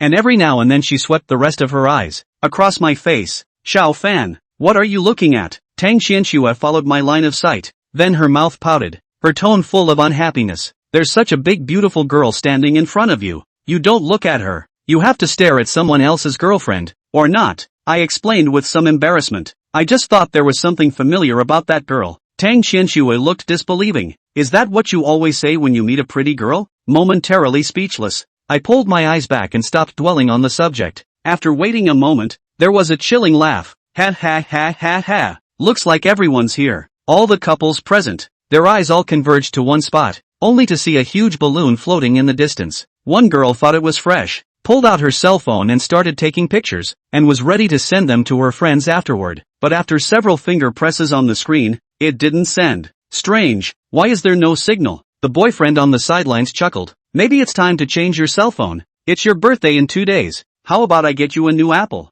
Overjoyed, the girl stood on her tiptoes and barfed into her boyfriend's face. Thank you, hubby. You're so sweet, hubby. Just as the two of them were in love, the balloon had drifted in front of us. Only a loud pop was heard as the balloon exploded and a figure fell from the sky. Hello everyone. We meet again. It's the clown who gave us our admission tickets earlier. The clowns were doing weird moves and it was hilarious. Welcome, everyone, to our amusement park's most mysterious midnight show. The girl who just couldn't post her friend's circle asked excitedly. What kind of rides are there at the midnight grounds anyway? Is it good? The clown monster replied with a grin. The specific program, allow me to sell. When you play, you will know what is called the real excitement. After saying that he made a gesture of invitation. Crunch! With an ear-splitting scuffling sound, the gates of the amusement park opened again. Phew! An evil wind blew through the door, and I sensed a strong fury in the wind. Tang Xianxue also sensed it. She shivered and subconsciously held my hand. Xiao Fan, it seems like there really are ghosts. I whispered soothingly. Don't be afraid. Stay close to me. Aha! Just then, I noticed someone looking at me and turned my head to see that it was the tall girl with the mask. She stared dead at Tang Xianxue holding my hand with complicated eyes. The familiarity grew stronger and stronger, and the more curious I became in my mind. Who was this girl? Could it be someone I know? Just as I was contemplating whether or not to go up and say hello, the clown's voice came into my ears again. Once again, welcome to our exciting midnight show. Lucky ones chosen by fate. Please come on in. Hey hey hey hey. With a big wave of his hand, the Joker conjured up a unicycle, which he jumped on, his feet on the wheels, and led the way ahead. The mystery girl and her boyfriend followed. Tang Xianxue tugged at me. Still watching. Let's go. The two of us entered the amusement park in the last group, and had just stopped when the shrill scuffling sound came from behind us once again. Crunch! Boo! I looked back at the amusement park gates and closed them. Ta! Immediately afterward, the sound of lighting turning on rang out, and 5 beams of white light descended from the sky, shining on 5 different rides near and far. As I scanned around, the 5 rides were a merry-go-round, a roller coaster, a Ferris wheel, a jumper, and a haunted house. A wave of unease grew in me, a feeling of falling into a trap. The couple wearing masks, their eyes were also grave. As for the other 3 couples, they were full of excitement and didn't realize the danger was coming. A man inquired suspiciously, is the lighted one the new program? Isn't this the same stuff you play during the day? The clown's eyes widened, his eyes revealing strangeness, and the man who opened his mouth was startled, subconsciously averting his gaze, not daring to meet the clown's eyes. Whether it's a new program or not, you'll find out soon enough. I'll just remind you that if all 5 programs aren't cleared by dawn, all of you. The clown moved his fingers as he spoke, sweeping them over us. It's all going to stay here. Ha ha ha ha ha ha. He opened his arms and laughed, and then dozens of colorful balloons drilled out of the back of his neck's collar, which rapidly expanded and actually tugged the clown slowly up into the sky. Soon, the clown's figure disappeared into the night, leaving only the sound of eerie laughter. Have fun, lucky ones. The 3 couples who had just been excited looked at each other in disbelief, and one girl got scared as she tugged on her boyfriend's hand and shuddered. Why is it so weird? I don't want to play anymore. Just go. Her boyfriend seemed to be in some shock as well and immediately agreed. The two held hands and made their way to the amusement park gates, but no matter how much they tugged, the gates wouldn't budge. The boys slapped the door hard and shouted, "Open the door! Open the door!" However, the whole amusement park was silent and there was no response. The other couple ran towards the amusement park fence, which wasn't too high and was easy to get over for someone with nimble hands. The boy of the couple, in a single bound, climbed up the wall, and the girl reached down below, waiting for her boyfriend to pull her up. Yet the boy stared out blankly, motionless. "Honey, what are you looking at? Pull me up quickly." The boy shuddered. "You, look outside." The words caught our attention and the others ran to the fence. Through the fence of the enclosure, I peered out, then sucked in a breath of cold air. Just beyond the fence, there is no longer a flat road, but a deep ravine that you can't see to the end. Chapter 87, The Man-Eating Trojan Horse. What is this? Terrified and crying sounds resounded all around. Everyone originally thought that they had won the lottery,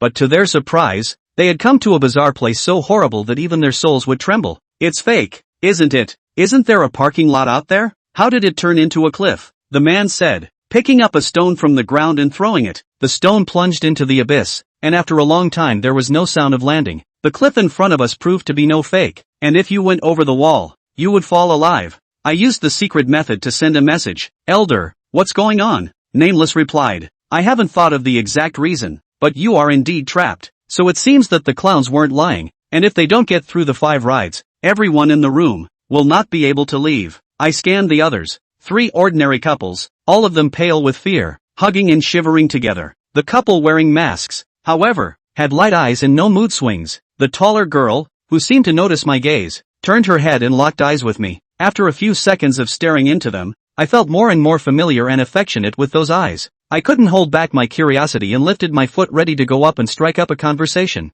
Who knew that the girl's boyfriend opened his mouth before his paws lifted? "Let's go. Let's not waste time." His voice didn't match his stature. It wasn't strong at all. Very neutral. The girl let out a hum and averted her eyes. Walking towards a light, Tang Qianshui asked me, "Xiao Fan, what do we do? To unearth the secrets of the amusement park, you have to go to the program designated by the clown." I took a deep breath. "Follow me." Among the 5 programs, the haunted house was definitely the most difficult. After all, during the daytime, it silently sucked away a part of my essence without even Nameless noticing it. Of the remaining 4, the carousel looks the safest. I took Tang Qianshui and came to the carousel. Upon approaching, I realized that the carousel had changed. During the daytime, these Trojan horses are not very scary, although they do have a thriller element. But at the moment, the wooden horses, all of them had changed their costumes. Some of them were only withered bones, others had some rotten meat hanging from their bones, and there were also eyes with ghostly flames of ghosts dancing in their sockets in a ghostly green color.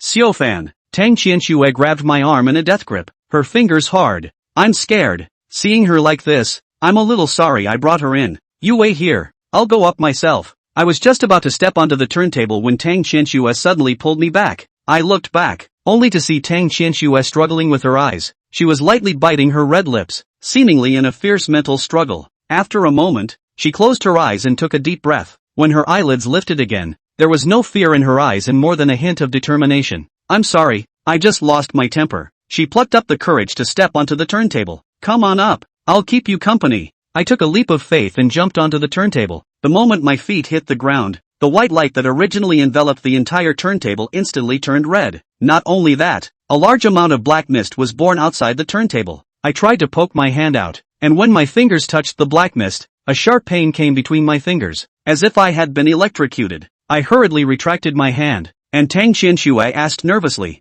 "Xiao Fan, are you alright?" I shook my head and stated a fact that caused Tang Qianshui's heart to panic. "We're trapped." A hint of fear flashed in Tang Qianshui's eyes, but she quickly calmed down and made an analysis. "I'm afraid we can only get out if we pass this level." She scanned the area and chose a less intimidating-looking wooden horse and sat on it. Tang Qianshui's butt had just fallen, and the lamp beads hanging overhead lit up. The light bulb blinks and emits red, green and violet light. When the light beads came on, I realized that they were all in the shape of eyeballs. After flashing 3 times, all the light beads turned at the same time, and the black eyes within the beads were aimed at me, blinking as if they were blinking constantly. Chills ran down my spine as I was stared at by uncountable eyeballs, the light beads flashing faster and faster as if urging me to get on my horse faster. If I waited any longer, I didn't know what more horrible things would happen. I no longer hesitated and jumped onto a wooden horse next to Tang Qianshui. When mounted, the light bead stops flickering and becomes a long bright light. Tang Qianshui hesitated, placing her hands on the horse's back and attempting to dismount. "I'll ride on the same horse as you."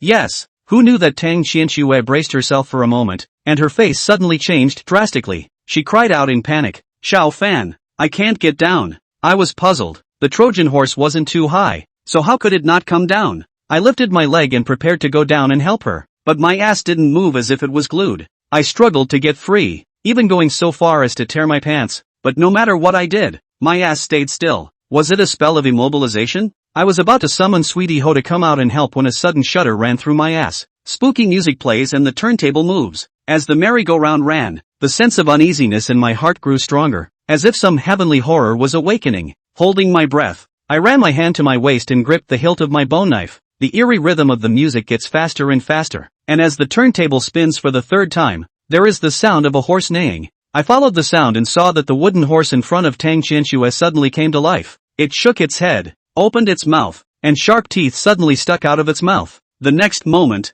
the music stopped, and as if the living Trojan horse had gotten a signal, its neck suddenly lengthened, and it twisted its head violently, and clicked a bite into its own back. Wood chips exploded and hit me in the face? My scalp was numb. If one of me and Tang Qianxue were sitting on this wooden horse, I'm afraid I would have been bitten to death at this moment. After a bite, the wooden horse made a crackling sound, and in the blink of an eye, it fell apart into a pile of wooden strips, with only a crooked-necked head left that rolled twice on the carousel. Then the dial stopped spinning and I felt a lightness in my butt and instantly rolled over and jumped off the horse. Seeing this, Tang Qianxue also hurriedly dismounted. She flung herself into my arms, trembling and full of afterthought. I looked out. The black fog still hadn't dissipated, and the eyeball-like light beads above my head began to flicker once again. My heart sank. All the manifestations had indicated the rules of the game. Every 3 weeks that the carousel spins, a wooden horse commits suicide, and if someone is unfortunate enough to sit on it, they will be killed immediately. As for the pass condition, the odds are that you'll survive until you're down to the last wooden horse. It's a game of death. So it seems that those who are missing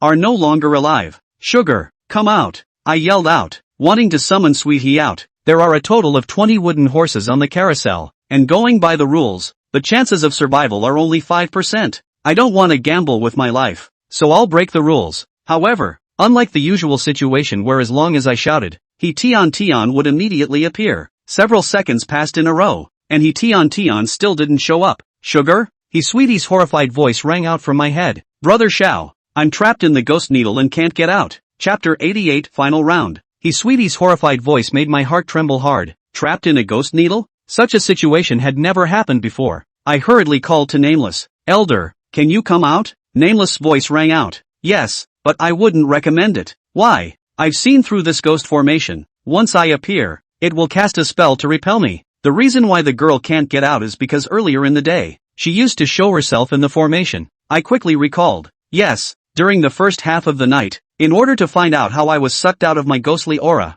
I had ordered Sweetie He to show herself. In other words, Nameless can still help me, but only once, and not for too long. Nameless asked me, consider for yourself if you need my help. I took a deep breath to calm myself down quickly. Since it's a game, there are bound to be rules, and as long as I master the rules, I can still get through even without Nameless help. There's no hurry. First, Senior, you stay in the ghost needle for now, and when I'm in danger, I'll step in to help. Yes, I was communicating with Nameless using a secret method, so Tang Qianxue couldn't hear our conversation and could only see my cloudy face. She asked me nervously, Xiao Fan, what's wrong with you? It's okay. I pretended to be relaxed. Right now, I was Tang Qianxue's backbone. Once I showed panic, she would be even more scared. I looked upward. The eyeball-like light beads were already flashing fast, and the wooden horse on the carousel was making a hissing noise. I guessed that if Tang Qianxue and I didn't get on our horses as soon as possible, there was a possibility that these weird things might take the initiative to attack us. I selected a wooden horse and straddled it directly. Then I extended my hand to Tang Qianxue.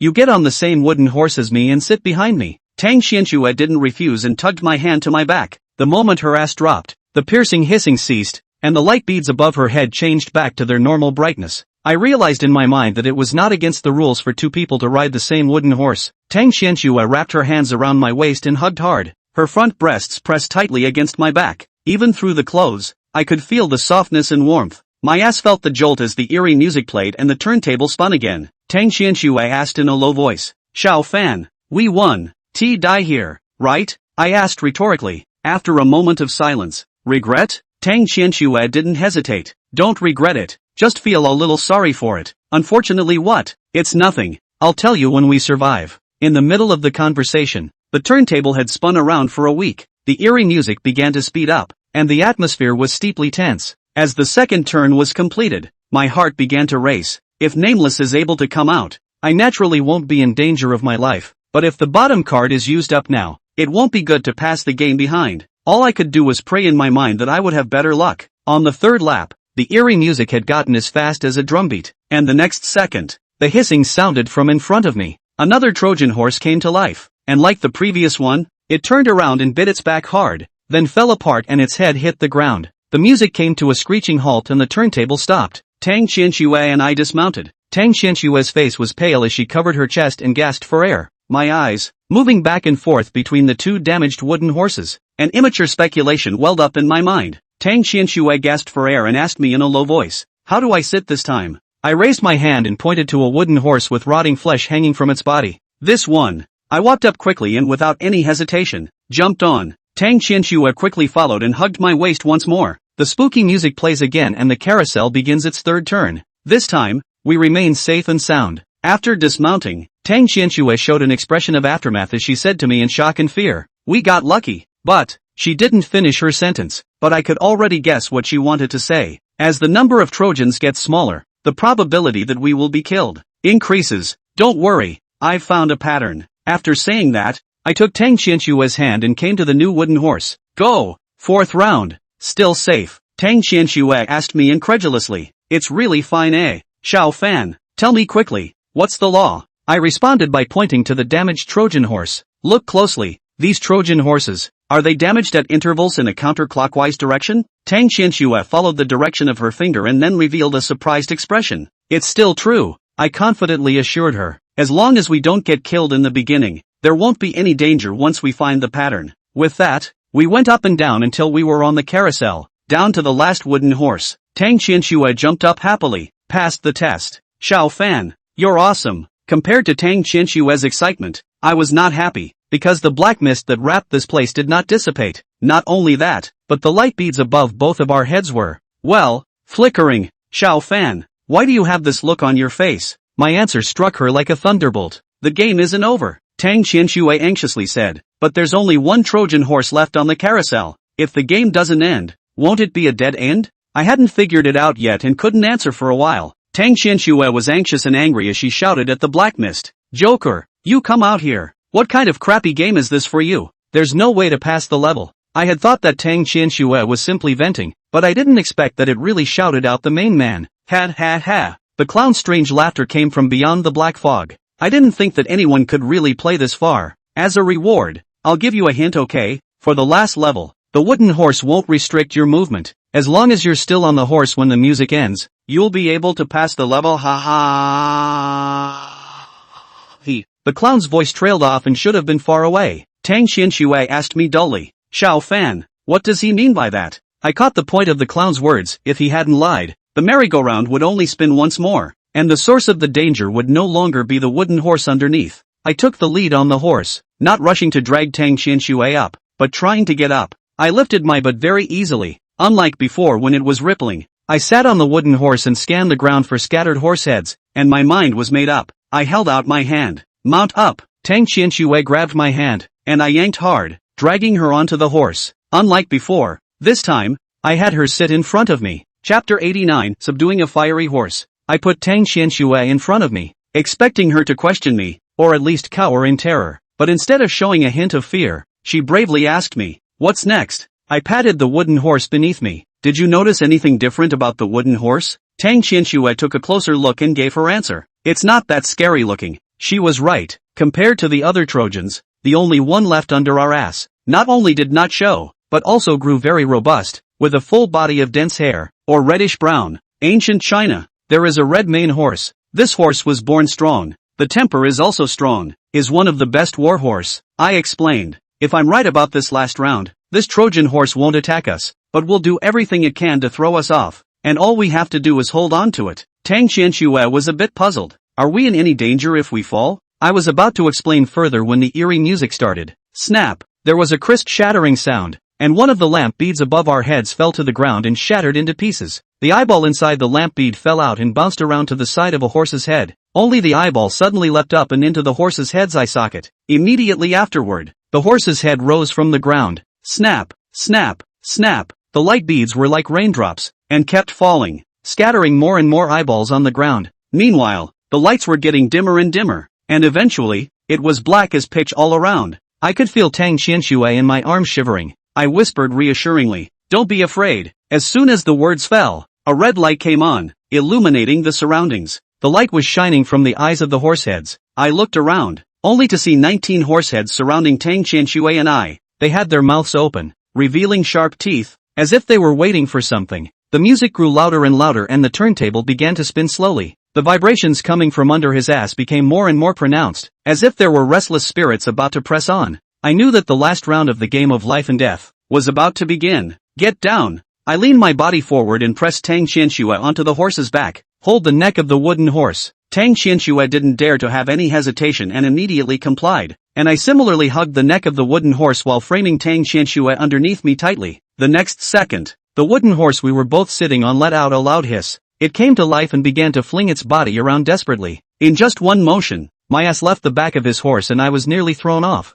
"Hold on tight," I yelled, my legs clamping down on the horse's back as my arms pushed harder. 3 revolutions. As long as we don't get thrown off in the time it takes for the carousel to spin 3 times, we're through. If we fail and fall on the turntable, the horse heads surrounding us will swarm and tear us to pieces. I clenched my teeth and tensed my muscles, exerting all my strength to make sure I stayed on the horse. At the moment I have only one thought, and that is to hang on, and when I see the Joker again, I will beat his brains out. The wooden horse swayed more and more, and several times my legs almost left the horse's back. Tang Qianshui let out a scream, each sound filled with deep fear. 1 lap, 2 laps, 3 laps. Finally, the music stopped, and the Trojan horse stopped. The red light flickering in the eyes of the horseheads surrounding them went out. The black mist that trapped us also gradually dispersed. A few moments later, the starry sky reappeared in my field of vision. I helped Tang Qianshui off the wooden horse, and the two of them lay side by side on the ground, panting heavily. "Past?" I asked Tang Qianshui jokingly. "Did I just look like Shui Pingdui who subdued a fiery horse?" Tang Qianshui turned around and looked me in the eye.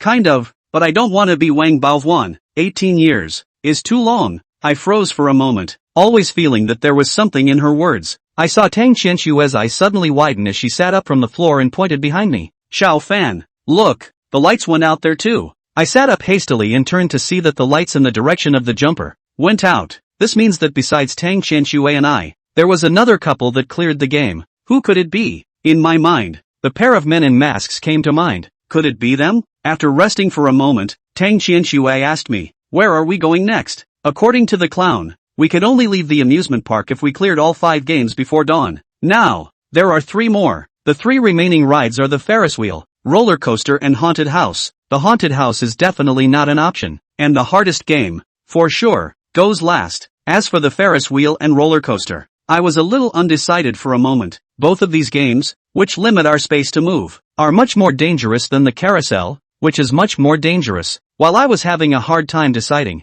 the light that enveloped the Ferris wheel turned from white to red. Some people chose this Ferris wheel. Tang Qianshui and I, on the other hand, had no choice. Go on a roller coaster. When Tang Qianshui and I rushed to the boarding point of the roller coaster, I was shocked to find that a couple was lying on the ground, motionless. I stepped forward quickly, the couple all wide-eyed but without a glint in their eyes. I reached out and poked my finger under both of their noses, and they were no longer breathing. Looking at their faces full of fear, I can't imagine what horrors they went through before they died. "Xiao Fan, are they dead?" I nodded my head vigorously, my heart burning like a blazing fire with hatred for the clown. This asshole is having fun with human lives. I'd love to find the Joker right now, but this is his home turf and I don't have a choice. I arrived at the roller coaster and realized that there were only 2 seats left on the coaster, side by side. On both seats, a bow and 4 arrows were placed. A bow and arrow? For what? Could it be that there are targets in the game that need to be shot with a bow and arrow? Just as I was thinking about it, the roller coaster was started.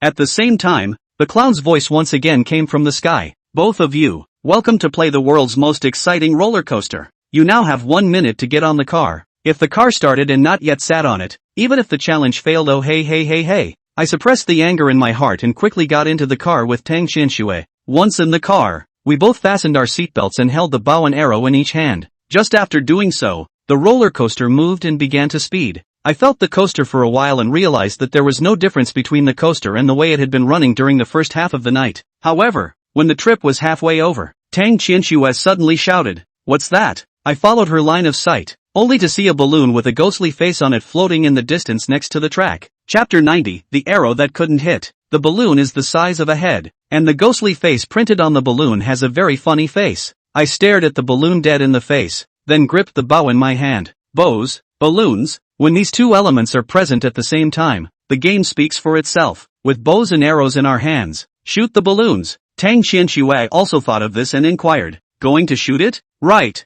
Have you ever shot an arrow before? No. A trace of uneasiness grew in my heart. Like Tang Qianxue, I had never practiced archery. Moreover, it is shooting arrows on a rapidly speeding roller coaster, the difficulty of which is even higher than that of nomads shooting arrows on horseback. We only have 8 arrows between the two of us. Can we make it? Not wanting to be a sitting duck, Tang Qianxue tucked the remaining 3 arrows into her back before knocking the last one on the bowstring. She drew the bowstring full and aimed the tip of the arrow at the balloon that was speeding closer. Just when we were less than 10 meters away from the balloon, the ghostly face on the balloon suddenly came to life. It spat out a long tongue and danced up and down while squeezing its eyebrows, clearly taunting us. I didn't draw my bow, but watched quietly from the sidelines. Presuming from the difficulty of the carousel, this game is certainly not as easy as it seems. 10 meters, 5 meters, 3 meters, 1 meter. The balloon is close at hand. Buzz. The sound of a bowstring contracting and trembling rang out, and Tang Qianxue let go of her hand. Phew! The arrow left the string and rubbed against the air, making a pleasant cracking sound. Don't look at Tang Qianxue is the first time to take the bow to shoot arrows.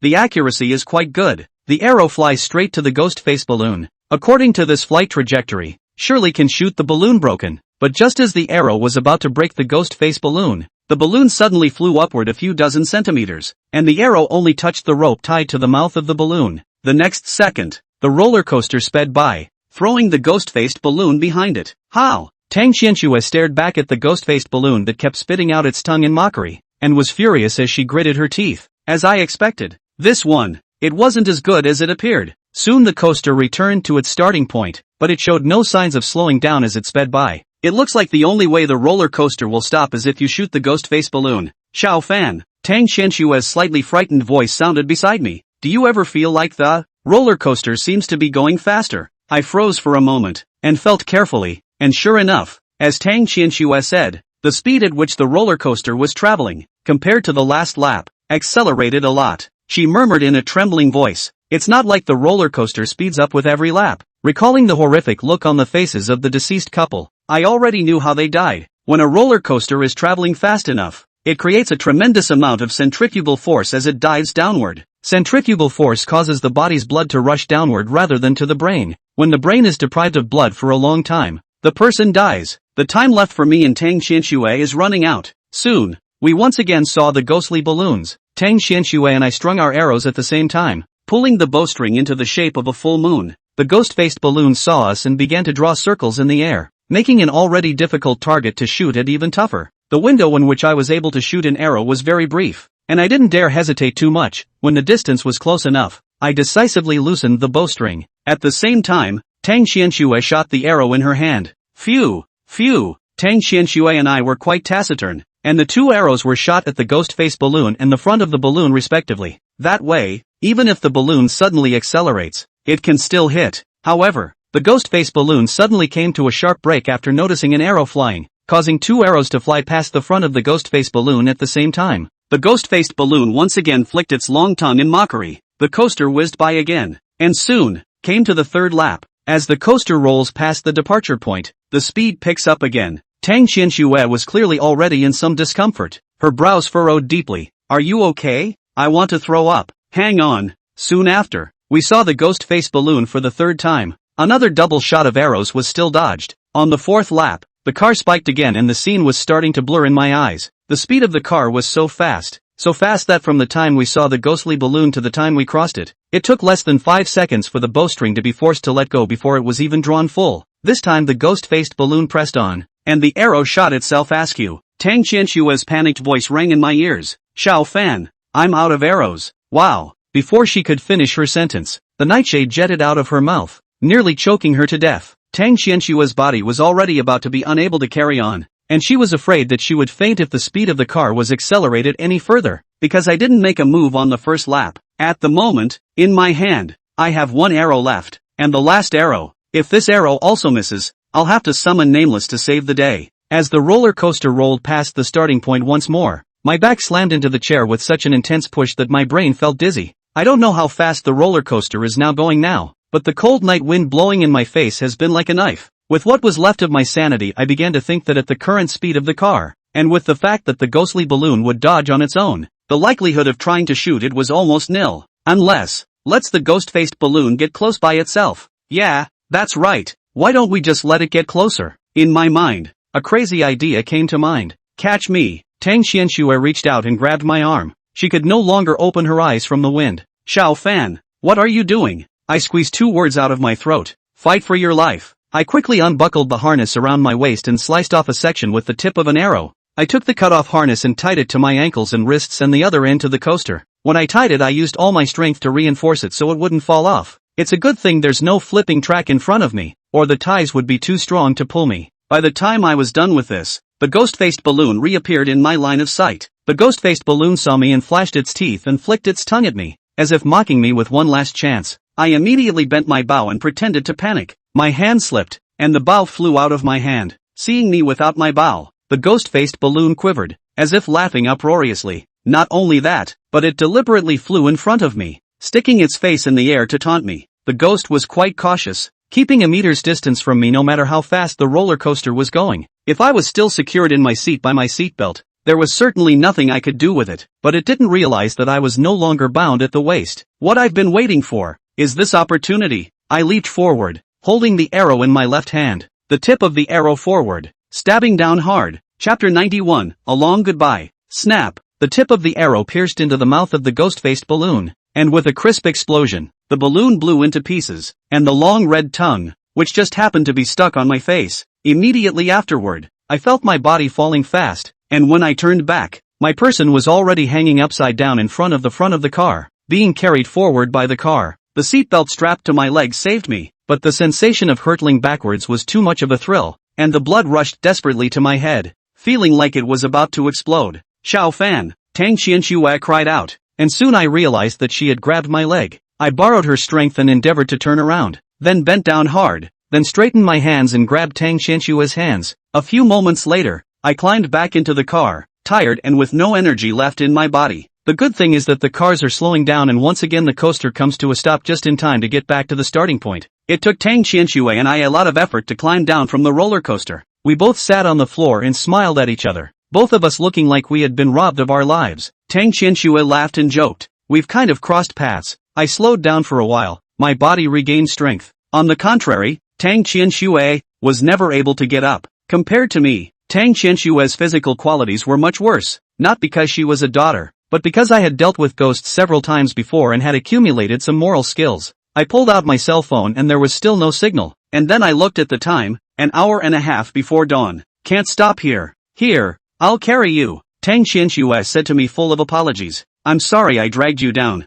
I shook my head. I'm the one who got you involved. I carried Tang Xianxue on my back, and there was no longer any light shrouding the area. Looking further in the direction of the Ferris wheel, just in time to see the red light dissipate, I was amazed. The Ferris wheel was also past? I'm guessing it's the work of the mysterious masked couple, or maybe they're just as much of a shifter as I am. I let out a secret sigh of relief, although I wasn't sure exactly where they came from. At this moment, we were on the same side. Then, I looked in the direction of the haunted house. In the whole amusement park, only the haunted house was still lit up, and it would be the last game and the final battlefield. I rushed to the haunted house with Tang Xianxue on my back, and compared to the first half of the night, the haunted house had changed. The entrance into the haunted house was no longer the ordinary glass door from before, but had turned into a ghostly face with a bloody mouth. To enter a haunted house is to get into the mouth of a ghost. Tang Xianxue opened her mouth weakly. Xiao Fan, put me down. I can hold on. However, really, when I put her down, she got weak in her feet and fell to the floor. Don't push it. Tang Xianxue struggled to get up.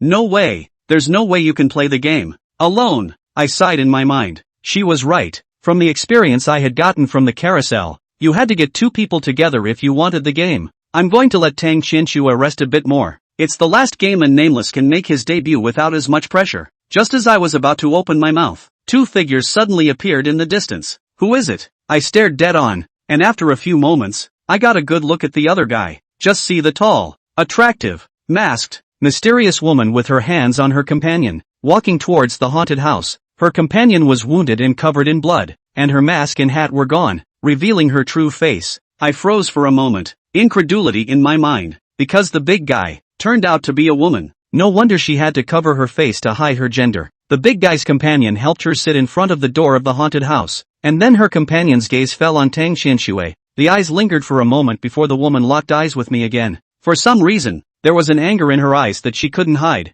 I was more and more certain that I knew the woman in front of me. I couldn't help myself and walked up to her. Before he could say anything, the big guy suddenly spoke up. "See, hi, what are you looking at?" My head exploded when I heard the word see. "It's her, Zhou Cixi, my wife," I asked in a shaky voice. "Sis, is that you?" The woman didn't answer, but a dense moisture floated in her eyes. I slowly raised my hand to her ear and hooked my fingers around the strap of the gag. The woman didn't duck or open her mouth to stop it. With excitement, I removed the mask from her face, and a beautiful face that had haunted me appeared before my eyes. "Sis, it's really you." I took Zhou Cixi into my arms and wrapped my hands around her body with force, fearing that if I blinked, she would disappear again. Zhou Cixi's body in my arms stiffened for a moment, then became loose again as she pressed her head against my chest and wrapped her arms around my waist. Never in my wildest dreams did I think that I would see Zhou Cixi here. The big man's voice rang out again, with complete surprise. "See, hi, who is this?" Zhou Cixi gently pushed me away and introduced herself. "Elder sister, this is my husband, Xiao Fan." When he heard the word husband, the big man showed a look of unknown meaning. "Xiao Fan, this is my senior sister in the 100 Flowers sect." The big man suddenly interrupted Zhou Cixi. "Just call me Big Girl." Big Girl is a very graphic nickname, but I'm sure she didn't want me to know her real name before she opened her mouth to interrupt. Zhou Cixi's eyes crossed over to me and landed on Tang Qianshue's body once again. "Sagittarius, won't you introduce me to this sister?" When she said these words, the words husband and sister, Zhou Cixi bit down extra heavy. I heard a trifle of resentment in her tone, as well as a trifle of jealousy. "Sis, you're mistaken," I rushed to explain. "This is Tang Qianxue, a friend I made in Zhou City. I was commissioned by others to investigate this amusement park, and I can't enter without a female companion." Hearing my explanation, the corners of Zhou Cixi's mouth rose, and the resentment and jealousy in her eyes, like the ice and snow blown by the spring breeze, melted away. She walked over to Tang Qianxue and fell to stretching out her slender jade hand. "Hello, I'm Zhou Cixi, thank you for taking care of Xiao Fan." Tang Qianxue looked at Zhou Cixi's outstretched hand, her eyes mixed. She hesitated for a long time, and finally reached out and shook Zhou Cixi's hand. "Sister is polite, Xiao Fan and I are friends after all." After letting go of her hand, Zhou Cixi offered, "Elder sister is injured, and Ms. Tang seems to be unable to move." "Sagittarius, the last haunted house, let's go in together." I agreed. The games in the amusement park had to be played in pairs, and this was the only way to get through them all. Yes. Chapter 92, Blossoms on the Other Side. Before entering the haunted house, I first briefly treated the wound of Big Girl, although I didn't bring a bandage to stop the bleeding, but a little stabbing with a ghost needle could make her suffer a little less. Dainty said thank you in a deep voice. "I admire this person. She has a long scar on her shoulder. If it were any other girl, she would have fainted from fear, but she didn't even frown or say a word." Stopping the blood to the big girl, I looked at the time again. There was only 1 hour left until dawn. Zhou Cixi and I walked to the door of the haunted house. The huge ghost face, a pair of eyes lit up with ghostly flames, pulsating ceaselessly. Not only that, the ghost face opened its bloody mouth, but also issued a gia frightening laughter, as if calling us to hurry up to drill into its stomach. I exchanged a glance with Zhou Cixi, who was wearing a smile and did not see any fear. I asked her softly, "Aren't you afraid?" "Not afraid," Zhou Cixi replied very dryly. "With you, even if it's to die, I'm not afraid." A wave of warmth washed over me and my nerves were cleared away. "Yeah, what's there to be afraid of when you're with your beloved? Sis, let's go inside." "Aha!" I took the initiative to hold Zhou Cixi's hand and walked forward. Just as I was about to step into the haunted house, Tang Qianshue's call suddenly sounded behind me. "Xiao Fan." I twisted my head, and Tang Qianxue looked like she wanted to say something. Her mouth opened several times before she finally spat out 3 words. "Be careful." "Yes." I turned my head and crossed into the haunted house at the same time as Zhou Cixi. As soon as I entered the haunted house, a black mist came over me, and I was afraid that the mist was poisonous, so I hurriedly held my breath. Luckily, after only a few seconds, the ghostly mist dissipated. Zhou Cixi was still at my side, but when I subconsciously turned around, I noticed something unusual. The gate behind the two of us was gone. In its place, a black wall. I turned and reached out and knocked on the wall. Solid, not a barrier. "Sis, we're trapped." Zhou Cixi's expression was serious. but not flustered. Just like a different person from when I first met her. She seemed to have figured out the game and shouted, "Joker, what are the rules of this game?" The Joker's voice rang out from the ceiling. "It's simple. As long as you guys can find the exit of the haunted house, it's considered a pass." The clown's voice faded and I scanned my surroundings. The environment was somewhat familiar. I quickly recalled and realized that the scene in front of me was exactly the same as when I was swimming with Tang Chinxue in the first half of the night. If I remember correctly, this is a secret room. The door to get out is locked, and the key, hidden in one of the coffins displayed in the room. In the coffin lies a dryad-like ghost, impersonated by a staff member during the first half of the night, and when the player reaches for the key he holds in his hand, he will suddenly sit up from the coffin, frightening the players by screaming at the top of his lungs. "Sis, come with me." I quickly found the coffin from memory. The lid of the coffin was flimsy, and a gust of ghastly wind blew out from the cracks in the lid. At this hour, the playground staff had long since gotten off work. Given my understanding of the game,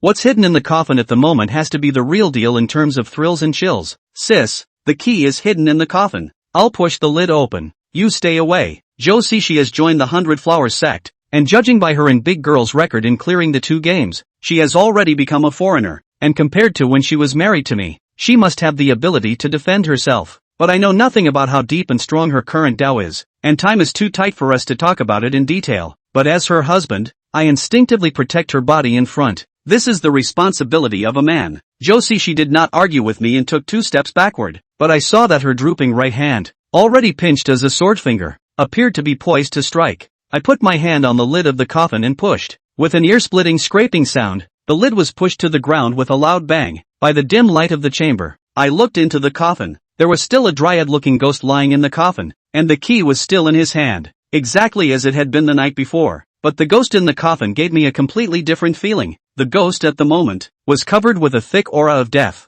and when the lid of the coffin was pushed open, the temperature of the entire chamber dropped several degrees. A slightly absurd thought grew in my mind. Could it be that this dry body in front of us is a real ghost? With that in mind, I decided to make the first move. I took out a ghost needle, pinched the end of the needle tightly with my 3 fingers, and aimed it at the center of the dry corpse's eyebrow. Ghost needle has the effect of breaking the evil and suppressing ghosts. If the dry body in front of me is really a ghost, I will surely make him fly away from his soul when I put a needle down. I raised my hand high in the air and then zipped it down hard, but just as the tip of the needle was about to pierce the dry corpse's brow, a dry arm grabbed my wrist. The dryad's eyes widened violently, and then he threw himself with such force that he sent me flying. The next second, the dryad jumped out of the coffin. He hissed and lunged at me. I couldn't dodge in time and was held down by the dryad. The dryad opened his mouth and exhaled a stench of rotting flesh as he aimed a mouthful of sharp teeth at my neck. I was taken aback and hastily reached out and grabbed him by the neck to stop him from moving further. However, the dry body was extremely strong, and he threw his head from side to side, and was soon to break free of my hand. Just as I was about to call out to Nameless to save the day, a red light suddenly shot in, hitting the dry corpse squarely in the center of its brow. In an instant, the dry body was immobilized as if it had been fixed. I fixed my eyes on what was stuck in the dry corpse's brow, a flower that had not yet bloomed. The flower stems are green and end in several long, thin, red flower bones. Immediately after that, the fury inside the dry body was sucked into the flower. After being moisturized by the baneful chi, the stems of the flowers turned from green to black while the red flower bones blossomed out while extending dozens of red filaments. When this flower is in full bloom, it is as bright red as blood, beautiful and eerie. I recognize this flower. It is called the flower of the other shore. Rumor has it that it grows on both sides of the underworld and the Yellow Springs, and that it is formed by the grief and memories of the dead. I pushed so hard that the dryad rolled off of me and onto the ground, and I quickly got up and looked over at Jo Sishi. At this moment, Jo Sishi's right arm is stretched out straight, and the direction of his finger is exactly where I am. There was no doubt that this other side of the flower was a spell cast by her. This couldn't help but remind me of the granny who took Jo Sishi back then. When she eliminated the red-shirted ghost in Jo Sishi's body, she used a similar tactic, except that the flower the granny summoned with her spell was a peony. I inquired in surprise, "What kind of spell is that, sis?" Jo Sishi explained, "Each of us disciples of the 100 Flowers sect possess our own native flower, and the one I cultivate is the rarest of all, the peppermint flower." Chapter 93, Fighting Together. The flower of the other side? That sounds awesome. I remember my mother-in-law said that Jo Sishi is a purine body, and was born to be a wizard in practicing the 100 Flowers sect's techniques. I haven't seen Jo Sishi for only a few months, but she's a far cry from what I remember. After the explanation was over, Jo Sishi's right hand, which was pinched into a sword finger, gently picked it, only to see that the flower of the other shore, which was inserted on the forehead of the dry corpse, floated up on its own and flew back to Joe Sishi's front. Joe Sishi pinched the stalk of the petiole flower, her eyes changed, and the petiole flower released the absorbed baneful chi and injected it into her body. Soon, the other side of the flower turned back into a flower bone, and even the stem of the flower changed from black to green. I can clearly feel that the aura emanating from Joe Sishi's body has gotten a little stronger. I was shocked inwardly, directly absorbing the power of ghosts to strengthen myself. It was like the star-sucking technique in martial arts novels. This kind of tactic, how to look at it, is like an evil technique. I was uneasy in my heart, and hurriedly used the secret method to transmit sound, asking Nameless, "Senior, there is nothing wrong with Sishi's means, right?" Nameless is very knowledgeable and gave me the answer immediately. "You don't have to worry. For others, absorbing a ghost's baleful energy is like drinking hemlock to quench your thirst and bring about your own demise. But this girl was born with a body of purine. Her constitution is colder than a ghost's bane, and bane is a great tonic for her." Nameless paused and lamented. "Purine's body, hard to come by in 100 years. If it's a human, it's a natural ghost cultivation wizard. If you're a ghost, you'll be a ghost king." Hearing Nameless' explanation, I was relieved and at the same time very envious. "Elder, the mother-in-law who took Sishi away once said that I am a pure yang body that is even rarer than a purine body. Is it also an inhuman?" "That is natural. It's just that you haven't stepped into cultivation yet and can't experience it yet." My heart is full of anticipation, like there is an unopened gift that is waiting for me. "Xiao Fan, what are you thinking?" Joe Sishi asked softly when she realized I was staring. I hemmed and hawed. "Sis, I still like it when you call me Sagittarius." Joe Sishi gently slapped me and pouted. "Nasty." Despite the words, she changed her mind. "Sagittarius, time is running out. Let's continue onward." Yes, thanks to having walked through it the first half of the night, I already had a good idea of how the haunted house was constructed. I took the key from the dryad's hand and unlocked the large door leading to the next chamber. I remember very well that the next chamber was a Western horror element, with heaps of bats flying out as soon as the player opened the door, catching the player off guard. Of course, the bats that flew out in the first half of the night were props, but the second half, "Sis, I'm going to open the door. Watch out for something popping up." Aha! I took a deep breath and pulled hard, opening the door. Wow! A dense flapping of wings sounded as uncountable bats flew out. It's not a prop, it's the real deal. A real bat. Each of these bats had red eyes, which was a bit creepy. "Sagittarius, back off." Joe Sishi put her hand on my shoulder and pulled hard, and by the time I came back to my senses, I was already behind her. Only Joe Sishi once again summoned the flower of the other shore, but instead of throwing the flower, she injected it with baneful chi, causing the flower bones to bloom. She then placed the other side of the flower in front of her mouth and blew gently. Phew! The flowers of the other side swayed in the wind, scattering a lot of pollen that shimmered with red light. When the pollen touches the bat, it immediately bursts into flames. A large area of fire lit up in mid-air, and the blazing fire burned the bats to the point where they screamed miserably and landed on the ground, turning into charcoal. But in the blink of an eye, Joe Sishi solved another crisis. Honestly, I am envious of Joe Sishi's strength, and at the same time there is some inferiority complex inside. The step-forward wife, who I should obviously be showing my manhood to protect, is standing in front of me at the moment, guarding me. Joe Sishi is a woman with a delicate heart. She guessed my thoughts from the change in my expression. She offered to grab my hand in gentle comfort. "Sunga, don't think too much. I'm sure you'll be better than me in the future." My face burned slightly, but I nodded vigorously. "There's not much time left. Let's move on." Next, Joe Sishi and I stepped through chamber after chamber, and in almost every chamber, danger was hidden. Some are ghosts, others are organs. However, in front of Joe Sishi's powerful strength, all these dangers were not worth mentioning. The two of us, in only half an hour, walked to the last chamber of the haunted house. Thanks to the miraculous power of the Peishang flower, Joe Sishi killed all the way over. Not only did he not consume his power, but his own Taoism also grew quite a bit. Standing in the last chamber, Joe Sishi asked me, "Sagittarius, what's in this secret room?" I carefully recalled the experience of the first half of the night and made my reply. I remembered that this chamber was empty, and by walking here, I had cleared it. I looked in the direction I remembered, and what should have been a door to leave the haunted house was now a wall. My heart sank. Could it be that the clown had played a trick and hidden the exit? Just then, the clown's trademark weird laugh reached my ears. The clown came out of the wall in front of us and walked up to us with a clap. Without saying a word, Joe Sishi shot the Pishin flower as if it were a dart. The Joker's stance, however, was far more powerful than she expected, and with a quick wave of his hand, the Joker caught the Pisces between his fingers. He sneered, "Don't be in a hurry. Even if you want to kill me, You have to finish the game first. With that, he let go of his fingers and the pigeon flower fell to the ground, then stretched out his foot and crushed the petals into mud. The clown grinned and opened his mouth. Do you know why I have to have pairs of couples for the game? Because I especially like to see two people who love each other, when they are faced with a choice of two, do a great job. There are people who will fight for the sake of each other, and would rather sacrifice themselves to preserve their other half. And that scene, it's really very touching. But many more, threatened with death,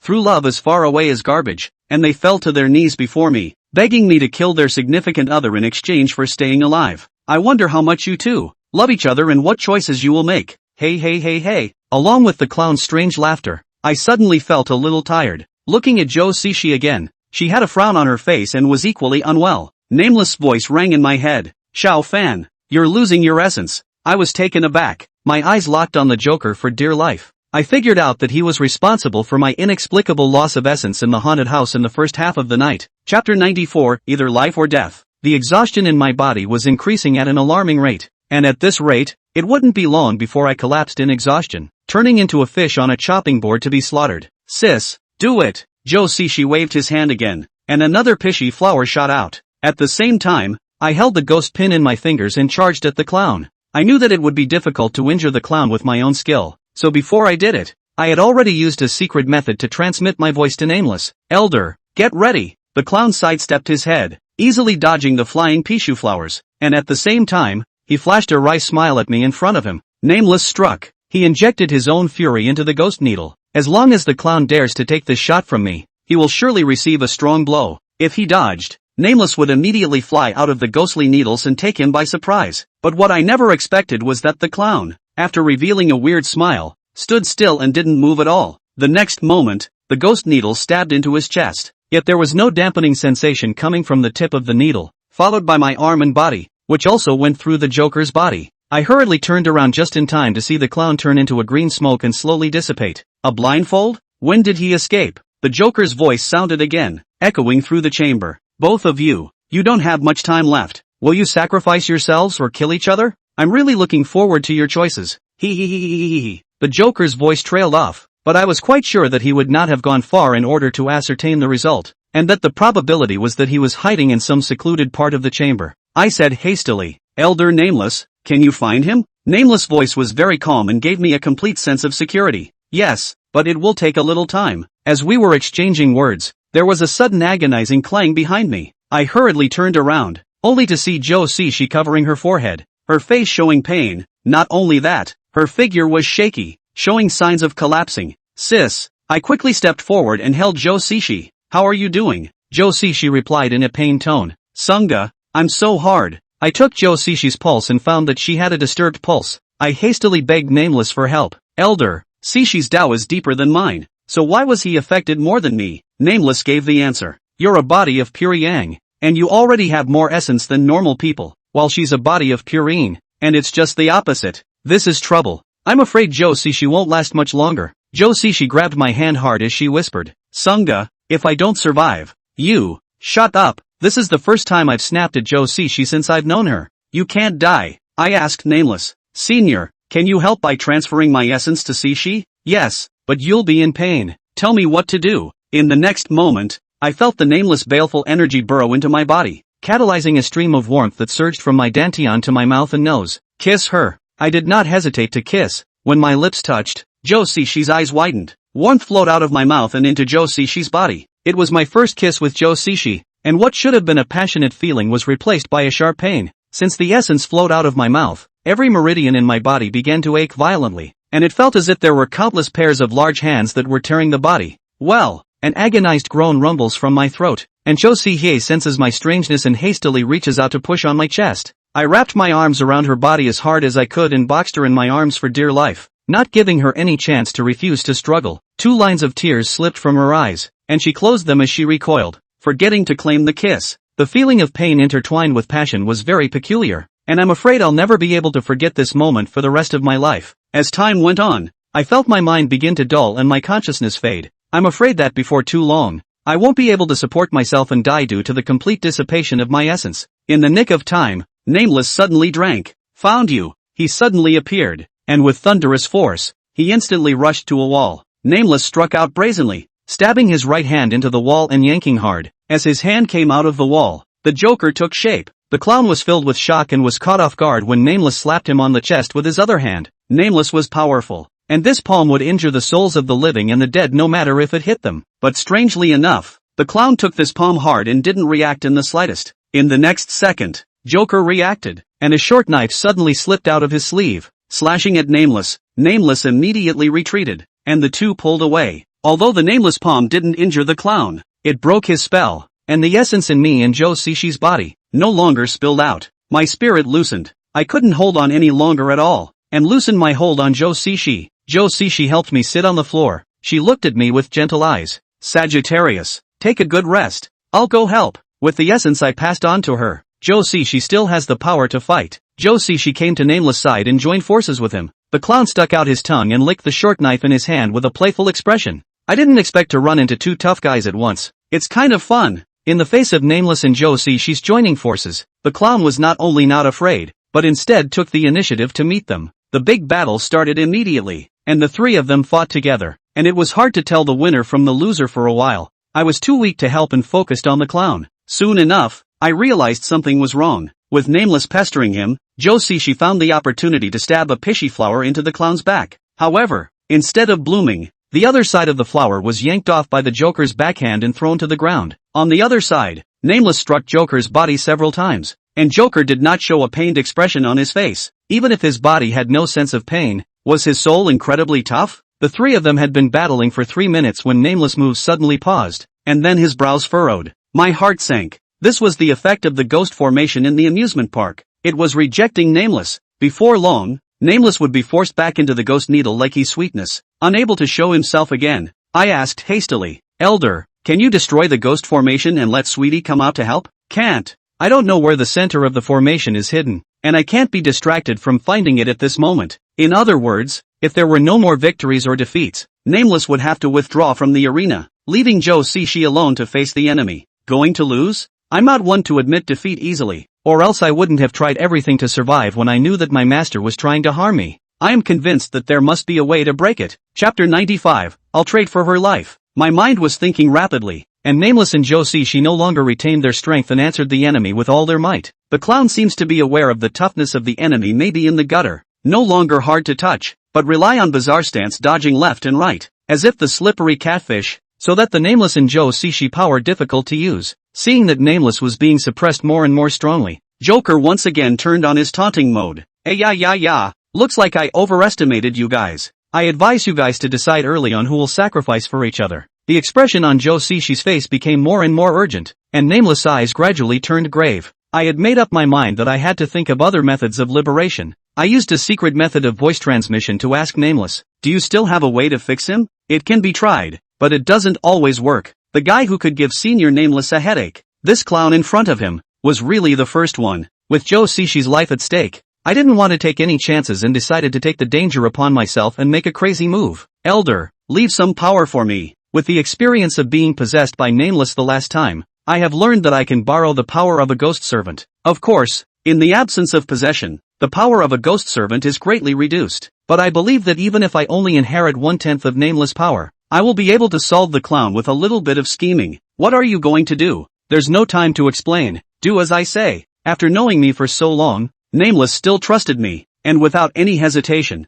he instantly returned to my side after forcing the clown back with a single strike. He reached out and tapped me on the shoulder, and a large amount of fury energy was injected into my body, lending me the remaining power. All of it. In the next moment, the seal of the ghost formation took effect, and Nameless retreated back to the ghost needle. Unable to show himself again, the clown thought Nameless was exhausted and laughed.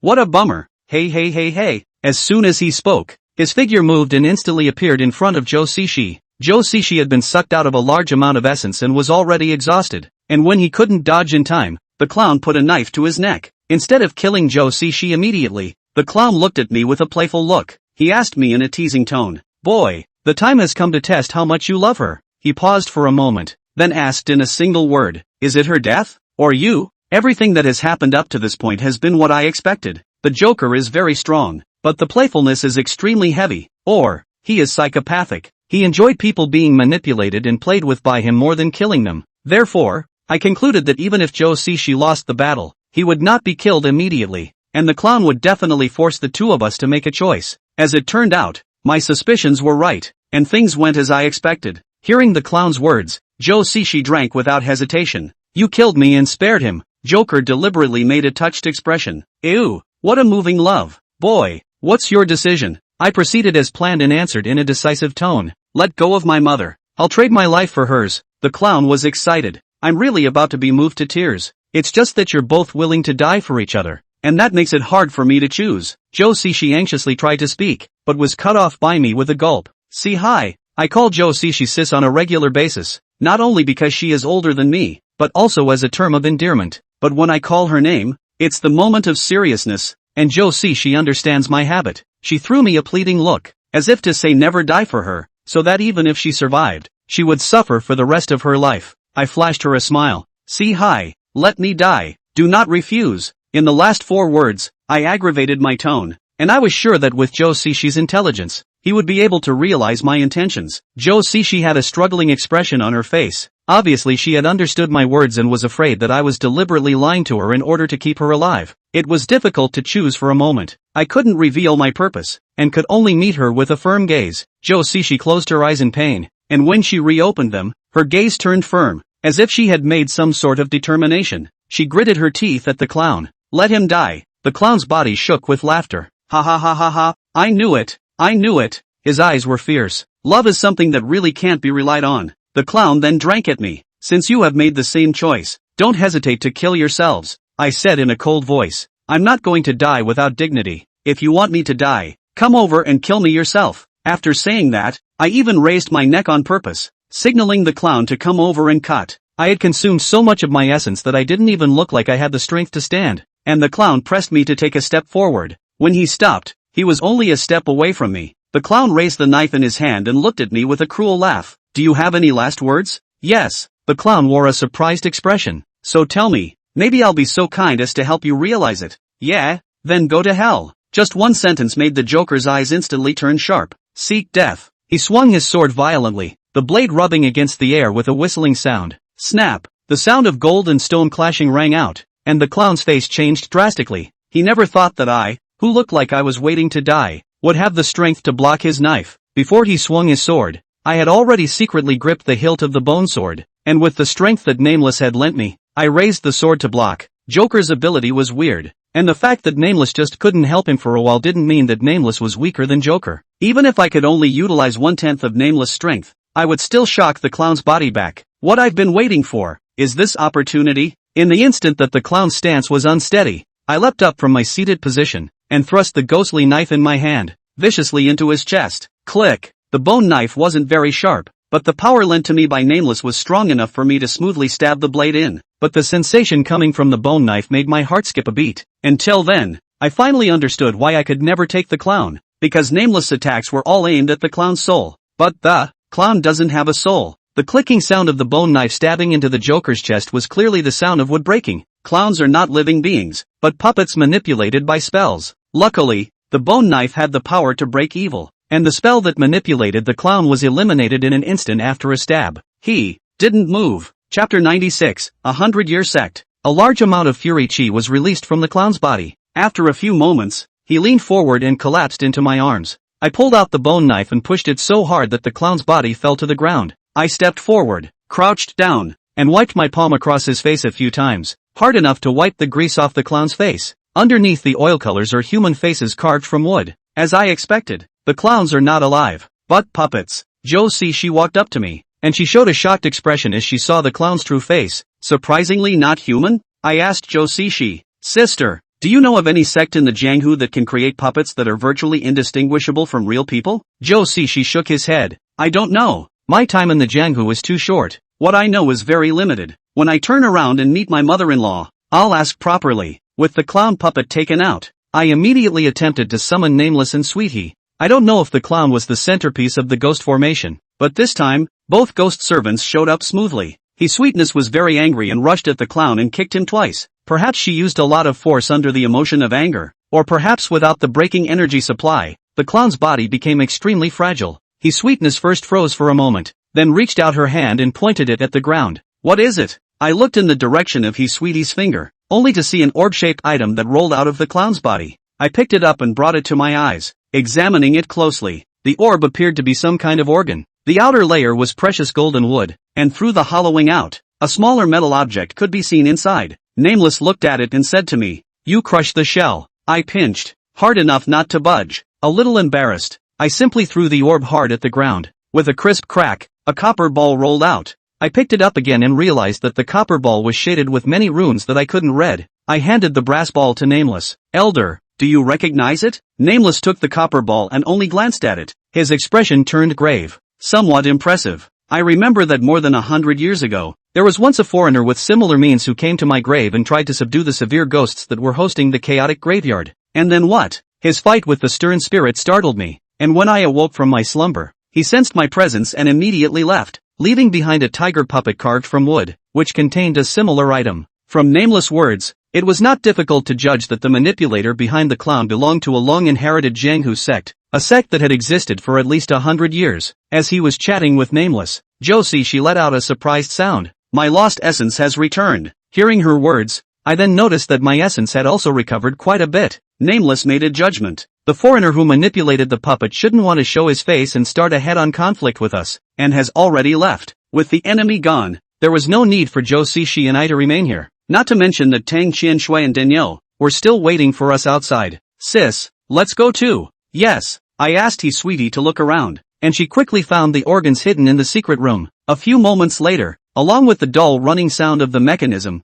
the door leading to the outside of the haunted house slowly opened. Zhou Xixi and I left the haunted house, and when we circled back around from the back door of the haunted house to the front door, Tang Qianshui ran over in surprise. "Xiao Fan, are you alright?" "Don't worry, no injuries." Tang Qianshui seemed to want to say something else, but when she saw the intimate manner in which Zhou Xixi and I were holding each other, her eyes dimmed for a moment, before revealing a smile once again. "I'm glad you're okay." Danielle also walked over. She looked at Zhou Xixi without making a sound. Zhou Xixi said softly, "Senior sister, I've completed the examination." I froze and asked subconsciously, "What test?" Zhou Xixi explained. "Granny told me a few days ago that there was a demonic rebellion here, and she asked me to pick a senior sister of the same generation to come and cut down the demons. It's not only a mission, it's also a test for me." "A test for me? Ahem." Dainty coughed hard to stop Zhou Xixi from continuing. The way she looked at Zhou Xixi changed, as if she was reminding Zhou Xixi that she had said too much. Zhou Xixi gave an apologetic smile, which I returned in understanding. "Let's go back." I invited Zhou Xixi to my medical center. I had so much to say to her after not seeing her for many months. Zhou Xixi opened his mouth. "Elder sister, it's still light." The older girl swept her gaze over me, then nodded softly. "It can't be too long." "Good." The four of us then left the amusement park together. Tang Qianshui drove a sports car with two very small and cramped seats in the back, and with the big girl's lanky size, it was specified that she couldn't squeeze in, so I put her in the passenger seat and I sat in the back with Zhou Xixi. Car in the process of traveling, Zhou Xixi quietly held my hand. Her hand is still so warm, so that I originally because of the clown fight restless heart, gradually calmed down. Back at the medical center, the three of us got out of the car. I poked my head into the car and inquired, "Won't you come in and sit down?" Tang Qianshui shook her head slightly. "I should get back. Dad will be worried about me." At that, she suddenly fell silent and looked at me with mixed feelings. A moment later, she waved at me. "Go away." Yes, I had just taken my head back, when Tang Qianshui pressed the gas pedal to the floor, and the sports car let out a beastly roar, as if with deep resentment, and instantly catapulted away. I froze as the headlights disappeared around the corner, and when I turned back to look at Zhou Xixi, I realized she was looking at me with a smile on her face. "Sagittarius, I can't tell you're quite charming. Little cute." I could also hear something in her words, and I was about to say something when she offered to take my hand. "Show me around our new home." The word "we" warmed my heart, and I knew that Zhou Xixi was trying to make me realize that she had me in her heart. I took Zhou Xixi into the medical center, first helping the big girl further treat her injuries, and then giving Zhou Xixi a good tour. Once we were all seated, Siobhan Chow and I chatted about what had happened earlier. Zhou Xixi apologized to me. "Sunga, it's not that I didn't wait for you that night, it was my mother-in-law who forcefully took me away." "I am sorry," she said, her eyes reddening, tears welling up in her eyes. I reached out and gently wiped her tears. "Sis, there's no need to apologize or blame your mother-in-law. The life and death duel with my master Not to mention my mother-in-law's lack of optimism for me. I'm not even sure if I'll have it tomorrow before the last moment. The letter Josie she left earlier had already indicated her feelings and helplessness, so I don't blame her. Seeing that I wasn't angry, Josie she asked me gently, Sagittarius, tell us what happened that night after I left. Chapter 97, Fae Ranks. Josie she wanted to hear my story, so I told it to her. I told the details of the day of the duel with my master. Josie she listened with trepidation, his eyes changing again and again. When she heard about my victory over master, she let out a long sigh of relief. When she finished listening to the last words left by her master, Josie she sighed. Your master he really should have told you earlier. I asked in surprise. Why? Josie she looked me in the eye. Because I know that you are a gentle person, and if your master had stated the truth earlier, with your character, you certainly wouldn't have sat back and watched. I was silent. It was a matter of life and death, and I didn't know what decision I would make. I changed the subject. Sister, what do you know about the ghost sect? Master has nurtured me, and if I can, I'd like to help him fulfill his last wish. I only know one name about the master's maiden. Where can I find her in such a big country as China? However, compared to Nameless, there was at least one more clue to finding Shifu, and that was the ghost sect. Shinyang approached Master in order to get Master's help in finding the ghost sect's secret book, the 13 Needles of the Ghost Sect, and the second half of the secret book, which she had taken, must be hiding a heavenly secret. Josie she shook her head as she turned her head to look at the big girl sitting not far away and inquired, Elder sister, did you know? The big girl skimmed her head. I've heard some. She locked eyes with me and asked rhetorically, do you know Ghostbusters? Of course. Ghost Valley Z. This name is really too loud. His original name is Wang Dang. Spring and Autumn and Warring States period of Chu people. The Warring States period legend. The famous strategist. The originator of the Zonghenging family. The Art of War collection of masters, the plurals of the 100 schools of Zonghong and the founder of the School of the Plurals and the Horizontal. Just by hearing such a long name it was easy to realize how powerful he was. The big girl continued. Gigu Zi was one of the earliest foreigners in China, and what he learned in his life was extremely heterogeneous, but each of them can be called the pioneer of foreign arts in later generations. The school created by Ghost Valley Z is collectively known as the Ghost Valley School, and his later disciples subdivided it, branching out the Ghost Valley School and setting up a number of subsections, of which the Ghost Gate sect is one. As far as I know, the Ghost sect specializes in healing arts, and many legendary healers have come out of the sect. It's just a pity that the Ghost sect suddenly disappeared hundreds of years ago, and there have been very few rumors in the rivers and lakes since then. Speaking of this, Dainty suddenly said, so, you got the inheritance of the Ghost sect? I was momentarily speechless, not knowing how to respond. Zhou Sihai opened his mouth. Elder sister, what I talked about with my husband today, please, keep it a secret. The older girl gave a soft and turned her head away again, as if she hadn't heard anything. Josie she whispered to me, Sagittarius, don't worry, senior sister is extremely kind to me and won't do anything to jeopardize us. I trusted Josie's ability to recognize people and did not say anything more. Sis, I'm done talking about me, tell me about you. Josie she quietly glanced at the big girl with the rest of her eyes and lowered her voice even more. The 100 Flowers sect has rules about not revealing too much to the public, so I'll pick up some of what I can and tell you. Josie she told me that on the night of my duel with my master, my mother-in-law had promised to stay in the village and wait for the outcome. However, a message suddenly came from the 100 Flowers sect that something important had happened in the sect, and Granny was told to rush back immediately. The situation was so urgent that even though her mother-in-law loved Josie she didn't accede to her plea to stay and forcefully took her away. A few days later, the two arrived at the 100 Flowers sect. As for where the 100 Flowers sect was, Josie she didn't say. It should be a sect secret. After rushing to the clan, the patriarch personally accepted me as a disciple and passed on the clan's secret methods. I practiced for a while and managed to cultivate my own natal flower, advancing to a first-ranked xenophile. Not long ago, my mother-in-law asked me to choose someone to partner me and rush to Zhou City to kill the demons, adding that this was a test for me. You know all about the latter. As Si Hai Chao finished her story, I was intrigued by a word in her words. Sister, did you just say first-ranked Fae? Is it hard to believe that there are different levels of Fae? Of course, didn't the one who accompanied you, your predecessor, tell you about it? I shook my head. Nameless really hadn't told me that.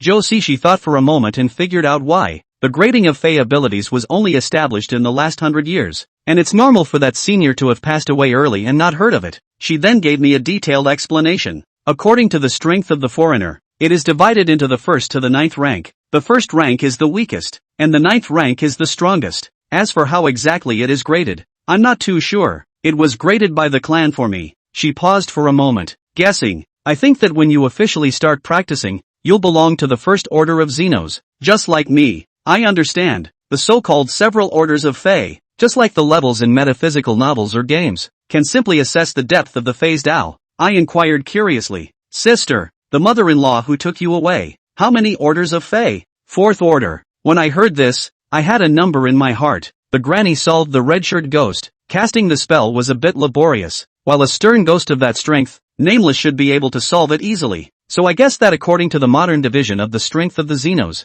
Nameless probably had the Taoism of a fifth-order Xenos. Joe Sishi and I then talked a lot more. Suddenly, Joe Sishi threw out a topic. Sagittarius. You and that Miss Tang, how did you meet? I didn't hide it, and told the story of how I was mistakenly recognized by Tang Qianxue as a quack doctor and kidnapped to the Tang family, and how I fought against the man with the credit knife to help the Tang family survive the calamity. Joe Sishi exclaimed. No wonder you were able to finish off that puppet clown with a single slash. So you're using a magic weapon that's been passed down from generation to generation by the people who use knives on credit. I said helplessly. It's something I don't dare to show easily, for fear that other people with credit knives will find it and come after me. Nameless Senior told me to seek out an able craftsman to transform it into other styles of magic weapons. But unfortunately, I can't find such an able person at the moment. I was puzzled when Si Hai Chao covered her mouth and laughed. Sis, what are you laughing at? I'm laughing at you. I've been looking for something, and I've gotten it without any trouble. She turned suddenly and said to the big girl in a sappy tone. Sister, can you help?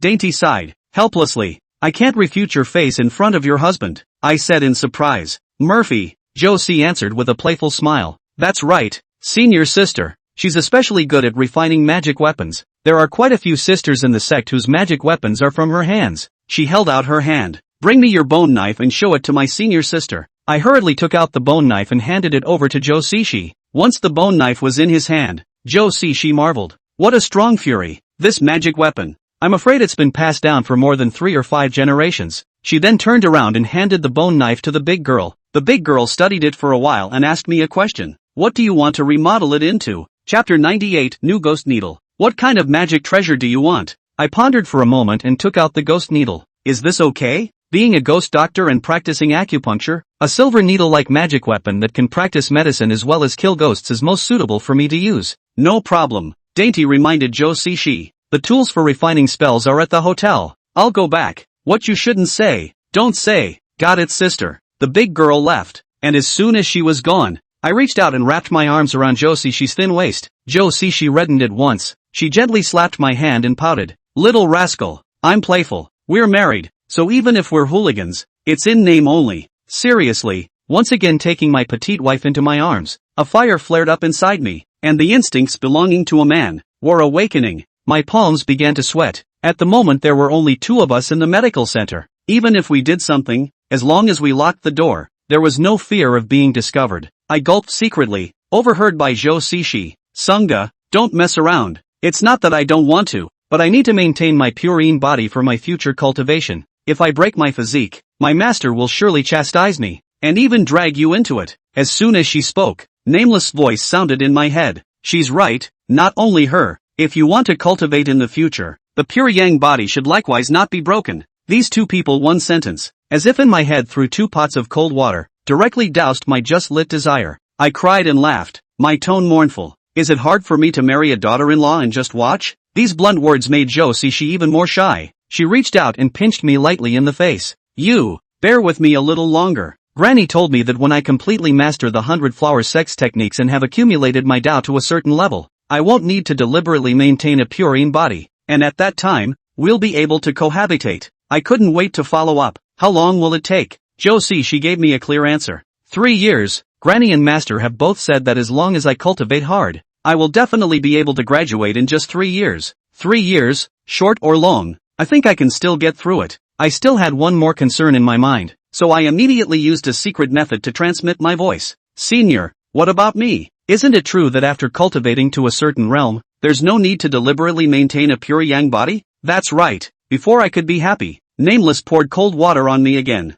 Provided you can cultivate to that realm. I hurriedly pursued the question. To what realm? Nameless thought for a moment and gave his answer. I'm not sure about the realm this girl just mentioned, but it should be enough if you can beat me. I'm dumbfounded. Beat Nameless? What a joke. Nameless hit me with a stick and fed me a sweet date. There's no need to be presumptuous. When you formally cultivate, you'll know the benefits of the pure yang body. As long as you persistently cultivate, surpassing me is only a matter of time. The nameless encouragement gave me confidence. Yes, Josie, she is improving so fast. I can't be left behind by her. While it's nice to eat soft food, it's still important to have dignity as a man. I made a promise to see Hai Chow. Sis, next time we meet, I promise you'll see a different me. Aha! I believe in Sunga. Seeing that I was still holding her waist, Josie, she suddenly brought her face to mine. We can't share a room, but at least we can give you a little reward. My heart beats much faster as I look at the beautiful face near me. Murphy. However, I waited for a while. Josie, she did not make any further moves, which made my heart feel like a cat scratching a dog. Itching.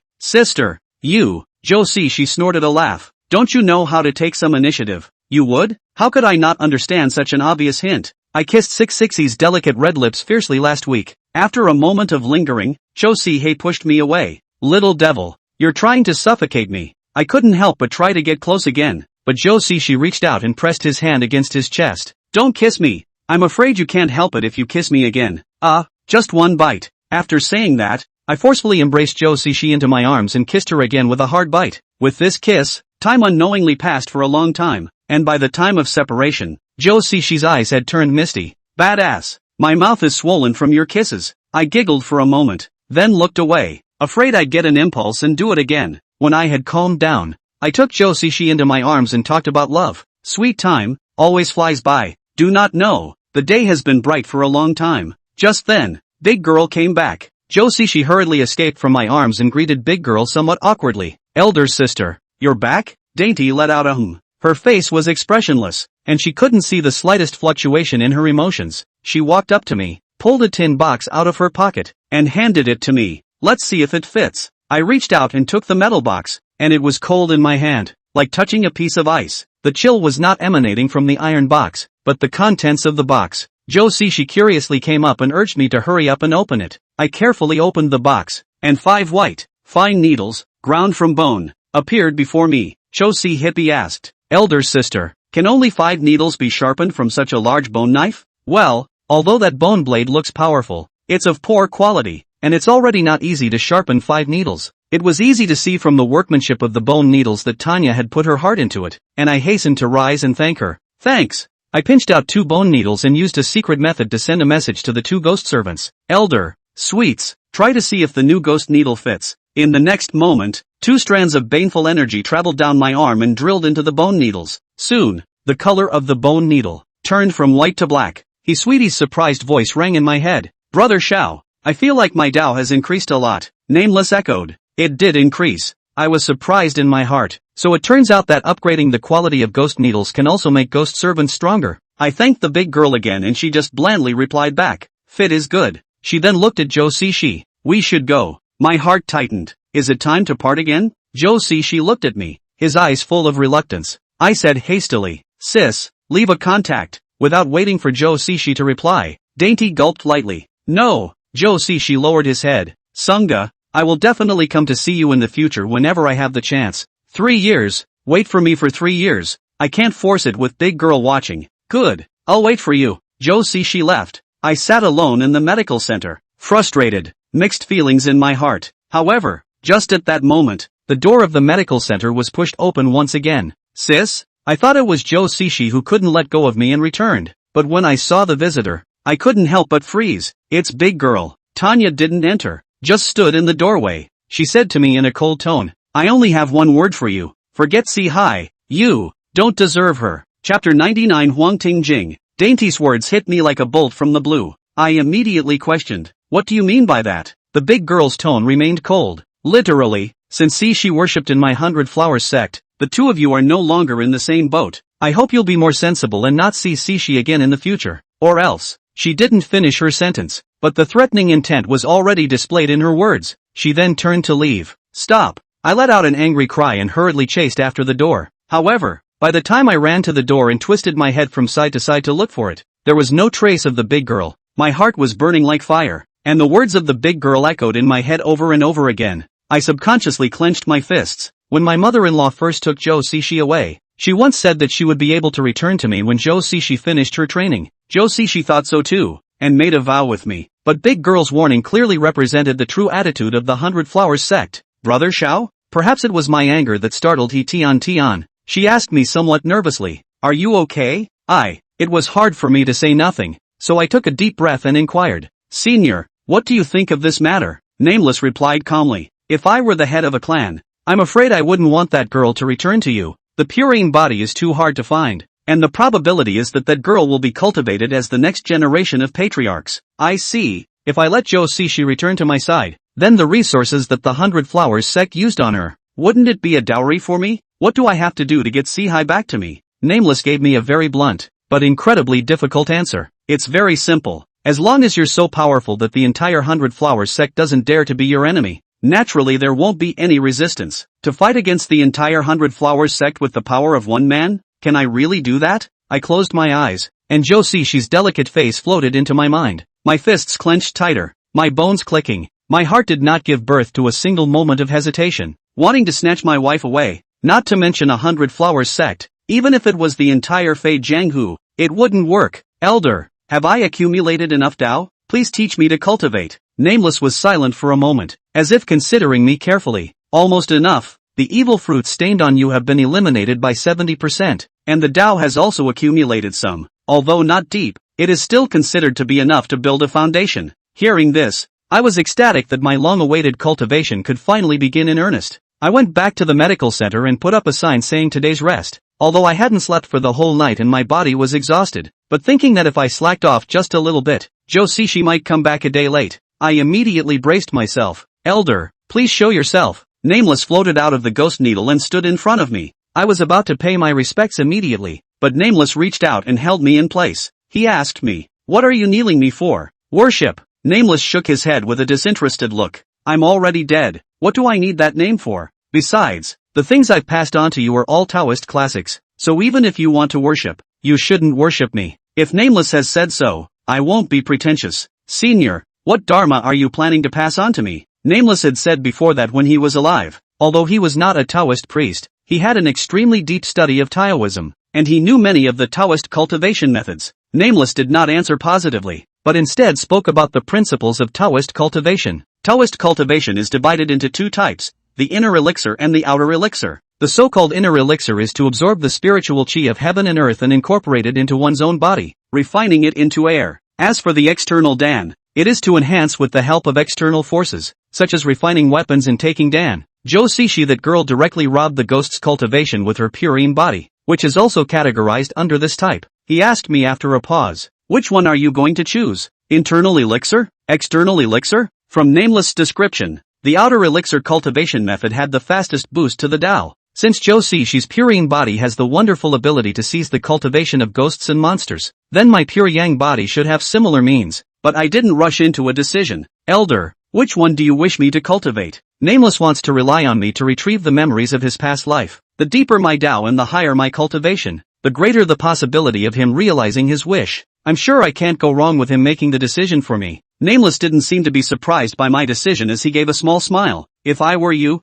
pick the inner elixir. And the reason? The reason is simple. External power is ultimately external power. Even if it can be put to one's own use, it is still not as solid as the power one obtains from one's own cultivation." I get it. Cultivation is like building a building. The stronger the foundation, the higher the floors that will be built in the future. Fast is just the process, high is the result. If you want to pursue the upper limit in cultivation, the method of inner elixir cultivation is the best choice. After the thoughts were clear, I made my choice right away. "I'll take the inner elixir." Nameless nodded and threw out the choices again. There are about a dozen or so more orthodox Taoist internal elixir cultivation methods, some of which have been passed down for thousands of years, while others have been improved by later generations to make them easier to practice. I interrupted Nameless. "Elder, you don't need to let me choose. I only want the most powerful." "The most powerful?" Nameless laughed. "You're quite ambitious." He seemed to have a big speech to make to me, but thought better of it and gave up. "That's just it. I'll pass on the Yellow Quartz Sutra to you."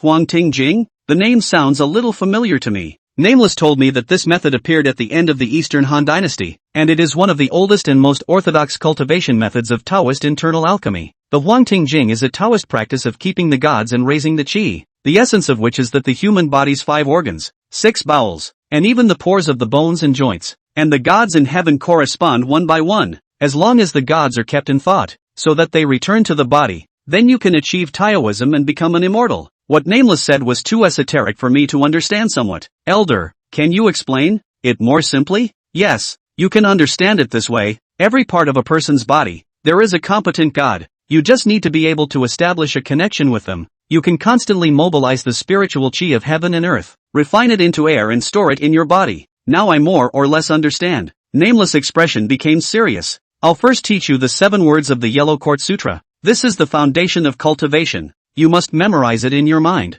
Don't misremember a single word. He then spoke aloud. The old man, who lives in idleness, writes in 7 words. Explain the figures and the gods. There's Huangting above and Guan Yuan below. There is a Yuk front life gate in the back. Nameless memorized 197 sentences in one breath. Listening to my scalp numb. This spell is long and awkward. Want to memorize it word for word? It is really a bit difficult. Chapter 100, First Cultivation. When Nameless finished memorizing the spell, he asked me, remember? I gulped and decided to be honest. Didn't remember. I scratched my head, embarrassed. Senior, my brain may be a bit stupid. Why Don? You teach me again? I'll transcribe it and memorize it slowly. Nameless calmly said, cultivation methods can't be memorized by rote. They have to be combined with your own feelings in order to be memorized. He paused for a moment, then continued, you sit down. I obediently sat down on the ground as Nameless came behind me and placed his palms on top of my head. You close your eyes, relax, and do it without distraction,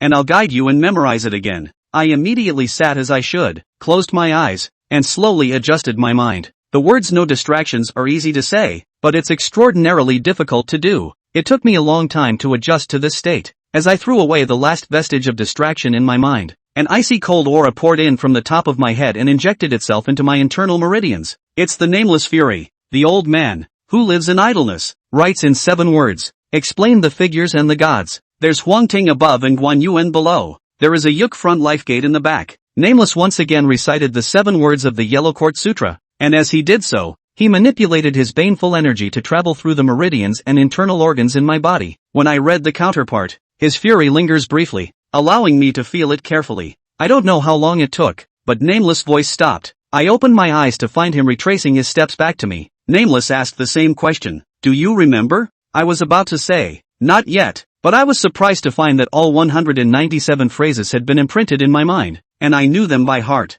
It's like, remembered. A look of appreciation appeared on Nameless' face. You have good talent, much stronger than when I was alive. I can tell that Nameless' words are not words of comfort, but an exclamation from the heart, which makes my heart, involuntarily, on fire. I swore in my mind. See, wait for Sangha. No matter who it is, don't try to break us up. Nameless spoke up. You've mastered the Dharma. Next, it's up to you. The master leads the way. The practice is up to the individual. Such a simple truth. I do understand. I closed my eyes once again, cast away the distractions in my mind, and began to cultivate as Nameless had guided me earlier. Soon, I could feel a very special power around my body, overflowing into the air. I said in my mind, is this the heaven and earth aura that Elder Nameless spoke of? Nameless said to incorporate the aura of heaven and earth into my own body, so I tried, through the method of exhaling, to inhale the aura of heaven and earth. However, when I made the attempt, I realized that the aura of heaven and earth seemed to possess its own consciousness. Whenever I inhaled,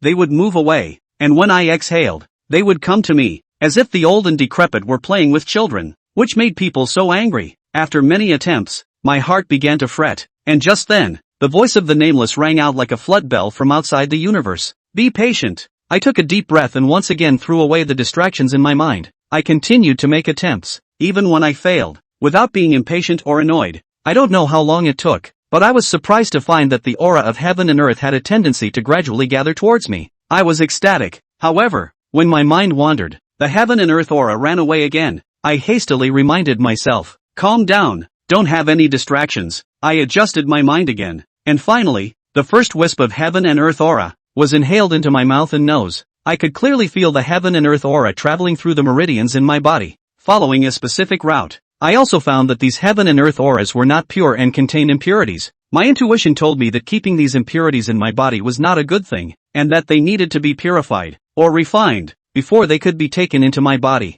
But what should do? Just as I was trying to think, something strange happened. Warmth surged from all over my body. As time went on, the heat became more and more pronounced, as if I was on fire inside. I was taken aback. Could it be that I had gone wrong with my practice? The words, "gone off the deep end," came to me. I was incredibly nervous in my heart, but Nameless didn't call out to stop, so I didn't dare to stop practicing without authorization, so I could only hold my head and wait and see what happens. What happened next turned my shock into surprise. The fiery heat that emerged from my body was like a blazing fire-quenching iron, and it actually dissolved the impurities in the heaven and earth aura one by one. After the heavenly and earthly aura had been running through my body for a week, it had become incomparably pure. Nameless' voice finally sounded. "Follow the method I've taught you, and channel the refined heaven and earth aura to your lower dantian." As someone who understands medicine, I naturally know where the lower dantian is. The human body has 3 dantians. The upper dantian is in the head, the middle dantian is in the chest, and the lower dantian is located in the lower abdomen. With my own consciousness, I guided the refined heaven and earth aura to converge into the lower dantian. Afterwards, I was surprised to find that the heaven and earth aura deposited into my lower dantian had fused with my own breath, gradually turning into a milky white viscous gas. If I'm not mistaken, this is the air that Nameless is talking about. In this way, I kept absorbing the aura of heaven and earth and kept refining it. By the time I opened my eyes again, it was dark. Outside the window, I pulled out my cell phone and saw that it was well into the latter part of the night. Nameless still stood in front of me, and I asked in surprise, "Elder, I've been cultivating for so long?" Nameless smiled and nodded, the appreciation in his eyes even more intense. "Nice, not bad, you're really good." 3 good in a row made my face become a little hot. Nameless rarely praises people, and his sudden praise showed that he was very satisfied with my performance. "Senior, wait for me, I still have questions for you." When I finished, I got up as fast as I could and rushed to the restroom. It's not like in the metaphysical novels, where the first time a person cultivates, their body will expel many impurities and vomit and have diarrhea, simply because I couldn't hold it in. A few minutes later, I walked back into the living room with a relieved look on my face. It was so close, I almost wet my pants. I rejoined Nameless and asked the biggest question in my mind. "Elder, when I was cultivating, a hot current surged within my body as if there was a fire burning. Is this normal?" "Not normal." Nameless' answer really startled me. "Can it be that my cultivation has really gone wrong and I have a tendency to go off the deep end?" Nameless followed up. "To be precise, that heat flow only occurs when you cultivate." I immediately meant it. "Is it because of my pure yang body?" "That's right." Chapter 101, The Mystery of the Pure Yang Body. It turned out to be the body of pure yang. I crossed my fingers and waited for Nameless to explain further. The mother-in-law who took away Joe Sishi had once said that the pure yang body was an even rarer physique than the pure yin body. And now, I finally had the chance to peek into the mysteries. Nameless spoke again. "Normal Fey cultivation requires the use of the learned method to run the heaven and earth aura through the meridians in the body non-stop, as if grinding soybeans, completely crushing the heaven and earth aura in order to strip away the impurities. Your pure yang body, on the other hand, is like a real fire in a Dan furnace that ignites impurities and turns them into waste gas, which is expelled from the body through breathing. In other words, what others have to run the Dharma for several or even dozens of weeks to do, you can accomplish by running it for only 1 week. This is the greatest mystery of the pure yang body." I was dumbfounded by what I heard. A cultivation efficiency more than 10 times higher than other Xenos? This is simply enlightened. "Any more?" Nameless smiled. "You're greedy." He paused for a moment, his expression once again serious. "In addition to that, the pure yang body has many wonderful uses, such as being close to the aura and not being invaded by 100 demons. Didn't you think it was hard to inhale heaven and earth aura into your body before? Then you've never seen other exotics practicing. The vast majority of Xenos, from sensing the aura of heaven and earth, to successfully inhaling it into their bodies, it takes at least 1 to 2 months of cultivation before they can succeed." My eyes widened.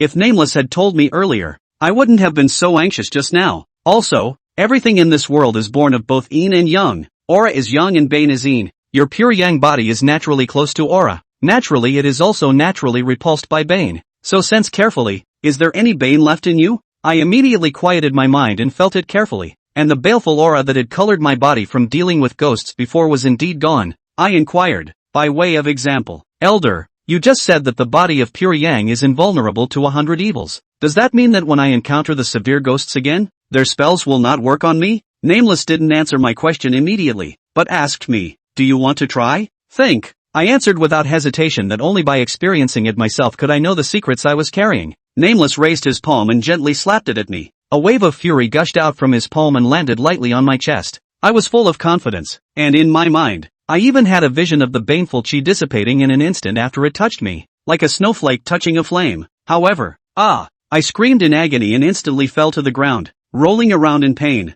This pain, which did not originate in the flesh but in the soul, was unbearable. I screamed in agony for a full half-minute before I got my breath back. I stumbled to my feet, desperately rubbing my chest. I was very disappointed. Turns out, isn't immune. You're wrong. Nameless words made me freeze. Elder, what do you mean by that? If you were yesterday's you'd already be dead with this slap of mine. I was stunned, and although I had just screamed so hard that my chest still hurt to this day, at least it wasn't anything serious. I want you to experience it for yourself because I want to tell you that the pure yang body can indeed restrain the spells of the lich ghosts as you said, but it is not absolute. If the opponent's skill is far superior to yours, you will still be injured, and you should die or have to die. I came to my senses. Nameless is doing this to make me remember that I can't be complacent or proud, or else it's extremely easy for me to fall over in the gutter. Of course, I can't rule out that he just simply wanted to beat me up. A few moments later, the pain disappeared, and I realized again that my body had no more tired feeling.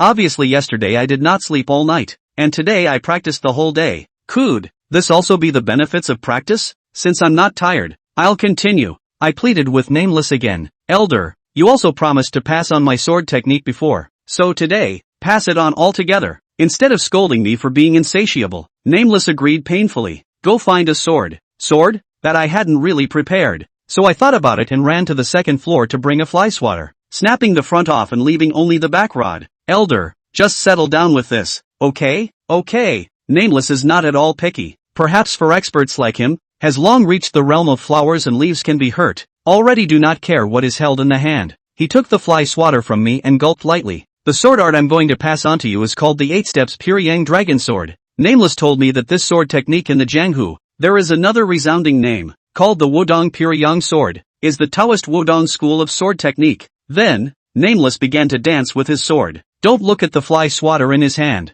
Every time he swung it, it could emit a dull sound of sword roaring, like a dragon's roar. This set of swordsmanship didn't look difficult with the eyes, but when one thought about it carefully, one realized that it was as difficult as heaven. After teaching me, Nameless tossed me the fly swatter. You try. I followed Nameless' example and tried a few moves, not to mention the dragon's roar, but even the mosquito sound didn't come out. Nameless commented, although you have a talent for cultivation, you have no martial arts foundation. This set of swordsmanship, you need to practice hard day in and day out before you can master a single move and a half. Embarrassed by this review, I asked cautiously, Senior, why don't you teach me a simpler sword technique first? Nameless shook his head. This sword technique has the word pure yang in its alias. It is perfect for your pure yang body. The same proficiency, when performed from your hands, the power is even better than others. Remember, diligence can make up for clumsiness. Nameless has said it all. If I still pick and choose, I will be too insensitive. Diligence makes up for clumsiness, and the stupid bird flies first.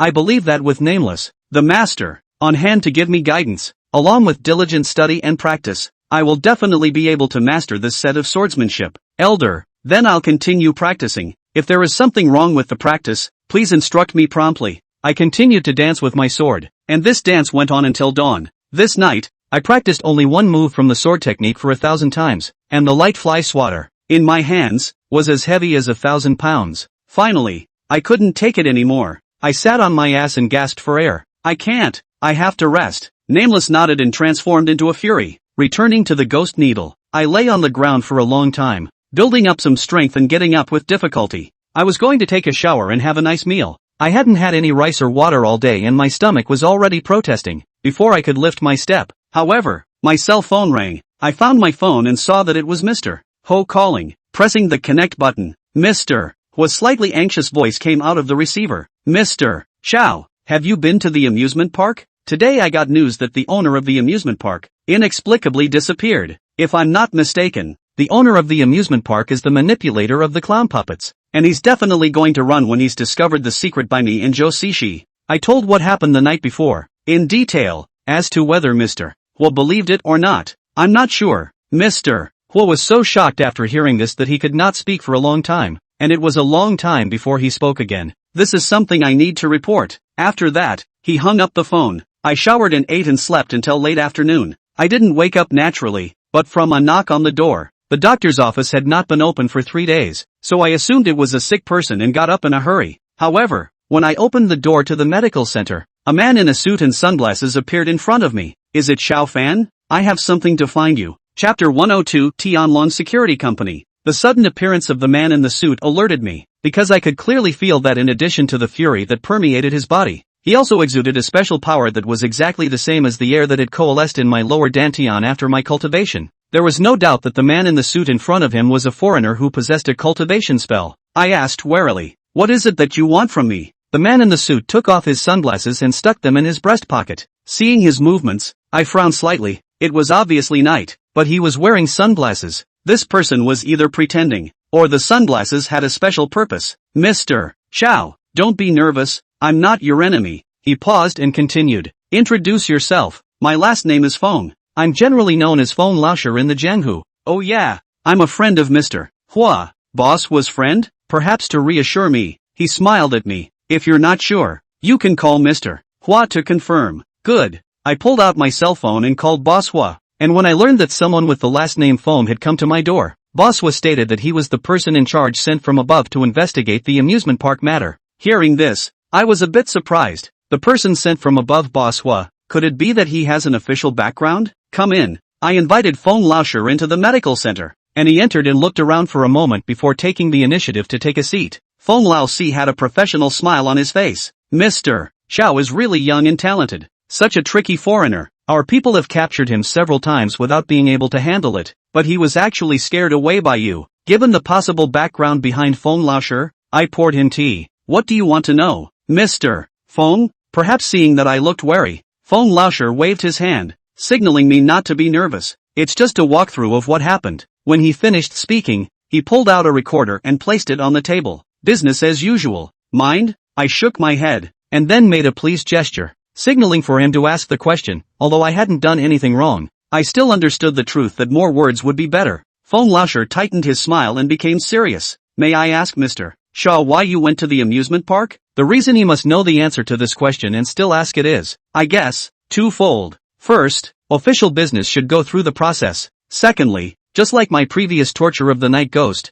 first ask some irrelevant questions, wait for the other party to let down their guard, and then suddenly ask the key question. You may get an unexpected answer. I kept my guard up throughout, telling the truth about questions that didn't involve me. But once I encountered a question that would reveal my secrets, I always used ambiguous answers to muddle through. After asking a dozen questions in a row, Feng Laosher rubbed his forehead, obviously not expecting me to be so difficult to deal with despite my young age. "Mr. Chow, I'll be blunt. Judging from your Dao, you should have only been cultivating for a short while. Can you tell me, with your strength, how exactly did you scare people away?" When questioned, Feng Laosher's eyes stared at me dead on, trying to judge whether my answer was true or false from the changes in my eyes and expression. I asked rhetorically, after a moment of silence, "Is it against the law if you don't?" Feng Laosher probably didn't expect me to ask that and froze. He winked at me. "Are you not aware of my identity?" "I don't know, but I can guess that you have an official background." Feng Laosi nodded his head,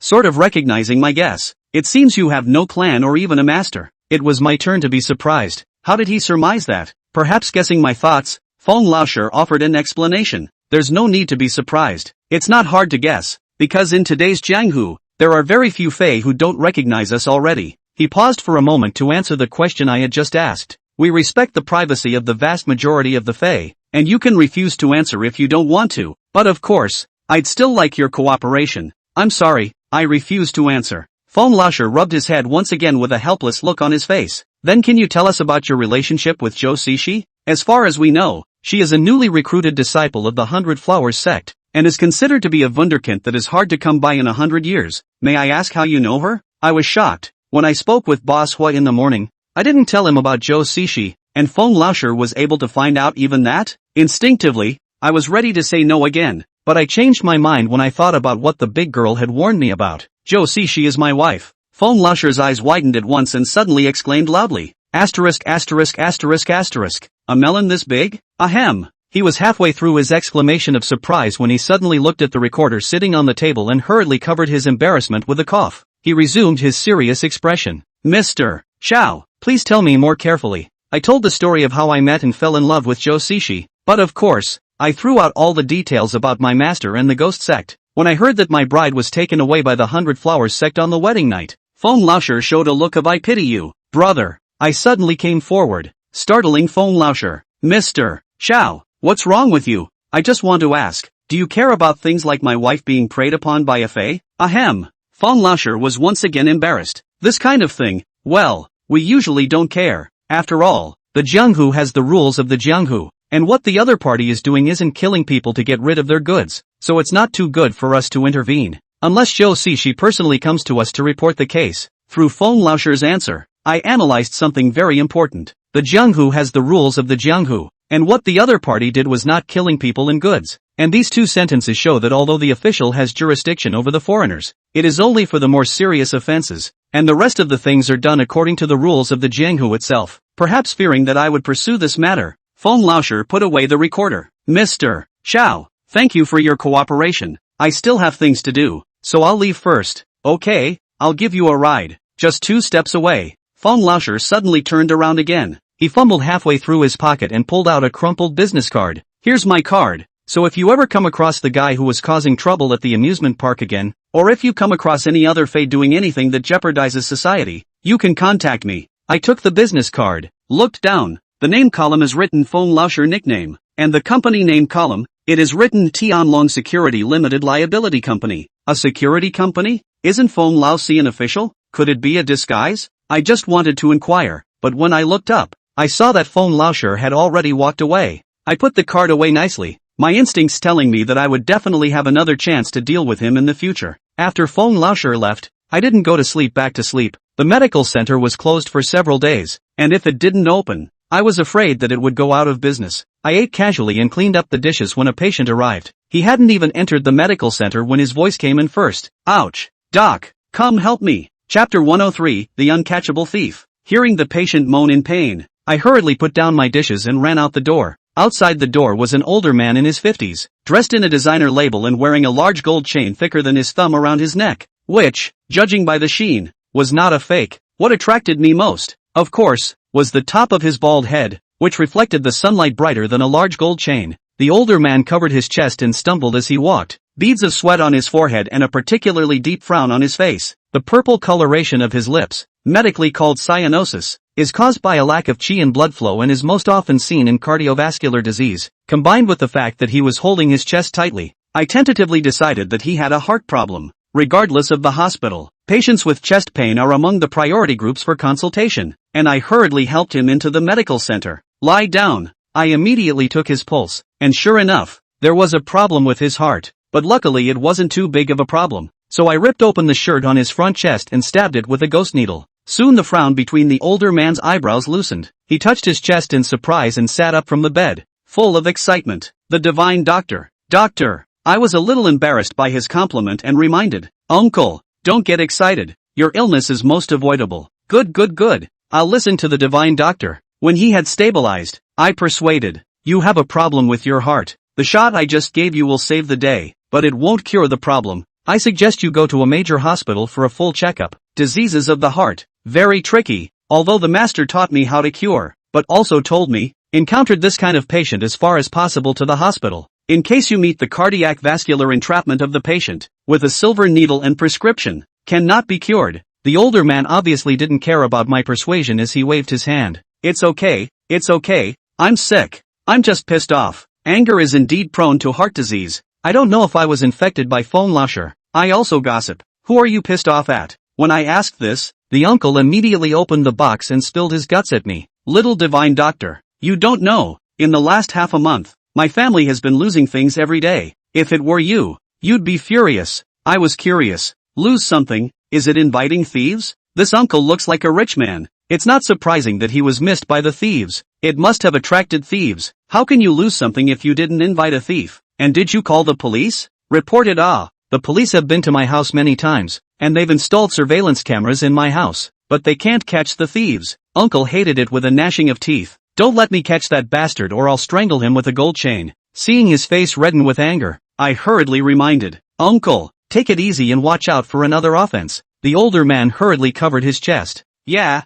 If I get pissed off, it'll be cheap for those ungrateful sons. He was silent for a moment, then suddenly asked, Little divine doctor, do you think it could have been stolen by a ghost? If it's a human, how come we can't catch it? No way. I have to invite a master to take a look. I was about to answer when there was a knock on the door. I turned my head and 2 familiar faces met my eyes. It's Grandma Sun's 5th daughter-in-law and grandson. Strong. Big brother. Stout flew up to me and was very affectionate. I asked with a smile as I picked him up. What brings you to my place? Strong mom walked over to me and gave her son a gentle pat. How many times have I told you to call me uncle? It's okay, calling your brother doesn't make you look old. Mom Strong explained. I've come here for two things. One is to thank you for saving Strong, and the other is to ask you to check Strong and see how his body is doing now. Good, I said to the uncle. Can I have a look at the baby first? No problem. You're busy, little divine doctor. I took Strong's pulse and scrutinized his health. Uncle and Strong's mom chatted away. After a while, I smiled at Strong's mom. Strong's body is recovering well, so you don't have to worry. Strong's mom was so happy that she stroked her son's head.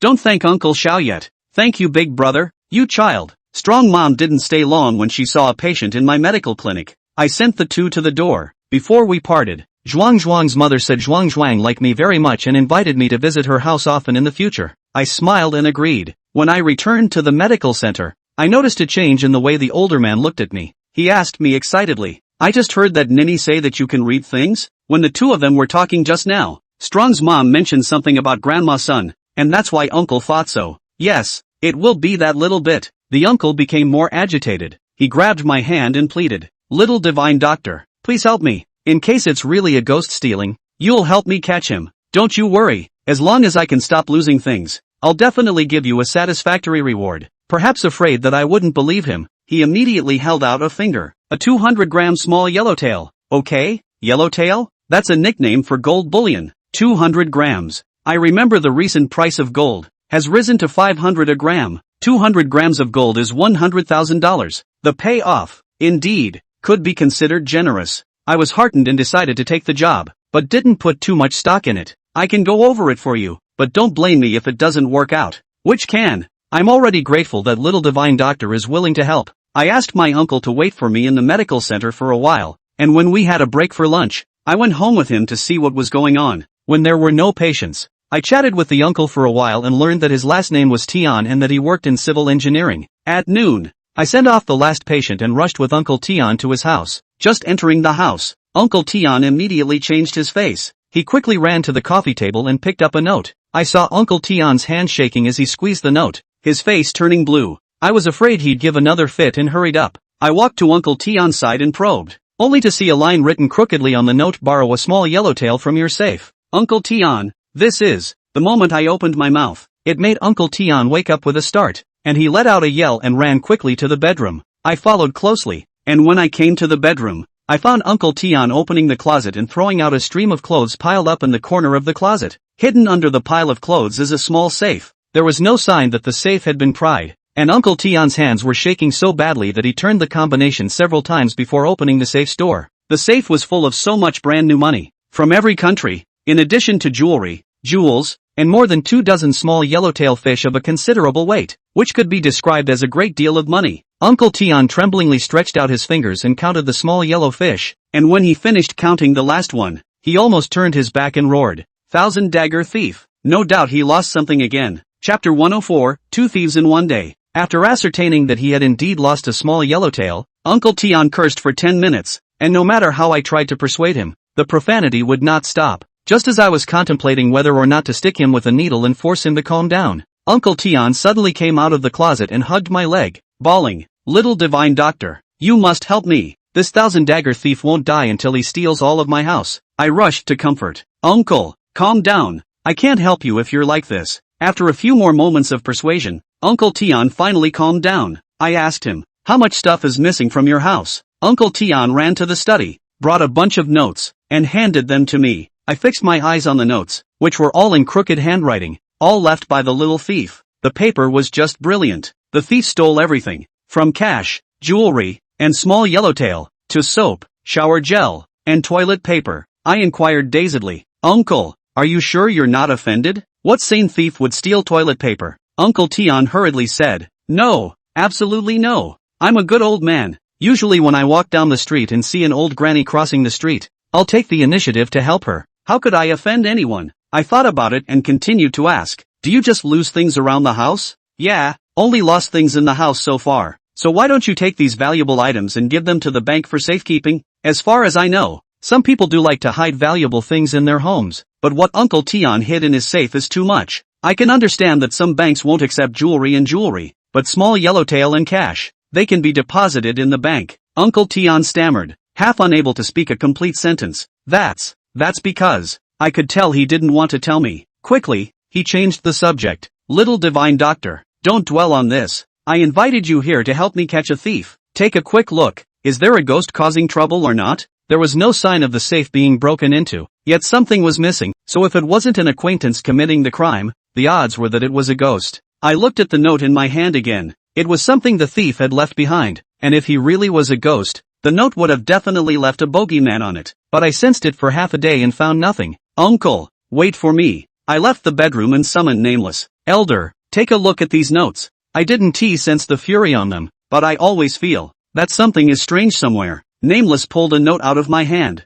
only to see him cast a spell, and soon a very faint wisp of fury emerged from the note. It's left by a ghost. This ghostly fury is so faint that without the use of spells, even I can't detect it. It's good to know for sure that it's a ghost that's doing it. I went back to the house to find Uncle Tian and asked him to tell me more about the burglary of his home, focusing on describing the details of it. Uncle Tian said so many irrelevant things that I could only extract the highlights myself. This 1,000-dagger thief is simply teasing me. He can obviously steal all the valuable things in my house at once, but he only steals one thing at a time, twice a day. I hastily called a halt. You're saying he steals twice a day? Yeah, once during the day, once at night, thunder and lightning. Every time he steals, he even leaves me a note to taunt me, and he's the reason I'm so angry with him for my heart condition. I caught the point of the words, 2 thefts a day? Doesn't that mean that at night, the ghost will come back again? This is my chance to get him. Master Tian, calm down. I'll come back to you when it's dark, and if that brat dares to come, I'll help you catch him. Really? Really? After dark, I followed the agreement, and again came to the home of Master Tian, and just knocked on the door. He said to me, Little divine doctor, I have something to do in the evening. I have to go out. This home is in your hands. Something wrong? The look on Mr. Tian's face is clearly that he's afraid of bumping into a ghost. When I think of the way he told me during the day that when he catches a ghost he must strangle the other person with his own big gold chain, I can barely hold back my laughter. No problem, as long as you trust me. Trusted, little divine doctor. Then please. After saying that, Mr. Tian fled. I stayed at Master Tian's home and used a secret method to transmit the voice of Nameless. Elder, is there any way to hide me, lest I be discovered by that ghost? Yes. Nameless appeared at once, and he blew a baleful breath at me. I only felt enveloped by a mysterious power, and then nothing else. I asked suspiciously, That's it? Nameless nodded. This spell only reduces your presence in the eyes of the ghost. It's not complete invisibility, so try to stay still. I realized that Nameless meant for me to act wooden. In order not to scare the ghost away, I took Nameless back to the ghost needle, then sat in the living room of Master Tian's house and waited patiently. In order not to expose myself, I kept the same movements, even slowing down the rhythm of my breathing. Little by little the time passed and my butt hurt from sitting. Just as I couldn't resist the urge to get up and move around, a figure suddenly appeared in front of me. I almost jumped out of my skin. This guy in front of me, where did he come from? I scrutinized the person in front of me, a young man in his 20s with an average look. His body was translucent and he was indeed a ghost, but for some reason, even though he was less than 2 meters away from me, I couldn't even feel a trace of the fury. This ghost, doesn't it have a bogeyman? Or did he have a special spell that could completely hide his aura? I held my tongue for a moment and did not act rashly, but watched quietly. This ghost entered the house and stretched, as if he had returned to his home. Full of relief, he scanned the room and muttered something. What would be good to take tonight? Soon, he identified his target. I saw the ghost walk slowly to the liquor cabinet in Master Tian's house. I was surprised to find that instead of opening the cabinet door, the ghost reached right through it and took the wine out of the space. Ghosts are spirits. It's normal for them to be able to walk through walls on their own, but walking through walls with something is the first time I've seen it. He first took a bottle of foreign wine, put it in front of his eyes for a while, seemed to be unable to see, and put it back, but soon, his eyes lit up and he reached out again, removing a bottle of mutai hidden in the corner of the liquor cabinet. 82 years old mutai? Good stuff. I was speechless for a while. Ghosts can't eat or drink. What's the point of him stealing wine? After getting his hands on it, Ghost took the wine and headed for the door. I can't afford to let him get away. Gathering my strength, I prepare to strike. Instead of summoning the 2 ghost servants, I was ready to verify the results of my cultivation. I secretly mobilized the air in my dantian and injected it into the ghost needle. Afterwards, I flexed my fingers and the ghostly needles wrapped in air instantly shot towards the ghost's back. Chapter 105, A Vengeful Ghost. The ghost needle with air flew out of my hand. Since I learned to fly the needle, I have been practicing every day. My accuracy is getting better and better. Within 3 meters, I can pat myself on the back and say where to point and hit. I am confident about subduing this ghost. However, the moment the needle flew out, something unexpected happened to me. I moved just a little, and the ghost's form suddenly trembled. He found my trail. In the next moment, the ghost quickly turned around, and with this movement, he just managed to avoid his vital parts, and the ghost needle grazed his shoulder and flew over, nailing him to the wall. Ah! The ghost screamed miserably and covered his injured shoulder as he glared at me fiercely, as if he wanted to keep my face firmly in his mind. Missed? Sugar! Get him! I shouted. The ghost needles nailed to the wall immediately sprouted a large amount of fury. Sweetie was going to show herself, but just then, the injured ghost twisted his head and ran, and in the blink of an eye, he had passed through the wall and disappeared in front of my eyes. When Sweetness showed up, she immediately went after him, and when she came back, she was empty-handed. Sweetie apologized to me guiltily. Brother Xiao, I'm sorry, I let him get away. I was very surprised. I am very clear about the strength of Sweetie. That ghost, although the means of strange, but did not show how powerful, otherwise would not have seen Sweetie appear to turn his head and run. How could you let him get away? Does he run fast? Sweetness shook her head with a look that she couldn't figure it out herself. No, I haven't seen him since I chased him out and tried to track his scent but found nothing. Nameless voice rang out. That guy just now. His ability to conceal his figure is first-rate. Even if I go after him, as long as I let him out of my sight, it will be difficult to catch him. This is a problem. The ghost stole a bottle of good wine right in front of me. How am I going to explain this to Master Tian? I thought about it and decided to be honest and dialed Moncler outlet store Tian's cell phone. After learning that the family lost something again, Tian Daki quickly rushed back. Once inside, he asked hastily, "What's missing?" I point to the liquor cabinet. A bottle of Thatch. I thought that Master Tian would storm out, or sigh, but I didn't realize that he was so ruthlessly relieved. That bottle of 82 mutai? That's all right, I asked in surprise. Master, why aren't you angry? Master Tian heatedly smiled, revealing a look of triumph in his scheme. Little divine doctor, you don't know. I had anticipated that the thief would steal my wine cabinet sooner or later, so I purposely bought a few bottles of fake wine that looked valuable to confuse him, and he really fell for it. I'm a little impressed. Moncler outlet store Tian. He's quite resourceful. Moncler outlet store asked me, little doctor, is it certain that the thief who stole is a ghost? I nodded. That's right, a ghost. I then described the ghost's appearance. In the course of my narrative, I was keenly aware of a change in Moncler outlet store. His expression, it was as if he had been greatly frightened, and his eyeballs trembled. Master, you know him? Tian Daki hurriedly waved his hand and denied it vigorously. Don't recognize it. Don't recognize it. He clearly looked like he was lying, and I pressed him again, but he still refused to admit it. Moncler outlet store Tian held my hand and pleaded, little divine doctor, it doesn't matter if you miss once. You'll come back tomorrow and make sure you catch him for me. I felt guilty for missing today, so I agreed to do it right away.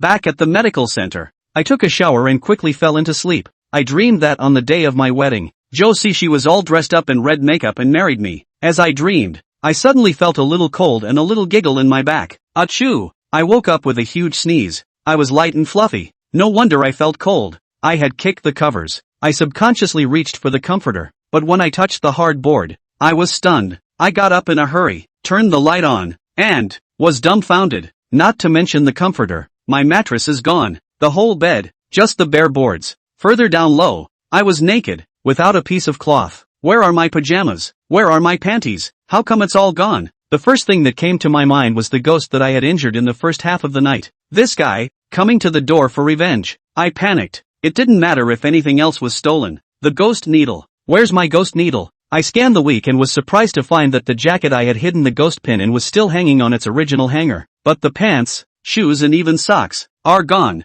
I hurriedly summoned the 2 ghost servants. Elder, Sugar, have you guys noticed the ghost coming? No, Brother Xiao. What happened? Perhaps sensing that my tone was tense, Sweetie ran out of the ghost needle on her own. As soon as she was current, her eyes widened. Then she screamed, covered her eyes, and turned away. Brother Xiao, why aren't you wearing any clothes? Nameless also showed up. He was a bit more calm, and with a wave of his hand, he threw the jacket hanging on the coat rack. I asked again as I hurriedly pulled my jacket around my waist. You guys haven't noticed any ghosts coming into the house? Sweetness turned around and answered with a red face. No. Nameless glanced at the bedpan and frowned. it should be that ghost. I didn't expect that he was so good at hiding his figure. This guy didn't dare to move the ghost needle or hurt you. Otherwise it would have definitely alarmed me and the girl. It wasn't hard to tell from those words that the ghost had a brain and was extremely sensitive to danger. I was so angry I was gnashing my teeth. This guy, it's not over. Sugar, go to the closet and help me find something to wear. Good. However, after only 10 seconds, he sweetie returned empty-handed. Brother Xiao,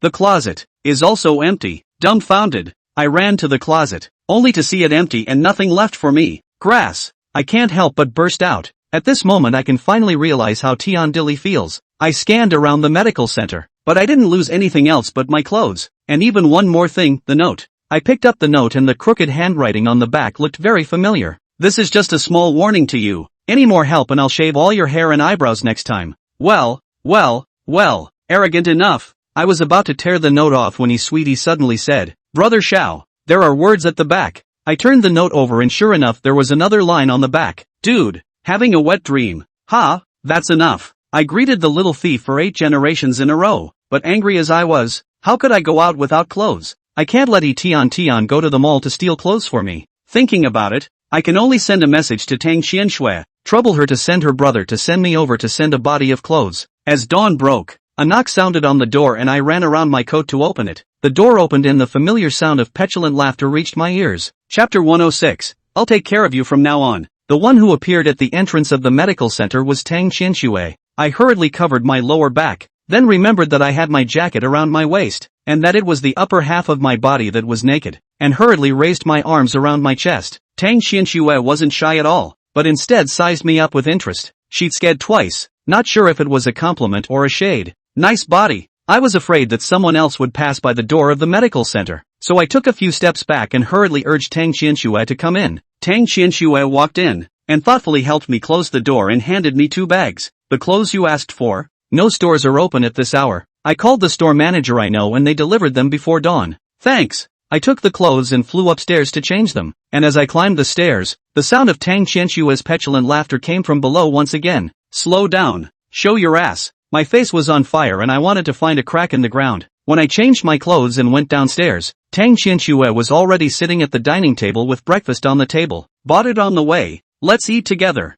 I asked in a whisper as I sat down across from her. Didn't you tell your brother to come? He's, not home. Looking at Tang Xianshui's stifled smile, I always felt that she was lying but had no proof. Tang Xianshui asked me suspiciously, where are your clothes? How come there's only one jacket left? I'm not good at lying, so I have to be honest. After hearing this, Tang Xianshui stared wide-eyed with a look of the sun rising from the west. And you let a ghost bully you? I was also helpless. According to Nameless, if this ghost was here to kill me, even if his ability to hide was great, Nameless and his sweetness could sense that their master was in danger and appear in time. But the ghost did not have a killing heart for me, just simply want to tease me, and they can't do anything about it. Don't mention it, I'm sure I'll get my revenge back. Tang Xianshui changed the subject. What about that, Sister Chow? I was stunned for a moment, then responded that she was referring to Zhou Cixi. She went back, is Sister Zhou also a fae? Aha. I once again recalled Big Girl's warning in a low tone. Tang Xianshui sensed a change in my mood and said with concern,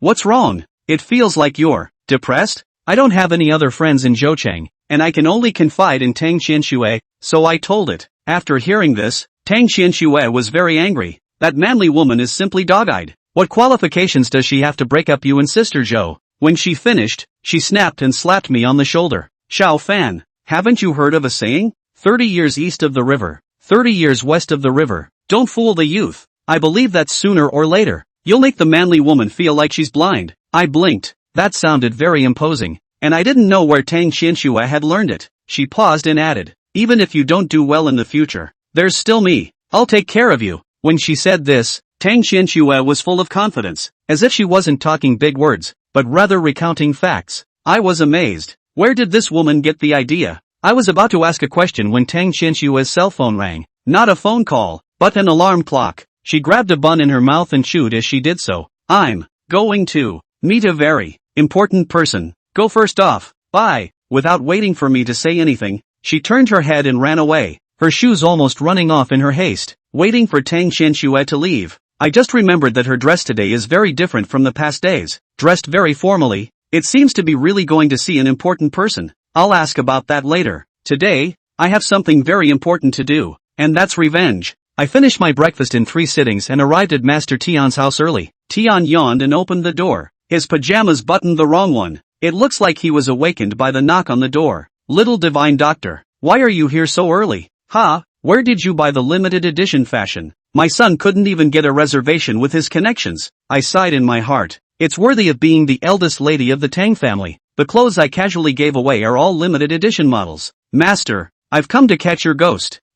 Good. I'll pack up and make room for you. I sat in the living room for a while, and Moncler outlet store Tian changed his clothes and carried a shoulder bag. The straps of the duffel bag pressed 2 marks into the shirt on his shoulders. I asked curiously, Master Tian, what are you carrying? So heavy? Tian Moncler outlet store did not hide it. The contents of the safe. Don't get me wrong, little doctor. It's not that I can't trust you, but I'm scared of being stolen. I didn't misunderstand. If Master Tian was afraid I'd steal, he'd have carried these off yesterday. Mr. Tian left, saying he would go to his son's house for a day and return tomorrow. Before he said goodbye, he pleaded with me to catch the ghost. With yesterday's lesson, I didn't take any chances and summoned both Nameless and he Sweetie. Nameless cast a spell to hide the 3 of us, the master and the servant, and continued to wait for the rabbit. I remained seated on the sofa, holding a position without moving, as if I were an old monk in meditation. I'm holding my breath in my heart. I have to catch that ghost today even if I have to sit my ass down. I waited a good 3 hours for the main event. Like last night, this ghost came into the house silently, and even though he was close by, I still couldn't detect his fury. Today,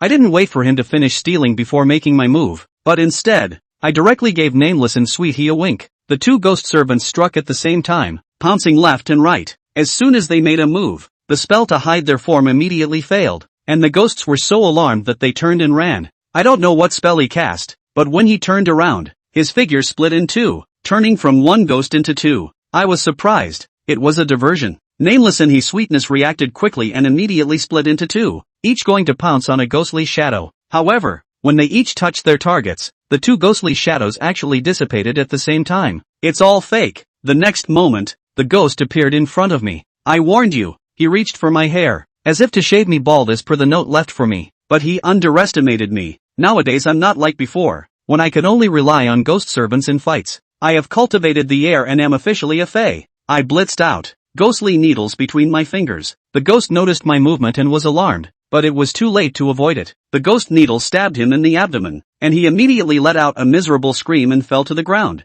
Taking advantage of his illness, I wrapped my right hand in air and reached for him, ready to subdue him. Who knows that in the very next second, the ghostly form under my feet dissipated once again. I'm a little confused. Another diversion? Chapter 107, Horoscope Trapped Ghost Formation. Where did the ghost go? I scanned around, yet found nothing. Elder, where are the ghosts? Nameless cast a spell as he waved his big hand, releasing a large amount of baneful energy. The fury quickly enveloped the entire house, and I looked nervously at Nameless, noticing that he frowned. Gone. I was a bit unable to accept that 2 powerful ghost servants, plus myself, had let the ghost get away. He Sweetie was helpless. This guy, how is he more slippery than a loach? I'm very puzzled. Elder, just now, when I used the ghost needle, wasn't it his original body that I injured? If it was a diversion, it would be too real for a ghost to let out a scream after being hit by a needle. You did injure him, but he was extremely fast at casting the split spell, and he ran away before you struck a second time. Nameless eyes fell to the ground.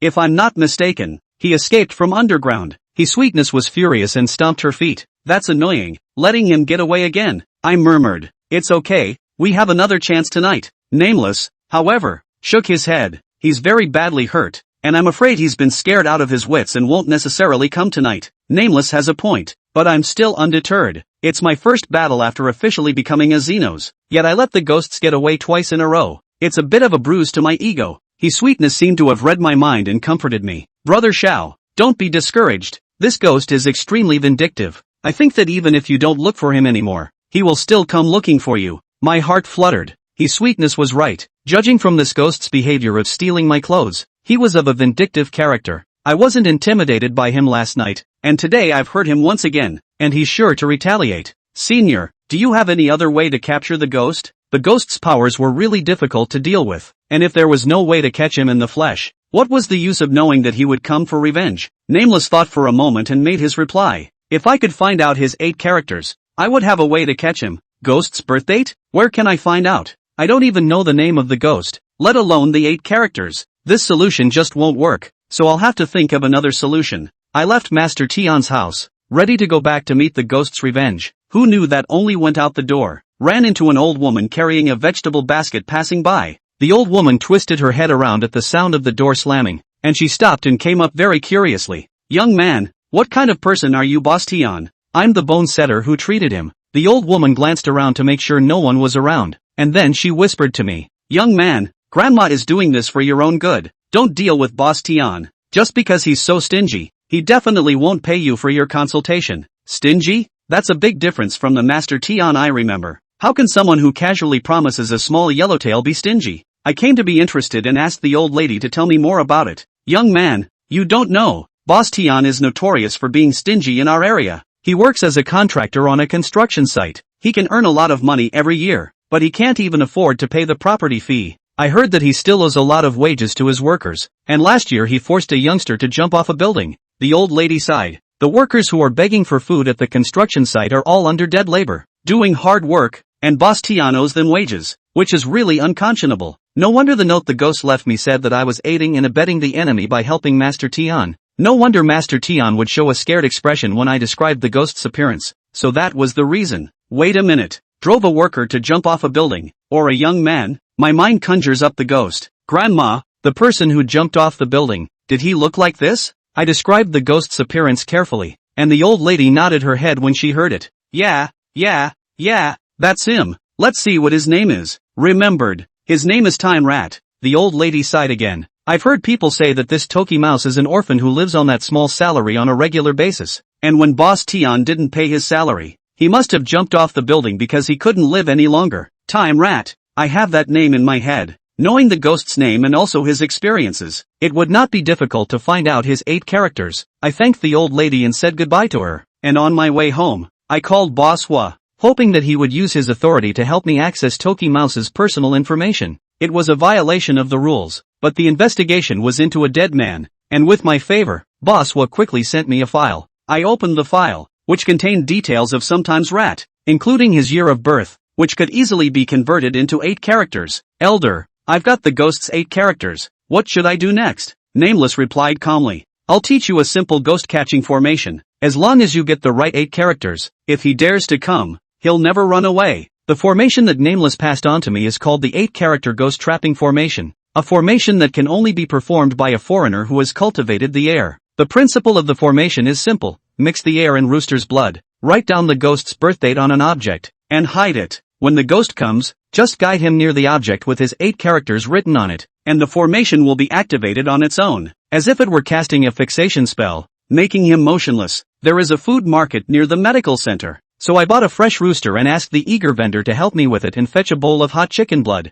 Back home, I mobilized the air stored in my dantian and injected it into the chicken blood. Afterwards, I used my finger as a pen, dipped it in chicken blood and then wrote the birthdate of the Time Rat on the bedpan. Everything was ready for the Time Rat to come and get back at me. Because the mattress was stolen by the Time Rats, I could only sleep with a sheet on the bedpan. In order not to have any more accidents, I summoned both Nameless and his sweetie and told them to hide in the corner of the bedroom. Next, it's just a matter of waiting. This wait was until the latter part of the night. I was so sleepy my eyelids were fighting and I was pushing myself to stay awake, and with a lot of effort I was finally able to wait for the Time Rat. I squinted through the faint moonlight shining in through the window and saw the Time Rat creep in through the bedroom door. He had a pair of sharp scissors in his hand, not knowing if he was going to kill me or if he was going to shave all the hair off my body as the note threatened. Significantly more cautious than the previous times they had met, the Time Rat scanned around for hidden dangers. It was fortunate that Nameless and his sweetness hid well, and with the aid of spells, the two were not discovered by the Time Rats. The Time Rat took a step in front of me after making sure there was no danger. He reached down and grabbed my hair and brought the scissors up, ready to cut. However, the click of the scissors closing did not sound, because the 8-character ghost trapping formation I had set up had already been activated. I widened my narrowed eyes and sneered. You can't get away this time, can you? Chapter 108, Acts of Justice. I sat up from the bed and removed the scissors from the ghost's hand. All that was left of the Time Rat was his eyeballs, and he was staring at me with a fierce, angry look in his eyes. Nameless and his sweetness appeared, and the two of them sealed off all retreats. Even if the Time Rat was able to break free of the formation's control, it would be difficult for him to escape. His lips moved slightly as if he was trying to say something. Elder, can you make him talk? With a wave of Nameless' hand, A baneful chi shot out and landed on the mouth of the time rat. Time rat was able to speak, and he cursed loudly at me. Kid, let go of grandpa if you're capable. Let's see how grandpa can clean you up. I pulled out my ghost pin and pointed it in front of his forehead. Who are you scaring? Thinking of making grandpa submit. Beautiful thought. This guy, his mouth is really tough. I didn't get angry, but sweetie, he couldn't help it. Brother Shao, let me kill him. I raised my hand to stop it, lest sweetie ho have to resort to overkill. If it were yesterday, I would have beat the hell out of Toki Rat to death to get my mind off of it. But I don't hate him so much anymore after seeing that passing grandmother in front of Master Tian today. After all, time rats are poor people too. Your name is Toki Mouse, right? The time rat grunted, and if he hadn't been unable to move his neck, he would have rolled his head to the side. I said calmly, I have nothing against you. The time rat spat. You and Tian Laodang are in cahoots. I'm at loggerheads with enablers like you. I was helpless. Don't misunderstand. Before today, I didn't know how Tian de air. Tian Laodang is a person. As you can see, I am just a small bone setter who gives people medical treatment. The time rat was a little disbelieving. Really? Really? If I'm in league with Tian Laodang, why haven't you seen me before? Time rat's eyes changed, and I asked while the iron was hot. Can you tell me how you died and why you stole from Tian Laodang? The time rat grunted. Don't talk so tough. I don't call it stealing.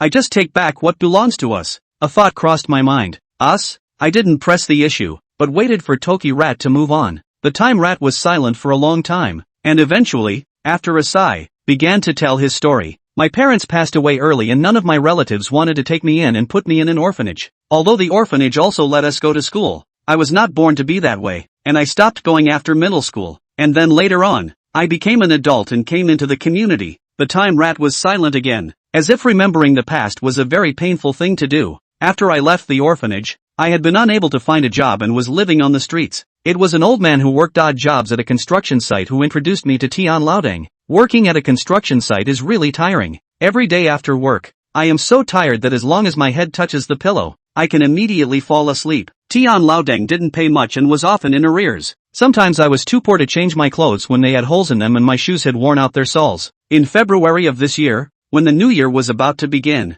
Tian Laodang suddenly told us that the project had not settled his payment and he could not pay his salary. After working for so long, I didn't earn a penny, and I didn't have a home to go back to for New Year's Eve. I was so disheartened that I jumped from the construction site that Tian Laodang was in charge of, and jumped off. Time Rat's own account of his experience is the same as the old woman's, which means he's not lying. I'm a little puzzled. So you've been committing suicide for a while, but it's only recently that things started going missing from Tian Laodang's house. So why did you take so long to start getting back at him? The Time Rat responded. After I died, I actually wanted to report to the netherworld and be reincarnated. But once I thought about the fact that reincarnation is a technical job, and that if I didn't get reincarnated into a good family, I might still live such a miserable life in my next life. I had little interest in reincarnation. I stayed in the young world and wandered aimlessly for a few months. In fact, being a ghost is quite good. People won't be hungry or sleepy. They can go wherever they want, and people can't see me, so I won't be disliked, and I don't have to look at people's faces. Honestly, I don't hate Tian Laodang, I just hate the unfairness of fate, and the reason why I'm suddenly taking revenge on him is because this guy, again, is about to get someone killed. Towards the end, the Tokoyami rat's eyes were filled with anger. Who's he going to get killed? Sister Wang. Takuma told me that when he was working for Tian Laodang, there were only two people on the construction site who were nice to him. One was the old man who helped him and the other was Sister Wang. Sister Wang is also a bitter person. Her husband died in a car accident. Her in-laws kicked her and her daughter out of the house. In order to be able to send their children to school, Sister Wang came to the construction site to do odd jobs. Obviously a woman, do the work more than the men. When Sister Wang learned of my life, she pitied me and treated me like her own brother. And when she ate, even if the meat dish in the lunchbox was only an egg, she would share half of it with me. When I died, she helped with the funeral, too. It could be seen that Tokoyami was very grateful to Sister Wang. I came back to Joe City after wandering around for a few months, wanting to see how Sister Wang was doing. I ended up waiting in front of her house for 3 days and didn't see her come back. I bounced around for a few days and finally found her in the hospital. Her daughter was on her way from school when she was bitten by an unleashed hound, and the owner realized the dog was in trouble, turned his head and ran away, and hasn't caught it yet. In order to cure her daughter, Wang has spent all her savings. She went to find Tian Laodang to ask for her salary, but Tian Laodang that hard to drag not to give. Sure Mouse was trembling with anger. He was incomparably angry. He wanted to break Tian Laodang into pieces. Even the 8-character ghost trapping formation that Nameless taught me was about to be unable to subdue him. After I knew about this, I decided to take revenge on Tian Laodang. I rushed to his house and wanted to strangle the sleeping man alive. But I stood in front of his bed for a long time, but I could never lay my hands on him. The time rat is dead, but there is still humanity left. Then I figured it out. I can't kill the man, but his money, I'm going to take it. His money is dirty, but it can save Sister Wang's daughter's life. Since then, the mouse went to Tian Laodang's home twice a day to patronize. At first he picked the valuable things. He stole the things, quietly to Wang's sister's home. Wang's sister, although she did not know where the things, but for the sake of her daughter, but still choose to quietly sell, waiting for Sister Wang to gather enough money for her daughter's medical expenses. The time rat took things to become arbitrary. It is not important whether it is worth it or not. It is only important to be able to be angry to Tian Laodang. That's why he stole the soap, toilet paper, and left a special note. With the story of the time rat thus told, I thought for a moment and asked a very critical question. How did you get the ability to hide your form, and the ability to split? A ghost skill is either by cultivation or by killing, but the time rat has been dead for less than a year, and his hands have never been stained with blood, so where did he get his skill? And where did he learn his skills? Chapter 109, Disobedience. Upon hearing my question, the time rat asked back suspiciously, what do you mean where did I get my skills from? I'll know it when I become a ghost. I stared carefully into his eyes, and when the time rat answered, his eyes didn't flicker, not like he was lying.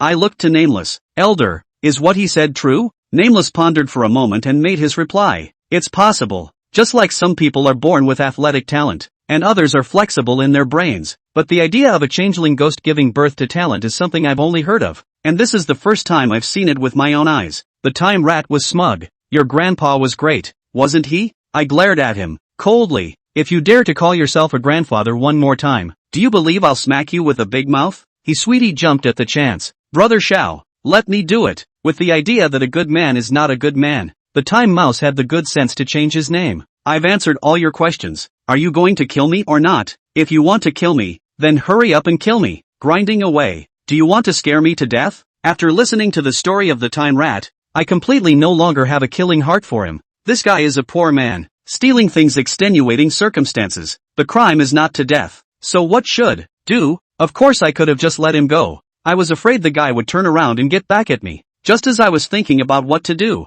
Nameless suddenly used a secret method to transmit his voice. Xiao Fan, leave him behind as your third ghost servant. His abilities are extremely rare, and in the future, whether it's for scouting, assassination, or doing other unseemly things, the time rat is the optimal candidate. My heart is moved. Nameless is right. Although the time rat is not deep in Taoism, but his ability even Nameless feels a headache. If not to find his 8 characters, I really do not know how to catch him. But if I take him as a ghost servant, how hard it is for me to deal with him today. How much more painful it will be for my enemy tomorrow. I won't kill you. You have nowhere to go anyway. Why don't you follow me from now on? The time rat grunted. Is that how you beg? I signaled Nameless to let go of him, and with a wave of Nameless' hand, the time rat was able to move. However, his body was shrouded in a layer of baleful aura with the aura of namelessness, so even if he turned his head and ran, Namelessness would still be able to find him very quickly. Timer Mouse moved his arms and legs and glanced at Nameless and he sweetie again. He asked me, it's not impossible to hang out with you, but what do I get out of it? I replied calmly, you mention it yourself. I am not Tian Laodang. I am still clear about the fact that you have to feed the horse if you want it to run. The time rat's eyes skittered, and he really thought about it. A moment later, he held out 2 fingers. I'm not a greedy person. I'll just mention 2 requests. If you can agree to both, I'll recognize you as my big brother and follow you in the future. You say, first, you have to find a way to get Tian Laodang to pay all the wages, not just Sister Wang's, but the other workers as well. Yes, I didn't even think about it and just agreed, which wasn't difficult. Second, you find me a daughter-in-law. I lived 20 years before I died, and I never even touched a woman's small hand. After he finished speaking, he suddenly looked at his sweetie, who was standing beside me, and hemmed and hawed, his face full of lewdness. This woman is just fine. Boo! Before Timer Mouse could finish his sentence, his sweetie kicked up. Not only that, the room was breaking wind, blowing his sweetheart's dress bulging. The blood-colored gardenia on it all bloomed, and the petals had the tendency to fall off. The time rat sat against the wall, covering his stomach with a plea of pain. Auntie, wait for me to put words in my mouth. I mean I have to find a woman as beautiful as you before I can. Humph. His sweetness snorted coldly and collected her aura. I thought about it and agreed. Yes, but it's a matter of fate. and I can only promise to do my best. The time rat got up from the ground. Okay, just say yes. It will take time to complete the second requirement of the time mouse, but complete the first, now. I pulled out my cell phone and called Master Tian, asking him to meet me at the medical center. Half an hour later, Mr. Tian rushed over with a happy face, still carrying a heavy shoulder bag. As soon as they met, he asked excitedly, "Little doctor, did you catch the ghost?" Aha! Tian was so excited that he rubbed his hands together and laughed. I finally don't have to live my life in fear. He then gave me a hefty grin. "Little divine doctor, thank you so much. I didn't take any money today, so I'll come over some other day to settle your bill." I was speechless for a moment. All his belongings were on his back, but he told me he didn't have any money with him. Clearly he wanted to renege on the debt. That old lady was absolutely right. Master Tian is a deadbeat. Boss Tian, I changed my name. To tell you the truth, I did catch the ghost who stole from you, but then let him go. The smile on Tian's face froze. Little miracle doctor. That's not a funny joke. I'm not kidding, Mr. Tian. The ghost who stole from you is called Toki Mouse, a name that should not be unfamiliar to you, right? You dare to keep the migrant workers' hard-earned money for yourself. Is your conscience eaten by dogs? My tone was aggravated. You'd better get your paychecks out fast, but if one less person doesn't get paid, I think you'll continue to lose things at home. When I finished speaking, I got up to see off the guests, ignoring Master Tian's pleas. As the door to the medical center slammed back shut, the time rat emerged. "That'll do?" I replied with a smile. "Of course it's not that simple. Tonight you'll go back to his house and steal some more. Remember to steal some valuable contraptions. He'll do the math himself." "Okay, listen to you." When I got up the next day, Time Rat was back early, and when he saw me, he threw something at me. I caught it and saw that it was a bright, heavy gold bar with the mark 1000 grams written on it. Good lord, the Time Rats really listened to me and picked the valuable ones to steal. This gold bar, it's worth $500,000. I can even think of the look on Tian's face when he realized that the gold bar was lost, and his flesh hurt so much that he covered his chest. I gave the gold bar back to Time Rat, who was surprised. "You don't want it?" "I don't feel comfortable spending money I didn't earn, so deal with it yourself." I would have thought that Moncler outlet store Tian, but anyone who can do the math can figure out that by the time Rat continuing to steal, he will sooner or later lose more wealth than he owes in back wages. But after waiting for 3 days in a row, there was still no movement. The time mouse laughed at me. "That didn't work for you either." I couldn't figure it out, so I called Tang Qianxue and asked the Tang family's connections to help me ask around, and I really found the reason. It turns out that not only the wages of migrant workers have not been paid, but also owed money to suppliers, and the amount of money is alarming. But where he has money to pay, things are known to suppliers. There will certainly be a lot of people to block the door. On top of that, the reason why he didn't dare to deposit his money in the bank was also found out by the Tang family. Moncler Jackets outlet Tian has been sued and has long become a scoundrel, and money deposited in the bank will be frozen. When I got the news, I took the Time Rat out of the door, and since Master Tian wouldn't listen to advice, I had to do it the hard way. But when I came to Master Tian's house again, I found that his door was plastered with yellow talismans, and a middle-aged man dressed in yellow robes, holding a bowl of wine in one hand and a mahogany sword in the other, was practicing magic. Chapter 110, The Duel of the Fae. Seeing the yellow-robed foreigner who was performing the spell, I immediately guessed Master Tian's choice, and after realizing that I would no longer help him, he sought out other high-ranking people to help exorcise the ghosts. The Time Rat, standing next to me, said dismissively, "This Tian Laodang, getting some crooked ways all day long." I said to him seriously, "Don't be careless, this yellow-robed foreigner is not simple." Although I was separated by a distance, I could clearly feel the air emanating from the yellow-robed foreigner. He is a true pagan, never a charlatan. The Time Rat still doesn't care much. "Not everyone is like you and can catch me." As he was speaking, he saw the yellow-robed face suddenly take a sip of wine and spray it on the mahogany sword held in his other hand.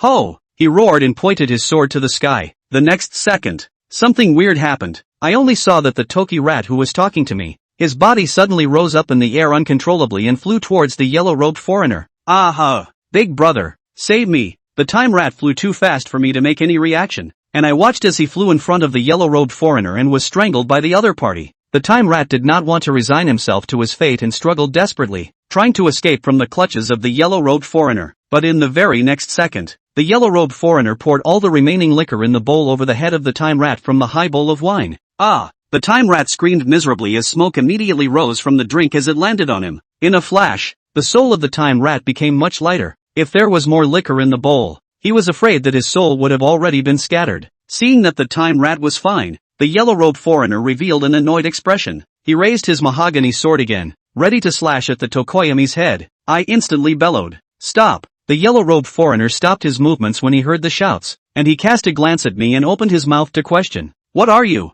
I walked quickly to him and pointed to the time rat in the yellow-robed fae's hand. "This is my ghost servant. Please let him go." The yellow-robed foreigner's gaze toward me was filled with contempt. "So you're the little thief who steals from people." I froze for a moment. All the things that the emotional time rat had done were held against me. I argued. "Not so. Boss Tian owes others wages and deserves it when he loses something. This ghost in your hand was forced to die by him." I had thought that saying this would make the yellow-robed Taoist hesitate a little, yet the expression on his face did not change. The yellow-robed Taoist priest put on a dignified appearance. "No matter what, if a ghost does harm, it should be gotten rid of." Hearing this, Toki Rat couldn't help but curse. "You're standing on your feet. With Tian Louding's penny-pinching ways, you wouldn't get a penny even if you got rid of me." The yellow-robed Taoist replied confidently. He wouldn't dare. I counted to see that the yellow-robed foreigner is a moralistic guy. He only cares about whether he can make money from Master Tian. As for why the time rat is stealing, it has nothing to do with him at all. Harmful brats. Time to hit the road. The peachwood sword in the yellow-robed foreigner's hand fell again, and the Tokoyami's eyes were filled with despair. In the nick of time, I flicked my finger and a ghost needle broke through the air and hit the yellow-robed Taoist priest's wrist that was holding the sword. The yellow-robed Taoist priest was in pain and subconsciously let go of the time mouse, who reacted extremely quickly and hurriedly ran behind me. "You seek death." The yellow-robed Taoist priest was enraged as he pulled out the ghost needle that was stuck in his wrist and threw it to the ground. The ghost needles were hosted in Sweet He, who maneuvered them and flew up again before landing back in my hands. He Sweetness used a secret method to transmit her voice. "Brother Shao, let me deal with him." "No need. You and Nameless are secretly protecting me. I want to try it on my own." Ever since I cultivated air, I've been looking forward to finding a suitable opponent to fight with to see what level I'm really at. I originally wanted to take the time rat to practice, but he was too weird in his methods, and I couldn't exert what I learned from Nameless at all. Now that I've encountered the yellow-robed pagan, I don't want to miss it again. Judging from the fact that the yellow-robed foreigner couldn't dodge my ghost needles, his Dao should not be high. Half a caddy with me. "Kid, you're the one who hurt me first. Don't blame me for being ruthless when you get your arms and legs broken later."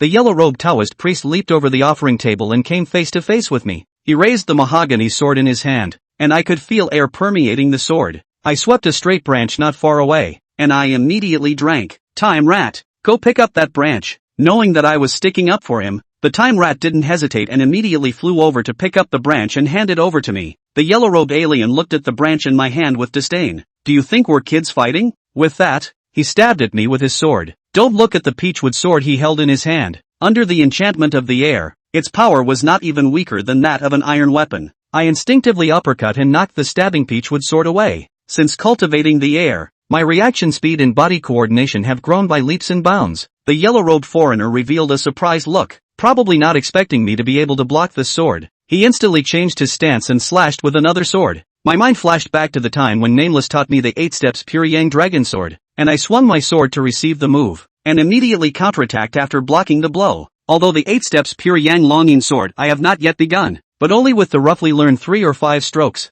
I beat the yellow-robed foreigner nearly unable to fight. So it can be seen that this set of swordsmanship is how strong. Only after exchanging less than 10 moves, the yellow-robed foreigner was forced back by me, and he huffed and puffed, looking at me with a face of disbelief. "What kind of swordplay are you doing?" Of course I wouldn't answer. I just asked him calmly, "Don't worry about Boss Tian's business. The two of us will make friends and consider it a no-fight." The yellow-robed face spat viciously. "You're nothing. How much is it worth to be friends with you?" When he finished speaking, he leaped backward and reappeared at the back of the offering table. "Kid, I'll show you my stunts." The yellow-robed fae reached out and grabbed the wine altar placed on the offering table. He raised it to his mouth and took a large gulp, filling his entire mouth. I could sense that the yellow-robed foreigner was mobilizing the air in his body and mixing it into his mouth as he drank. The next moment, he turned on me and violently sprayed the wine out. Pust. After the wine left his mouth, it actually turned into a pillar of fire and came at me. This was no ordinary flame. The temperature was extremely high and heat waves rolled in.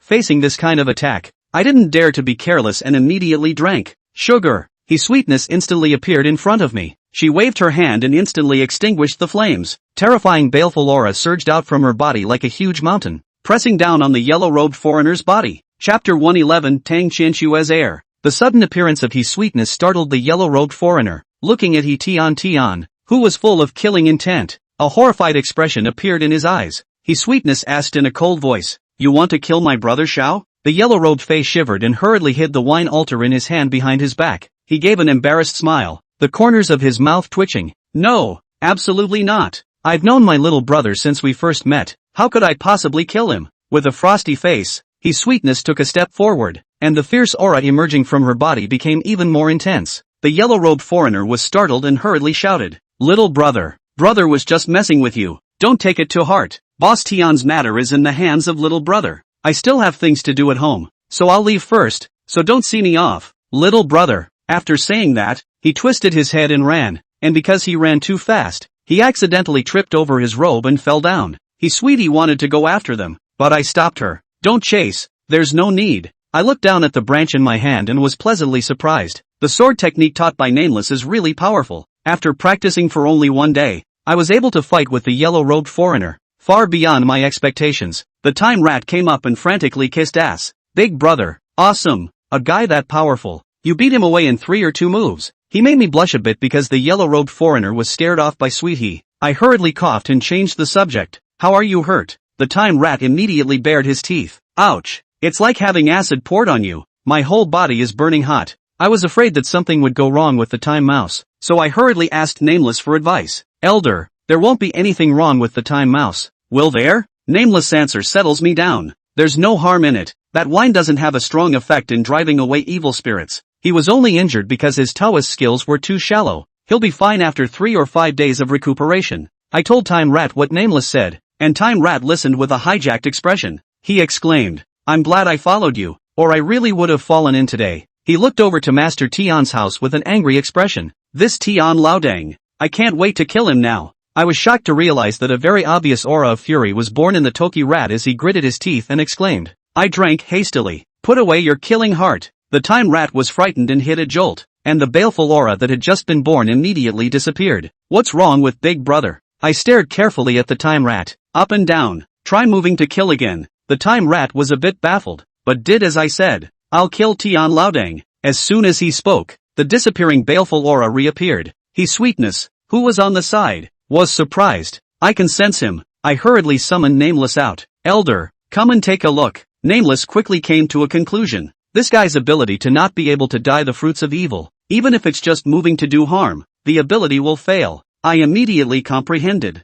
That means I must never let a time rat do harm in the future. Nameless nodded, affirming my judgment. I was a bit disappointed. I had thought that with Timer Mouse's ability, as long as he was properly cultivated later on, he would turn into an assassin who was extremely good at assassination. But I didn't realize that he could only be a scout. Apprehensive by the disappointed look in my eyes, Time Rat hurriedly said, "Big brother, don't be disappointed. I think I still have a lot of potential to develop my skills." He sounded nervous, afraid that I would change my mind and not want him. Nameless spoke again. He was right. A perfect ability that is rare in the world, but still works extremely well when used well. Listening to Nameless can't be wrong. The Time Rat is already my internalized third ghost servant. I said in a very serious tone to the Time Rat. "In the future, if it is not a very urgent situation, you must not move to kill. Understand?" Time Rat nodded sharply. "Big brother, I remember." I'm pointing to Master Tian's house. "Now that no one is stopping you, know what to do." "No. Scare the guts out of Tian Laodang and make him realize that if he doesn't pay back the money today, he'll have to go to his grave tomorrow. Go on." The time mouse went off in a rage, and soon there were screams from the house from Mr. Tn. A few moments later, Time Rat returned with a refreshed look on his face. He spoke smugly. "Tian Laodang has promised to pay back the money." I inquired curiously. "How do you do it?" I stared him Tian Laodang in the body, held him down in front of a mirror, then got a kitchen knife from the kitchen and picked his head into a briny egg. I also showed up straight away and threatened to castrate him if he didn't get his wages paid today. "Boss, you didn't see the way Tian Laodang wet his pants in fear. It almost didn't kill me with laughter." Time Mouse, if he had been so ruthless before, Tian Daji would have conceded long ago, but it would be difficult for him to awaken his current talent that way. That night, Time Rat went to the workers' homes and wandered around, and the paychecks were indeed in place. In this way, things are considered to have come full circle. The next day, Takuma asked me to help him buy some things on his behalf and visit Sister Wan's baby in the hospital. I bought a fruit basket, and after hearing that I was a friend of Tokoyami's, Sister Wang seemed to think of something, and her eyes reddened all of a sudden, but she didn't ask me anything, just asked me to send a thank you to Timothy. Sister Wang's child's condition has stabilized, but I'm afraid it will cost quite a bit more if she wants to make a full recovery. I left a recipe for toning my body and then said goodbye to Sister Wang. After leaving the hospital, I realized that Toki Mouse didn't follow me, and I thought that he would want to stay with Sister Wang quietly for a while longer. His sweet voice rang out from my head. Brother Xiao, you know what? Just now Tokoyami secretly hid that gold bar in the fruit basket you bought. I replied with a smile. I know. I've told Time Mouse before that he'll handle that gold bar as he sees fit and use it however he wants. That's his freedom and I won't interfere. In the days to come, I thundered 3 things besides opening my doors to practice medicine, cultivation, dancing swords, drill the third of the 13 stitches of the Ghost Gate. The first 2 have nameless teachings that are organized, but drilling the third stitch really left me scratching my head. Compared to the first 2 stitches, the third one was twice as difficult, and I made many attempts that ended in failure. It's a good thing that I'm kind to the Time Mouse. He's determined to follow me. If it were any other ghost,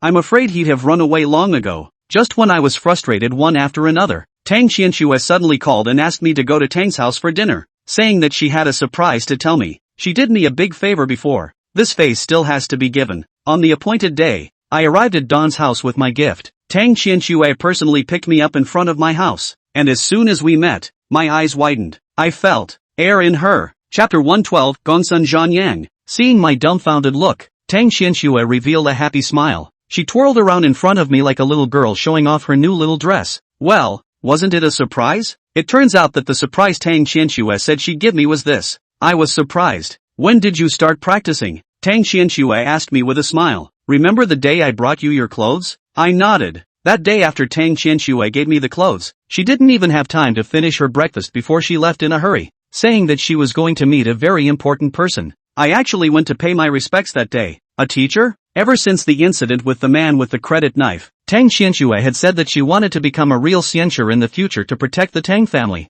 and to her surprise, she had actually done it. I am happy for her from the bottom of my heart. Congratulations! Hey! Tang Xianxue's face was an uncontrollable smile as she patted my shoulder. Remember what I told you a while ago? In the future, if you can't make it, I'll cover you. I didn't hold back a snort of laughter. Fine, fine. From now on I'll recognize your old man as my big sister, but whenever I get into trouble outside, I'll report your name. You beg for a fight. After the joke, I asked Tang Xianxue seriously, just what kind of god is your master? From the time you worshipped your master until now, it's only been a short 10 days or so, and you practiced your air so quickly? Not everyone, like me, has a body as special as the body of pure yang. According to Nameless, the vast majority of foreigners, it will take several months to practice the first wisp of air. Tang Xianxue did have a talent for cultivation, but the speed at which she cultivated was a bit too fast. I can only think of 2 possibilities. First, she's a genius. Second, she worshipped a famous teacher. Tang Xianxue introduced. My master's name is Gongsun Zhanyang. He's very famous in the Jianghu, and it was my second uncle who helped me find him. After saying that, Tang Xianxue pulled my arm towards the door. Let's not stand here chatting. The worship banquet is about to begin. A worship banquet? Haven't you already paid your respects? Tang Xianxue explained to me as she walked. Although the second uncle has some understanding of this Jianghu of ours, but he himself is not a Fei. He can't distinguish the Fei's strength and weakness. To be on the safe side, he and my master set a rule to teach me the skills first, and then make up for the ceremony of worshipping the master after both sides are satisfied. I understand. The feelings Tang Xianxue asked me out, is to invite me to be a guest. By the way, I'm not the only one who worships today. There's also my brother, Tang Rong. Tang Rong? I was very impressed with Tang Xianxue's younger brother. Apart from the fact that he wasn't too far from me in age, it was also because he was handsome, a rich second generation with money and a face. Wait, I stopped and asked Tang Xianxue, full of doubts, your brother he also has a talent for cultivation? At first, in order to deal with the credit knife people, Nameless needed Tang family members to perform judge spell. Screening Tang family lineage personnel all present, Nameless carefully found that only Tang Xianxue, a person with talent. I remember very clearly that Tang Rong was also present at that time. There should be. If there isn't, Master wouldn't have taken him as a disciple. Could it be that the situation was so urgent that Nameless didn't check carefully enough and missed Tang Rong? It's not impossible, but I always feel weird. Moments later, Tang Xianxue pulled me to the Tang family's parlor, where Tang Ling was. Second uncle, Xiao Fan is here. Tang Ling got up in a hurry. Mr. Xiao, sit down. I handed over my pre-prepared gift, and Tangling couldn't stop smiling. Mr. Xiao is so polite. You are a great benefactor to our Tang family. Come back in the future as if you are going home. Never bring gifts, it will seem strange. Tangling speaks artfully and is soothing to listen to. Second uncle. Where's uncle? You said Qianshue's father He was talking with Master Gongsun in the study. Oh yes. You know about Qianshue's worship, right? Got it. Tang Qianshue just told me. I paused and looked around to make sure no one else was there. Then I stepped forward and lowered my voice to inquire. Second uncle. Is this Gongsun master reliable? Tang Qianshue is my only friend in Zhouchang. I don't want her to suffer. Tangling replied cautiously. Reliable. After Qianshue learned the art from Grandmaster Gongsun, I consulted several friends in the Jianghu, and my friends all said that they could make people cultivate the air in a very short period of time. So no matter how talented Qianshue is, the person who passes on the art must have real skills. That's true, but what I'm more puzzled about is Tang Rong. I heard Tang Qianshue say that Grandmaster Gongsun is still going to take Tang Rong as his disciple. Tangling is a smart man, and immediately guessed where my misgivings lay. I was originally a bit puzzled by this matter as well. I remember very clearly that last time Mr. Xiao said that only Qianshue and the Tang family had the talent to become an exalted, so I purposely asked Grandmaster Gongsun about it. Grandmaster Gongsun said that Tang Rong's talent was very low, and that even if he studied hard, he wouldn't be able to achieve much in the future, but that carrying true air would strengthen his body and prolong his life. So my big brother and I agreed. Cultivation can indeed lead to longevity, and Tangling's explanation dispelled my doubts. Previously, perhaps Nameless thought that Tang Rong's little talent was not enough to summon the judge, so he simply ignored it. After chatting for a while, a member of Tang's family came over to pass on a message that the banquet was ready. Tangling made a gesture of invitation. Mr. Xiao, this time I invited you here, mainly to witness Qianshue's master worship ceremony, so please show your face. Second uncle is polite. Tang Qianshue is my friend. Even if no one invites me, I'll still come with a thick skin. Just as the two of us were saying polite things, Tang Qianshue suddenly let out a cry of alarm. Oops, I've been so focused on talking to you guys, I haven't even changed yet. After saying that, she ran off in a hurry. Tangling looked helpless. Qianshue, this girl, she's so old, she's still a child's temperament. Mr. Xiao, let's go first.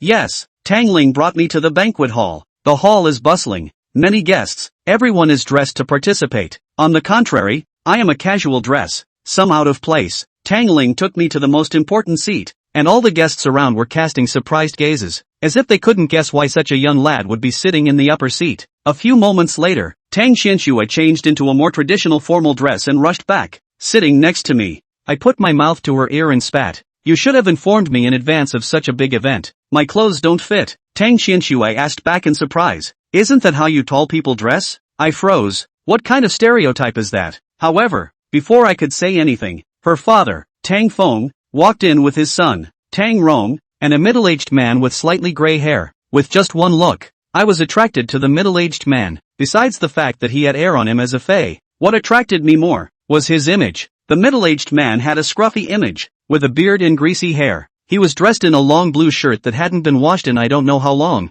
and the cuffs were covered in stains. Then he looked at the cloth shoes on his feet, which still had a large chunk of dried mud on the tops. The three of them walked straight to the front of the table, and Tang Qianshue hurriedly got up and rushed at the middle-aged man, arching her hand and bending her waist. Master, Chapter 113-24 Worships. Hearing Tang Qianshue this master, I immediately reacted to this disheveled middle-aged man in front of me. Is Gongsun Zhanyang? I stood up, and Gongsun Zhanyang's gaze immediately fell on me. He inquired with some curiosity. Who is this little friend? Tangling, who was on the side, hurriedly introduced it. Master Gongsun, let me introduce you. This is Mr. Xiao, a benefactor of my Tang family. Gongsun Zhanyang raised his eyebrows, revealing an interested expression. So you're the Xiao fan that Qianshue spoke of. Nice to meet you. Gongsun Zhanyang said nice to meet you while extending his hand to me. I similarly reached out and shook his hand. Senior, I've heard a lot about you. I entered the Jianghu, time is still short. To the Jianghu, celebrities do not know much. Gongsun Zhanyang, this name is the first time to hear, but does not prevent me from saying polite words. After all, who hates people who greet you with a smile and a good luck word when you're reaching out? Generally polite handshake, are shaking a little and then let go. But after a series of seconds, Gongsun Zhanyang also did not show signs of withdrawing his hand. Not only that, but I could feel an air attached to his palm. My heart moved. Could it be that Gongsun Zhanyang was testing my strength? He did it first, so naturally I could do the same. So I followed his example and condensed my air into my palm. In the next second, my eyelids jumped because the moment the two of our airs collided, I felt an extremely special heat. The reason why I say special is because in the heat, there is also a hint of cold. Two conflicting feelings, but at the same time, it is really strange. Just as I was about to probe further, Gongsun Zhanyang drew his hand back. He complimented with an approving expression on his face. It's true that heroes are admired. Admirable. Elder is overrated. The onlookers didn't know what was happening, and Tang Feng,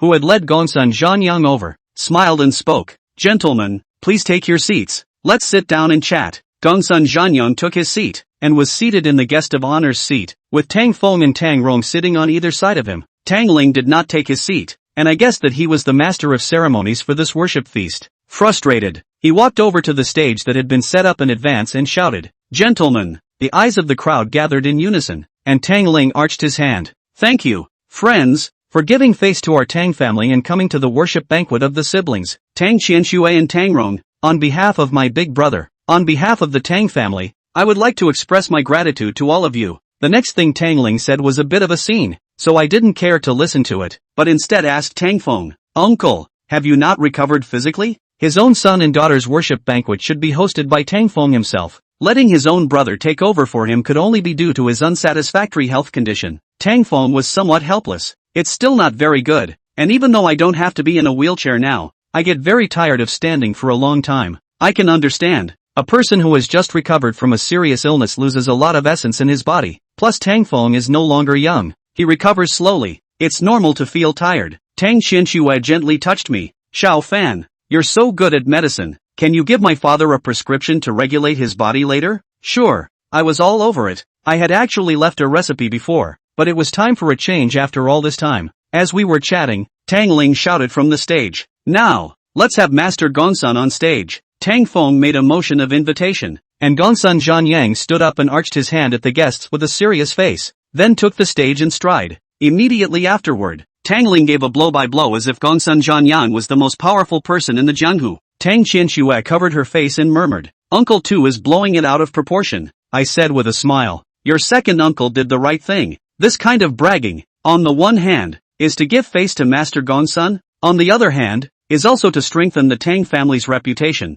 so that the guests understand that your Tang family and the Jianghu have backing. Who wants to be like the credit knife people secretly make trips in the future? Have to think hard about it." I patted Tang Qianshui's shoulder. "Get ready, it'll be your turn on stage soon." As expected, after the bragging, Tang Ling called out Tang Qianshui's name. Tang Qianshui straightened her dress and walked onto the stage. Gongsun Zhanyang was already sitting on the taigong chair that had been prepared in advance, with a red cushion in front of him. Tang Qianshui walked over to the mat and plopped down on her knees. "Disciple Tang Qianshui, greetings to Master." Gongsun Zhanyang's face revealed a smile. Gently obviously very satisfied with his new disciple. Tang Ling brought a cup of tea, and Tang Qianshui took the cup and respectfully handed it to Gongsun Zhanyang. "Disciple to Master." Gongsun Zhanyang took the teacup and tilted his head back to take a big gulp, then grabbed the teacup and put it down, getting up to help Tang Qianshui up. "Good disciple, get up." In this way, the whole ceremony of worship, even if it is completed, is very simple, without tedious process and pedantic rules.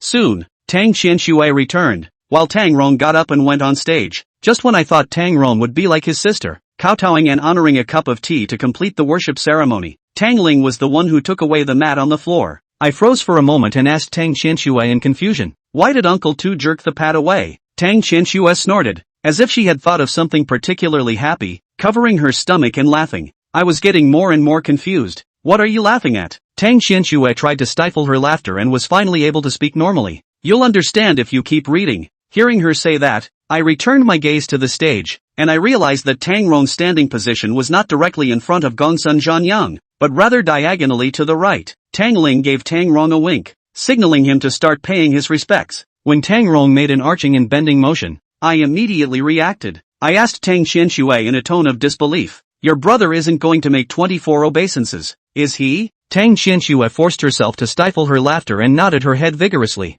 "My scalp is numb. I just praised Gongsun Zhanyang in my heart for not being pedantic, but I really praised him early. 24 bows, also known in folklore as Wang Zibai, is a very formal, complicated, high-profile way of saluting. This method of worship, in accordance with the king's strokes, one into a worship, a retreat, a worship, extremely cumbersome, so it seems particularly solemn, and even more than the ancient emperor's 3 kneeling 9 worship, also because it's too much trouble. Modern young people, for the most part, don't know how to do it anymore, and it's only seen in rural areas at white ceremonies or ancestor worship ceremonies. Tang Rong obviously learned the worship method off the shelf, and his pace and movements were very raw, so it was good that he didn't make any mistakes and cause jokes. He worshipped for a whole hour, sweating profusely, and I don't know if he was tired or nervous. When he finished the last of his obeisance, he knelt down in front of Gongsun Zhanyang and took the tea from Tang Ling, handing it forward. Apprentice Tang Rong, tea for master. Aha! Gongsun Zhanyang just gently sipped, and did not get up to help each other, and just now to Tang Qianshue's attitude, a world of difference. The corner of my mouth twitched, secretly spitting, although the gap between the talent of the two siblings is extremely large, but this one the master's unavoidable favoritism is also too obvious. Chapter 114, The Fire of the Underworld. When Tang Rong stepped down, the worship ceremony was over. Applause sounded. Tang Ling respectfully escorted Gongsun Zhanyang back to the table, and after saying a few words of ceremony, the table was officially opened. The banquet was of a high standard, and the table was full of delicacies from the sea and the mountains, so I ate very happily anyway. During the meeting, I quietly asked Tang Qianxue, Master Gongsun, what have you been taught? Tang Pretty Snow replied in a proud tone, in addition to teaching me cultivation techniques, Master also passed on a handful of spells to me. I was surprised. Spells? I've only learned the 8-character ghost trapping formation from Nameless, but Tang Qianxue has even learned spells? What a gift! What spells? Tang Qianxue nodded, her eyes flicked downward, and I followed her line of sight downward to find Tang Qianxue reaching her right hand to the bottom of the table. You watch! As soon as she spoke, a ball of fire suddenly jumped out of her palm. The fire is a ghostly green color, has a temperature, but gives a kind of gloomy coldness that wants to tremble. Exactly the same as the feeling I just had when I shook hands with Gongsun Zhanyang. This ghostly green flame is not the first time I've seen it, so I naturally know what it is. Ghost fire, or call it the Stygian fire. It was a type of flame that could both cause damage to the physical body and incinerate the soul. I had doubts in my mind and used a secret method to transmit the voice of Nameless. Elder, can a living person also cast underworld flame? I was under the impression that only ghosts could summon the underworld fire with their spells. Nameless gave me the exact answer. Yes, but the physique has to be suitable. Otherwise a living person forcibly summoning the underworld flame will burn away the young energy in his body and bury his life. Looking at Tang Qianxue's relaxed face, it was obvious that she wasn't trying to be strong, which made me even more curious about what kind of physique Tang Qianxue had. Just as I was about to inquire, Gongsun Zhanyang suddenly opened his mouth with a hint of seriousness. Apprentice, Master passed on your spells so that you could exorcise evil spirits and defend yourself, not to show off in front of others.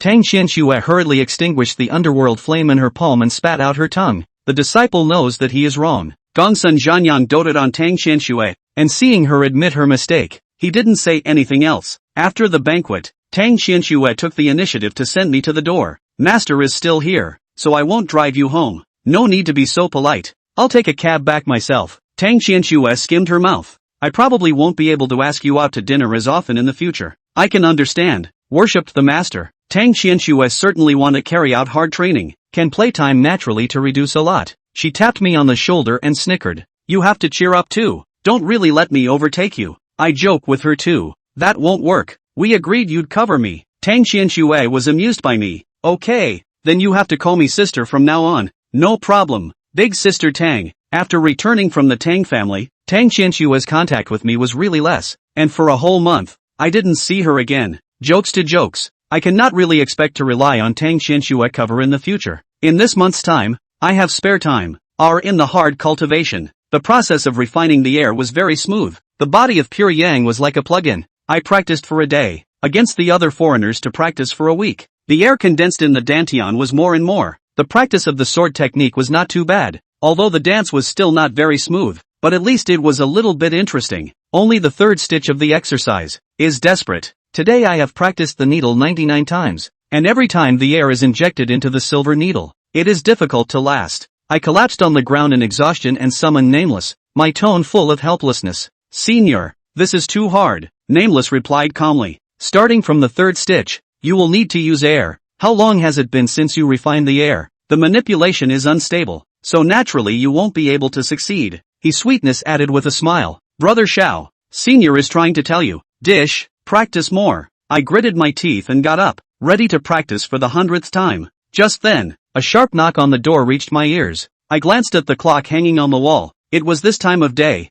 Who could it be? When I opened the door to the medical center, a familiar face appeared in front of me. Tang Rong? The one who came to me in the middle of the night turned out to be Tang Qinshua's brother. Tang Rong, what brings you here? Tang Rong stepped forward and grabbed my arm, his eyes filled with panic. Brother Xiao, help me. My expression tightened, and I hurriedly dragged Tang Rong behind me, while poking my head out the door to look for danger, and prepared myself to summon the ghost servant. However, I searched for half a day and saw neither man nor ghost. I twisted my head and asked Tang Rong, is anyone after you? No.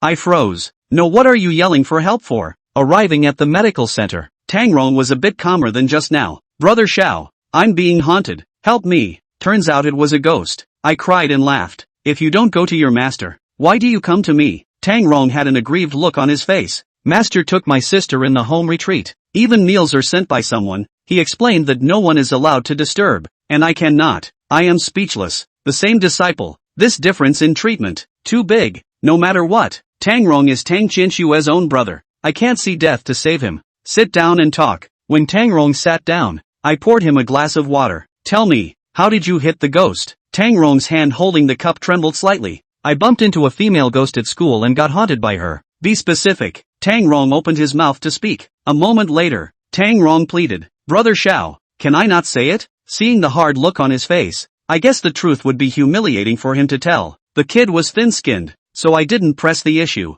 Where are the ghosts? At my school. I frowned slightly. Do ghosts ever show up outside of school? Tang Rong shook his head. Then why did you come to me in the middle of the night? Tang Rong's face instantly turned red and he stammered. I dreamed about her. I almost couldn't hold back my laughter. It seems Tang Rong is really scared by ghosts, dreaming about it and sweating. Can you get outsiders into your school? If the school won't let him in, then I can't really help him. No problem, Tang Rong immediately assured. It'll get in. I'll just say hello to the director. The students said hello to the school director, and I have to say, the rich kid has a big face. I made an appointment with Tang Rong and he came to see me early in the morning the next day and I went to school with him. After dawn, Tang Rong arrived early, and he rummaged through his book bag to find a set of school uniforms and handed them to me. Brother Xiao, I've greeted the director. No one will come to ask you if you change into your school uniform. Changing into my school uniform. I looked at myself in the mirror and a feeling of envy actually grew in my heart. If I hadn't studied medicine with my master,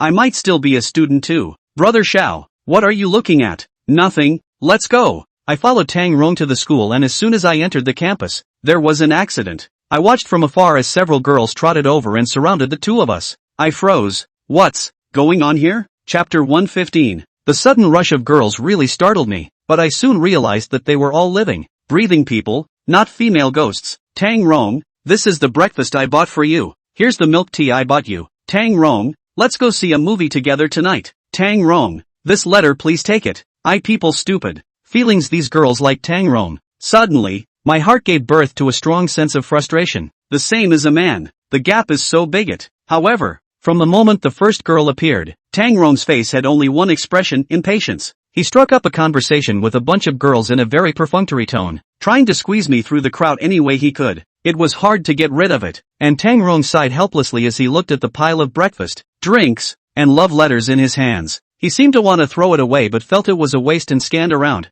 finally finding a boy he recognized. He gave the boys everything the girl had given them and asked them to help share a portion of it with their classmates, with instructions not to waste food. When the boys left, I poked fun at Tang Rong. Why don't you look happy at all when you're so popular with the girls? Tang Rong bristled. I blame my sister. Blame Tang Qianxue. Tang Rong's answer made me very interested. I immediately developed a gossipy heart and urged Tang Rong to tell us more carefully. Don Wing asked me, Brother Xiao, do you think my sister is pretty? I nodded. Tang Qianxue was indeed beautiful. Your sister is pretty, but does that have anything to do with the question I asked? There is a relationship. If you grew up living with beautiful women, you'd be immune to pretty faces too, I asked, blinking and stifling a laugh. How is this possible? Tang Rong, you wouldn't have a more specific orientation and deliberately use your sister as a reason, right? Tang Rong froze for a moment, then reacted and hurriedly defended himself. Brother Xiao, don't talk nonsense. He sighed again. In fact, the main reason is that my sister has been bullying me since I was a child,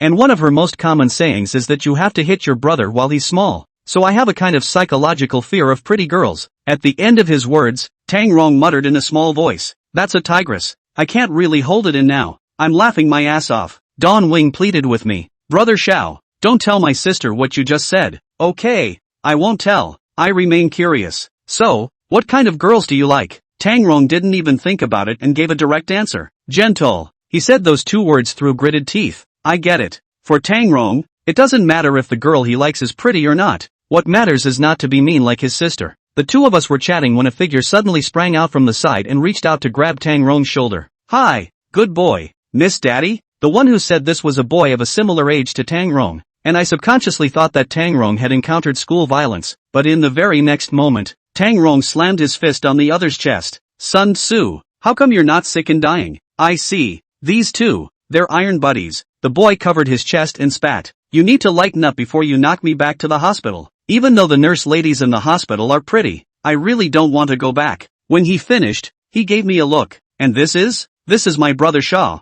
Perhaps Tang Rong's tone was more solemn. The boy changed his gangly expression and greeted me with some formality. Hello brother Shao. I smiled and nodded in greeting. Just then, the bell rang for class. Tang Rong urged his friend. Get to class. You'll get scolded again if you're late. Yet the boys pulled Tang Rong tightly. It's already late, so don't rush. Tell me first, did you catch up with that girl? What does she really look like? Is she really at the school flower level? Last time I looked around for half a day and didn't see her. As soon as these words came out, I saw Tang Rong first blush to the roots of his ears, and then his face began to turn white again, as if recalling something terrible. Class is in session. Tang Rong didn't seem to want to pick up the conversation and pulled his friend towards the classroom. The next whole morning, I accompanied Tang Rong to class. I don't know if the school director had greeted the teachers in class faced with me as a new face. All chose to turn a blind eye. None of them inquired. My classmates were curious, but they secretly went to ask Tang Rong, and no one came to bother me. A morning class, listening to me is drowsy. This school belongs to the Zhoucheng aristocratic school, non-public. All the teachers are full English instruction. I really don't understand. I snorted while secretly observing Tang Rong, and I noticed that he was absent-minded, often listening to the lesson and twisting his head to look around, looking fearful, as if he was afraid that something, out of nowhere, would come out and appear in front of him. It was hard to get to the end of school, so Tang Rong invited me to the cafeteria for dinner. On the way to the cafeteria, I asked him, what was that about the school girl your friends talked about when you were in school? Was it something to do with the ghost you asked me to help exorcise? Tang Rong still looked like he wanted to say something, so I purposely made a serious face and said, Tang Rong, even though your sister and I are good friends, I don't have the time to keep spending time with you at school. If you won't say anything, then I'm leaving. Hearing me say I was leaving, Tang Rong became anxious at once. Brother Shao, don't go. I'll tell you. He stopped and hesitated for a long time before finally speaking. That was half a month ago. Tang Rong told me that although the girl who chased after him he could not see one, but in his heart, or very eager to meet the person who makes his heart beat. I can understand that. How many teenagers in their prime don't yearn for a sweet relationship? Half a month ago, Tang Rong bumped into the girl who made his heart flutter. That day, also after class at noon, Tang Rong was rushing to the restaurant with his friend. Halfway to the road, a gust of wind blew, and the sand confused Tang Rong's eyes, and when he rubbed his eyes halfway and reopened them, a long-haired girl wearing a skirt came into his eyes. With just one look, Tang Rong's heart fell. She had her back to me at the time, a maple leaf in her hand, the wind blowing up her long skirt, the sunlight spilling over her long, flowing hair in a golden light. This literary series of descriptive lines made me think Tang Rong was writing prose poetry. So you think she's the other half you're looking for? Right. Tang Rong blushed and spoke down. I had never seen her on campus before, and I was afraid I wouldn't be able to find her in the future. So I mustered up the courage to run up to her and ask for her contact information. She stared at me for half a second and asked me a question. Do you like me? Chapter 116, The Invisible School Flower. Tang Rong's account surprised me. The first time they met, the girl directly asked Tang Rong if he liked her, which was quite blunt. I inquired curiously, and then what? Tang Rong told me that he was also a bit confused at that time, but still nodded with a red face. However, the girl did not give him contact information. Tang Rong thought that he was rejected, but did not expect that the girl added another sentence. What's the word? She said her name was Ying, and that we would see each other often in the future. Just then, a friend shouted Tang Rong behind him. Tang Rong turned back and answered, and then turned back. Ying was nowhere to be seen. Returning to his friend, Tang Rong told him what had just happened, and his friend asked him with a surprised look on his face, was there a girl over there just now? I didn't see any. Tang Rong thought his friend was far away and that's why he didn't see it. Why not? She's very pretty. In our school, she must be the school beauty. From Tang Rong's mouth to hear such comments as school flower, his friend is very excited, encouraging Tang Rong must chase Ying to hand. The next day, Tang Rong's friend fell ill in class and was sent to the hospital by his teacher. So Tang Rong had to go to the cafeteria to eat by himself. When he walked to the entrance of the cafeteria, he suddenly realized that he found a familiar figure in front of him. It was none other than Ying Ying, whom he had been thinking about for a day. Tang Rong happily ran up and asked if Ying Ying was waiting for him. Ying Ying didn't answer, just smiled and asked if he wanted to eat together. Tang Rong agreed without hesitation, and in order to take the initiative to show himself, Tang Rong took the initiative to feed Ying Ying. The two ate and chatted, talking to each other, and gradually became acquainted. From that day on, the two ate and walked together regularly. There was just one thing that made Tang Rong feel strange. Even though he pressed him many times, Ying Ying always refused to disclose which class she was in, and just appeared in front of the cafeteria on time at mealtime every day, waiting quietly. With more and more time and contact, Tang Rong felt more and more that Ying Ying was a beautiful, gentle and sensible girl, and his liking for Ying Ying became stronger and stronger. Finally, he decided to confess. 5 days ago, Tang Rong dined with Ying Ying as usual, not to mention that Tang Rong is often chased backwards by girls. Chasing girls he is still the first time. He was nervous and did several mental exercises before he finally worked up the courage to spill the beans. But just as he was waiting for Ying Ying's answer, a girl who had once been rejected by Tang Rong before, walked up to him. The girl asked Tang Rong a question. Why do you always play 2 meals lately, but only eat one? Tang Rong froze, and just when he wanted to explain that the other meal was for Ying Ying, he was surprised to find that Ying Ying, who had just been sitting across from him, had disappeared. What was even more bizarre was that the dinner plate that he had just clearly seen Ying Ying eat all of it with his own eyes, had actually become full again, with not a single grain of rice missing. Tang Rong couldn't help but break out in a cold sweat when he remembered the day he first met Ying Ying. When his friend asked him where the girl was in front of him, his first reaction was whether he was schizophrenic, but after all, he had experienced the incident of the man with the knife on credit, and he had worshipped Gongsun Zhanyang as his teacher, and he quickly figured out that he was hitting a ghost. Tang Rong was so scared that he didn't wait for school to end before running home to his master. However, Gongsun Zhanyang was taking Tang Qianshui into seclusion, so he couldn't see anyone and could only continue to be frightened. The next day, Tang Rong came to school with trepidation, and before he could run into the classroom, he was stopped by Ying Ying, who suddenly appeared. Ying Ying said to Tang Rong with affection, "I haven't answered your confession yesterday." Before her words fell, Tang Rong hurriedly pleaded, "Ying Ying, there is a difference between us humans and ghosts. Please stop pestering me." Hearing this, Ying Ying's face changed drastically. Her eyes were filled with resentment as she gritted her teeth. "You men really are all the same, only caring about whether a girl is pretty or not, never caring what she thinks." After saying this, Ying Ying stopped saying a word. Tang Rong left us sorry and hurriedly fled. However, Ying Ying didn't give up. She still pestered Tang Rong, popping up from time to time, still not saying a word, only looking at Tang Rong with spiteful eyes. Although Ying Ying didn't do anything to harm herself, Tang Rong was still scared. He didn't dare to tell his father, who hadn't yet healed from the incident, and could only look forward to his master and sister's early release. However, the fear in his heart kept him awake at night, and last night, when he managed to fall asleep, he dreamed of Ying Ying again, and he was so frightened that he ran to my medical center in the night, begging me for help. "Brother Xiao, I'm done," I asked him with a smile. "It's not a big deal. Why wouldn't you tell me before? I feel a little ashamed that I ran into this the first time I chased a girl." I patted Tang Rong on the shoulder. "Your sudden sighting of Ying Ying should have something to do with you worshipping your master. You need to be bolder in the future, becoming a xenophile. You'll be dealing with ghosts a lot." Tang Rong wore a guilty expression. "Brother Xiao, there is something I didn't dare to say to anyone. In fact, I don't want to become an alien." I can understand Tang Rong's thinking. Some people are born afraid of ghosts, while others are born wanting to live a peaceful life, and Tang Rong is one of them. However, he has already worshipped the teacher. I cannot say you simply do not learn such words, only to pat his shoulder again, as a kind of comfort. "Come on, let's go eat first." We continued walking towards the cafeteria, and when we were only 10 meters away, Tang Rong stopped. His body shivered, and his eyes stared dead ahead. I followed his gaze to a girl with long hair and a long skirt, standing at the bottom of the steps in front of the cafeteria door. The girl was plainly dressed, not like the dressing style of a new age student. She didn't apply a bit of powder on her face, but she was still very pretty, and appeared so pure. No wonder Tang Rong would fall in at a glance. I asked Don Wing, "She's Ying Ying,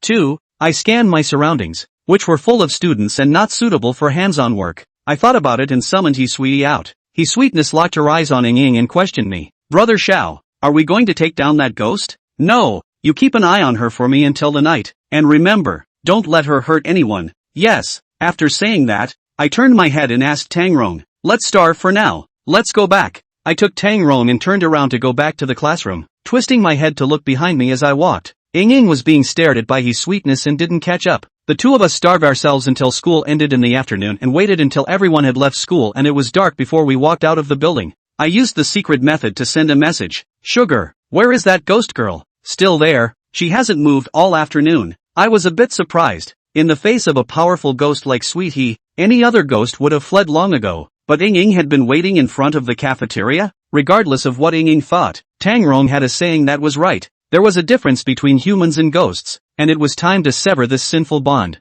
I said to Tang Rong in a serious tone, "Come on, I'll take you to the end." Chapter 117, The Unkillable Earthbound Ghosts. I brought Tang Rong to the front of the restaurant once more to meet up with his sweetie. His sweetness was right. Ying still stood at the noon position without moving. When Tang Rong appeared in front of Ying, her eyes widened a bit, and there were obvious mood swings in her eyes. I couldn't help but think to myself, this female ghost in front of me wouldn't really like Tang Rong, would she? I sensed carefully and realized that the baleful aura on Ying was very light. She should not have harmed anyone and was considered a ghost of good character. Faced with such a ghost, I was reluctant to use force directly, so I decided to talk to her first. I said to Don Wing, "Let's go over and talk to her." Tang Rong showed a scared expression and stopped short. I slapped him on the back. "What are you afraid of with me around? A manly man. How can you be less bold than your sister?" Tang Rong muttered, "My sister has more guts than a leopard." That's true. Words goaded after words. Tang Rong's expression struggled for a moment, but he still walked forward. The two of us arrived in front of Ying,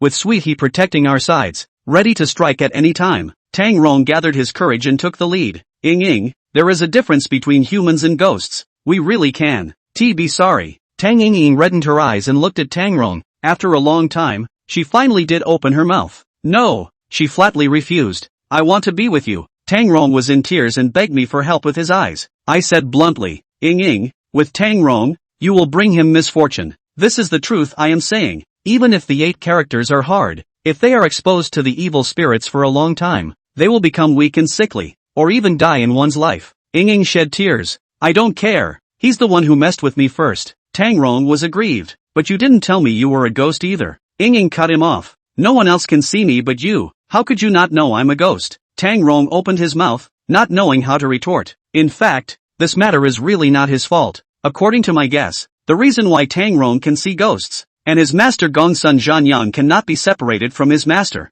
Perhaps Gongsun Zhanyan passed on his cultivation method. Tang Rong became an alien but do not know it, which took Ying as a living person. I helped Tang Rong explain, and was similarly interrupted by Ying. She hissed and shouted at Tang Rong, "I don't care. That day when you confessed to me, you clearly said you wanted to spend this life with me." Looking at Ying's progressively maniacal appearance, I sighed in my mind. Since it does not make sense, it can only be solved by violence. I used the secret method to transmit the voice of Nameless. "Elder, do you know the spells of transcendence?" The so-called transcendence is to forcibly send the ghosts that stay in the Yang world to report to the nether world. Understood. Then there was nothing to hesitate about, and I immediately gave an order to his sweetie. Control her. His sweetness had been staring at Ying all afternoon and had long been unable to hold back. Upon hearing my order, she immediately struck out, and with just one move, she took control of Ying, rendering her unable to move. Looking at Ying's painful struggling appearance, Tang Rong was a bit intolerant and begged in a small voice, "Brother Xiao, can you not hurt her?" I said in relief. "Don't worry, I'm just sending her where she needs to go." After saying that, I summoned Nameless. "Senior, please." Nameless didn't say much as he raised his right hand, pinched a hand sign, and pointed at Ying. A baleful aura flew out from Nameless' fingertips and enveloped Ying. The next moment, a black gap appeared under Ying's feet. The gap should lead straight to the underworld, and the sound of ghosts crying and wailing came from inside. Soon, the gap produced a powerful suction, which had no effect on the living, but was like a big invisible hand that wanted to drag the surrounding souls into it. In the face of Nameless' supernatural spell, even his sweetness was very jealous and hurriedly took a few steps back, fearing that she would be involved. In my anticipation, Ying would soon be sucked into the crevice and escorted to the underworld. But after a few seconds in a row, Ying remained motionless. I saw Nameless frown and hurriedly inquired, "Elder, what's going on? There's something odd about this girl." Nameless words just fell, only to hear bang sound. Ying's soul was actually out of thin air explosion, disappeared without a trace. Tang Rong was stunned and I was dumbfounded. Said I wouldn't hurt Ying, but this is a good thing.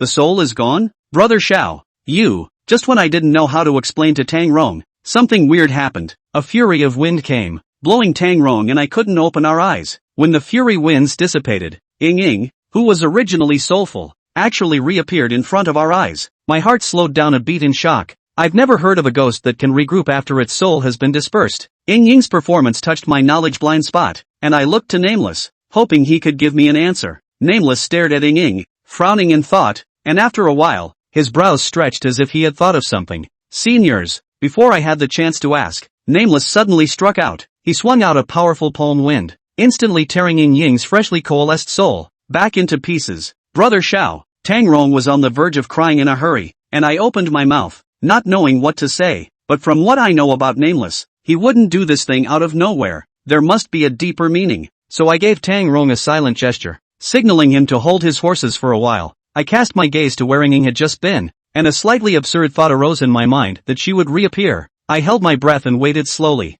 After about a minute, another gust of fury hit me, and I forced my eyes open to see Ying's dispersed soul coalescing into shape once again. Ying seemed to be frightened by Nameless, and after her soul coalesced, she turned around and fled. Sweetie wanted to go after them, but Nameless stopped her. Girl, don't go after it. Sweetie was equally confused. Elder, what's up with that woman? Nameless gave the answer. She's a groundbound ghost. Earthbound ghost? That's the first time I've heard that word. Elder, what is an earthbound ghost? Nameless explained. The so-called earthbound ghosts are ghosts that have an extremely strong grudge against a certain place at the time of their death. And if the feng shui of this place is unique, the ghosts will be trapped and will not be able to escape for eternity. At the same time, they live and die with the feng shui of the place where they are trapped, and if the feng shui is not broken, even if the heavenly tribulation is approaching, they will be restored as before. I hear you and ask Nameless. Elder, then do you have a way to destroy the feng shui of the school? Nameless gave me an answer that was impossible to do, unless the whole school is pushed out.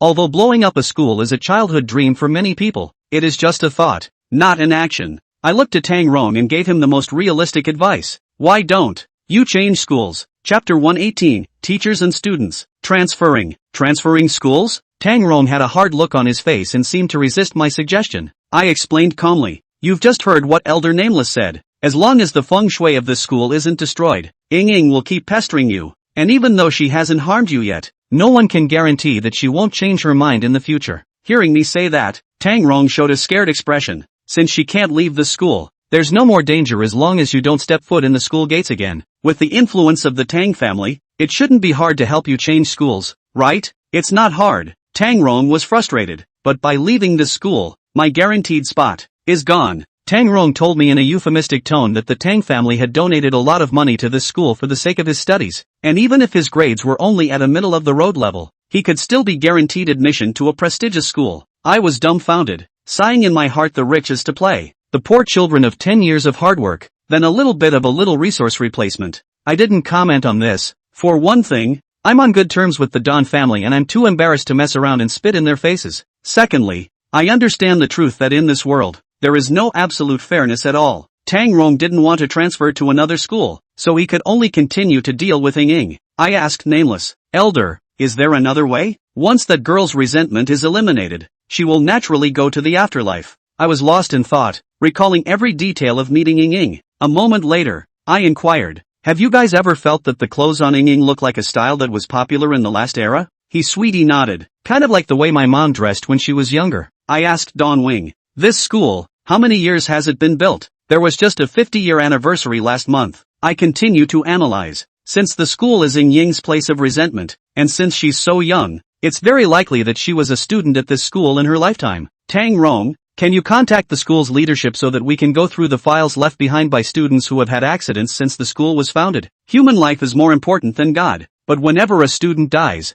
accidentally or not, the school should keep a record of it. Good, I'll make the contact. The Tang family proved to be really energetic. Tang Rong only made 2 phone calls, and half an hour later, a teacher hurriedly came and handed us the key to the archive room. Tang Rong and I went to the archive room and quickly found 4 long dusty student profiles. These 4 students, all of whom passed away unexpectedly for various reasons in the 50 years since the school was founded. I flipped through them one by one, finally fixing my eyes on one of them. The first page of this file is a profile of the deceased student with a 2-inch black and white photograph affixed to it. The girl in the photo was pure and beautiful, smiling brightly, and it was none other than Ying. On the left side of the photo, her real name, Huing, is written. Found it. Don Wing came up and read the file with me. The second page of the file, written with the reason for the passing of Ying. Only a short sentence, by classmates exposed like male class teacher. Huing out of shame jumped off the building, hospitalized and died after resuscitation. The time of record on the file is 30 years ago. According to the record on the file, Ying died by suicide, but after her death, she had a great deal of resentment towards the school, so I concluded that there was a large discrepancy between the record and the truth as to what induced her to commit suicide. But it's been 30 years since Ying's suicide, and it's not easy to investigate something so long ago. I asked Don Wing, at your school, do you have any teachers with that kind of exceptional seniority? At least 55 and up. Tang Rong thought for half a day and slammed his hands together. There really is one. He's a teacher extraordinaire, and I heard that he stayed at our school for more than 40 years, retired a few years ago, and was rehired back by the principal at great expense. Find a way to contact him and ask him if he remembers Huing. Tang Rong immediately did. Really contacted the old teacher. The old teacher told us on the phone, Huing's suicide that year, in the school made a fuss. Even after 30 years, he still remembers clearly. 30 years ago, Ying was the famous school flower in the school. Because of the long and beautiful, good character, there are many male students secretly in love with her. It is said that Ying received a love letter, can be stuffed full of desk table hole. However, Ying is devoted to her studies and always acts coldly in the face of many suitors, so her classmates privately call her the iceberg schoolgirl. However, the iceberg will melt one day. Only the person who melts Ying has a somewhat special identity. It was a new semester, and a young male teacher who had just graduated from college became the homeroom teacher for Ying's class. This male teacher is young,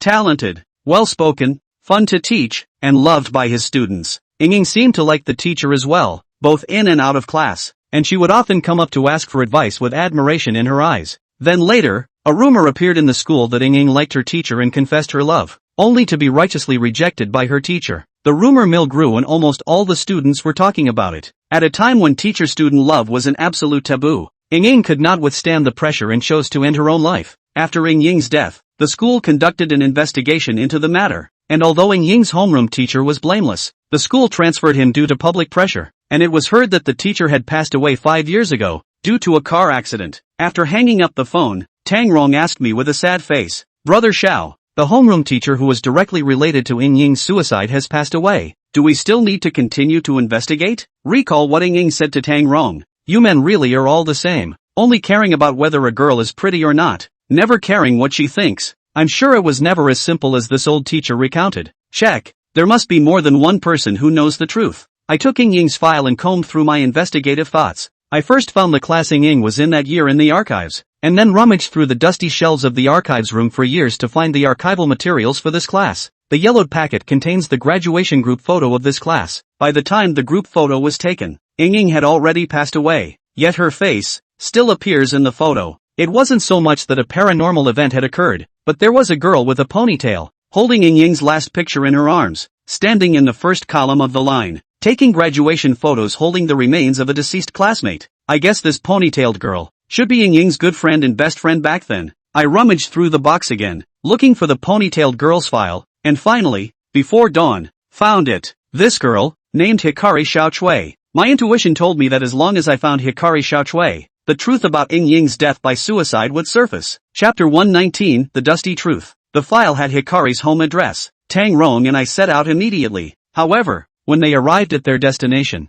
they found that the old house had long been demolished. We asked passers-by for information, but no one had heard of the name. Finding someone for something like this, even for the Tang family, was difficult to make an effort. Fortunately, I still have the relationship with Boss Hua. I called him and explained the situation, and Boss Hua quickly helped me find Yen Xiaochui's current address. Tang Rong and I hurriedly went there, just in time to bump into Hikari Xiaochui, who had gone out to buy vegetables at the morning market. Compared with the image in the graduation group photo, Hikari, 30 years later, is already a middle-aged woman in her 60s, with gray hair and wrinkles on her face. When she heard that we were here for Huing, a look of surprise appeared on Yen Xiaochui's face. She invited us into her home and sat down to talk slowly. Once seated, I opened the door and asked, Auntie Hikari, do you remember Huing? A sad expression appeared on Hikari Xiaochui's face. Of course I remember. Ying was my best friend. When I was young, I took out the file about Ying's suicide and handed it to Yen Xiaochui, who only glanced at it and said angrily, It's not true. We didn't find the wrong person.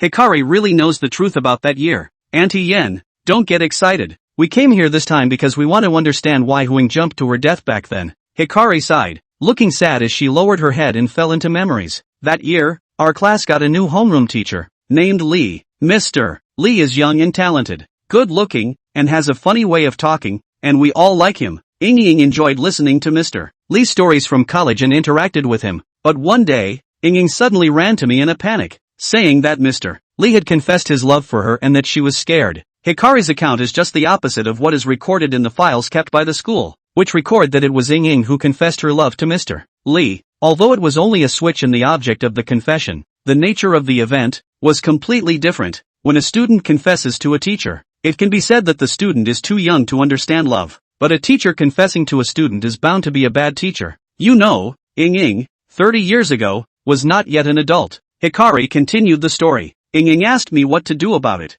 I asked Ying if she liked Mr. Lee. She strongly denied it, saying that she only appreciated Mr. Lee's talent, and had no thoughts of love. I suggest that she doesn't tell anyone about this. Once the other students find out about it, Ms. Lee will be disgraced, and I'm sure that Ms. Lee won't voice it herself for the sake of her reputation. Speaking here, Yen Xiaochui suddenly red eyes. She was silently dropping tears, and then actually covered her face and whimpered. I guess that Ying's death might have something to do with this advice from Yen Xiaochui. As expected, when Yen Xiaochui calmed down, the first thing she said was, "I'm sorry, Ying." She squeezed her hand very hard. Ying listened to me and didn't tell anyone about it except for me. However, only a few days later, there was suddenly an additional rumor in the school that Ying had confessed her love to Mr. Lee and was righteously rejected by Mr. Lee. We've already heard this version once last night, but if Hikari Xiaochui didn't lie and it was Mr. Lee who confessed his love for Ying, then the source of the rumor is Mr. Lee. Aside from Hikari, the only people who knew about this were the two parties involved. It was unlikely that Ying would rumorize about herself, so it wasn't hard to guess the source of the rumors. I guess after Mr. Lee was rejected by Ying, he was afraid that Ying would make this public and decided to strike first by creating a rumor that it was Ying who confessed her love to him.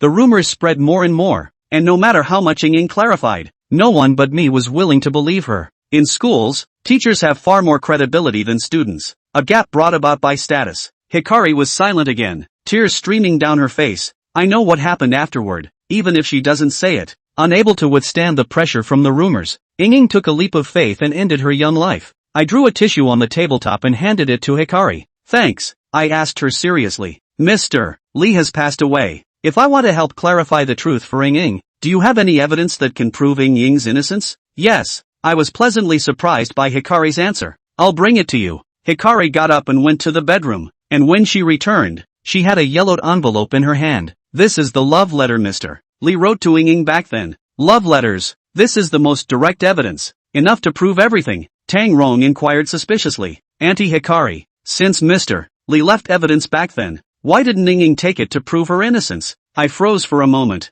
Tang Rong was right. If Ying proved herself with this love letter back then, how was she forced by rumors to jump off the building? Hikari sighed and told the truth. Ying that year was trying to do so, but she searched for a long time, did not find this love letter. She guessed that Mr. Lee quietly stole, in desperation, climbed to the roof of the building. A month after her death, I accidentally found the jacket I borrowed from Ying in my dorm room during gym class. This love letter, in the pocket of the jacket. Hikari clenched her fists again. After finding the love letter, I rushed into the principal's office at the first opportunity to ask the principal to help clear Ying's name, only to be rejected by the principal. Tang Rong shouted incredulously. Why? Hikari Xiaochui's face was indignant, her lips trembling, unable to speak. I spoke the answer for her. Is it possible that the principal feels that the matter has been finalized and Mr. Lee has been transferred, and doesn't want to make any more trouble so as not to affect the school's reputation? Hikari nodded, affirming my guess. Tang Rong murmured. How did this happen?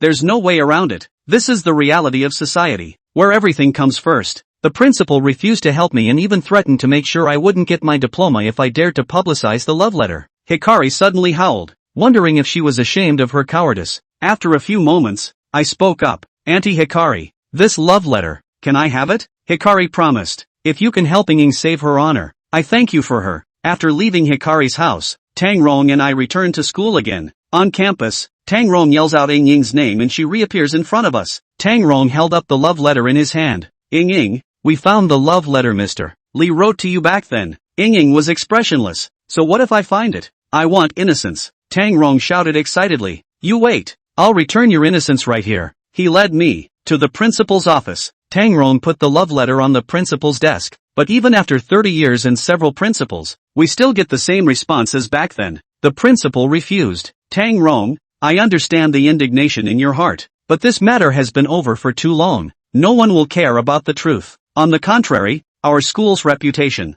will take a big hit. Chapter 120, Intertwined Fates. How could anyone not care? Hearing the principal's reply, Tang Rong was furious, striding forward and actually slapping the table with the principal. The principal's face was green and showed signs of anger. I pulled Tang Rong, who was ready to debate with the principal, out of the principal's office. Tang Rong was not willing. Brother Xiao, what are you stopping me for? I asked him. Keep arguing. Are you sure you can get the principal to change his mind? Tang Rong opened his mouth and didn't make a sound. Obviously he didn't have this certainty. The kid is still too young, and the rules of the adult world are not about listening to whoever is loud and reasonable. Call your father. Forget it, he's not well. Call your second uncle. Tang Rong was obedient and immediately called his second uncle Tangling. I was afraid he wouldn't give a clear explanation, so I waited for the call to go through and asked for my cell phone. I recounted what happened to Tang Rong, briefly, and Tangling was shocked, first expressing his gratitude to me, then saying that he would immediately head to the school. Half an hour later, Tangling arrived. Tangling met with me first and I told him the two ways to save Tang Rong. Compared to letting Tang Rong transfer to another school, Tangling is more inclined to let the school disclose the truth of that year. He then walked into the principal's office alone. After only 10 minutes, Tangling came out. Tang Rong hurriedly greeted him and asked with a nervous face, Uncle Tu,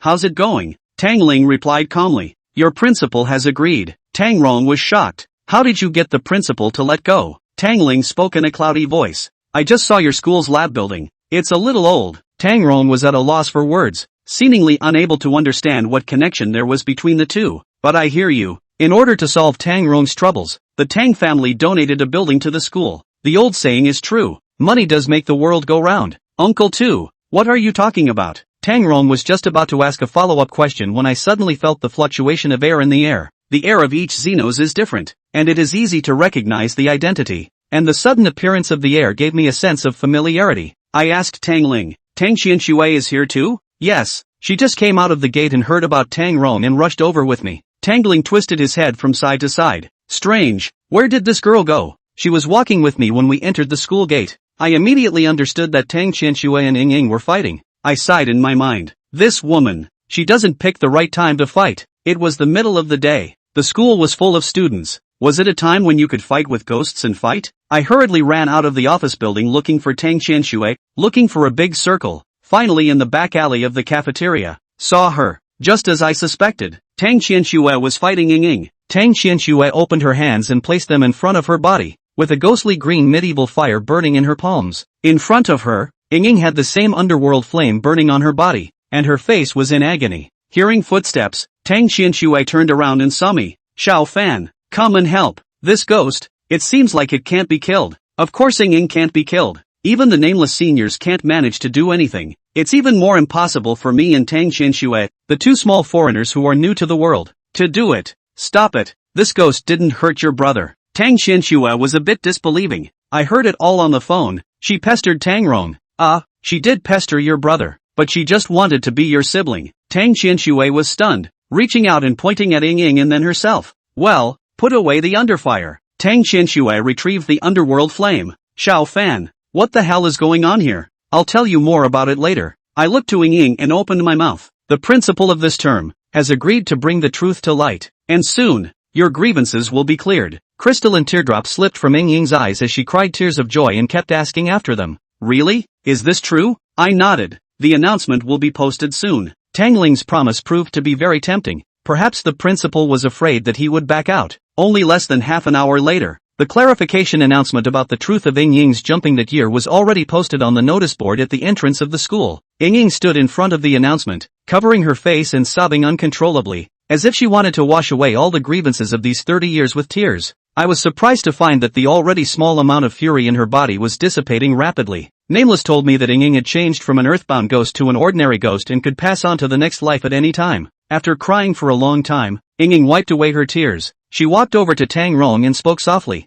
I'm sorry, I was too willful before. Tang Rong's eyes were also red. Perhaps before he realized that Ying was a ghost, he really liked the girl in front of him. The same seems to be true for Ying. However, humans and ghosts are ultimately different. and even if the two were forced together, it wouldn't end well. For now, it is the best possible outcome. Tang Xianxue and I stepped aside to give the two of them time to say goodbye. Tang Xianxue sighed as she glanced at her brother from afar. This kid is really unlucky enough. For the first time in his life, he fell in love and ran into a ghost. I replied with a smile. Be nice to your brother from now on. You're scaring him out of his psyche. Tang Xianxue first froze for a moment, then revealed a gritted teeth expression. That brat said that? Looks like I punched him lightly after all. I was speechless for a moment, feeling like what I had just said was for nothing, but it also shows that the siblings are very affectionate, and if they really respect each other, where else would they be considered a family? I asked Tang Xianxue. Aren't you following Grandmaster Gongsun in seclusion? Tang Xianxue replied smugly. I got out this morning. I'm a fast learner. Master gave me a good compliment. Thinking of the way Tang Xianxue's hands were just bubbling with underworld fire, I couldn't help but be staggered. This woman, she was indeed very talented. I was about to compliment her, when Tang Xianxue suddenly raised her hand and pinched her temple, looking as if she was a bit uncomfortable. I asked with concern, what's wrong with you? It's fine. I don't know if I've been practicing too hard lately, but I occasionally get a headache, but it's not a big problem. I carefully observed Tang Xianxue's face and realized that her face was slightly blanched. Hold out your hand and I'll take your pulse. Tang Xianxue obediently stretched out her arm. I gave her pulse, and did not find any abnormal conditions. Perhaps it is really as she said, is the reason for the hard work of cultivation. Nothing's wrong, get some rest and relax. Aha! As they were chatting, Tang Rong walked over. Finished saying goodbye? Tang Rong nodded and opened his mouth. Brother Xiao, Ying wants you to come over. She has something to say to you. Chapter 121, The Deceived Tang Rong. Ying has something to say to me? I walked over, and Ying casually cast a spell. Don't get me wrong, it's a spell to prevent people from overhearing our conversation. I nodded, not detecting malice in Ying's demeanor. I had thought that Ying simply wanted to thank me, but seeing her perform the spell, I guessed that she should have something important to say to me. What are you going to say to me? Ying first bowed at me. Thank you for getting me out of this. I nodded in response and then waited patiently. It wasn't hard to tell from the wanting expression on Ying's face that she had something else to say. After a moment, Ying looked toward Tang Xianxue, who was twisting Tang Rong's ear in the distance, and inquired, that girl, is she a friend of yours? Right. While I was relieving myself, I briefly saw the fates of those in the vicinity, of which yours and the girl's crossed and were about to become entangled. Surprised in my mind, I pursued the question. Can you be more specific? Ying told me regretfully. That's all I see. After saying that, Ying thanked me once again, and then her figure faded away until she disappeared. Ying went to the afterlife.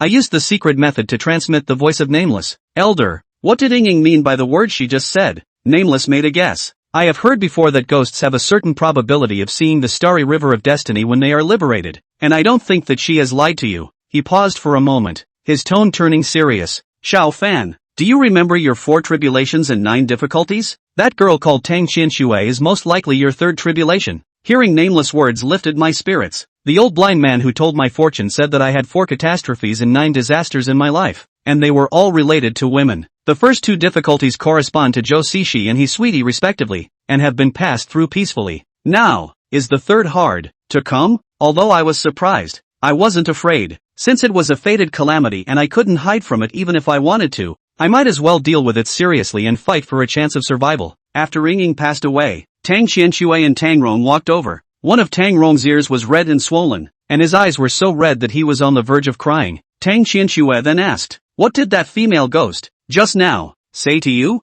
I didn't want Tang Xianxue to be psychologically burdened, so I lied, just thanking me for helping her. Tang Xianxue seemed to want to say something else. The cell phone rang. She took out the phone and looked at it, said to me, Master is looking for me. I'll leave first, I'll contact you later. After saying that, she twisted her head and glared at Tang Rong. Why are you still standing here? Why don't you go back to class and study? If you fail this exam again, I won't spare you. And with that, the 3 of us parted ways. I returned to the medical center, and the words Ying had said to me kept echoing in my mind. Toward evening, Tang Rong approached the door, still carrying gifts. I snarked at him. Why are you still carrying things? Tang Rong hemmed and hawed, putting the gift down and scratching his head, looking embarrassed. It was Uncle Tu who explained. I was amused by him. I don't think Tang Ling asked him to give himself up when he explained him. Tang Rong was still young and wasn't too comfortable with speaking politely to people, and after stammering to express his gratitude, he was ready to fall away. You wait. I called Dawn Wing to a halt.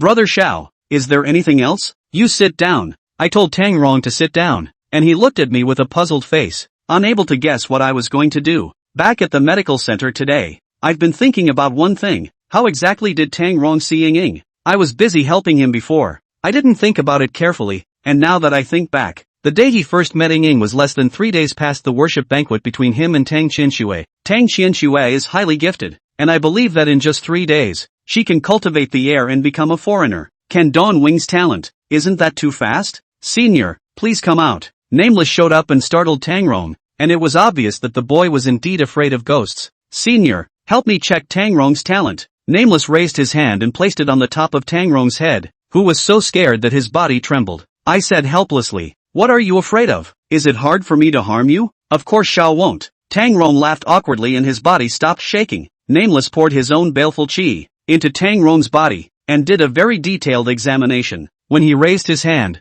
I inquired, "Well?" Nameless' answer took me by surprise. "This kid doesn't have any talent for cultivation." No talent for cultivation? The Tang family was lied to? Why did Gongsun Zhanyan lie? Since he couldn't become an exalt, how did Tang Rong see Ying Ying? A series of questions came to me. I decided to start my investigation with the key questions first. Elder, since Tang Rong doesn't have the talent to become a foreigner, how did he see the ghost? Nameless stretched out a finger and pointed it at Tang Rong's chest. I stepped forward and ripped open Tang Rong's collar. A small black stone pendant that caught my eye. "What is it?" Dawn Wing gave me the answer. It was a gift given to me by my master after the master worship banquet, saying that it would help me in my future cultivation. I asked Tang Rong to take off the pendant and give it to me, but who knew that when he put the pendant in my hand, he suddenly stared wide-eyed in the direction where Nameless was. Strange, why is that uncle gone just now? I turned my head and Nameless was still standing in the same place. Not gone. You can't see him? Tang Rong looked confused. I thought about it and put the pendant back on his neck. Tang Rong's eyes changed again. Can you see? Yes, I understand. This pendant, like a small stone, is a magic weapon that can make ordinary people see ghosts. Gongsun Zhanyang gave this magic weapon to Tang Rong,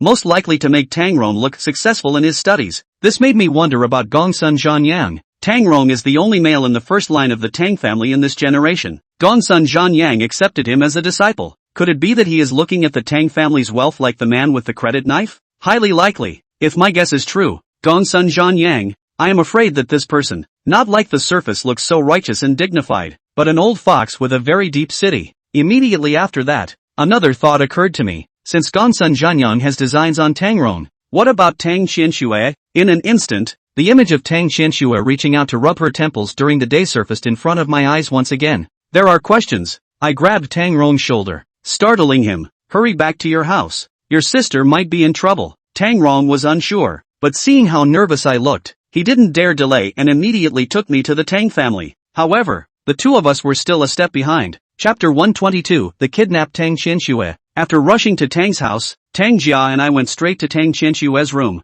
However, we did not find any trace of her. On the way here, Tang Rong and I have dialed Tang Qianxue's phone more than 10 times. All are, the user you dialed is offline. Tang Rong had a puzzled look on his face. Isn't my sister out of the gate? Where did she go? The uneasiness in my mind became more and more evident. Find. The two of us kept searching, and halfway through, we ran into Tang Feng, who was teasing the birds in the yard. Dad, where's my sister? Tang Feng turned around at the sound. Mr. Xiao is here? You haven't eaten yet, have you? Why don't you join us? I said hastily. Uncle, where is your daughter? Qianxue. Afternoon. She packed her luggage, followed Gongsun Master left, said to follow the master to practice. To say it is strange, in the morning when she came out of the gate also told me that Gongsun Master let her rest for a period of time and then continue to practice. I did not expect to change my mind in the afternoon. My heart was startled. Could it be that the matter of me helping Tang Rong to solve the trouble was known by Gongsun Zhanyang and had alarmed him? I replied with a serious face. Uncle, you've most likely been tricked by Gongsun Zhanyang. Tang Feng was so startled that the porcelain bowl containing bird food in his hand fell to the ground and shattered. Mr. Xiao, don't scare me. What happened? You call Uncle Tu over. Tang Feng hurriedly called Tang Ling, and moments later, Tang Ling rushed over in a hurry. Big brother, what did you mean by what you said on the phone? I haven't figured it out yet either. Tang Feng looked at me with an anxious expression. Mr. Xiao, what's going on? I started with the discovery of the spells on Tang Rong, followed by my own guesses. Tang Feng's head was filled with cold sweat after hearing this, and he trembled as he explained. Tang Ling, quick, call Qianxue quickly. Tang Ling immediately did as he was told, and there was still the beep of the other party shutting down the phone. Tang Rong said with a sobbing voice, Xiao and I have called my sister so many times. We can't get through. Tang Feng's face instantly blanched, while Tang Ling's eyes were filled with guilt and remorse. After all, Gongsun Zhanyang, the master, was the one who had found Tang Qianxue. Tang Feng staggered forward, his knees bent, and he was about to kneel down for me. I was quick on my feet and hastily braced his arm. Uncle, what are you doing? Tang Feng pleaded. Mr. Xiao, please save Qianxue, I said in relief. Uncle, don't worry. Tang Qianxue is my friend. I will definitely save her. Having said that, but now Tang Qianxue's whereabouts are unknown. How can we find her? The first thing I came up with, and that was to check the surveillance. In the modern world, the roads are filled with surveillance cameras, some to check traffic, some to ensure the safety of the public, and some installed by businessmen themselves for anti-theft purposes. Regardless of the purpose of the surveillance, as long as they could capture Tang Qianxue or Gongsun Zhanyang, they would be able to determine the direction they were walking in. I told this idea, and Tang Ling immediately went to work on it. However, after the Tang family trusted their connections and investigated all the surveillance in the neighborhood, they hardly got any useful clues. After Tang Qianxue followed Gongsun Zhanyang out of the Tang family home, she was only captured once by the surveillance camera at the intersection near the Tang family home, and then, as if she disappeared out of thin air, there was no trace of her again. I guess Gongsun Zhanyang had a premeditated plan, and as soon as the two of them went out, he kidnapped Tang Qianxue and avoided all the surveillance. Time passed bit by bit, and the longer it dragged on, the more dangerous Tang Qianxue's situation became. Don's family was anxious as if they were on a hot plate, and I was struggling to figure out what to do. A figure popped into my mind as I thought about it. There's one more person who can help. Uncle. Second uncle. I'm going back to the medical center. You guys find someone to drive me. Tang Ling himself drove me all the way back to the medical center in a frenzy, and I ran back to my bedroom and, from my nightstand, retrieved a crumpled business card. The name card reads Tianlong Security Company, and in the column of people's names, it reads Feng Laosher. This Feng Laosher is the one who came to my door after Zhou Xixi and I teamed up to solve the amusement park clown. It was now the latter part of the night, but I couldn't care less if I would disturb the rest of the party, so I just dialed the number on the business card. After a few beeps, the phone finally connected. A voice, obviously awakened and with an unpleasant tone, rang out of the receiver. Who? It's me, Xiao Fan. You came to me earlier. The other man seemed to struggle to recall for a moment. Oh, I remember. You're the guy who solved the puppet at the amusement park. He paused, his tone much better. What do you want with me this late? I have a favor to ask of you. Would it be convenient to meet with me? Now. Yes, now. Feng Laosher didn't refuse. He sent me an address by text message. Afterward, Tang Ling drove me in his car and rushed over at a rapid pace. This was an office building located in the outskirts of Zhou City. More than 20 floors of office buildings. Only one room on the 18th floor was lit. It was the address Feng Laosher had sent to meet. I told Tang Ling to wait for me downstairs and took the elevator upstairs by myself. Coming to the lighted room, I raised my hand, ready to knock. Who knows? Before my hand falls, a familiar voice comes from inside the house. Come in. The door is unlocked. I pushed my way in, and Feng Laosi was sitting behind his desk, yawning. His hair was disheveled like a chicken nest, and the sleeves of his pajamas were visible at the cuffs of his jacket. I apologized to him.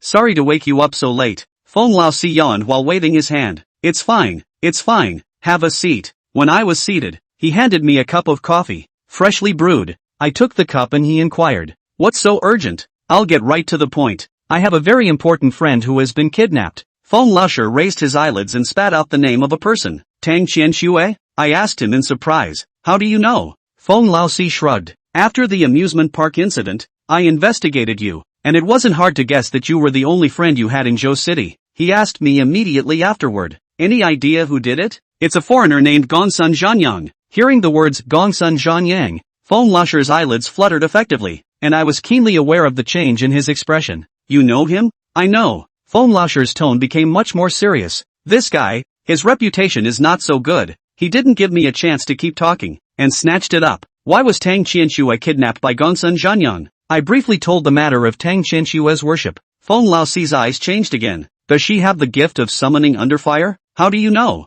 Feng Laosi had a serious face. Xiao Fan, you need to move faster. Tang Qianxue's situation. I'm afraid it's worse than you expected. Even worse. Chapter 123, The Evil Master. What do you mean? Feng Laosher's words made my heart seize up. Feng Laosher offered an explanation. This Gongsun Zhanyang is so infamous in the Jianghu that the dissidents in the Jianghu have nicknamed him the Evil Master. He took a deep breath and went on. Gongsun Zhanyang once accepted 3 disciples. all of whom possessed the talent to cultivate the underworld flame. He taught them well, and the 3 disciples were also very competitive, having made quite a name for themselves in the Jianghu. Suddenly, however, one day, all 3 of his disciples disappeared into obscurity, and it wasn't until 3 years later that they were discovered. They were taken away from their cultivation by Gongsun Zhanyang and turned back into ordinary people. Although they managed to survive, they were left with extremely serious aftereffects, and I'm afraid they won't be able to live much longer. My heart trembled and trembled again. Taking away the disciple's talent, this kind of thing,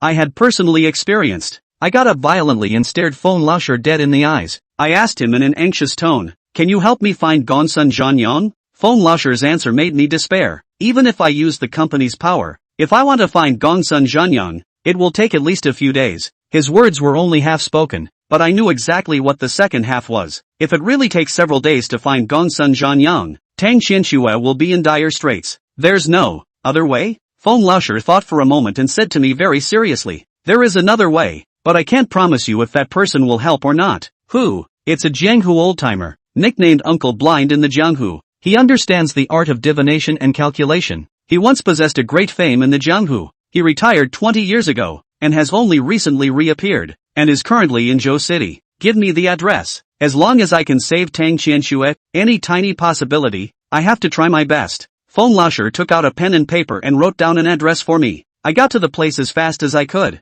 and when I knocked on the door, the rising sun was radiating the first light of the morning in the east. Knock knock. I knocked on the door, and soon the sound of crutches on the floor came from behind the door. Click. The door opened. A pale face appeared in front of me. This person, white hair, full of wrinkles, is already an old man. He was completely blind in one eye. The black pupil of the eye turned up above, showing only the edges, and a large portion of the white of the eye was exposed. A somewhat creepy image, but after just one look, my eyes widened. Old blind man, how is it you? The one standing in front of me now is the old blind man who gave me the calculation of 4 calamities and 9 tribulations at the beginning. The old blind man had a good ear and heard me. Xiao Fan, we're really destined for each other. When he finished, he turned around. Come in and remember to bring the door with you. I followed the old blind man into the house, which was cluttered with items and had a sickening sour odor in the air. The old blind man sat down on the sofa, its towel already soiled black, and gestured for me to sit down as well, reaching out to touch the teapot where the tea stains were a few millimeters thick. Don't bother, I called him off. I came here this time to ask for your help.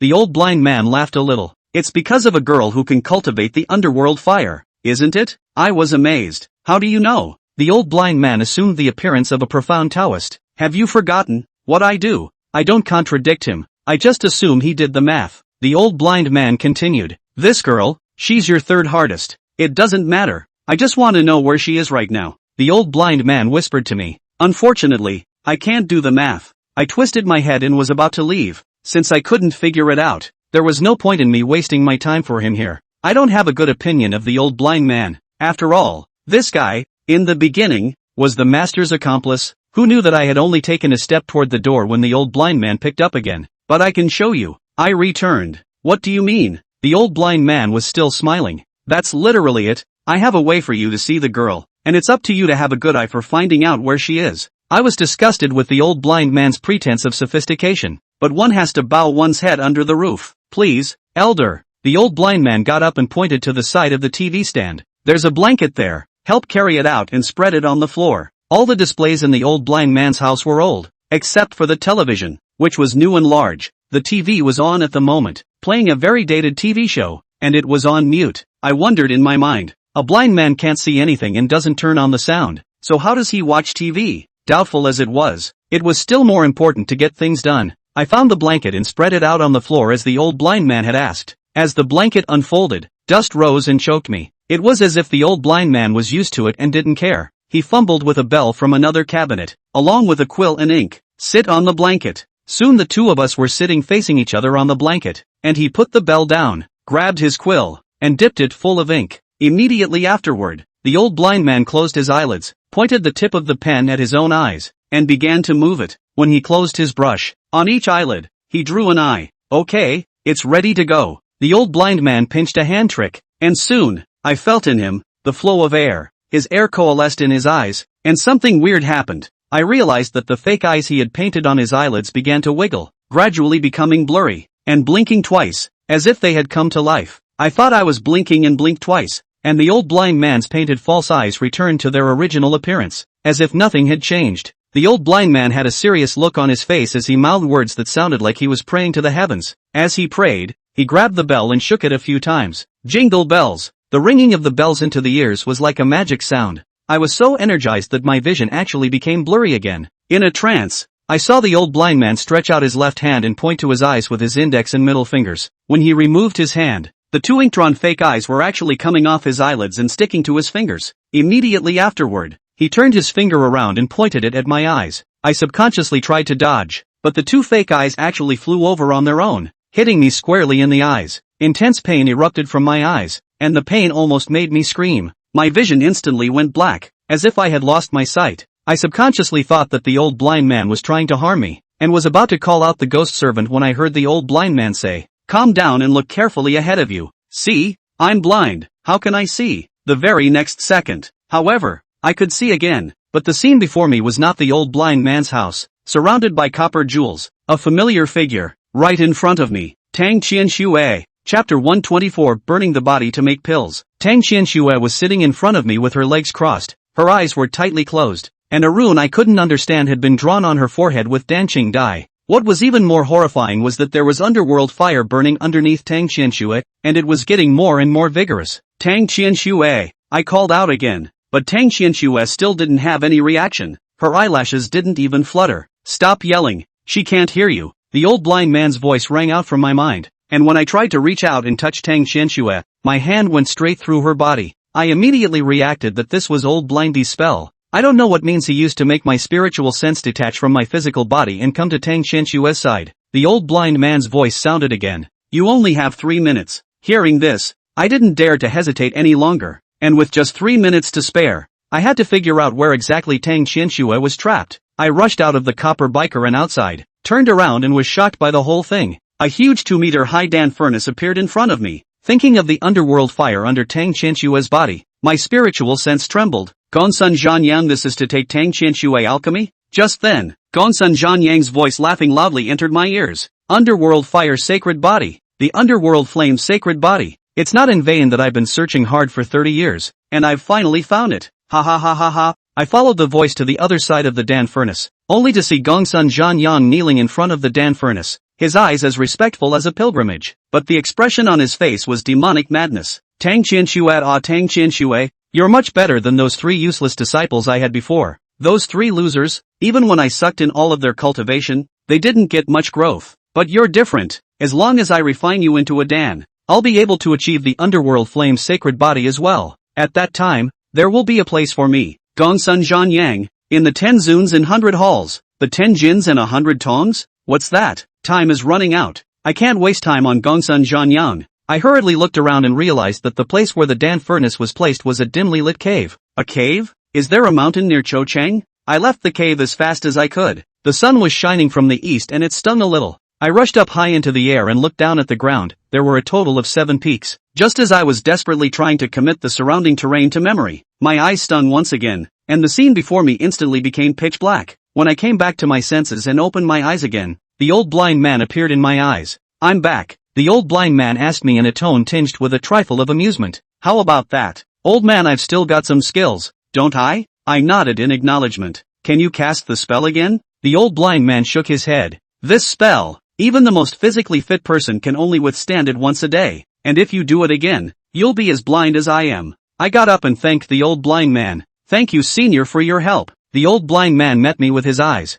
which were mostly white. "Actually, you can go without saving her." I froze, subconsciously questioning, "What do you mean?" The old blind man sounded strange. "This girl is your 3rd hardest. One slip and you'll be dead. But if you don't go to her rescue, you can easily escape this calamity. Take Tang Qianxue's life to solve my disaster?" I declined categorically. "I'm going to save her." When I finished, I turned away without hesitation. After walking out the door, Tang Ling, who was waiting for me, immediately got out of the car and walked quickly to me. "Mr. Xiao, how's it going? Second uncle, are there any mountains near Zhou City?" "There are about 7 peaks. Gongsun Zhanyang kidnapped Tang Qianxue less than a day ago. He certainly can't run too far." "That cave, near Zhou City. There. 7 Girls Mountain. First take me back to the healing center, then take me to the 7 Girls Mountain." Tangling once again drove me all the way back to the healing center, and I called out to Toki Mouse. Going into the mountains to find someone is not an easy job. One more person.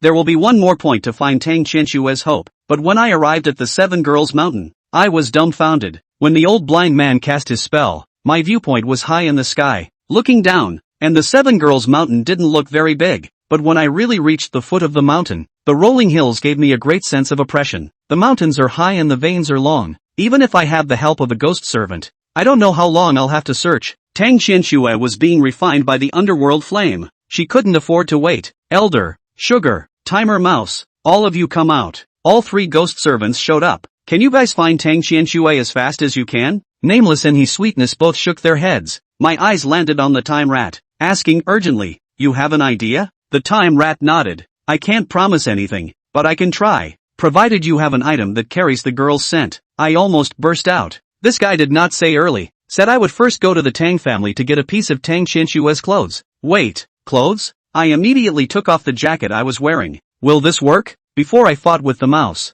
he stole all my clothes. Tang Qianxue sent me a. I wear it today has not been washed, perhaps still stained with her breath. Time Rat took the jacket and hooked his finger. A wisp of breath floated out and landed on his fingertip, transforming into a small ball the size of a glass bead. Yes, the Time Rat returned the jacket to me, only to see his 5 fingers move in unison, taking the small ball with Tang Qianshue's scent and continuously pinching it into various shapes. A few moments later, the blob turned into a butterfly. The Time Rat gently raised his hand, and the butterfly immediately flapped its wings and flew towards the mountains. Follow it. After finding Tang Qianxue, the probability is that I will start a vicious fight with Gongsun Zhanyang, and Tangling can't help, so I told him to stay where he is and wait. The mountain road is rugged. Walking up is exceptionally difficult. Good thing I have been practicing for some time. Some small results. Physical quality is much stronger than before. Barely able to hold down. I followed the butterfly for 2 whole hours and finally found a cave halfway up a mountain. There's a strong fury wafting out of the cave. And this is it. Elder,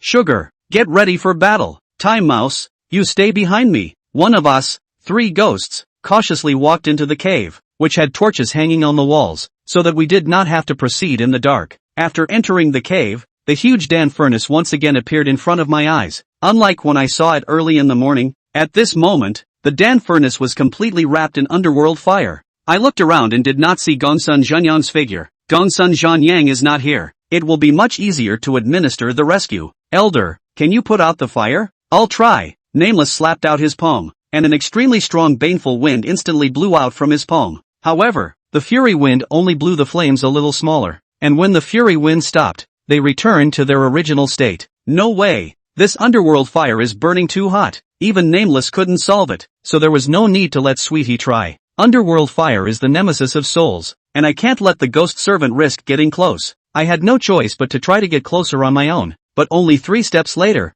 I was forced back by a wave of heat. The heat dissipated as I retreated back to my original position, but I felt another bone-chilling chill welling up from my soul. This is the underworld fire. A hot fire that burns the body and a cold fire that burns the soul. Chapter 125 Yin and Yang. Entering the game with your body. The horror of the underworld fire is far beyond my imagination. This was troublesome. Although Tang Qianxue was in the Dan furnace right in front of her, no one could save her. How can this be? Senior, is there no other way? Nameless didn't answer immediately, but stared at me, a little puzzled. I called out again. Seniors? Nameless suddenly said. Xiao Fan, put out your hand. I immediately did as I was told, only to see Nameless hook his finger, and a small ghostly green flame immediately flew from the Dan furnace. Nameless maneuvered the fire and landed on my palm. Hiss! The sharp pain made me suck in a breath of cold air and subconsciously retracted my hand. Sweetie was shocked and shouted angrily. Senior, what are you doing? I'm sure Nameless wouldn't harm me, so I'm equally puzzled. Nameless spoke in a calm tone. Put your hand out again. Filled with doubt, I stretched my hand out again, and then I was surprised to find that my palm, which had just been scorched by the underworld fire, was intact, with no trace of burns. Nameless grabbed my hand and scrutinized it. The sole wasn't damaged either, so it's just as I thought. Elder, what's going on here? Don't sell yourself short, Nameless explained. Although the underworld flame is as hot as the yang flame, it is a yin flame in the underworld, but all yin objects will be restrained by your 9 yang body. In other words, while the underworld fire will cause you pain, it won't do you any harm. I hear you. In other words, as long as I can endure the pain, I can rush into the Dan furnace and save Tang Qianxue. Nameless nodded, affirming my suspicions. Sweetie had a worried look on her face. But, Brother Xiao was really in pain just now. Nameless locked eyes with me. It's the only way to save her. Make your own decision. My palms were still shaking from the pain of the underworld fire, but I made my decision without any hesitation. I want to save Tang Qianxue, not for anything else. Before the amusement park midnight adventure, Tang Qianxue also know there will be danger, but still choose to walk with me. She could have disregarded her own safety in order to help me, and now that her status has been switched, how can I know how to back out? I'll go. I take a deep breath and take the first step. Just then, however, a sharp cracking sound came from behind me. I subconsciously turned around, but I saw that Nameless had long since raised his hand, holding a dagger that emitted a cold light. Looking further into the cave entrance, Gongsun Zhanyang appeared. He drank angrily. Don't ever try to take what's mine. That statement sent fire rising in my heart. What do you mean his stuff? I angrily gave an order to Nameless and Sweetie. Kill him. Sweetness took the lead, with Nameless following close behind. However, Gongsun Zhanyang was quite powerful. He pulled out a short sword with inscriptions from his sleeve, and blew gently at the sword. The short sword immediately lit up with underworld fire, causing the two ghost servants to be unable to get close for a while. I looked twice, decided to go to save Tang Qianxue first. As long as the Tang Qianxue rescue, Gongsun Zhanyang's plot is not broken, can turn back to slowly pack him. I twisted my head back around to face the damperator once again, which was burning with a roaring plutonium fire. Just then, a nervous voice reached my ears. Boss, can I follow you? The one who spoke was Toki Mouse, who is not deep in Taoism and is not good at fighting, and stayed in place for fear of being killed by Gongsun Zhanyang, so he simply took the risk of following me into the Dan furnace. Yes. I pulled out a bone needle and told him to drill into it. The bone needles were sharpened from the bone knives of people with credit knives, which were powerful magic weapons in their own right, and it was still no problem to protect him for a moment. The time rat hurriedly burrowed into the bone needle, after which I approached the Dan furnace with great strides. The closer he got to the Dan furnace, the more intense the fiery burning sensation became. Instinct drove me to want to hurry away, but reason kept me going forward. Finally, I came to the Dan furnace. The underworld fire on the Dan furnace was so close that the dancing flames were even able to graze my face. Fortunately, and Nameless said the same. The body of pure yang is the nemesis of all the yin things in the world, although the fire of the underworld is strong. But even my hair cannot burn off one. But the trouble was right in front of him. The Dan furnace in front of him was intact, and if he wanted to see Tang Qianxue, he would have to open the lid. I didn't have any other tools at hand, so I had to push with my hands. When the palms of my hands touched the lid of the stove, the intense pain almost made me pass right out. Ah! I screamed in dismay and pulled my hand back completely out of instinct. I turned my hand over and looked into my palm. The palm was intact, but it couldn't stop trembling. It hurts. It really hurts. The sensation of being burned by the underworld fire was as if an uncountable number of people had stabbed me as hard as they could with an awl. I was really scared by the burning, but when I thought that Tang Qianxue was being calcined into a Dan in the Dan furnace, I would retreat and throw out my brain. Again! I mustered up enough courage to put my hand on the lid of the stove again. The painful, soul-crushing tingle traveled through my body again, but instead of pulling back this time, I gritted my teeth and pushed harder. The sound of metal scraping against metal rang out, and the lid began to move a little bit under my efforts. The searing fire of the underworld made me lose all sense of time, and every second I held on to seemed like a long time had passed. I don't know how long. I only felt the touch from my palm loosened, accompanied by a loud clang. The lid fell off the furnace. Without any hesitation, I rolled over and jumped into the Dan furnace. Tang Qianxue, the same as what the old blind man had seen earlier when he cast the spell. Tang Qianxue was sitting inside the Dan furnace, her eyes tightly closed, and there was a mysterious rune written in Danqing on her forehead. I called out to Tang Qianxue, but she didn't seem to hear me and didn't respond. The meditative fire inside the furnace was even more violent than the one outside, and if I stayed any longer, I was afraid that I would pass out from the pain alive. I decided to carry Tang Qianxue out first. Who knows that my fingers just touched her? The runes on her forehead suddenly lit up. Tang Qianxue's body was like a petrified, and I couldn't move her even a little bit by exerting all my strength. I hurriedly used a secret method to transmit the voice of Nameless. Elder, Tang Qianxue has been enchanted by Gongsun Zhanyang. I can't hold her. The Nameless voice rang in my head. It should be a fixation technique in conjunction with alchemy. This method is one and the same with the spell of alchemy. You just need to find a way to extinguish the underworld flame. Then you can break it. I was helpless. If I could extinguish the underworld fire, why would I have to endure the pain of being burned by the underworld fire? Perhaps Nameless guessed my thoughts and added immediately afterward. That girl is an underworld flame saint body. Other people's underworld flames can't hurt her. So the root cause of the underworld flame within the Dan furnace is herself. My heart stirred. and I hurriedly and carefully sensed the flow of air in Tang Qianshue's body. Just like what Nameless had guessed, Tang Qianshue's air was generated from Redantian, and after flowing through her meridians for a week and a day, it surged out from 3 acupoints and transformed into underworld flame. In other words, as long as the 3 acupuncture points are sealed, the fire in the furnace is a rootless fire that will extinguish itself without the intervention of external forces. Chapter 126, The Choice Between Life and Death. I need to seal the acupuncture points where Tang Qianshue's air is leaking. I don't know if the ghost needle will work. There was no time for me to hesitate. I had to do whatever came to mind. I took out a ghost needle, aimed it at one of the acupuncture points, and stabbed it. When the ghost needle touched the acupuncture point, I clearly felt resistance, as if there was an invisible shield against the tip of the needle. Trying to push the ghost needle back, I hurriedly ran my own air and injected it into the ghost needle, and the 2 streams of air collided with each other, actually giving rise to an ear-piercing friction sound. My right hand that was pinching the needle began to tremble, and the tip of the needle shook extraordinarily. In this case, even if I stuck the needle down, it would be difficult to hit the right point. I hold my right hand with my left hand to keep the ghost needle steady. After exerting 9 bulls and 2 tigers, the ghost needle finally pierced into the acupuncture point. I let go of the pinch and wiped away the sweat that broke out on my forehead. It's blocked. The acupoints pierced by the ghost needles no longer had air leaking out, but just when I was ready to breathe a sigh of relief, only to hear a snort.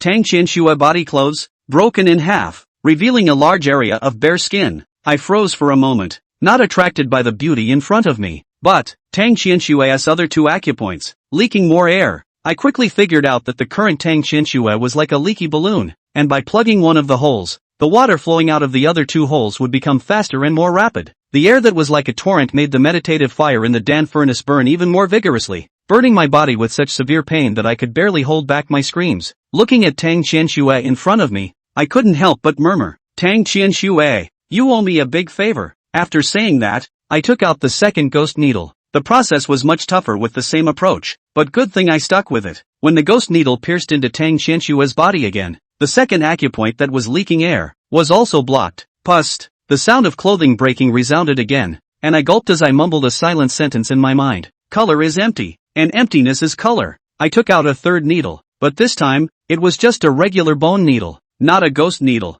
I can't help it. I've only practiced the first 2 of the Ghost Gate 13 stitches so far. I prayed in my heart that the bone needle counted as a powerful magic weapon and hoped that it would have the same effect as the ghost needle. I once again mobilized the air in my body and concentrated all my strength in my right hand, after which I aimed at the last acupoint that was leaking air and ruthlessly stabbed it. The bone needle successfully pierced the last acupoint. However, before I could be happy, a huge force traveled down the bone needle into my body. It was as if I had been hit by a speeding big truck. My body flew backward and bounced back after my back hit the bronze wall of the Dan furnace. Boo! My forehead and Tang Qianshue's forehead collided hard together. She was under a fixation spell and couldn't move. I was as if I had hit a rock and almost fainted. I was confused for a while before I came to my senses, and when I reached up to touch my forehead, I realized it was swollen. I grimaced in pain and got up when I suddenly heard a familiar voice. "Xiao, Fan?" I jerked my head up and realized that Tang Qianshue had opened her eyes. Good lord! I actually woke her up with that bump. Tang Qianshue seemed to sense something.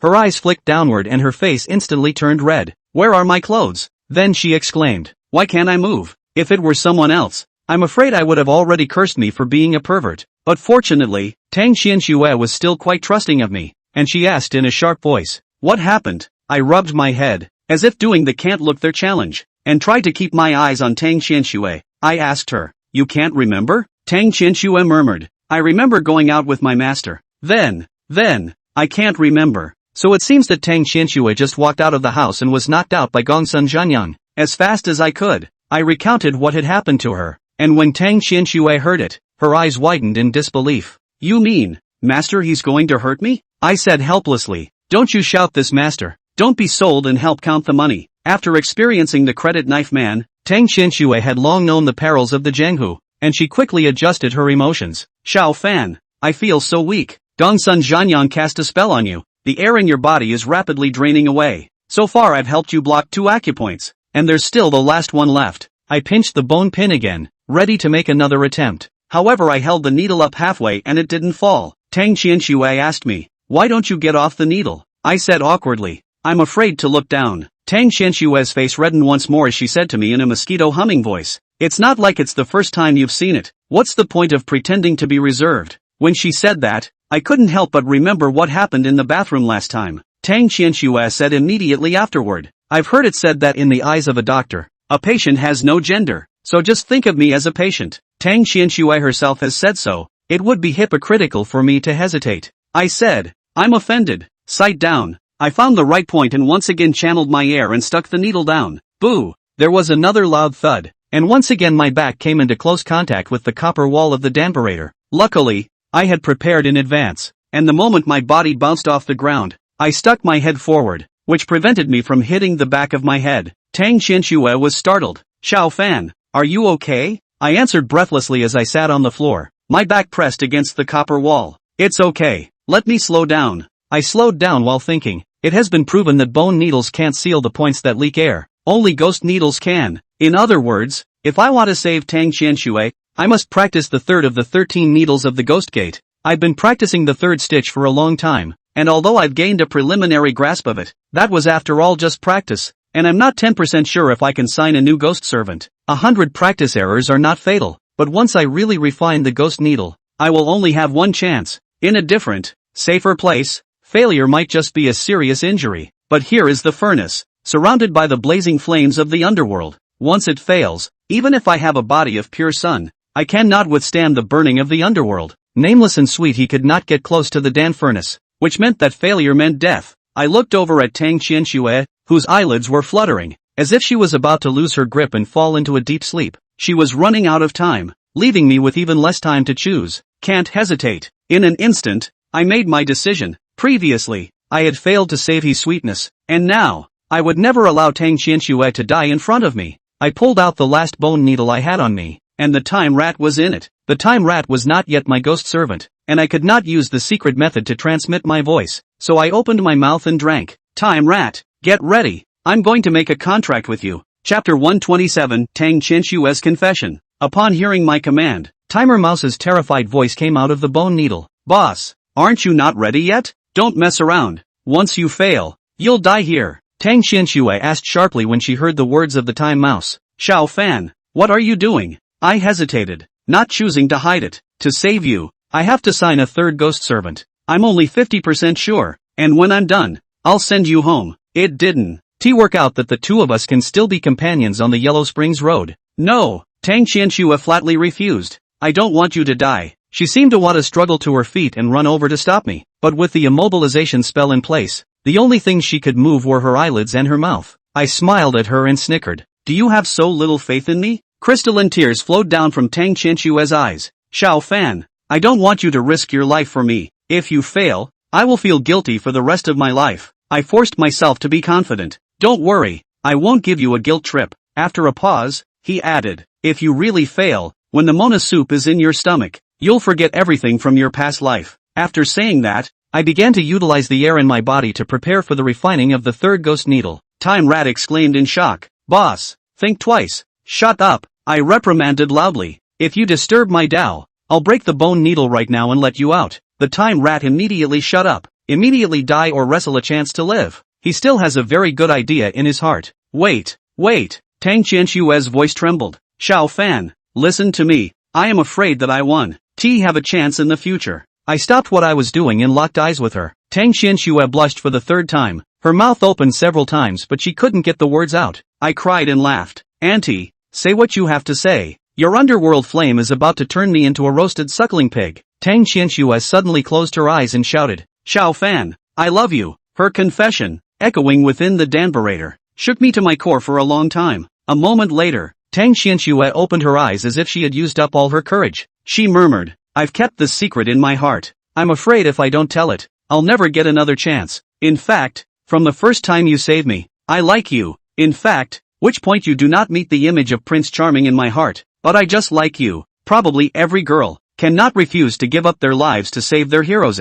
Tears came to her eyes as she said this. Xiao Fan, what do you think you're doing getting married so young? You really don't leave me any chance. She took a deep breath and her eyes hardened. Well, I've already said the words anyway, so even if I die, I have no regrets. Looking at Tang Qianxue, who had a very different image from the old Missy, I didn't know what to say for a moment. After a moment, I smile and meet her eyes. Really, the moment of life and death. Engage in such sensationalism. What to do? Do not say what is dead or not dead, but no one stipulates that the hero can only save the beauty once. I threw away all the distractions in my mind and concentrated on feeling the trajectory of the airflow in my body. I have memorized the contents of the 13 stitches of the Ghost Gate, and I will never make a mistake even in life and death. After my air had run through my body for 3 weeks in a specific trajectory, I guided it with my mind and injected it as much as I could into the bone needle in my hand. I bellowed, "Time rat! No resistance! Got it, boss!" The time rat in the bone needle opens its soul and allows my air to infuse it. However,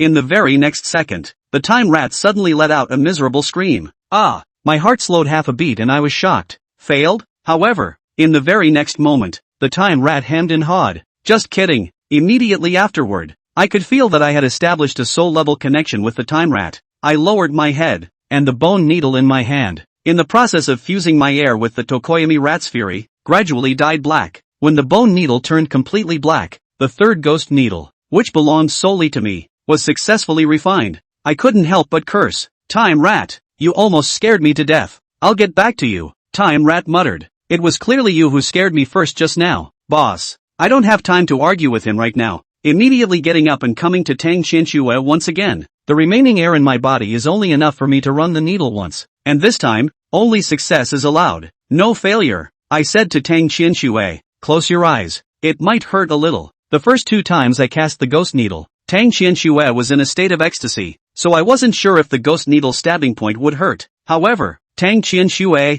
who had always listened to me, rebelled for once. "No, I'm going to watch you administer the needles." Okay, now I have no choice but to let her do as she pleases. I adjusted my state of mind and injected the last of the air in my body into the ghost needle. Then I folded my hands and exerted force at the same time, stabbing down hard at the last point on Tang Qianxue's body that was leaking air. Ghost Gate 13 stitches. The third needle, into the ghost base. One shot hit, and I didn't have to be bounced off the stormy air once again. Yet even though the ghost needle had already pierced the acupuncture point, I could still feel a strong resistance. The ghost needle in my hand began to tremble. If I were to withdraw my strength at this point, I'm afraid that the ghost needle would be toppled out by the air. I voiced a reminder. "Control your air and take them back to your dantian." Tang Qianxue hurriedly did as she was told, the talisman on her forehead turning into red water that ran down her cheeks. At the same time, the power to fight against the ghost needles gradually weakened. When the rune completely disappeared, the fixation spell that had been applied to Tang Qianxue's body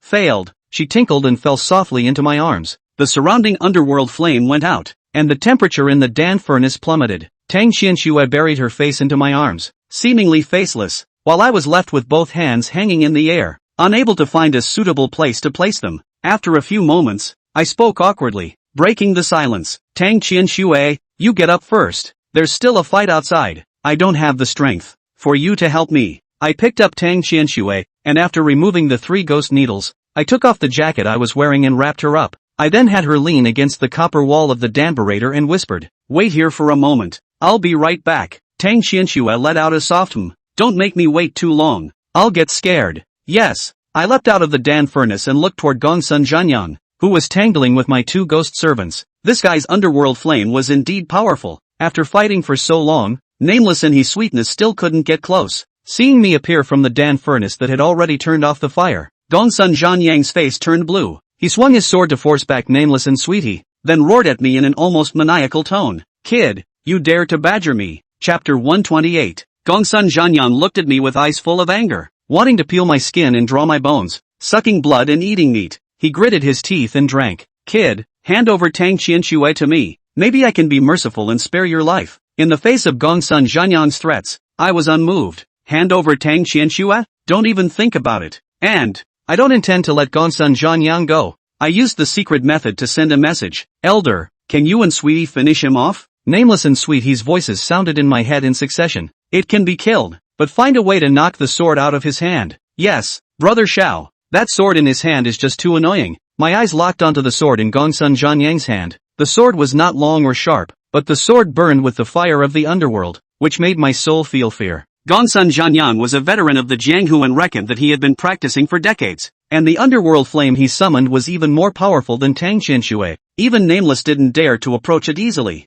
"I'll figure out how to grab that sword. You two help me feint." I scanned around, trying to find a weapon that I could use, but unfortunately, in the cave, apart from the Dan furnace that I couldn't move, there were only a few unremarkable stones left. There's no choice but to go in with bare hands. In order to create an opportunity for me, sweetie, he took the lead. She raised her own right hand, and on her white dress, a blood-colored gardenia immediately flew up and was caught in her hand. Stinky old man, take that. With a wave of her hand, the blood-colored gardenia was like a concealed weapon, flying towards Gongsun Zhanyang. Gongsun Zhanyang immediately swung his sword, but just as the blade was about to touch the gardenia, he sweetness softly drank, crack, only to see the gardenia splitting in mid-air. The blood-colored petals suddenly changed the direction of flight, some shooting towards Gongsun Zhanyang's eyes, some circling around behind him, trying to sneak attack in the blind area of his vision. His sweetheart's move was very sinister, leaving Gongsun Zhanyang with an extremely short reaction time. If he didn't have a magic weapon or spell to protect his entire body, he could only block a few petals at most.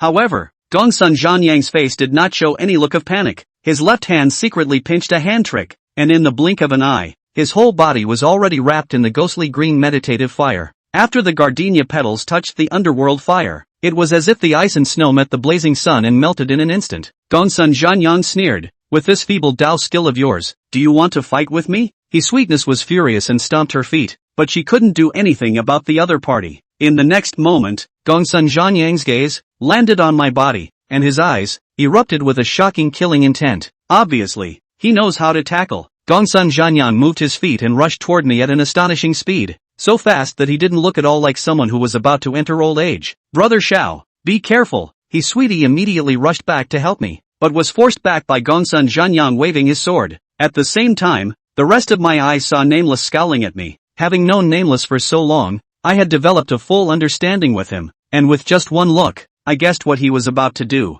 Boo! A loud bang came from behind Gongsun Zhanyang. Nameless swung out his baneful aura with a palm, shattering the ground. Uncountable pieces of debris flew up from the ground, and were then wrapped in a nameless baleful aura. And then, with a hook of his finger and a fling, the rubble turned into meteors and flew towards Gongsun Zhanyang. Shoo shoo shoo! The rubble rubbed against the air and made a sharp cracking sound, frightening Gongsun Zhanyang's face. He couldn't care less about me and turned sharply to respond. Gongsun Zhanyang slapped out a huge fireball that clashed with the rubble. In just one glance, the baleful aura wrapped around the rubble was consumed by the underworld fire. Yet the rubble did not fall immediately, but relied on inertia and continued to move forward. Gongsun Zhanyang obviously did not expect this, and in his haste, he put his sword across his body to protect his vital areas. The sword was only 2 fingers wide and could deflect a limited amount of debris, still hitting several. Gongsun Zhanyang stifled a grunt as his body staggered back. He hadn't realized at this moment that this surprising move by Nameless was still just a feint, and the real danger came from behind him.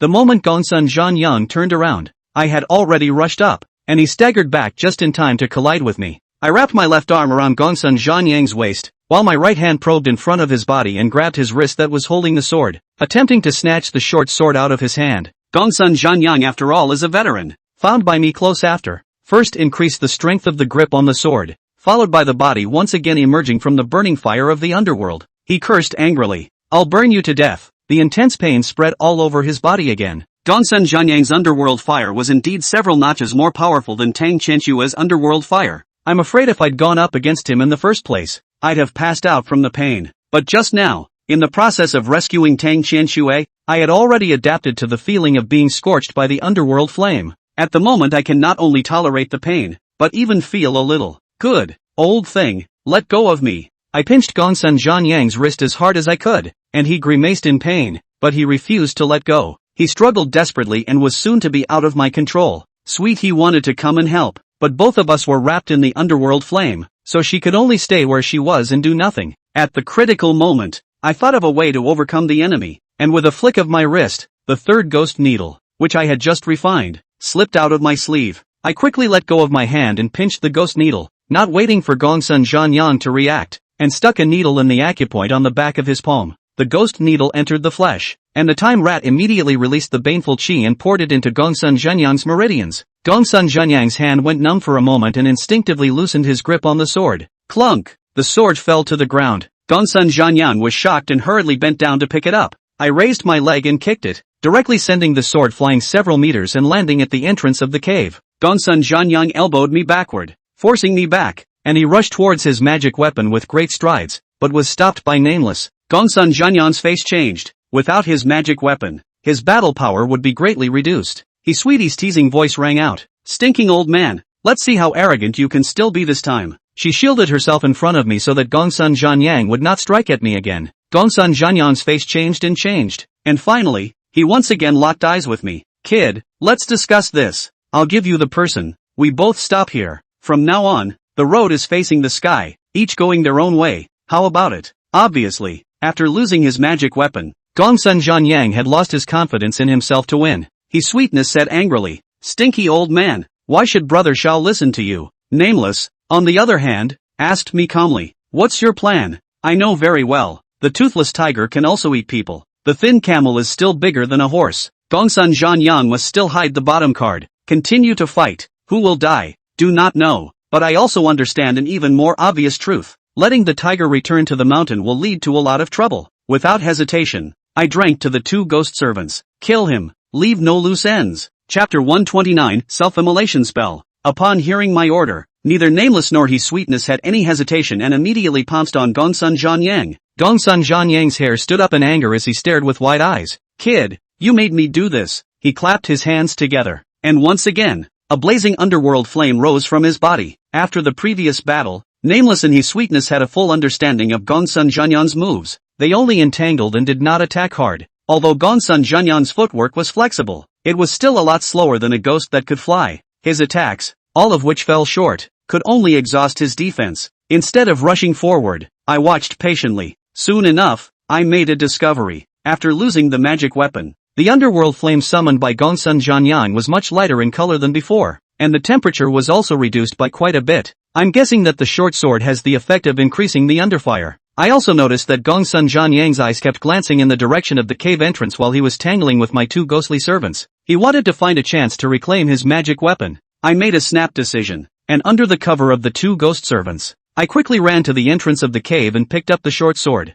Gongsun Zhanyang saw this scene and a look of panic appeared on his face. He bellowed, "Give it back!" I flashed him a wicked grin and threw the short sword out of the cave in front of him, with as much force as I could muster, so far away that the sound of the sword hitting the ground couldn't be heard. Gongsun Zhanyang completely panicked. Maintaining the burning of the underworld flame would constantly consume the air in his body. If he continued to fight, sooner or later he would be consumed alive. "I'll fight you." Gongsun Zhanyang's hands approached once again, and between the two palms, the underworld flame rapidly gathered, and in the blink of an eye, it condensed into a huge fireball. Instead of throwing the fireball at Nameless or his sweetness, he squeezed it hard. In a matter of seconds, the original basketball-sized fireball was compressed to the size of a ping-pong ball. The color of the fireball, too, changed from a ghostly green to black. A strong sense of crisis welled up from my heart. What does this guy want to do? In the next moment, a crack appeared in the black fireball, and the terrifying aura emanating from the crack caused my heartbeat to slow down by half a beat. I already guessed what Gongsun Zhanyang wanted to do. He was going to detonate the fireball in his hand and use the powerful explosion to fill the entire cave with meditative fire. Nameless, sweets, come back quickly. Nameless and his sweetness equally sensed the danger. They knew that they were too late to stop Gongsun Zhanyang. They could only rush towards me as fast as they could. Only by returning to the ghost needle will they be spared. Click! A shattering sound rang out, and a second crack appeared in the fireball in Gongsun Zhanyang's hand. He laughed wildly. "Ha ha ha, kid, die with your ghost servant." As he was laughing, his hands, which compressed the fireball, unfolded at the same time. In an instant, a ghostly green light illuminated the entire cave. I saw the ferocious underworld flame that had been released, and at this point, even the fastest flying Nameless was still a meter away from me. They are too late. Can't let my ghost servant die. Before jumping out of the Dan furnace, I had already removed all 3 ghost needles that had been stabbed on Tang Qianshua's body, and with a forceful fling, I shot the 2 empty ghost needles out and flew them towards Nameless and his sweetness respectively. The fire was so bright that I couldn't see if the 2 ghost servants had gotten into the needle, and was sent flying backwards by the shockwave. My head was confused for I don't know how long, and when I came back to my senses, both ears were buzzing and my eyes were blurry. I shook my head as hard as I could and stumbled to my feet, holding my forehead. When my vision became clear again, I realized that the entire cave was full of fallen rocks and there were remnants of plague fire everywhere. Gongsun Zhanyang fell to the ground. He used a spell that hurt the enemy 1,000 times and hurt himself 800 times. At this moment, most of his clothes were gone, and his whole body was charred and black on the ground. His life and death were unknown. I hurriedly used a secret method to transmit my voice. "Senpai, sweets, how are you guys doing?" I was panicking in my mind. These 2 ghost servants. One was a senior who had saved my life, and the other was a childhood friend with whom I had grown up. Whichever one I lose, I can't take it. Brother Xiao, I'm fine. Immediately afterward, the calm voice of the nameless rang in my head again. I'm fine too. I let out a fierce sigh of relief and walked towards Gongsun Zhanyang. Nameless and sweet, he reappeared and handed the ghost needles they had deposited back to my hand. His sweetness looked at Gongsun Zhanyang, who had fallen to the ground, and said angrily, "This guy's life is really hard. He's not even dead." Perhaps hearing her voice, Gongsun Zhanyang's fingers moved a little. He raised his head with difficulty and looked at me with eyes full of disbelief. He questioned me in a hoarse, breathless voice. "Why are you still alive?" I answered him in an icy tone. From the way I entered the Dan furnace to save the people, and the way I just got close enough to grab the sword, you should have expected that the underworld flame would be useless to me. I said that while giving a wink to Sweetie he, "Let you die with the understanding that I am the body of pure yang." Gongsun Zhanyang's body trembled and murmured, "So it is." He clenched his fists, resignation in his eyes. His sweetness walked to him and plucked a blood-colored gardenia from her white dress. "Stinky old man, it's my turn to say goodbye to you." Feeling the undisguised killing intent on his sweetness, Gongsun Zhanyang panicked. He doesn't want to die. Wait. Gongsun Zhanyang no longer had any arrogance, and there was only pleading between his words. "Don't kill me. You to make conditions. As long as I can let me live, I will agree to any conditions." Instead of being moved, I urged Sweetie Ho. Still not doing it? Gongsun Zhanyang's eyes widened as he shouted, "Don't kill me. Kill me. The Gongsun family will never let you go." This guy, seeing that begging was useless, started threatening again. Unfortunately, I don't know any Gongsun family, even if I can't afford to mess with them, but who knows? You died in my hands? Besides, exterminating a scummy evil teacher like you who kills disciples to cultivate, maybe the Gongsun family will even thank me. Gongsun Zhanyang seemed to want to say something else, but the red gardenia had already landed on top of his head. Gongsun Zhanyang immediately lost his breath and slowly closed his eyes. "It's over." I summoned the time rat. "Go find the sword." I can't ignore Gongsun Zhanyang's threat, and like the bone knife left behind by the man with the credit knife, Gongsun Zhanyang's magic weapon, likewise, can't be discovered. The time rat was quick to go and return, and soon retrieved the short sword. I put my sword away, then walked over to the Dan furnace once more and rolled over and leapt in. The sturdy Dan furnace had protected Tang Qianxue in the big explosion just now, not letting her suffer a single bit of damage. When Tang Qianxue saw me, she barely managed to squeeze out a smile and murmured softly, "You're so slow." "I'm almost." Before she could finish her sentence, her eyelids were already slowly closing. I carried Tang Qianxue out of the Dan furnace, and she leaned her head against my chest, sleeping peacefully. After walking out of the cave, I gave orders to Nameless, "Elder, please destroy the cave." Chapter 130, Feng Laosher who came to the door.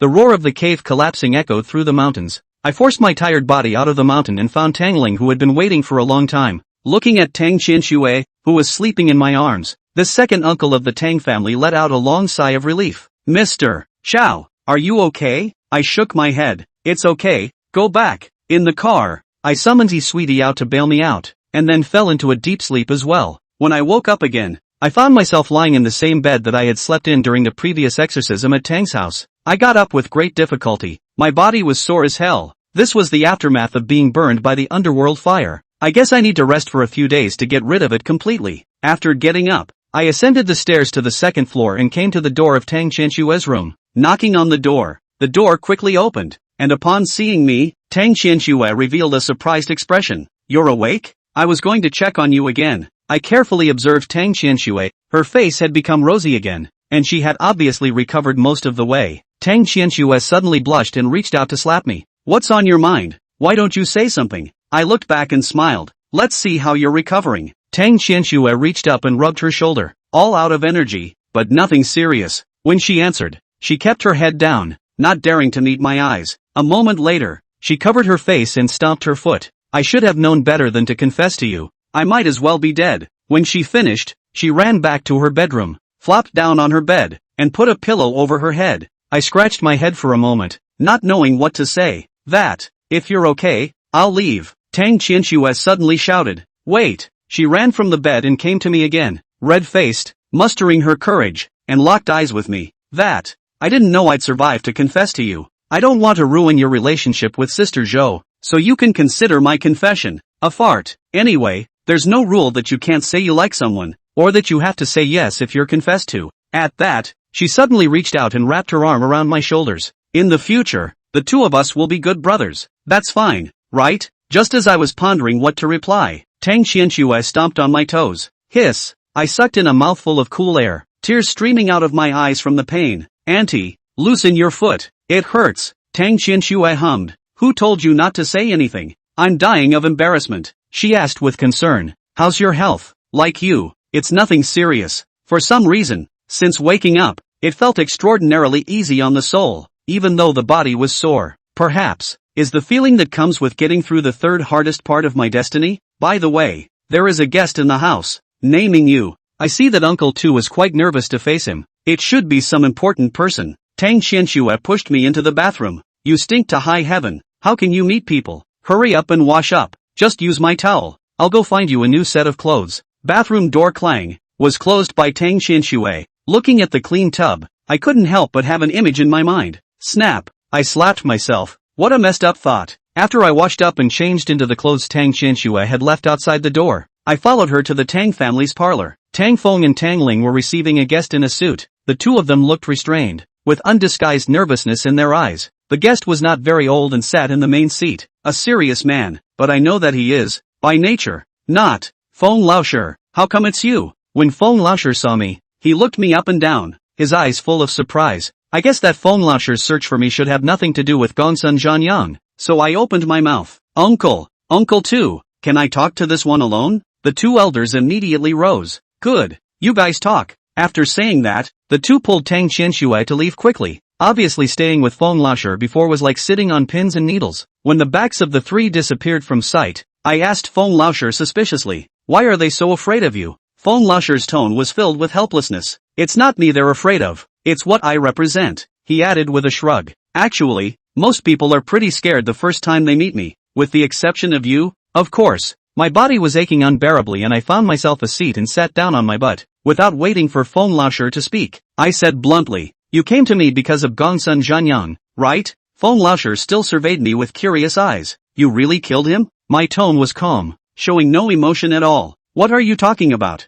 I didn't see him. Feng Laosher gave me a look of are you lying to the ghost and asked me in return, how did you get Tang Qianxue back without seeing him? Oh, it's probably because I was more lucky. When I found Tang Qianxue, Gongsun Zhanyang just wasn't there. Feng Laosher was completely helpless as he moved his chair in front of me and sat down, locking eyes with me at close range. Don't pretend. You don't have to be so careful. After all, Gongsun Zhanyang has been hanging around the company for a long time. You killed him. It's also considered to help us solve a not-so-small trouble. Don't worry, I won't sell you out. When I heard this, I didn't continue to deny it, but I did admit it. Pissing off Feng Laosi was not the right thing to do. After all, I still want to get some information out of him. I asked him, can you tell me about the Gongsun family? Feng Laosi laughed. You're afraid of reprisals? I don't say anything. It's a tacit admission. Don't worry, the Gongsun family is a famous family in the Jianghu, and the more famous the family is, the more they care about face. Gongsun Zhanyang is infamous, and was kicked out of the family a long time ago. Even if the Gongsun family knows about what's going on between you two, it won't be able to target you in the open. I keenly caught the keyword bright side in Feng Laosher's reply. You're trying to say that there's a possibility that the Gongsun family might secretly retaliate against me? Feng Laosi spread his hands. I can't say for sure, so you're right to be cautious. I can only guarantee that the truth about Gongsun Zhanyang's death won't come out of my mouth. It sounded as if Feng Laosher had no interest in Gongsun Zhanyang's death, which made me suspicious. What is it that you have come to see me about? Feng Laosher asked me. Did I help when you were able to find Gongsun Zhanyang? I nodded. If Feng Laosi hadn't provided me with old Blindy's address, I would have little hope of finding Tang Qianxue, so I couldn't deny it. So, Feng Laosi patted me on the back. The first time I met you, I knew you were the kind of person who valued love and justice. The kind of person who was most conscientious and doesn't like to owe others favors. I hurriedly interrupted him. Speak human. Hey. Feng Laosher rubbed his hands together. So, can you do something for me? As a return of my favor. Chapter 131, Sun and Moon Sect. Old Feng wants me to return the favor? I quickly calculated in my mind. The power behind Feng Laosher is not ordinary big. What is it that he cannot do? I guessed that what he wanted me to do would be very difficult. I could certainly refuse, but it would offend Feng Laosher and the power he represents behind him. Besides, Feng Laosher did help me a lot, and I can't do something like tearing down a bridge after crossing the river. However, looking at Feng Laosher's very urgent appearance, I might be able to make some conditions. Good, I'll help you. Seeing that I agreed, Feng Laosher was beaming with joy. Brother Righteousness, I raised my hand to interrupt him. But before I help you, I'd like to make one small request. The smile on Feng Laoxi's face froze, but he quickly readjusted back. Tell me about it. I want to ask you to help Tang Qianxue find a master, the reliable kind. If Tang Qianxue wants to become a foreigner, she definitely can't rely only on her own groping, but letting the Tang family help to find it. I'm afraid of inviting another Gongsun Zhanyang. The power represented behind Feng Laoshi must be in close contact with the vast majority of the foreigner sects in Huaxia, and they knew best which ones were reliable and which ones were not.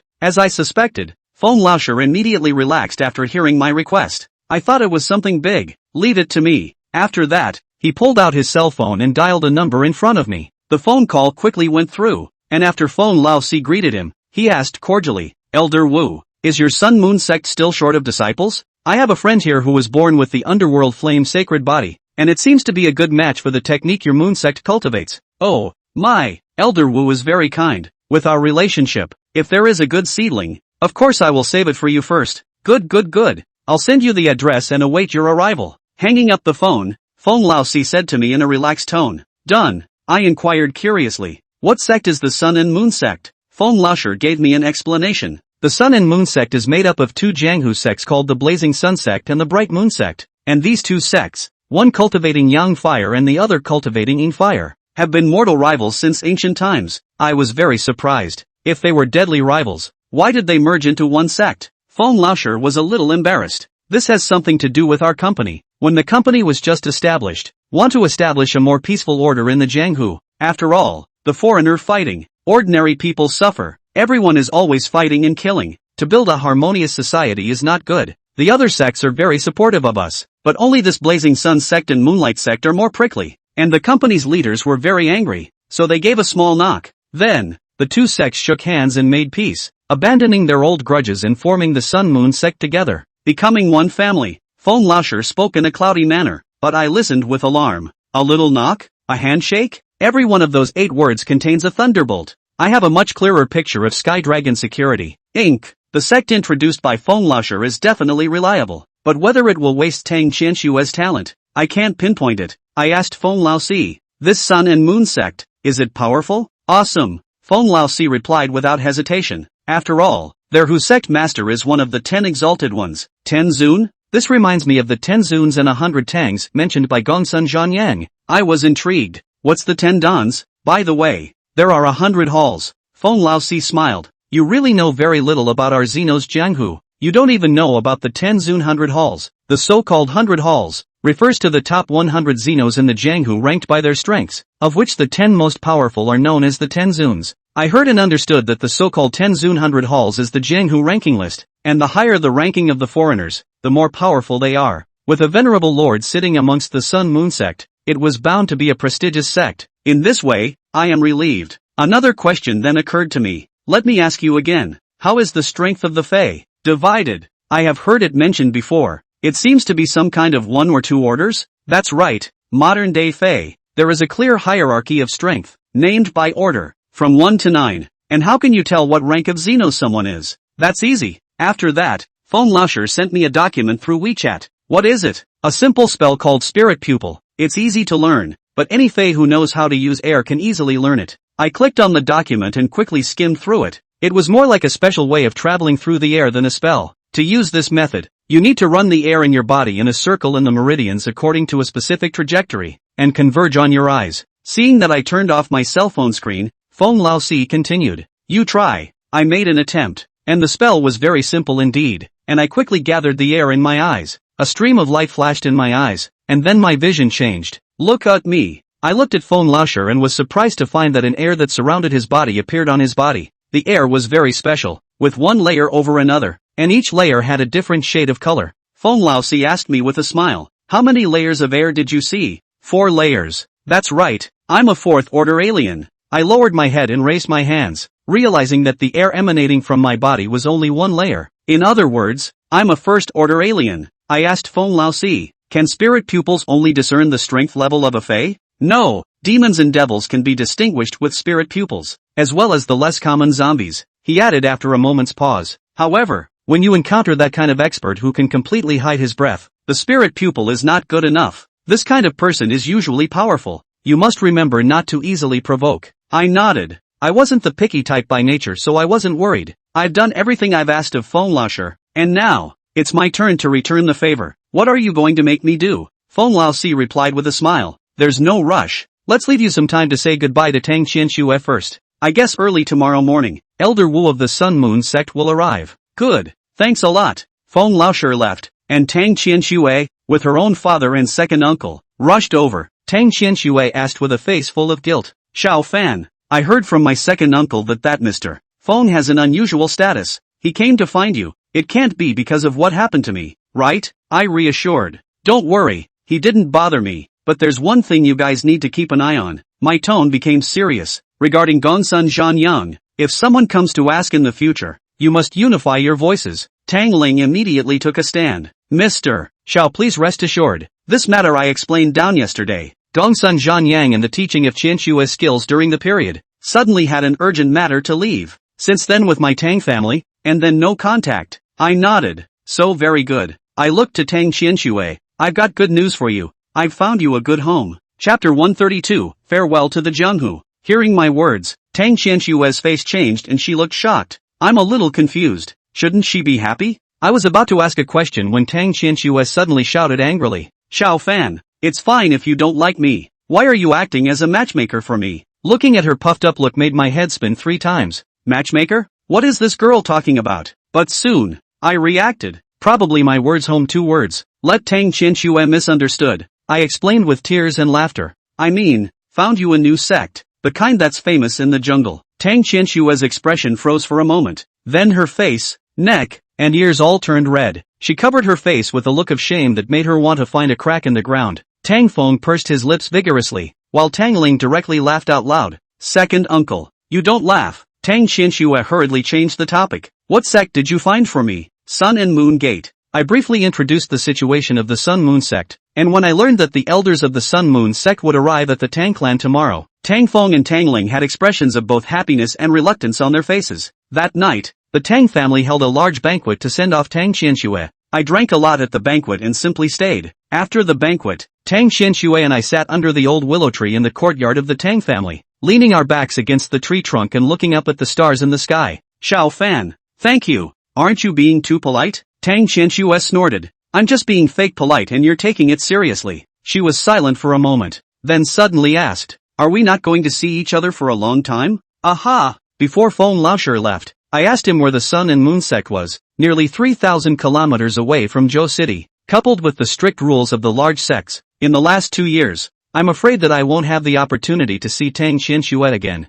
I was looking at the stars when I suddenly felt a weight on my shoulders, and when I turned my head, Tang Qianxue leaned her head over. The cool night breeze blew her hair around, tickling my face. I've had too much to drink and I'm a little dizzy. Lend me your shoulder to rest on for a while. Tang Qianshue's breathing gradually became lighter, as if she was asleep. I drank a lot too and slowly closed my eyes. By the time I woke up again, it was light. I subconsciously touched my shoulder. It was empty. I got up and looked around, and there was no sign of Tang Qianxue. I got up and went back to my room, but I saw that Tang Qianshue's bedroom was open. Strange. Where did she go? I went looking for it again, and when I was almost at the gate of Tang's house, I ran into Tang Feng and Tang Ling, who were walking back in pairs. Uncle, second uncle, where is Tang Qianxue? That girl, Qianxue, has been picked up by Elder Wu of the Sun Moon sect. I froze. Already gone? Qianxue said she didn't want to say goodbye to you, so none of us called you. This woman, saying goodbye isn't never again. By the way, Qianxue left you a message. What? She said, see you in the jungle. See you in the jungle. I couldn't help but smile. Since Tang Qianxue had already left, there was no need for me to remain in the Tang family. I said goodbye to Tang Feng and Tang Ling and returned to the medical center. On the way back, I noticed that passers-by were looking at me a little differently, and there were quite a few who, after glancing at me, hurriedly turned their heads aside and tried to stifle their laughter. Could it be that I slept in the yard overnight and the wind messed up my hair? I reached out and touched it. My hair wasn't messed up. It wasn't until I got home and was about to wash up that I realized what the passers-by were laughing at. I stood in front of the mirror and froze, looking at the right side of my face. On his cheek, there was a clear kiss mark, the same color as Tang Qianshue's commonly used lipstick. I reached out and touched it, with mixed feelings. The next day, the medical center was open for business, and although it was temporarily closed for a few days, the traffic continued unabated, and I was busy from early in the morning until 8 o'clock in the evening. when I sent away the last patient, Grassley ate a few mouthfuls of food and summoned all 3 of his ghostly servants. He asked me curiously, "Brother Xiao, what are you looking for us for? Let's see what you've got." Feng Laosher said that the use of spirit pupils could not only check the depth of a foreigner's Dao, but ghosts could as well. I mobilized the air in my dantian and ran it along specific meridians for a week, converging on my eyes. Spiritual pupils opened, and I looked at Sweetie. At the moment, in my field of vision, there was an additional layer of baneful aura of varying shades of color around He Tian. 1 layer, 2 layers, 3 layers. A total of 3 layers of baneful aura surrounded He Tian's body, indicating that He Tian belonged to the 3rd order of evil spirits. Looking at Nameless again, the baleful aura that surrounded his body had 2 more layers than his sweetness, belonging to the 5th order of evil spirits. Finally, my eyes fall on the time rat. I froze for a moment, and there wasn't a bit of fury in the time rat, but I quickly figured out that it was his gift. Feng Laosi also said that when encountering people or ghosts that could hide their breath, the spirit pupil was ineffective. Brother Xiao, what exactly are you looking at? I told the story about spirit pupil, and Nameless was intrigued. You teach me. I taught spirit pupil to Nameless, but I don't know if ghosts can perform the spells of the living. Nameless sighed after studying it for a moment. What a marvelous spell. Still the descendants are wiser. When I finished speaking, I was surprised to find a stream of light flashing in his eyes. Nameless learned. His sweetness also came to be interested. I'll try. She was not as talented as Nameless, and it took her twice as long to learn this move. So I'm a 3rd order evil spirit, 2 orders behind Senior. Timer Mouse was the last ghost servant to learn spirit pupil, and after he looked at Nameless and his sweetness, he looked down at himself. I asked him curiously, "Can you see your rank?" "Can." The time rat looked frustrated. A 1st order evil spirit. His sweetness comforted. "It's not like you're going to be used in normal battles, so it's okay for your Dao to be shallow." The time rat bristled, unable to speak. Up to this point, I had truly realized the strength of my 3 ghostly servants. After 2 more days, Feng Laosher approached the door. As soon as we met, he asked me,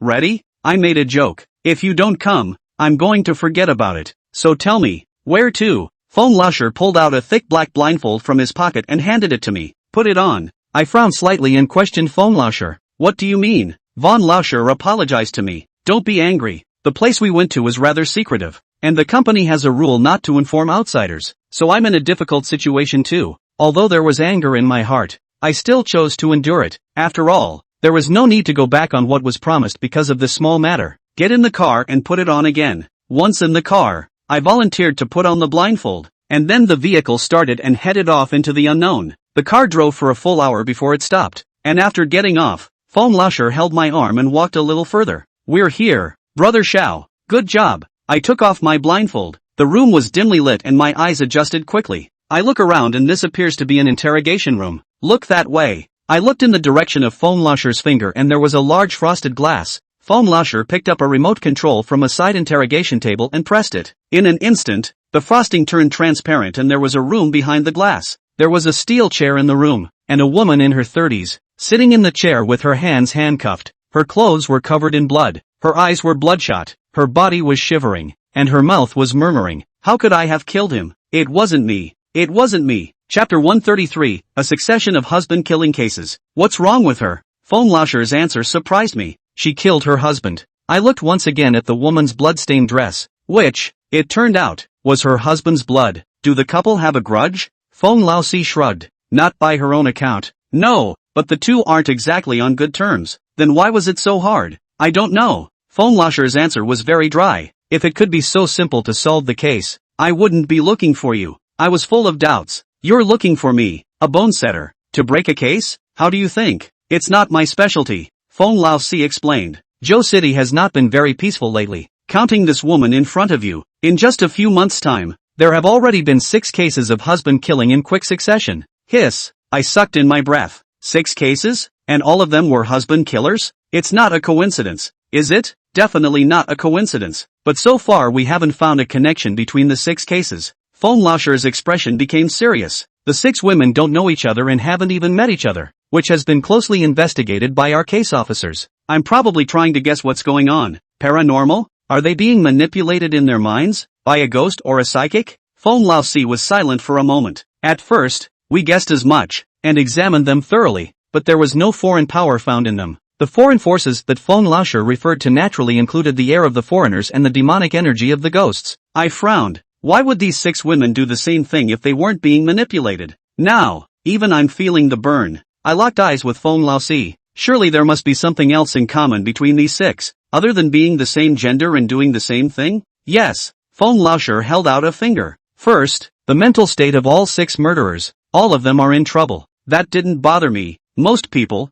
they wouldn't dare to slaughter a chicken, let alone kill a man, or a husband with whom they spend a lot of time. Feng Laoshi held out a second finger. Second, all 6 showed varying degrees of drowsiness, with the worst of them sleeping 20 hours a day. In my experience of practicing medicine, the vast majority of people who develop mental conditions will fall into one of 2 categories. One is exuberance. The second is depression. Of course, there is also a type of person who constantly switches between the 2 states, medically known as bipolar. Instead, lethargy rarely occurs, and when it does, it is mostly caused by physical illness. Therefore, 6 people experiencing drowsiness at the same time is 100% abnormal. I didn't rush to comment and signaled Feng Laoshi to continue on. Feng Laoshi held out a third finger. Thirdly, every time these 6 people fall asleep, their faces show something similar to a contented, happy expression, but when they wake up, their mental state deteriorates. Feng Laoxi's speech began to speed up, followed by holding out a fourth finger. Fourth, we did sleep tests on all 6 and found that when they went to sleep, their brains discharged abnormally. That is, their brain waves were abnormal, and the doctors said they were dreaming, and they kept dreaming until they woke up.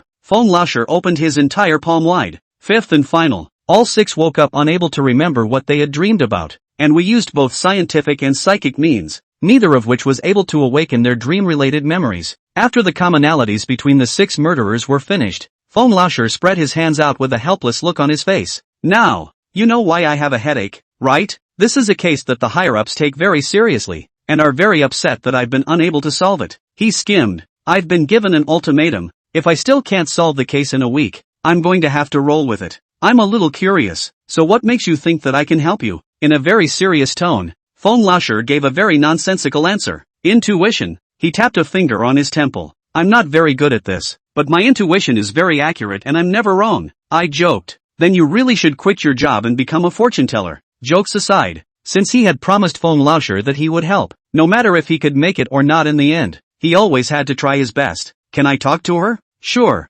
Feng Laoshi took me to the next room, the glass room where the woman was being held. Feng Laoshi pointed to the surveillance hanging in the corner of the room. It's documented. I knew he was reminding me not to do anything illegal. I nodded and Feng Laoshi went out. I walked up to the woman, who did have a major mental state problem, and I stood next to her for a good half a minute before she realized it. The woman was startled and she asked me in horror, "Who are you? What do you want?" I told a little lie. "Relax. I'm an investigator here and would like to ask you a few questions." The woman shivered and pointed at the glass. "Before, didn't you all ask over there?" I smiled at her. "Just in case you're nervous." I moved a chair and sat to the side of the woman, not facing her straight on, so as to minimize her fear. I opened with a nagging tone. "My name is Xiao Fan. What's your name?" Li Hui. "You look older than me. How old are you?" 32. "Then I should call you Sister Hui." This type of conversation gradually calmed Li Hui down, and she answered the next questions more smoothly. "Hui, I heard you've been sleeping a lot lately." "Yes. All I have to do is close my eyes and after a while, I'm asleep." "Can you dream?" "Yes, I will. Every time I go to sleep I dream." "Do you remember dreaming?" Li Hui shook her head. "I can't think of any. I just have a sense of regret in my heart every time I wake up." "Regret what?" "I regret not going back to sleep." My spirits lifted as I heard the subtext of Li Hui's words. It wasn't waking up that she regretted, it was the end of the dream. What had she dreamed that would make her so attached and willing to sink? "Hui, can I ask you something slightly more private?" "You ask." "What's your husband's name?" "Sun Tao." "Between you and Sun Tao, how is the relationship?" As we talked, Li Hui suddenly fell silent. She lowered her head and was silent for a long time. I don't rush her and let her take her time to adjust herself. After a long time, Li Hui lifted her head back up and locked eyes with me. I saw a hint of sadness in her eyes. "You want the truth?" "Think. Sun Tao and I never had feelings from the beginning." "Think. Sun Tao and I never had feelings from the beginning." Chapter 134, Who's the Hunter? Li Hui squeezed her hand, which was a subconscious manifestation when one was emotionally upset. "Can you tell your story?" Li Hui softly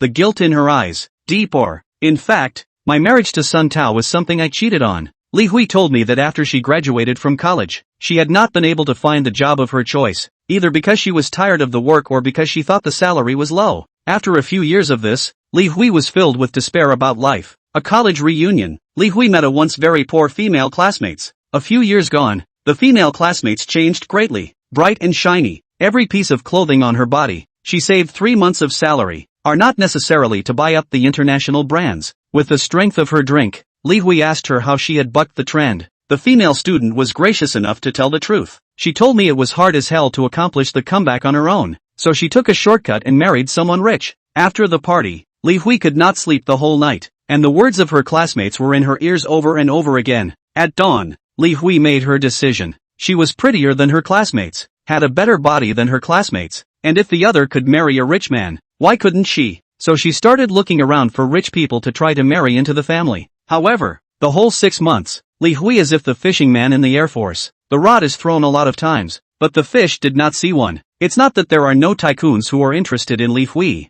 but these people, all of them are just craving for Li Hui's body. It's okay to play around, it's okay to adopt, but to marry her, there is no door. Rich people are just rich, not cuties. Li Hui was not willing to do so, so she visited the female classmate again with expensive gifts. Perhaps it was their experiences that resonated with each other, and the classmate revealed the secret to Li Hui. She told me that if you want to marry a rich man, it's not enough to rely on your looks and figure. You have to have tricks. She was able to marry a rich man by using a little trickery. Before saying goodbye, a classmate gave Li Hui a name, Sun Tao. She told Li Hui that this person, Sun Tao, was very rich and was the general manager of some soon-to-be listed group. Sun Tao likes beautiful women, but does not like to waste time on women. So his biggest hobby is to go to the bar to find girls with tender faces and seductive curves, and secretly drug the other side of the cup. Li Hui remembered this. She pinched her physiological time, carefully dressed up for the afternoon, flamboyantly rushed to the bar where Sun Tao often went. She found Sun Tao and deliberately walked over and stomped on her opponent. Sun Tao was angry, but when he looked at Li Hui's beautiful face and her front and back figure, his anger turned into a playful smile. Li Hui said I'm sorry with a catch in her throat and turned her head away without stopping for a second, because her classmates had taught her that men preferred a woman who could arouse their desire for conquest to one who actively threw herself at them. Li Hui came to the bar and found the most conspicuous place to sit down so that Sun Tao would not be able to find himself. As she expected, it didn't take long for Sun Tao to come over with 2 wine glasses. Miss, that wasn't a very sincere apology you just made, was it? Sir, are you trying to get me to pay you for a pair of shoes? That's not necessary. How about having a drink with me, just as making a friend? Yeah. Li Hui took the wine glass from Sun Tao and took a gentle sip. She could clearly see that a hint of smugness flashed in Sun Tao's eyes. However, Sun Tao did not realize that just as he tilted his head back to drink, Li Hui took the wine he had in his mouth and spat it out. After chatting for a while, Li Hui suddenly covered her forehead. Her eyes were mesmerized, and she murmured softly, I seem to be drunk. Sun Tao said in a very gentlemanly manner, I'll take you home. Then, Sun Tao put cannot walk Li Hui, carried to the hotel. Sun Tao threw Li Hui onto the bed and hummed his way to the shower. Unbeknownst to the bathroom when the sound of water, Li Hui immediately got up from their own bags to turn out in advance of the preparation of high-definition pinhole camera,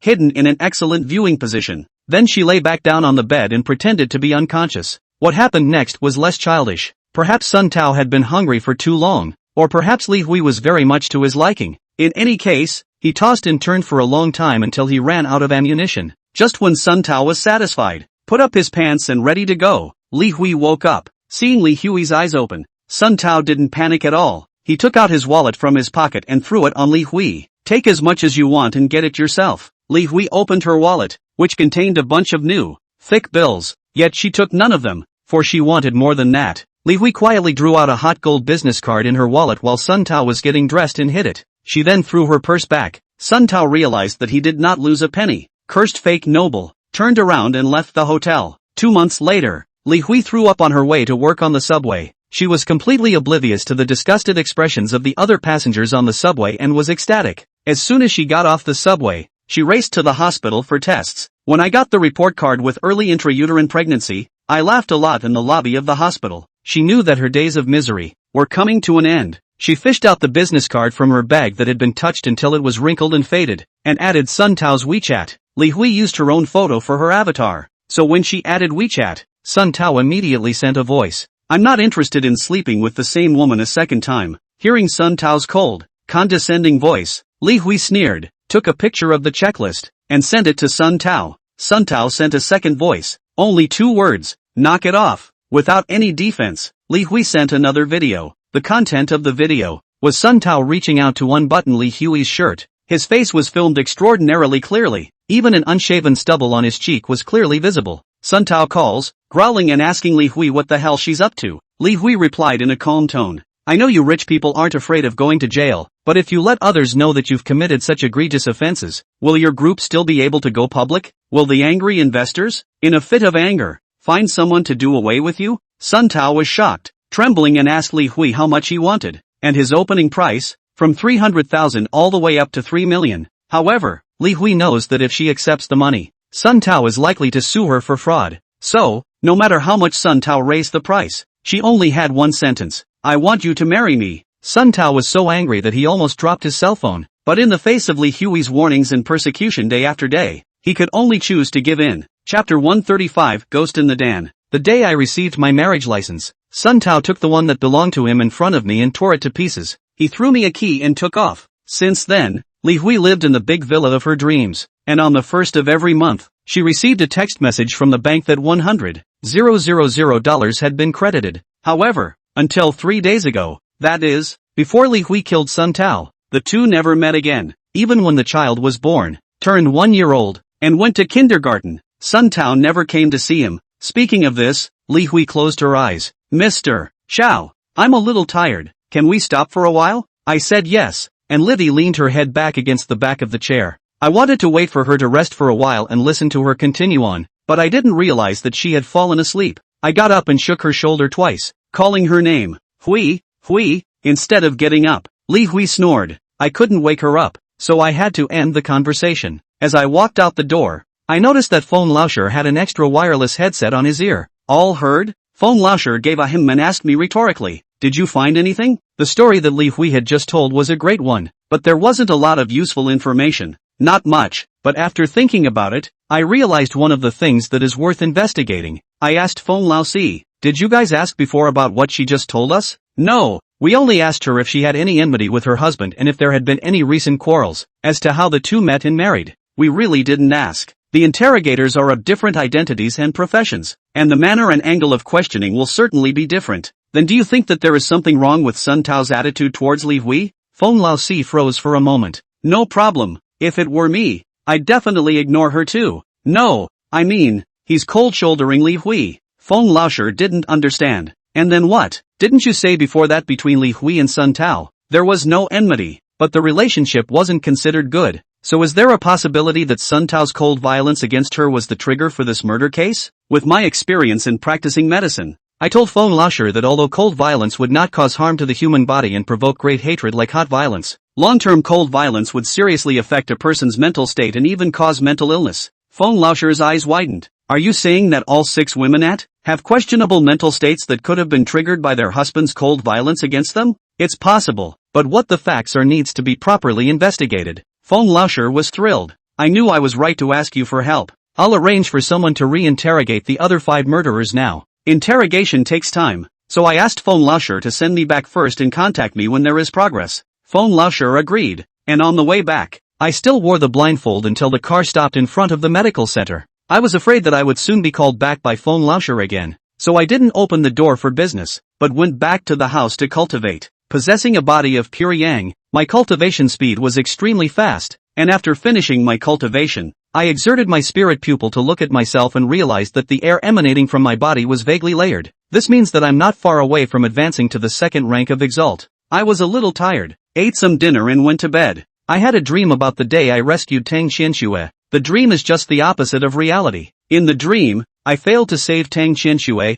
watched her, burned into ashes by the bear meditation fire. I woke up with a start, and when Sweetness heard my voice, she hurriedly used a secret method to transmit her voice. Brother Xiao, are you okay? I reached up and wiped away the cold sweat that broke out on my forehead. It's okay. Had a nightmare. I took a long time to come back to my senses and simply turned on the light. Senior, can you come out for a moment? Nameless present. Something wrong? I asked Nameless. That day when I fought with Gongsun Zhanyang, if I wasn't a pure yang body, would I have already died? Nameless nodded. That's right. The underworld flame restrains ghosts and monsters. Even if my Tao is deeper than his, it's still hard to protect you. And will I, in the future, be in a similar situation? I think I will. I sighed in my heart. Although the body of pure yang is rare in the world, but it is not invincible. In the future, when I encountered Gongsun Zhanyang, this kind of ability to restrain the ghost servants of the enemy, I will still be in danger. The way to break it is simple, and that is to make myself stronger.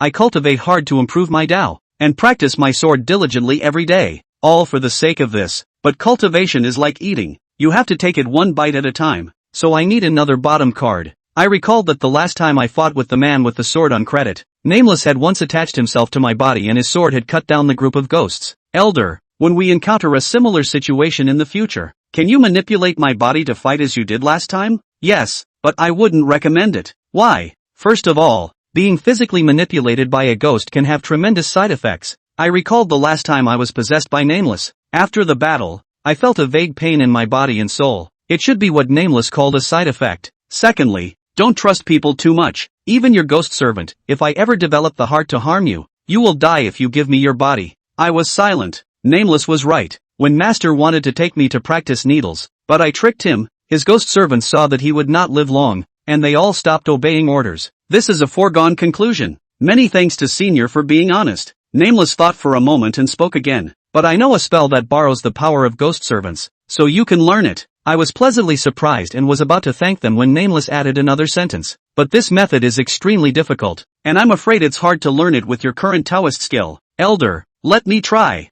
Nameless taught me the spell, which is called Ghost in Dan, a spell that allows a ghost servant to reside in the Dantian, fusing its own demonic energy with my air to enhance the caster's strength for a short period of time. A person has 3 Dantians, upper, middle and lower, which can theoretically fuse the power of 3 ghost servants at the same time. However, the Dantian is the fundamental of the Xenos, rejecting all forces that are not their own, so it is extremely difficult for the caster to fight against their instincts. After memorizing the essentials of casting the spell, I began my first attempt. I summoned the Time Rat, who had the shallowest Tao. I immediately possessed a second-order Tao, and the Time Rat was only an evil spirit, matching each other in strength and making it the easiest to succeed. Before casting the spell, I was prepared to fail. I secretly run the air in my Dantian to make room for the Time Rat. Then, I clenched my fingers in my hands and let out a stern cry. Ghost in the Dan. The moment my voice fell, the mouse suddenly screamed ouch, and immediately afterward, he uncontrollably transformed into a demonic aura and drilled into my body.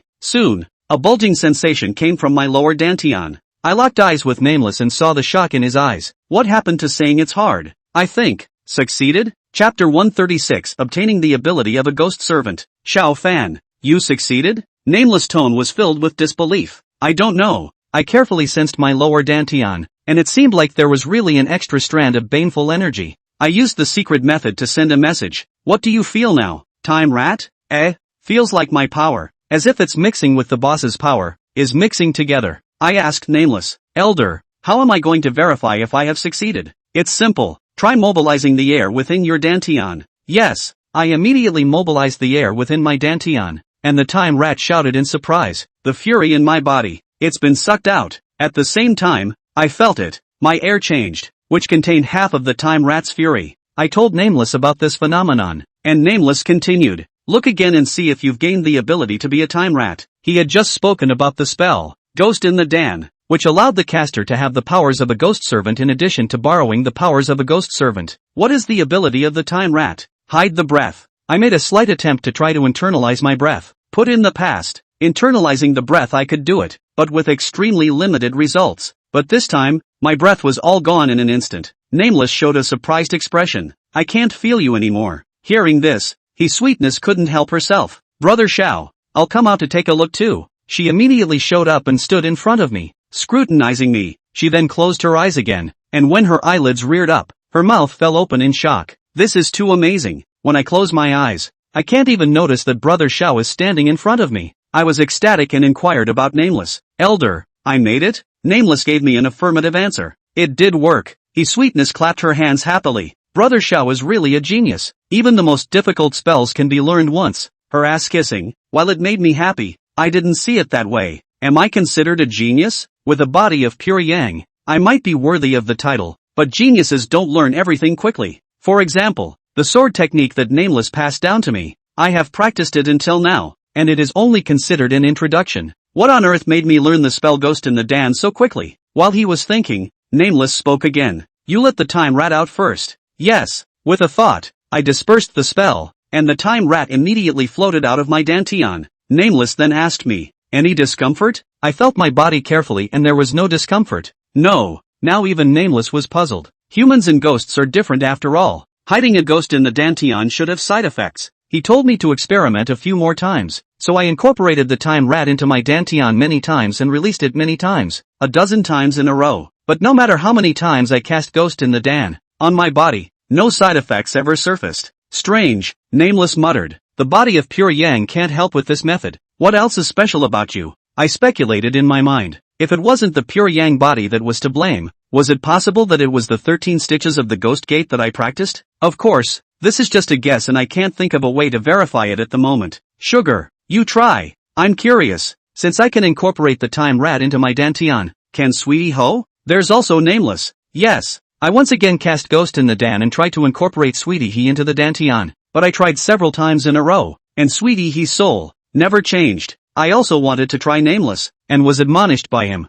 "Don't waste your efforts. The ghost in the dan is only effective on ghost servants whose Tao is similar to yours, and according to the modern method of division, the rank of a ghost servant cannot exceed one rank above you. I am sorry in my heart, but I still have expectations. I'm now a first-order Fey warrior, and his sweetness is a third-order evil spirit, so as long as I'm a little bit higher in my Tao, I'll be able to fuse her power. I'm very much looking forward to what kind of abilities I'll gain by fusing with Sweetie." I was sleeping soundly at 4 in the morning when I was awakened by a sharp knock on the door. I don't need to see it to know that it's Feng Laosher who has come to the door. I yawned and went downstairs to open the door, and as soon as it opened, an excited Feng Laosher rushed in and gave me a big hug. Feng Laosher shouted excitedly, "Brother, you are truly a blessing to me." I reinterrogated the other 5 murderers along your lines, and guess what? It's the same as you thought. All 5 women suffered cold violence from their husbands before they killed them. I asked rhetorically as I pushed the guy out of the way. And then what? What then? Have you investigated why they killed their husbands? Not yet. Feng Laosher reassured himself. Anyway, I've finally seen the light. I asked him, "You didn't come to me specifically to tell me this news, did you? Just inform me of the results of the trial and call." Feng Laosher hemmed and hawed, scratching the back of his head with an embarrassed expression. "Brother, time is short and the task is heavy. Please go to my place again and proceed with the investigation. I have no choice in my mind, but I can only agree." Feng Laosher's favor. It is not good to return once again. I came to Feng Laosher's place, and I asked to see Li Hui by name. While interacting with her during the day, she suddenly fell asleep and I still had many questions that went unanswered. Feng Laosher approved, but when I saw Li Hui again, she was still sleeping. Only the place where she slept was changed from an iron chair to a hospital bed. I twisted my head and asked Feng Laosi, "She slept through the day?" Feng Laosher let out a hum and his tone became serious. "We tried many things and were never able to wake her up." I walked over to Li Hui, who was sleeping soundly, and what caught my eye was the expression on her face. Li Hui was smiling, the kind of smile that comes from the heart. Happy, happy. Li Hui's head, connected to a number of tiny probes, a side of the instrument, showing her brain electric fluctuations at the moment, very violent. No doubt she was dreaming. What beautiful dream could make her smile so? While I was wondering, Li Hui's mouth suddenly opened and murmured, "Was she talking in her sleep?" I hastily crouched down and put my ear to her mouth, trying to hear what she was saying. I waited for a while, my legs getting numb from squatting, before I finally got to the second sentence. "Little brother, your abs are so sexy, let sister touch them, okay? He, it feels so good." I was dumbfounded. No wonder my face was happy and joyful. The feelings were a spring dream. After saying these dream words, Li Hui once again fell into a deep sleep, and after about 2 hours, she finally opened her eyes. Wake up! Chapter 137, Seal in the Brain. When she woke up from her sleep, Li Hui's eyes were dull, and I could see deep exhaustion on her face. Sleep is the only way for the brain to get rest, and dreaming all the time is too much for even an Iron Man to carry. This is a major reason why the 6 murderers are in a deteriorating mental state. Li Hui, Li Hui, Li Hui. I called 3 times in a row before Li Hui slowly looked up at me. She covered her head and inquired, "Xiaofan, how long have I been asleep? How did you get here?" Instead of answering her question, I grasped at the inquiry. "Did you just have a dream?" "Aha! Dreaming about what?" "I dreamt of." Li Hui thought hard, but finally shook her head. "I can't think of any." Like Feng Laosi said before, she couldn't recall the content of the dream. I used the secret method to send a message. "Senior, do you have any suggestions for this situation?" Nameless replied, "You let Time Rat try. He's good at observing and has strong senses. Let him enter this woman's body and check it out up close. This sentence fully demonstrated Nameless' emotional intelligence. Entering a person's body to check it out was something a ghost could do, and there was only one reason why he didn't do it himself, or let his sweetie do it for him. That is, the time rats are low in Taoism and light in their fury, so they can do less harm to the living. Time rat, please. The time rat probably didn't get the point of Nameless, and gloated at the fact that he'd come in handy. Boss, leave it to me. I released the time rat from the ghost pin and the ghost appeared in front of me. Li Hui was unresponsive. Feng Laozi, on the other hand, was a bit nervous. Bro, what are you going to do? I've got surveillance here that can capture ghosts. I spelled out my plan and emphasized that sending time rats to do this would have very little effect on Li Hui's health. Feng Laoshi was a bit embarrassed. Probably this kind of action violated the company's rules. I don't have any other options right now, so give me a quick answer if it works or not. Feng Laozi gritted his teeth. Son, do as you think. At worst, I'll write a review later. After receiving Feng Laoshi's permission, I signaled the time rat to enter Li Hui's body. The time rat transformed into a black gas and drilled through Li Hui's forehead. He moved quickly and reappeared in front of me in less than 3 minutes. Well, Tokoyami replied in a serious tone. There is a discovery. This woman's brain has a deeply hidden fury. Hearing this, Feng Laoshi's eyes widened as he muttered. Hidden in your head? I looked over at him, a little confused. Feng Laoshi explained. The human brain is the organ that is most sensitive to air, so when our inhumans examined her, they didn't dare to probe deeper with their air, lest something happen.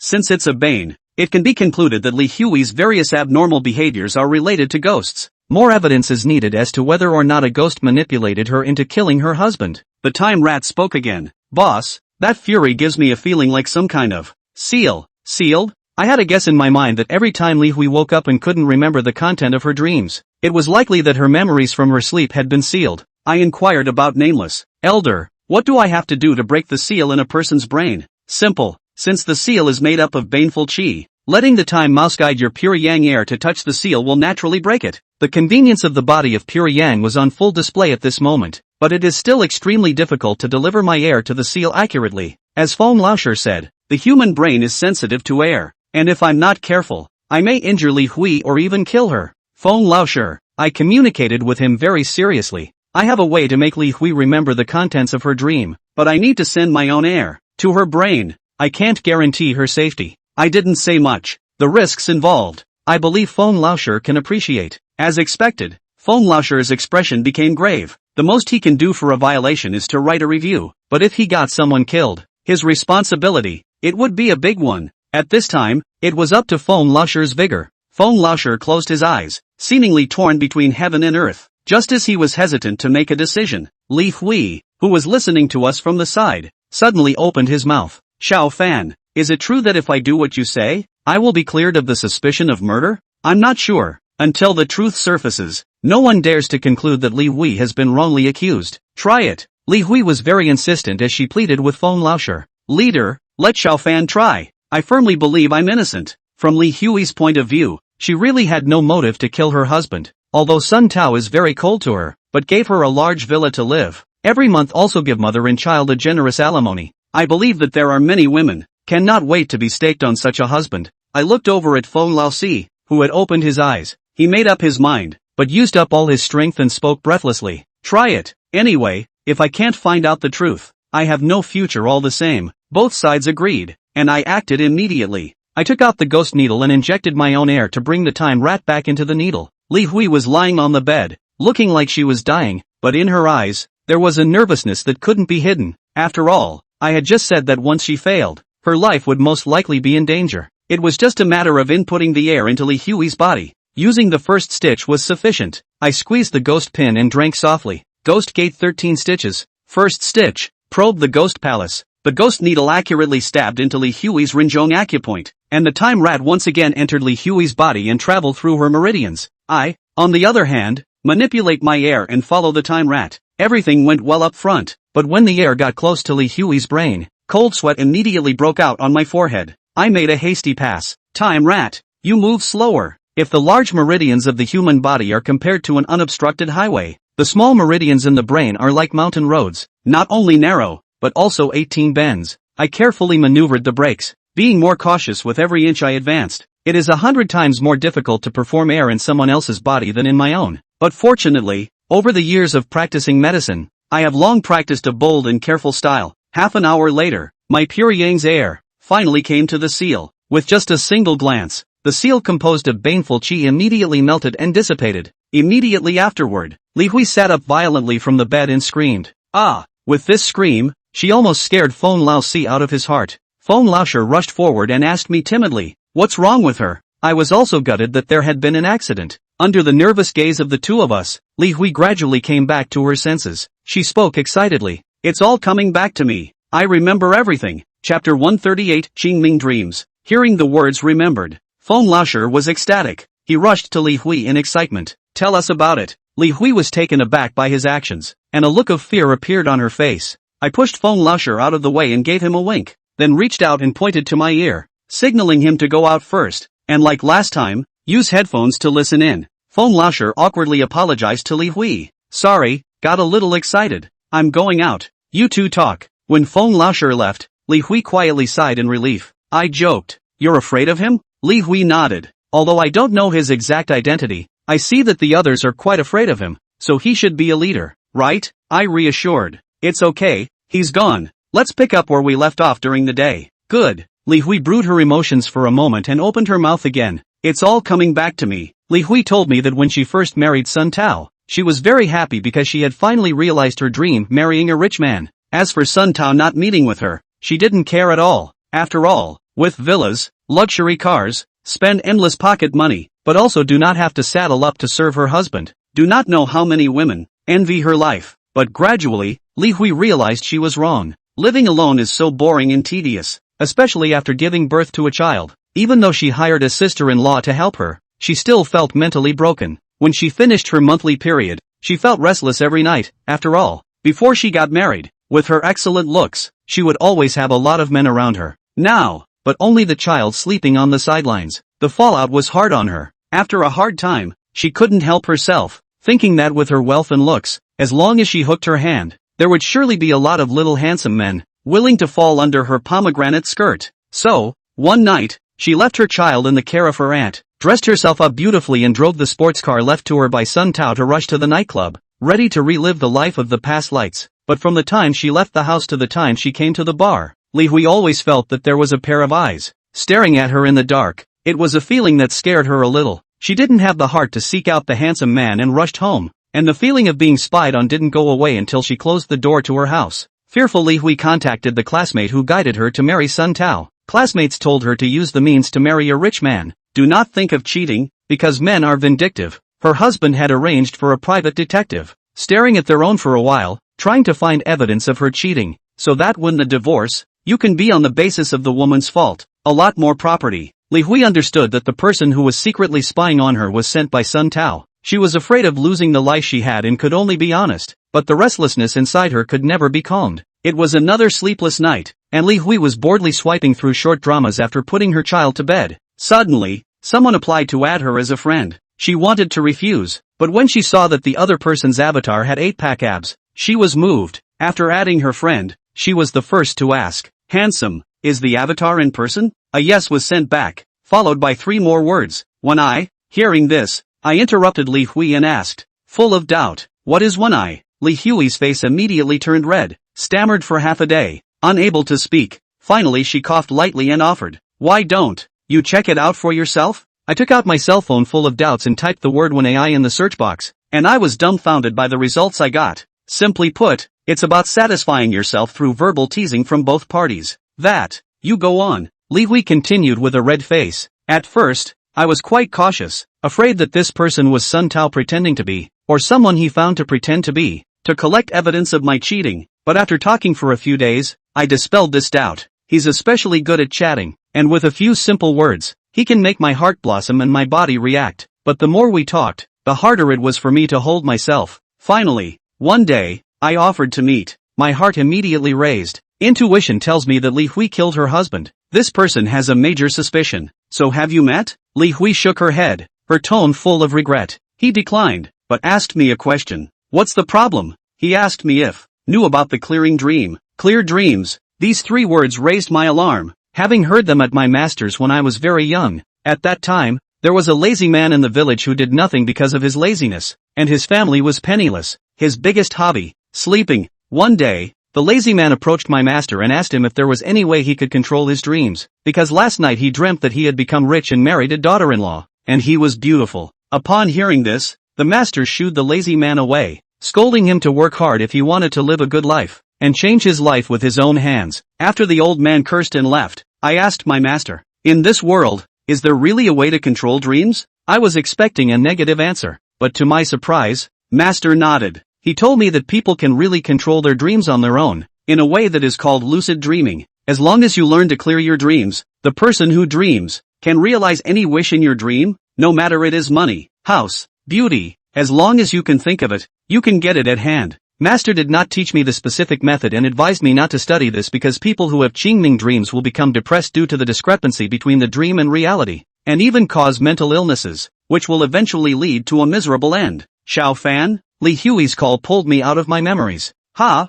are you gawking? It's okay, go ahead. Li Hui continued back to the topic she had just talked about. He taught me how to have clear dreams, and said I could, in my dreams, see him. I originally didn't believe it. How could living people meet in a dream? But he assured me with conviction that it would be possible, and only then did I make a believable attempt. Li Hui's face changed. Her face actually, involuntarily, surfaced with the same happy, blissful expression as when she had just dreamed. I followed his method and literally went into a dream, in which I was wearing sexy pajamas and lying on a big, soft bed, and a man who was 5 feet 5 meters tall, better looking than Daniel Wu, with pecs bigger than mine and an 8-pack, walked towards me step by step. Saying that, Li Hui covered her face, like a shy young girl. Chapter 139, The Nightmare of Unfinished Evolution. Listening to Li Hui's description, I was speechless for a while. This woman, if she goes to write small yellow text, surely can be a big sale. And then what? Hearing my follow-up question, Li Hui stuck out her tongue and lightly licked her lips. Then, that night, I had a particularly happy time. It was a feeling that no other man had ever given me. I hastily shouted to stop, skip the details and get to the point. In the following days, I would have clear dreams every day and meet him in my dreams, and gradually, I became reluctant to leave the house, and my favorite thing to do was to sleep. And if I didn't need to be with my children, I even wanted to stay awake for a while. I sighed in my mind. It was exactly the same as what Master said back then. Just like this, after a few years, Li Hui's tone became low. I gradually became unable to distinguish between dreams and reality, and every time I woke up, I would become unusually irritable. Li Hui seemed to think of something fearful and clenched her fists, her body trembling. Once in a dream, I snapped at him and asked him why he only met with me in a dream. Why couldn't we meet in reality when we obviously loved each other so much? I pricked up my ears, knowing that what Li Hui was going to tell me next had to be the highlight. For the first time he gave me an accurate answer. He told me that I was married. I immediately took a stand and said I could get a divorce, but he said that if I got a divorce, I would lose everything and what right would I have to be with him? I know there's something wrong with that and he's PUAing me, but I love him so much I can't help but ask him what the hell I have to do to be with him. He said, if my husband were gone, wouldn't all his money, then, be ours? My heart raced. Could it be that the real murderer behind the scene was after the money? But when you think about it, it's not right. If the other party is coming for the money, they will definitely teach Li Hui a more covert method of killing, or at least make others think it's an accident, so that they can get Sun Tao's inheritance in name only. But Li Hui was stabbing Sun Tao's chest with a knife. I couldn't help but follow up. And then what? Then, I didn't dream of him again for a long time, and no matter what I did, I was never able to have another lucid dream. Li Hui's body trembled even more. A few days ago, Sun Tao came to the door. He seemed to have lost money on his business. He was full of alcohol. He put all the faults on me. He punched and kicked me. When he got tired of beating me, he started to tear my clothes again, and I struggled desperately, which enraged him. He cursed at me, calling me a whore who only recognizes money. When he had money, I was like a sow in heat, stripping myself naked for his bed, but now I won't even let him touch me. I lost my mind as he scolded me, and the words I heard in my dream kept echoing in my head. Then, when I came back to my senses, the knife was already stuck in Sun Tao's chest. Ah! Li Hui screamed and then cried out in pain. I killed the man. I killed them. Li Hui's spirit broke down. Fong Laosher led the men to push open the door and rushed in. A doctor in a white coat gave her a shot of Valium and put her to sleep. Fong Laosi shot me a look, signaling me to go out and talk. He led me to a quiet room and looked grave. I just synchronized what Li Hui told me to the headquarters, and news came from the headquarters side, saying that the real culprit behind the scenes is most likely a nightmare that has not yet fully evolved. A nightmare? What's that? Fong Laosi gave me the explanation. It's a very special kind of ghost. a nightmare that lives in a person's dreams and can use its powers to travel back and forth between different people's dreams. When it's in a dream, it sucks the essence of the dream owner and is extremely harmful to society. My heart sank. Every now and then, someone is sleeping, and as long as one person is dreaming,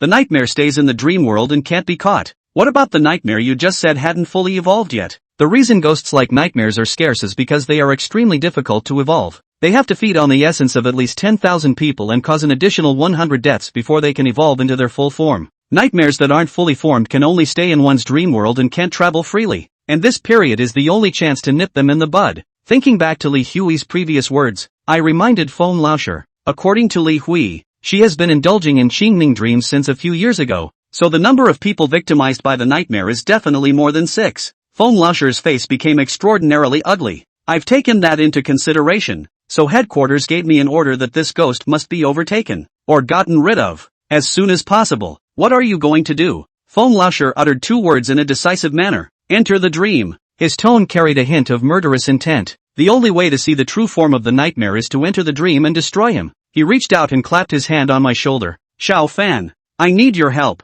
I had realized the gravity of the situation and did not refuse. Say, what do you want me to do? The headquarters side gave me the method to enter the dream, but it requires someone to guide the air of the dreamer and touch the seal that the nightmare left inside the person. I get it. This is the same as what I just did to Li Hui. The difference is that before, I channeled my own pure yang qi, and the next thing I'm going to channel is the qi of the other Fae. No problem. When do we start? Now. Feng Laosi explained in detail the method of entering the dream, and then he took me to meet another murderer of my husband. This woman was lying in bed, sleeping soundly, not knowing what she had dreamed of, and was giggling foolishly. Besides Feng Laosher and I, there were 3 other Fae in the room that I met for the first time, 2 men and 1 woman, all of whom were Feng Laosher's men. I quietly condensed my air into my eyes and used my spirit pupils to check the depth of their Dao, and they were all 3rd-order foreigners. Who's first? As soon as Feng Laosi's words fell, a burly man took the lead and stood out. Boss, if this works out, you'll have to take credit for me.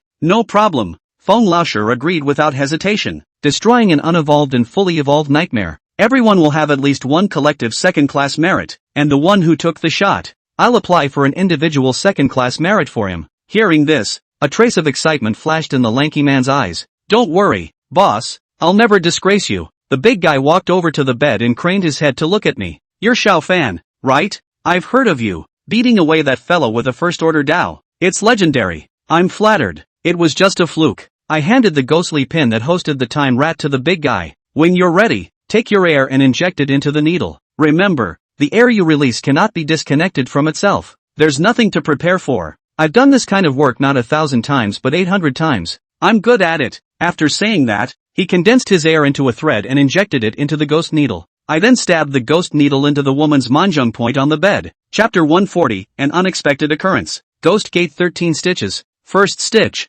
Probe the ghost palace. The ghost needle stabbed in, and the woman lying on the bed seemed to be unable to notice the pain, still smiling dementedly. Time rat. It's up to you. Don't worry, boss. It's a small thing. The time rat immediately flew out of the ghost needle and drilled into the woman's meridian, indulged the air of the big man and chased after the time rat. Although everyone's meridians go in the same direction, the width and strength of the meridians, because of the different body types, are also different. Although I had already had one experience, I still remained 1,000,000% cautious so as not to have any problems. 10 minutes later, I wiped the sweat off my face and whispered, "It's done. I'm sending you to your dreams." The big man sat down and tapped his chest with his fist in confident assurance. Wait for my good news. I gently flicked the ghostly needle, sending his air into the seal that nightmare had left in the woman's brain. The moment the air touched the seal, the big man immediately closed his eyes and lowered his head. His breathing became even, and soon the snoring and snorting was deafening. Feng Laosi looked at the other male henchman and asked curiously, "I remember you shared a dorm room with him, right? Can you sleep at night?" The man was helpless. "I've gotten used to it, and if I can't hear it one day, instead, I can't fall asleep easily." Afterwards, Feng Laosher walked up to me and nervously inquired, "Dude, how are you feeling?" I raised my hand to wipe the sweat from my forehead. "Let's hope it can be done once. A few more times and I'm afraid I won't be able to hold out." Feng Laosi said confidently, "Don't worry, my people are guaranteed to be reliable. Next, we'll just have to wait. And I wonder how the big guy and the nightmare are fighting in the dream world. I'm kinda curious." Time passed little by little, and after about 40 minutes, I saw the ghost needles that were stuck in the woman's body suddenly tremble. Immediately afterward, The grunts that echoed through the room came to an abrupt end. All four of us turned our heads at the same time to look at the large man sitting on the floor sleeping. The thread of air that spilled from his fingers broke. Then, the big man opened his eyes. Ha! He yawned and stretched. Feng Laosher walked up to him, and the big man froze for a moment before asking in a strange tone, "Boss, why are you in my dorm room? Going on a mission? Bedroom?" Feng Laosher's face became ugly. "Did you sleep blind?" The big man's eyes snapped open in shock. "I'm on a mission." Feng Laosher's face was blue. He had already guessed the outcome. "Have you seen Nightmare?" The big man scratched his head, looking embarrassed. Feng Laosher pursued, "Remember what just happened?" The big guy knew he couldn't hide it, so he had to tell the truth. "I think I had a dream, but what it was about, I can't remember." Feng Laoshi was silent. There was no doubt that the big guy had failed. Instead of chastising, he looked to his two remaining subordinates. "Which one of you is coming?" The large housemate was just about to raise his hand when the female Fae held it down. "I'll do it, and if I fail, there's no point in you trying." The male Xenos did not get annoyed, but nodded, clearly recognizing his companion's strength. The female Fae walked over to the bed and sat down. Feng Laoshi said to me in an apologetic tone, "Brother, I have to trouble you again." "That's okay." I asked the female Fae to condense her air into a filament and inject it into the ghost needle. Practice makes perfect, and this time, even without the guidance of the time mouse, I successfully sent the female Fae's air to the seal left by the nightmare. Like the big guy, the moment the air touched the seal, the female Fae's consciousness was pulled into the dream world. She lowered her head and fell asleep peacefully. This time, no one was in the mood for jokes, and the expression on everyone's face was serious. The female Xenos slept far longer than the large man, and it was a full hour before she awoke with a start. But like the big guy, she woke up with a confused look in her eyes. Feng Laoshi sighed. Failed again. The two third-order Xenos failed, and we all fell our gazes on Feng Laosher's body in unison. He's the only fourth-order Xenos here. The corner of Feng Laoshi's mouth twitched as he gritted his teeth. I just don't believe this. A nightmare that has yet to complete its evolution can overwhelm so many of us. He walked briskly to me and spoke in a deep voice. "Dude, send me in." Feng Laosher took the initiative to ask for it, so naturally I wouldn't refuse, and I also wanted to know just how strong a fourth-order Xenos was. "Come on." The method of entering the dream realm, Feng Laosher had just read and understood, without me having to say anything more. He condensed a strand of air into a filament and injected it into the ghost needle. He then sat on the floor and nodded at me, signaling that he was ready. I guided his air to the seal in the woman's brain, and all went very well. When I turned back to look at Feng Laosher again, he had already lowered his head and fallen asleep. I looked at the sky outside. The sky is already cloudy. I do not know the woman lying on the bed can sleep until what time, in case the dream is interrupted. The dream Feng Laosher will be kicked out directly? Judging from the experience of the previous two, Feng Laosher was going to sleep for a while. However, I was just about to find a place to sit down and rest, when I suddenly saw the expression on Feng Laosher's face change. His brow suddenly furrowed and his eyelids fluttered wildly. His behavior, likewise, caught the attention of his three subordinates, and the four of us immediately came forward and surrounded him. "What's going on, boss? Fighting a nightmare?" "I don't know. What happened in the dream? I forgot all about it." The three looked at me and I shrugged. "Don't ask me. I can't tell. All the four of us can do now is wait." The expression on Feng Laosher's face was very rich, frowning for a while, a moment with a demented smile on his face, reversed one after another. I don't know if he is struggling. As it turns out, my previous speculation was wrong, and Feng Laosher stayed in the dream world for the shortest amount of time. Grass! He burst out a nationalist and opened his eyes. After opening his eyes, the first thing Feng Laosher did was to clench his right hand in a fist and ruthlessly hammer the ground. The floor tiles shattered with a bang, showing how powerful he was and how angry he was. "Boss, what's wrong with you?" Feng Laosher cursed angrily. "Got hit and let her get away." Apparently, Feng Laosher was stronger than his two subordinates. He didn't forget the content of the dream and even almost caught the nightmare. I offered, "Send you in again?" "Yes." Feng Laosher was clearly unconvinced. "This time, I'll get him." In the same way, I guided Feng Laosher's air and entered the woman's brain, but just at the moment when the air was about to touch the seal, an accident happened. The seal that was originally motionless suddenly shattered, and a shocking baleful aura directly tore apart Feng Laosher's air. The fury flowed backwards along the meridians and rushed out from the woman's manjung point. It happened so fast that when the fury rushed out, my hand was still cupped around the ghost pin and I didn't let go. In the place of Nameless and Sweetie, they would have definitely helped me block it, but the time mouse was too shallow, and although he reacted, he didn't succeed in blocking it. I only felt a blackness in front of my eyes, and when I came back to my senses, the scenery around me changed radically. Chapter 141, False Dreams. Where is this? I looked around at what appeared to be a house, which was very large and luxuriously decorated. Is it a villa? Whose villa? Just as I was puzzled, a childish voice reached my ears. Dad, let's eat. I whipped my head around to see a cute little girl, 4 or 5 years old, carefully carrying a plate of salad, calling out to me as she walked toward the dining room. Daddy, come and eat. Don't forget to wash your hands. I stared at the little girl's face. Whose child is this? And how does she look a bit like me? Especially a pair of big eyes, simply carved out of the same mold as me. The point is, she called me Dad? Just then, another voice rang out. Sunga, what are you staring at? Didn't you hear the child calling you to eat?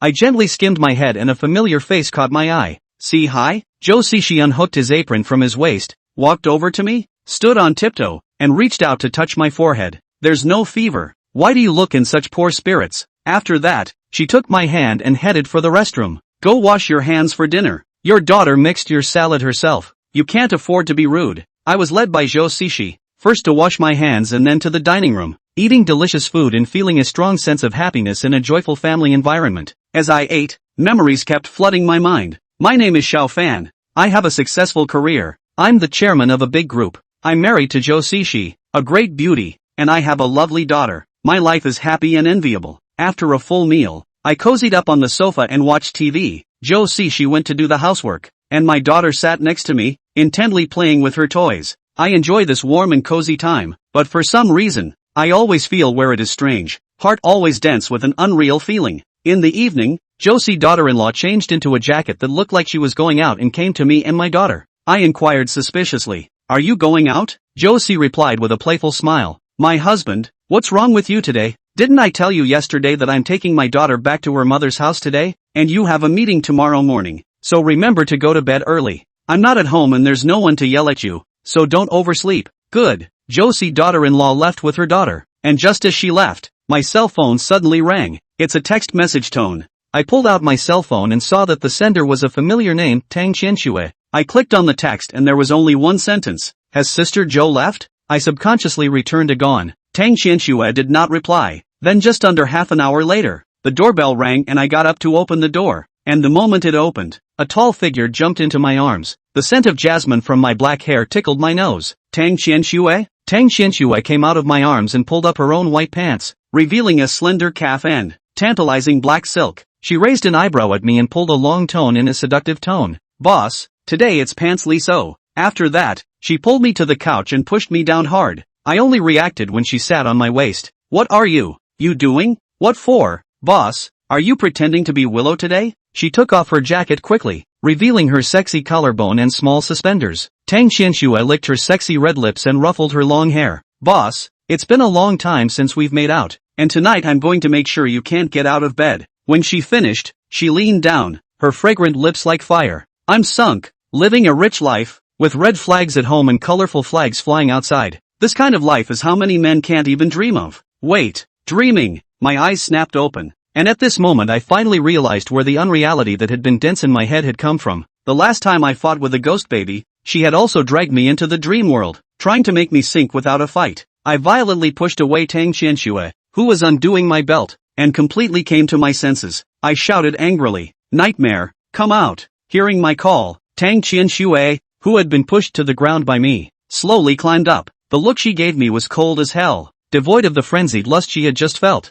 Her face began to distort, and then, transformed into the face of another woman. It was a female ghost, but unlike any I had ever seen before. The lower half of her body vaporized, as if she had become one with the dream. Only the upper half of the body was left, and the human form was still visible. She is the nightmare that has not yet fully evolved. If I'm right, by the time her upper body is also vaporized, she'll be able to travel freely through different people's dreams, making it almost impossible to get caught. The female ghost looked at me with teasing eyes and opened her mouth. "Did you like the dream I wove for you? You're a little better than the first three." Two were completely immersed in the dream. The other was slightly better and recognized my trick, but it took, well, longer than you did. Instead of communicating with the female ghost, I prepared to disengage from the dream. The last time I fought with a ghost baby, I got out of the dream world by committing suicide in the dream, and this time, I was going to do the same trick. I quickly ran to the kitchen, grabbed a knife, and stabbed myself hard in the chest. The intense pain spread all over my body.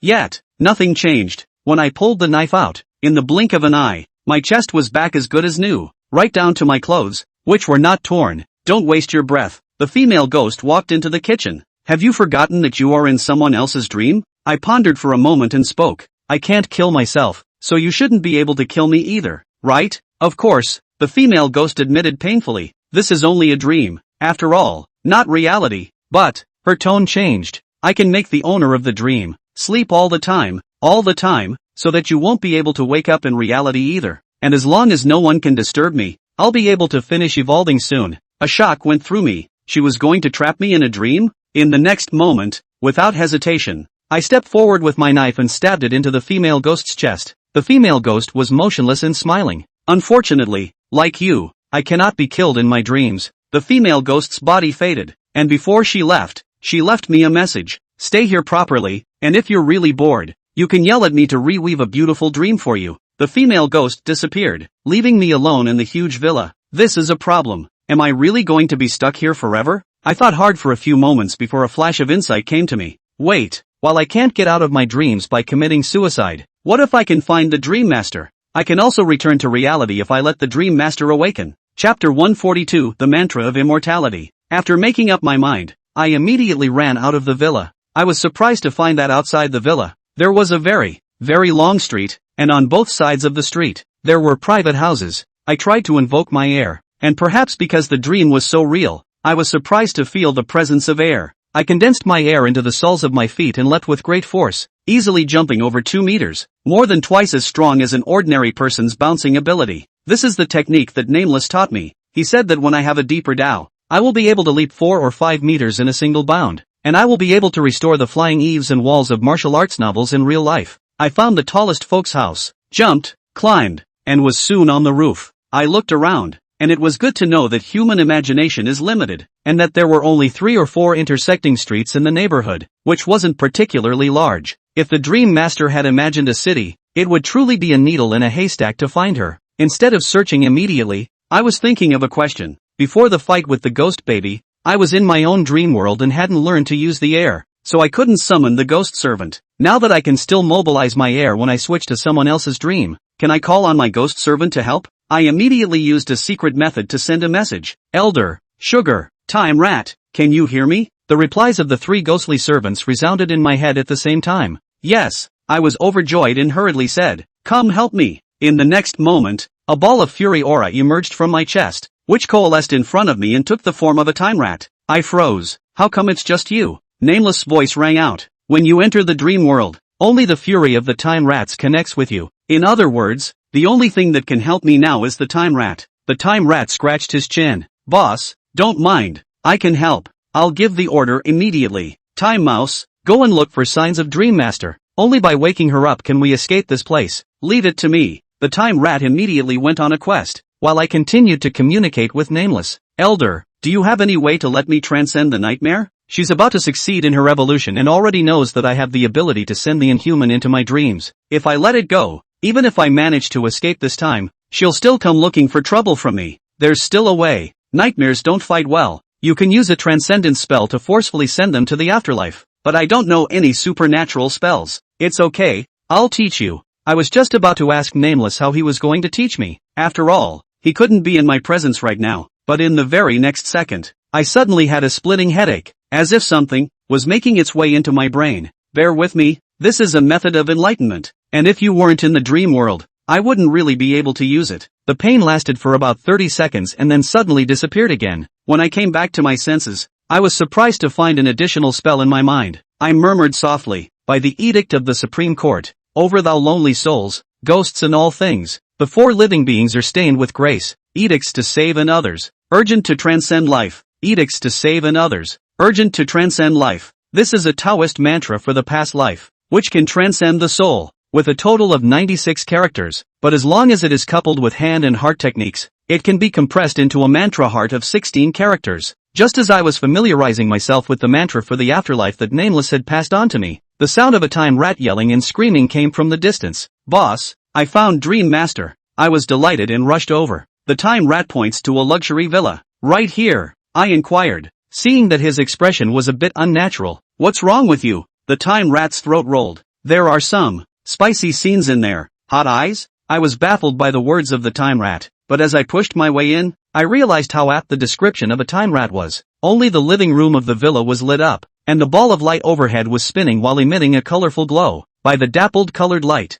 I could see the rest of my black leather pants in a triangle. This poses a variety of. In the middle of them, there was a woman with 10-centimeter heels. Someone had said that human desires were infinite, and the dream owner had been dreaming lucid dreams for a long time, and the unusual pleasures could no longer satisfy her. The time rat looked at the woman who had gotten into the act and spoke. "Boss, I just tried. I can't get it to wake up." I looked closely and realized that in the woman's eyes, she was shrouded by a fury, which should have been the female ghost's spell, making it impossible for her to be awakened. It's really going to trap me here for a long time. Instead of making another attempt, I walked out of the villa and shouted at the sky, "Nightmare, come out." Phew! A breaking wind came up and blew my eyes open. When the fury stopped, the female ghost, who had not fully evolved into a nightmare, reappeared in front of me. She looked at the villa behind me with a teasing expression on her face. "I didn't expect that you would find the Dream Master so quickly. It's a pity that it's useless for you to find her. As long as my spell is still in place, you won't be able to wake her up even if you cut her with a sword." I replied calmly, "But all the problems can be solved if you're taken care of." The female ghost couldn't help but sneer. "Are you out of your mind? Didn't you just try it already?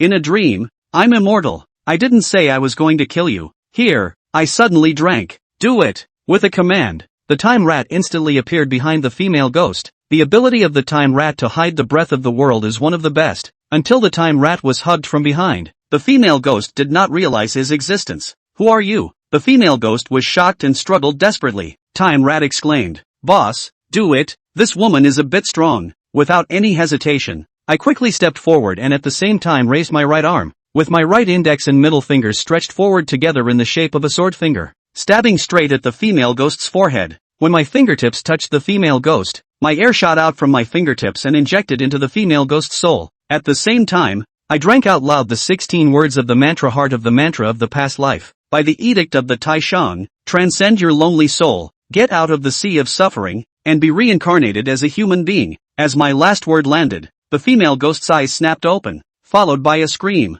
"Ah! Boo!" Slight explosions rang out from the female ghost. The baleful aura on her body exploded, and the originally illusory lower half of her body actually coalesced and took shape again, revealing her legs. "I'll kill you!" The female ghost roared and broke free of the time rat's grip, kicking me in the chest and stomping me off. I landed on my ass and used a secret method to transmit a message to Nameless. "Senpai, she wasn't superseded," Nameless replied, ringing in my head. "Your Tao is too shallow. You've only destroyed half of her cultivation. You need to transcend her once more." I hurriedly got up, ready to do it again. However, just in the brief opening when I climbed up, around the female ghost, there were a dozen more evil ghosts shrouded in fury and completely unrecognizable. The female ghost hated me with gnashing teeth and grimacing face, and she pointed a trembling finger at me and ordered the evil spirits around her, "Get him for me." Chapter 143, Horseback Shooting. At the female ghost's command, all the evil spirits immediately pounced. Time Rat looked very flustered. After all, fighting wasn't his strong suit. I shouted at Time Rat as I fought the evil spirit, "Go find me a weapon that's handy." Nameless taught me the art of the sword, but without a sword in my hand,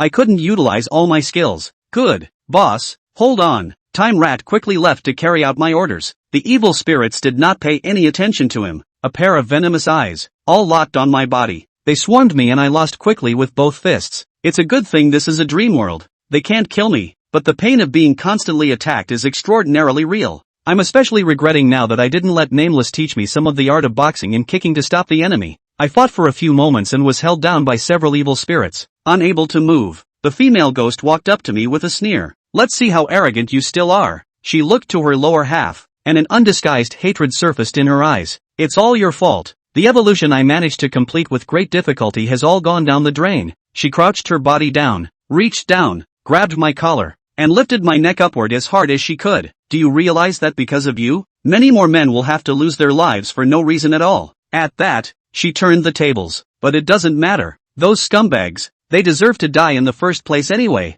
It's going to take time for Timer Mouse to help me go weapon hunting, so I'm going to delay it a bit." I asked the ghost girl, "Why do you specialize in men who are cold and violent with their wives?" This topic, as if it had touched the female ghost's pain, she clutched my collars continuously hard. My collar was about to be crushed by her. "Because my husband, that's what he did to me," she roared. "He used to swear that he would spoil me for the rest of my life, said that no matter what mistakes I made, he could forgive them. He swore it. The female ghost's eyes, densely bloodshot. Wasn't I just a little willful? What woman doesn't make mistakes? But he even gradually distanced himself from me, and said I was to blame. Scummy man. He's a scum. The female ghost violently raised her neck, and I realized that on her neck, there was a long knife scar. He wanted to divorce me and I wouldn't, and I told him that if he insisted on a divorce, I would die in front of him. In the eyes of the female ghost, tears flowed out, as if the images of the past resurfaced before their eyes. She said to me while shaking, I thought, he won't bear me to die, but he even said with a blank face, if you want to die,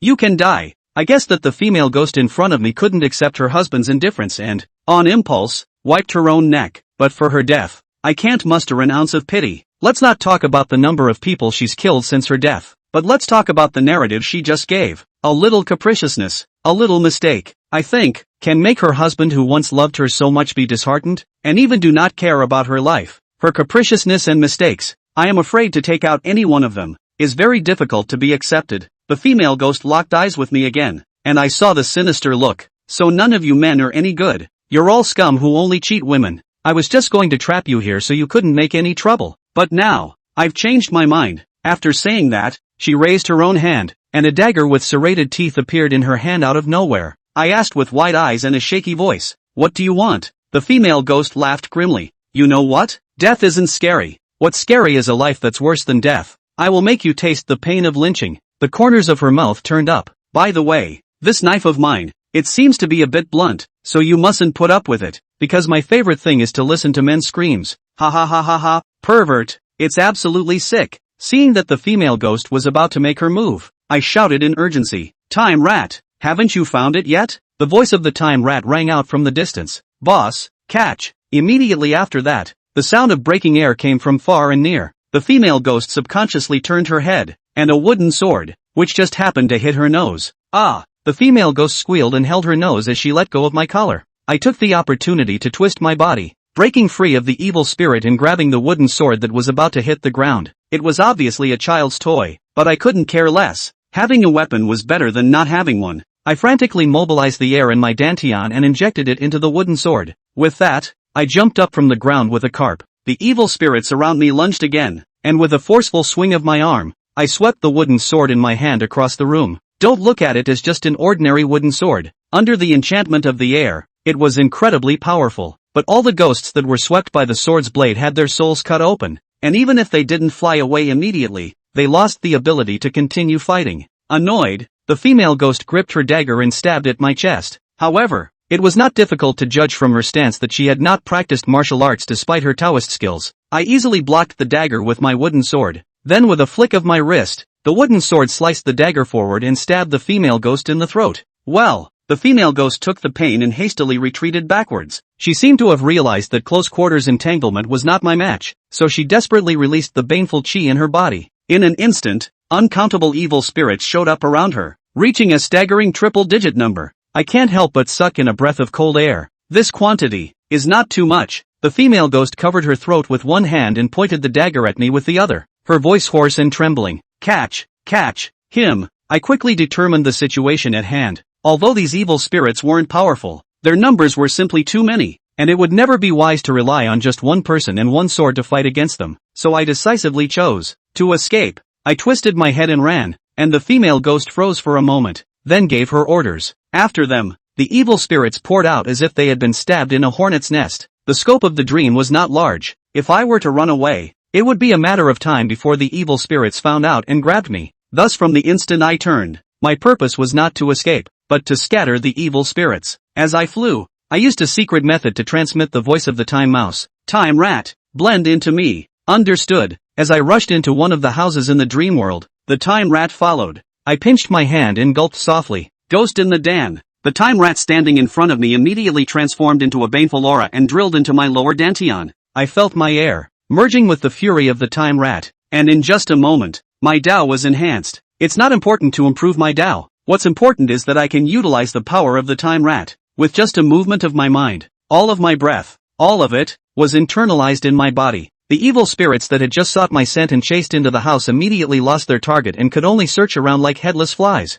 I left the house silently, dodging the evil spirits' eyeballs all around. and leaned in the direction of where the female ghost was. The female ghost must not have imagined that I, who seemed to be in danger, would kill back. Chapter 144, Phone Lusher's Invitation. I approached the ghostess cautiously, and the closer I got to her, the smoother it went. The female ghost simply didn't expect me to dare to come back, and didn't even leave a single evil spirit guarding around me. When I first learned that the ability of the mouse was not suitable for assassination, I was a little disappointed, but I did not expect that after using the spell Ghost in the Dan, I had become a top assassin myself. The ability to hide my breath is too powerful, not to mention the female ghost. If I were nameless, I'm afraid I wouldn't be able to realize that I'm approaching. I circled around behind the female ghost and stepped forward gently on the ground, trying not to make a sound with my footsteps. The female ghost kept her eyes on the direction I had just fled in, and didn't notice anyone approaching until I was only 3 steps behind her. Who? She turned hastily, but at such a distance, with her behind, it was too late.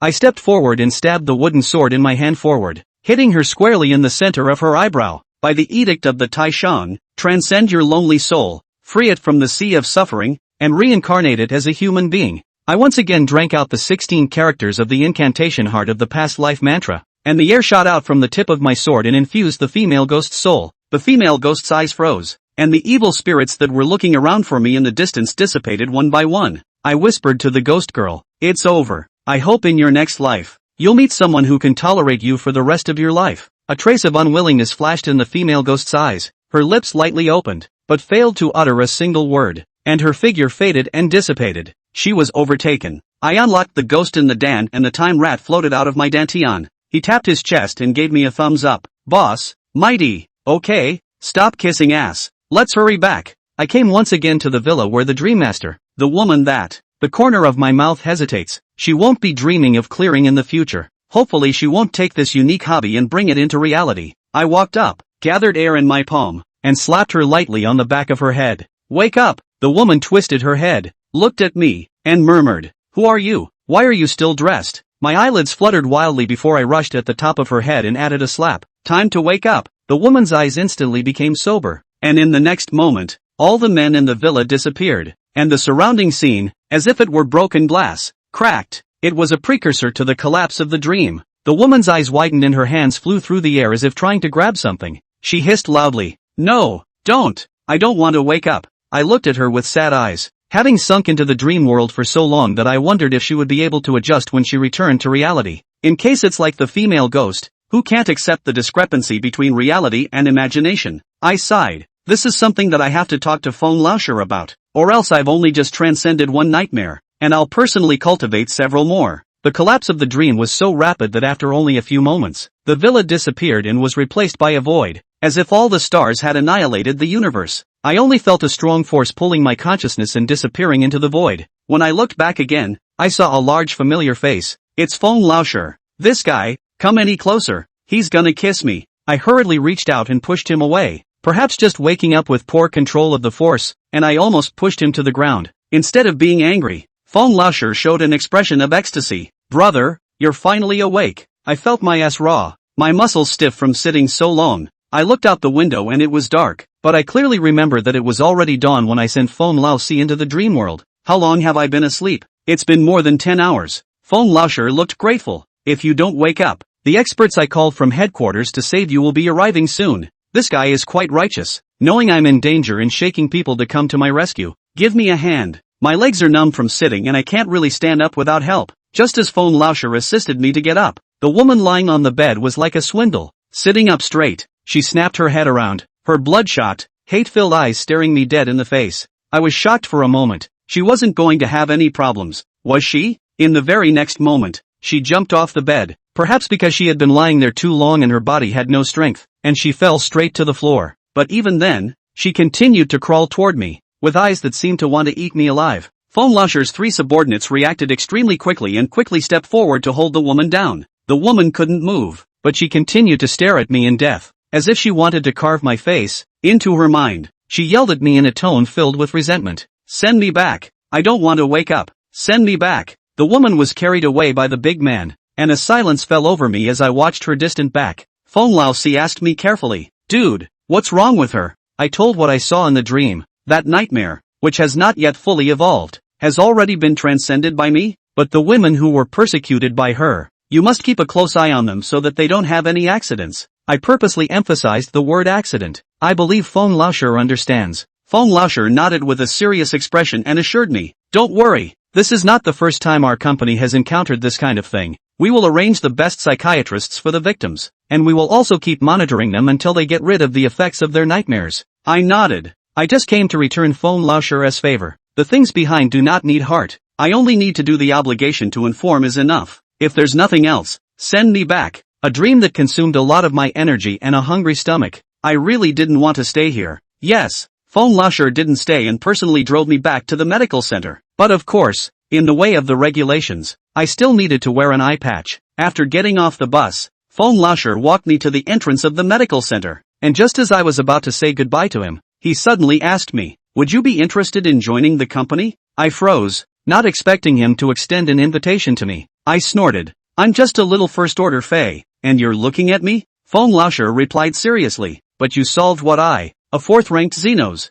failed to do. And our company, we need people like you. To be honest, I'm still very moved. The company is not a Jianghu power, but the background has crushed all the Jianghu sects. With this kind of organization as a backer, I will be much safer to mix in the Jianghu, but I still refused. If I enjoy the benefits brought by the company, I have to bear the corresponding obligations, even if it is an iron rice bowl. I can't just eat without working. Sorry, I'd rather be free right now. Feng Laosher didn't force the issue. It's okay, if we can't be co-workers, we can still be friends. Get some rest. The guys up there are getting close and I need to get back in time. Bye. Feng Laosher walked towards his car, and after opening the door, he suddenly twisted his head and left a sentence. We'll get another chance to work together. Trust me, my instincts are never wrong. Chapter 145, Fat Beauty. After resolving the nightmare, I didn't encounter anything more bizarre for a whole month. I was busy opening the door for consultations during the day, and at night I worked hard on my cultivation, and basically didn't go out much, except for getting in medicinal herbs and doing the grocery shopping.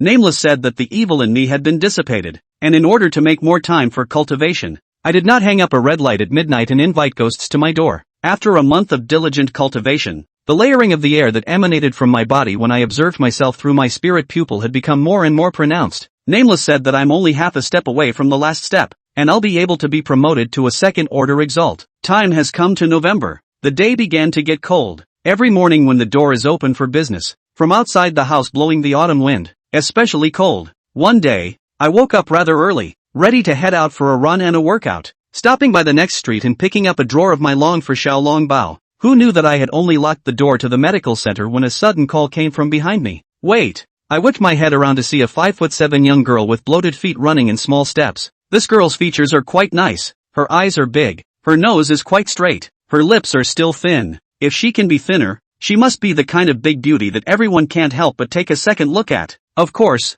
I'm not discriminating against chubby girls, but this girl, she's so fat. To my eyeballing, she weighed, at least, 220 to 30 pounds, and even in her fall clothes, she could still see her whole body fat churning up and down as she ran. The girl ran up to me and bent down, hands braced on her bent knees, panting. She gasped for a while before she could speak. Please, excuse me, is this Dr. Xiao? I nodded. It's me. Are you here to see the doctor? Right. When a patient comes to my door, my plan to buy Xiaolongbao is naturally scrapped. As a doctor with medical ethics, unless I have no choice, I usually won't keep a patient waiting for a long time because of my own personal matters. I reopened the door to the medical center. Come in. When the girl sat down, I used a disposable paper cup and got her a glass of warm water. Thanks. The girl introduced herself. My name is Suya. My best friend came to see you 2 weeks ago. You gave her a prescription for treating young deficiency of the spleen and kidneys. She ate it and it was very effective. She lost some weight recently. A girl about Sua's age came to my mind. When that girl came to me, she said she recently had cold hands and feet, cold pains in her lower back and abdomen, was out of breath when she exercised, and had gained some weight. After taking her pulse, I found that she had a deficiency of spleen and kidney yang,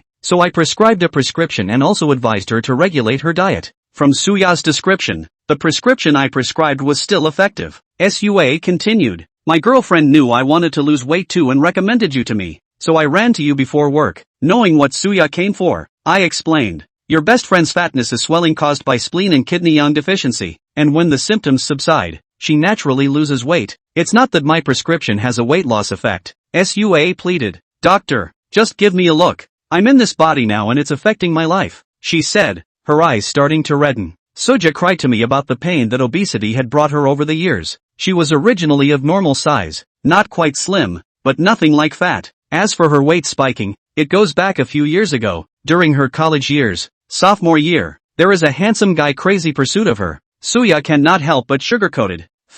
After they fell in love, the guy treated her extraordinarily well and often took her to eat all kinds of food. At first, Suya was more reserved, but when the heat of the moment, the two of them got along less restrained, she began to let go of the food. That was the first time Suya knew that she loved food so much. In general, when a man and woman are in love, it is often the man who is blossoming, but here in Suja's case, it's her who's blossoming. In less than a year, Suya gained a full 30 pounds. Modern aesthetics is no longer the fat is beautiful of the Tang dynasty, and Suya's boyfriend has some complaints about his girlfriend's weight. He wanted Suya to lose weight, saying that being fat was bad for the body, but in fact, if he took Suya out, instead of losing face, he would be secretly ridiculed. Suya promised. She went to the gym card, hired a personal trainer, but even the gym gift of 3 experience classes are not finished, and never went back. Growing meat is easy, to lose weight is difficult. From the gym out of the second day, sore muscles, so that Suya to the fitness place, produced a serious resistance to psychology. Since she didn't want to work out,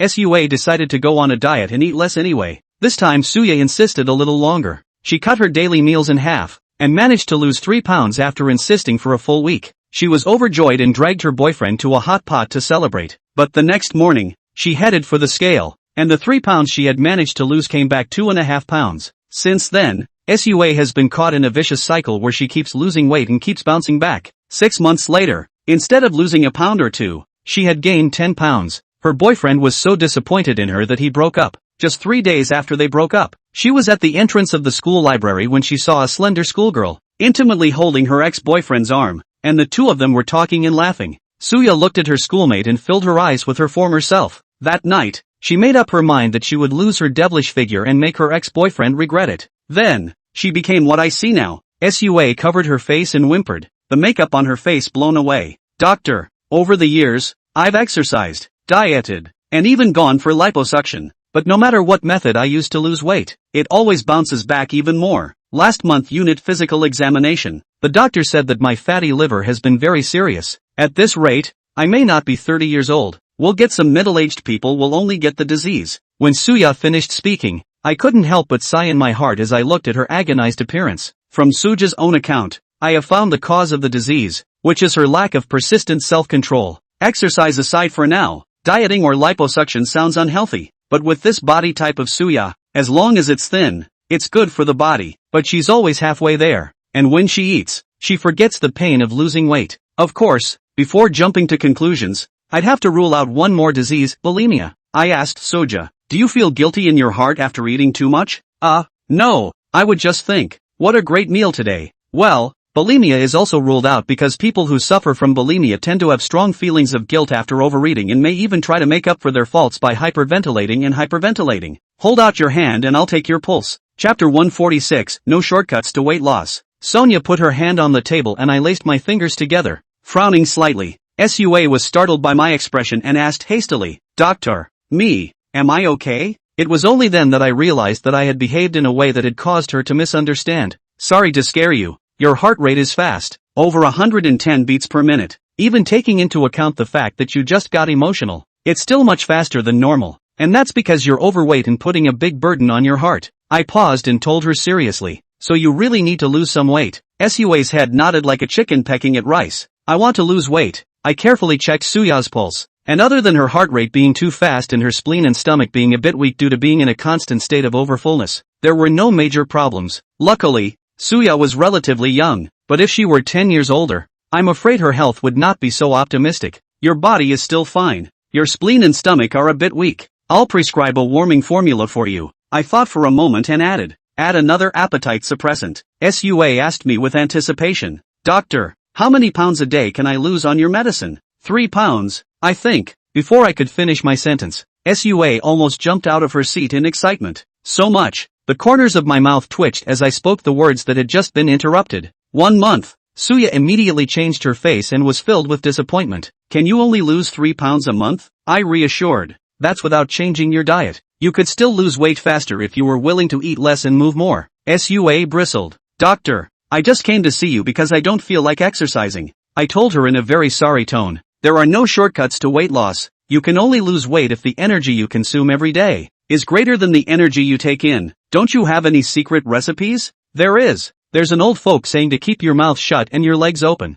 The look of disappointment on Suya's face became more pronounced, but in the end, she didn't continue to plead, took the medicine and left. A week later, the weather is colder. My existing clothes cannot withstand the biting wind. Wait until the evening to send off the last patient. I took the bus to the mall, ready to buy a few sets of winter clothes. As I was wandering around the mall, I noticed a familiar figure in the distance. It's Suja. In the spirit of being responsible for my patients, I took the initiative to welcome and greet Suja. I asked Suja if she had taken her medication on time, how it was working, and if she was uncomfortable. Suja told me that she was taking her medication on time, not seeing any side effects, and it did work. But, Dr. Xiao, this thinning is too slow. Do you really have no other solution? I look over to the bag she's carrying in her hand, which contains freshly baked puffs from the bakery. I replied in a very helpless tone. You start with these high-calorie snacks and quit. Suya looked embarrassed as I persuaded her. Slimming down is a long-term process. You should never go fast or your body won't be able to handle it.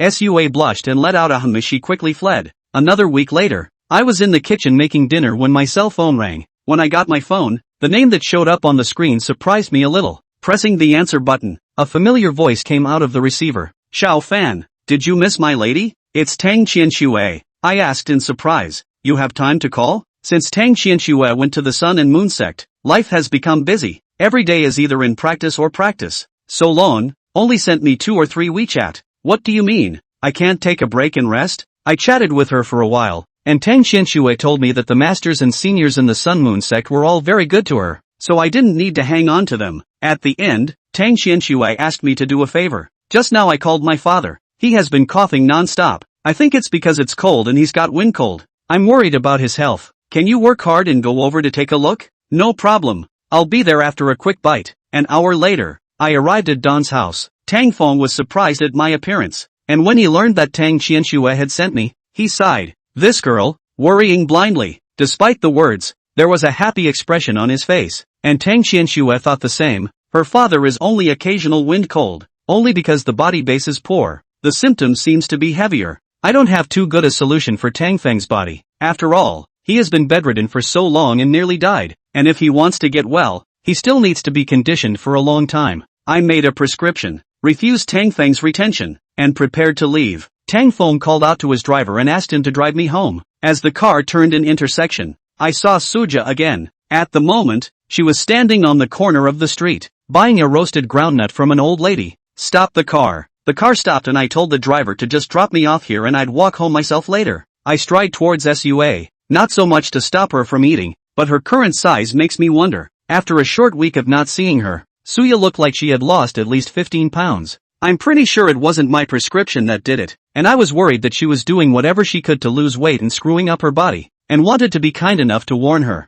Soya, hearing me call out her name, Sua twisted her head around, the piping hot groundnut bubbling hot from her mouth. Sha, ha ha, doctor. Sua hailed the hot air, even ha and chewed, and managed to swallow the groundnut in her mouth. Why have you lost so much weight? I don't know if Sua is remembering the revenge from the last time I preached at the mall. She raised her eyebrows and her tone was a bit punchy. You wouldn't help me. I found another doctor. Perhaps after the words were said, Suya noticed that her tone was a bit excessive and smiled awkwardly. Dr. Xiao, I have something else to do. I'm leaving first. Bye. Looking at Suya's back as she left, my brows furrowed. Looking for another doctor? What kind of medical skill can make someone lose weight so fast? Just then, the voice of the time rat rang in my head. Boss, that woman just now has a particularly strange fury on her. I was startled. The time rat was the most perceptive of my 3 ghostly servants. Had Sua taken the evil path in order to lose weight? I wanted to catch up and ask for clarification, but Sua had already gone out of sight. I was a little chagrined why I hadn't left her a contact before. What I didn't expect was that after only 3 days, we met again. Later that night, I was sleeping soundly when I was awakened by a sharp knock on the door. Dr. Xiao, open the door. Please open the door. I heard it was Suja's voice and rushed downstairs to open the door. As soon as the door opened, I realized that Sua was in her pajamas, and one of the slippers on her feet had run out. She cried and pleaded with me. Dr. Xiao, help me. Chapter 147 Pulled a bunch of worms. Suya's appearance really startled me, and I hurriedly asked, "What's wrong with you?" Sua replied in a horrified tone, "Dr. Shao, I pooped a bunch of worms." Pulled a bunch of worms? I didn't get what she meant. You tell me more about it. Sua suddenly blushed. It's literally, I pooped a bunch of worms when I went to the bathroom tonight. That's when I heard that it was a parasitic disease. Parasitic diseases, which fewer people get these days, used to be quite common when sanitation was not so good. When you were a kid, many of you ate something called pagoda candy, which was a worm medicine. I asked Soja, "What kind of bugs did you pull out, and how many were there?" As if Suya recalled something terrible, the expression on her face became extraordinarily terrifying. Black, fat, long. She held out both hands and compared them, almost 5 or 6 centimeters long. Hearing her description, I frowned. Fat parasites quite a lot. Long parasites is not that I have not seen, but fat and long or black parasites, I have not even heard of. I was just about to follow up when Sua added, "I pooped. Lots and lots. Almost half a toilet." My heart fluttered. If she wasn't lying, the scene, too, was horrible. "Are you sure?" Sua replied with a shaky voice. "Dr. Shao, I really didn't lie to you. In the middle of the night when I was sleeping, I felt an itch in my butt, then suddenly my stomach hurt so much that I ran to the toilet and poof. I got the picture in my head and hurriedly yelled stop." I asked her in a serious tone, "Have you eaten any raw food lately?" "I ate sashimi 3 days ago." She paused, her eyes twitching. "But I don't think has anything to do with that." She wasn't lying about that. The worms that parasitized the sea fish were more than likely not adapted to the human environment, and the parasites in the freshwater fish don't match up with the look Sua just described.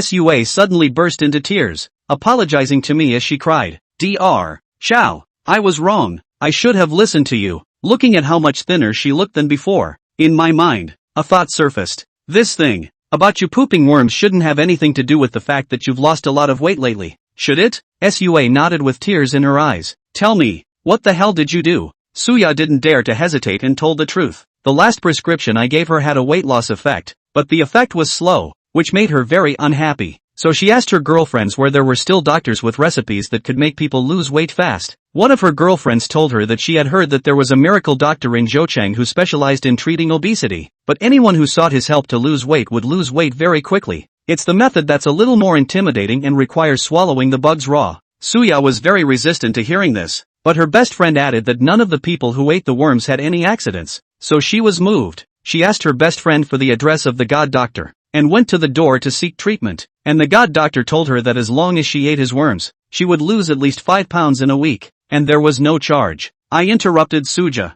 "No money? There's such a great benefactor?" Sua explained. "It wasn't really free. The guy said he wouldn't charge me for the worms he sold me, but that there would be an extra charge to get the worms out of my stomach afterward. The rate is based on weight loss, with a charge of 1,000 for each pound lost." I did the math and figured I'd have to pay $130,000 to go from 230 pounds to 100, which wasn't unaffordable. So I said yes. I sucked in a breath of air. This is a lucrative business. If you're scared, why don't you go to him? You don't suppose you don't want to pay the money, do you? Sua hurriedly denied it. "No, I came to you before, have gone to find him, but his store has been put on the transfer sign, before leaving the phone, is also empty." Speaking of which, Sua was on the verge of tears. "I haven't paid yet. Why is he running away?" I was caught up in thinking about how eating bugs to lose weight was a method I had heard of and had even seen a movie where the main character lost weight this way. But those people ate roundworms, and as fast as roundworms multiply, they don't have the horror of ting half a toilet. So I guess that the bugs that Suya ate should have been refined by foreigners. That is,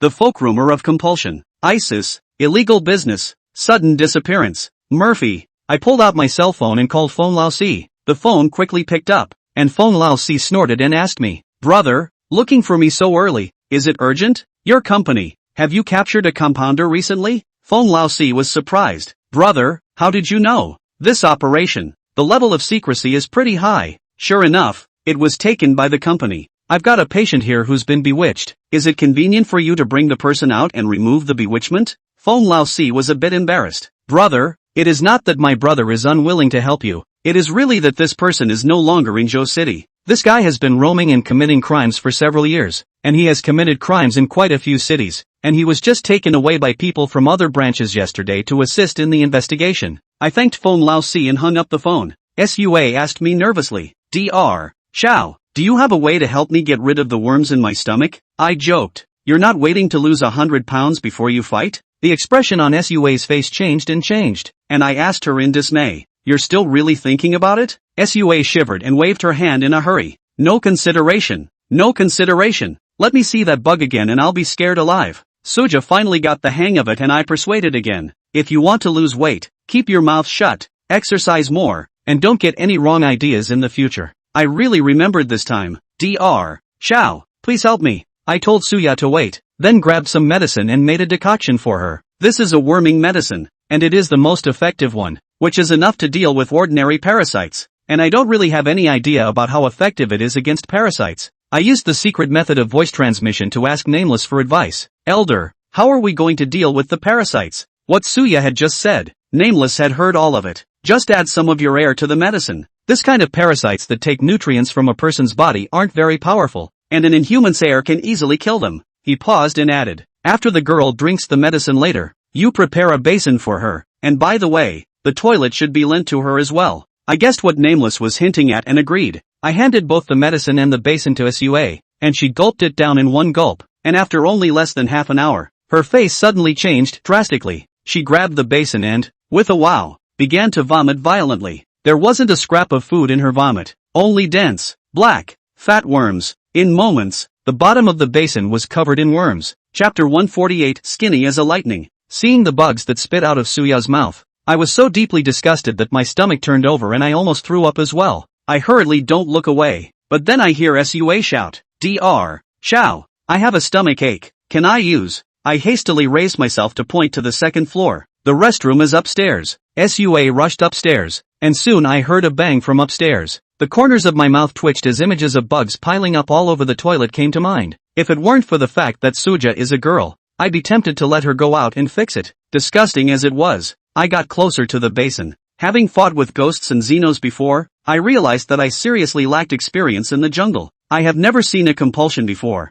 and I am afraid that if I meet a compulsion master in the future and am an enemy of him, I will suffer a great loss. Now that the compulsion is right in front of me, I can't help but study it. I went out and found a branch that had fallen from a tree, went back inside, crouched down, and picked a compote. Suya was right in describing it before. The parasites were black, fat and long, and at the moment they had been killed by my air and were not moving at all. I felt it for a long time before I could sense a very faint hint of a fury from the body of the parasite. The parasite's baleful aura was very unique, completely different from that of a ghost, and after careful analysis, I found that the baleful aura actually contained a trace of human aura. My guess is that when a composter raises a parasite, he feeds his own air to the parasite. I released the time rat. Is this the weird aura you felt on Suya earlier? Time rat nodded, confirming my suspicions. As I was studying it, the sound of Suya's bare feet descending the stairs came, and I hurriedly dropped the branch in my hand, pretending that I hadn't done anything. Sua covered her stomach and walked with a shudder, and when she came to the front, I asked, feeling better? Suja nodded with a pale face and I sat her down,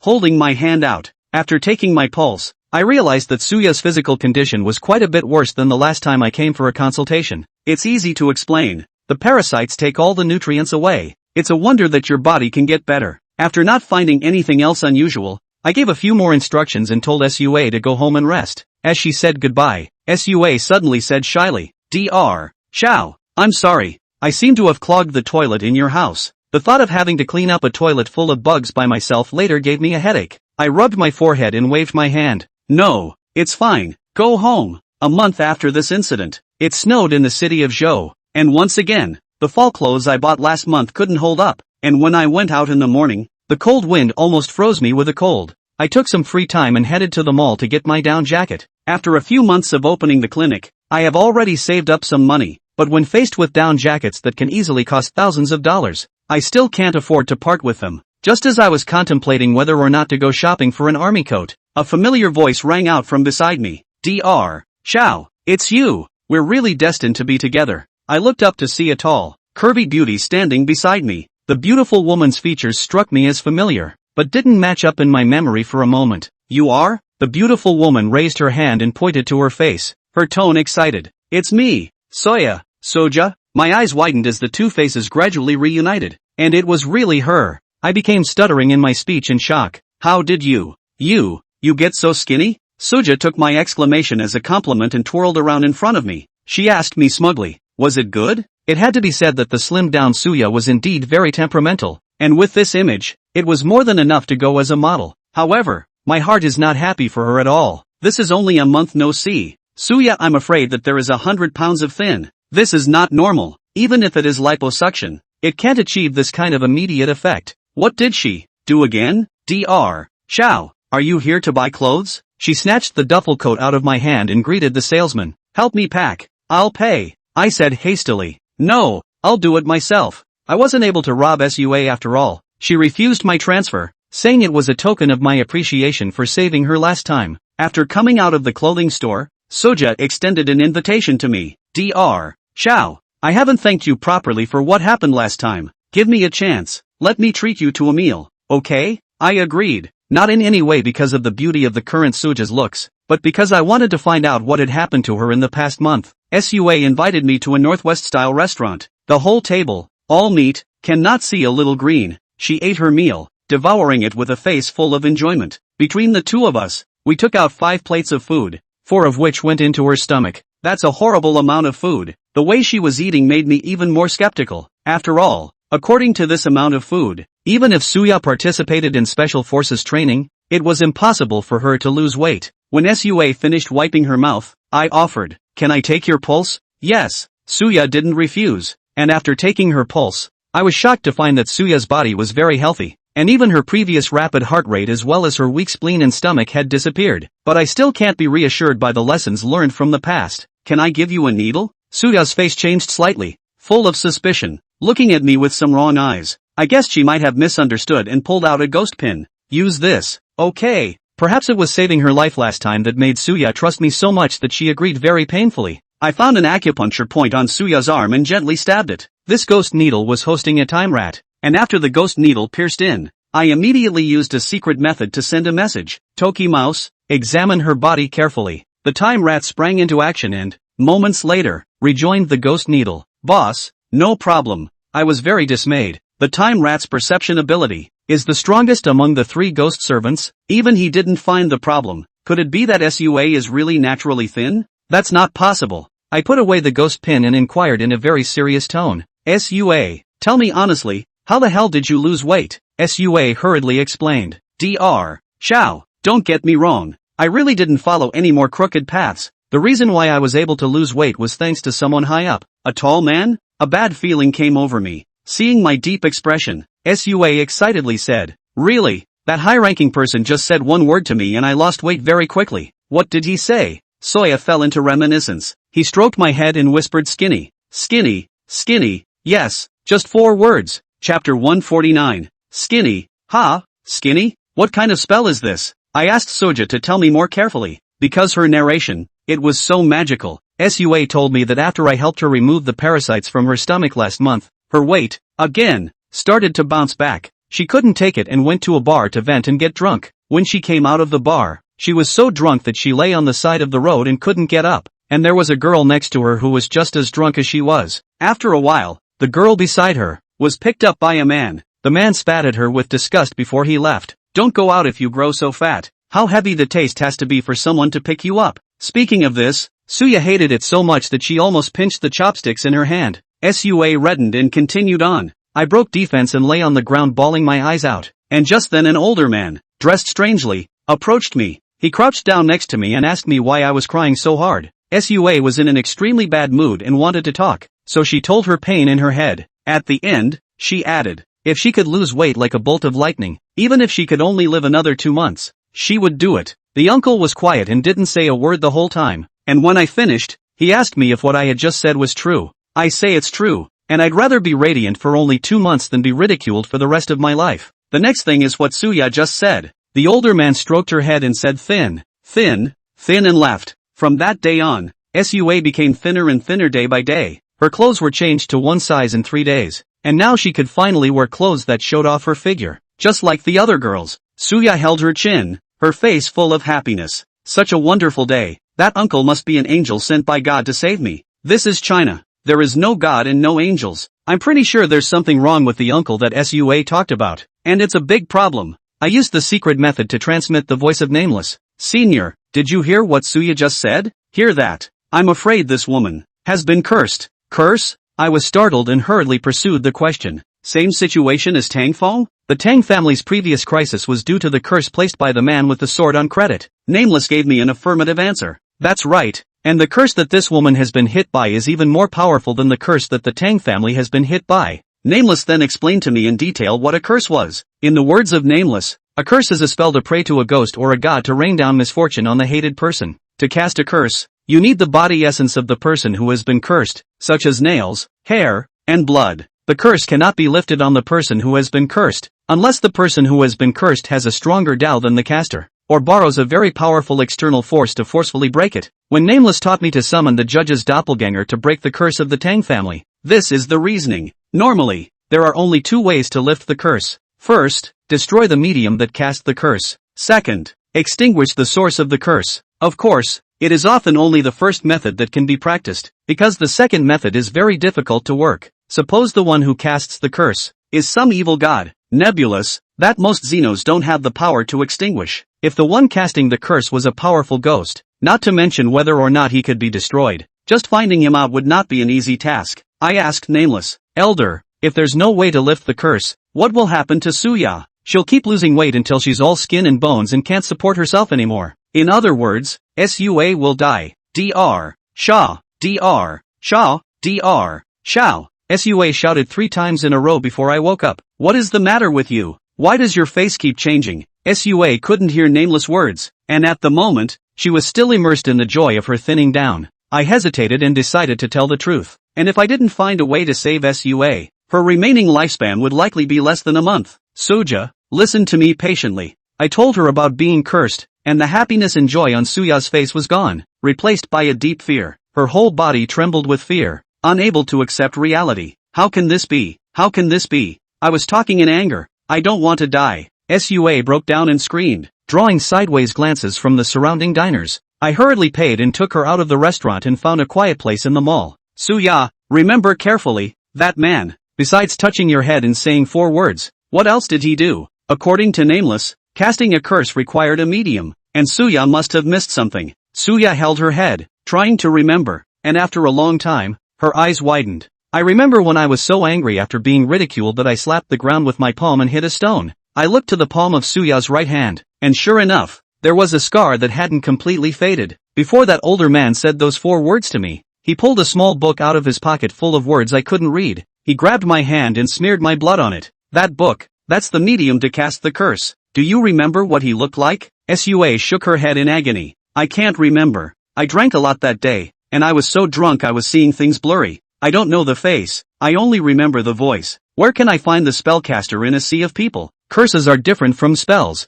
They don't leave a scent on the person who has been cursed, so even if I had the intention to help Sua find someone, I couldn't do it. I thought for a moment, pulled out my cell phone, and called Feng Laosher. Soon, Feng Laosher arrived with people and took Suya away. Before parting, I asked Feng Laosher if there was any way for the company to remove the curse. Feng Laosher regretfully told me that eliminating the curse is a difficult problem for the entire Xiushi Jianghu, and the company can only use special means to delay Suya's death. However, he assured me that he would immediately launch an investigation to find the spellcaster, and that as long as he found the person, there would still be a chance for Sua to live. 3 days later, I called Feng Laosher again to inquire about the progress of his search. Feng Laosher told me that he had spread out all the manpower he could muster, but never managed to find a trace. As for Suya, she was in a very bad situation. The demonic god who had sent down the curse had amazing moral skills, and the company's means of delaying the onset of the curse were all ineffective. After hanging up the phone, I couldn't come back to my senses for a long time,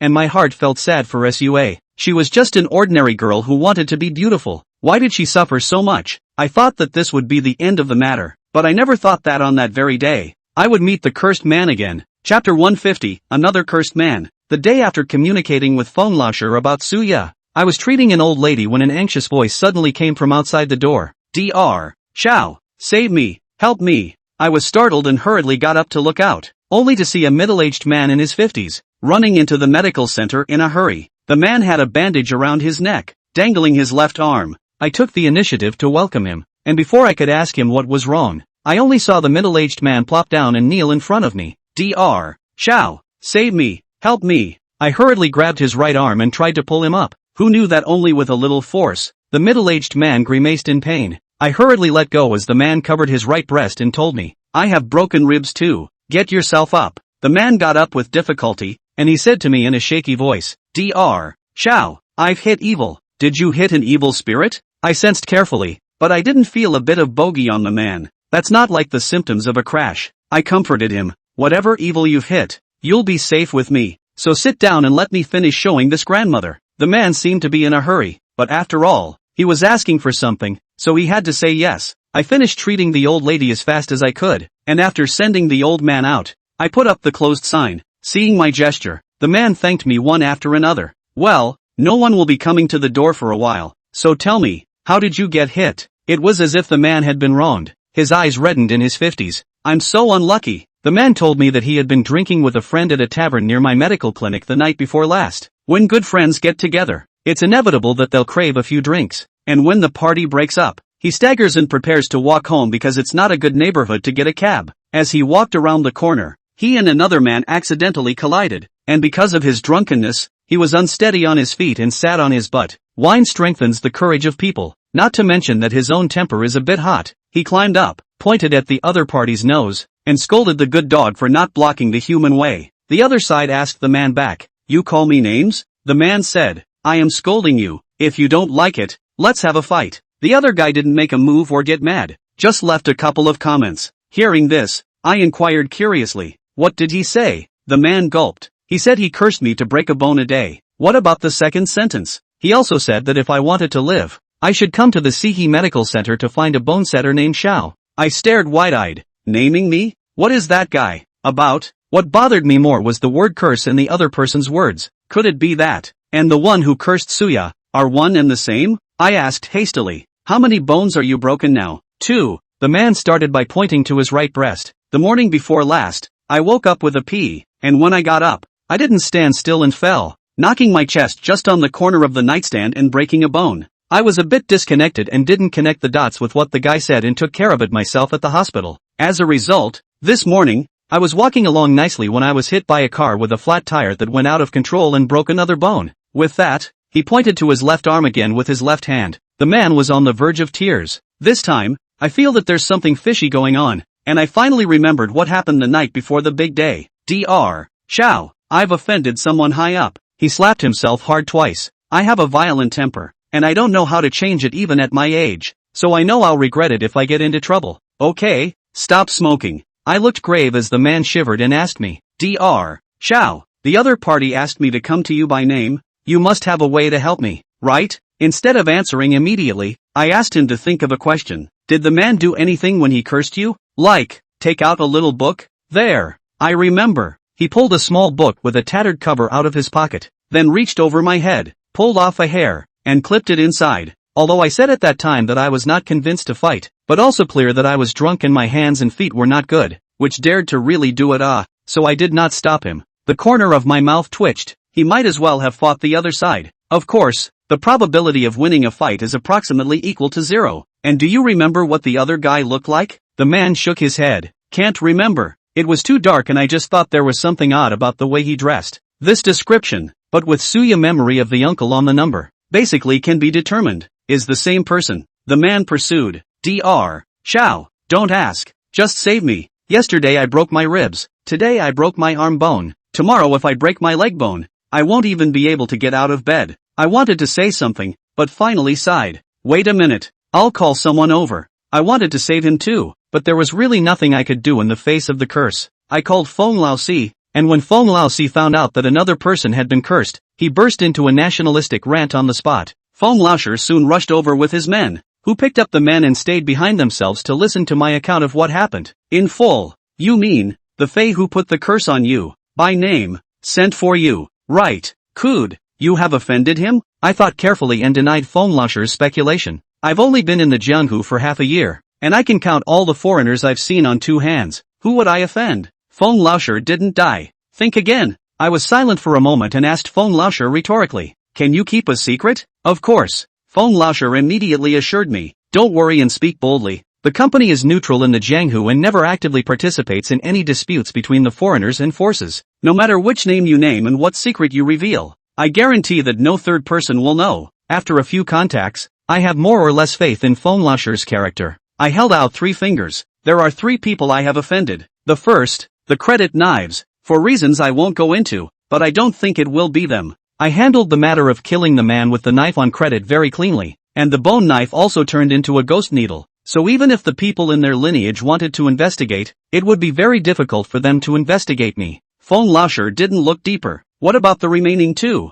The remaining 2, you know them all. One is the Fae who manipulates the clown puppet at the amusement park, and the other is Gongsun Zhanyang. Feng Laozi frowned and fell into thought. It shouldn't be the Gongsun family. Listening to his words, he was more suspicious of the foreigner who manipulated the puppet. Feng Laozi, how much do you know about the real culprit behind the amusement park incident? Chapter 151 Evil Sect. Dusk. Facing my inquiry, Feng Laoshi scratched his head.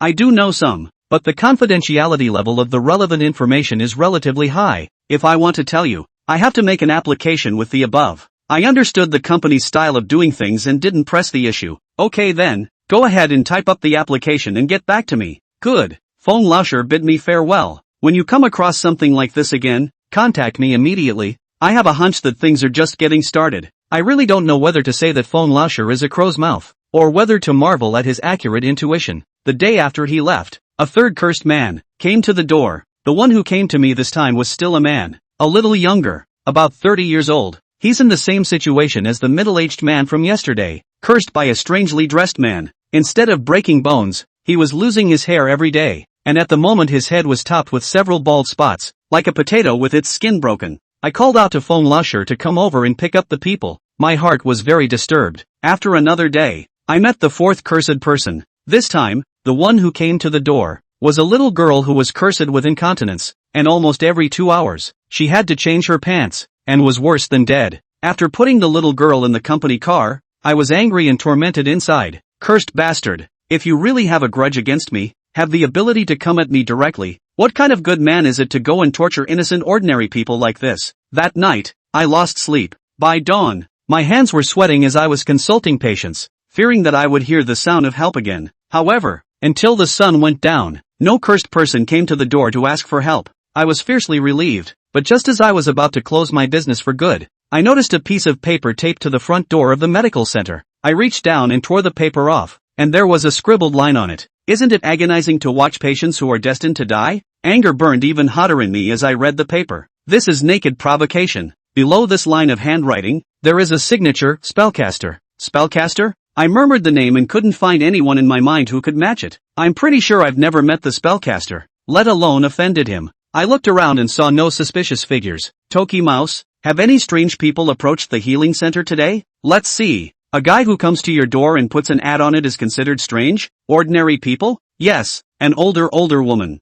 I'm guessing that the spellcaster's name was afraid I'd find out and hired someone to come over and put up this piece of paper. I pulled out my cell phone and prepared to contact Feng Laoshi. Before the call was dialed, Feng Laoshi's name popped up from the screen. He offered to call me. Pressing the answer button, Feng Laoshi's voice immediately came out from the receiver. Dude, my application came through. Where are you? I'll come and talk to you. At the medical center. Come on over. It just so happens I have something to tell you. When Feng Laoshi arrived, I handed over the piece of paper full of provocation. Feng Laoshi swept a glance and his face was incomparably ugly. So it's him. Who is he? Dusk's people. The same ones as the puppeteer you fought last time. Dusk, puppeteer. I caught 2 key words in Feng Laoshi's words. I didn't interrupt, signaling Feng Laoshi to continue on. Let's start with Dusk. The expression on Feng Laoshi's face became extremely grave. To put it simply, this is a very evil Fey organization. I saw a hint of killing intent in Feng Laoshi's eyes. This organization is very old, and according to the information we have received so far,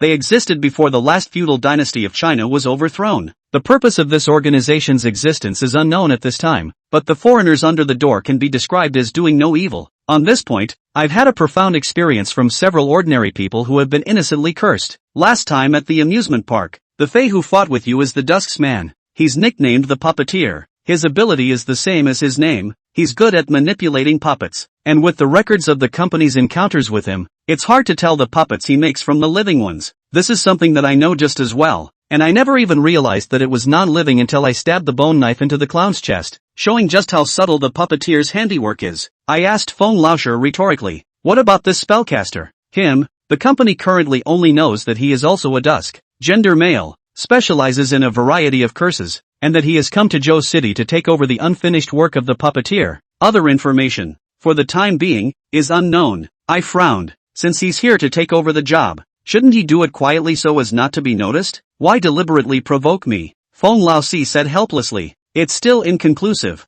My guess is that he should be a person with a very flamboyant personality, and knowing that the puppeteer suffered a loss at your hands, he intentionally retaliated, perhaps in order to knock the mountain down and tell the people of the Jianghu to keep their nose out of the Twilight's business, or perhaps, to show off his skills and take the opportunity to raise his status in the Twilight. Feng Laozi's speculation was reasonable, but no matter what, he was guilty of the most heinous crime when he laid hands on innocent people. Speaking here, Feng Laozi suddenly stretched out his hand. Brother, the other party is riding on your head and ting on you. Can you tolerate this? Why don't we work together one more time to bring out the spellcaster? I looked at Feng Laozi's hand and fell into deep thought. To cooperate with Feng Laozi was to stand against Dusk, an organization that even the company felt a headache and was by no means easy to deal with. I don't want to get into the whirlpool, but as Feng Laozi said, the other party has already bullied me, and if I repeatedly tolerate it, can I really get out of it? Thinking of this, I made the decision to extend my own hand and shake Feng Laozi's. Good, I'll work with you. Since you can't avoid it, you should face it bravely, and fight the one punch that opens, lest 100 punches come. Although I Xiao Fan is not a famous person, not to cause trouble, but does not mean that I am afraid of things. Who wants to step on me 2 feet? Have to see if he is hard enough to see the soles of his feet first. I asked Feng Laozi, how do you want me to cooperate? Feng Laozi told me to hold my horses for a while. To deal with an organization like Dusk, it's definitely not enough to rely on the strength of our Zhou City branch alone. The support force sent by the headquarters is already on its way here, and I believe that we'll soon be able to find out the whereabouts of the spellcaster. Good, I'll wait for you to get in touch. I believe in the efficiency of the company, but I did not expect that after only one day. Feng Laozi's call came. What he told me, however, had nothing to do with Dusk. Dude, Sua's dying, you wanna come over and check on her? Chapter 152, The Yin Yang Catch 22. The phone call from Feng Laozi made me feel bad to the core. He gave me an address for a private hospital, which, if I'm not mistaken, is a company-owned retreat. Getting out of the cab, Feng Laozi is squatting in front of the hospital to smoke. Compared to yesterday, he has dark circles under his eyes. I think that in order to investigate the spellcaster, he has not slept all night. Upon seeing me, Feng Laozi threw away the cigarette in his hand and crushed it out with his foot with force. Come with me. Feng Laozi brought me to a ward, and there was only one bed in the room, on which lay a dying woman. I looked at her several times and couldn't believe that this woman was the Suya I remembered. How long has it not seen? Suya has completely changed its appearance. At this moment she, as thin as firewood, the whole body, only a layer of skin wrapped around the bones, completely unable to see the appearance of flesh and blood, like Egyptian mummies unearthed. I walked over to Suja, who had many tubes inserted in her body, and all the indicators were alarming on the life monitor connected to her. The way she looks now, even if Hua Tuo were to come back, I'm afraid there's nothing I can do. Soja, I called out softly, and Suya opened her eyes with difficulty. She was so weak that the only way I could hear her was to put my ear close to her already bloodless lips. Dr. Xiao, you're here.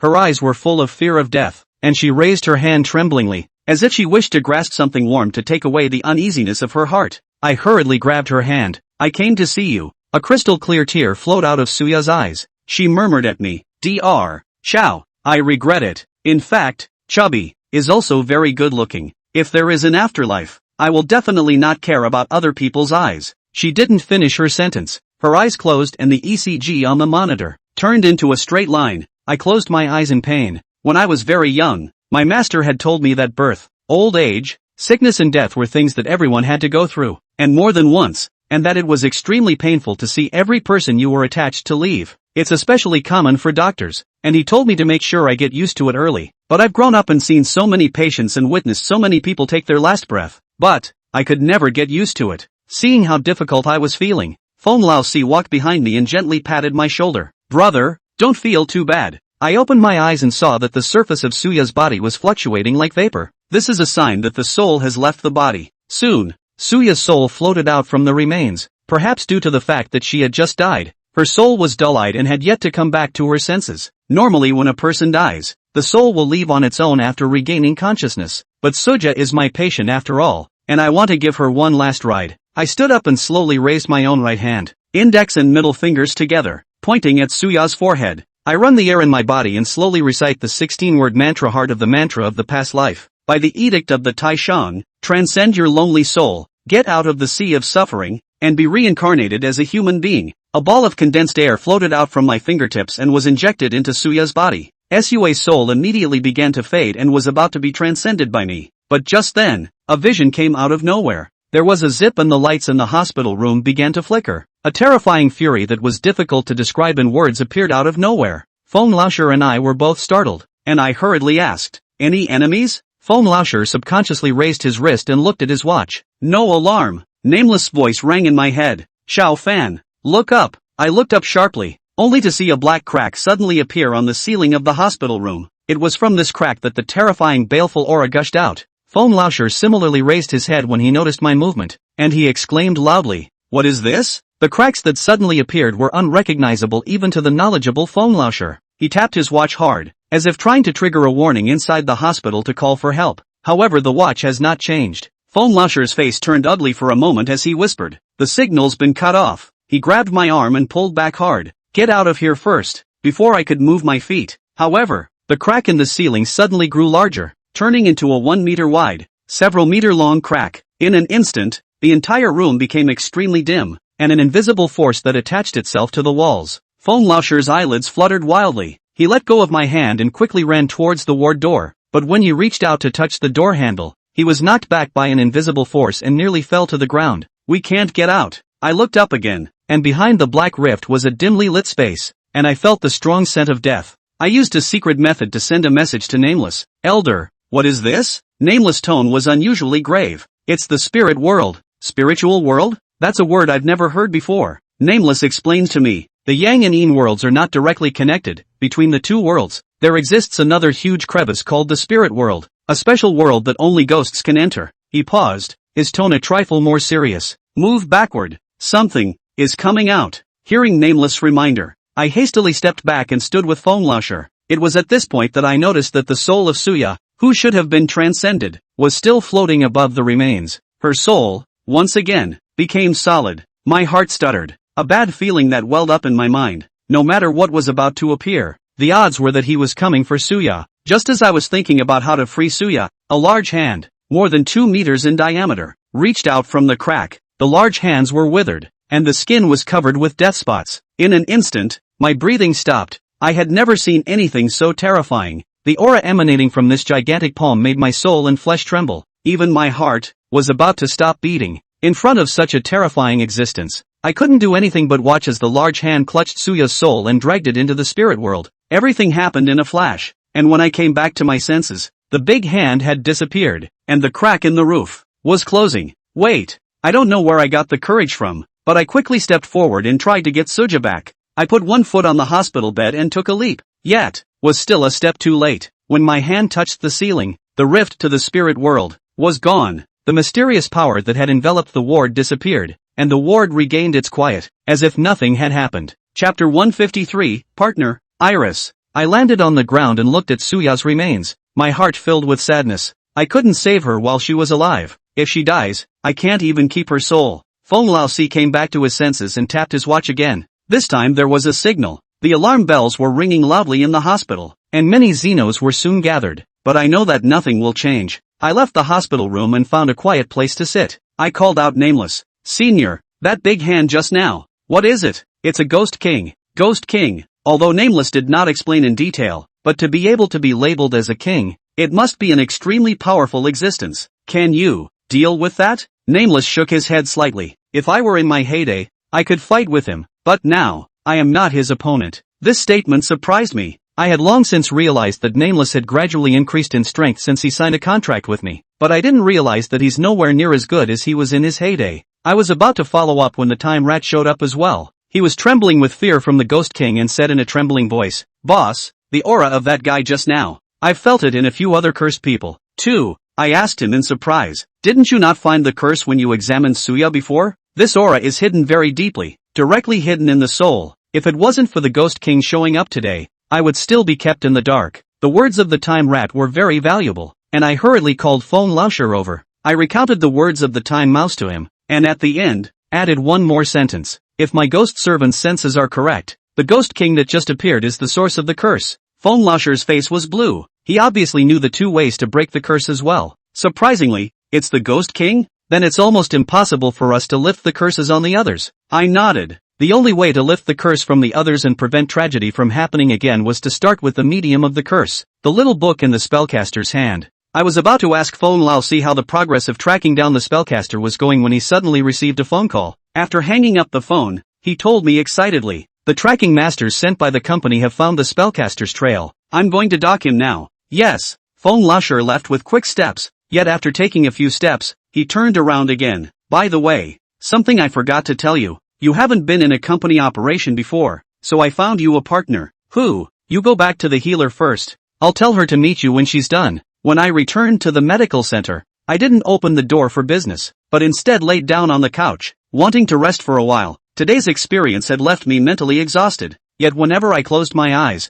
the image of Suya's soul being captured by the Ghost King would float before my eyes. I rubbed my temples in agony and prepared to take a shower to calm down. I had just gotten up when there was a knock on the door. Knock knock. I walked to the door and a woman stood in front of it with her hands in her pockets and chewing bubblegum. "It's you. I've seen this woman before. She's Feng Lao Si's subordinate. I had met with her last time when we dealt with the nightmare. Although she didn't fight the nightmare, she lasted much longer in the dream realm than her male companion." The woman held out her hand to me. "Introduce yourself." "My name is Iris and I'm your temporary partner." Iris, with a one-word name, should be her code name in the company. I shook her hand. "Xiao Fan." I stepped aside and invited Iris in. Kite seemed to have just finished his mission and entered the house and headed to the couch, his body relaxing. She didn't seem to think it was too much and turned her head to ask me, "I'd like to lie down for a bit. Do you mind?" "Lie down and I'll get you some water." When I came back with the water, I found Iris had fallen asleep on the couch. This woman, how tired is she? I tiptoed up, ready to put the water on the coffee table. However, just as I got closer, Kite's eyes opened at once. She subconsciously reached into her shirt,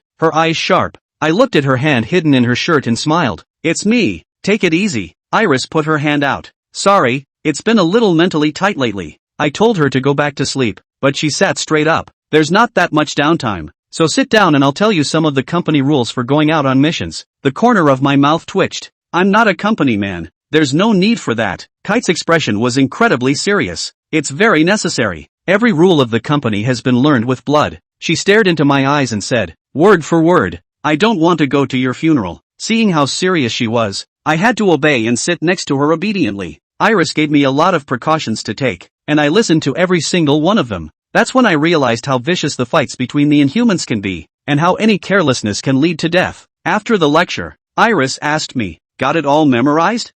She had to have spoken thousands of words. It would be weird to remember them all. I scratched my head and lied a little. "Remember. Then repeat it." "I'm sorry, I was wrong." That night, Iris stayed at my healer's house, and I was going to let her sleep in the bedroom, but she stayed on the couch. There's no need to treat me like a woman. In the company, there's no gender, only comrades in arms, and there's no rule about modesty for women. This woman, the temper can be really hard. I can't argue with her, and I went back to the house to sleep by myself. The next day, Feng Laosher still hadn't contacted me, and I was going to call to urge him to do so, but Iris stopped me. "Wait patiently for the notice and do what you need to do." With nothing to do, I simply opened the doors of the medical center and started business. I don't know if it's because the weather has turned cold lately, but there are a lot of patients today, and I'm so busy from morning to night that I'm practically breaking one person into two. Kite saw how busy I was and volunteered to help. Although she didn't know anything about medicine, she did what I asked her to do meticulously. No matter if it was grabbing the medicine, weighing it or packing it, she didn't make a single mistake. In the evening,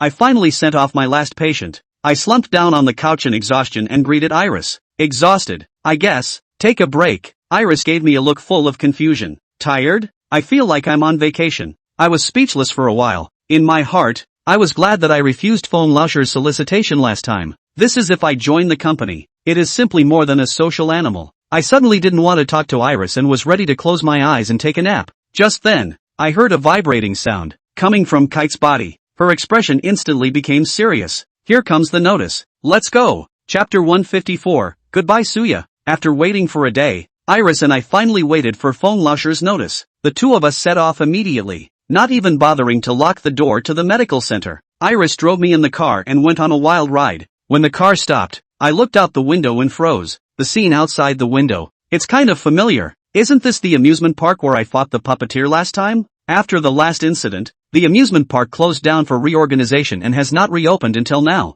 At this moment, the amusement park is no longer as lively as it used to be, and the door is quiet, without a single movement. When I got out of the car, Iris greeted me. Follow me. I followed her ass and soon met Fong Lao-si. Chief, I've brought the man. Fong Lao-si put his arm on my shoulder, pulled it aside, and asked in a low voice, Kite's personality is a bit cold, so take it easy. It's okay, I actually kind of like her. Fong Lao-shi had an odd look in his eyes, and I hurriedly explained, don't get me wrong, I'm talking about liking her character like that. Fong Lao-si laughed, just kidding with you, brother. I do know that you're two confidants, but they are both a top-notch beauty. Your eyes, hi. I was a little helpless. Let's get down to business. Is Spellbinder in there? Fong Lao-si nodded, his expression serious. That's right, the tracking experts sent by headquarters have confirmed that the spellcaster is inside. Moreover, he is the only one. I'm a little confused. What's he doing here? Is it possible that the amusement park is harboring some secret? That's what I can't figure out. After the puppeteer was exposed, the company searched the amusement park and found nothing. I suspect that there's probably a secret room hidden here that we didn't find. He gritted his teeth. The people in the twilight may not be high in Taoism, but they have 1,000 different abilities, and I wouldn't be surprised to see any situation arise. As he was saying this, a vibrating sound came from him as well. Fong Lao-shi raised his hand and tapped his ear, and I realized that in his ear canal, there was a bean-sized headset hidden, which should be a walkie-talkie. Okay, I got it. After the conversation, Fong Lao-shi said to me, we're all here. Get ready to move. He waved at Iris, who stepped forward quickly. Iris, you take Brother Xiao and enter through the back door of the amusement park. Make sure he's safe. Understand? Iris gave me a look and I immediately assured her. Don't worry, I won't hold you back. Fong Lao-si joked. Don't be so modest. Did you forget that Iris was right next to you when you defeated Nightmare? The redundancy ended there, and Fong Lao-si gave me an earphone, which I followed his example and stuffed into my ear canal.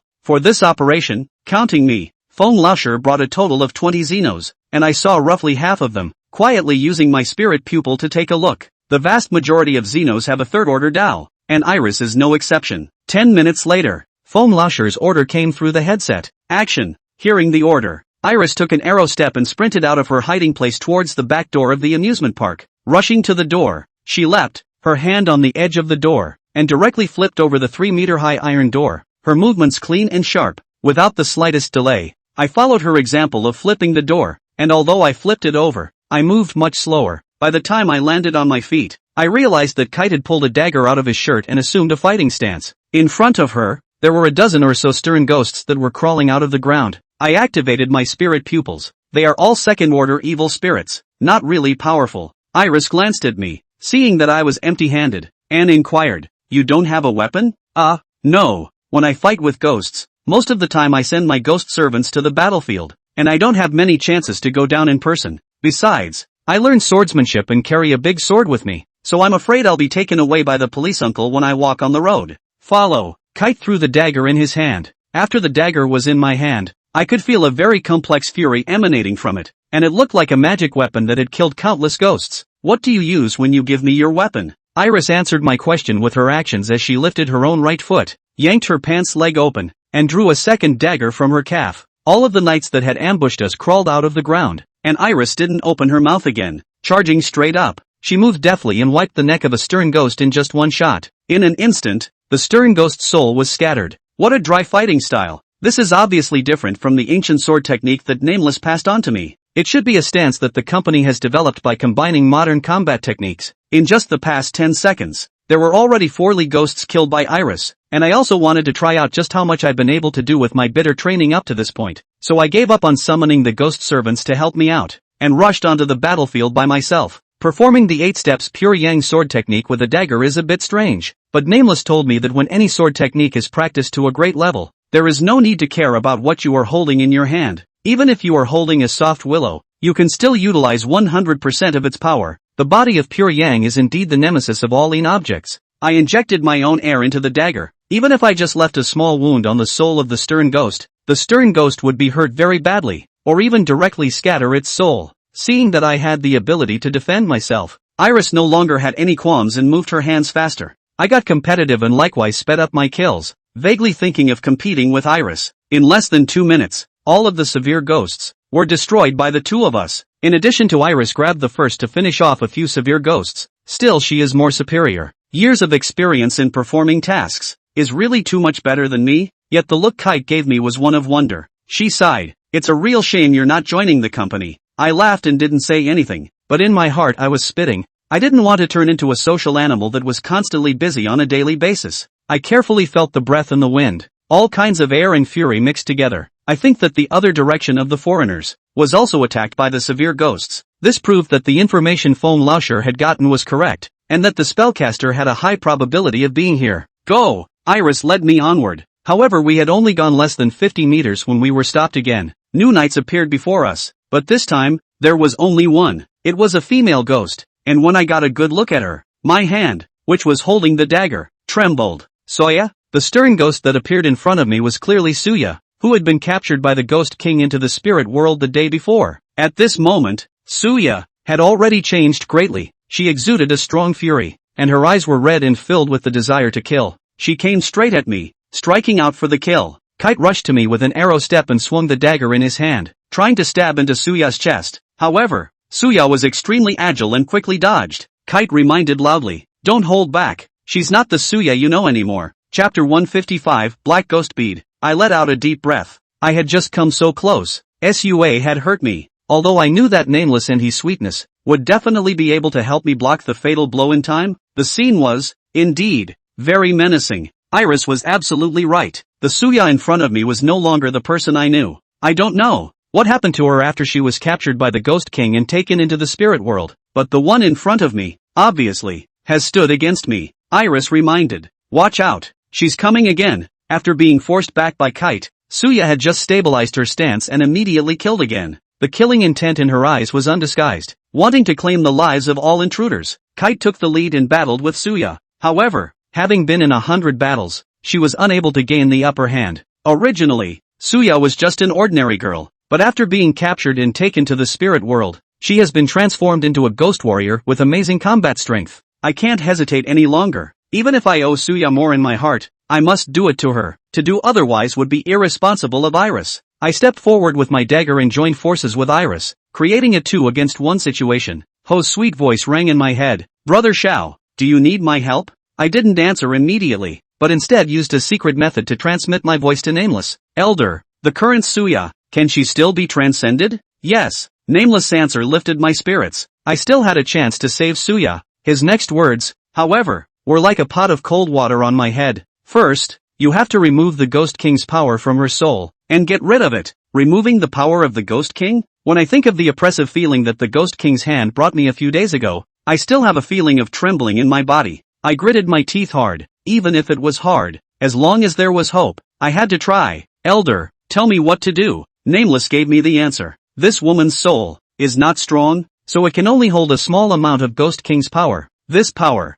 must have coalesced in a certain place of her soul. You find it out, and use the Pure Yang's air to break it." At the end, Nameless added, "Remember, your Pure Yang's air must not injure her soul, or she will, along with the Ghost King's power, have her soul scattered." Nameless' method is just too difficult, but there's always a need to try it. Otherwise I can't possibly be willing to do it. "Time rats," I bellowed with a secret spell. "Lend me your power." "Okay, boss." I waved the dagger and forced Suya back. Then I pinched a hand with my left hand to mobilize the air in my body. "Ghost in the Dan." I gulped softly, and the time mouse immediately flew away from the ghost needle and merged into my dantian. With the power of the time rat, I have improved both my speed, strength and total amount of air. But more importantly, there is an increase in perception. In my perception, Suya's aura changed drastically. Her own aura became extremely weak, while the aura of the Ghost King was, on the other hand, exceptionally obvious. But just like that, I still couldn't confirm where the Ghost King's power was hidden in her soul.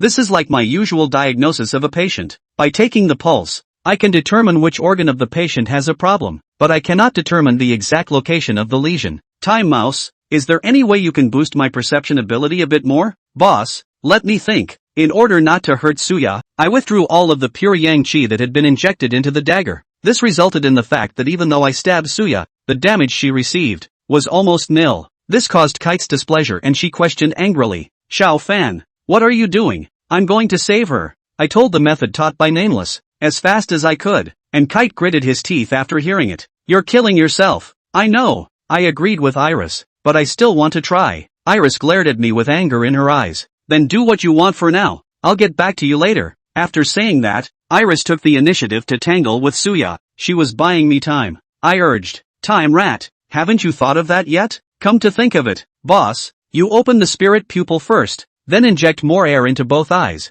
I'll say it first, there's no guarantee of success. Spirit pupil I have already used is perfect. Soon will follow the time rat taught. The air will be condensed in both eyes. In an instant, the scene I saw with both eyes changed. The kite in my eyes, his body turned translucent and a thread of bluish light emerged. These threads were thick and thin, sometimes glowing, sometimes dull. As a bone setter, the trajectory of these threads, which I am more than familiar with, is none other than the meridians of the human body. As for the blue light, could it be flowing air? I focused my gaze on Kite's lower body, and sure enough, I found a shiny blue ball at the small of her back. This is the dantian. It's where the air converges in the body. The vision in my eyes represents that my ability to perceive has, indeed, been enhanced. I moved my eyes to converge on Suya's. Suya's soul remained the same as before, but there was a black bead at her left breast. Looking for it, this bead is the power of the Ghost King to manipulate her. I stepped forward quickly and caught Sua off guard. I used both fingers of my right hand to point at the area where the black bead was, knocking Sua back. With that, I turned my head to Kite. See where I just ordered? Iris nodded. You figure out a way to give her the upper hand. You cover me. Yes. I pulled out a ghost pin and released the sweetness that was hosted in it. Sugar. Find a way to control Suya. Leave it to me. Sweetness killed forward and joined forces with Iris. Sweetness was already one rank level higher than Suya, and with Iris's assistance, after only 3 strokes of exchanging hands, she circled around to Suya's back, and clasped Suya's arms with both hands, rendering her unable to move. Kite didn't forget my explanation and swung the dagger down with force the moment Sweetness took control of Suya. She injected a large amount of air into the dagger, causing the dagger's damage to souls to increase drastically. The blade sliced through, and Suya's soul was sliced open. A black bead, exposed. It's now, wanting to destroy the Ghost King's power without hurting Suya's soul. I've thought of a way. That is to gather the air of pure yang in the ghost needle to break the surface with a point. I was afraid of missing. I didn't dare to use flying needles, but quickly stepped forward, holding a ghost needle, and viciously stabbed at the black bead. Click! As the ghost needle pierced the black bead, a crisp shattering sound rang out. Suya, who had just been struggling hard, suddenly stopped moving. Her entire body became stiff, and her eyes froze. Click! The sound of shattering resounded once again, and the horror I felt when the hand of the Demon King descended struck me once more. My heart stopped half a beat as a horrible suspicion welled up in my mind. Get out of the way! I yelled and let go of the ghostly needles, but the moment I was about to run away, I realized that Iris was still at my side. I instinctively pushed him out of the way, losing the best chance to escape myself. Chapter 156, Ordinary People Held Hostage. Kite was pushed away by me, and he heard my warning and vanished into the distance. I was the only one who, because of saving Iris, remained very close to Sua. Phew! The violent baneful wind suddenly rose, intermingled with the power of the Ghost King. Nameless said that Suya's soul was too weak to hold the Ghost King's limited power, but up to this moment I realized that this limited is for Nameless. For me, this power, it's still too strong. My body was instantly airborne, the front half of my windswept body,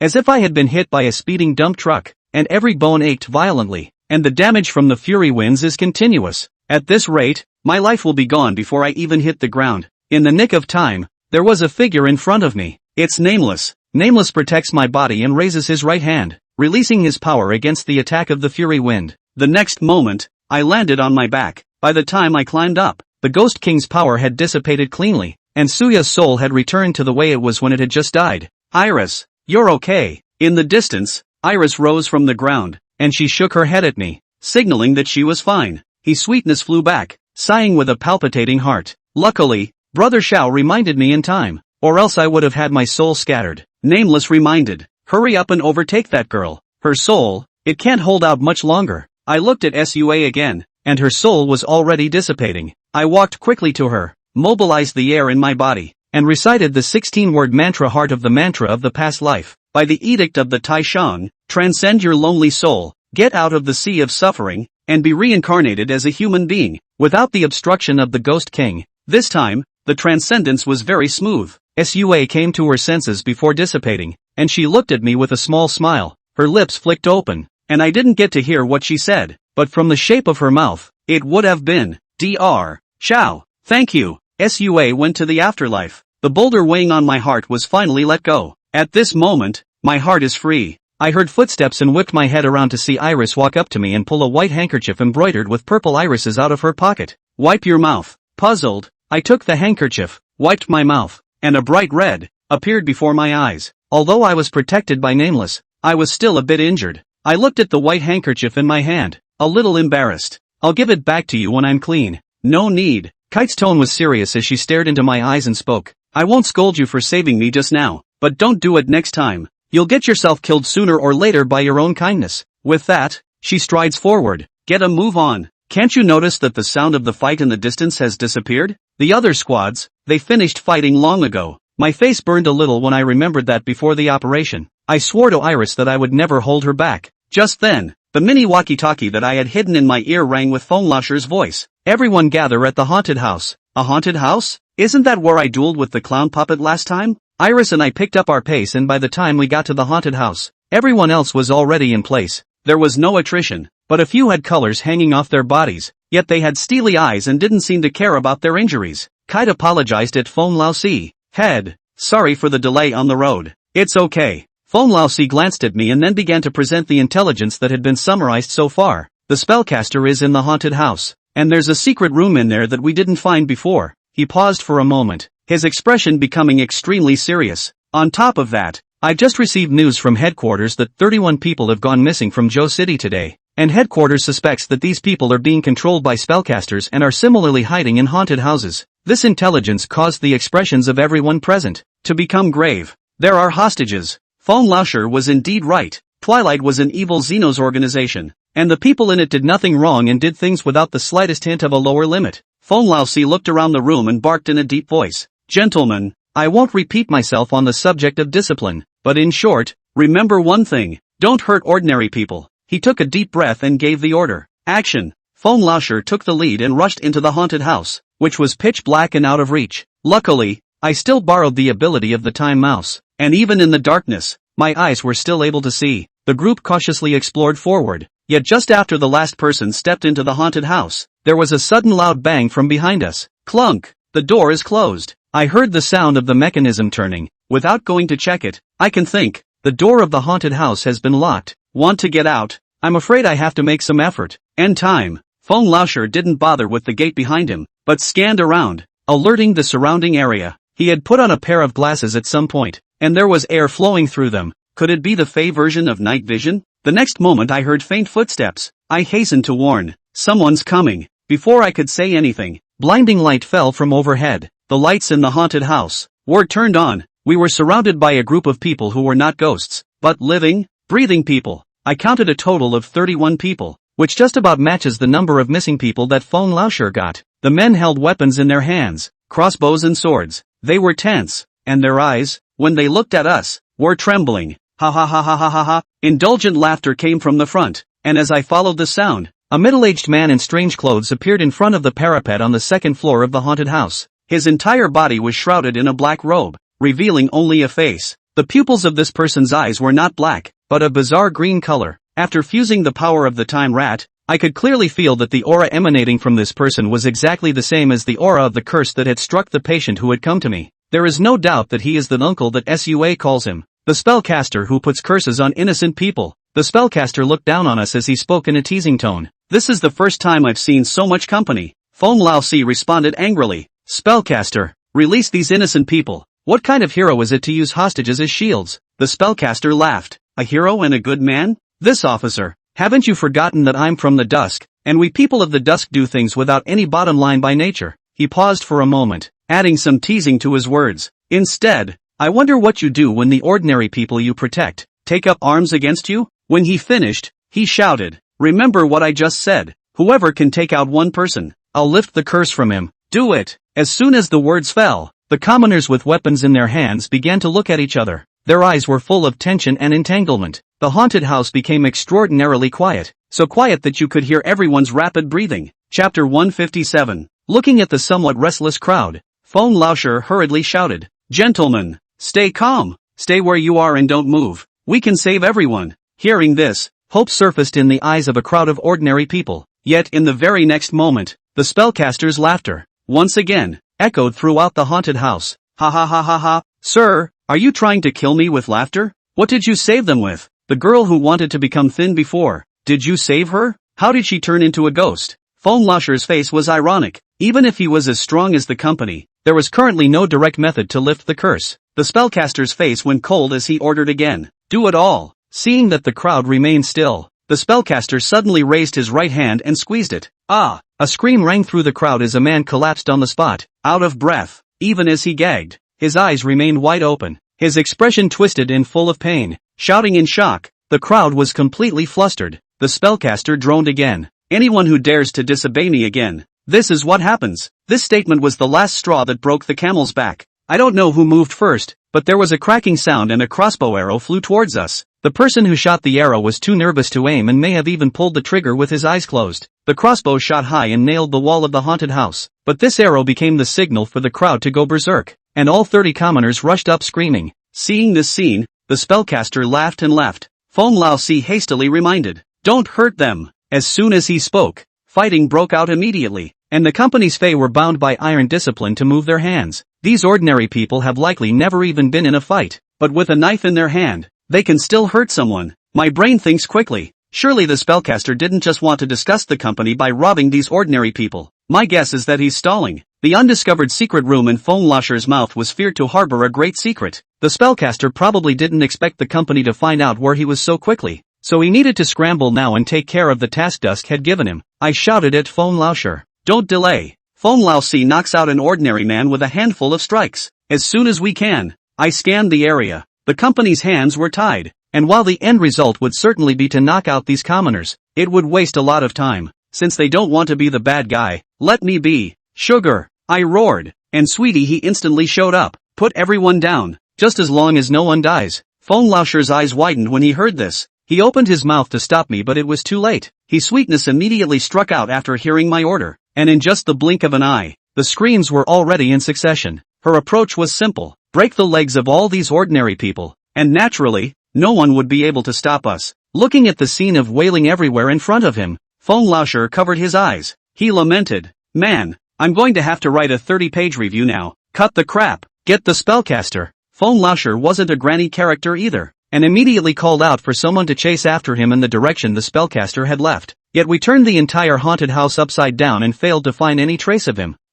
Si asked, "Where's the tracking expert sent by headquarters? Why haven't we seen him?" One of his subordinates immediately reported. Before the operation he said he had diarrhea and didn't pass up. Grass. Lasher burst into a nationalistic rant, and I raised my hand, signaling him to keep quiet. "Dude, you, shut up." Lasher obediently closed his mouth, at the same time making a silent gesture, so that his subordinates also keep quiet. I strained my ears, and just now, while Lasher was cursing, I seemed to have heard a little movement. I lifted my body and mobilized the air in my body and injected it into both ears. Once again I heard a tiny sound, like someone carrying iron. "Follow me." I followed the voice, step by step, and found my way to a small room with hangers and a lot of horribly styled clothes hanging on them. I'm guessing that this used to be the locker room for the haunted house NPCs.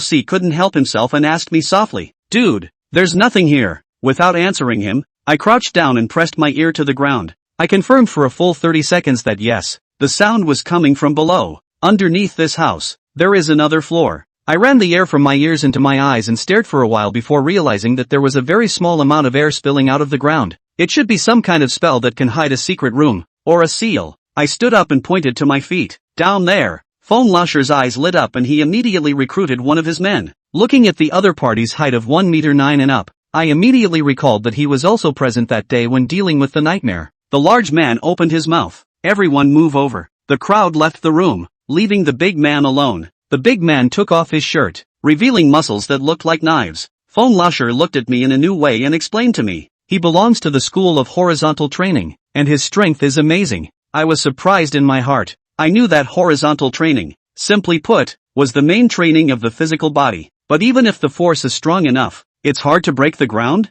As it turns out, I'm way out of my depth. Only the large man took a few deep breaths, then held his breath. Through his pupils, I saw a large amount of air mobilized in his dantian and condensed in his arms. The muscles in both of his arms swelled, glowing blue and extraordinarily bright in my eyes. Ha! He raised both of his fists high in the air. then let out a furious cry and slammed them down. Boo! There was a loud bang. The ground shook, and if I hadn't watched the big guy hit the ground, I would have thought there was an earthquake. Debris flew across the room, and one of the smaller stones nearly crashed into my face. When the dust and powder cleared, I fixed my eyes on the ground in front of the big guy and a hole appeared. The hole wasn't too big, but it was big enough for someone to pass through. I gulped. This big guy, and too fierce. If these 2 punches hit me, I'm afraid none of my bones would be intact. The big man stepped out, panting and sweating, his walk becoming a limp. Feng Laozi patted him on the shoulder. It's been hard work. Stay here and recover. Feng Laoshi then took the lead and jumped down the hole. We entered the basement one after another, and the underground space was huge, far more than I expected. Feng Laoshi cursed in a small voice. The group of people who came to the amusement park to investigate before, turn around and have a count. See how I can clean them up. Oh, I muted it manually as I covered Von Laozi's mouth. 4. Again, I heard the sound of carrying iron. Chapter 158 Double Rune Formation. Over there, follow me. I walked at the front of the line and soon found a steel door. The door doesn't look thick, I said to Sweetie, who had been protecting me beside me. Open the door for me. Sweetie picked a blood-colored gardenia from her white dress. Brother Xiao, stay away from me. I took a few steps back as Sweetness flung her hand at the iron gate and threw the gardenia out. Boo! The moment the gardenia touched the iron door, it exploded, and the fury released from the petals directly lifted the iron door. Feng Laozi and I quickly rushed in and met the spellcaster once more. This room was moved full of iron, all half-finished spells, some exquisite, but more tattered. When I rushed through the door, the spellcaster was loading spells into a large suitcase. Broken brass piled up at his feet, apparently just sifting through what to take with him. Seeing us rush in, the spellcaster sneered. I really underestimated you guys. He didn't seem to be panicking at all, still sifting through the spells to box them up. Without saying a word, Feng Laoshi rushed up. However, before he could get close to the spellcaster, a baleful aura suddenly erupted from the corner of the room and attacked him. Look out! I hastily reminded. Feng Laoshi is worthy of being the only 4th-ranked xenophile among those present. He reacted extremely fast and quickly stopped his forward movement. In the next second, a hole appeared out of thin air at his toes, the power of which, I'm afraid, was no smaller than a crossbow. I looked around and realized that the walls and ceiling of the dimly lit room were plastered with talismans. The baleful aura that just attacked Feng Laoshi was shot out from a talisman. I hastily told my discovery, and the spellcaster sneered when he heard me. This is a talisman that I spent a great deal of money on. Just a few of you want to barge in front of me? Dream on. Just then, Feng Laozi drank. Taoist boy. Here, a silhouette suddenly scurried in front of me, and I realized that among the subordinates Feng Laoshi brought with him this time, there was even a minor. It was a boy of 13 or 14, and on his lips, he had only just sprouted a fuzzy beard. He was wearing a pullover bodysuit, and it was impossible to tell the genre from his costume, but judging from the nickname Feng Laozi called him, he should be a Taoist. Feng Laozi gave an order to the Taoist boy. Destroy all these damn charms. All of them. Yes. The Taoist boy reached into the pocket of his sweatshirt and pulled out a talisman with a dragon's handwriting written in vermilion ink. The Taoist boy quickly recited 2 talismans, and the moment his mouth closed, the talisman he held in his fingers immediately burst into flames. Go! Dao Tong waved his hand, and the burning Dao talisman immediately flew towards the one that had just attacked Feng Laoshi. When the 2 talismans collided together, in an instant, the entire room lit up. The talismans that the spellcaster had affixed to the walls and ceiling burned at the same time. Seeing this scene, Feng Laozi shot back. Is this what you call dreaming? However, seeing that the talisman array he had laid was destroyed, the spellcaster, instead of showing an expression of panic, on the contrary, the corners of his mouth rose, revealing a hint of a smug smile. A bad premonition surged from my heart. Could it be that the destruction of the rune formation by someone was originally the spellcaster's plan? Just then, a nameless warning sounded in my head. Look out! Before Nameless voice fell, the burning talisman suddenly sprouted a golden light. In a few moments, dozens of golden lights attacked the crowd. The speed was so fast that it was too late to dodge. Even Feng Laoshi, who had the deepest Dao, was unable to avoid it. In the nick of time, a figure suddenly appeared in front of me, and with his own body, he helped me block the incoming golden light. It's Sweetie Ho, Sugar. I was startled and asked hastily, are you okay, Brother Xiao? I'm fine, I just can't move. It was only then that I realized that all the people who were hit by the golden light were as if they were petrified. All of them couldn't move, and they couldn't even blink their eyelids for such a simple action. The spellcaster laughed wildly. I told you, you won't be able to break through the rune formation. At the moment, the spellcaster could have killed each and every one of the people who had been immobilized, but instead of doing so, He continued to sift through the spells and throw them into his suitcase. It was obvious that finding the right magic weapon was more important to him than killing us. The spellcaster cursed as he made his selection. Puppeteer, that bastard, doesn't know how to categorize things when he packs them? What a slob. I put Sweetie into the ghost needle, and Nameless told me that the fixation spell would last for a maximum of 10 minutes, so there was no need to worry about Sweetie's safety. I thought I was the only one who could move, and I was ready to step in to stop the spellcaster, but at that moment, there were actually footsteps coming from behind me. I whipped my head around to see that it was Iris. I asked in surprise, "How are you okay?" My companion helped me block it. She was gripping her dagger, her eyes dead on the spellcaster. "I don't know how to decrypt the talisman, so now it's just the two of us who can stop him." I paused for a moment and added seriously, "Stop hiding your strength." I nodded vigorously, releasing Nameless. Sensing Nameless' aura, the spellcaster raised his head fiercely. His eyes were grave, and his tone was not as open as before. "No wonder the puppeteer was defeated by you. So you still have such a powerful ghost servant hidden in you?" I asked Nameless. "Elder, can his rune formation still be used?" "Can." Nameless replied indifferently. "Just take a look for yourself and you'll understand." I looked at the place where the talisman had just been affixed, and realized that there were obvious scratches on the wall, clearly carving the talisman directly into the wall. I immediately figured out that this was a double talisman formation, and the paper talisman that had just been pasted on the wall was just a blindfold to confuse us. I tried to take a step forward and a golden light immediately came at me. Luckily, I reacted quickly and took a quick step back, narrowly missing a hit. I broke out into a cold sweat on the back of my head. If this had hit me, I would have been immobilized like the others. Iris stared. "There are too many talismans for us to rush through." I could only look at Nameless with a look of help. "Elder, can you just rush over and slaughter that guy?" Nameless replied. "I'm going to be dodging these talismans while dealing with that guy. It's possible to try, but there's no guarantee it'll work." I asked it differently. "Then can you block all the charms and make sure Iris and I are not disturbed?" "It's no problem if you're just dealing with these charms." Getting an affirmative answer from Nameless, I immediately knew what to do. "Tough for you to protect us. Nameless is going to help the two of us block the talisman, and Sweetie is temporarily incapacitated, which means that whether or not we can take down the spellcaster depends on the performance of the two of us." Iris and I. Chapter 159 Ghost King, Descend Again. "Iris, let's go." I took the lead in killing the spellcaster. Several golden lights shot towards me, but none of them hit me. All of them were stopped by Nameless with his fury. Iris followed close behind, and we killed the spellcaster left and right, simultaneously. Asterisk asterisk asterisk asterisk. The spellcaster cursed and casually threw out two half-finished spells. I swung the dagger in my hand at the same time as Kite, knocking the spell away. But it was this brief opening that the spellcaster had stepped back and re-distanced himself from us. He stared at Kite and I with icy eyes and gritted his teeth. "A third-ranked Xenos and a first-ranked Xenos. With just the two of you, you want to take me down?" I was just about to open my mouth to retaliate when I heard a crash. Immediately afterward, the spellcaster's eyes widened and he broke into a fit of rage. "You asshole woman." I looked with the rest of my eyes, only to see the spellcaster's suitcase with his spells in it, kicked away by Iris.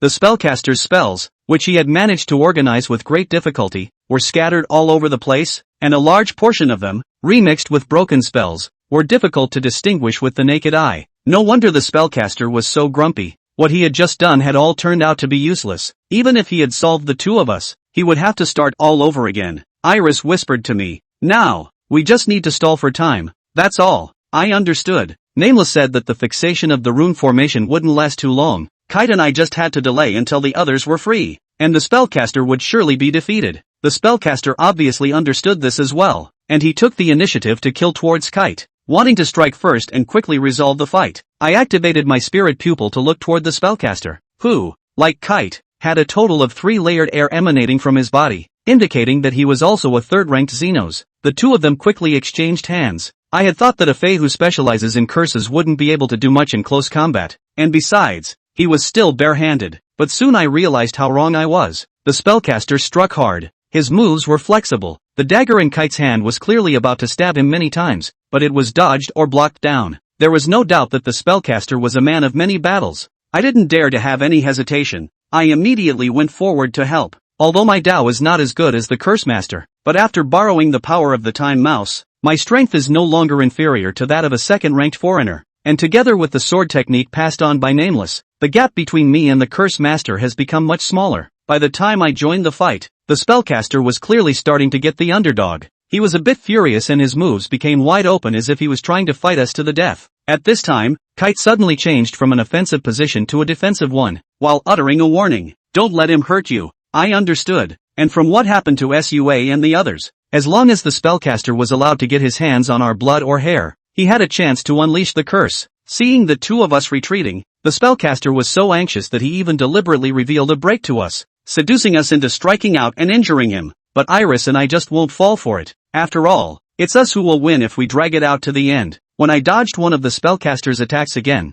I suddenly realized that the air in the spellcaster's body suddenly coalesced towards his legs, based on the combat experience he had just accumulated. Once this happened, he would most likely be trying to boost his speed. In the very next second, the spellcaster suddenly got rid of us and charged towards Feng Laozi, who was closest to the battle circle. I was shocked in my heart. This guy guessed that we could possibly delay him until everyone was relieved of the trap, and was actually preparing to take out Feng Laoshi, who had the deepest Taoist skills. First, to relieve himself of the pressure of the subsequent battles. My position will definitely not be able to save Feng Laoshi, but fortunately, Iris is experienced and has long anticipated the spellcaster's intentions, and with an arrow step, she catches up with the spellcaster and cuts the dagger in her hand down fiercely. If the spellcaster insisted on killing Feng Laoshi, then he would inevitably break an arm. The spellcaster didn't want to pay such a big price and had to withdraw his hand, then was forced back again by the arriving me. I saw fine beads of sweat break out on Feng Laoshi's forehead, and the next moment, his eyelids blinked.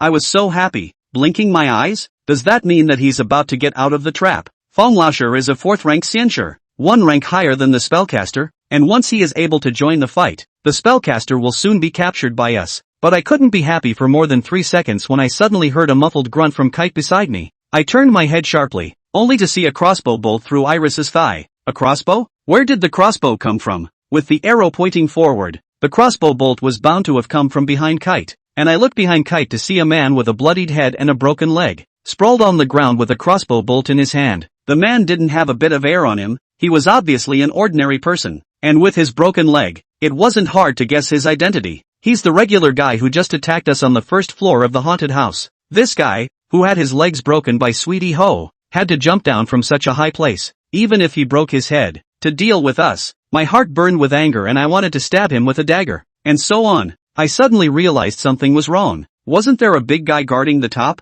How did he break through? The man cried out maniacally as he saw his crossbow hit Iris. I killed a man up there, and now I've wounded another. Quickly lift the curse for me. Hearing his words, a cold frost fell over my insides. The big guy is dead. An image came to me of the large man, who had exhausted his strength in order to break the ground, tuning up, when he was suddenly pierced through the chest by a crossbow bolt shot from the shadows. Ha ha ha ha ha, the spellcaster laughed out loud. See, that's the average person your company protects. Ha ha ha ha ha, that's hilarious. Iris held her thighs and whispered, leave me alone and focus on the enemy. I took up my fighting stance again. Iris had been injured and it was up to me to deal with the spellcaster. However, in the very next second, the spellcaster suddenly raised his own right hand, and with a hook of his finger, a red droplet of water floated up from the ground and towards the spellcaster. My eyes widened. This was no red droplet. It was clearly Kite's blood. Kite's blood was wrapped in the spellcaster's air and flew straight to the spellcaster. The spellcaster's eyes lit up and a wicked grin curled up at the corner of his mouth. This is much easier. When he finished speaking, he pulled out a tattered book from the black robe he was wearing and smeared Iris's blood on the pages. He slammed the book shut with a hard slap,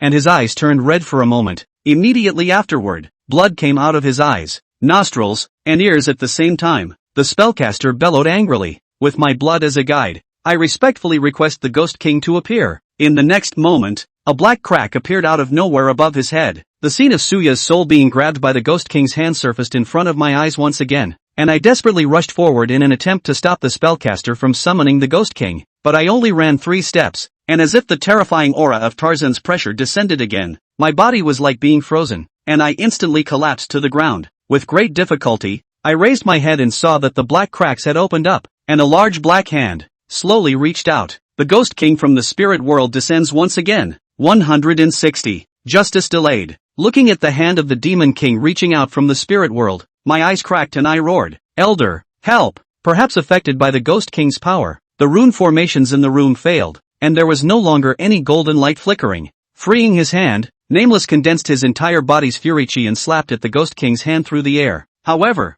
the power of Nameless palm only shook the Ghost King's hand for a moment, failing to stop it from continuing forward. In an instant, the Ghost King's hand clutched Kite's body, And then, the hand of the Demon King yanked Kite's soul out of her body, trying to shrink back into the spirit world. Kite's soul's eyes were filled with despair. In front of the Ghost King, even the third-ranked foreigner was defenseless. "Stop right there," I snarled, and from nowhere, a surge of strength prompted me to rise from the ground. I desperately mobilized the pure yang qi within my dantian and injected as much as I could into the dagger Kite gifted me. "Leave Kite behind." With all my strength, I threw the dagger in my hand with all my might. The highly condensed pure yang qi coated the dagger with a layer of fiery light, and the dagger was like a fiery meteor that stabbed into the Ghost King's wrist. Boo! An explosion rang out, the dagger exploded into pieces, and the pure yang's air melted the Ghost King's soul. However, my power was too weak, and I only blew a gash out of the Ghost King's wrist, as if it had been bitten by a mouse. Without any pause, the hand of the Ghost King took Kite's soul and returned to the spirit world. The black crack quickly closed and soon disappeared without a trace. I looked back and saw Kite's body, straight down on the ground. Iris is dead. Anger burned away my sanity as I turned my head back upright and once again stared at the spellcaster who was gulping down blood. The Ghost King's soul was damaged, and he, as the summoner, seemed to have suffered a backlash. I rushed towards the spellcaster, but that blow just now took all the air of the time mouse in me, and now that the spell Ghost in the Damned was lifted, I only took one step before I fell to the ground with a plop. The spellcaster seemed to want to kill me and took a step toward me as well. Likewise, he poofed to the ground. I stared at him dead in the face. Today, I must take his life. Elder, kill him. Nameless was ordered to fly to the spellcaster. As my ghost servant, Nameless was able to sense my monstrous killing intent, and he didn't hold back as he slapped out his palm. Seeing that the spellcaster was about to lose his life under Nameless' palm, the wall behind him actually fell down with a rumble. Immediately after that, a black shadow attacked towards Nameless. The black shadow held a golden short sword in his hand.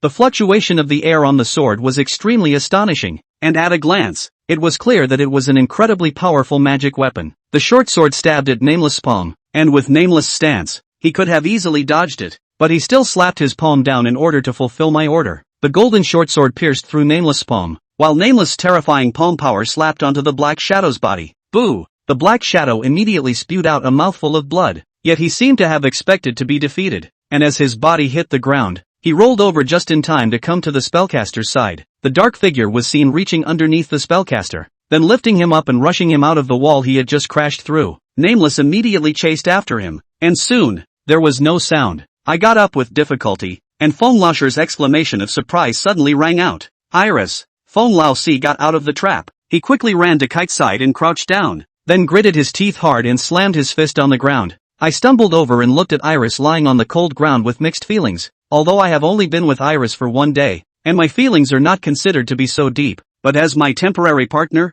her death is still unacceptable to me. One by one, the others got out of the trap, and some went up to check it out, and quickly ran back again. He reported to Feng Laosher in a voice of suppressed pain. Head Stone he sacrificed. Up until that point, I didn't know the big guy's nickname. Stone. Feng Laosher's eyes instantly turned red as he twisted his head to look at the culprit, the man with a broken leg and a crossbow in his arms. The man was terrified by Feng Laosher's eyes. He violently threw the crossbow gun away and loudly begged for mercy. I was forced. Feng Laosher hated to kill him on the spot, but the company's rules made him only choose to suppress the anger in his heart. A few moments later, Nameless returned, and I noticed that he had a few more brand new injuries on his body. Elder, are you injured? Nameless spoke in a calm tone. There were a few powerful guys ambushed outside. They should have been the ones who came to meet us. I slaughtered 2 of them. It's just a pity that I couldn't kill the one who set up the rune formation. I clenched my fists, my bones clicking. The spellcaster ran away. I took a deep breath and looked around. Looking at the spells scattered all over the ground, I said to Feng Laosher, "Don't take anything with you. He'll be back." After the puppeteer was forced to leave by my discovery, Dusk sent the spellcaster to take over immediately afterward, suggesting that there was something they wanted among these spells. As long as the stuff is still there, Dusk will most likely go and come back. Feng Laosher did not assure me, and I understand that he has to follow the instructions from above. I've done all I can do. I've said all I can say, and it's pointless for me to remain here. I left, and before I left, I came to the man who had shot Iris with a crossbow. The man sat on the floor, desperately trying to move himself backwards with his hands. He takes a step back, I take a step forward. Finally, his back was pressed against the wall. As a bone setter and a healer, I have always had a good heart, but at the moment, I want to kill someone. If it wasn't for him, Iris wouldn't be dead and neither would the big guy. Brother! Feng Laosher shouted, and I was unmoved. Xiao Fan! I closed my eyes in pain. I knew that Feng Laosher was reminding me that as an employee of the company, the head of the Zhouchang branch, if I dared to kill an ordinary person, even if he was more sentimental, he couldn't afford to ignore public and private matters. I gasped and shuddered, closing my eyes and asking him, "What will this man do?" Feng Laoshi said in a deep voice, "He will be judged by the law." I opened my eyes and corrected him, "He's cursed and won't live to see it." Feng Laosher fell silent, obviously realizing this as well. I asked him a question in a shaky voice, "People in your company, carrying justice, I would like to ask you, is late justice still considered justice?" Feng Laosher remained silent, and not only him, but the Fei in the company present, were equally silent. I moved forward again and kicked the man in front of me in the leg that was intact. Click! Ah! The cracking of bones and the screams sounded almost simultaneously. The company's Fei, all of them, moved, but stopped themselves. Perhaps what I do is something they desire as well. I twisted my head to look at Feng Laoshi. "I won't give you a hard time. It's normal for this man to fall from such a high hole and break another leg." After saying that, I ignored the intricate expression on Feng Laosher's face and left the place. Chapter 161, 3 Days of Sleeplessness.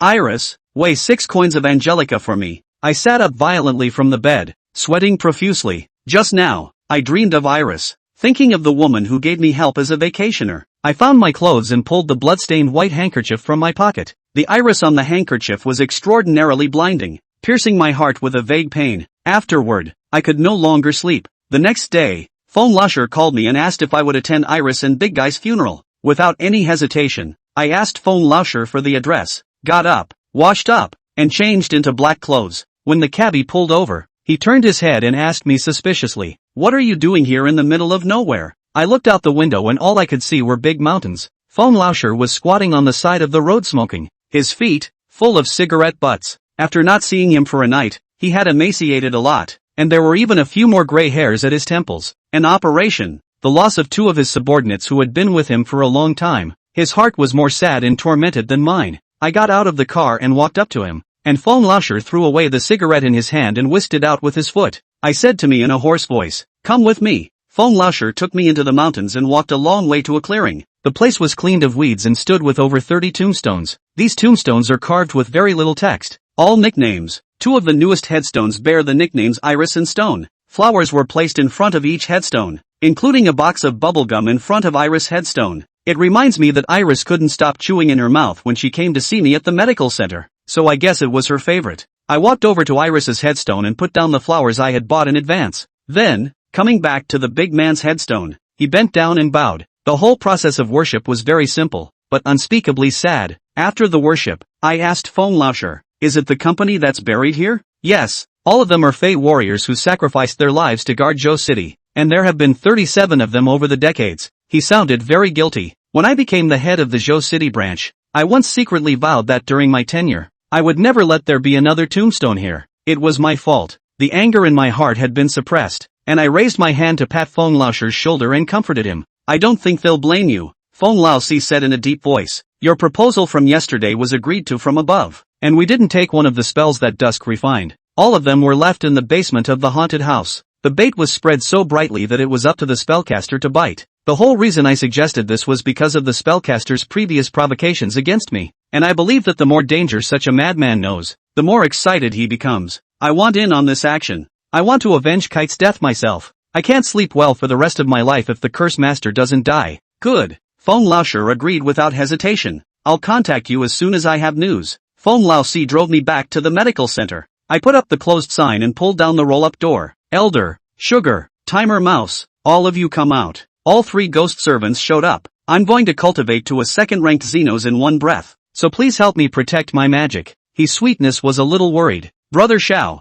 although you are close to a breakthrough, isn't it a bit too much of a struggle to cultivate to the second stage in one breath? I know I'm a bit crazy with this decision, but if the spellcaster really wants to kill back, I have to have more power. The spellcaster is a 3rd-ranked Xenos, and I can only fight against him if I join forces with Iris. If he appears again, he must have made more preparations, and with my current Taoist skill, I will probably be inadequate. In order to avenge Kite's death, I won't allow myself to miss a second time. I have decided, please." Seeing that my mind was made up, the 3 ghost servants no longer persuaded me, and they shielded my body around me, allowing me to cultivate at ease. I sat down on the ground, running the air in my body and practicing the Yellow Court Sutra. Soon, the aura of heaven and earth around me began to converge towards me. the oldest orthodox Gong method of Taoism, coupled with my pure yang body. My Taoist skills improved very quickly, and the air gathered in my dantian was more and more. My strong faith made me forget my physical and mental exhaustion, and even the passage of time. I don't know how long it took,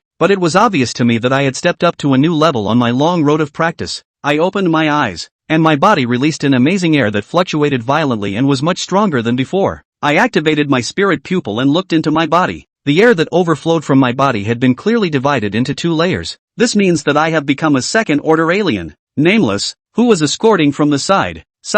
What a pure yang body. The speed of cultivation, it's just too fast. In his words, it was envy without any concealment. Time Rat gave me a thumbs up and marveled. Boss is awesome. As soon as the words left his mouth, the baleful aura on his body suddenly strengthened. Timer Mouse's eyes were wide open and filled with shock as he murmured incredulously, "I got stronger?" The spirit pupil hadn't been extinguished yet, and I suddenly realized that the Time Rat's Tao had changed from the first rank to the second rank. I said in surprise, "What's going on?" His sweetness was equally puzzled. Can it be that it's because Brother Shao cultivates and can drive the ghost servant to raise his Tao together? But I don't feel like I've gotten stronger. I looked to Nameless. He's seen it all. He might know the answer. Nameless spoke up. I didn't have any changes either. Perhaps only the ghost servant with a lower Tao than Xiao Fan had a boost. I asked Nameless, "Is this the effect of the Huang Ting Jing?" Nameless shook his head. "Is that the effect of the body of pure Yang?" Nameless still shook his head. Ruling it out, it could only be the 13 stitches of the Ghost Gate. But the secret book that I got from my master didn't have this record.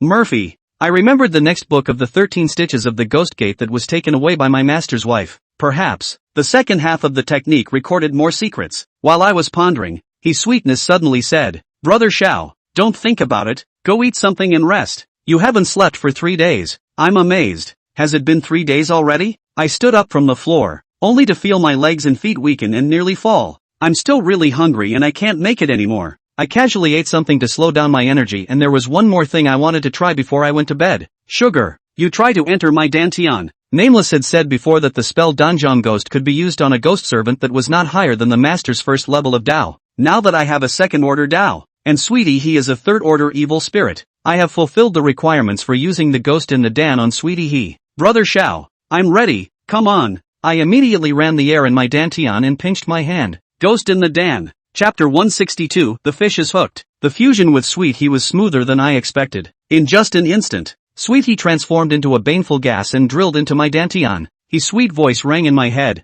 "Brother Shao, is this the ghost in the Dan? What an amazing feeling. Don't get distracted. I'm going to borrow your power." Yes. With a thought, the air in my dantian was mobilized once again, and at the same time, His Sweetness released her own Fury Chi, which merged with my air. I was surprised to find that the total amount of air suddenly skyrocketed several times. This is very different from the Time Mouse fusion. What's with all the air? I was very shocked, and I felt that the total amount of air within my dantian at this moment was even quite a bit more than that of a third-order xenophile. Nameless sensed the change in me and made a guess. This girl, Sweetness, has a baleful aura that is inherently much more than that of an evil spirit of the same rank. It should have something to do with her talent. I agree with Nameless' idea. The blood-colored gardenia on He Tian's white dress stores an amazing fury, which makes it possible to win in a crushing manner when facing ghosts of the same level. Now, her gift has been given to me through the ghost in the Dan. "Boss, look at the back of your hand." Hearing the reminder of the Time Rat, I raised my right hand, only to see that on the back of my hand, there was an additional blood-colored gardenia.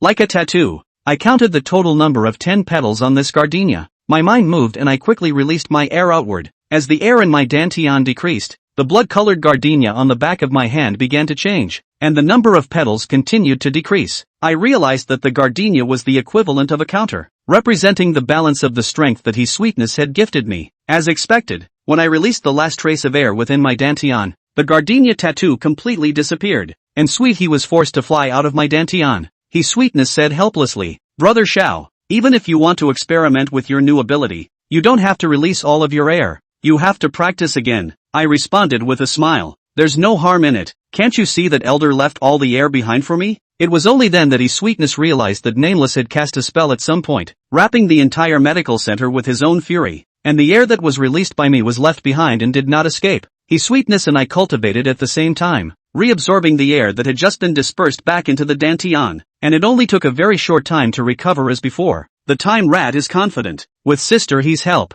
Boss will definitely be able to beat that spellcaster to death. I shook my head slightly, not overwhelmed by the joy of gaining new abilities. No, it's not that simple. As long as the spellcaster succeeds in summoning the Ghost King, I will definitely lose. The Ghost King was simply too powerful, and even if he only stretched out a hand from the spirit world, as strong as Nameless, there was nothing he could do. I was pondering what to do to prevent the spellcaster from summoning the Ghost King when a very bold, if not ridiculous, idea suddenly came to my mind. I hastened to consult Nameless. Elder, can someone who can curse themselves? Nameless froze for a moment, then guessed what I was thinking. You want to kill the spellcaster by the Ghost King's hand? He sweetie revealed an expression of disbelief. It can't be possible, can it? It sounds ridiculous anyhow. I stared at Nameless, waiting for him to give me an answer. Nameless thought for a moment before answering. There is this possibility. A spellcaster summons a Ghost King, not by his own skill, but by the medium, which is the tattered tome. You can use that book as a magic treasure or weapon, if it can hurt you. It can hurt you. Nameless' answer excited me. From the sidelines, the Time Rat, listening, was dumbfounded. Boss, you're not thinking of letting the spellcaster take his own blood and drip it onto that book, are you? Exactly. That's what I thought. Nameless rode. That would require obtaining his blood first. He sweetie was worried. Let's fight the Curse Master and have a chance to get his blood. But that Curse Master, although he seems to be very arrogant, he is a very shrewd person. What does Brother Shao have to do to fool him? I replied calmly. It's precisely because he's arrogant that he's good at deception. This kind of person tends to drop all defenses when victory is about to be won. I paused for a moment and then continued. Of course, that's just the alternative. If I could just slaughter him, I'd have no mercy. After 2 more days, I finally waited for Phone Lauscher's call. I pressed the answer button, and Phone Lauscher's grave and murderous voice came out of the receiver. Dude, the fish are biting. Phone Lauscher told me that since the last operation, my subordinates who stayed at the amusement park found that there were suspicious characters approaching every day,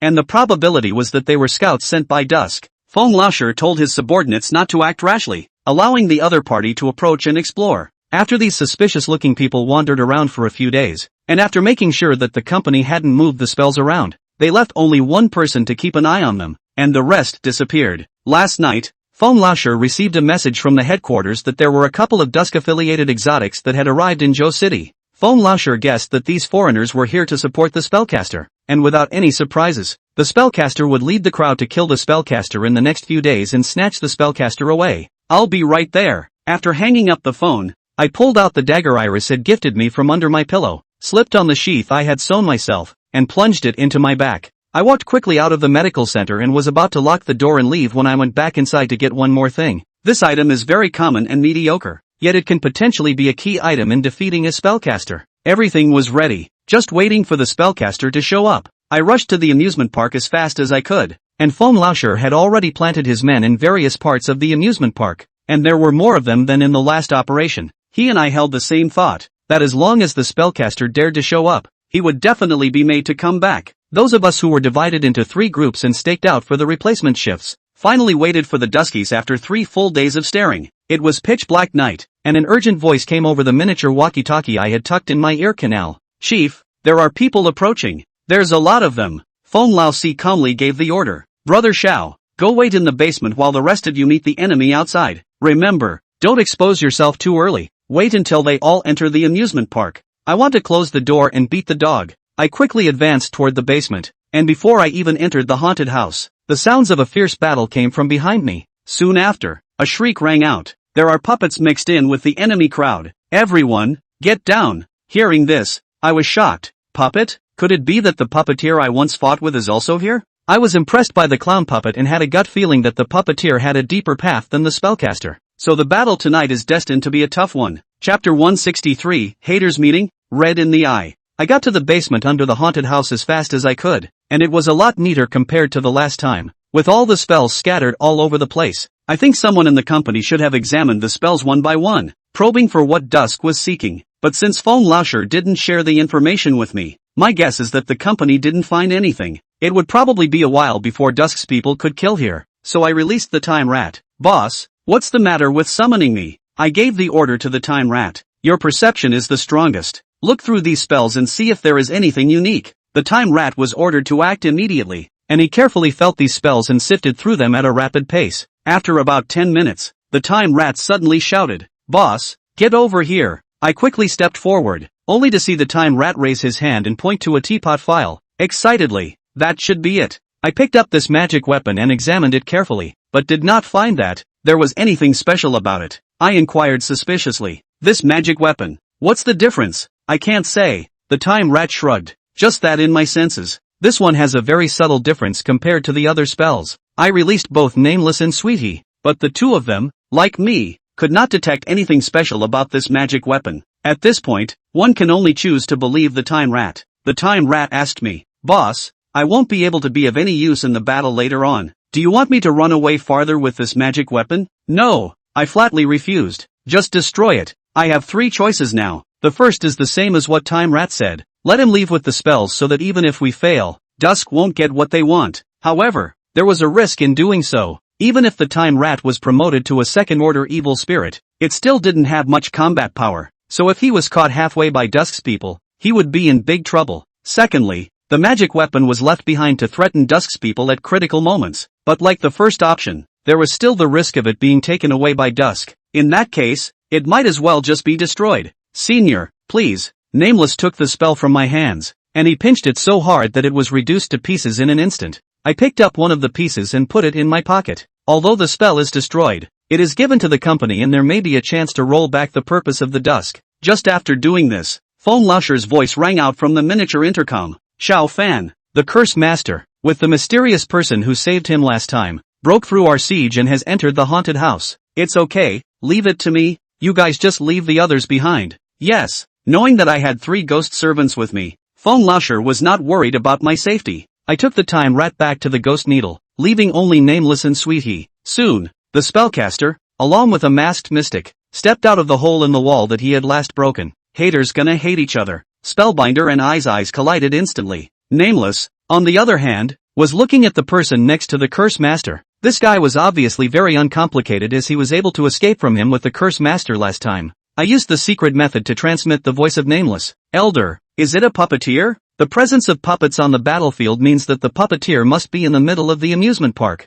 No. This answer made my heart sink. There are still experts? You stop him. I'll deal with the spellcaster. Yes. The spellcaster took a step forward and stared at me dead in the face. Anger in his eyes. He gritted his teeth. Boy, we meet again. I responded calmly. This time, I won't let you get away. The spellcaster laughed rampantly at the news. Why don't you let me take you to see that woman? She'll have some company. The spellcaster mentioned Iris, and the derage that I had managed to suppress in my heart burned up again. I clenched my fists and took a few deep breaths, forcing myself to calm down. The spellcaster was trying to provoke me, and I couldn't let him. Elder, do it! Nameless got the order and immediately rushed towards the mysterious man, who also seemed to intend to draw away Nameless, who had the deepest Tao, and retreated as he fought, and one person and one ghost soon left the basement. Now, it was just me and the spellcaster left in the basement. As I predicted before, the spellcasters who make a comeback are bound to be more prepared. He drew a short knife with sharp serrated teeth from his back waist, and the serrated teeth emitted a faint cold light that sent chills down his spine.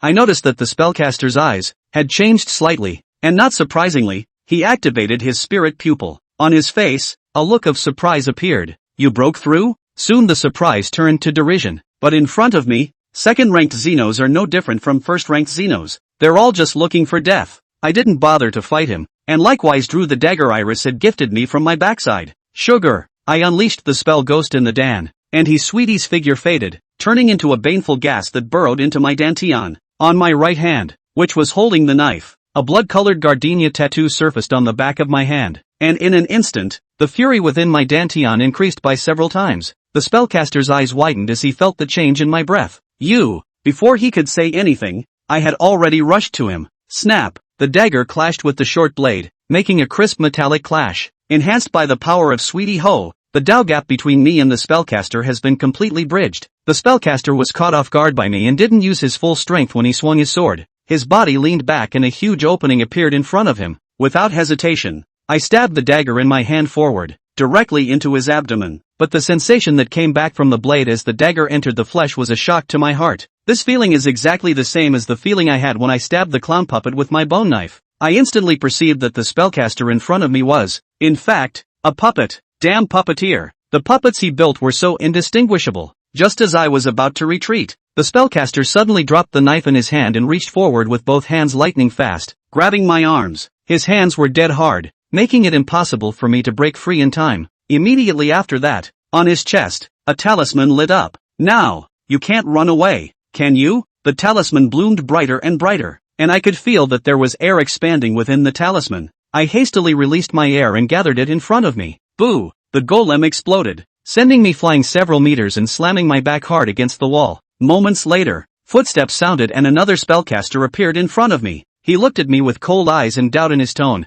That didn't kill you? The shirt on my chest blew apart in large pieces, but I was not injured. Looking again at the back of my right hand, the original 10-petaled ruddy gardenia has 8 petals left at the moment. I can't help but sigh in my heart. Airmore can really do whatever you want. If the one who is fused with me now is a time rat, even if it doesn't die, it will have to lose half of its life. Chapter 164, Goodbye, Xiao Fan. I stood up from the ground. Only 20% of the 10% of his sweetie's power was used. The remaining 80% was enough to fight the spellcaster. The spellcaster looked grim, seeming to understand that I was no longer the same person I was before, and that he would never be able to take advantage if he chose to fight hard. He slowly raised his own hand. Let's let you see her again for trying so hard. After saying that, he waved his hand horizontally, and a crack appeared out of thin air where his index finger had crossed. The cracks opened up and the door to the spirit world opened again. Immediately afterward, a familiar figure walked out from the gate. I couldn't help but call out the other's name. Iris, the same as when he had encountered Suya before. At this moment, Kite could not see a trace of emotion in his eyes. She's being controlled by the Demon King. Kill him.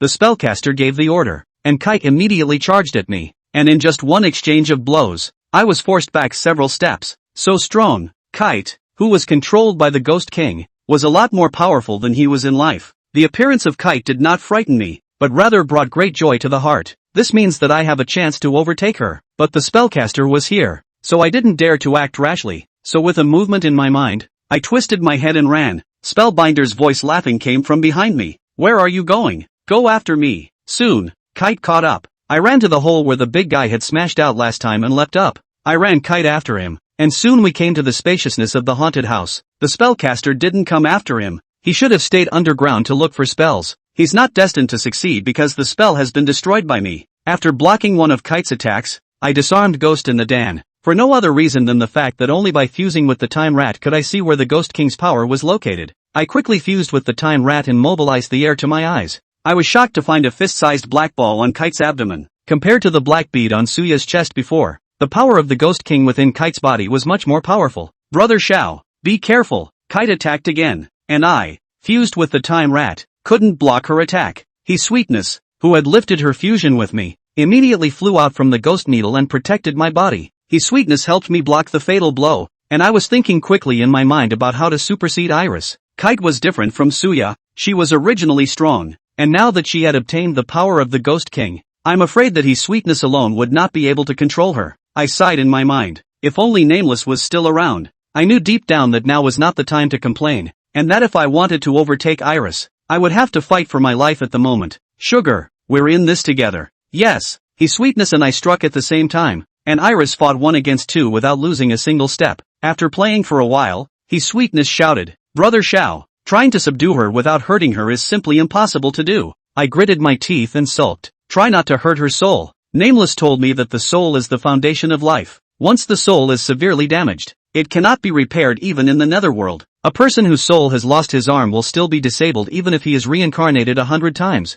I know. His sweetie picked a blood-colored gardenia from her white dress. Go! She flung the gardenia, which was like a red meteor, toward Iris. Without hesitation, Kite slashed down, instantly slicing the gardenia in half. Yet the broken gardenia did not dissipate, but the petals scattered and surrounded Kite. Drink! His Sweetness lightly shouted. The petals instantly exploded, and Iris was enveloped in red light. I could tell that his Sweetness had collected her power. Otherwise, with this strike, Iris would probably have been blown off her arms and legs. I rushed forward into the fire and stabbed a ghostly needle into Iris before she could react. 13 stitches of the ghost gate. The first stitch, probing the ghost palace. The ghost needle had the effect of pinning evil, and as soon as the needle went down, Kite's movements became much slower. I pulled out a second ghost needle, but just as I was in the process of stabbing forward, Kite swung at me. If I were to dodge, I would have to give up the second stitch. I was fuming in my mind and didn't dodge, just slightly tilted my head to avoid the damage. Kite's hand was like a quick knife, cutting a bloody gash in my shoulder.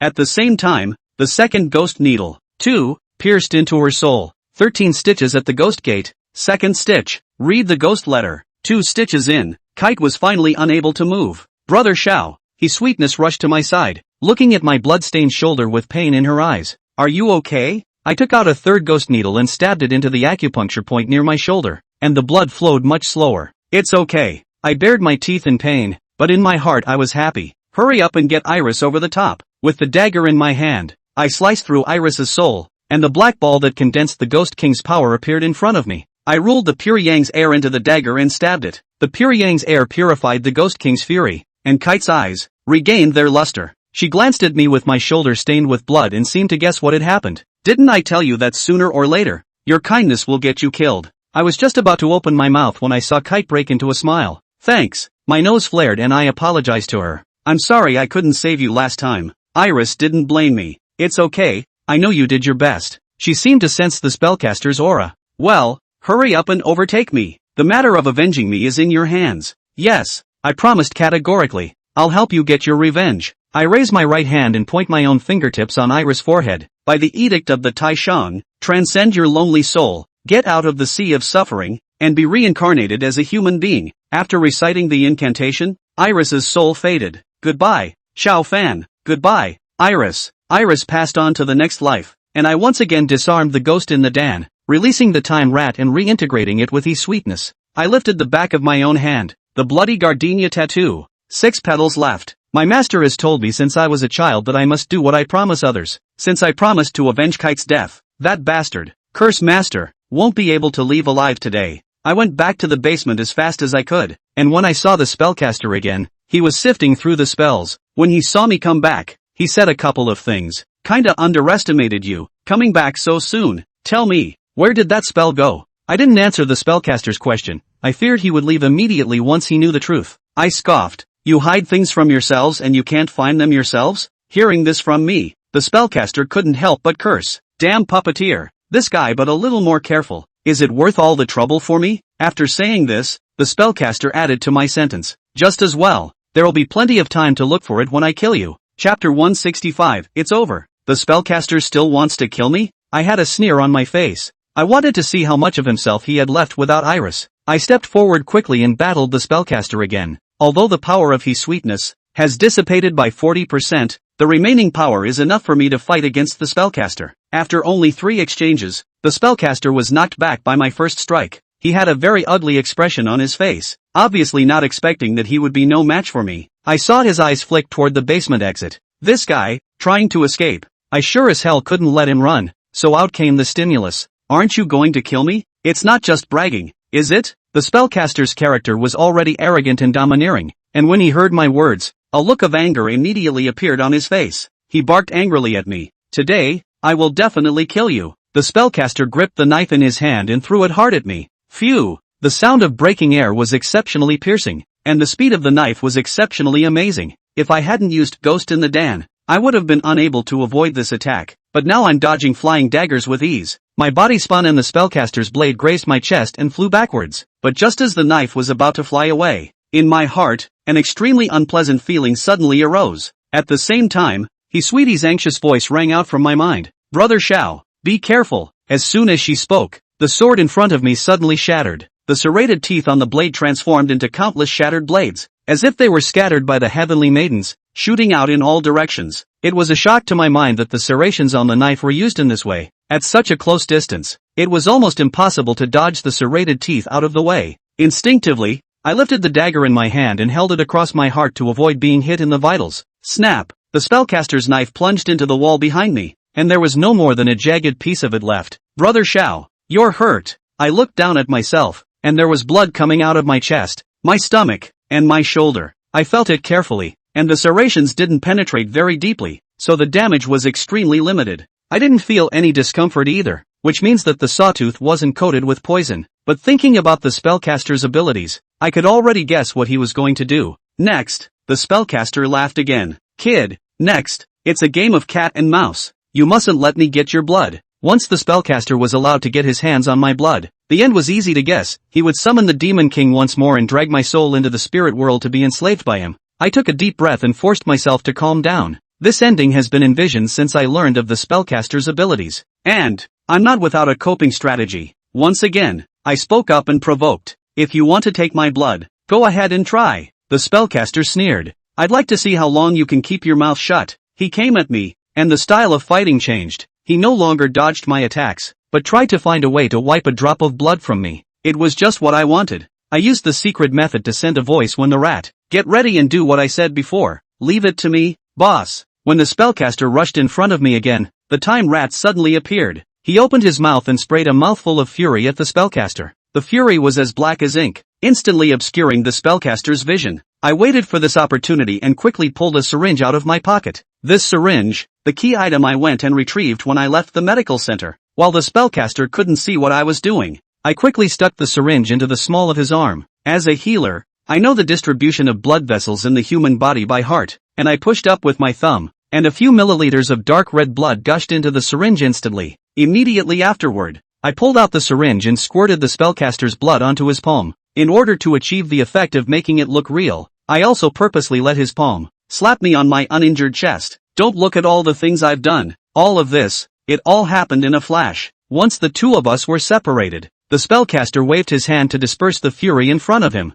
He looked over at the time rat and was about to break into a fit of rage when he suddenly noticed, on his palm, a hint of warmth. The spellcaster looked down and instantly revealed an ecstatic expression. Ha ha ha ha ha. He raised his own palm, smugly showing me the blood in his hand. I pretended to show a horrified expression so as not to show my face. Boy, it's all over. With that said, the spellcaster pulled the tattered book from his own pocket. He took the blood from his palm and wiped it into the pages of the book, then bellowed, using my blood as a guide. I respectfully request the Ghost King to appear. Along with the spellcaster's shout, a crack appeared out of thin air above him. An ear-piercing shattering sound rang out, and the cracks grew rapidly, revealing a scene of the spirit world as if it were a silent universe. The spellcaster laughed even more indulgently. Kid, your soul, it'll be mine soon. Seeing that he had already unleashed the curse and summoned the Ghost King, I stopped pretending. I asked calmly, staring into the spellcaster's eyes, what makes you so sure that what you just got is my blood? Hearing my words, the Curse King's maniacal smile froze on his face. He murmured incredulously, what do you mean?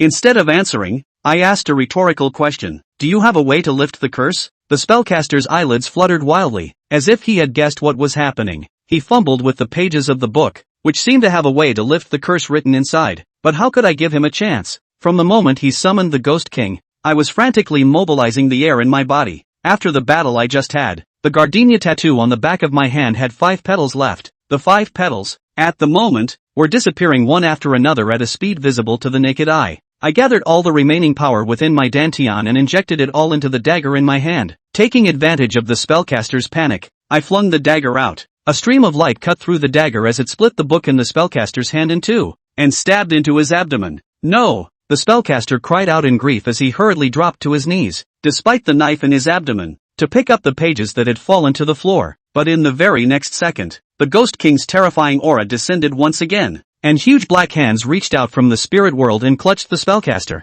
No! The spellcaster's soul was yanked out by the hand of the Demon King and pulled into the spirit world. The torn space closed, and then the cracks slowly dissipated. As the spellcaster had just said, it was all over. When the cracks completely disappeared, the pages of the book that fell to the ground lit up a big fire out of nowhere, and quickly burned cleanly, not even leaving any ashes. His sweetie's power had been used up, and she flew out of my dantian to support the staggering me. Brother Shao, are you okay? I flashed a smile and mumbled something to the top. Iris, I avenged you. Chapter 166, Silver Cicada Sword. Shortly after finishing off the spellcaster, Nameless rushed back. On his soul, there was a scar. I asked in surprise, Elder, are you injured? This is the first time I've seen Nameless get hurt. Nameless' tone was still as flat as ever. No harm done, just a minor injury. He paused for a moment, then continued, the man who came with the spellcaster has been killed by me. I asked as Nameless' strength reassured me, is it a puppeteer?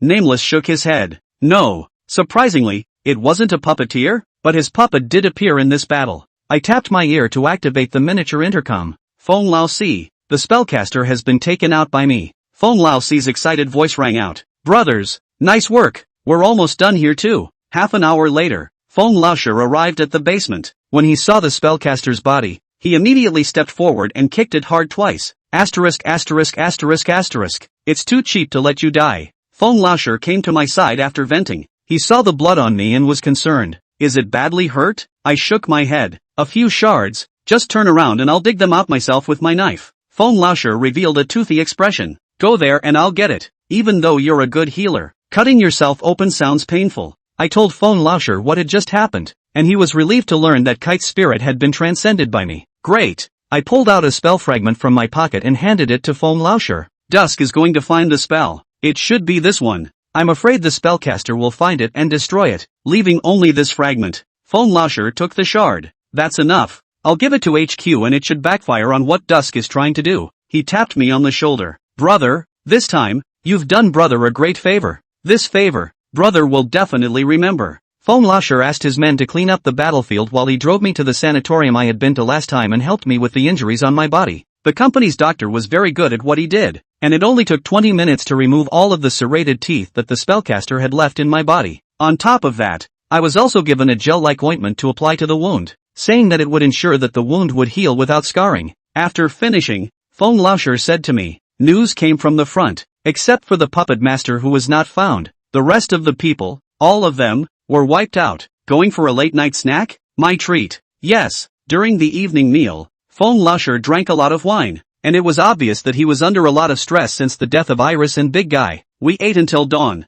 and then Feng Laosher called for someone to come and drive the two of us, once again, to Dashan. The wind was cold in the early morning at Dashan, but Feng Laosher and I stood in front of Iris and the Big Guy's tombstone for a long time in silence. As I was leaving, I kept the dagger and handkerchief that Iris had given me. On the way back to Zhouchang, I asked Feng Laosher for something. Can you get me one? A more portable sword? In this battle, the spellcaster and his companions all died at my hands, and my enmity with Dusk is complete. Facing such monster-level evil forces, I must carry with me weapons that can defend myself. No problem. Feng Laosher agreed painfully. I'll find someone to forge one for you and send it to you later. Feng Laosher moved quickly, and after only less than a week, he delivered a sword. I held a 20-centimeter-long wooden handle, full of doubt. You call this thing a sword? Feng Laosher hemmed and hawed. Brother, this is the sword. I felt that Feng Laosher had no reason to joke with me and once again fiddled with the wooden handle in his hand. The wooden handle is heavy. Even the densest wood shouldn't be this heavy. Could it be that there's something else going on in there? I threw it with force, only to hear a buzz sound, and a piece of the thin, cicada-like sword body stretched out from the wooden handle.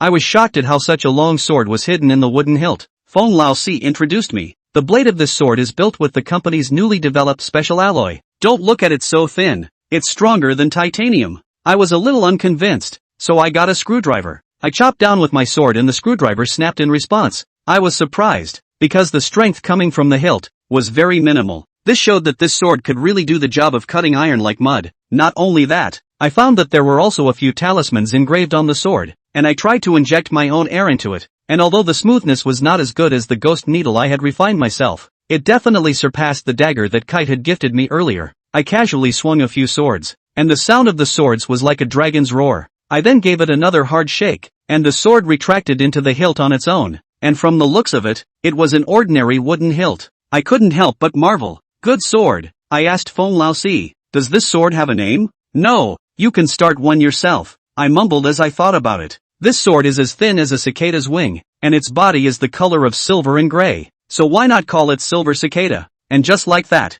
since I learned the sword, I finally have my own sword. Feng Laosher asked me, the sword stance you just used, was it Wudong's pure yang sword technique? Yes. I didn't hide it. Feng Laosher said suspiciously. As far as I know, the pure yang sword technique is also known as the 8 steps pure yang dragon ringing sword, because when practiced to great completion, wielding the sword will have the sound of a dragon's roar. Where did you learn this swordsmanship? It clearly doesn't look very skillful, yet you can casually wield a dragon's roar? It was Senior Nameless who taught me. Feng Laosher had seen Nameless and came to a realization. The reason I was willing to tell Feng Laosher was because I wanted to use the company's power to help Elder Nameless retrieve his memories. I told the current known information about Nameless Elder, and Feng Laosher frowned and thought for half a day. The company has a very detailed history of the Fae, so I'll go back and dig through it for you and see if I can match it up. I thanked Feng Laosher, who had other things to do, and got up to leave. Before parting, Feng Laosher suddenly said, Brother, in the last half a year, you cultivate harder and try to break through to the 3rd-ranked Xenos. Next summer, brother, I have a gift for you. I was a little surprised. A gift? What kind of gift takes 6 months to give? Feng Laosher hemmed and hawed. Don't inquire. You'll naturally know when the time comes.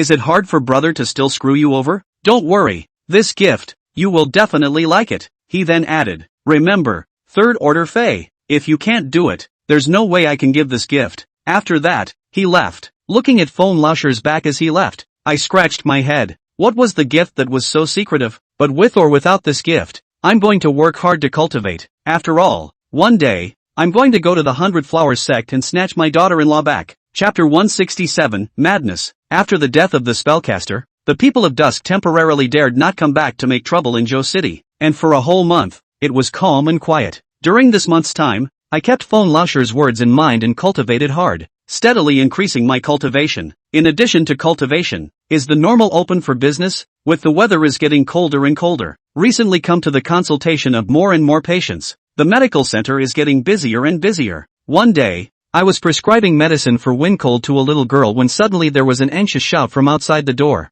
Doctor! Doctor! I followed the voice and saw a middle-aged woman, who was pulling a man of her age toward the medical center. The middle-aged man, who seemed to have some mental problems, kept yelling and trying to get out of the woman's grip. His appearance scared the patients in line and they ducked for cover. Fearing that he might hurt someone, I rushed forward and held him down. Since I started practicing, my strength has grown, and the middle-aged man struggled a few times, but was never able to get out of my grip. I twisted my head and asked the woman, Auntie, what's wrong with him? The woman explained anxiously, this is my old Tan. He suddenly went crazy yesterday, and I heard someone say that there was a miracle doctor in town, so I brought him here in a hurry. The woman looked around. Where is the divine doctor? An old man opened his mouth. Daughter, the Dr. Shao in front of you is a divine doctor. Quickly let him take a look. The woman gave me a skeptical look. Are all the divine doctors nowadays so young? I humbly reply. I'm just a little bone setter. I don't dare to call myself a miracle doctor. Auntie, you help me hold uncle down on the seat first. The two of us pushed together and held Lao Tan down in the chair, and he continued to struggle and was not at all restful. The woman offered. Dr. Shao, do you have a rope here? If you can't, just tie him up. Don't bother.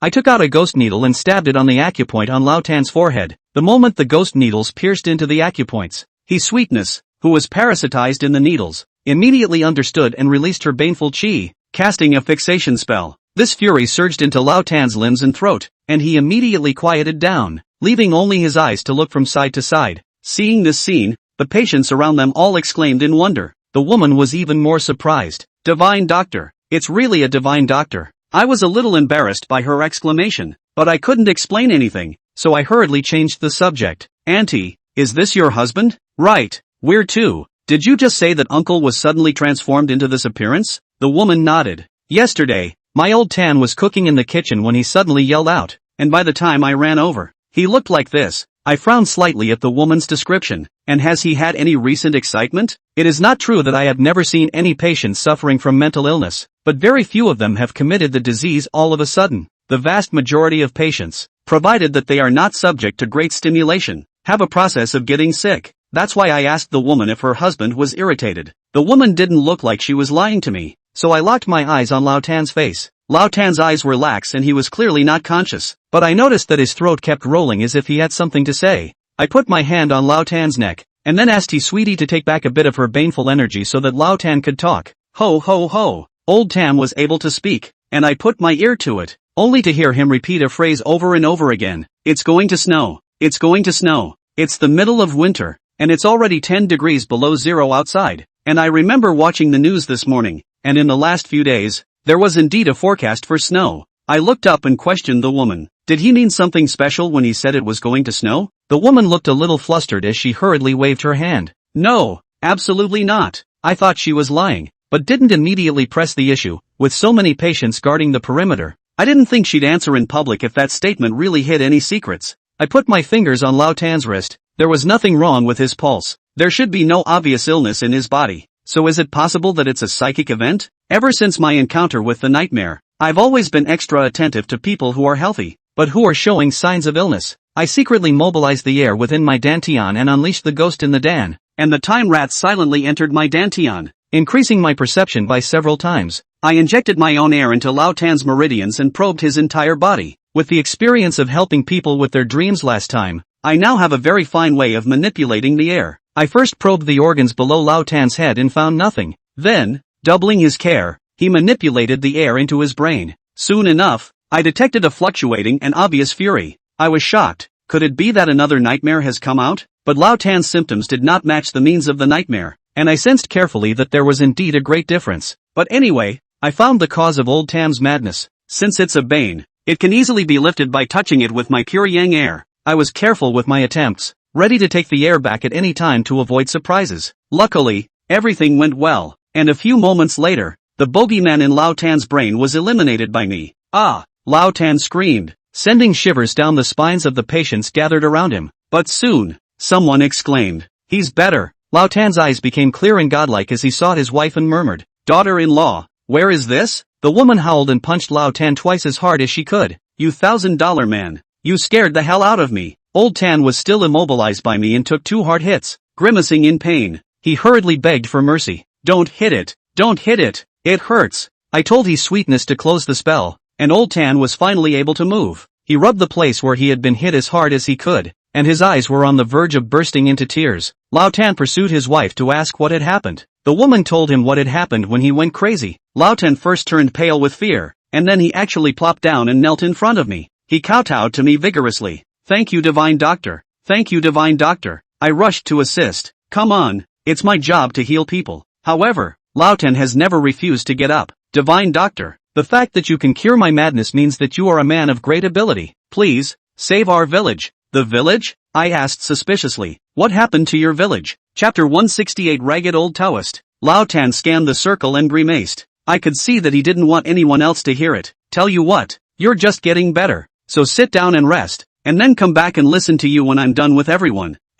Good. I continued to see other people, and Mr. and Mrs. Lao Tan sat and waited patiently until it was dark. I inquired when I had sent the last patient away and stretched my somewhat sore back. "There's no one else. You can talk." Lao Tan tried to kneel down for me again, and I rushed to stop him. "If you have something to say, just say it, don't kneel." Old Tam cried, "Divine doctor, you don't know, but we in Snow 8 village have people who go crazy every winter. Whenever someone goes mad, it's bound to snow in the village in less than 3 days, and whenever it snows, people who go mad are frozen to death naked in the snow." Old Tan's story is a bit mysterious, but considering the aura in his head, and the fact that he kept muttering "it's going to snow" when he was sick, I think what he said is true. Lao Tan grabbed my hand and pleaded again. "Divine doctor, in the past 9 years, our village has gone mad with 9 people. If nothing goes wrong, I'll be the 10th. No one has been able to cure madness before. Since you can, you must have a way to break our village's curse." "A curse? Doesn't sound like it to me. After all, I've experienced curses firsthand, but the Snow Monkey village has had people go crazy and die for 9 years in a row, so there must be something haunting the village." Old Tan's daughter-in-law also pleaded. "Divine doctor, please save my Old Tan.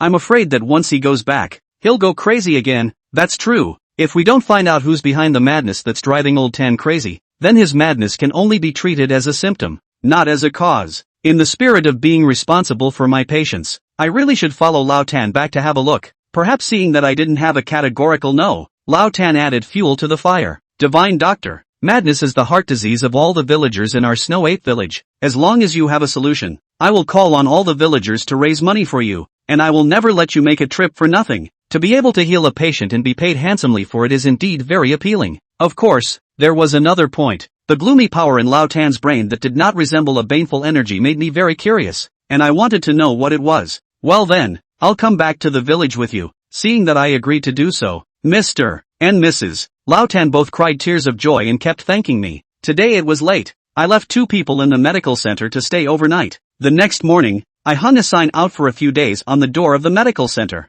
Followed by the Old Tan couple rushed to the Snow 8 village. Snow 8 village is located in the middle of the mountains, 200 kilometers away from Zhou City, and the 3 of us took half a day's car ride before we arrived at the entrance of the village. Just as the 2 of them were preparing to enter the village with me, an old man dressed as a Taoist priest walked in the distance. This person had her hair tied in a bun on top of her head, but the hairpin used to coiffure her hair was a peeled tree branch. The Dao robe he was wearing was tattered and dirty, and he didn't know how many days it had been since it had been cleaned. In addition, the old man was carrying a mahogany sword on his back, and the red spike of the sword was not only socked, but also dirty and almost dyed black. It wasn't his scruffy appearance that made me notice him, but his body, which radiated air. This is a foreigner, and his Taoism is above mine. I don't know if it was because he sensed my gaze or equally felt the air emanating from me, but just as we brushed past each other, the old Taoist suddenly shouted, "Young man, I hurriedly stopped in my tracks and performed the late bloomer salute. Greetings, Elder, the old Taoist asked me. Are you here to see what's going on in Snow Monkey Village? Watching things, which is a Junghu term, generally refers to the substitution of demon subduing and demon removing. Right. The old Taoist raised his eyelids and a brilliant light flashed in his eyes. I advise you to mind your own business and watch out for getting yourself killed. This old Taoist seems to have something in his words. Please also ask Senior for clarification. As if the old Taoist recalled something, sadness showed in his eyes. 10 years ago, my senior brother came here to look at things, and ended up folding here, not being able to go back. I was shocked. The old Taoist in front of me had a high level of skill, and the probability was that his senior brother was also a non-human being. What kind of ghosts and monsters could have killed the old Taoist's senior brother? Elder came to Snow 8 Village today. The old Taoist interrupted my inquiry. Naturally, it's for worship. After saying that, he didn't wait for me to follow up, and once again took a step into the distance. When I couldn't see the old Taoist's back, I turned my head and asked the old Tan couple, "Do you know him?" Lao Tan waved his hand hastily.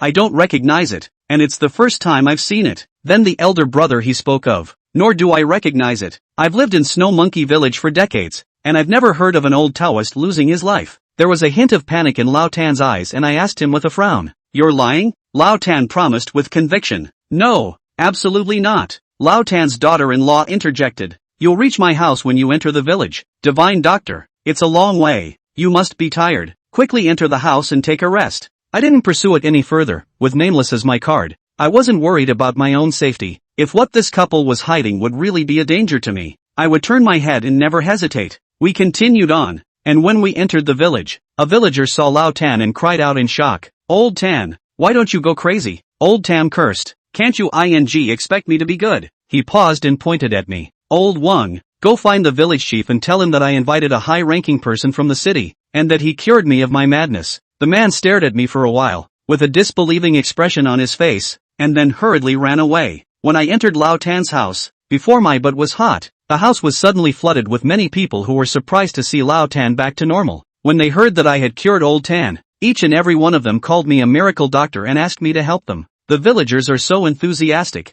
I can't afford to balk, so I gave a few days to take the pulse and prescribe a prescription. The villagers had the good sense to pay. I found that many of the elderly villagers were in much poorer health compared to the city dwellers. Not that they were not as physically fit as the city dwellers, but because of the lack of healers in the neighborhood, many illnesses had accumulated over the years and had taken root. Old Tan was afraid that I was hungry after sitting in the car for half a day and called out to his daughter-in-law to go and cook for me. After seeing a dozen or so people in a row, a sudden reprimand came from outside the door. "Why are you all gathered here? He's here to help us, not to treat you. Go home." I looked around at the sound of an old man striding over. The villagers seemed to be a little afraid of him, and one by one they hurried away. Lao Tan got up to say hello. "Mayor." The village chief stared at Lao Tan for a long time, and I noticed that his eyes, somewhat unnaturally, he asked Lao Tan in an odd tone, "Are you really not crazy?" Chapter 169, Who is Xiao Chui? In the face of the village chief's skepticism, Lao Tan responded excitedly, "It's really not crazy, village chief. Look, I'm fine." The more he talked, the more agitated he became.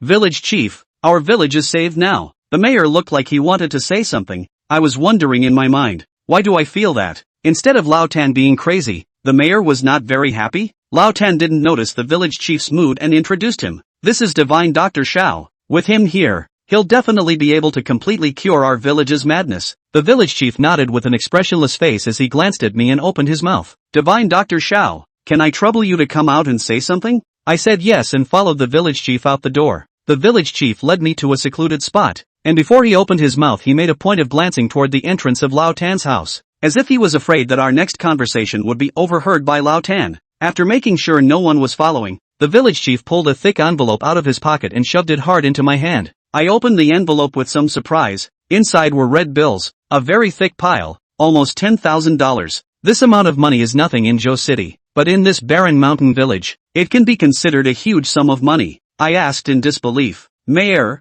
what are you doing?" The village chief said to me very seriously, "Divine Dr. Xiao, I don't know if you're really in possession of great skills, but I hope that you'll accept this money and leave our Snow 8 village." I was even more puzzled. "Why? Don't you want the madness that plagues the village to be cured?" "Of course I want to." The village chief sighed. "Of course I want to. Dr. Xiao is unaware that there are people in the village who go crazy and freeze to death by the snow. It's a custom that has been passed down from the Snow 8 village since ancient times, and those who die are sacrifices that our village offers to the snow god. What snow god? The village chief was about to speak. He was just about to explain when Mrs. Lao Tan's voice came from the kitchen. Divine Dr. Xiao, the meal is ready. Come and eat. The village chief glanced nervously toward Lao Tan's house. Divine Dr. Xiao, I've said everything that needs to be said. I promise to tell the truth in every sentence, and I hope that you won't give up your life in vain as well. 2. Could it be that the village headman was referring to the old Taoist's senior brother? The mayor was leaving, so I stopped him and returned the money. Village chief, thank you for your kindness. I won't accept the money. I've heard your words in my heart and will look after it. The mayor did not force the issue and took the money and left. I went back to the house and had dinner with Mr. and Mrs. Lao Tan,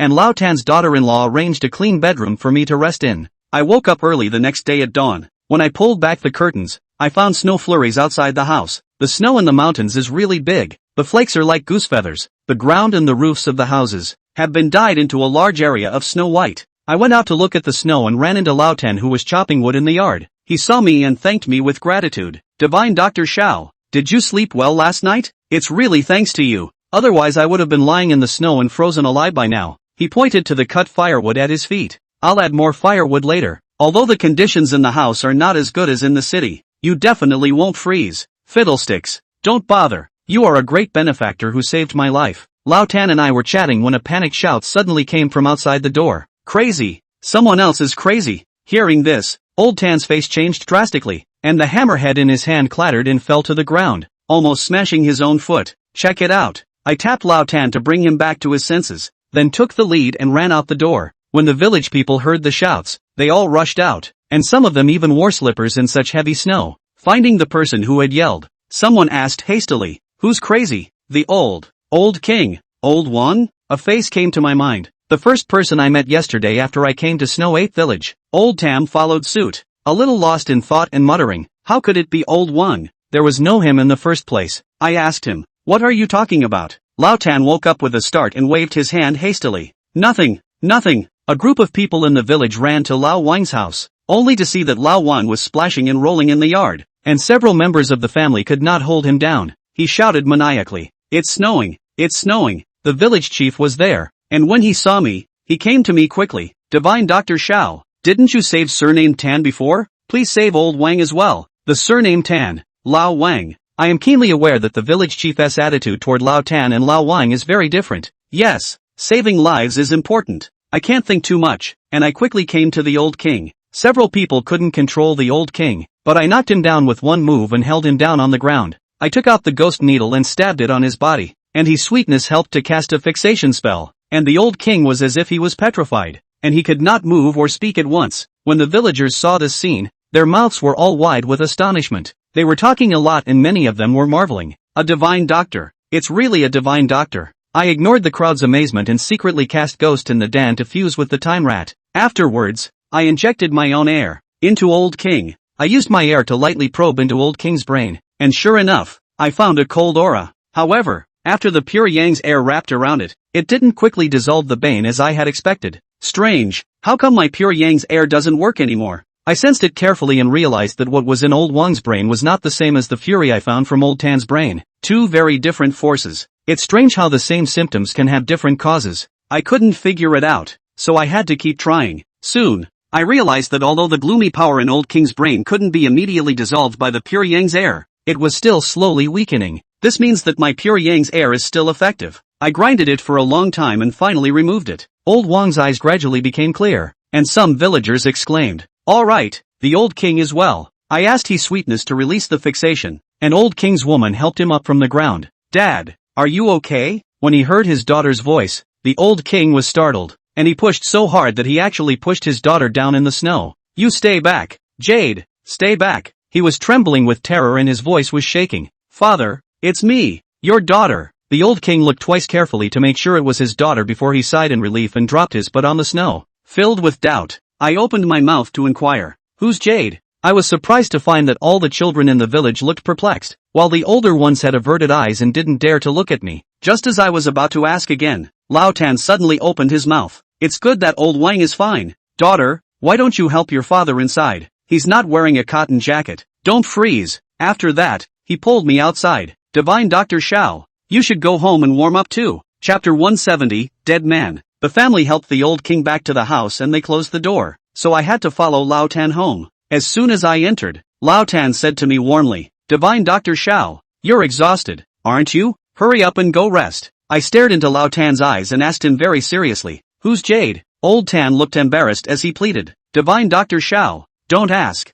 This name, in our village, is a taboo. I really don't dare to say it. Is it really taboo? Just as I was about to break the mold, Lao Tan's wife's voice came. Mayor, what brings you here? I've come to find Dr. Xiao. Soon, the village chief appeared in front of me. He glanced at Lao Tan and then said to me in a very serious tone, Divine Dr. Xiao, I ask you to leave the village immediately now. Compared to last night, there was a hint of nonchalance in the village chief's tone, as if he would use harsher means to throw me out of the village if I refused. Before I had a chance to say anything, Lao Tan was not happy about it first. He yelled, Village chief, what kind of attitude is that? Divine Dr. Xiao just saved old Wang and I. He is a great benefactor of our Snow 8 village. As you can see, for so many years, only Divine Dr. Xiao has been able to cure the villagers of their madness. The village chief sneered. Surname Tan, don't think I don't know what you have in mind. Was that for the good of Snow 8 village? You just want to stay alive yourself. Lao Tan got anxious and blushed. What's wrong with me wanting to live? The village chief was equally red-eyed as he stepped forward, yanked Lao Tan by the collar, and swung his hand. He cracked. I'll kill you. Lao Tan got up from the ground and rushed up to fight the village chief. I hurriedly went forward to pull the fight and separate the two. The village chief is so old, if he really fights, I'm afraid that he will be beaten by old Tan. Lao Tan's daughter-in-law ran over to him and she begged the village chief. Village chief, I know you don't see my old Tan, but you can't just stand by and watch him die. The village chief was panting, and by the sound of his breathing, he was on the verge of asthma. Lao Tan subsided a bit. Village chief, even if you want to kick Dr. Xiao out, you have to wait for the snow to melt. We're on a mountain here, and at this time of the day, where can we get a car up the mountain? We can't let Dr. Xiao walk down the mountain. A difficult expression appeared on the village chief's face as he thought about it and made a suggestion. Tell you what, I'll have my son rush back. His car can go on snowy roads. Lao Tan was about to retort when his daughter-in-law tugged him aside. Lao Tan's daughter-in-law whispered, it will take 2 or 3 days for the village chief's son to make it back, so promise me first. Lao Tan hesitated and followed his daughter-in-law's advice. Good, let's do what the village chief says. The village chief left in a huff. Lao Tan covered his face and went back to the house, and his daughter-in-law, seemingly afraid that I would continue the conversation I just had, hurriedly chased after him. Lao Tan stayed in the house for the whole day, and at noon his daughter-in-law brought the meal to my room, put it down and left without giving me a chance to ask questions. It's getting stranger and stranger, the way these two are acting. Just as I was considering whether or not to just knock on the door for them, panicked voices came from outside the house. Dr. Xiao, is Divine Dr. Xiao here? Come and save the people. I rushed to the courtyard and saw a panicked villager. What's wrong? The villagers were sweating in a hurry. Lao Wang, Lao Wang He. Just then, old Tam, with half his face swollen, came running out, his face, equally panicked. What happened to old Wang? Tell me. Old King, he's frozen to death. I saw Lao Tan's eyes widen violently, his eyes bulging out. Saving lives is important. I couldn't look deep enough and ran to Lao Wang's house. When I arrived at Lao Wang's house, his yard was already crowded with people. Someone saw me and shouted, Divine Dr. Xiao is here. Everyone make way. The villagers made way for me, and I entered the house without any difficulty, and saw Lao Wang lying on the bed, with a thick quilt covering his body. The old king's wife and daughter is lying on his body crying. Another villager in the house rushed to persuade. Don't cry for now, you guys. Quickly let Divine Dr. Xiao see if there's any salvation for old Wang. The two women hurriedly knelt in front of me, pleading with me to save old king. Let me see. I walked quickly to the bed and realized when I lifted the quilt up that the inside of the quilt was already wet. And look at the old king's skin. It's green and purple. I touched him and he was cold and full of moisture, like frozen meat that had just recently come out of the freezer. I squeezed the old king's muscles hard, and then sighed. Old king's wife asked me in a trembling voice, is he still saved? I shook my head regretfully, and old Wang's wife immediately rolled her eyes and fainted. Mom! The old king's daughter was terrified, fearing that both her parents would die within a day. With me here, I definitely won't let her die. I took out a ghost needle and stabbed her on her manjong point, and the person quickly woke up. Old Wang's wife jumped on old Wang and hugged her, bawling, you bastard, how can I and my daughter live if you die? The sadness weighs on me. I had obviously just cured old Wang of his madness in the morning, and it's only been half a day since then. How could he have died? I walked out of the room and inquired, who found the old king first? A young man immediately raised his hand. It's me. I walked up to him and trailed off. Speak carefully, the youngster recalled with a look of fear. After the snowfall, the wild rabbits in the mountains are the best to catch. I took my tools and prepared to go into the mountains, but I didn't know that I had just walked to the entrance of the village. I didn't know what I had stepped on, and it almost tripped me up. I thought it was strange, so I picked at the snow twice, only to see a bare foot. And do any of you know when the old king went out? An old man gave me the answer. Just now I asked old Wang's daughter-in-law, and neither he nor his daughter-in-law realized when old Wang left the house. I pondered, first committing insanity, then freezing to death naked in the snow. It was exactly the same as what the old Tan couple had told me before. Could it be that the evil spirits that caused old Wang to go crazy after I left have come to my door? I quietly released the time mouse and used a secret technique to send a message. Timer mouse, look for any traces left by evil spirits in the neighborhood. The time rat looked around and told me sadly, there was too much snow to hide the scent. I didn't find it. Without more clues, I can't make a valid judgment. The villagers helped the Wang family with the funeral arrangements, and I watched from the sidelines. During that time, I spotted old Tam, his face filled with a look of horror, not knowing what he was afraid of. Intuition tells me that he's hiding a big secret, and it's something that's not going to end there. As it turns out, my instincts were right. That night, something else happened in Snow Monkey Village. Chapter 171 Teasing. After nightfall, some villagers came to Lao Tan's house looking for me. Because, has someone crazy again? This time the crazy one is the village bachelor, Lao Li. When I arrived at Lao Li's house, he was waving a knife carelessly, and none of the villagers dared to approach. The village chief arrived ahead of me, and when he saw me, he pleaded, Divine Dr. Shao, you're good with your hands, can you restrain old Li first? I'm afraid he'll accidentally cut himself to death. It was then that I realized that old Li had a bloody gash on his left arm that was bleeding nonstop. This guy launched himself into a frenzy and cut himself up. Leave it to me. I took a big step forward, and old Li sensed someone approaching and turned around and slashed. The sharp kitchen knife came at my head, and there were screams and shrieks from behind me. Without changing my face, I raised my hand and grabbed old Li's wrist, twisting it so hard that the kitchen knife fell off and onto the ground. I backhanded him with more force, and old Li instantly fell to the ground, unable to move as I held him down. I took out a ghost needle with my left hand and stabbed it into the back of old Li's neck, while Li's sweetness helped me cast a fixation spell. Brother Shao, it's okay, he can't move anymore. I lifted old Li and sat him upright, then placed my hand on his forehead. I unleashed the ghost in the Dan again and fused it with the time rat. The next moment, my air drilled into old Li's skull. Like old Wang, I also found the strange, gloomy power in old Li's brain. This power was very difficult to dissolve even with pure Yang's air. After grinding for a while longer, old Li finally came to his senses. I asked his sweetness to withdraw the fixation, and old Li asked in a daze, what happened to my? I asked old Li, you saw Jade too? To my surprise, old Li denied my suspicions. No, I don't know anything. This is a bit strange. Could it be that my guess is wrong? There is no direct connection between the village people going crazy and the Xiaochui that Lao Wang talked about. Things are really getting weird. I decided to stay at old Li's house and find out. I've been guarding old Li for half the night, dozing off waiting, and I haven't found anything. Just as I was about to release the ghost servant to help me keep watch, there was an anxious knock on the door from outside the house. I followed old Li out to open the door, and when it opened, old Tan's daughter-in-law rushed in. She yanked me out of the room, which scared old Li. Old Tan's mouth. What am I going to do when you take Dr. Shao away? Old Tan's daughter-in-law explained with red eyes. I don't care what you do. My old Tan is crazy again. What? Old Tan's gone crazy again? I wondered if the evil spirit that drove the villagers crazy was deliberately playing hide-and-seek with me. Old Li looked flustered, and now it was neither right for him to keep me nor wrong for him not to keep me. I opened my mouth when I saw he was still wearing his thin clothes from home. Tell you what, I'll go check on Lao Tan first. You put on a cotton coat and come find me.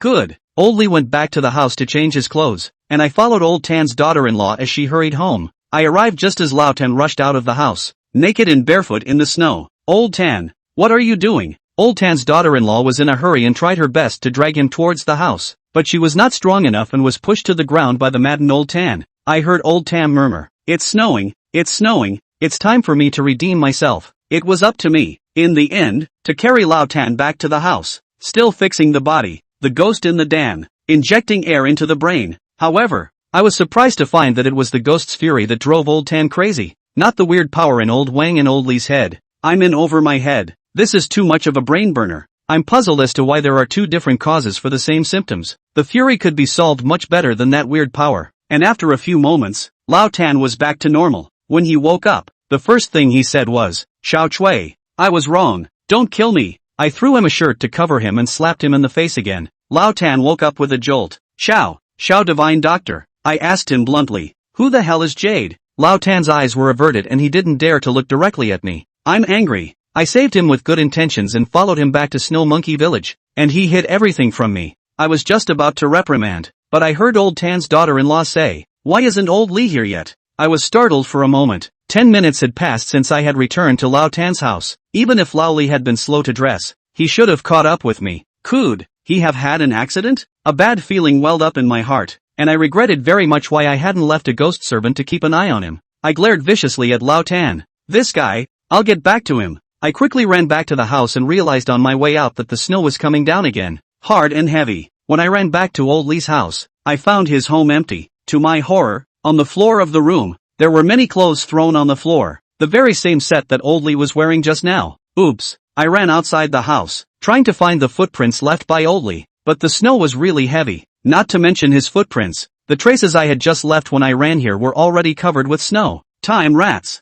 I yelled and summoned the time rat. As soon as he appeared, his eyebrows rose. Boss, that weird aura has appeared. Where? Time rat raised his right hand and pointed toward the door. That direction. I let the time mouse lead the way and searched all the way to the westernmost part of Snow 8 Village. This is it, Time rat shouted, pointing to a bump of snow in front of him. There's something in there. I quickly stepped forward and knelt down to dig through the snow, and only after 2 digs did I see a frozen hand. I grabbed the hand and yanked its owner out of the snowdrift with all my might. It was none other than the old Lee I was looking for. I put my finger under old Lee's nose and he wasn't breathing. I rushed to give old Lee cardiac resuscitation, and had only pressed a few times when nameless voice sounded in my head. Don't bother. Can't you see that his soul is gone? I froze for a moment and sensed carefully, and sure enough, it was just as Nameless had said. Old Lee was only a corpse, without a soul. Without a soul. It's useless for me to do any more administering. And I recalled that when Old King died, he didn't seem to have a soul either. The evil spirit that killed them took their souls.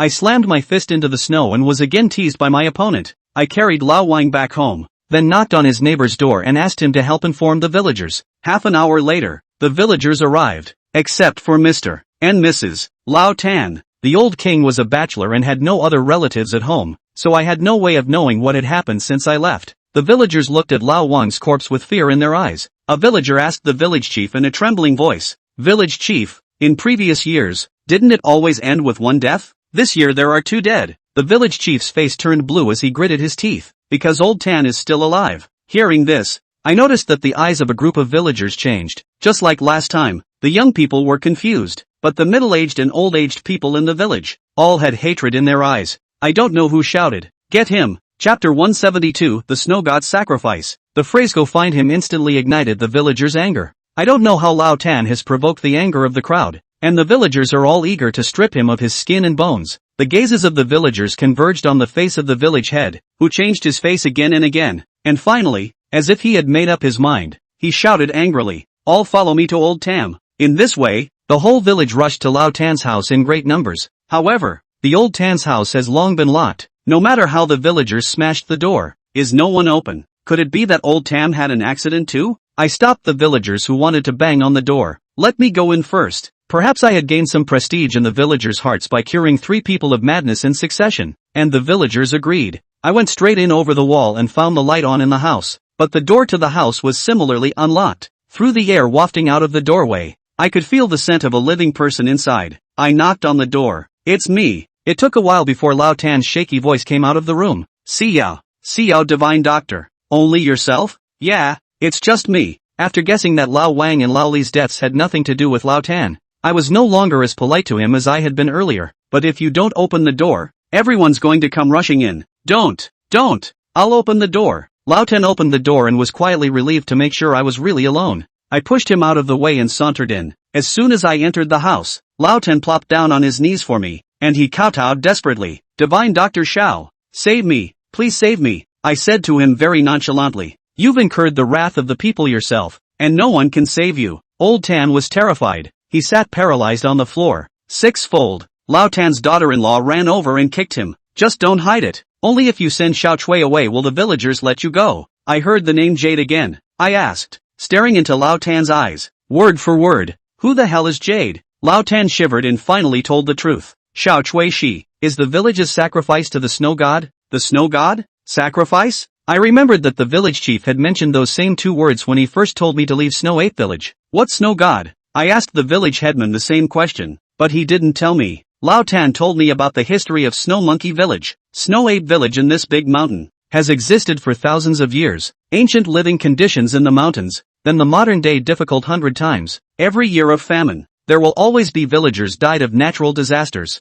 One winter, not a single grain of rice could be found in the entire Snow Monkey Village. In order to stay alive, the village chief at that time worshipped the mountain and asked the gods to come down and give the villagers a way to live. The gods did come down, and he brought the villagers many killed animals, and it was by the meat of these animals that the villagers survived the winter. On the day they prayed to the gods, there was a lot of snow in the sky, so the villagers thought that the one who saved their lives was the snow god of the mountains. However, the snow god's favor did not come without a price, and since then, the villagers have had to offer a fresh human life every 10 years or the snow god would send a divine punishment, and every time there was a heavy snowfall, a villager would die. This rule was passed down for 1,000 years until 10 years ago, when someone broke it. 10 years ago, when it was time to worship the snow god again, the villagers set their sights on Xiao Chui, whose father died young. The reason is simple, there are no able-bodied men in the family, and a lone mother and daughter are better to bully. Xiao Chui's mother could not change the decision of the villagers, originally wanted to take Xiao Chui to escape from the Snow Ape village, but the villagers had already predicted this. Every day there are people in Xiao Chui's house stakeout Xiao Chui, but whenever she stepped out of the door, there will be people will be forced to escort her back. Xiao Chui's mother had no choice but to leave home on her own, and she found an old Taoist priest somewhere. The old Taoist priest told the villagers that the snow god they worshipped was not a real god, but a man-eating demon. The old Taoist priest also said that he had come to Snow Ape village this time to kill this demonic evil. The villagers were half convinced, but when they thought that if the old Taoist priest could really do this, then they wouldn't have to sacrifice any more living people in the future.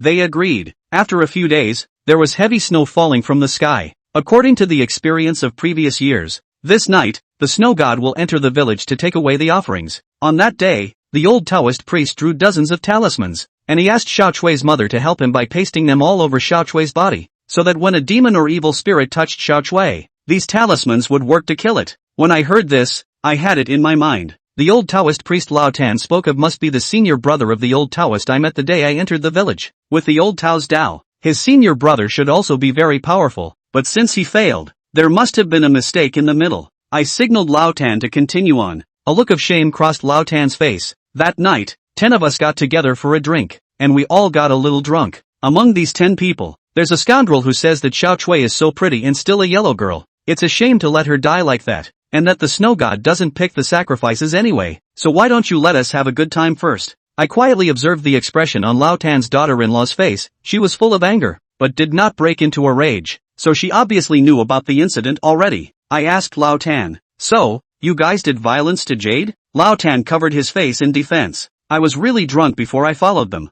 I don't believe him. It's not like I haven't been drunk before. When you're really drunk, you just want to sleep, and that part of a man's body can get drunk as well. The so-called drunkenness and disorder are all excuses to cover up their beast behavior. I can guess what's going on behind the scenes without Lao Tan telling me. These 10 people must have torn the old Taoist priest's talisman in the course of their violence. As a result, not only did Xiao Chui die, even the old Taoist priest was not spared. However, what Lao Tan told next was even more egregious than I expected. At that time Xiao Chui stayed in her house. We made too much noise, so that Xiao Chui's mother heard the fight. That village bully missed and killed her. We were so scared that we agreed to blame the snow god for the death of Xiao Chui's mother and then dispersed. I asked him, where is the old Taoist priest? He didn't stop you? I don't know. He wasn't in the house at the time. When we went back the next day, Xiao Chui was gone, but there were 2 corpses in the house. One of Xiao Chui's mother and one of the old Taoist monk. Lao Tan told me that the old Taoist was covered in blood and had scars all over his body, like scratches from some kind of beast of enormous size. The villagers buried the 2 men, but since then,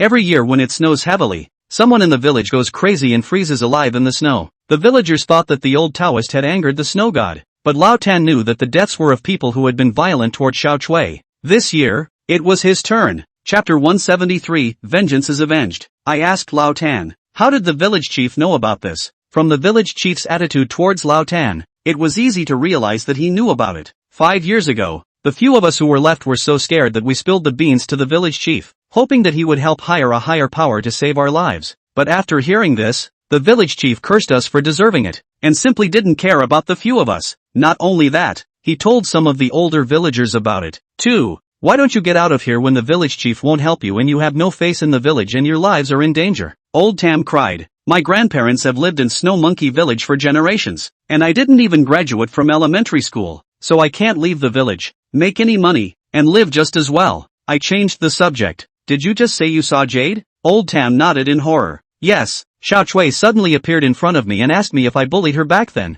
I got down on my knees and begged her, and then I don't know what happened. So it seems that the fury in Lao Tan's brain originated from Xiao Chui, who turned into a stern ghost. A doubt arose in my mind. 10 of you bullied Xiao Chui. Now 9 of you are dead and only you are left. So why did Xiao Chui go to Old Wang? Old Tan replied in confusion. I don't know. Clearly there was no old king that day. It's quite a mystery. And there's also the strange point that it wasn't Xiao Chui's fury that drove the old king mad. Just as I was thinking about it, there was a loud bang outside the door, followed by the noisy sound of feet stomping on the snow. Lao Tan and his wife looked out of the house and turned pale with fear. It turned out that the villagers outside had run out of patience and knocked the door open. The villagers surrounded Lao Tan in the center, and there were so many people that they pushed me out. A young villager shouted angrily, Surname Tan, just now the village chief told us all about you. You beast, obviously you can just go and die yourself. You had to kill Uncle Wang and Uncle Li. Obviously, the village chief had already told all about what the 10 old Tans had done back then. Another man shouted,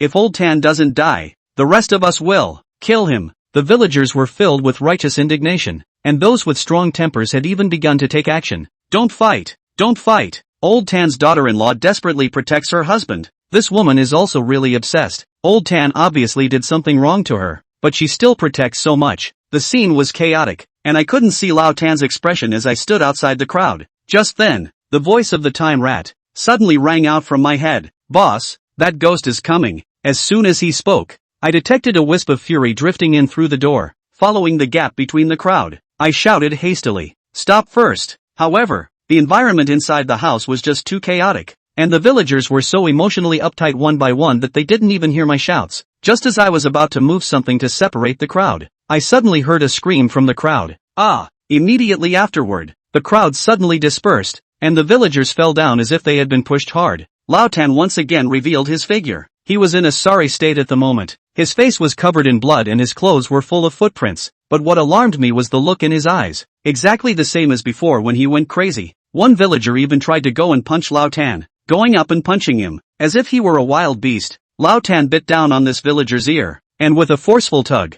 he directly bit off most of the other party's ear. The scream scared the villagers straight back, and someone shouted in horror, he's crazy again. Without others to stop him, Lao Tan flew out of the house, and as he ran, he tore his clothes. His daughter-in-law lay on the ground crying and calling out to him, Old Tam, Old Tam. I rushed after him, and just as I stepped out the door, a cold chill ran down my face, and at some point, it started snowing again. Old Tan ran as fast as he could, and by the time I caught up with him, he had taken off the last of his clothes. Old Tan, stop, I shouted, but Lao Tan didn't respond as if he hadn't heard me. Suddenly, a ghostly figure appeared in front of Lao Tan, a girl of 18 or 19 years old. She had long hair and was very pretty, only that her eyes were full of resentment when she looked at Lao Tan. If I'm not mistaken, she's Jade. Xiao Chui was full of fury, and when Lao Tan approached, her hair flew up and her eyes turned red. Lao Tan shouted, it's snowing, it's my turn to redeem myself. He was about to die, and I hesitated. Knowing what Lao Tan had done in the first place, I thought Lao Tan deserved to die, and I had a guilty conscience if I saved him. Just when I wasn't sure if I should make a move or not, a figure jumped down from a tree not far behind Lao Tan, blocking the middle between me and Lao Tan. It's the old Taoist that I met earlier at the entrance of the village. The peachwood sword that was originally carried behind his back was already in his hand, while his other hand was pinched with a hand trick, ready to cast spells at any time. His eyes were dead set on me, as if he would not hesitate to attack me as long as I dared to make a move to save him. I stopped in my tracks, and then the screams rang out through the snowy night. Old Tam was dead. He fell naked in the snow, and the snow blanketed his body. Not only was his body dead, but his soul was also torn to pieces by Xiao Chui. When everything became final, the old Taoist put away the peachwood sword. He pulled a talisman out of his pocket, bit his fingertip, and smeared his blood on the talisman. In a flash, the talisman lit up with a golden light, and he recited an incantation, flinging the talisman at Xiao Chui. Xiao Chui watched the talisman fly and did not move. She did not put up any resistance and allowed the old Taoist's talisman to fall on her forehead. Afterwards, her entire body's fury quickly dissipated,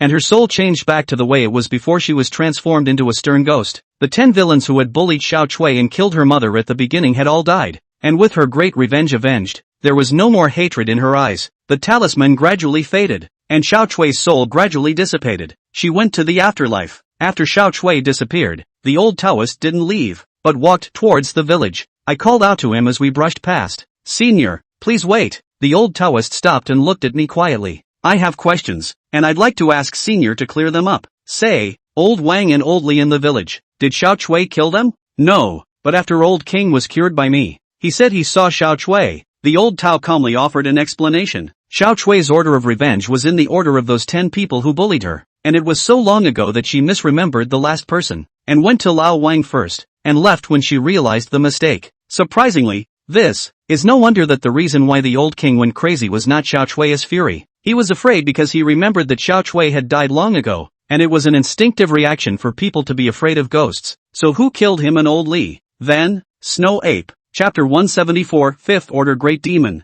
The old Taoist told me that the snow god rumored by the villagers was actually a snow ape that had become a demon. 10 years ago, his senior brother asked Xiao Chui's mother to put the talisman on Xiao Chui and then went to set up a formation outside the village so that the snow apes would not escape. As a result, when he went back, he happened to bump into the snow ape, and at the same time, he found that his talisman had been ripped all to pieces. Snow apes want to take away Xiao Chui eat. The old Taoist brother refused to do so, and snow apes battle, but unfortunately, he before drawing charms, set up a formation consumed too much air, and ultimately died of exhaustion. After learning of his brother's death, the old Taoist came to collect his body and accidentally bumped into Xiao Chui, who had become a wandering soul. After he learns the truth from Xiao Chui, he decides to avenge his elder brother and help Xiao Chui avenge his mother. Over the past 10 years, he has cultivated Xiao Chui into a stern ghost, and he has also made Xiao Chui mimic the snow ape's method of obtaining sacrifices to take revenge on the 10 bullies who bullied her back then. Now, Xiao Chui's great revenge has been avenged, but the old Taoist's revenge is not yet finished. After listening to the old Taoist's narration, I reacted sharply. 10 whole years have passed since Xiao Chui's death, just in time for the villagers to offer a new sacrifice to the snow god. Old Tan said tonight that if the snow monkey village didn't offer sacrifices after the snow fell, the snow god would kill a villager every day. The murderer who killed Lao Wang and Lao Li was none other than the snow god, as the villagers called him. Just when I wanted to ask more questions to confirm my suspicions, in the direction of the village, a wild beast's roar suddenly came. The old Taoist's face changed drastically, and he immediately drank. Not good, that has entered the village again. After saying that, he lifted his leg and rushed towards the village. I rushed after them, and when I arrived at the village, I found it in chaos. The villagers shouted and ran towards the outside of the village, everyone's face filled with panic. I inquired as I tugged on the village chief in the crowd. "What happened?" The village chief replied in a panic. "The snow god. The snow god is furious." After saying that, he broke away from my hand and fled in a hurry. I continued to rush towards the village and soon saw the old path. At this moment, the old Taoist's appearance was a bit wretched, and the Taoist robe he was wearing had become even more tattered, having been torn open several times, and there were a few wounds on the skin that was exposed. Looking further ahead of him, there was a 3-meter-tall white ape that had a very fierce appearance, and right now, with a pair of reddish eyes, it was staring at the old Taoist with a deadly stare, as if it wanted to tear the old Taoist into pieces. This is the snow ape that the old Taoist was talking about? At the foot of the snow ape, there was another corpse, a certain villager in the snow ape village. At the moment he was naked, his flesh had frozen, and his soul had floated out from the corpse. He seemed unable to accept the fact that he had died, and several attempts to return to his physical body ended in failure. The old Taoist heard footsteps coming from behind him and hurriedly turned back to yell, "Kid, come and help." In fact, I could have stayed out of it. After all, I didn't promise the people of the Snow Ape village that I would help them cut down the demons, but when I think that if I don't finish this head in front of me, many more innocent people will die, I don't hesitate to run forward and stand beside the old road. "Senior, are you alright?" The old Taoist didn't seem to expect me to actually come and help, and gave me a deep look of praise. "Boy, you're good." I didn't make polite conversation with him, and with one pair of eyes staring dead at the snow ape in front of me, I activated my spirit pupil at the same time. The aura emanating from the snow ape had 5 layered, indicating that it had the strength of the 5th rank, comparable to Nameless. It was just that the aura emanating from the snow apes was different from that of the Inhumans, and the air emanating from the Inhumans was a light blue color in the spirit pupil's vision. Ghosts emit a fury that is black and gray, while the aura emanating from the snow apes was yellow in Spirit Hitomi's vision. I used the secret method to transmit the voice of Nameless. Senior, what exactly is this head? Nameless gave me the answer. It's a demon. I was shocked in my heart. So there really are demons in the world. Nameless once told me that everything in the world can be practiced as long as it has spirituality. People can, ghosts can, animals can naturally, and even some plants that are born and raised in the earth can practice. Among them, the animals that have accomplished their cultivation are called demons. Nameless warned me, when fighting demons, one must be cautious. Compared to a foreigner, a demon's methods may not be as subtle, but their fleshly bodies are powerful, and 5th-ranked great demons are already difficult to injure with unusual weapons. I secretly said good, then turned my head to look at the old Taoist on the side. With my own strength, I definitely couldn't defeat this snow ape, so I had to determine how deep the old Taoist's Tao was. Through my spirit pupil, I saw that the air emanating from the old Taoist's body had the same 5 stratifications. I breathed a sigh of relief in my mind. Fortunately, the old Taoist's Taoist skill was likewise of the 5th rank. The old Taoist sensed my sight and spoke. Don't worry, since you're willing to help me, I'm sure I won't let you die. He paused for a moment, his eyes darting to the villager spirits off to the side. You go ahead and overtake him. I said yes and walked toward the villager's spirits, and just then the snow ape let out a roar and raised a fist bigger than a casserole dish and slammed it into me. I underestimated the strength of a 5th-ranked demon. His speed was just too fast, and before I could react, my fist was already in front of me. I felt the nameless man in the ghostly needle erupt with an amazingly fierce aura. He was going to step in and help me. Right at this moment, a stream of light arrived first, blocking in front of me and hardening the snow ape's punch of terrifying force. I fixed my eyes on the old Taoist's mahogany sword. The mahogany sword was glowing with a golden light, and there was no hand holding the sword at the hilt. When he went to look at the old Taoist again, he only saw that his right hand was shaking fiercely as he pinched his sword. I am shocked in my heart. This is Imperial Sword Art? The old Taoist shouted at me with an ugly face. What are you waiting for? Do you really think I can keep blocking? As he spoke, the snow ape let out another roar and raised his own fist once more. I didn't dare to delay any longer and rushed to the villager's spirits with an arrow step. I quickly recited the 16-word mantra heart of the mantra for the past life. By the edict of the Tai Shang, transcend your lonely soul, get out of the sea of suffering, and be reincarnated as a human being. After reciting the incantation, I tapped a finger on my opponent's forehead. The villager's soul faded quickly and I managed to transcend him. Xiao Fan, be careful. Nameless voice of reminder rang in my head, and I hurriedly dodged to the side. And in the process of dodging, a loud bang came from where I had just stood, and even the ground trembled with it. When I stabilized myself, I saw the snow ape raise its own fist, and a huge snow crater appeared where I had just been. The old Taoist imperial sword forced the snow ape back and quickly came to my side. He asked me suspiciously, "You're not a Taoist priest, so how do you know our Taoist supernatural spells?" Because I have a master who knows Taoism. With that, I released Nameless. Elder, this battle requires some of your strength. Chapter 175, Joining Hands to Kill Demons.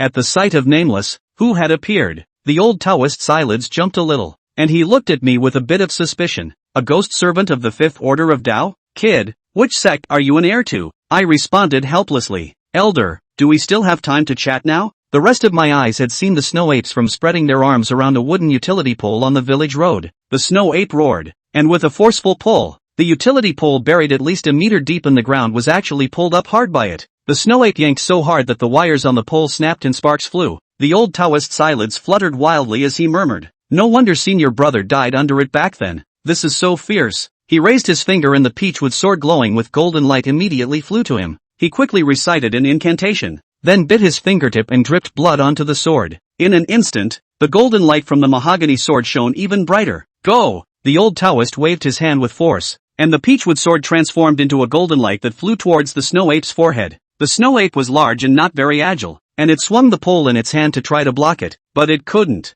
However, the mahogany sword hit the snow ape forehead, but even its fur did not cut through, and even issued a whinny sound, like the sound of gold and stone collision. No wonder Nameless said that the 5th Order Great Demon was invulnerable to swords and spears. It was indeed very hard. This sword completely enraged the snow ape, which rushed towards the two of us with great strides, while raising the pole in its hand and slamming it down with force. The old Taoist and I dodged to the left and right respectively, and I rolled around in the snow, got up quickly, and cast the spell Ghost in the Dan. Sugar. Against such a terrifying demon, Tokimouse's powers couldn't help any. His sweetness immediately appeared from the ghost needles, and then quickly transformed into a wave of baneful energy and drilled into my dantian. My Dao has skyrocketed, and I can already compare to a third-born foreigner. However, compared to the 5th-ranked snow ape, it was already too far off. I touched my hand to my back waist and pulled out a wooden hilt, flung it with force, and the thin, cicada-like blade immediately popped out. This is the silver cicada sword that Feng Laozi gave me. I really didn't expect that its first appearance would be such a tough fight. On the other hand, the snow ape rushed towards the old Taoist who had just beaten it painfully, and the old Taoist entangled with his sword. But before he could fight for a few strokes, his mahogany sword was jerked away by the snow ape with a wire pole. The snow ape roared and raised the pole, ready to smash the old Taoist into a pulp. In the nick of time, Nameless stepped in. His feet stepped down,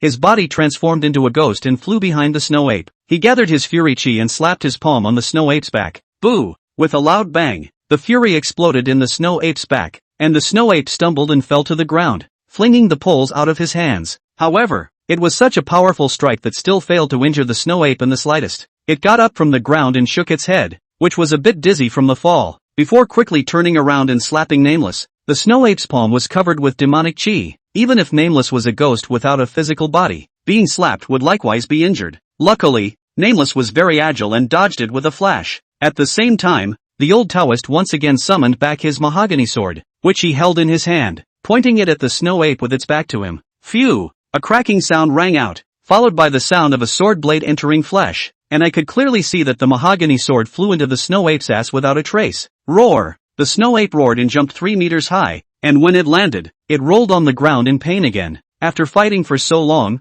it finally got hurt. I subconsciously gulped. This old Taoist is really sinister. My hip muscles contracted, and I actually had the illusion of empathizing with the snow ape. I heard the old Taoist sneer. I can't believe you're hard all over. He once again rode his sword, and the snow ape once again let out a miserable scream. I'll stir up your intestines and see if you can live. At this moment, even I felt that old Dao was going to win the fight, but in the next second, the snow ape suddenly struggled to get up from the snow and put his hand up his ass. When the snow ape pulled its hand out, it was dyed red and yellow. The old Taoist's mahogany sword was held in its hand. The old Taoist's face changed drastically, and he hurriedly cast a spell, trying to summon his sword back, but the snow ape hated the sword with a passion, and would not let it escape. It clenched its fist so hard I heard the wood splinter. The snow ape let go of his hand, and the golden light on the mahogany sword had dissipated, and the sword shattered into 5 or 6 pieces. The old Taoist's eyes were filled with astonishment, while the expression on his face was incomparably needy. A magic sword that is able to control the air with its heart must need to be warmed up with air for several years or even decades. If it were me,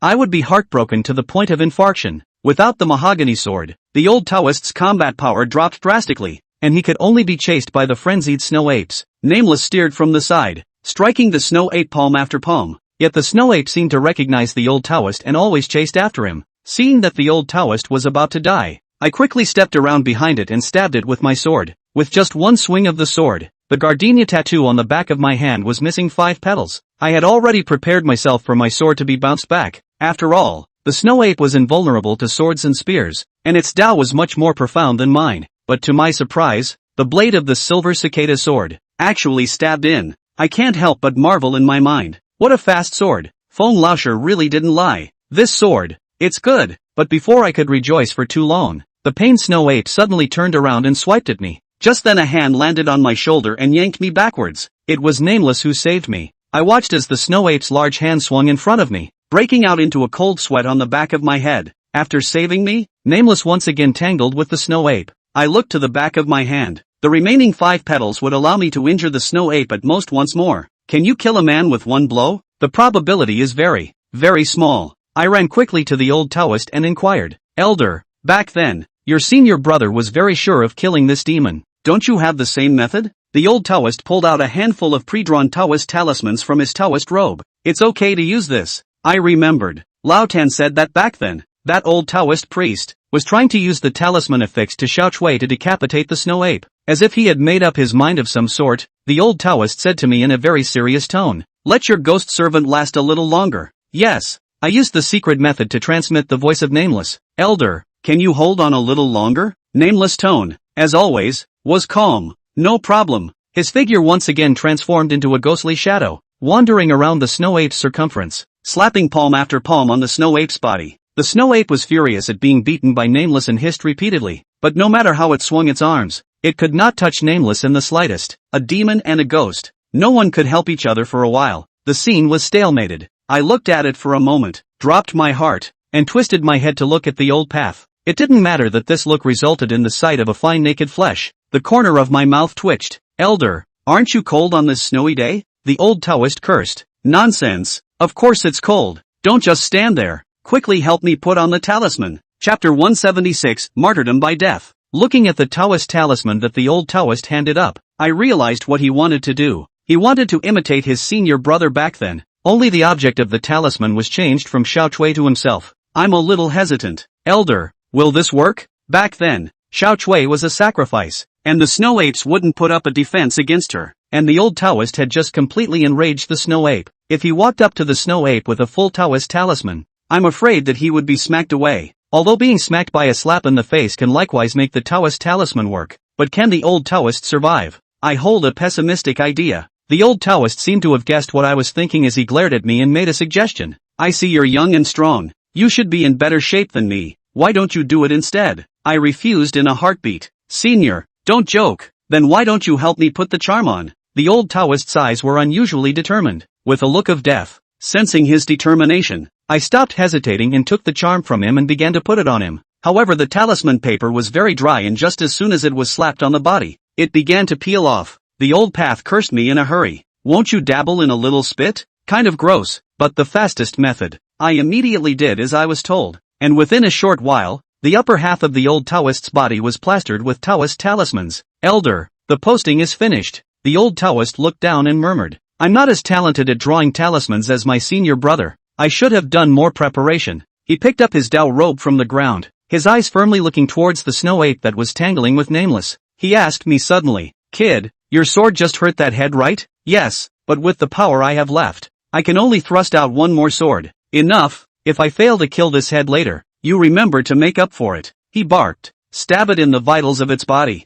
I subconsciously looked at the snow ape's bleeding ass, and the old Taoist was so angry that he wanted to give me a kick. I mean the eyes. Behind the eyes is the brain, and even the most powerful demon will die if his brain is stirred up. At the end, he added, don't stab it in the chest. The bones of a 5th-ranked demon are harder than steel. If you stab it in the ribs, you'll be in trouble. I am a bone setter, familiar with the structure of the human body, and apes have a similar body structure to humans. So even if the old Taoist didn't warn me, I wouldn't have made such a low-level mistake. Please don't worry, senior. The old Taoist took a deep breath, then widened his eyes. I heard him murmur, Elder brother, watch out in the sky. Elder brother is going to avenge you. After saying that, he took large strides towards the snow ape. Asterisk asterisk asterisk asterisk, here's the Tao. Hearing the old Taoist shout, the snow ape turned its head around. The old Taoist continued to shout, asterisk asterisk asterisk asterisk, come over here and kill your grandpa, or grandpa will stab your ass again. 5th order great demon.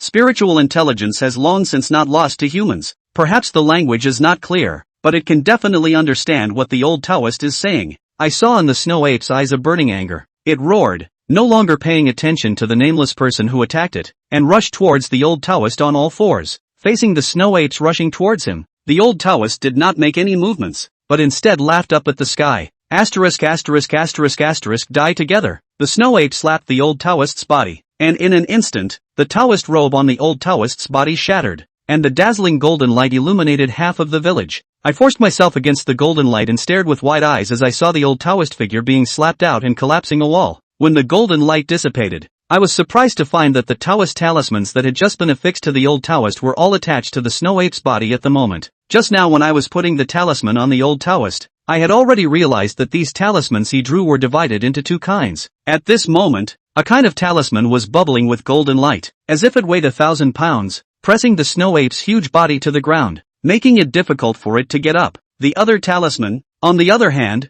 burned up out of thin air, sprouting blue flames. Nameless flew back to my side. He stared at the blue fire on the snow ape's body and spat out 2 words with a grave expression. Leaving fire? I inquired curiously. Elder, what is a departing fire? Nameless explained. Li is the orientation in the 5 elements of the 8 trigrams, also known as Nanli, and the magicians among the foreigners are able to extract extraordinary flames from this orientation, called Li fire, which can inflict extremely high damage to the physical body. As he was saying this, the departing fire on the snow ape's body burned hotter and hotter. The snow ape wailed incessantly as it was burned by the fire, and its flesh that was impervious to swords and spears was completely ineffective in front of the departing fire. The white fur on its body was quickly burned out, followed by a charred stench of meat roasting in the air. The snow ape desperately rolled around in the snow. However, the cold snow could not extinguish the departing fire, and in a short while, the snow ape was engulfed by the roaring flames. The screams continued for more than 10 whole minutes before the snow ape completely collapsed. When the off-fire was extinguished, I held the silver cicada sword and walked up to it. As it turned out, the old Taoist's worries were not unfounded. After being burned by the departing fire for so long, the snow ape still had not breathed its last.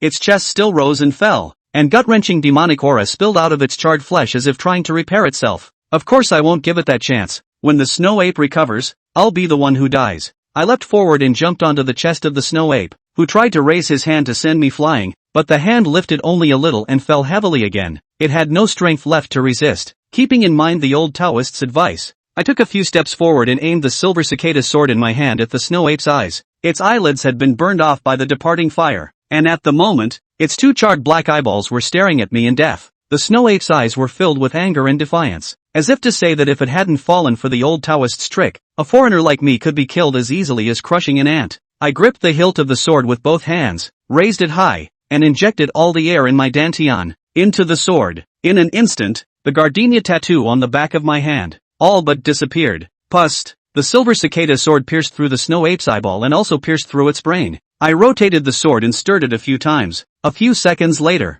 the snow ape's chest, no more heaving, finally killed it. Having used up all my air, I was so weak that when I jumped off the snow ape, my body stumbled and almost fell to the ground. I trudged over to the collapsed wall and dug out the old road. Senpai? Elder. I shook the old man's shoulder and he opened his eyes. He said to me in a weak tone, "Stop shaking. Old man's bones are falling apart." I reached out and touched it. The old man's whole body bones broke in half. And then give him a pulse. The pulse is like silk. It is already the phase of death. The old Taoist seemed to notice his condition as well, and instead of sighing, he comforted me. "Kid, don't be sad. I found out about the terminal disease in the hospital last year. I didn't have many days left. I can kill a fifth-order demon before I die. And when I go to the netherworld, I also have the capital to brag with my senior brother." His voice was getting lower and huskier. "Talk to you so much why? Kid, know each other is also fate. When I die, you casually find a place to bury me. Do not need to set up a monument. Cultivators do as they wish. Only care about the life of the free.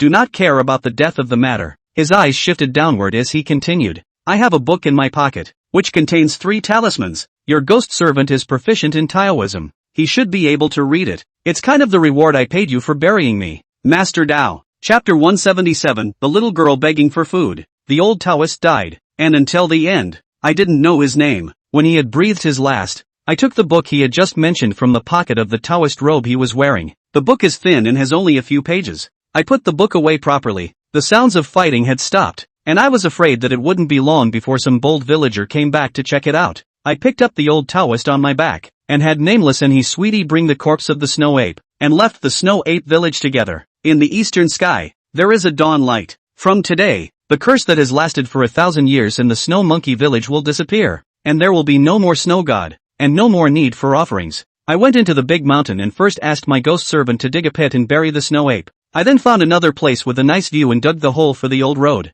After carrying the old man into the pit, I muttered, "Elder, I don't know feng shui, and I don't know if this place will work or not, and if it fits in with your wishes, but you said that you don't care about what's behind you, so the kid will do it according to your instructions." I didn't leave a grave bag for the old man, and the snow soon covered his grave. I gave him a bow, then scratched my head and mumbled, "It looks like I'm going to have to walk down the hill by myself." As I walked down the mountain, Takamat thoughtfully used his own fury to envelop my entire body against the snow and cold wind. On the way, I made small talk with Nameless. "Elder, that snow ape, has it lived for 1,000 years? Nameless laughed. "If it's 1,000-year-old demon, how could it only have the strength of the 5th rank? That's right, if it's really 1,000-year-old demon, I'm afraid I won't even be able to run away. But if the snow ape didn't live for 1,000 years, then why has the legend of the snow god been passed down to this day?" Nameless guessed. "It should be passed from one generation to the next." I froze. That is to say, every generation of snow apes went to plague the snow ape village? In my mind, I'm thinking, this is like an iron rice bowl, but is there only one snow ape in the mountain? If there is another generation, won't the snow ape village still suffer? I decided to tell Feng Laosher about this and asked the company's foreigners to search the mountain to put an end to it. I walked for a whole day and finally got out of the mountains, casually stopped a car and asked the driver to drop me off where there were lots of people. When I got back to the medical center, I soaked my feet, which were like lead, in hot water. After getting comfortable for a while, I pulled out the book the old Taoist had given me, just like what he said. In this book, there were a total of 3 kinds of Taoist talismans recorded, which were the demon-repelling talisman, the demon-suppressing talisman, and the fire-departing talisman. I've seen both of the latter 2 talismans with my own eyes. The demon-suppressor talisman immobilizes demons, and the rising fire talisman summons the rising fire. As for the exorcism talisman, it is, as its name suggests, a talisman that specifically targets ghosts. I summoned Nameless and handed him this book. Elder, these 3 types of talismans, can you teach me? Nameless just scanned it and nodded.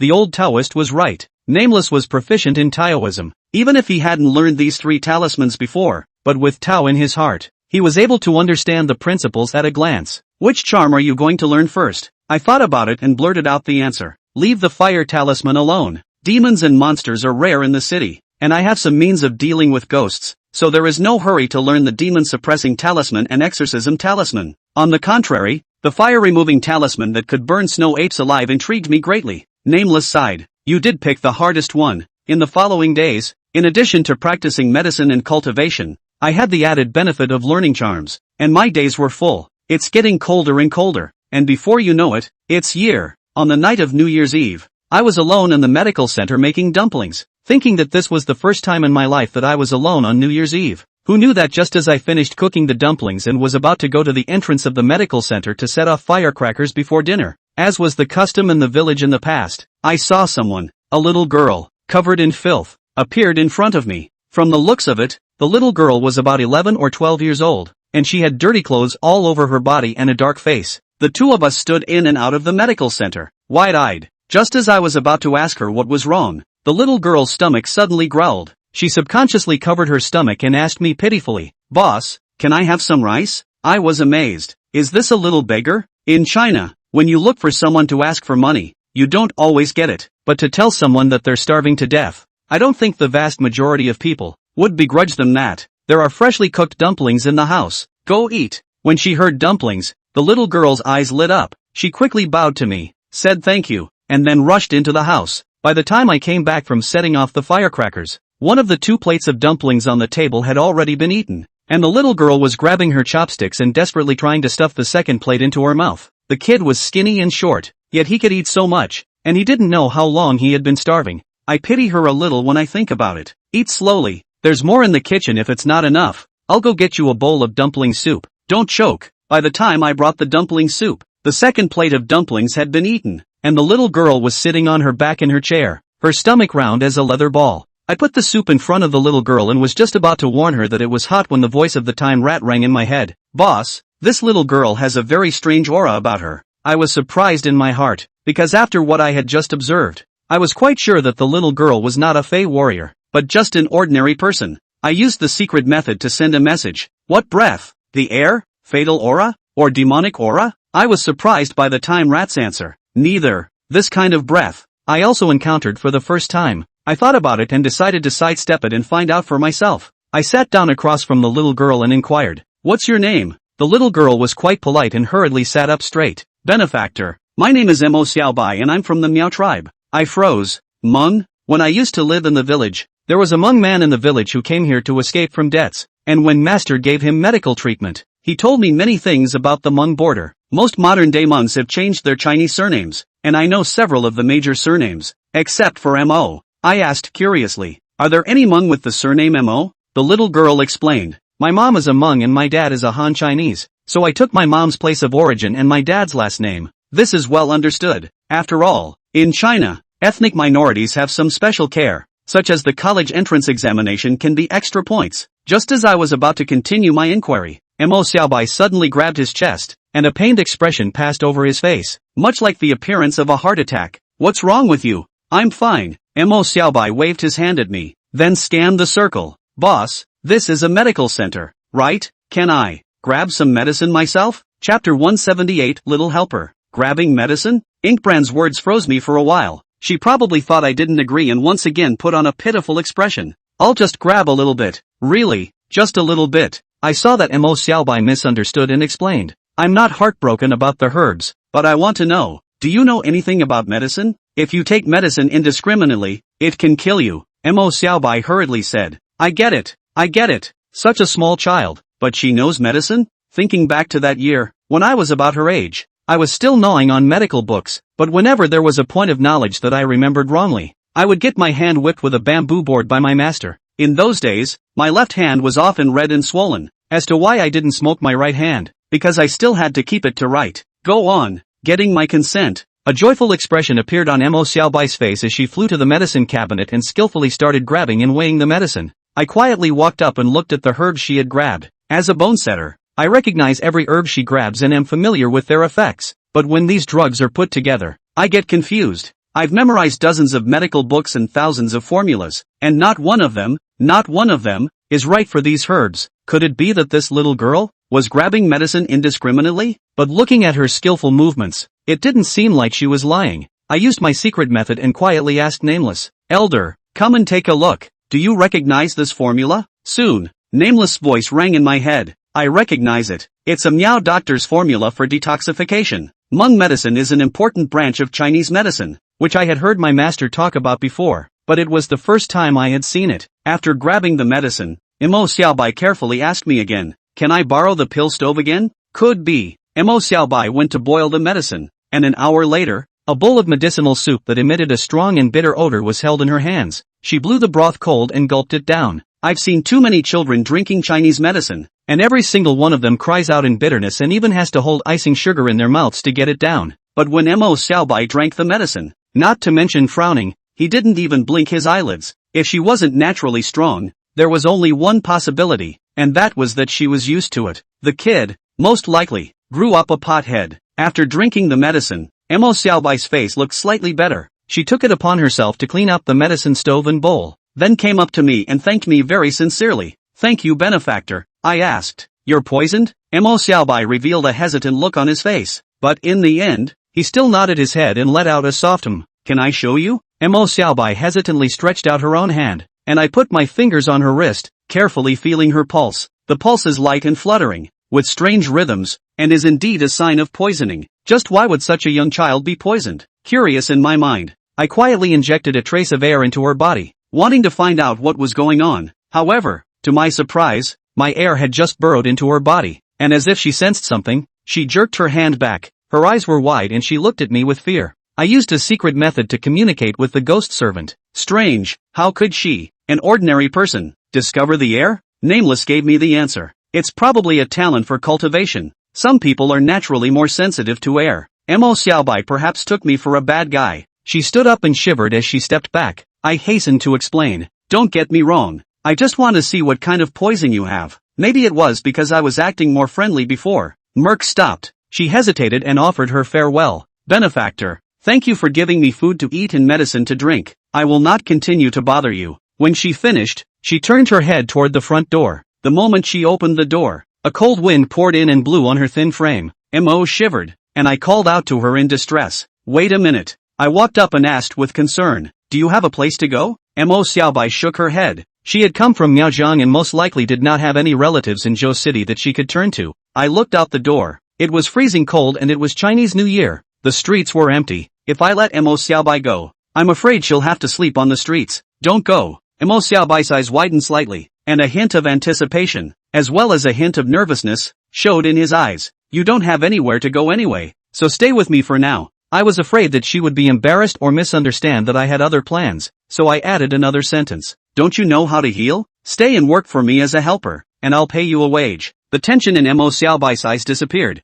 and in its place, there was happiness and excitement. Her eyes were slightly red, and there were crystal clear tears floating out and swirling in her eyes. I don't want a paycheck. Benefactor, you just feed me. Just like that, Mo Xiaobai stayed at the medical center. There was originally one bedroom in the medical center, so I packed out a storage room for her and temporarily moved the hospital bed for her to sleep in. I'll get you a new bed after New Year's, so you'll sleep on it for now. Mo Xiaobai hastily shook his head. No, I'm content to sleep in the bed. Those words made my heart ache. How much has this kid really suffered? I got her to take a bath, except that the medical center didn't have anything suitable for her to wear. so I had to wait until the store opened after New Year's. When Mo Xiaobai came out of the bathroom, I realized that this child, like her name, had very white skin, obviously yellow, but with almost white skin. This is not a good thing. However, as many people who have been poisoned for years look like this, after Mo Xiaobai stayed, she was very diligent and took the initiative to ask me what I had to do every day. I knew that she was afraid that I would think she was a burden and would one day whisk her away. In fact, I did not think so. Mo Xiaobai medical skills are good, although it is easy to see that she did not go through a systematic study, but recognize the prescription and distinguish the medicine. Never wrong. It made me think of Iris, followed by a mental sigh. On top of that, the medical center seemed less cold with an extra mouth that could talk. The year passed quickly, and on the 6th day of the first month, I opened my doors to customers, 2 days earlier than the other stores. After all, getting sick doesn't pick a day. The medical center is once again bustling. The neighborhood to see the doctor found that there is a child in the medical center. All smiled and asked Mo Xiaobai is not my sister. Looks like a doll. Can be really beautiful. Mo Xiaobai is very talkative and speaks well, often causing those grandparents to laugh. The original environment is relatively depressing medical center. More laughter. As time passed day by day, Mo Xiaobai didn't have anything too worthy of my attention except for the fact that he had to boil his own antidote once every few days.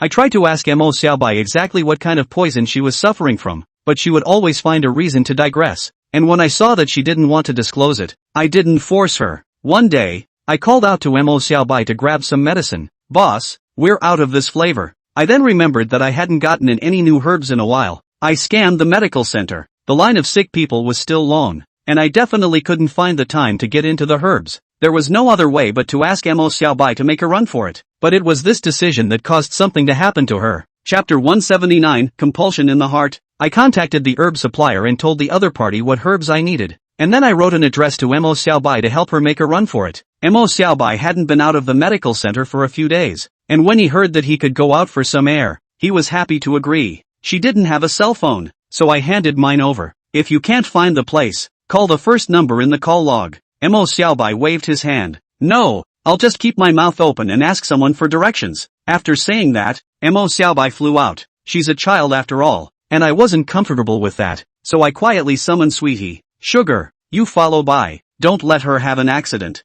Yes, with sweetness protecting me, I finally put my heart down and continued to diagnose the patients. However, it was only less than 40 minutes later that his sweetness suddenly contacted me with a secret method. Brother Xiao, it's not good. A foreigner sneaked up on Mo Xiaobai and she fainted. I jerked up, startling the patient in front of me. Dr. Xiao, I hastily apologized to the crowd. I'm sorry everyone. I suddenly had a bit of an emergency. My condition is not urgent. Please come back tomorrow. When I finished speaking, I couldn't care less about the patient's shock and rushed out of the medical center as fast as I could. I have a contract with Sweetie Ho and can clearly feel her position. I ran wildly and eventually found Mo Xiaobai in a small alleyway. Mo Xiaobai fainted on the ground, and his sweetness was guarding her side with a vigilant face. I found his sweet white dress, missing several blood-colored gardenia. The hutong is still filled with her fury and the air of the foreigner. It can be seen that a fierce battle has just occurred here. I quickly stepped forward and questioned Sweetie Ho. What's going on? His sweetness explained. When Xiaobai was walking here, a foreigner suddenly broke out and, by some unknown means, knocked her out and tried to take her away. I forced the man back, but could never get her awake. I helped Ink Brand up and put my hands on her wrists. There's a pulse. The person is alive, but there are very clear signs of poisoning.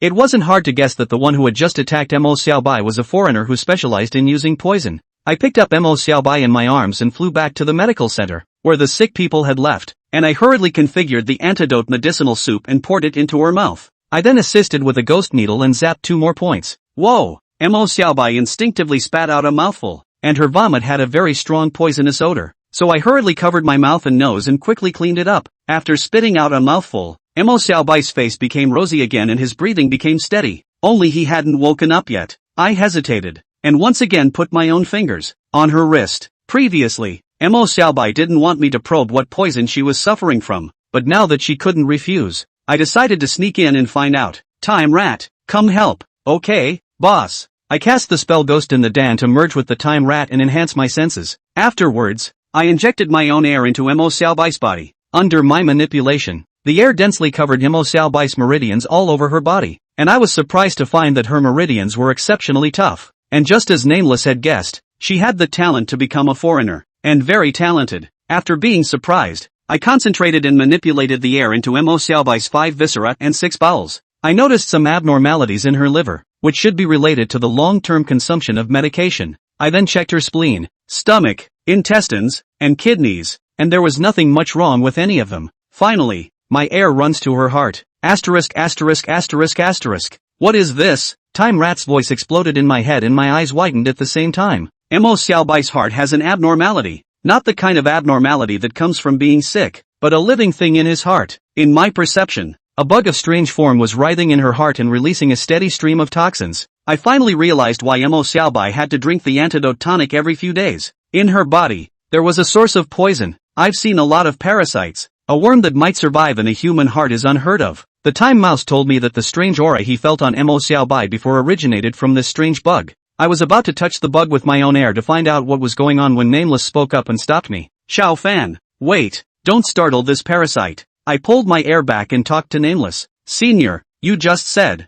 compulsion? What is a compulsion? Nameless explained. Compulsions are poisonous insects cultivated by foreigners using special means, and there are foreigners over in the Miaojiang who are particularly good at breeding parasites, known as compulsion masters. I gazed at Mo Xiaobai, who was deep in a coma, and was puzzled. What is this child's origin and why is he under a spell? But no matter what, as long as this parasite doesn't die, Mo Xiaobai will have to keep drinking the medicine until his body can't take it. Elder, do you know the way to remove the parasites? Unfortunately, I don't understand. Just when I wanted to sigh, Nameless added, but you can try it with the ghost needle. The ghost needle with your pure yang qi can restrain the yin. Maybe it will work wonders. Yes, I took out the ghost needle and injected it with pure yang qi, preparing to stab the needle directly into Mo Xiaobai's heart to kill the parasites. Sticking a ghost needle into the heart is a dangerous practice, but I'm confident enough in my medical skills to give it a try. What happened next, however, was far beyond my expectations. I first wrapped Mo Xiaobai's heart with air to sense the location of the parasites. A steady pinch of the ghost needle followed,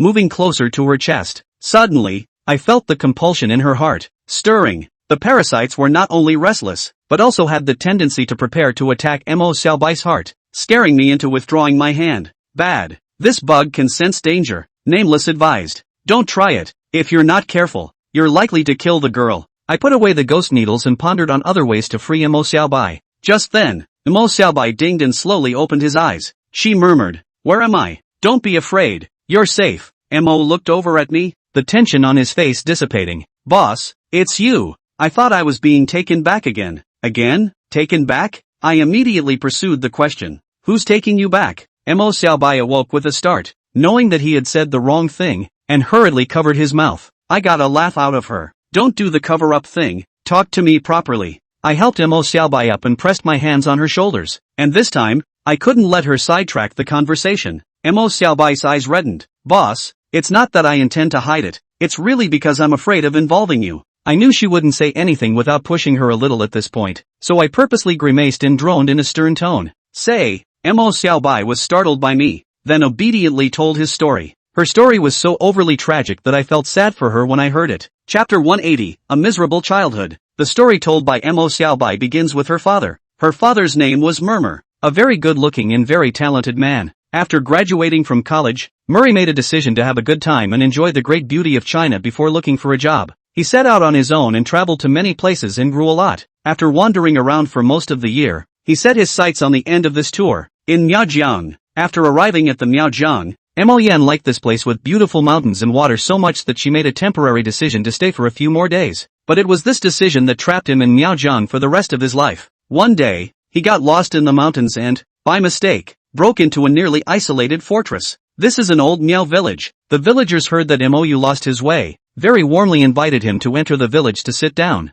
and then send him out of the mountain when tomorrow morning is early. At night, the villagers light bonfires and sing and dance. They invite Murmur to come and play with them, and Murmur can't help but join in with the enthusiasm of the cottagers. While playing, he saw a woman. The woman was born very beautiful, as if she was uncarved natural jade, plain, but people couldn't take their eyes off of her. Before this, Murmur never believed in love at first sight, thinking it was just an excuse to see color. But after seeing this woman, he fell in love instantly. The backstory is very much like a fairy tale, with Murray initiating the conversation, the woman shyly talking to him, and then the two of them looking at each other. And then, they got married. Murray gave up his intention of going home and settled down in the cottage. A year after they were married, They had a child, whom Murray named Mo Xiaobai. He had thought that his future life would be happy, but gradually he realized that something was wrong. Since giving birth to Mo Xiaobai, his wife would often sneak away from home with the child, and every time she came back, the child always cried nonstop and was hard to coax. Murray's heart was vaguely uneasy. He didn't believe that his wife would harm his child, but her behavior was really suspicious. He decides to investigate covertly, and when his wife sneaks out of the house with the baby in her arms once more, he quietly follows. He followed his wife to a small, very secluded house in the walled village, and as his eyes peered through the doorway, he saw a sight that made his soul tremble, only to see a group of Miao women, both old and young. They surrounded Mo Xiaobai, who was lying on the bed, and kept pouring all kinds of bugs on her body. These worms wriggled their disgusting bodies and drilled into Mo Xiaobai's body through her mouth and nose. Mo was terrified. He wanted to rush in and save his daughter, but reason told him that if he acted rashly, not only would he not be able to save Mo Xiaobai, but he would also most likely get himself involved. Ink Speech suppressed the urge inside and returned home silently. In the evening, his wife returned with their daughter, and he behaved as usual without letting her see anything wrong. Mo Xiaobai cried until the middle of the night, until he was exhausted from crying. Then he fell into a deep sleep. The wife seemed tired, too, and slept just as well. Ink Speech was the only one who kept his eyes open. He stayed up until the latter part of the night, tiptoed up, dressed quietly, and took his daughter from his wife's arms. He darted out of the fortress and ran a long way before he dared to stop for a rest. Murmur had been wandering around the large mountain for a long time before he finally made his way out. Since then, Murmur has been hiding with her children, and several times she has almost been found by the people in the fortress. He had always been concerned about Mo Xiaobai's health, and it took him 3 years to finally find a high-ranking person who knew how to solve the parasites. With all of his belongings, he begged his senior for help in removing the parasites. However, the senior sighed after checking Mo Xiaobai's body. The high man told Mo Yan, his daughter in the compulsion, called phagocytic compulsion, is a kind of compulsion that can only be unlocked by the person who cast the compulsion. Afterwards, the high person told Mo that Mo Xiaobai was not the only one who had been poisoned by the parasites. The tall man exerted his means and pulled out a pink, long and thin compulsion from Mo's body. The master said that this is called lover's compulsion, which can only be cultivated by female Miao parasites. The one who is bewitched will fall in love at first sight with the one who casts the bewitching spell, until death do us part. Murmur realized why he had fallen in love with his wife at first glance in the first place. Turns out, it's a bureau, but he could not understand why he had been chosen by his wife, or rather, by the walled city. A high-ranking person gave him the answer. It turned out that Mo Yan's blood type was so special that only 1 in a million people could be picked out. The female compassionate master united with her and gave birth to a child with the same special physique called the compassionate nest body. A child with this kind of physique can make the parasite stronger, like a petri dish. Murmur crumbled on the spot when he heard it. However, what made him even more devastated was that the compulsion in Mo Xiaobai's body needed to be fed with poison on time, and if it was not fed for more than a period of time, it would break out of his body. By then, Mo Xiaobai's life, too, would have come to an end. Since then, in order to keep her daughter alive, Mo Yan often looked for a parasitic master to buy parasites and personally feed them to her to renew her life. But there is no impermeable wall in the world. 2 years later, that is, when Mo Xiaobai was 5 years old, the people in the cottage, looking for the door. After 5 years, Mo sought his wife again, but he had already solved the lover's compulsion. He had no more attachment to his wife, only the bitter hatred left. The wife told Murray to hand over his daughter so she could spare his life, but Murray refused. The young Mo Xiaobai saw, with his own eyes, his father, killed by his mother. Mo Xiaobai returned to the fortress, just like going back to hell again. Those compote masters as if they want to get back the lost years, doubling the daily feeding of compotes to her. Mo Xiaobai is worse than death, but he can't resist, so he can only pretend to be submissive and take the opportunity to learn some means of placing parasites and curing diseases. She was waiting for a chance to escape with her life. 4 years later, her mother became ill and died. The people in the village, to the composter extraordinarily respect, so her mother's funeral, organized very grand. On that day, there was only one guard left watching over Mo Xiaobai, so she quietly knocked the other out with a stick from the burning fire and escaped. For a year, she wandered around until the night of New Year's Eve, when she walked into my medical center. Mo Xiaobai finished her story and she sobbed uncontrollably. His own mother used him as a tool. His own father died at his mother's hand. Such a blow is too much for a young child. I drifted off into a trance thinking of my own master, of myself when I learned the truth. I took Mo Xiaobai into my arms and patted her back. Cry, just cry it out. Mo Xiaobai cried until his tears ran dry, and then fell asleep. I carried her to bed, tucked her in, and left the time rat at the door. The reason for leaving the time rat behind was that he was afraid that the foreigner who attacked Mo Xiaobai during the day would appear. Afterwards, I called Feng Laosher and told him about Mo Xiaobai, who is an ordinary person, and the company will definitely take care of it if a foreigner harms her. Feng Laosi said he was on a mission and would come back to me tomorrow. However, I never expected that the next morning, when I knocked on the door of Mo Xiaobai's room, there was no movement coming from inside the house for half a day. With a shock in my heart, I pushed the door and entered the room. The bed was no longer occupied and the covers were neatly folded. Chapter 181, Compulsor's Visit. Mo Xiaobai is gone? I hurriedly called out for Timer Mouse. Where's Mo? Time Mouse pointed downstairs, and I hurriedly ran down to find that Mo Xiaobai was boiling medicine. Yet the smell of the medicine that permeated the air was completely different from the antidote she had previously drunk, but a very typical poison. Why did she boil the poison? Could it be that last night I forced her to remember her past too sadly, and for a moment she couldn't think straight and tried to kill herself? This idea really scared me. If Mo Xiaobai committed suicide because of this, I would have to feel guilty for the rest of my life. White! I yelled and jumped straight off the second floor in a single bound, not even daring to take the stairs. I landed on the ground with a clang, startling Mo Xiaobai, who was boiling the medicine. She whipped her head around and looked at me with a shocked expression. Old boss, what are you doing? I asked, carefully and in as gentle a tone as I could muster, pointing to the medicine stove in front of her. White, what kind of medicine are you boiling? This Mo Xiaobai was about to explain, when all of a sudden, Toki Mao suddenly emerged from the second floor and shouted, Boss, watch out, something's coming in. As soon as his words fell, there was an odd aura that came from the first floor window of the medical center. Wow! The sound of glass shattering rang out as the window was broken. I quickly turned my head and saw a large green python that had landed on the floor, the culprit that had crashed through the glass. After the green python crashed through the glass, dozens of black snakes, more than a meter long and 2 fingers thick, fishtailed in. Whether it was the green snake or the black snake, there was an odd aura about them, different from the snow apes I had encountered before, but very similar to the air of the Inhumans. This suggests that the snakes were bred by the Inhumans, through artificial means. Seeing these snakes, Mo Xiaobai's face changed drastically as she hurriedly reminded me, Boss, be careful, these are compulsion snakes, highly poisonous. There was no doubt that the Inhuman who had attacked Mo Xiaobai yesterday had come to his door. Sugar, I summoned Sweet He out, and without any special order from me, Sweet He immediately struck out to deal with the compulsion snake. From her own sundress, she plucked a blood-colored gardenia and threw it gently, which immediately took off into the air. At the next moment, the gardenia floating in the air dispersed into a dozen petals, and the blood-colored petals were like flying daggers, instantly piercing through the compulsion snakes that crawled into the medical center. With just one strike, a large swath of compulsion snakes were chopped in half on the spot. That green python scales are very hard. Sharp gardenia actually failed to chop into its body. In fact,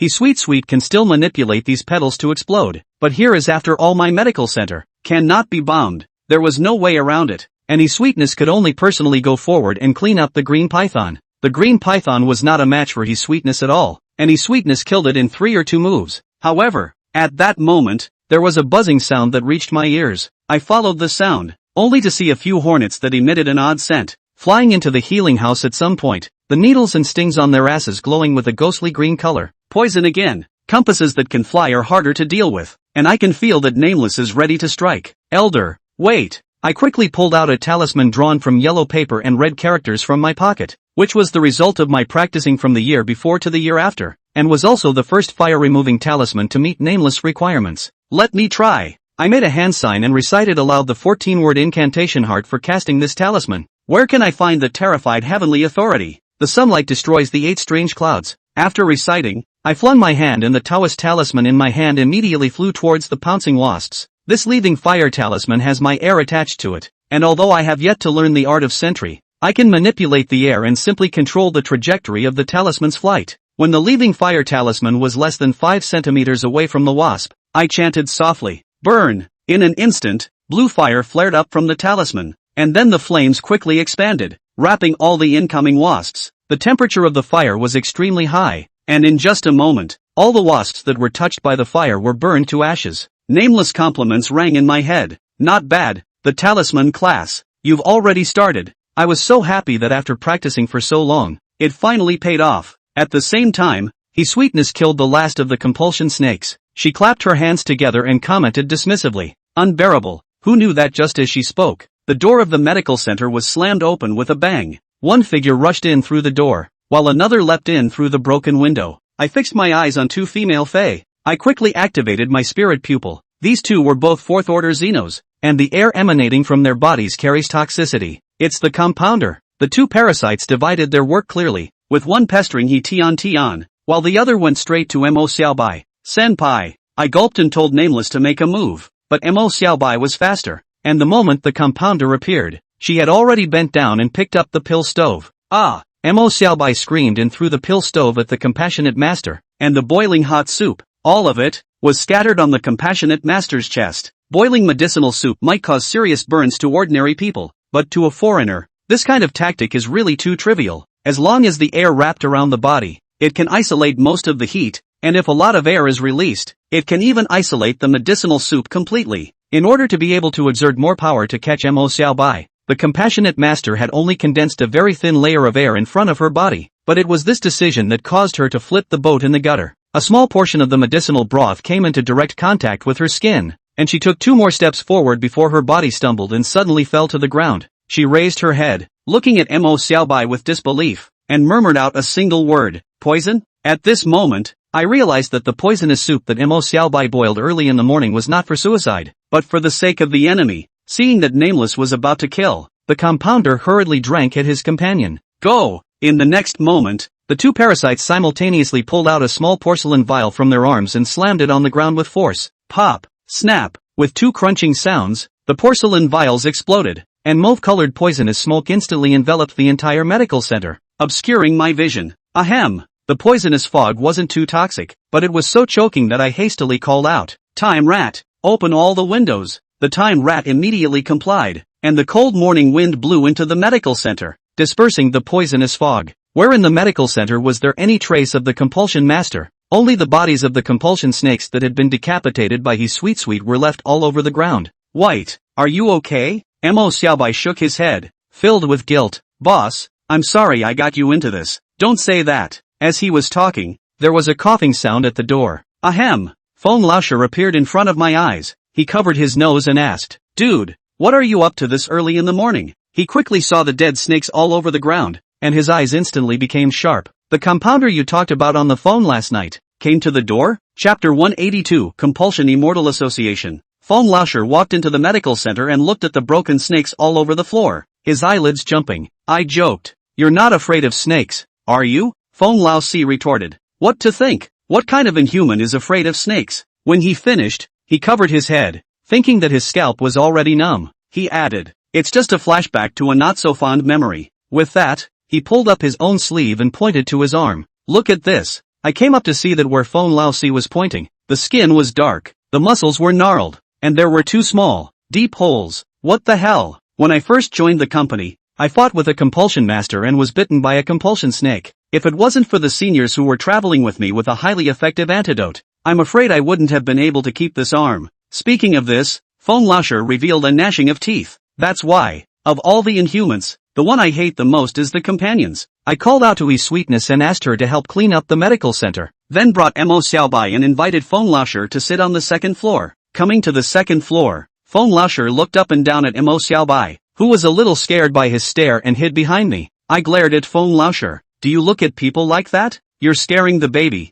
Feng Laosi hemmed and hawed. It's not like we've never seen the compulsion nest body before. This kind of physique, even in the company's training textbook, is not introduced. He paused and continued. After I received your call last night, I arranged for my men to check it out. And the organization that's after this little girl is the infamous Compassion Immortal Society. When she heard the words Compassion Immortal Society, Mo Xiaobai, who was gripping my arm, shivered for a moment, showing how much of a psychological shadow this name had left on her. I gently patted Mo Xiaobai's hand, signaling her not to be afraid. Old 4, tell us more carefully. Feng Laosher told me that the vast majority of parasites are concentrated in the Miaojiang in China, because only the climate there is suitable for cultivating parasites. In Miaojiang, there is only one famous sect recognized by the company, called Compassion God Sect, which is supervised by the company and acts in a relatively low-key manner. 20 years ago, the previous head of the Compassionate God sect passed away and a new head took office. The new sect leader did not have the same prestige as the old sect leader, so a few ill-intentioned elders below him tried to seek power and usurp the throne. But with the help of the company, these elders eventually failed. the compassionate God sect naturally had no place for these elders, and they fled into the mountains and disappeared without a trace. The company had thought that the matter had come to an end, but unexpectedly, a few restless elders had joined forces and formed a new sect called the Compassionate Immortal Society. They propagate the idea that if you refine the compulsion to the extreme, you can ascend to immortality. There were quite a number of compatriot casual practitioners who were compelled to join them, and the Compassion Immortal Society grew stronger and stronger. However, compared to the Compassionate God sect, the behavior of the Compassionate Immortal Society was really disgraceful, as they went so far as to take people and refine them, indiscriminately killing many innocent people. The company's top management was furious and joined forces with the Compassion God faction to hang the Compassion Immortal Society. However, the Compassion Immortal Society's people were all hidden in the mountains, which was really hard to find, and although they had captured quite a number of evil Compassion Masters over the years, they had never been able to exterminate them. Speaking of this, Feng Laosher sighed. I really didn't expect that we could still run into them when we're so far away from Miaozhang and Zhou City. I asked Feng Laosi. It's no longer safe for Mo Xiaobai to stay with me. Your company, can you protect her? Feng Laosher patted his chest and assured me, brother, don't worry, we're pros at this job. When he finished, he clenched his fists and spoke coldly. Not only will I protect this child, I'll also wipe out the compulsion masters who attacked her. These guys, they're walking military medals. Seeing me looking at him with strange eyes, Feng Laosher immediately changed his words. I mean, it is incumbent upon my generation to protect the people. I gave him a blank look, but I didn't utter a word of mockery, regardless of whether Feng Laosher did it for the sake of righteousness or for himself. As long as he could protect Mo Xiaobai, it would be fine. Hearing that he was going to be sent away, Mo's hand tugging on my arm trembled slightly. I sensed the change in her mood and softly reassured her. Don't worry, this is my friend. He'll protect you. I'll pick you up when your attacker is caught. Mo Xiaobai asked with tears in her eyes. Really? I answered her very seriously. Really? Mo Xiaobai eventually agreed to go with Feng Laosher, but she asked Feng Laosher to come back tomorrow to pick her up. She still wanted to stay at the medical center for another day. The compounder who attacked Mo Xiaobai was poisoned, so I guess she won't come back today. Promise. But the very next day when I went to yell at Mo to get up,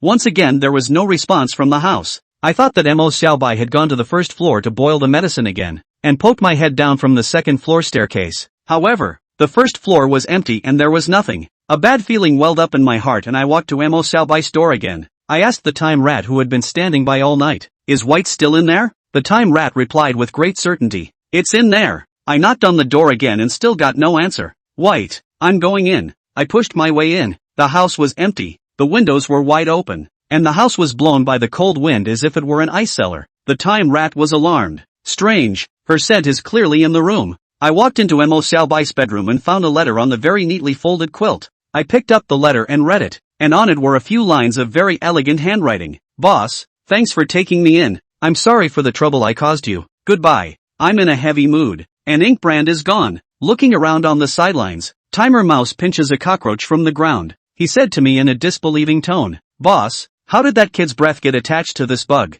I remembered that when Mo Xiaobai confessed her past to me, she once said that she had secretly learned some compulsion techniques in the Compassion Immortal Society. I began to reflect and eventually realized that the fault was mine. Mo Xiaobai's experiences since she was a child made it hard for her to trust anyone. So how could she possibly follow Feng Laosher away? What little security she had managed to get with me was shattered by my own hand. I clenched my fists, incredibly chagrined at how I could be so slow when the two of us had obviously had close experiences. I ordered it at once. Timer Mouse, Sugar, you guys split up and go look for it. An elder stay on me and go all the way with me. Yes, understood. One of us, the three ghosts, split up into three groups and searched for Mo Xiaobai. The two ghost servants flew straight out of the window while I left through the front door of the medical center. Who knew that I had only gone out when I saw a familiar figure on the street across from the medical center? I walked up quickly and inquired, Old blind uncle, why are you here? Standing in front of me now is the old blind man who once projected the 4 havocs and 9 difficulties for me. Chapter 183, the 4th difficulty. The last time I saw old Blindy was when Feng Laosher introduced me and I asked him to help me find Tang Qinxue. After such a long time, I thought that old Blindy had long left Zhou City, but I never thought that I would meet him again today, and he was standing right across the street from the medical center, and I always felt that he was here for me. Sure enough, the old blind man's answer verified it. I came to see you. Come to see me? I was puzzled. Shouldn't he normally say, I'm here to see you? Elder, what do you mean by that? The matter of my master was already in the past, plus the old blind man had helped me find Tang Qinxue before, so facing him again, I retained the respect of a latecomer to a senior. The old blind man said with a smile, "In our lineage of fortune tellers, there are some fortunes that are very precious, and if you can come across them and observe them carefully, they will help you a lot in your enlightenment. Although I have reached my twilight years, I still have some ambition more or less. As the saying goes, when I hear of the Tao, I can die at night, and your 4 robberies and 9 tribulations are probably the last chance for me, in my life, to realize the Tao." The corner of my mouth twitched slightly. Feelings of this old man, is treating me as an experiment? But I heard a hint of deeper meaning in his words. "You have come at this hour, Murphy." The old blind man nodded. "You guessed right. Your 4th difficulty is coming. 4 robberies and 9 difficulties. My first difficulty is Joe Sishi. My second difficulty is He Sweetie. And my third difficulty is Tang Xian Shui." The old blind man was on hand when the first 3 difficulties occurred. The old blind man said that my 4 calamities and 9 tribulations are all related to women. Ink brand is my 4th hardest? The old blind man smiled without saying anything, with an air of heavenly wisdom. But the more he did, the more certain I was of my suspicions. The old blind man suddenly said, "Last time I told you, there are some calamities that you can escape." He did say this, and last time he hinted to me that if I didn't go to save Tang Xianxue, when Tang Xianxue died, my 3rd difficulty would dissolve on its own. To say that again today would mean the same thing. As long as I don't go looking for Mo Xiaobai, the 4th difficulty will also disappear automatically. But like last time, I simply refused. Trouble Senior to help me figure out where little white Mo is. The old blind man showed a surprised expression.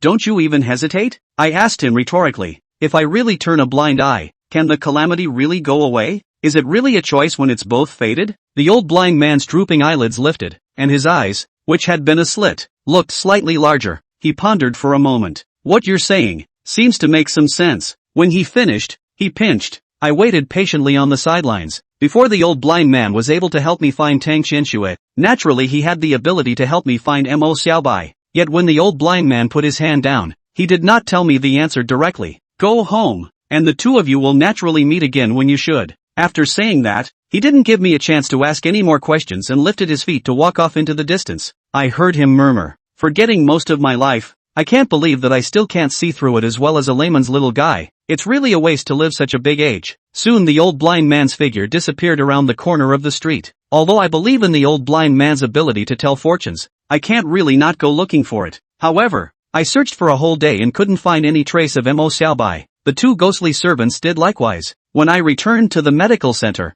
I saw Feng Laosher squatting in front of the door to smoke. He asked, rising when he saw me return, "Where have you been? And you're already not answering your phone calls." I realized that I was in a hurry to leave the house in the morning and didn't have my cell phone with me. I told the story of Mo Xiaobai's departure, and Feng Laosher told me not to worry, that he would help in the search. But even after borrowing the company's power, we still haven't found Mo Xiaobai. Soon, half a month passed. I thought that Mo Xiaobai had already left Zhou City, and I could only pray in my heart that her future days could be smoother. One day, I sent off the last patient and saw that the sun had not yet set, so I decided to go out for a walk to get some fresh air and get rid of the boredom in my heart. Having been in Shoucheng for more than half a year, I was not yet fully familiar with the city, so I specialized in picking unfamiliar roads and enjoying the scenery I had never seen before. As I walked, I suddenly realized that a lot of people were suddenly running in front of me, and on everyone's face, panic was written, as if they had encountered something very terrible. I stopped one of the men and inquired, "What happened up ahead?" The man told me in a panic, "A lot of people suddenly fainted up ahead." After saying that,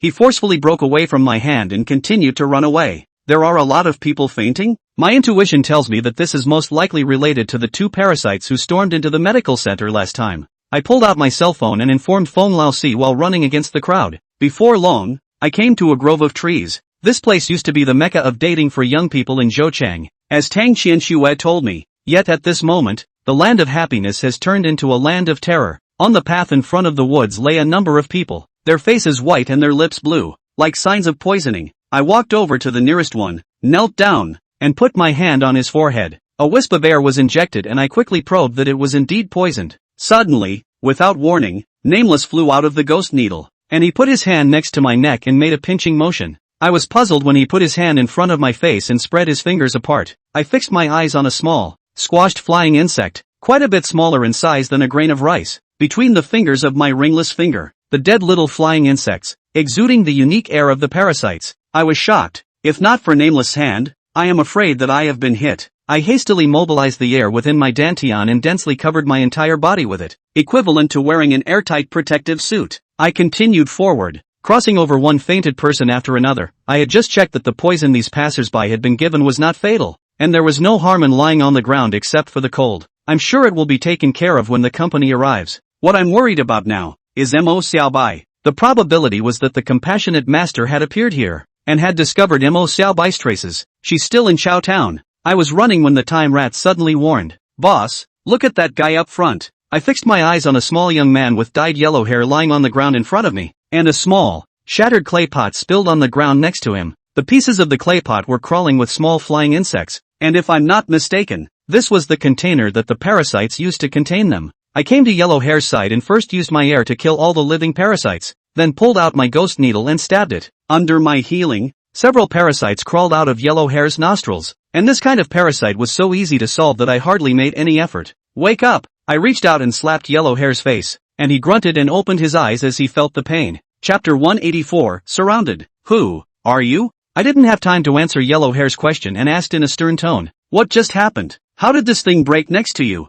Yellow Hair followed my finger to the shards of clay pots scattered on the ground, and then shivered. "Just now I was walking down the road when two women suddenly ran in front of me. One of them stepped on my foot, and when I got angry, I went after her and pulled her arm, trying to make her apologize. The thing ended up falling off of her and shattering, and at the time I was afraid it was some kind of antique, and I was just about to argue that it fell on its own, when the next moment I fell to the ground in a daze." "Two women? Sure enough, they're the compadres I fought with last time. Where did they go?" Yellow Hair tried to remember, then pointed his finger toward the woods. "I saw them running that way before I passed out." "In the woods?" I dropped Yellow Hair and turned to rush into the woods. The woods were so thickly grown that the sun could only shine in a little, casting dappled spots of light on the ground. Only a few steps into the run, I could feel that the air unique to a compounder had appeared in the air. "Time rat, come out!" The time rat immediately flew out of the ghost needle, and before I could open my mouth to give an order, he raised his hand and pointed to the northeast. "Mo Xiaobai is over there." In order to be able to run a little faster, I didn't hesitate to cast the spell Ghost in the Dan, integrating He Sweetness into the Dantian. With the added strength of He Sweetness power, I was as fit as a fiddle, and I'm afraid that the speed at which I ran through the woods was even faster than a sprinting champion on the track. Time Mousefly led the way in front of me, and soon, I saw Mo Xiaobai once again. Mo Xiaobai was in a bad state. It was entangled by a large dark green python. Its face was pale and it was about to lose its breath. "Get the loose!" With a roar, I flexed my fingers and flicked a ghostly needle wrapped in pure Yang's air. Phew! The ghost needle turned into a stream of light and accurately pierced into the python's eye. The python ate the pain and let go of Mo Xiaobai, rolling on the ground in pain. I rushed forward and wrapped Mo Xiaobai, who was about to fall to the ground, into my arms. Mo Xiaobai opened his eyes with difficulty and squeezed out a very ugly smile. "Boss, I've been saved by you again yet." Mo Xiaobai was obviously hit by a new poison. His breathing was much slower. His whole body's muscles were tense, and he couldn't make any movements except for talking. But now was not the time to detoxify her, for a fierce wind blew behind me. I hurriedly dodged with Mo Xiaobai in my arms, and the sharp snake teeth grazed my shoulder. I put Moxie down and let her lean against a tree. I then released Nameless. "Elder, help me take care of this child." Aha! With Nameless protecting Mo Xiaobai, I can finally fight in peace. I reached behind my waist and drew out a wooden handle. I flung it hard, and the thin, cicada-like blade popped out, activating my spirit pupil. I realized that the dark green python in front of me was very different from the green python that crashed the medical center before. Through my spirit pupil, I realized that it was permeated with 3 layers of pale yellow aura. It's demonic, like that snow ape. The giant python in front of him had cultivated into a demon. The 2 female parasites aren't here. I guess the python found Mo Xiaobai first, and the 2 parasites are on their way. I have to make this quick. Robbed of its prey and blinded in one eye by me, the python fumed and lunged at me again. A third-order demon can be much harder to deal with than a third-order evil spirit. In the past, even if I fused He Sweetie's power, I would have to put in some effort, but not anymore, because I learned the demon suppressor charm. Seeing that the python was about to pounce in front of me, I quickly pulled out the pre-drawn demon suppressor talisman from my pocket. "Go!" I waved my hand and the demon suppressing talisman instantly flew out, hitting the python squarely in the forehead. In an instant, the golden light flashed, and the giant python trembled as if it had been electrocuted, falling from mid-air. Good chance! I leapt forward, holding the silver cicada with both hands, the tip of the sword down, and stabbed down with force. As the saying goes, hit the snake with 3 inches or 7 inches, and these 2 parts, respectively, are the snake's vertebrae and heart. However, the python in front of me was too large, so I couldn't well distinguish where its weak point was, so I simply stabbed my sword into its only remaining eyeball. Just like when I dealt with the snow python, the old Taoist is right, behind the eyes is the brain. No matter if you are a human or a demon, as long as the brain is strangled, the gods can't save it. The sharp silver cicada sword was like cutting tofu, easily piercing into the python's eye socket. The python wanted to launch a death-defying counterattack, but it had no chance. I rotated my wrist and twisted it hard enough to brain the python. The python's head fell, and there was no more movement. I drew my silver cicada sword, and Nameless' complimentary voice came from behind me. Not bad, your fighting skills, they're getting more and more skillful. In normal times, I would have thanked Nameless for the compliment, but now, time is running out to be polite. Elder, let's go. I quickly walked back to Mo Xiaobai, ready to take her away. Who knows? Nameless grabbed my hand as I was about to pick up Mo Xiaobai. We're surrounded. I turned around hastily and followed Nameless' line of sight. The front was empty. Where was the enemy? I don't believe Nameless' judgment could be wrong, and hit the ground running. In the next second, Timer Mouse, who had been watching the battle from the sidelines, suddenly shouted, "Boss, watch your step." I felt a slight tremor in the ground and hastily jumped backward, grabbing Mo Xiaobai's collar in my hand and bringing her along for cover. Before my feet hit the ground, a dark shadow sprang out from where I had just been standing. When I took a closer look, it turned out to be a pangolin. The body of the pangolin armor also exudes the unique atmosphere of the compulsion. I cannot help but sigh in my heart. The means of the compulsion master is too strong.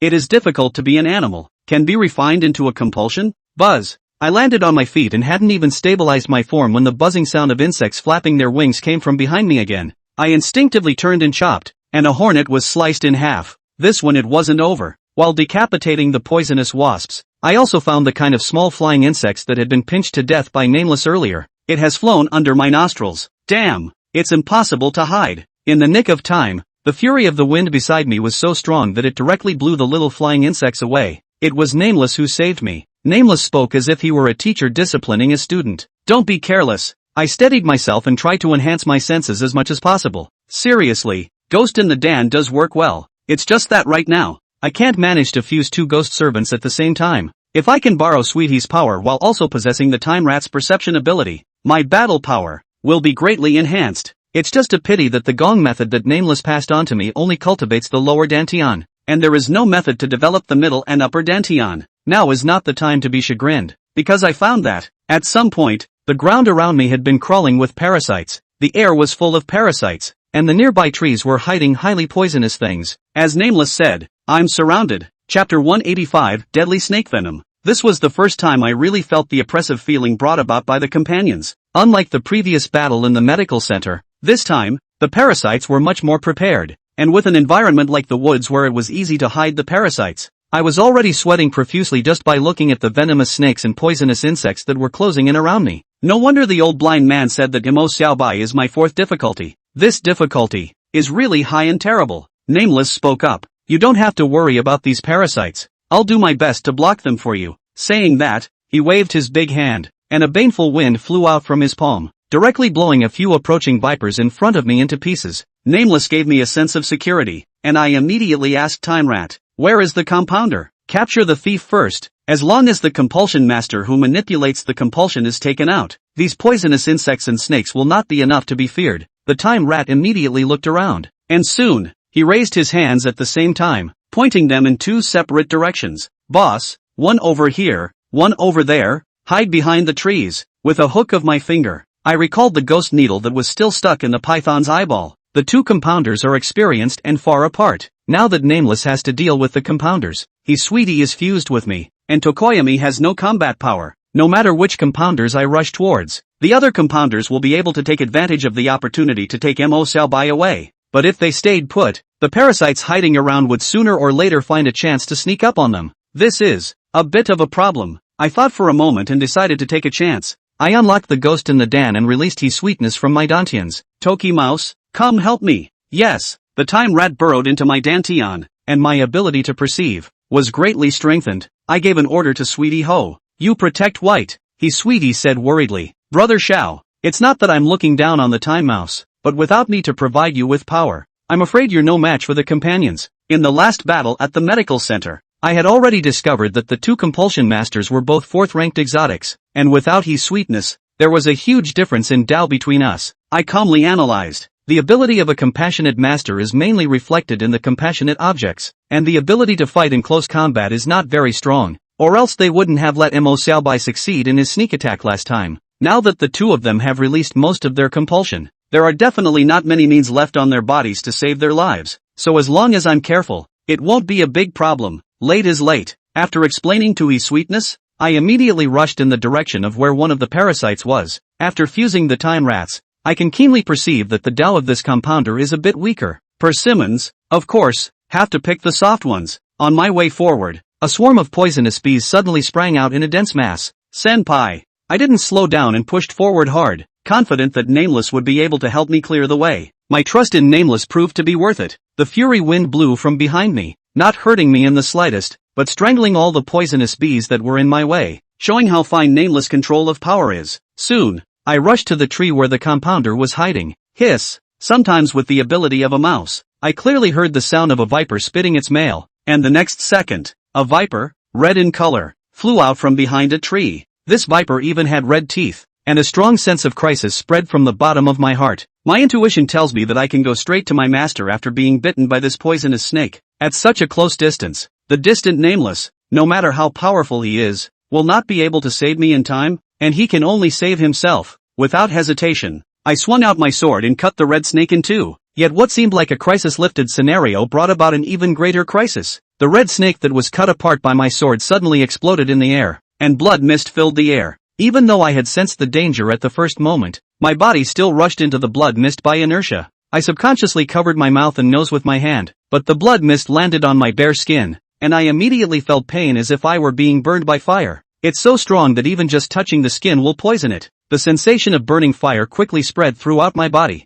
and I only felt a rapid loss of strength in my body, followed by a stagger and a fall to the ground. I fell just over the tree, and I rolled over with difficulty to see the compounder hiding behind it. The female compounder stared into my eyes with a cold smile. She drew a short, silver-accented knife with Hmong characteristics from her back waist, walked over to me, and crouched down. She taunted, daring to make an enemy of our compass immortal society. You're really tired of living. After saying that, she raised the knife in her hand and stabbed at my chest, but in the very next second, her knife suddenly stopped and then fell on me. Her eyelids fluttered wildly as she lowered her head slightly, and a sword, as thin as a cicada's wing, pierced her chest. Aren't you poisoned by me? I coughed up a mouthful of blood in response. It was hit, but I suppressed it for now. The female compounder's voice trembled. It's impossible. With your Tao, it's impossible to suppress my innate compulsion poison. Before she could even finish her sentence, her body collapsed limply, no longer breathing. I got up with difficulty and coughed up another mouthful of blood before looking at my abdomen. In my right abdomen, there was a ghost needle stuck, which temporarily suppressed the snake's venom, which allowed me to complete the counterattack. But the move was ultimately just suppression,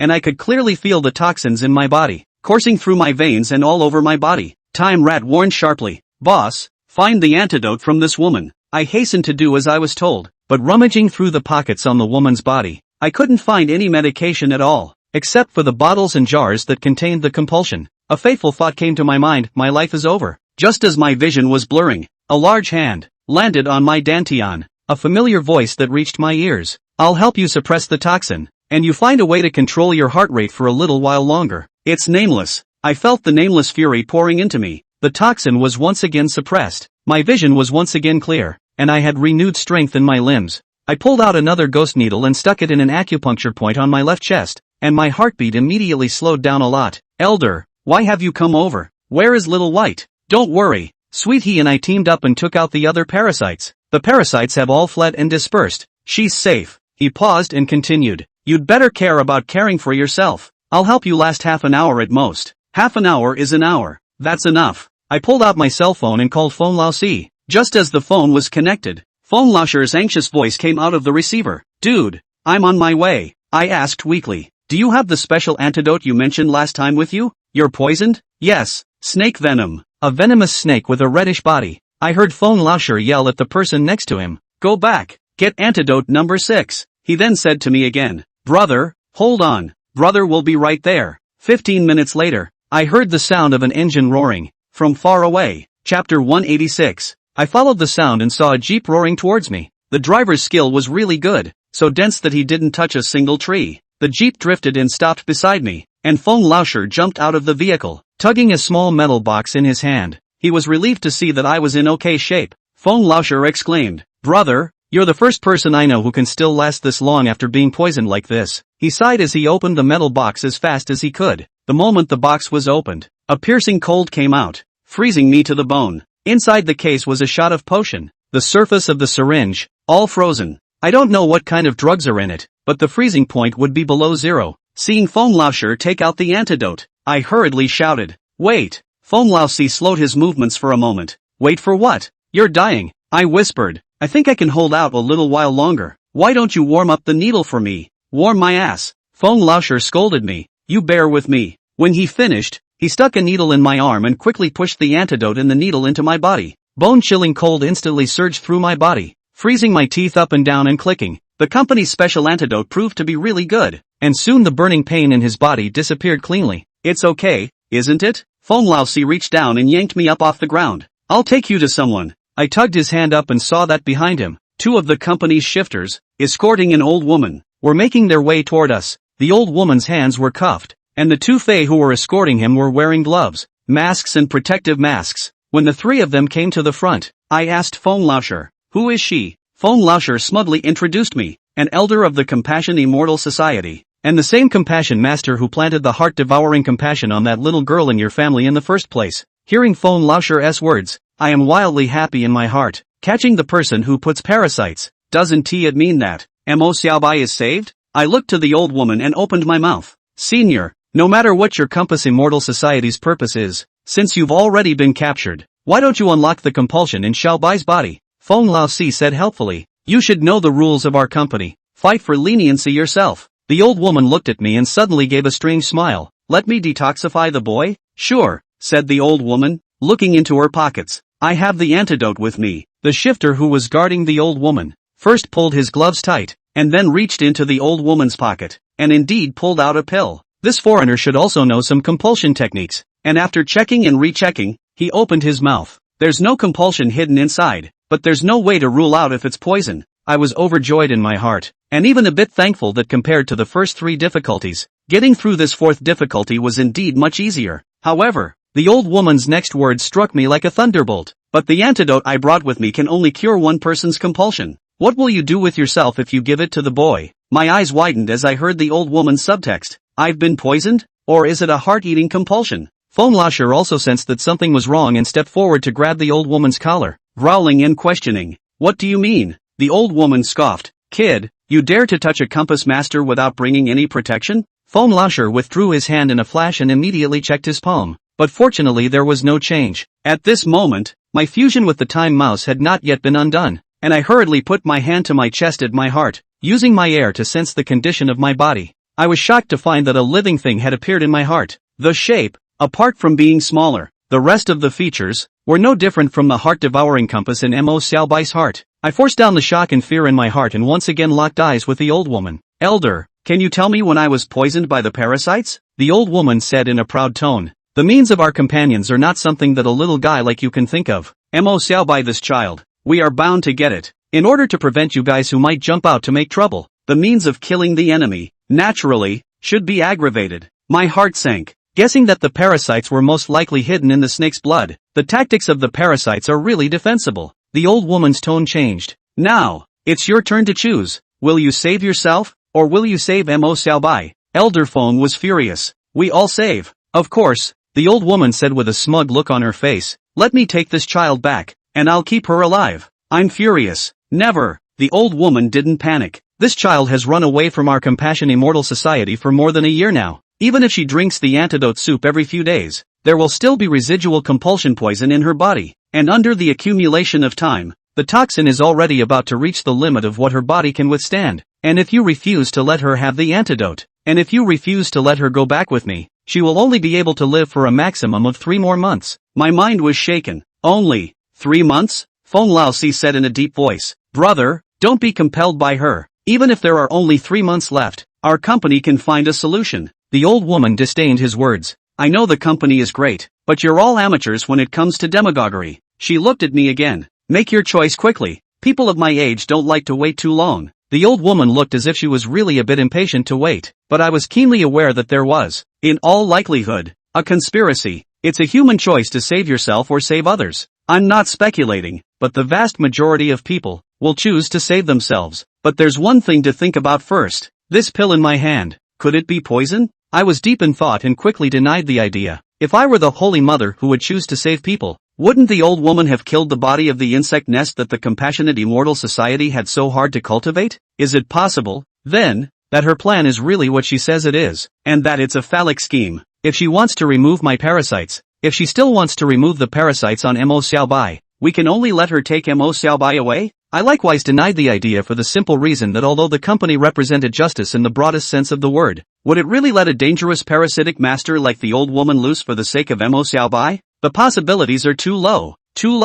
So no matter how she thought about it, the old woman handing over the antidote, she would not be able to achieve her goal of taking Mo Xiaobai away, unless I take the antidote. It is exactly one of the steps she takes to reach her goal. Thinking of this, I quietly activated my spirit pupil and looked at the old woman. The air emanating from the old woman's body had a total of 3 layered layers, indicating that she was a third-order xenophile. 3rd degree? My eyebrows jumped. This wasn't right. Chapter 187 Gambling. The 2 compassionate masters that were just taken out by me and my ghost servant were both 4th-order exiles. The old woman in front of her was the one who placed the heart-devouring compulsion on Mo Xiaobai. And just now Feng Laosi had also said that this person was one of the elders of the Compassion Immortal Society. The rivers and lakes of the foreigners are weak and strong, and if they don't have a special skill in their body, it is definitely the strongest that will be honored. How can a leader be weaker than his own men? I silently used a secret method to transmit the voice of Nameless. Senior, is there any method in the Jianghu that can hide one's strength and confuse one's opponents?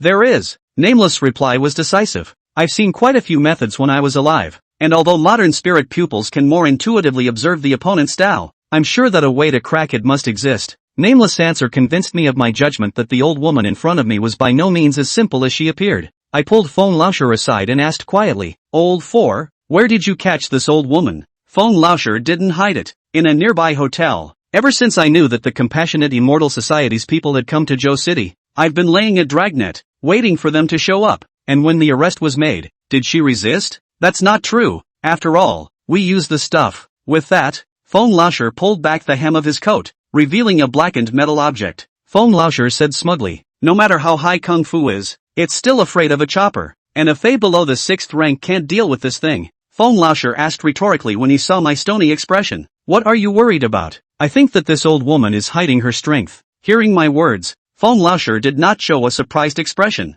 I'm not going to lie. I feel the same way. So I'm playing it safe. He aimed deeper into the woods, and I followed his gaze to a reflection in the sun's afterglow on a distant tree. I was shocked. There is someone hiding there, and the big guy in his hand is much more powerful than the iron lump that Feng Laosher put on his waist. Feng Laosi assured me, with my men around, this old woman definitely won't be able to escape. The key now. Is this antidote in your hand? Feng Laosi made a suggestion to me. Don't fall into that old woman's trap. Whether it's you, or Mo Xiaobai, don't eat it. Give the medicine to me. I'll send it to the headquarters for testing. With the capabilities of the headquarters, no matter if it's identification or imitation, it can be easily done. I trusted Feng Laosher and decided to do what he said. Although the heart-devouring compulsion is powerful, it can't immediately take a life. Even if the toxins that have accumulated in Mo Xiaobai's body leave her with little time left, with Nameless and I helping to regulate her, she can definitely hold out until the company finds a way to save her. However, just as I reached out to hand Feng Laosher the medicine, a sudden scream came from behind me.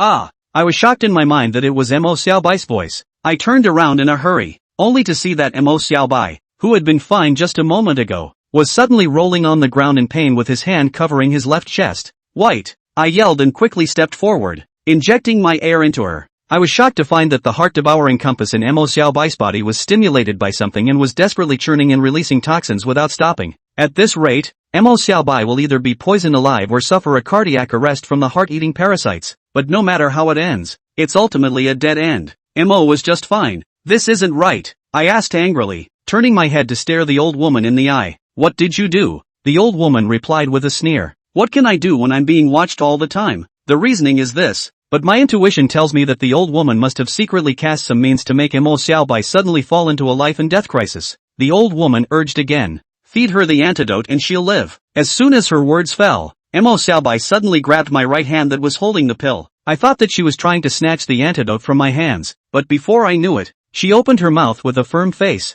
I don't want it, boss, you're already very good to me, I can't owe you anymore. This antidote, you eat it. Ah, she failed to finish her sentence and screamed again. Not only that, but her nostrils, blood had begun to flow out. I really didn't expect that Mo Xiaobai's first thought under such pain was not to save himself, but to save me. What a stupid kid. I pity her, my heart aches for her, but this pill, still, cannot be fed to her. Senior, can you think of a way to temporarily suppress the heart-devouring compulsion? Yes, but it will require your help. Nameless returns to the ghost needle and releases his own fury. Seeing the ghost needles that were completely wrapped in fury, I immediately guessed what Nameless wanted me to do. Wait, hold back. I tore open the collar of Mo Xiaobai's left shoulder while using my air to feel where the heart-eater compass was located. In the next moment, I stabbed hard, and the ghost needle went through the center of two of her ribs and into her heart. Mo Xiaobai's screams came to an abrupt end. Her heart stopped beating instantly and her face turned pale, but after less than a second,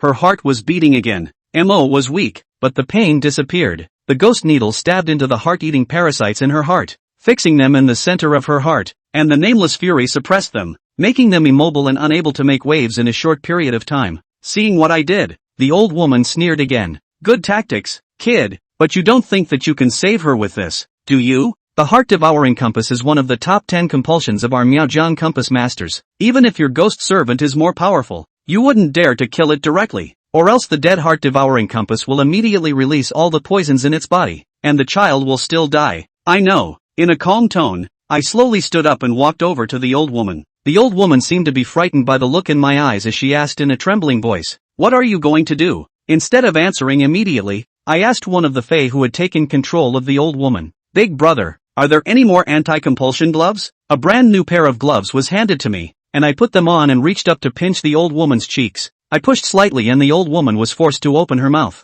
I spoke my mind. "I don't know if the antidote you gave is poisonous, so I'm bothering you to test it yourself." The old woman's eyes were horrified as she hurriedly said, "I only brought this one antidote. If you give it to me, both you and Mo Xiaobai will not escape death." "Really? I don't believe it." Seeing the unconcealed fear in the old woman's eyes, I knew that I had guessed right. Suddenly, a shocking aura erupted from the old woman's body. Through my spiritual pupil, I saw the air emanating from her body change rapidly from 3-layered to 5-layered. 5th-ranked foreigner, stronger than Feng Lao Si, and similar to Nameless Dao. This guy, he really did hide his strength, but it would take time for her to break free of her grip, and I didn't hesitate to shove the medicine into her mouth, stabbing my finger hard enough to drive the pill straight down her throat. The old woman subconsciously tried to spit it out, and when I tapped her neck, she instinctively made a downward swallowing motion. Gulp. Pills in the stomach. Chapter 188, A Bigger Secret. Asshole. The old woman found herself swallowing the pills and roared, her already amazing aura once again becoming stronger. A fierce wind blew out from under her feet, blowing me and the two Fae who were controlling her. All of us, away. Snap. The old woman just yanked hard, and the shackles that bound her hands collapsed on the spot. When she broke free of her hold, she didn't immediately attack us, but instead put her hand in her mouth and snapped her throat as hard as she could to swallow. Wow! The old woman vomited up all the food she had eaten all day.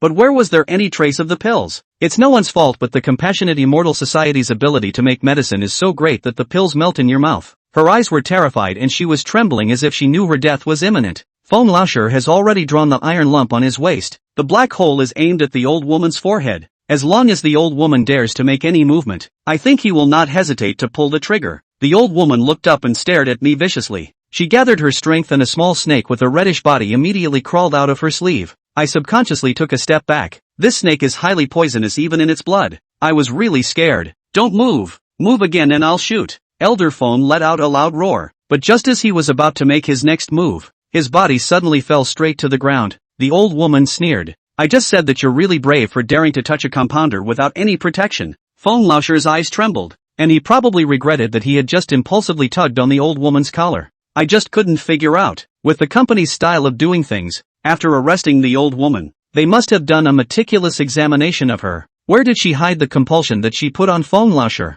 as well as the little red snake that crawled out of her cuffs? Why was it not discovered? The two Fae who had just taken control of the old woman rose from the ground and felt toward the back of their waists. "Apparently, they carry guys too." "Humph," the old woman grunted, and the two of them collapsed just like Feng Lao Si. My eyelids fluttered wildly. These two people had done a full set of protection. This can also be poisoned? This is a problem. Except for the snipers hidden in the dark, I'm the only one left who still has the ability to fight. With the rest of my eyes, I saw Feng Laosi reach out with difficulty and knock his ears a few times. He had a miniature walkie-talkie hidden in his ear, and I immediately comprehended that he was signaling someone in the distance. I made an instant decision and moved my body 2 steps to the left, just enough to block the sniper's line of sight. Feng Laoshir's eyes widened as he couldn't figure out why I was doing this. I had no way of explaining it now, except to give him a dark wink and tell him to settle down less. Just then, the old woman let out another wow. A large mouthful of blood spurted out from her mouth, causing her face to instantly turn pale.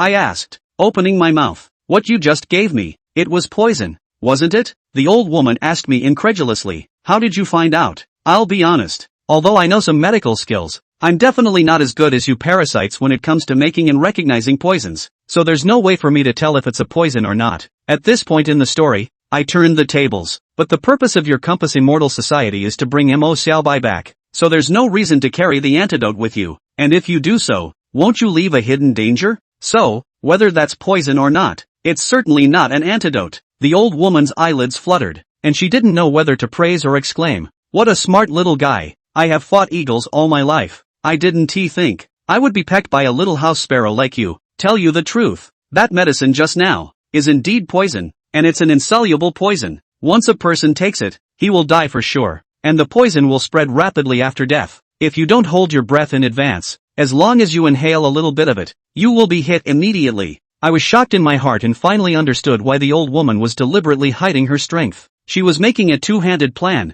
If her 2 men failed to complete the mission, she would show her enemy that she was weak and approach Mo Xiaobai as a downcomer, then launch a sneak attack to take out everyone and bring Mo Xiaobai away. Incorrect. There is an error in this logic. Aren't you afraid that I will feed the medicine to Mo Xiaobai? In case I poison her to death, won't you all be throwing away a basket of water? The old woman was silent, as if there was some great secret hidden in it. I can only guess for myself. Could it be that those who have been infected with the heart-eating parasite are immune to this poison? It's impossible. The old woman wanted to force one of Mo Xiaobai and I to take the poison, but I was also hit by the heart-devouring compass. If the heart-devouring compass is immune to poison, wouldn't this be a doomed plan? Unless Mo Xiaobai takes this medicine, not only will he not die, but he can spread the poison smoothly. But how can this be achieved? For some reason, I suddenly thought of Zhou Xishi's purine body, as well as Tang Qianshui's underworld flame sacred body. 2 of my first 3 dilemmas have a protagonist with a special physique. Although the sample was not large enough to summarize the pattern 100%, my intuition told me that Mo Xiaobai was likely in a similar situation.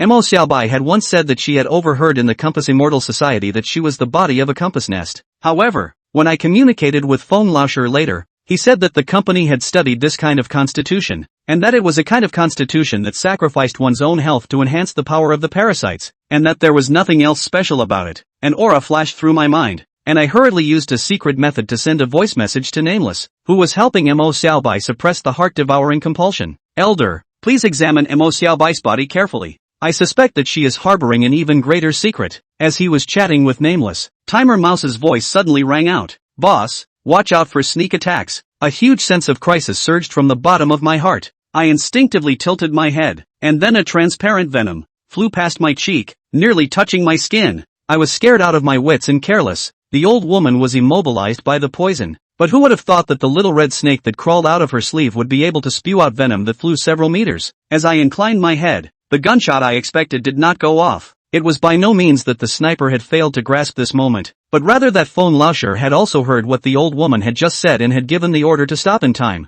If the old woman dies, the toxin in her body will immediately explode and no one will escape. The little red snake died immediately after spitting its venom, but the old woman lunged at me violently. There's still some time left before she dies of poison, and she's going to use the last of it to kill me and take Mo Xiaobai away. I will not let her have her wish, in case she dies in the crowded place on the way to escape. The consequences are horrible just thinking about it. Sugar, it's your turn. As fast as I could, I switched the time rat in my Dantian to Sweetie. The old woman is a 5th-ranked foreigner. Even if she can only exert 30% of her strength in her poisoned condition, it's still not something that I, who only has 2 ranks of Dao, can handle. It's a good thing that I've practiced this spell, Ghost in the Dan. So in just an instant, the 2 ghost servants finished switching. Chapter 189, Compulsion Mother's Sacred Body. With Sweetie's help, my Taoism has rapidly improved. I gathered my strength and swung my sword at the lunging old woman. As I expected, a thin dead camel is bigger than a horse. Even if the old woman is deeply poisoned, she is after all a 5th-ranked foreigner, and the moment she strikes, I can tell how deep her Dao is.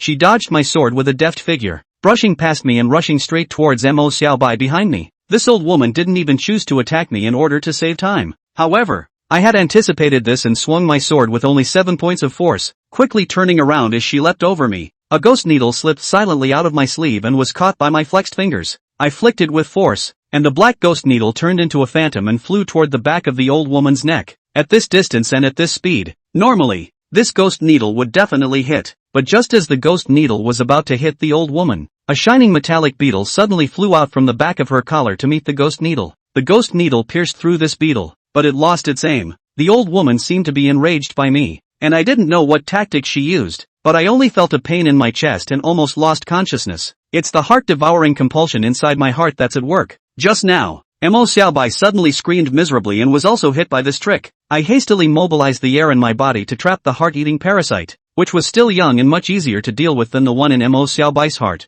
Seeing that the old woman was about to grab Mo Xiaobai, there were only 2 ways left for me at this moment. Firstly, give up on letting Nameless search for Mo Xiaobai's secret. With his strength, he would definitely be able to subdue the deeply poisoned old woman. But by doing so, the heart-devouring compulsion inside Mo Xiaobai's heart would be immediately lifted from suppression. And in case the old woman wanted to fish out of water and use a secret method I didn't know to manipulate it to kill Mo Xiaobai, I couldn't accept it. Second, put up another fight. For a split second, I chose to be reckless to the end. With a thought, the gardenia tattoo on the back of my hand quickly dissipated. I injected all the air within my dantian into the silver cicada sword, and after fusing with his sweetness, I was able to learn her instincts, which included the means to condense my power into a gardenia flower. I've tried it before, but it was almost interesting every time, so I never used it in combat. But this time, I had to take a chance. On the body of the silver cicada sword, a flower skeleton grew, which then blossomed into a beautiful gardenia.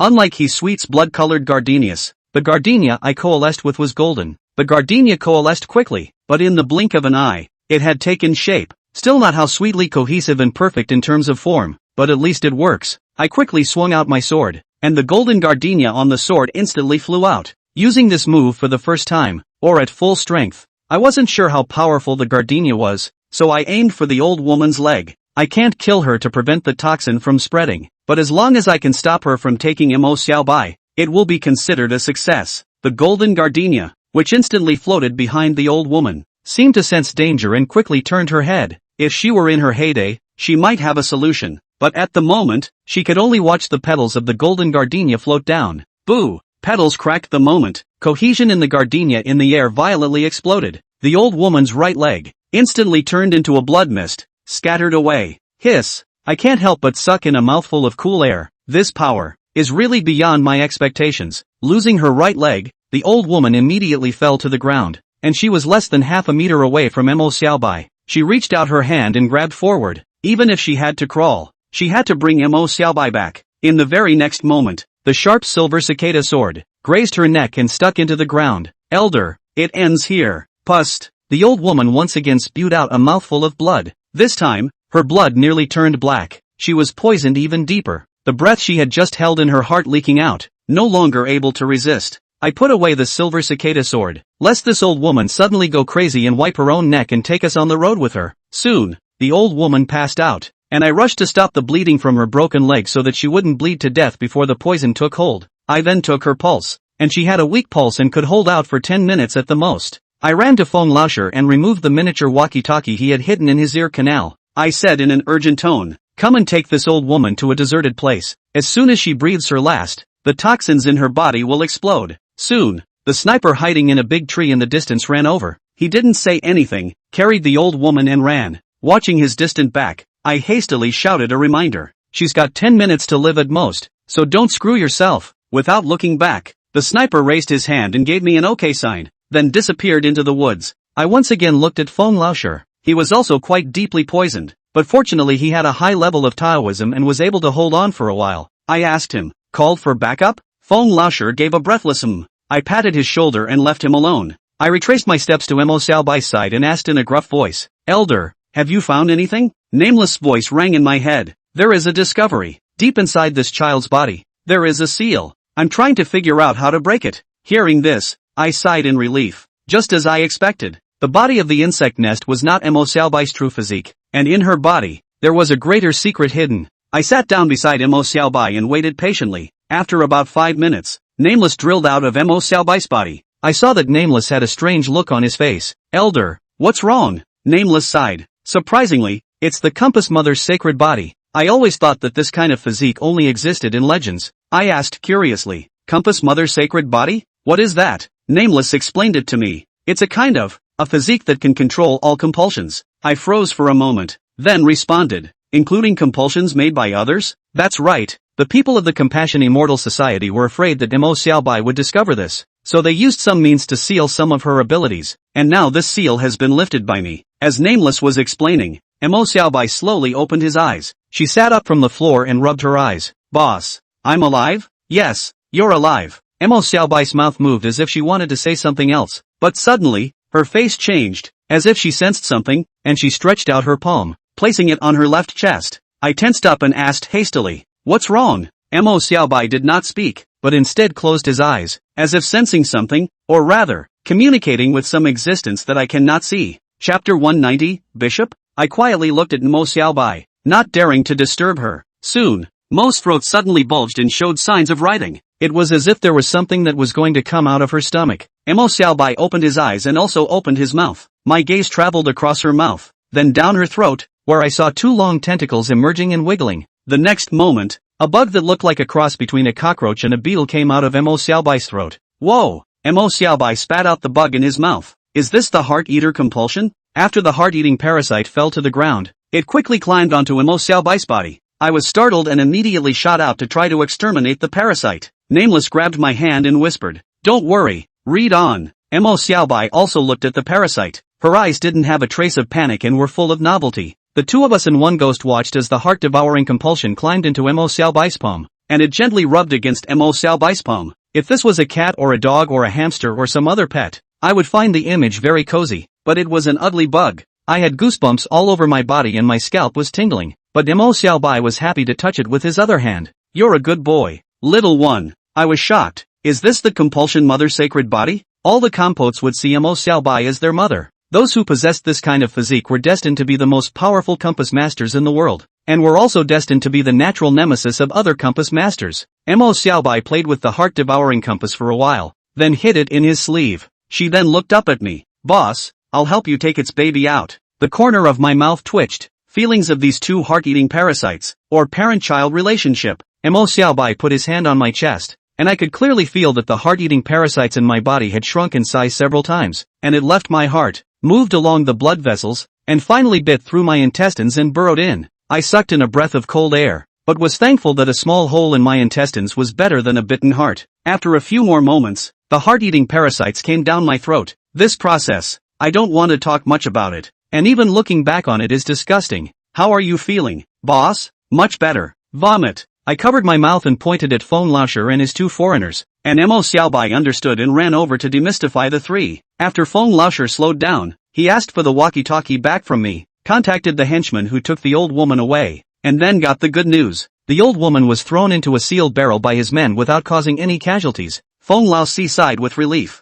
Brother, do you know why I said last time that I hated composters the most? I get it, but just wanted to poke a little fun at him. If you didn't have a cheap hand and had to grab the old woman's collar, would we be in such a mess? Feng Laosher was unable to retort and glared at me fiercely. You white-eyed wolf. I just ran 4 red lights in a row to save you. Go back and file a complaint for me. Come on. You can fix it yourself by saying hello, or I'll buy you a drink. Feng Laosher and I looked at each other and both laughed out loud after the robbery. Mo Xiaobai was taken away by Feng Laosher. The company is joining forces with the Compassionate God sect to besiege the Compassionate Immortal Society. Before the Compassionate Immortal Society is completely overthrown, it is most prudent to hand Mo Xiaobai over to the company for protection. Before parting, I said to Mo Xiaobai in a serious tone, don't run away again, and when you're completely safe, I'll go and get you back. Mo Xiaobai nodded in agreement with tears in her eyes, but I know that the odds are that Mo Xiaobai won't be able to come back. Her Compulsion Mother's sacred body, like Zhou Xishi's purine body, is not only rare, but also suitable for the inheritance of a specific sect. I guess the people of the compulsion god cult will definitely find the company and try to do everything they can to get Mo Xiaobai over there and take him as a disciple.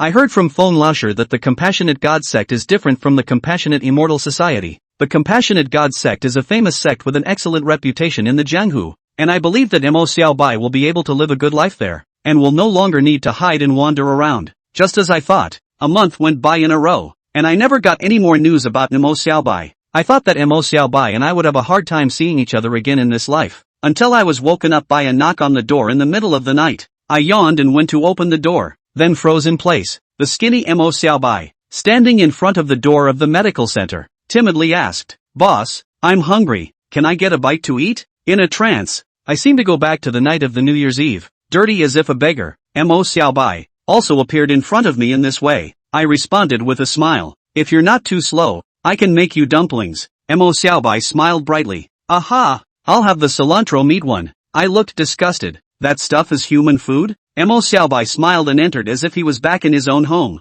"Whatever, I'm going to eat it." By the time the two of us finished wrapping the dumplings, it was almost dawn, and the late-night snack had turned into breakfast. I took a bite of the dumplings with cilantro meat and silently put down my bowl. Looking at Mo Xiaobai again, he wolfed down his food. I asked her, "What are you doing back here?" Mo Xiaobai replied as he ate, "The medical center is so busy. Can you keep yourself busy if I don't come back, boss?" I scratched my head. "You know that's not what I'm asking. Didn't the compulsion cult come after you, looking for it?" A particularly kind grandmother came and talked to me for a long time. And then what? Granny wanted me to go with her, and when I asked Brother Feng if I could refuse on my own, Brother Feng said with certainty that as long as I didn't want to, no one could take me away. Hearing this, my heart was filled with gratitude towards Feng Laosher. Then, I refused it. "I don't want to go anywhere except back to work for you." This time when I came back, Mo Xiaobai was much more cheerful, and she winked at me. "Boss, have you changed the bed you promised to change for me last time? That bedpan was too hard before. It's choking." "Changed. The sheets and covers are new, just waiting for you to come back." Mo Xiaobai was overjoyed, putting down the dishes and rushing back to his room. "Wow, what beautiful sheets." Just then, the cell phone rang. It was Feng Laosher calling. When he answered the phone, he asked me, "Has Bai gone back?" "I've said I'll wait for Dawn to drive her. She can't wait a moment." "Back, Lao Si. Thank you for taking care of Xiaobai for me. Based on our lifelong friendship, there's no need to be polite." Feng Lao Si paused for a moment, his tone becoming serious. "Right, there's something I have to inform you. Mo Xiaobai's current identity is a bit special. She's now the Godmaster of the Compassion God sect." I was stunned and it took me a long time to come back to my senses. "Wait, did you just say, Godfather?" Chapter 191, A Ghost? Feng Laosher's words really confused me. In the face of a physique like the Compass Mother's sacred body, which is hard to come by in 100 years or even 1,000 years, apart from an evil organization like the Compass Immortal Society, I think that any Compass Master sect would be born with a love of talent. Mo Xiaobai doesn't want to stay in the Compassion God sect, and if the Compassion God sect doesn't want to give up on Mo Xiaobai either, and give her a named disciple, I can understand that. But what is the case with the Godfather? Old 4, are you sure you're not kidding me? Feng Laosi's tone was headstrong. I wish it was a joke, but it is what it is. Didn't I tell you before? After the old Godmaster of the Compulsion God sect passed away, the new Godmaster did not have enough prestige, which led to the split of the sect, and has not been able to fully recover nowadays. The disciple under the new sect master's seat had mediocre talent, and she was probably afraid that she would make the same mistake 100 years later, which was why she made such a decision. The special nature of the Compass Mother's sacred body. You've also understood it. Although Mo Xiaobai's current Dao is not high, but in terms of compulsion, she can crush all the compulsion masters, and no one will be unconvinced by her being the sect leader. I scratched my head. It's not just leaving talent behind, accepting her as a close disciple, isn't that all? Why do you need to give up the position of the sect leader?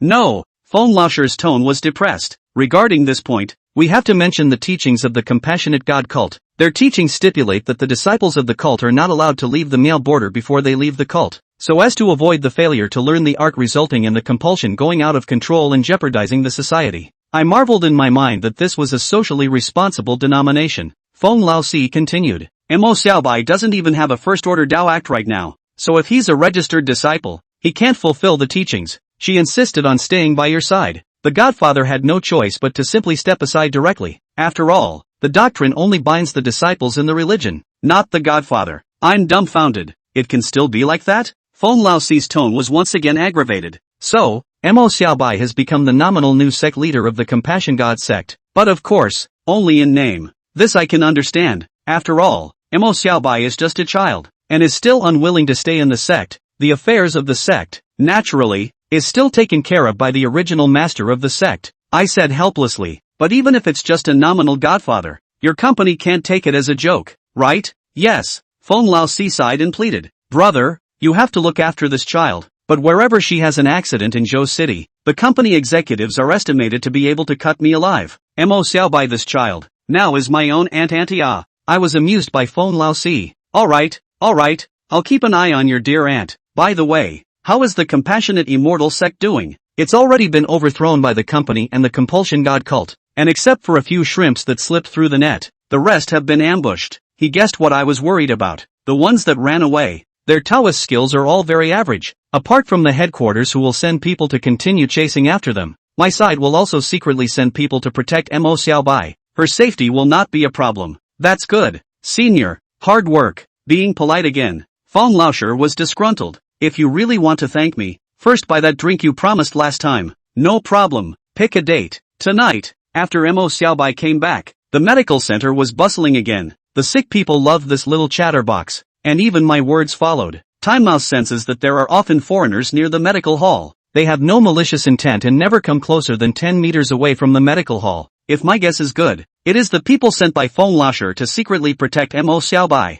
Mo Xiaobai got the legacy of the Compassion God sect, and she asked me for a new room dedicated to keeping all kinds of compotes. I fulfilled her wish, but there was one request. The parasites she kept were never allowed to run out of this room. After all, the feeling of the heart-eating parasites crawling out of my mouth last time is still unforgettable to me. Strangely enough, I've never seen Mo Xiaobai cultivate, and after she's done with her duties every day, she locks herself into her hut and deals with the parasites. After raising her, she actually turned into a first-order Fae. When I think back to how hard it was for me to practice, I'm really envious. After Mo came back, the two of us had a quiet month, and the time came to April. Early one morning, Mo Xiaobai and I were having breakfast in the medical center. After getting along for a long time, I gradually realized that this cute-looking little girl has a hidden dark side. Boss, your cooking is getting really bad. Why can you fry an egg and it's all mushy? I gave her a blank look. If you don't like it, you can cook later. Mo Xiaobai hemmed and hawed. I don't have a problem with it. I'm just afraid that I'll forget to wash my hands after raising the parasites.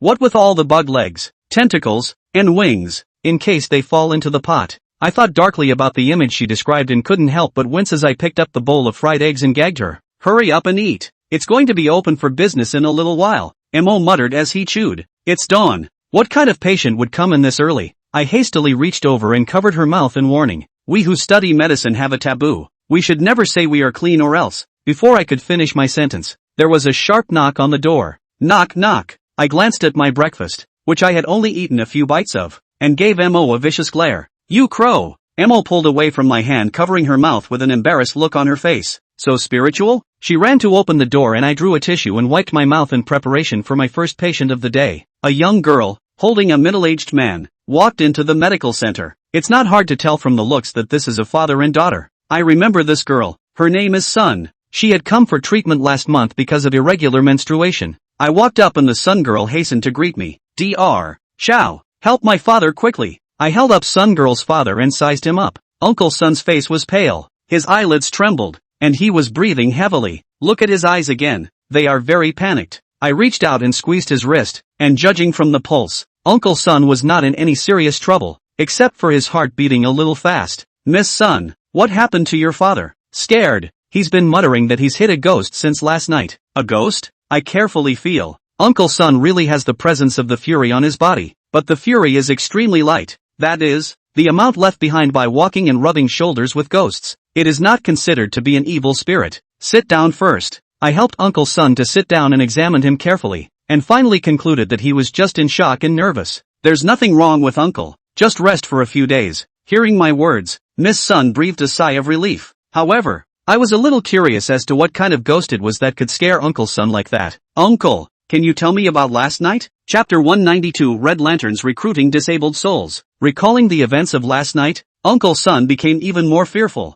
and his body shook for a while before he slowly spoke. I have a love of fishing, and yesterday afternoon I had just caught a 15-pound walleye when my daughter called to say that an old friend of mine had come over to see me and asked me to come home. I was in such a hurry that I left the fish in the trunk and only remembered when I got up in the middle of the night to use the restroom. I was afraid that the fish died, hurriedly put on my clothes, ran to the underground garage, but far away, I saw a figure, standing next to my car. Speaking here, Uncle Sun swallowed hard. The underground garage was very dimly lit and I could only see silhouettes, not faces. Recently the neighborhood was hit by thieves. I thought it was a car thief, touched a mop left by the cleaning and quietly leaned over. I was in the army when I was young. I'm old, but I can handle a petty thief. I crept up behind him and, fearing I was mistaken, drank. The man heard the commotion and looked back. The fear in Uncle Sun's eyes grew more and more prevalent, and a tremor appeared in his speech. I asked curiously, what happened to him? He only has half a face. The daughter on the sidelines asked cautiously,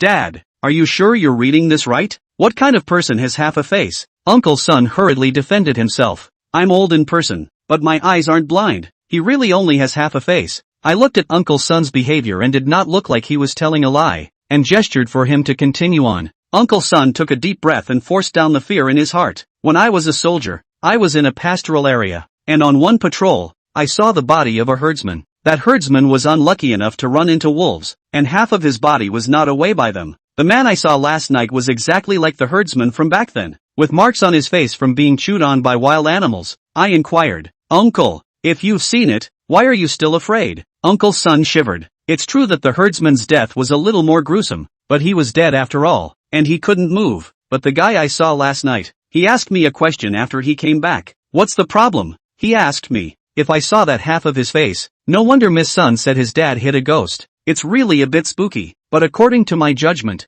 Uncle Sun just accidentally bumped into a ghost, and that ghost didn't harm his heart. Otherwise he would have died last night. I guess, even if I don't prescribe any medicine, the probability of Uncle Sun encountering this ghost again is very small. He recuperates for a few days, and when his mood stabilizes, he'll be fine. I reassured. Uncle Sun, you might have just slept in a daze. I just took your pulse and found that you have liver qi depression. Have you been sleeping poorly lately? Uncle Sun nodded. In the last 2 years, JUE has become less and less common. I am not making this up, but when people reach his age, they will have some sleeping problems at one time or another. I smiled. Then I'll give you a prescription to calm your nerves, and you'll take it for 2 days. After grabbing the medicine, I pulled Miss Sun aside and whispered, if your father says he hit a ghost again, remember to send it to me quickly. Miss Sun was unsure, but agreed out of trust in me. Everything can't be absolute. If Uncle Sun bumps into a ghost for the second time, it can't be an accident. Sending the 2 away, I continued to eat my breakfast. Who knew that only after I had pinched 2 chopsticks,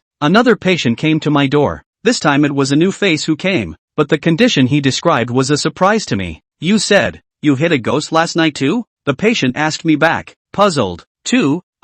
It's fine. Tell me more carefully. Last night I got off the night shift, halfway to see a woman standing by the bridge. I thought I ran into someone who couldn't think of committing suicide, and rushed up to stop it, but it turned out that the patient gestured to his stomach. On her stomach, it looks like some beast bit a hole. The intestines are gone. And did she say anything to you? The patient cried and laughed. Even if she wanted to talk, I had to dare to listen. I spilled my legs and ran, throwing my motorized cart over the bridge. At noon, the medical center finally cleared out. Mo Xiaobai pulled open a medicine cabinet and shouted at me, Boss, the herbs for tranquilizing the mind are all sold out. Do you need me to go get some more? I twisted my head to ask her, Xiaobai, how many patients did we receive this morning who hit ghosts? Mo Xiaobai counted on his fingers for a while. 9. I frowned. It wasn't like I hadn't encountered patients like this before, but 9 in one morning, wasn't that too many? When did so many ghosts come out of Zhou City? It's not normal. It's just not normal. And in careful retrospect, there is a common thread in the accounts of these 9 patients. That is, they encountered ghosts with mutilated bodies, and several described the ghosts as being mutilated as if they had been hissed by a wild animal. White, bring me my cell phone. Boss, here. I called Phone Lauscher to inform him of this situation, but it turned out that Phone Lauscher said that the company was fully pursuing a case of alien rebellion and could not spare anyone. Brother, why don't you work hard and help us investigate? I refused in a hurry. The medical center was busy as hell. How could I have time to help them go to work? Being rejected by me. Phone Lauscher wasn't annoyed, but instead hemmed and hawed. Do you remember the surprise I told you about last time? Of course I remembered that a year ago. Phone Lauscher said that he had prepared a surprise for me, but he refused to explicitly say what it was, and told me to raise my Taoism to the 3rd level within half a year, otherwise the surprise would be gone. The surprise I had planned for you is in place. Don't you have to thank your brother? The corner of my mouth twitched. I don't even know what the surprise is. This Feng Laosher guy. It can't be a trap for me, right? Come to think of it, Feng Laosher wasn't without a plan. Okay, I'll try to help you find out, but I'm a bone setter, not a detective. So don't blame me if I can't find out anything. No problem, just do your best. That afternoon, 6 more patients came to the medical center who said they had hit a ghost last night, which made the doubts in my mind become deeper. After nightfall, I rummaged through the storage room and found a lantern wrapped in red paper that hadn't been used for a long time and was covered in a layer of dust. Mo Xiaobai stood aside and asked me with curiosity, "Boss, is this red lantern useful?" Invoke the ghost. When Nameless taught me the first skill, is the red lantern to attract ghosts. Just when he's sweet revenge transferred to me, the evil has all dissipated. I have not used this lantern for a long time. Xiaobai, go get me a pen, ink and paper. After wiping the lantern clean, I wrapped a strip of paper with the words "Summon the ghost with a broken soul" around a white candle and slipped it into the lantern. I used air instead of blood, and the invocation effect was several times stronger than before I practiced. After 0 hour, I hung the red lantern on the door beam of the medical center, and released the time rat so that he could wait for the ghost to arrive and wake me up. An hour later, I was sleeping soundly when the panicked voice of the time rat exploded in my head. "Boss, don't fall asleep. Wake up quickly. Something big has happened." Chapter 193, The Gathering of the 100 Ghosts.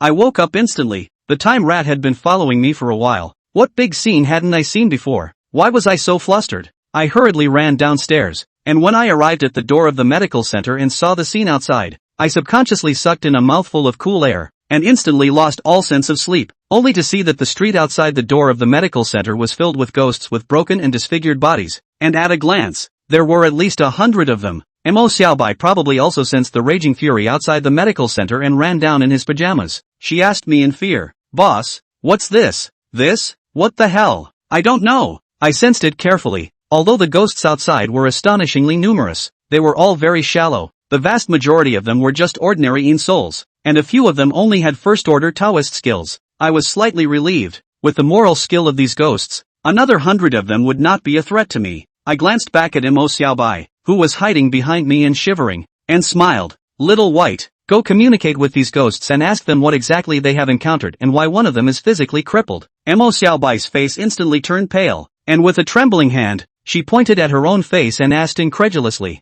"Me? Right, I'm the boss. You're the employee. There's a job you're not going to do. Can't you let the boss do it himself?" Mo Xiaobai hurriedly shook his head. No go. "I'm scared. So I'm docking your paycheck?" A few days ago, I saw that Mo Xiaobai was busy all day long, and I couldn't bear to give her a paycheck. Girls, even as a little girl, also like beautiful clothes, money in hand so as not to inferiority complex. Grow up, not easy to be abducted by yellow hair to go. Hearing that I'm going to dock my paycheck, Mo Xiaobai stomped her foot and walked out of the door of the medical center. She had just gone out the door with her front foot, and I immediately used a secret method to send a voice message to Sweetie. Sugar, a little covert protection. His sweetness immediately flew out of the ghost needle and disappeared into the ground. If these ghosts dared to move to harm Mo Xiaobai, they would surely end up being torn to pieces by his sweetness. Sweetie Ho used the secret method to chat with me. "Brother Xiao, why are you scaring the child?" I replied with a smile. "She is now the sect leader of the Compassion God sect. Sooner or later she will go through these things in the future. Letting her go through more now is better than really running into trouble in the future and being scared out of her wits."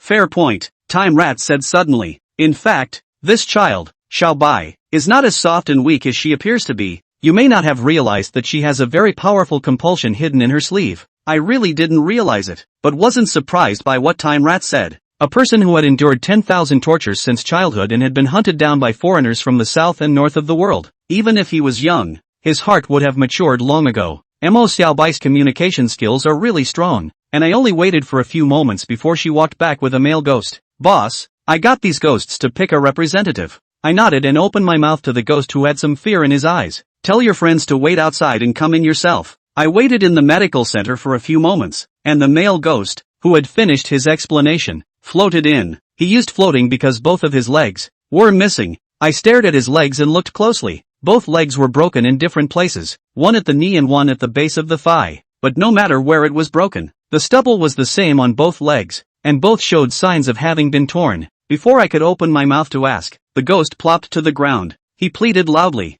"Senior, have mercy and save us." I picked the ghost up and let him continue to float. "Don't be in a hurry. Tell us what happened. Why do you ghosts have bodies that are mutilated? Ghosts rarely shed tears, but this one in front of me bawled in aggravation. Our bodies, they've all been eaten by a demon. A demon? I immediately realized the gravity of the situation. Ever since I crossed paths with the snow apes, I had exchanged words with Fong Lasher about demons and monsters. Fong Lasher told me that demons have spirituality, and except for very few guys who are inherently evil, they will rarely take the initiative to manifest themselves in front of people. That's why most people who run into demons are in the middle of nowhere. In other words, if someone encounters a demon in the city, most of them will get in big trouble. I'll let the ghost speak more carefully. We ghosts, most of us are wandering souls who didn't go to reincarnation because we couldn't let go of our obsessions in our hearts. Perhaps fearing that I might misunderstand, he added hastily. None of us have done any harm. I believe in this. The more ghosts harm people, the deeper their skill. Those ghosts out there are very common. They really haven't done much harm to people. You go on, the ghost cried out to me. My obsession is to see my child grow up. 3 days ago, I was quietly following my child on his way out of school, when all of a sudden, I heard strange singing. After listening for a while, I felt my mind become confused and, somehow, went in the other direction. By the time I came back to my senses, a demon that looked a lot like a pangolin had bitten off my left leg. I was almost scared out of my wits and ran away, but when it sucked in its long mouth, I flew back and it ate my right leg. At this point in the story, the ghost's emotions collapsed and he howled again. What kind of sins have I committed? I haven't harmed anyone. Why did God do this to me? Wait, don't you cry yet. I found a problem in the ghost's narrative. Since the demon wouldn't leave you alone, how did you survive? When faced with food, no matter if it's a human or a demon, it's definitely more than enough, unless it's too bracing to eat. The demon sparing one ghost could be explained that way, but with hundreds of ghosts out there, all of them physically mutilated, it couldn't be that they all ate their fill every time, could it? The ghost was equally puzzled. I don't know. He ate my leg and waltzed off. By the way, I've asked the other ghosts, and they're all the same. I wondered for a moment and then asked, have you changed at all after having your bodies eaten by that demon? Yes, Ghost said hastily, we don't seem to be able to be invisible in front of normal people. Sure enough, it's no coincidence that I've picked up so many patients who hit a ghost today. The ghost once again fell to the ground and begged bitterly, higher power, save us. With our souls crippled, we wouldn't dare to reincarnate even if we wanted to. A crippled soul will remain disabled after reincarnation, such as the ghost in front of me, who has been unable to walk in each of his lifetimes. I don't dare to make promises so easily. Is there a way to restore the soul after it's been eaten by a demon? I had to reassure. Give me some time to find out what that demon is coming from. And as for you, find a place to hide first so you don't get bumped into again. Ghost agrees excitedly. Good. We all listen to the higher power. I took off the red lantern and the 100 ghosts dispersed. Then, call Fong Lasher. When the call was answered, Fong Lasher complained for a while. Dude,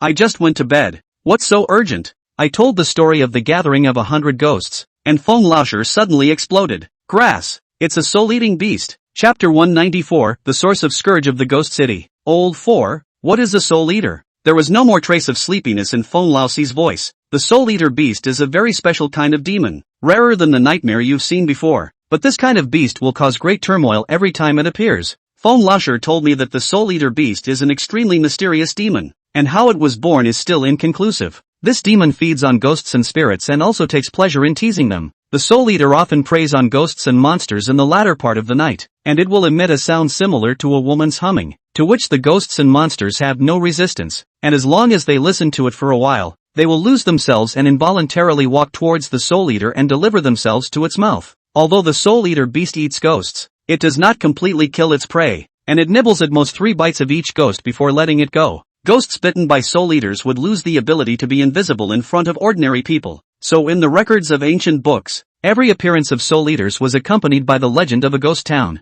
At the end of the talk, Fong Lasher told me, brother, I'm out on a mission and it will take me 3 days at the earliest to get back. You help me look for traces of the soul-eating beast. I'll ask a high-ranking person to solve it when I return. Understanding the seriousness of the matter, I did not hesitate to agree. After living in Zhou City for almost a year, I already have feelings for the city, and I don't want it to turn into a ghost city. But after I hung up the phone, I reacted to how hard it was to do. Zhou City is so big, and the soul-eater is nowhere to be seen or heard. Where can I find it? I called Mo Xiaobai to me, and released 3 more ghost servants, so we all worked together to figure out what to do. The ghost servant and I discussed it for half a day, but we didn't come up with a method. Just then, Mo Xiaobai blinked her big eyes. Actually, I think this is quite simple. Doesn't the Soul Eater beast love to eat ghosts? Let's bring a ghost all over Joe City, and sooner or later we'll run into her. My eyes lit up. Fishing for law enforcement? That's a good way to do it. I looked to Timer Mouse, who was the weakest of the three ghostly servants and was not easily spooked. Time Rat winced when he saw me looking at him and hastily waved his hand in denial. Boss, don't look at me, even though I know everyone will protect me, but in case I really get bitten by that demon,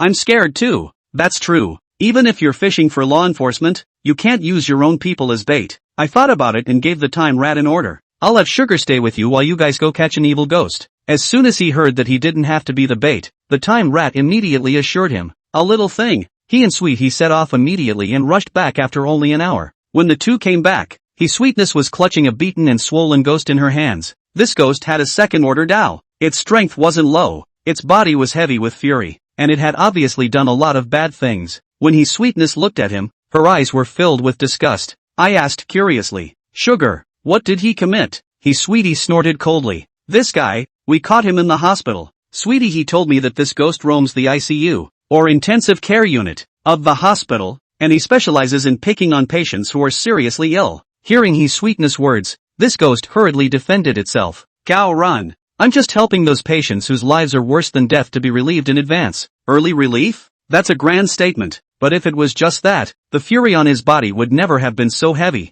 Sweetness slapped him on the back of the head and scolded viciously. Shut the up. We caught you while you were shoving a recently deceased poltergeist into your mouth. The Time Rat sneered. You are smart. Hospitals often die. There are many shadowy souls. You borrowed their breath to hide yourself. If not for my strong perception ability, I really would not have been able to find you out. The two ghost servants hated each other with a passion, so it could be seen how heavenly and humanly enraged this ghost was for what he had done. That's him, take him out and parade him. The ghost was dumbfounded. Parade? I didn't bother to explain to him, and directly asked Sweetie to pick a red gardenia from her dress and stuff it into his stomach. As long as this ghost dared to escape, Sweetness would immediately be able to detonate the gardenia and blow him to pieces. This ghost was forced to be obedient. I let him wander around the streets while I quietly followed behind, waiting for the Soul Eater to show up. The bait has been thrown in the water, and it's up to God to decide if the big fish will take the bait. As it turned out, I was lucky, and I followed this ghost down the street for a good 2 hours before dawn.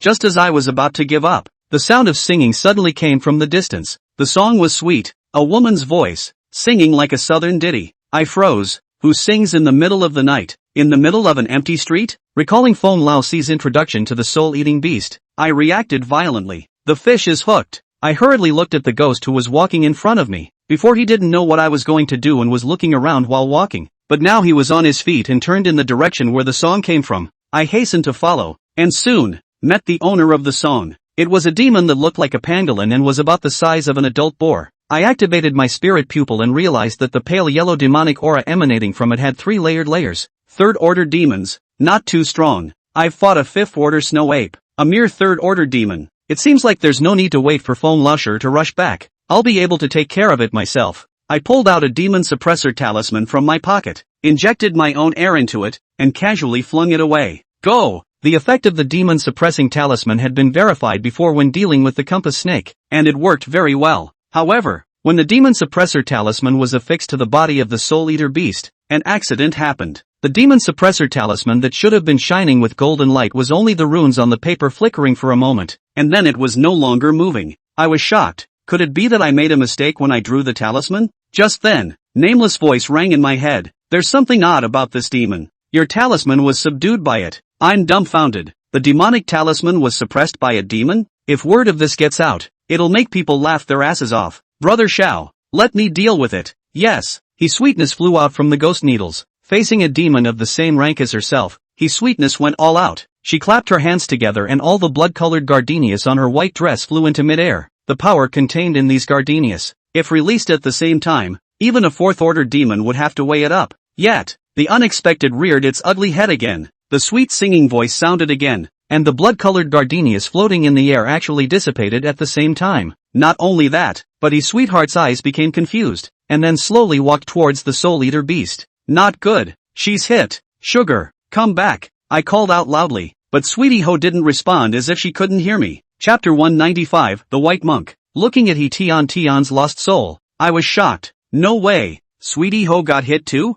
I really underestimated the Soul Eater. Senpai, help Sugar. I summoned Nameless out. Who knew that the moment Nameless appeared, he actually raised his hand and covered his head, with an unusually grave expression on his face. Seniors? Nameless spoke slowly. No harm done. It can't control me yet. Having said that, I could clearly sense that Nameless was in a very wrong state. Nameless quickly struck out, pulling Sweetie back and sending him into the Ghost Needle. Senior, you come back too. I put Nameless into the Ghost Needle as well. The Soul Eater restrained my ghost servant, so I had to go on my own. I drew out the silver cicada sword from my back waist and flung it with force, and the thin, cicada-like blade immediately bounced out. I quickly stepped forward and performed the pure yang sword technique, stabbing at the Soul Eater beast's body. However, in the face of my attack, the Soul Eater beast didn't even look at me, not to mention dodging. Even sitting on the ground with its butt, it didn't even bother to move a bit. Ding! With a crunching sound, the silver cicada sword stabbed at the Soul Eater beast's body, making the sound of gold and stone clashing. A strong vibrating sensation came from the hilt of the sword, and the tiger's mouth of my right hand was vaguely numb. I stared wide-eyed. I knew best how sharp the silver cicada sword was, yet the sword that cut iron like mud, stabbed at the Soul Eater beast, but it didn't even leave a shallow trace. Unbelieving, I injected more air into the sword and swung it to slash again. Snap! Again! The sound of gold and stone clashing rang out, and this time, the ending remained the same. The Soul Eater looked at me. Demons really are all spiritual, and I saw mockery in its eyes.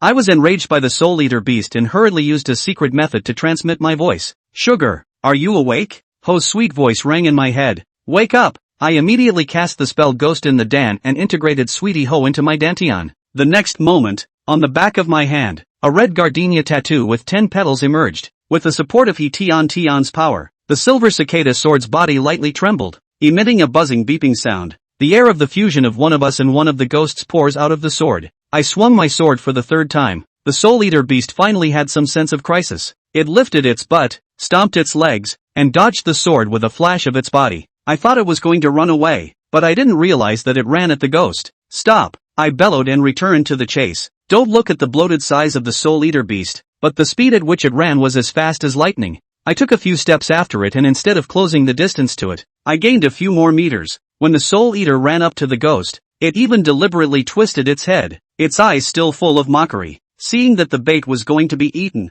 I hastily waved my hand and threw out a ghost needle. Ding! The ghost needles were bounced off by the hard body of the Soul Eater, which could restrain all objects in the world, but the Soul Eater was a demon and was not included. The next moment, I watched the ghost, as the Soul Eater bit off an arm. The pain of the soul was 10 times greater than the pain of the physical body, and the ghost instantly woke up with a scream. The evil ghosts on the side saw that it was the soul-eating beast that ate their souls, and they didn't dare to take revenge, so they turned their heads and ran away. The Soul Eater didn't go after me, staring at me while chewing on the torn-off arm and eating it in 3 or 2 bites. He then grinned at me, made a strange cackle sound in his throat, turned and ran off, and was soon gone. I couldn't find any sign of the Soul Eater and immediately called out to the Time Rat. Time Rat, where did it go? Timer Mouse was just about to come out of the ghost needle when he heard Nameless drink. Don't chase it, even if you do, you won't be able to break its defense. I was depressed, but chose to follow Nameless' advice. When he returned to the medical center, the sky was already bright, and Mo Xiaobai was still awake. The more I thought about it, the more I held back my anger and slammed my fist against the ground. I summoned Nameless and asked for advice with an open mind. Elder, do you have any good ways to deal with this kind of demon? This time, even Nameless couldn't give good advice. When dealing with this kind of demon, you can only crush it with your Tao. There's no way to take advantage of it. I sighed. It looked like there was no way I was going to get out of this one on my own. I was about to pull out my cell phone to contact Feng Lasher when suddenly there was a knock on the door. I shouted without looking up. I'm sorry, but if you don't have an emergency, please return. The medical center is closed today. The people outside the door heard my words and did not retreat. The young monk is not here to see the doctor. I froze for a moment. Little monk? What kind of name is that? I ran to the door, and the moment it opened, the top of a shiny head appeared before my eyes. Further down, it was a monk about my age. I have seen monks before, mostly wearing gray and yellow robes, and when I meet older senior monks, I may see red robes. However, this monk in front of him was wearing a white monk's robe. The monk's clothes were as white as snow, and not even a speck of dust could be seen on the sleeves and pants. The clothes set the monk off, like a white lotus flower out of the mud. I inquired in a puzzled manner. What can I do for you, this master? The white-robed monk stared at me for a moment and slowly spoke. Dare I ask the monk, Did you see a demon that eats people's souls last night? I froze for a moment. A demon that eats people's souls. What he was talking about. Wasn't it a soul-eating demon? Until this moment, I didn't realize that the white-robed monk's body was emitting a special air. The reason why it was said to be special was because this air was not only neutral and calm, it was also very pure. I've met quite a few Xenos, including me, and everyone's air carries a unique aura, related to the character of the Xenos, as well as the method of cultivation. The air of some of the Xenos gives the impression of frenzy. The air of some Xenos gives off an eerie feeling. My pure yang air, on the other hand, gives the feeling of being bathed in the midday sun. But the air of the white monk in front of him is very close to the feeling of the heaven and earth aura itself. It is really very rare. Giver? Seeing me froze, the white-robed monk spoke out again. Sorry, I woke up with a start and told the truth. I did see it. It was a soul eater. After answering, I asked rhetorically, Master, what are you inquiring about this for? The white-robed monk likewise did not hide it. I'm not hiding it from the monk, but the young monk is looking for it in case it turns this place into a hell on earth. I was secretly surprised that we were still on the same page by the sound of his words. Come in and talk. I welcomed the white-robed monk into the healer's hall, took my seat, and he introduced himself to me. Introducing myself, the monk's Dharma name is White Horse. I don't know how to address the monk. Xiao Fan. I secretly surveyed the white horse. His legal name, somewhat unique. My intuition tells me that the white-robed monk in front of me is by no means mortal. Chapter 196, A Little Knowledge of Boxing. White Horse wanted me to tell about what happened last night, and I told him truthfully, and he listened inside. A sword that cuts iron like mud can't do any damage to it? This soul-eating beast is, after all, even more powerful than what was recorded in the ancient books. White Horse told me he was from the White Horse Monastery. Half a year ago, his master, the abbot of the White Horse Temple, while performing a puja, had a premonition of a soul-eating beast being born into the world, so he sent White Horse away from the temple to search for and subdue the demon. White Horse had been checking for half a year and finally found traces of the soul-eating beast in Zhou City, and when he passed by the medical center, he detected the soul-eating beast's aura and knocked on the door to ask, since we have the same goal, perhaps I can join forces with White Horse and deal with the Soul Eater together. But before I extend the invitation, I need to find out how high the White Horse dojo is. I activated my spirit pupil and looked towards the White Horse, which noticed my actions and didn't get angry. Instead, it returned a smile. I was surprised to find that the air emanating from the White Horse was divided into 4 layers. He should have been practicing since he was a child, and at a similar age. His Tao is fully 2 steps higher than mine, making me ashamed. Master, White Horse corrected. There's no need to be so courteous. Just call me by my Dharma name. Well then, White Horse, since we both want to stop the soul-eating beasts from messing up Zhou City, we might as well join forces to subdue the demons. How about it? Please. White Horse agreed very quickly, and when he heard that I was relying on fishing law enforcement to find soul-eating beasts, he folded his arms and showed a look of compassion. I thought he was taking pity on the ghost that had its arm bitten off, and I was just about to explain that the ghost had committed an extremely serious sin when, to my surprise, the White Horse added another sentence. Scholar Shao is a good tactic. Why didn't the little monk think of this method? I froze for a while. Is this a compliment? We agreed that we would repeat the same trick tonight and make sure to find the Soul Eater again and subdue it. The 2 of us waited in the medical center until midnight, when I summoned the Time Rat once again. Time Rat, like last night, go find a ghost that does evil. I was afraid that Hakuba was worried that Tokurama might just grab a random ghost and hurt an innocent person, so I added, you just look for ghosts, and leave the ghost catching to me. The Time Rat took the order to go and returned quickly. Boss, I found it. Come with me. Charming and I followed Timer Mouse and soon saw a ghost. The mistake this ghost made was not as deep as the one last night, and I don't know what kind of obsession he had with drunks, but whenever he passed by a drunk, he would deliberately throw a rock over it so that the drunk would stumble and fall to the ground. Every time it succeeds, this ghost dances around with excitement, completely ignoring the fact that there is a drunken man who falls unconscious. I was just about to step forward, but Charming reached out and stopped me. Let the little monk go. I agreed. I've seen a lot of Inhumans, but it's the first time I've seen an Inhuman who knows Buddhism, and I'm curious to see what skills White Horse possesses. I only saw the White Horse walk up to the ghost. We were far away and with the night wind being stronger, we couldn't hear what he said to the ghost. But from the calm expression on his face it was not difficult to tell that he was probably preaching Buddhism to the ghosts and urging them to abandon evil and turn to good. Looking at the ghost again, he was filled with disgust. The moment the wind stopped, I even heard the word Baldy. Immediately afterward, I saw the ghost raise his own fist and strike at the White Horse's face. Is this the start of a fight at the drop of a hat? White Horse raised his own hand and grabbed the ghost's wrist. The ghost struggled desperately but was never able to get out of White Horse's grip. I couldn't hold back my curiosity and came forward to hear the white horse chant a Buddhist chant, Amit Ba. Immediately afterward, he actually took off the monk's clothes on the upper half of his body, revealing very exaggerated robust muscles. What does it mean to be skinny in clothes and fleshy out of clothes? White horse is the best example. If the monk refuses to listen to the Dharma, in fact, the young monk also knows a little bit about boxing. Under my dumbfounded gaze, White Horse performed a complete set of dragon-subduing tiger fist, and the screams of the ghosts even overpowered the sound of the whistling wind. When the White Horse closed, the ghost fell to the ground and begged for mercy. Master, I am enlightened. I am enlightened. I would like to help you go and lure out the soul-eater beast. White Horse put on his monk's clothes and transformed back into the kindly-faced white monk. Goodness gracious, perhaps sensing my presence, the White Horse turned back to me, and I couldn't help but tremble when my eyes collided with his. I spoke awkwardly. Actually, I'm quite interested in Buddhism. White Horse apologized to me. I've made you a joke, Scholar Shao. After this little episode, I realized that under Hakuba's face, which looks like a real Buddha, there is actually a sincere soul. The two of us exorcised the snotty ghosts and wandered around the streets of Chow Town, in order to make sure that he could lure out the Soul Eater. Hakuba had the ghost keep releasing his own fury to make sure that the Soul Eater could sense his presence even if it was several streets away. The ghosts refused at first. After all, no ghosts are not afraid of a demon like the Soul Eater, which is a natural predator of them. But when Ghost saw Charming roll up his sleeves again, he chose to behave. We walked for a long time until our legs and feet were sore. I had thought that the night would come to nothing when beautiful singing started in the distance. I was instantly alerted and warned. It's coming.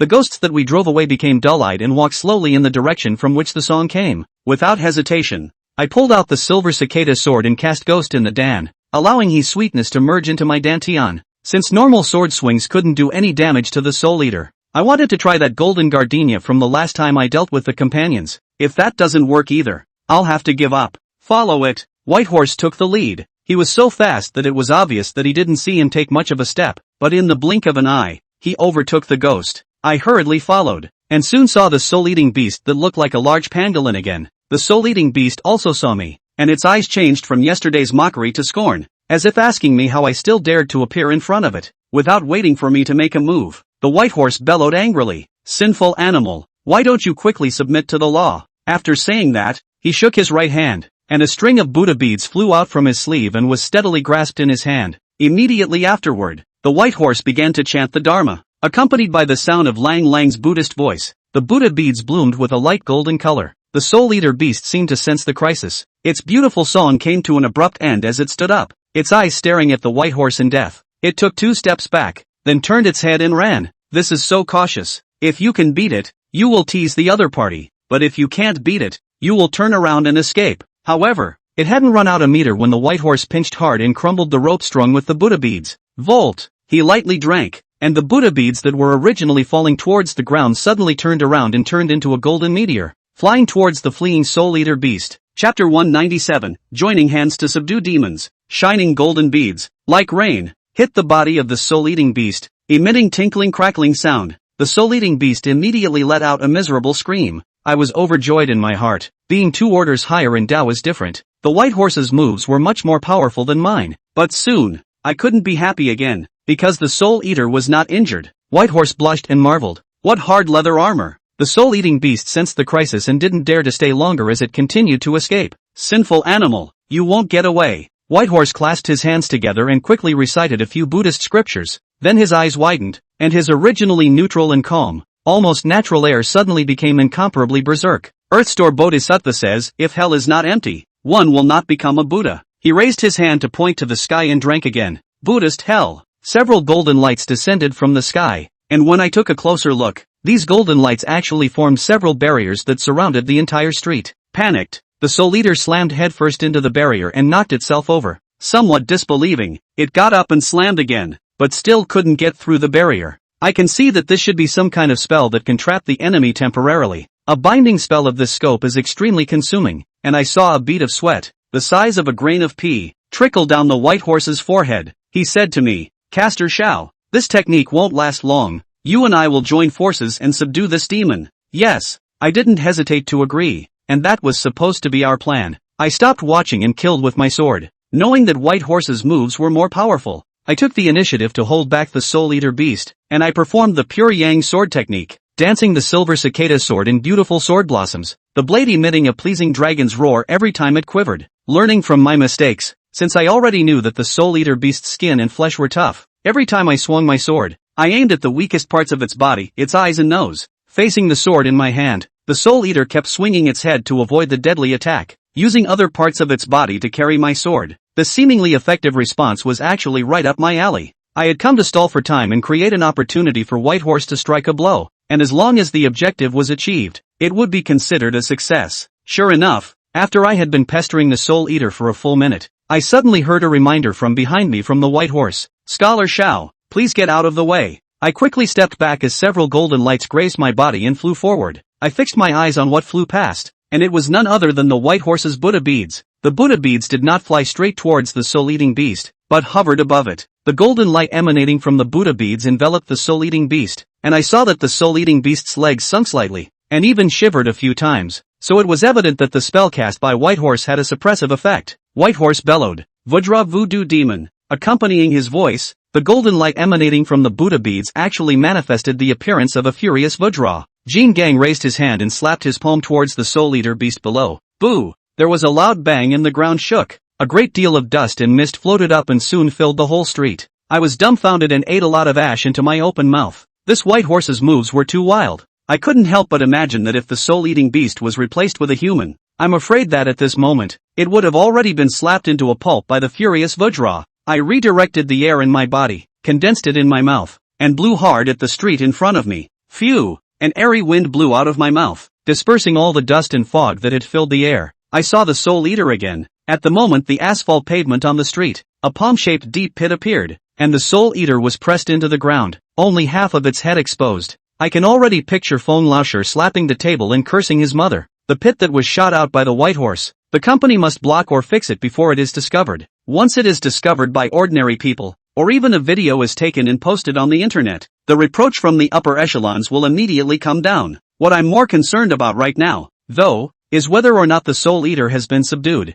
Both Whitehorse and I stared at the Soul Eater beast dead on, and after a few seconds, half of its head, which was originally as if it were a statue, suddenly moved. In the next second, the Soul Eater broke free from the ground. All over its body, except for being covered in dirt, not a single injury could be seen. My eyelids jumped wildly. How hard is this body? I quietly looked over at Charming, who had a stony face, and I guessed that he didn't have any more powerful moves. Looking again at the curtain of light enveloping the street, it was already showing signs of fading. When Whitehorse and I teamed up, the Soul Eater beast was indeed no match, but the two of us had no temper with it. If the fight continued like this, when the light curtain disappeared, the Soul Eater beast would surely flee immediately. It had suffered a great loss tonight, and it would not be easy for it to find it again in the future. At least with the fish tuning enforcement tactic, it's hard to pull it off. No way, can't let it get away. I said to Charming, "It's your turn to hold him back. I'm 2 orders lower than Whitehorse's Dao, and the vast majority of people would think that I'm definitely no match for the Soul Eater beast." But the Whitehorse seemed to trust me, and without issuing any inquiries, immediately stepped forward and fought with the soul-eating beast. Taking this opportunity, I frantically mobilized the air within my dantian and injected it into the sword. The tattoo of a gardenia on the back of my right hand began to fade at a rate visible to the naked eye.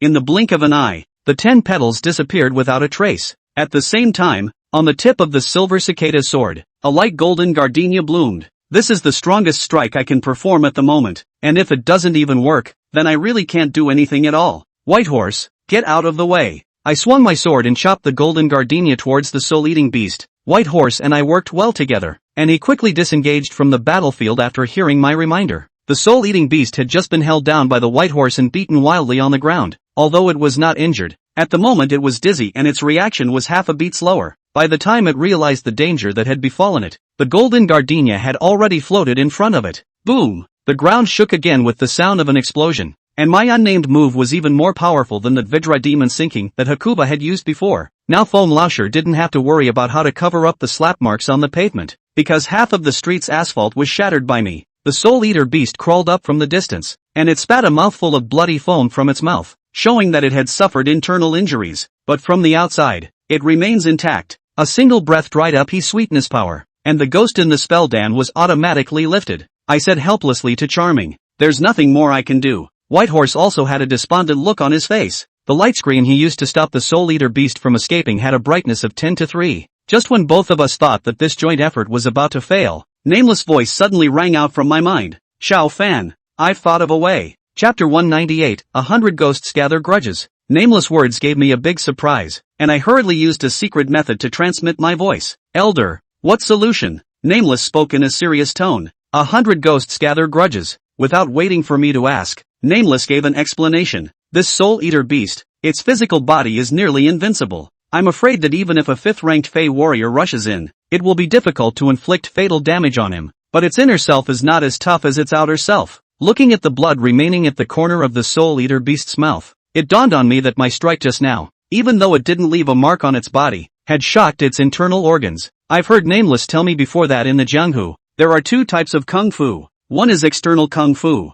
also called horizontal training, which specializes in polishing one's physical body, and the big guy that the company sacrificed before was from this school. The other, called internal kung fu, its main means, is to attack the enemy's internal organs by means of shock, commonly known as hitting the bull through the mountain. Elder, I don't know internal martial arts, Nameless reminded. Have you forgotten that the soul also belongs within? Hearing this, my eyes lit up as Nameless continued. There's no way you can pull its soul out, but resentment can go straight to the soul. I muttered the words 100 ghosts gathering grudges in my mind, and instantly realized it. Elder, are you asking me to collect the grudges of the lone souls that have been harmed by the soul-eating beast? That's right, the exact method. I'll pass it on to you now. To find these ghosts, I have to put up a red light. I yelled at the white horse. Charming, I've thought of a way to deal with him, but have to make a trip back. Can you stall it? No problem. Charming agreed without hesitation, and I wasn't sure how long he could hold off the soul-eater, but I had to go now. Time Rat, you fuse with me.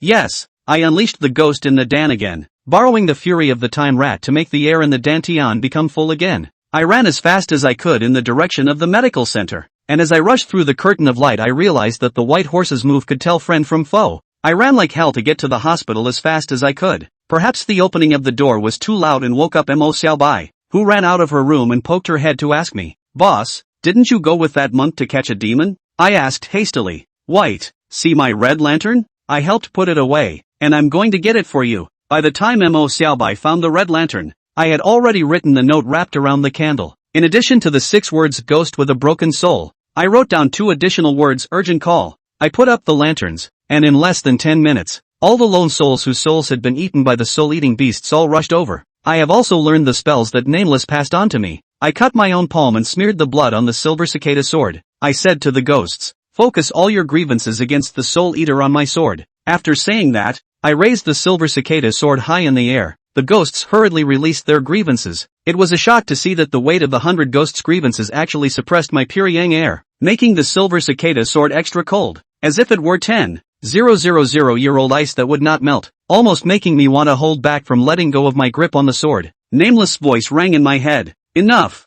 I put away the silver cicada sword and said to the ghosts, you guys wait for my good news. After saying that, I went back to the direction of the battlefield as fast as I could. After more than half an hour of traveling back and forth, I was apprehensive, and just as I expected, the light curtain that White Horse had used to restrict the soul-eating beast from escaping had dissipated and disappeared. I searched left and right, but there was no sign of the two. Did the soul-eater run away? I quickly dispelled this speculation. If the soul-eater had run away, then the White Horse should have stayed where it was and waited for me. At the moment White Horse is gone, and there is hope. I gathered my air in my ears and utilized the powerful sensory abilities that the Time Rat had brought me to the limit. Soon, I heard a very small scuffle coming from the southeast. I quickly sought it out, and the sound grew louder and louder. Finally, I saw the White Horse again, as well as the Soul Eater. Charming had taken off his shirt again at some point, and his body was rippling with muscle, both arms swelling thicker than my thighs. Perhaps the delay in breaking the Soul Eater's defense made White Horse very irritated. He held down the Soul Eater with one hand, and with his other hand raised his casserole-sized fist and fiercely greeted the Soul Eater's body. As he fought, he also chanted Buddhist teachings, making me confused for a moment as to whether he was trying to subdue the Soul Eater beast or to sensitize it. Looking at the Soul Eater beast again, it seemed to have given up its resistance, covering its ears with its two front limbs in a lifeless manner. White Horse, I'll help you. I rushed forward and slashed my sword at the Soul Eater's body. The sword blade still failed to break through the Soul Eater beast's hardened flesh, but the Soul Eater beast's body shook and immediately spat out a mouthful of blood. Seizing the opportunity, White Horse grabbed the Soul Eater's tail with one hand and lifted it up, then burst out a powerful air, making it difficult for it to escape. This body is harder than a king's shell. He seemed to realize that he had blurted out a foul language and hurriedly placed one palm on his chest and murmured, "How can a monk speak evil words? Sin, sin, sin." I raised my silver cicada sword and placed it against the Soul Eater's neck. Strong resentment surged out from the sword, and a thin layer of white frost formed on the ground a few meters nearby. The Soul Eater beast sensed the resentment and its eyes suddenly widened, followed by a desperate struggle. Charming slapped him hard. "Be honest. Don't force the family members to make a move." The slap hurt to look at, and I felt chills for the Soul Eater. Hakuba looked at the silver cicada sword in my hand and inquired, "Scholar Shao, this sword of yours, why is your grudge so deep?" What's coalescing on it is the resentment of the lone soul that was victimized by the Soul Eater beast, and this resentment can hurt its soul, so it's scared. Charming glared at the Soul Eater. "So you have something to be afraid of." Immediately afterward, he said to me, "Scholar Shao, it's going to be dawn soon. It's not too late. Slaughter it." The soul-eating beast shivered, and the white horse saw its fearful appearance and added another sentence. "Monks should be compassionate. Scholar Shao, I implore you to give it a go." I was about to agree, when the Soul Eater beast seemed to understand our words, and its two front paws suddenly came together and kept bowing. "He's begging for mercy?" Charming replied faintly. "It should have lost its way and wanted to convert to my Buddhist sect." The corners of my mouth twitch. "Can I explain it like that? So is it still killing?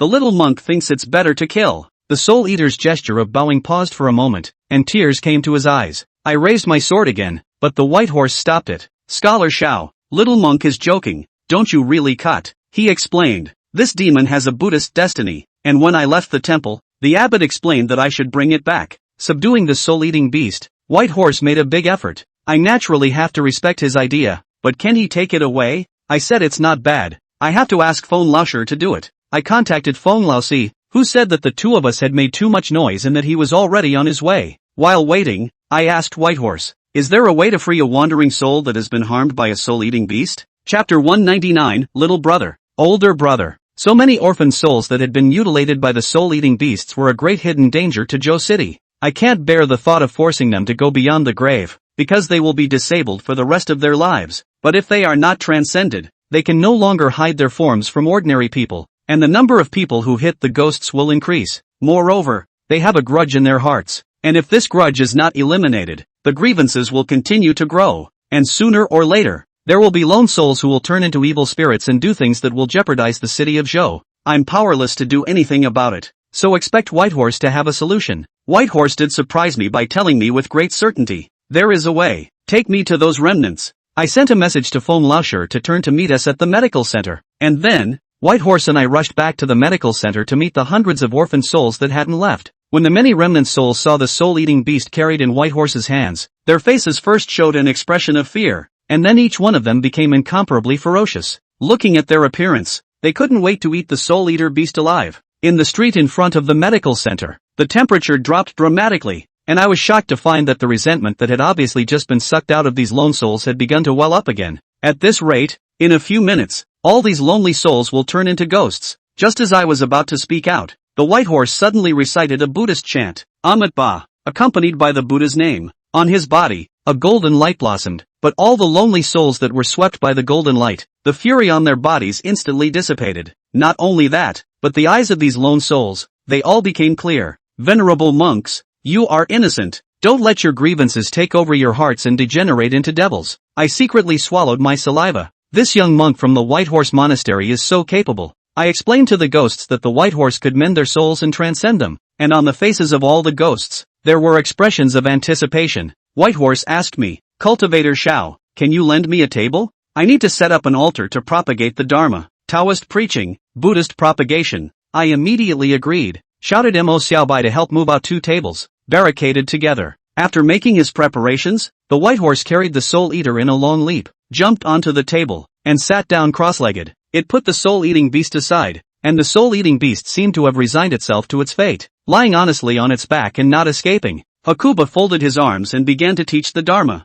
To be honest, I probably don't have any Buddhist destiny at all, and I can't understand a single word of the Buddhist scriptures recited from the mouth of the White Horse. I quietly asked Inkbrand aside, "Can you hear me?" Mo Xiaobai skimmed his lips and replied in a small voice, "Boss, are you sure he speaks Chinese?" I can see that Mo Xiaobai, like me, has no connection with Buddha, and then look at the lonely souls around. But one by one, they listened as if they were mesmerized, as if what came out of the mouth of the White Horse was the sound of heavenly music. I could clearly feel that the grievances on the ghosts were getting less and less and could be transcended at any time. It's just that they are still remnants of the body. How on earth is Whitehorse going to replenish their souls? Just as I was filled with doubt, Whitehorse stopped chanting. He reached out and slapped the soul-eater beast's head, and gently droned in a majestic tone. "Sinful animal, why don't you open your mouth?" The soul-eating beast opened its mouth very reluctantly, and countless soul fragments flew away from its mouth. Looking at the soul fragments floating in the air, my heart doubts deeper. These soul fragments, the smallest is only the size of a grain of rice, even if the soul-eating beast returned, and how to put together. Just as I was puzzled, a golden lotus flower appeared out of thin air at the center of the eyebrows of all the ghosts.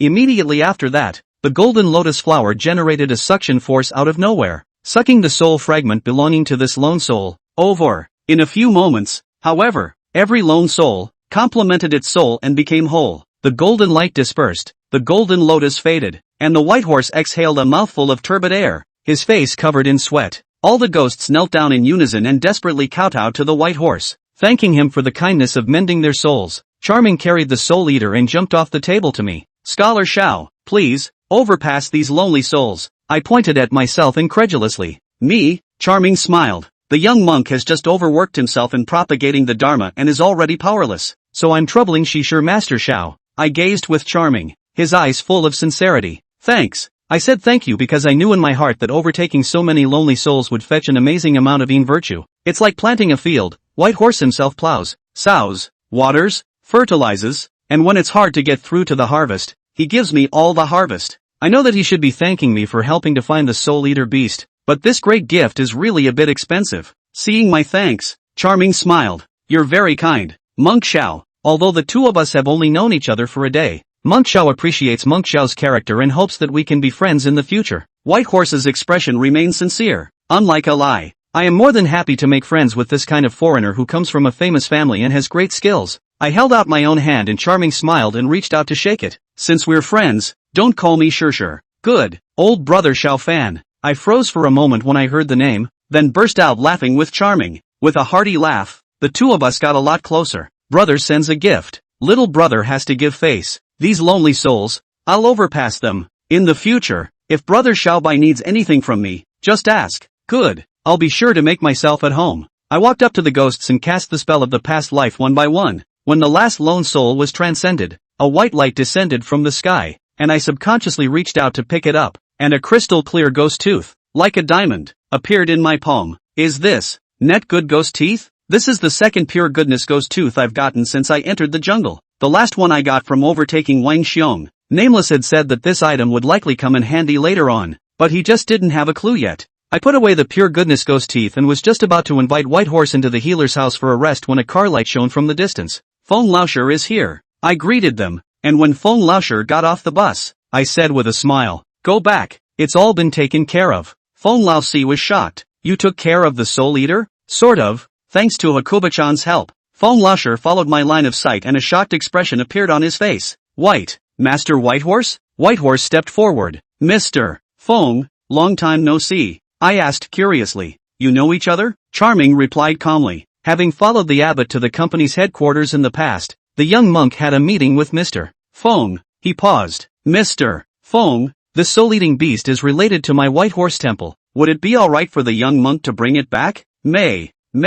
Of course." Looking at Feng Laosher's stuttering speech, my heart was full of doubts. How could Feng Laosher, who had seen all kinds of big scenes, be so nervous? Chapter 200, Reincarnation of Buddha? I invited the two into the medical center to chat, and I explained that Xiaobai would make tea for Whitehorse, then quietly pulled Feng Laosher aside. I asked in a small voice, "Senior, what are you nervous about when you see a Whitehorse?" Feng Laosi asked me rhetorically, "Are you unaware of Master Hakuba's true identity?" "I don't know, but the two of us get along well." Feng Laosher showed a surprised expression, a look of "Brother, you are really brave." He asked me, lowering his voice, "Do you know about the 8 heavenly dragons Guanli Bodhisattva?" The 8 heavenly dragons Guanli Bodhisattva? Why is this name so familiar? I quickly thought about it. Wasn't the white dragon horse in Journey to the West, after fetching the true scriptures, ordained as the Bodhisattva of the 8 heavenly dragons Guanli? Right. Feng Laosher said to me in a very serious tone. "There is a rumor in the Jianghu that Master Whitehorse is the reincarnation of the 8 heavenly dragons Guanli Bodhisattva." Hiss.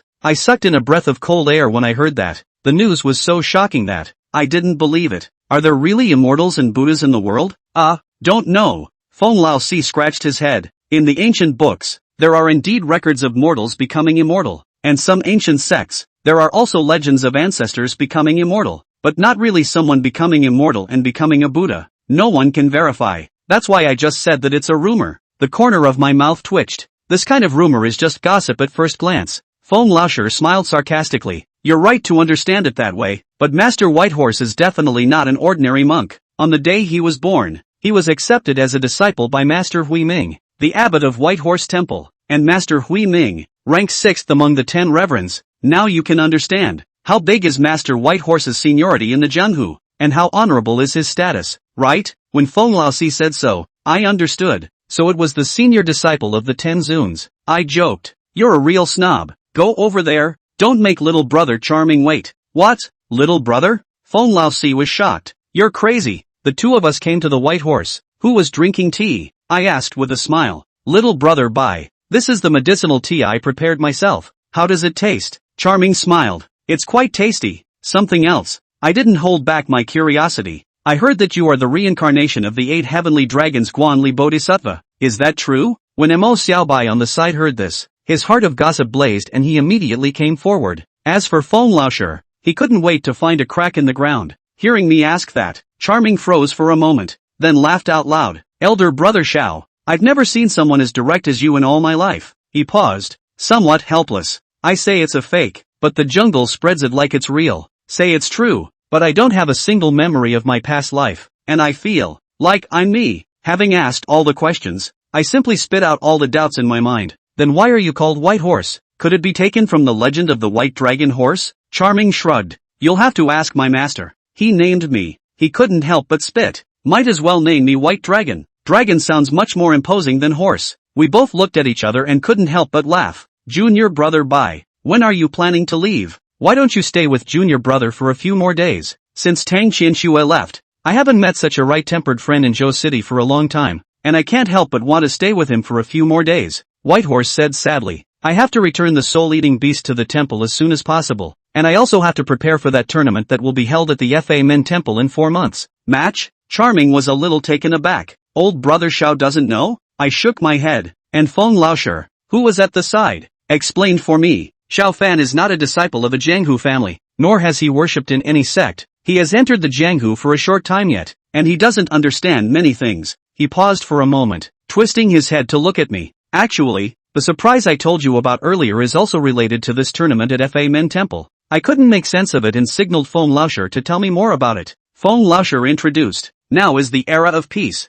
Between the pagans, there are few hands. Oh no, is the opportunity to exchange? This is very unfavorable to the development of the new generation of pagans. In order to solve this difficulty, the company will take the lead in organizing a Fey youth competition every 5 years, inviting young Fey of all lineages and sects who are younger than 30 years old and above the 3rd rank of Dao to participate and show the style of the new generation of Fey. I heard it, but the reason Feng Laoshi said is definitely an official statement, and my guess is that it is the company that organizes the competition in order to grasp the real situation of the various sects. Perhaps there is a deeper meaning that I just don't understand yet. I inquired curiously. Senior, so your surprise for me is for me to go to this tournament? I hurriedly shook my head. I'm not going. If it's a tournament, there's bound to be fighting and killing. I'm not a martial arts fanatic, so why should I go? Feng Laozi explained in a playful tone. You really don't go? I've heard that this time, the 100 Flowers faction is sending a contestant named Zhou Xixi. See hi. I got up violently and grabbed Feng Laoshi's shoulder. Really? Feng Laoshi said with a bad smile. Knew you'd be interested. Whitehorse was curious. Who is Zhou Xixi? Why is elder brother Xiao so excited when he hears that name? Mo Xiaobai also supported his ears to come up. A look of today's gossip to hear the cool look. Feng Shirshi reached out and pointed at me. His wife. Charming laughed. So it's a younger sibling. Feng Laoshi asked me again. Do you want to participate? Want. I agreed without hesitation. It was more important than anything else to see Zhou Xixi. Feng Laozi saw through my thoughts. Actually, it doesn't matter if you can meet Zhou Xixi or not. What's important is that you finish in the top 3 of the competition. My head spun quickly. Since Feng Laoshi said this, the rewards for the top 3 must be important to me. What's the reward? Feng Laoshi held out 3 fingers. There are 3 rewards. First, $1 million in cash. I was a little dismayed that any of the Fae who could compete would be short on money. Second, the top 3 get to interview with company executives. I asked rhetorically, what genius came up with this? How is this any different from the first prize in the annual meeting raffle, which awards dinner with the president? Feng Laosher cursed. Short-sighted. This reward won't be of much use to anyone else. But it's great for you. He asked me. What you're most distressed about right now is whether or not the 100 Flowers faction wants to sever your marriage with Joe Sishi? Do you know why the 100 Flowers faction dares to do so? It's not because you have no background. But if you can pull a tiger skin, even if it's a fake tiger skin, do you think they'll be afraid of it, and dare to do so blatantly? Chapter 201 I want to compete. A word to the wise. This remark of Feng Laosher's gave me new inspiration. Before, what I was thinking was to make myself stronger, as if a heavenly god had descended, and snatched Joe Sishi from the 100 Flowers sect. However, the Jianghu is a human Jianghu, out to mix, to talk about power, to talk about the background. The background is strong and powerful, and looking at the entire jungle, which other power has a bigger background than the company? Previously, Feng Laosher invited me to join the company, but I didn't feel free enough and declined. Now that I think about it, if I can become a member of the company, the 100 Flowers faction will have to think twice if they ever want to cut off my marriage to Joe Sishi. Of course, the ordinary employees of the company, the 100 Flower faction surely didn't care. But if the whole world knew that I had met with the top management of the company and subsequently joined the company, who would believe that I was an ordinary employee? I think most people would think that it must have been the company executives who valued me so much that they took the initiative to invite me to be a part of them. This is the tiger skin that Feng Laosher talked about. Regardless of the real skin or fake skin, as long as the people of the 100 Flowers sect are not able to guess, they will naturally not dare to act rashly. After I figured it out, I thanked Feng Laosher very seriously. Lao Si,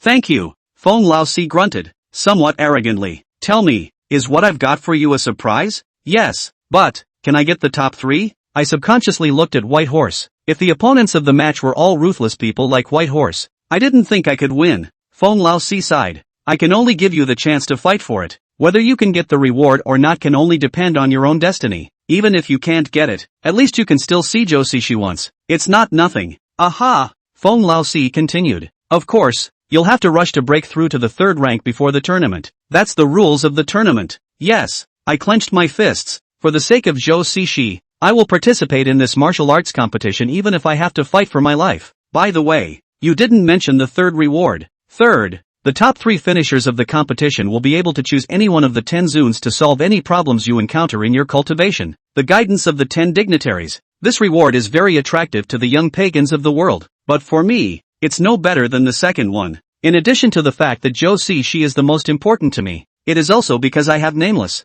a famous teacher. Although Nameless has lost most of his memories, he is already at a height that I can hardly hope to match with just his residual learning. I believe that if Nameless can regain the strength he had in his prime, he will definitely not be worse than the 10 exalted. Feng Laosher asked me, know what your top priority is? No, practice. Feng Laosi patted my shoulder and said in a serious tone, hurry up and find a way to break through. The next day, I sent Hakuba away and agreed with him to meet again at the Fumenji temple. There are only 4 months left before the Young Exotics competition, so I must hurry up and cultivate. Then after 3 days of cultivation, I realized that even if I closed the medical center and cultivated 24 hours a day, it would still be difficult to break through to a 3rd-ranked Xenophile in time for the start of the competition. The body of pure Yang is already very powerful. Nay, the time left for me is really tight. I couldn't think of anything better, so I invited Nameless out after one of my practices. Senior, do you have any methods that can make me cultivate faster? Nameless thought for a moment and nodded. You want to break through to a 3rd-ranked Fae in 4 months' time,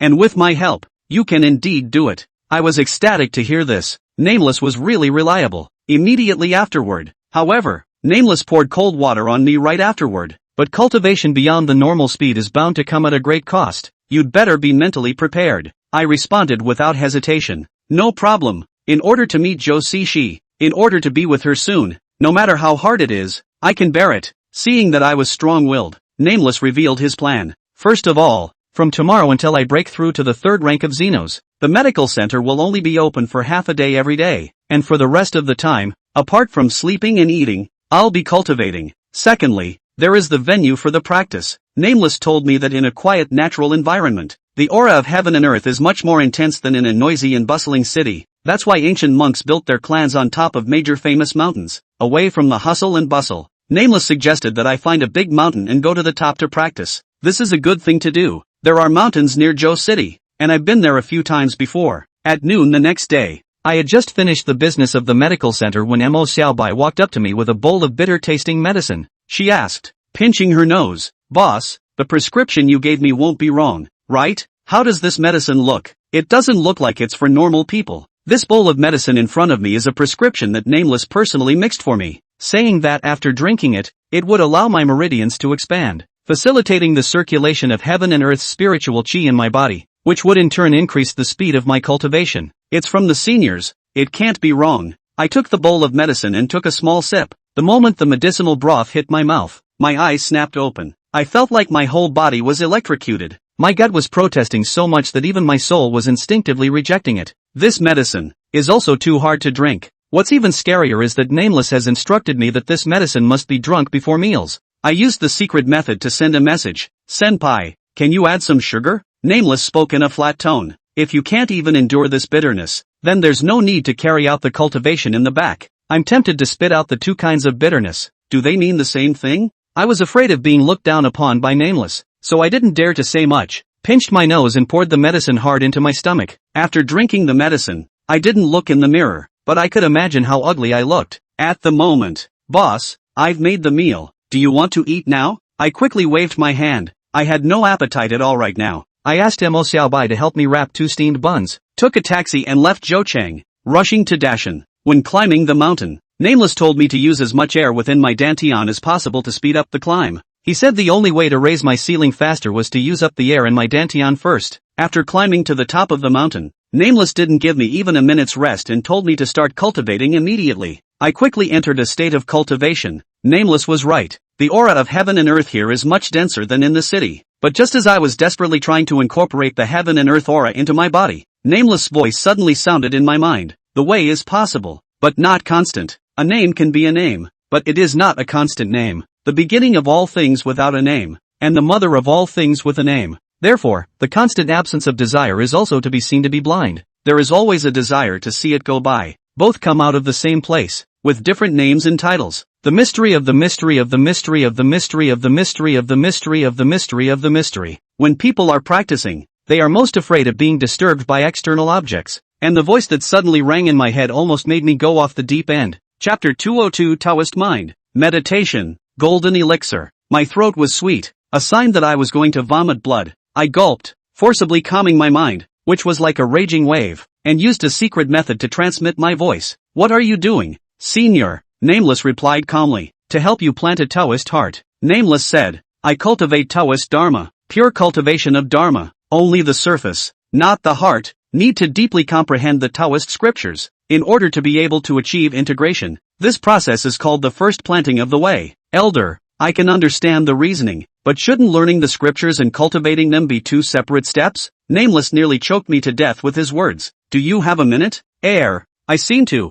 literally, have no time. So, I'm going to let you take 1 step, just so you can work on your skill of eliminating distractions in your cultivation. I finally understood why Nameless had said that my cultivation for the next 4 months would be exceptionally hard, and that this first step alone could potentially kill me. But it's the way to go if you want to get there, and I'm not backing down. Men, be hard on yourself. Elder, go on. I once again entered my cultivation state, and the sound of Nameless Senior chanting sutras once again exploded in my mind. All the world knows that beauty is beautiful and evil, and all the world knows that goodness is good, so it is not good. Later I realized that the Taoist scripture that Nameless was reciting was the Tao Te Ching, which is known to the world and is the root of all Taoist teachings. Only with today's even children can memorize the Tao can be Tao, very Tao, name can be name, very name. He taught me the Tao Te Ching. The version is even more ancient. When the sun set, the first day of cultivation came to an end. I spit up 3 mouthfuls of blood the whole time, and nearly tumbled down the hill a couple of times because my legs were weak. After returning to the medical center, Mo Xiaobai,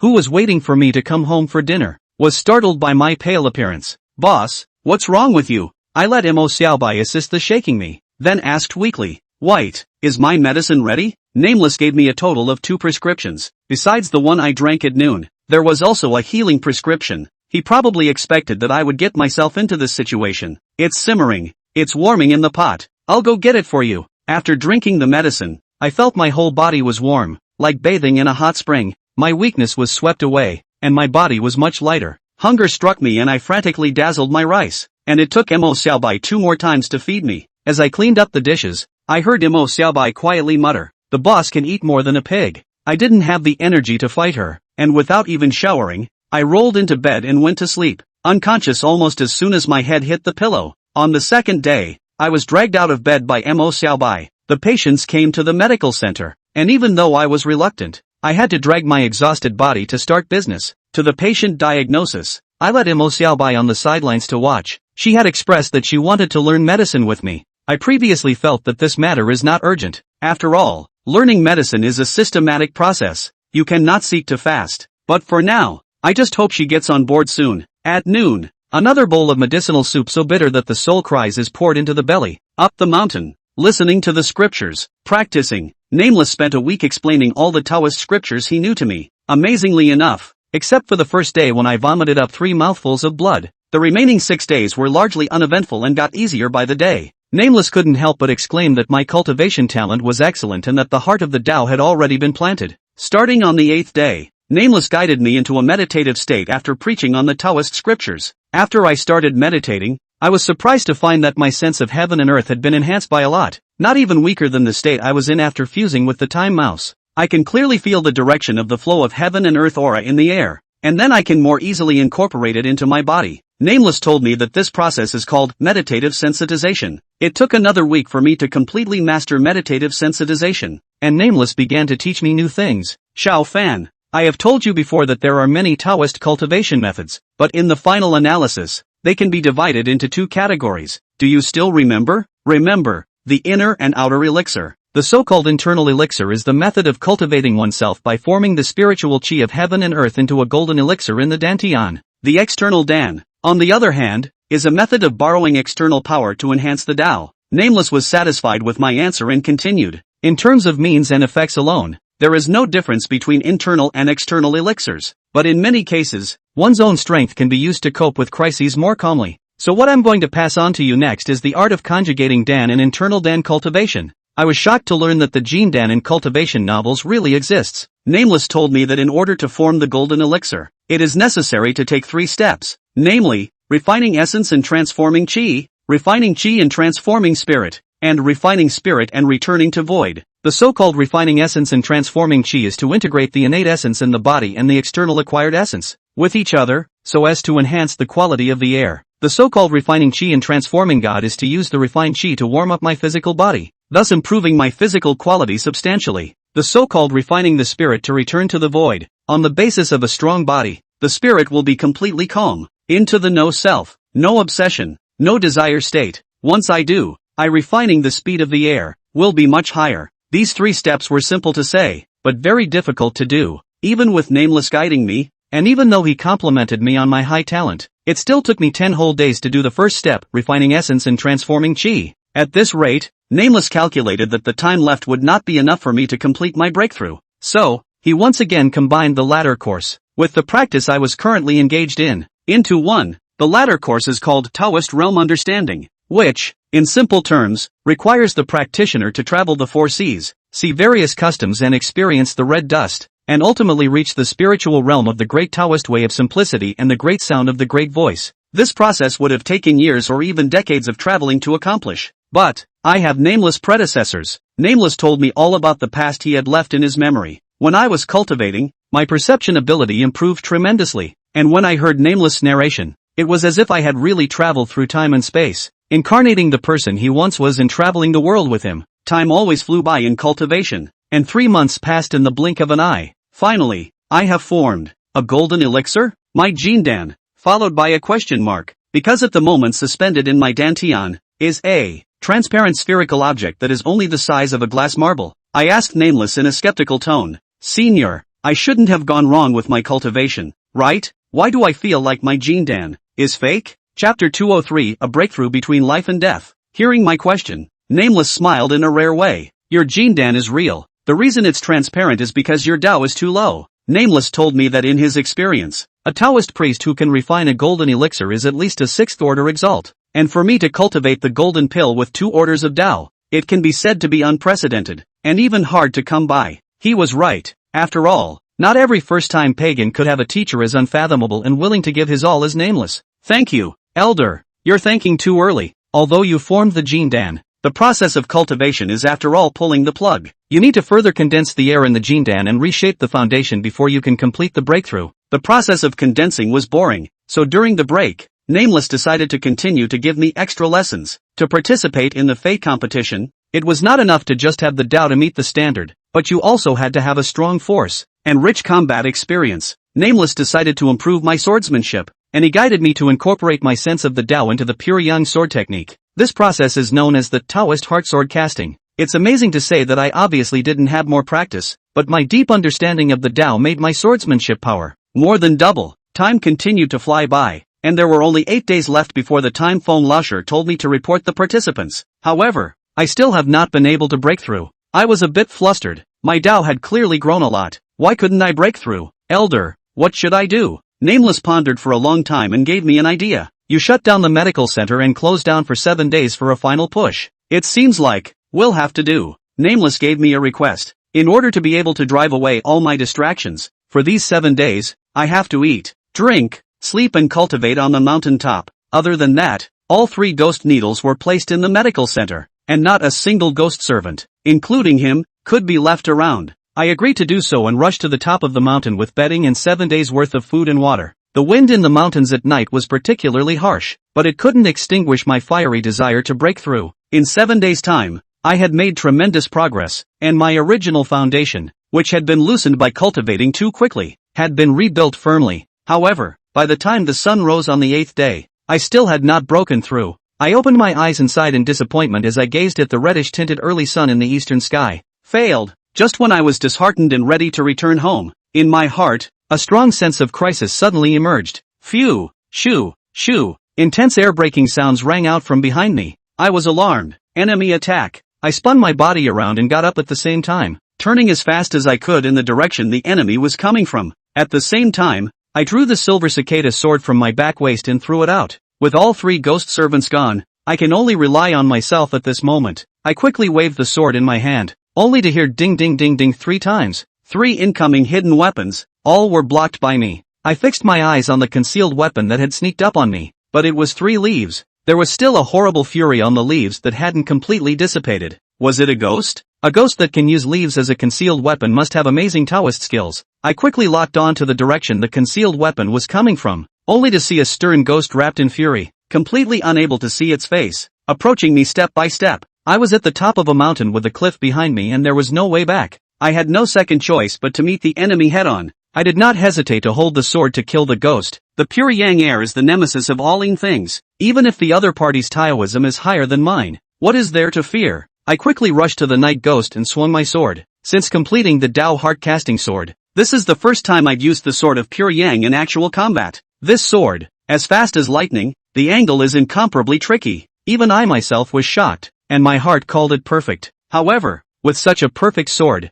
the night ghost actually dodged it instantly, and even swung out a palm, slapping it on my chest. I let out a muffled grunt as my body flew backward, and when I stabilized myself, I realized that half of my heel was already hanging over the cliff wall. I broke out in a cold sweat and took another half step back and I would have fallen down the hill. I looked to Nighty and questioned, "Who are you?" Without a word, the night ghost transformed his body into a ghostly shadow, and in the blink of an eye, he killed in front of me. I didn't dare to have any hesitation and once again met the enemy, battling with the night ghost. We exchanged more than 30 moves one after another at the top of the mountain before separating again. I rushed to catch my breath for a few moments, only to realize that my shoulder hurt like hell. I glanced sideways, only to realize that I had been slapped by the night ghost at some point, and the clothes on my shoulders had been soaked with blood. This severe ghost in front of me really wants to kill me. Without a ghost needle, I could only point with my fingers to slow down the blood flow. I activated my spirit pupils, but I couldn't see the layering of fury emanating from the ghost. This guy, too,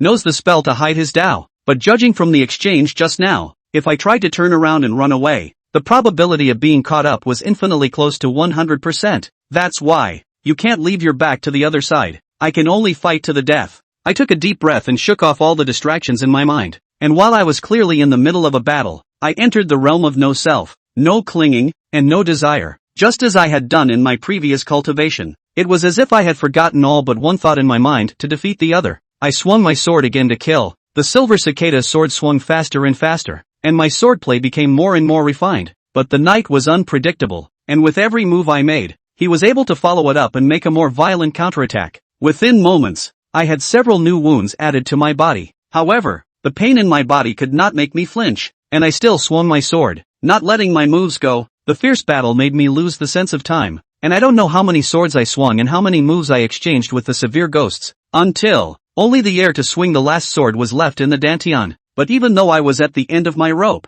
I still felt no fear. I injected all the last of my air into the sword, and all of my attention fell on the blade, as if the human sword was one. Phew! The sound of breaking air rang out as I swung a sword that surpassed perfection. With this sword, Night Ghost didn't manage to dodge it completely. The light of the sword slashed in front of him, and the air of pure yang instantly dissolved the fury that hid his looks. A face I knew too well to be familiar with came into my eyes. Senpai? I was dumbfounded. It turned out that the one who had just nearly killed me was Nameless. Nameless dispersed his fierce aura and stopped his hand. He smiled at me. Congratulations! Congratulations? Congratulations for what? Nameless words made me very confused, but in the very next moment, I was shocked to realize that my physical state had changed. I broke through? In order to verify this speculation in my heart, I didn't hesitate to burn my life and squeeze out a little bit of air to activate the spirit pupil. I looked into my palm, and the air emerging from it had 3 layered, third-order Xenos. Me, breaking through. Chapter 204 Last Chance. After the ecstasy, the pain coming from all parts of my body brought me back to reality. I sat on my ass, and even as I gasped, I was on fire. I couldn't help but wail. Elder, you struck too hard. Nameless replied in a matter-of-fact tone. You're only 1 foot short of the 3rd rank. How can you break through without forcing you into a desperate situation? I didn't retort. Nameless' ploy did indeed have an effect. In the midst of the oblivious battle, I unknowingly completed my metamorphosis. Nameless said to me, "You're hurt a little bad. Now go back and tend to your wounds." I looked at the wounds on my body, and I have to say that Nameless acting was really realistic. All the wounds on my body were very deep. There were even a few that had seen bone. But even so, I couldn't immediately rush back to the medical center because the deadline Feng Lao Si gave me was less than a day away. I descended the mountain as fast as I could, and instead of going back to the medical center to look for my cell phone, I rushed to the sanatorium where I had been last time, which was the company's turf, and I found a staff member and borrowed an internal phone number to contact Feng Laosher. When Feng Lao Si heard my voice, he was surprised. "Dude, I thought you'd given up," I said hastily. "I've managed to break through to the 3rd rank. Hurry up and report me." Feng Laosher suddenly fell silent, and with a shock in my heart, I inquired, "Is it hard to believe that it's already past time?" "No time has passed. Just," Feng Lao Si sighed. "Dude, I'll come over to you and talk to you in person." I treated my injuries at the sanatorium and had just finished stitching them up when Feng Laosher came over in a flurry of activity. I asked Feng Lao Si, "What the hell is going on?" Feng Lao Si sighed and looked like he was sorry. "Brother, you broke through too late. The company thought you couldn't break through and gave your spot to someone else." Hearing this, a deep disappointment arose in my heart. Was it too late to break through? But soon, I figured out that I couldn't blame Feng Laosher for this. He gave me the opportunity. It was me who was too slow to seize it. As soon as I was in a bad mood, the fatigue that had built up in my body immediately surged up, and I felt so tired and worn out that I wanted to get a good night's sleep. "Senior, don't blame yourself. It's my own problem. I'll go back first." I turned to leave. Who knew that only a few steps later, Feng Laosher's voice suddenly came from behind. "Bro, wait." Hearing Feng Laosher's shout, I stopped and turned around. I only saw Feng Laosher walk quickly to my front and said with an apologetic voice, "Brother, the fault in this matter lies with my brother, who should have believed in you more firmly." He paused for a moment, a look on his face, as if he had made up his mind of some sort. "Don't go yet. I'll fight for you again." "Yes." Feng Laosher pulled out his cell phone and went to make a call for a change. A few moments later, I heard a heated argument in the distance. The bickering continued for a full 10 minutes before it died down. Soon, Feng Laosher ran back with a happy face. He grabbed my arm excitedly and pulled me outside. I asked suspiciously, "Where to?" "Go to Wu City." "Wu City? I know this city. It's more than 200 kilometers away from Zhou City. It's a big city that's even more prosperous than Zhou City." "What are you doing there?" Feng Laosher explained as he dragged me away. "I fought for you, and now HQ has agreed to arrange a match between you and the Fae who replaced you." As he said this, his tone became grave. "As long as you can beat him, the spot, it's still yours." I stared blankly at Feng Laosher, and I could guess how much pressure he had withstood in order to get me another chance. "Lao Si, thanks my ass. You're always so polite." "You know." As we spoke, We had walked out of the sanatorium and over to Feng Lasher's car. He asked me as he pulled open the car door. Want to make a trip back to your healer first? Can't waste too much time. Good. I'll go get some stuff. In the car, I used Feng Lasher's cell phone and contacted Mo Xiaobai, asking her to charge up my cell phone for me, and then find the ghost needles I left at the medical center, as well as a few changes of clothes. In the unlikely event that I do take advantage of this opportunity, I'm sure I'll be out there for many days. Mo Xiaobai was still working very well, and by the time we arrived at the medical center, she already had everything ready and standing in front of the door of the medical center, waiting. I explained a few things and told her to watch the house. Then I was ready to leave with Feng Lasher. Boss, Mo Xiaobai called out to me. Anything else? Mo Xiaobai revealed a bright smile. Boss, you have to work hard. Fight to bring the boss's wife back. Definitely. Feng Lasher and I set off once again, and on the way to Wu City, Feng Lasher asked me with great concern. Brother, tomorrow is the opening ceremony of the competition. The match between you and that foreigner must be finished today, and the injuries on your body. It's okay, I said in a calm tone. As long as I can still move, I sure as hell won't give up. That being said, the pain coming from the wounds dented my confidence. I quietly used a secret method to transmit the voice of Nameless. Elder, is there any way to make my injuries heal faster? No, Nameless replied regretfully. Time was too tight. I sighed in my heart. I can't blame Nameless. If he didn't push me to my death and help me force a breakthrough, I wouldn't even have a chance to make up for it. Near noon, we made it to our destination. Feng Laosi parked his car. Follow me. He led me toward the deepest part of the underground garage, looking around as he went, as if he was afraid of being seen by someone else. Eventually, he stopped in front of a wall, and there was no more road ahead of him. I was just about to open my mouth to inquire, but I saw Feng Lasher stretch out his right hand and pound the wall in front of him 3 times. Dang,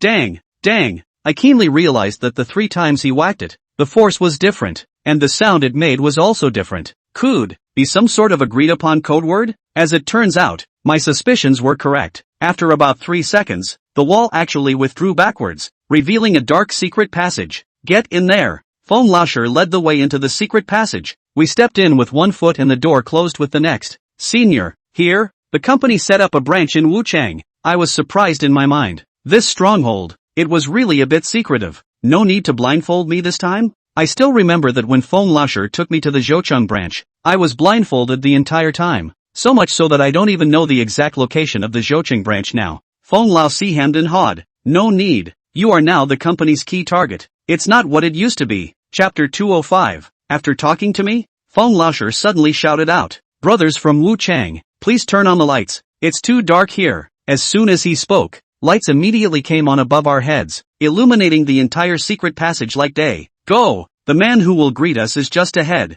I followed Feng Lasher and followed the secret passage underground. The secret passage was very long, and by the time I reached the end, I estimated that I had gone down as high as 2 floors. At the end of the maze, there were 3 men. A middle-aged man with a scar on his face and a fierce-looking countenance. He gave me an extremely oppressive feeling just by standing there without saying anything. The other 2, on the other hand, were young people, a man and a woman. The male's hair was long, dyed gray and tied in a ponytail, but the look didn't look girly, and his knife-like facial angles were very handsome. As for the woman, she looked to be 26 or 27 years old, with short hair, and couldn't be said to be much prettier, but she had a compelling ingchi, like a modern version of Hua Mulan. Feng Lasher stopped in front of the 3. He looked at the middle-aged man with a scar on his face and gave a pleasing smile. Long time no see, old leader. Humph. When the scar-faced man was really not at all nice, he stared at Feng Lasher's eyes with a hint of anger in his tone. You kid has only left me for a few years. Your wings are really hardened, and you dare to directly dislike the leaders of the headquarters. The other bigwigs didn't want to bother with a junior like you, and turned their heads and scolded me. The more the scar-faced man spoke, the angrier he became, and he squeezed his fist, his bones clicking. Later on, let's not just have these 2 juniors compete, let's both compete as well. Let me see if your skills have fallen off in the years since you left Wu City. Feng Lasher's eyelids fluttered wildly, and he looked like he was about to be in big trouble. He hastily balked. Old leader, I was wrong. Young people, easy to impulsive. You old more tolerance. He cleared his throat and lowered his voice. I've brought you a case of mousy, all old wine. Look, hearing that there was good wine, or a case of it, the scar-faced man's face looked much better, and as he put his arm around Feng Lasher's shoulders, his face became faster than turning over a book. Little Feng, why are you so polite? Wuchang is your home. Just come and bring gifts. How embarrassing for me. When he finished, He gave the young man beside him a wink. Wolf, go carry the wine. 10 minutes later, the 5 of us arrived at an office. I was a little fidgety because the scar-faced man's eyes, from the moment I sat down, kept falling on me. He looked me up and down, his eyes sharp. The scar-faced man stared at me for a good 5 minutes before he spoke again. He asked Feng Laosi, "Little Feng, this is the contestant you recommended to headquarters? A Xenos who just broke through the 3rd rank. Why do you hold it in such high regard?" Feng Laosi introduced himself to his old leader. "This little brother's name is Xiao Fan, a friend I made in Zhou City, and it's been less than a year since we met." At that, he paused, his tone suddenly intensifying. The first time I saw Xiao Fan, he hadn't even started cultivating yet. The 3 people's faces changed drastically at the same time, especially the woman, who had an interested expression on her face. She looked aside to the young man and inquired, "Old Wolf, this brother, did he break our company's cultivation record?" The old wolf couldn't help but give her a blank look. "Zi Yun, you're the record holder in our company. You really have the nerve to ask." It turns out that these two are called Old Wolf and Purple Rhyme. If I'm not mistaken, these 2 names are the same as Kite, our code names. The old wolf had a bitter look on his face. "Leader, why don't I just give my spot to this little brother? Compared to him, I'm simply a loser." The scar-faced man reprimanded. "You think you're a child playing house? The contest between the 2 of you is going to be recorded and presented to headquarters. As it turns out, the old wolf is my opponent." Scarface continued, "I've arranged for the venue to be prepared. I have a meeting to attend later, so you guys can fight now." The old wolf seemed to have smelled the medicinal odor emanating from me and opened his mouth to inquire, "Friend, are you hurt?" "Well, I didn't hide it. I just had a breakthrough this morning, and I got hurt while practicing." The old wolf bared his teeth. "This is not a little injury." He twisted his head to look at the scar-faced man. "Leader, I'm winning even if I win. Why don't we call Sister Lan over and treat little brother first?" The scar-faced man glanced at the old wolf. "As long as you're okay with it." At the mention of Scarface Man's disciple, Feng Laoshi, who was sitting next to me, suddenly sat up straight and was very excited. "Rance there too?" A black shadow suddenly attacked Feng Laoshi, who reacted extremely quickly and hurriedly swung his head. The black shadow grazed his face and flew into the wall behind him, followed by a pop. I gulped. What had just flown past was Scarface's thermos. The scar-faced man became furious as he pointed at Feng Laoshi's nose and opened his mouth to curse. "Brat! Stay away from my disciple." Feng Laoshi smiled twice and didn't dare to say anything. Scar-faced man rushed off to a meeting, while Old Wolf went to look for Xiaolan, as Feng Laoshi called her, leaving only the 3 of us in the room. I asked in a small voice, "Laoshi, what's the situation? Why did you make the old leader so angry?" Feng Laoshi's mouth opened and did not make a sound, as if he was embarrassed to explain. Just then, Ziyun opened his mouth. "Who made him a heartless man?" Such a blunt explanation set my gossiping heart on fire. Can it be that Feng Laoshi is still a scum? Ziyun, don't talk nonsense. He was sweating beads of sweat in his haste. "Nothing happened with me and Ran." Ziyun had a look of disbelief on her face. "Who believe? I can hear all about it. Back then you and Sister Lan too, lonely men and women, sharing a room, but also stayed a whole night. The next morning, Sister Lan is crying and ran out." At the end of her words, she spat at Feng Laoshi. "Scum!" Feng Laoshi had 100 mouths to defend, and for a while he stammered and couldn't say anything.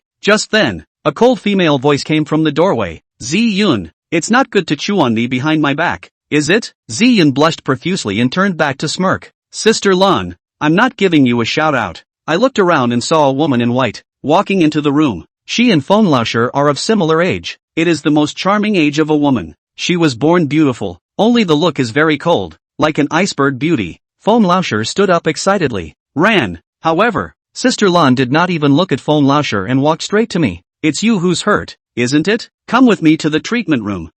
Good. I followed Sister Lan out the door, and on my way out, I glanced back at Feng Laoshi. Only Feng Laoshi's eyes fell on Lan's back, lost in thought. When I came to the treatment room, Lan closed the door behind me and then said to me in a cold voice, "Undress." Chapter 206, The Battle for Places. Strip? I was a bit overwhelmed, unable to guess what Lan meant. Lan frowned slightly. "How can I treat you if you don't take off your clothes?"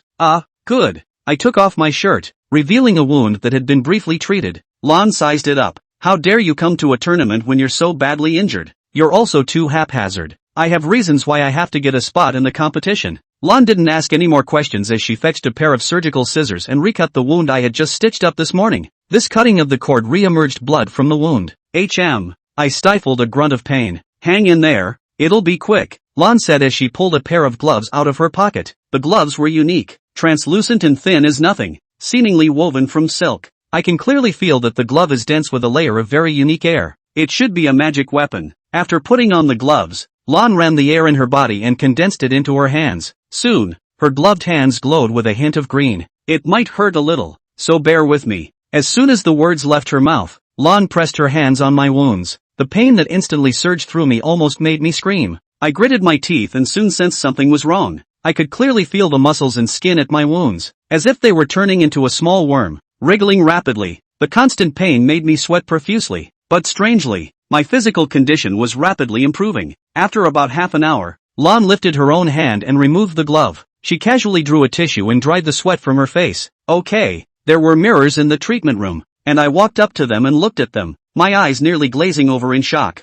In the mirror, I had healed most of the way, although the look of the wound had gotten pretty ugly. I moved around a little bit, and while I can't say I'm healed, it was enough to handle the rest of the competition. I asked incredulously, Sister Lan, what kind of healing art is this? In all my years of studying medicine, I have never seen such an efficient medical technique. If this technique can be popularized, I'm afraid that the entire medical world will set off a major earthquake. Lan seemed to guess what I was thinking and opened her mouth to explain. It's a spell that very few people can learn, and I've had better luck getting some glimpses of the door. It wasn't hard to tell from her words that this spell was extremely difficult to master. Thank you, Sister Lan. You're welcome. Get yourself back. In fact, I would like to ask, what exactly is her relationship with Phong Laosher? But the two of us are only meeting for the first time. Even if I am curious, I don't dare to ask. After thanking him again, I went back to my previous room. Phong Laosher sat on the sofa, still looking lost, not saying a word. Even when I came back, he didn't even notice, not knowing what he was thinking. The old wolf asked me with a smile, how does it feel? Much better. I smiled and thanked him.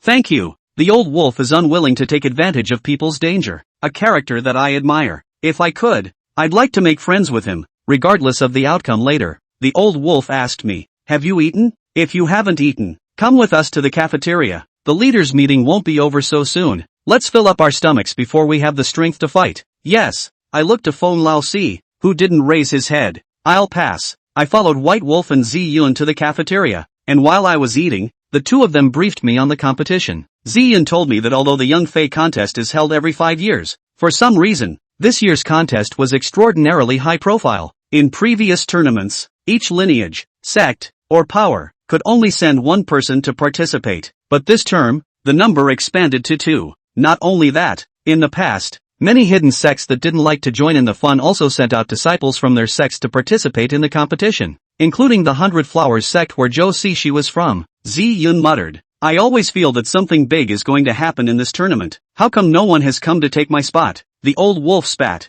You're the strongest in the company under 30, except for the ones who can't show up. So who's going to go if you don't? Zi Yun wailed. But I don't want to go. Every time the leader says he has an important task for me, it can't be good. Zi Yun's complaint gave birth to a feeling of uneasiness in my heart. Could it be that this tournament is hiding some kind of crisis? But the more I do, the more I have to win entries. Because Weekly Sea Hippie will be competing. After eating and drinking and resting for a while, Scarface rushed back. He led the three of us to the venue for the bout. A very empty room with several cameras hanging from the ceiling and looking very different from the common surveillance equipment, which I guessed was special equipment designed to record the Fey bouts. Phong Laosher had arrived long ago. His lost mood seemed to have eased over, and when he saw me arrive, he patted my shoulder. Go for it, brother, I replied solemnly. Don't worry, I'll win. The old wolf and I stood in the center of the room, while the remaining three stood watching the battle from a distance. Scarface told us that the cameras were on and that the two of us could start at any time. The old wolf shook his shoulders and flashed me a smile. Brother, although we're both third-ranked Xenos,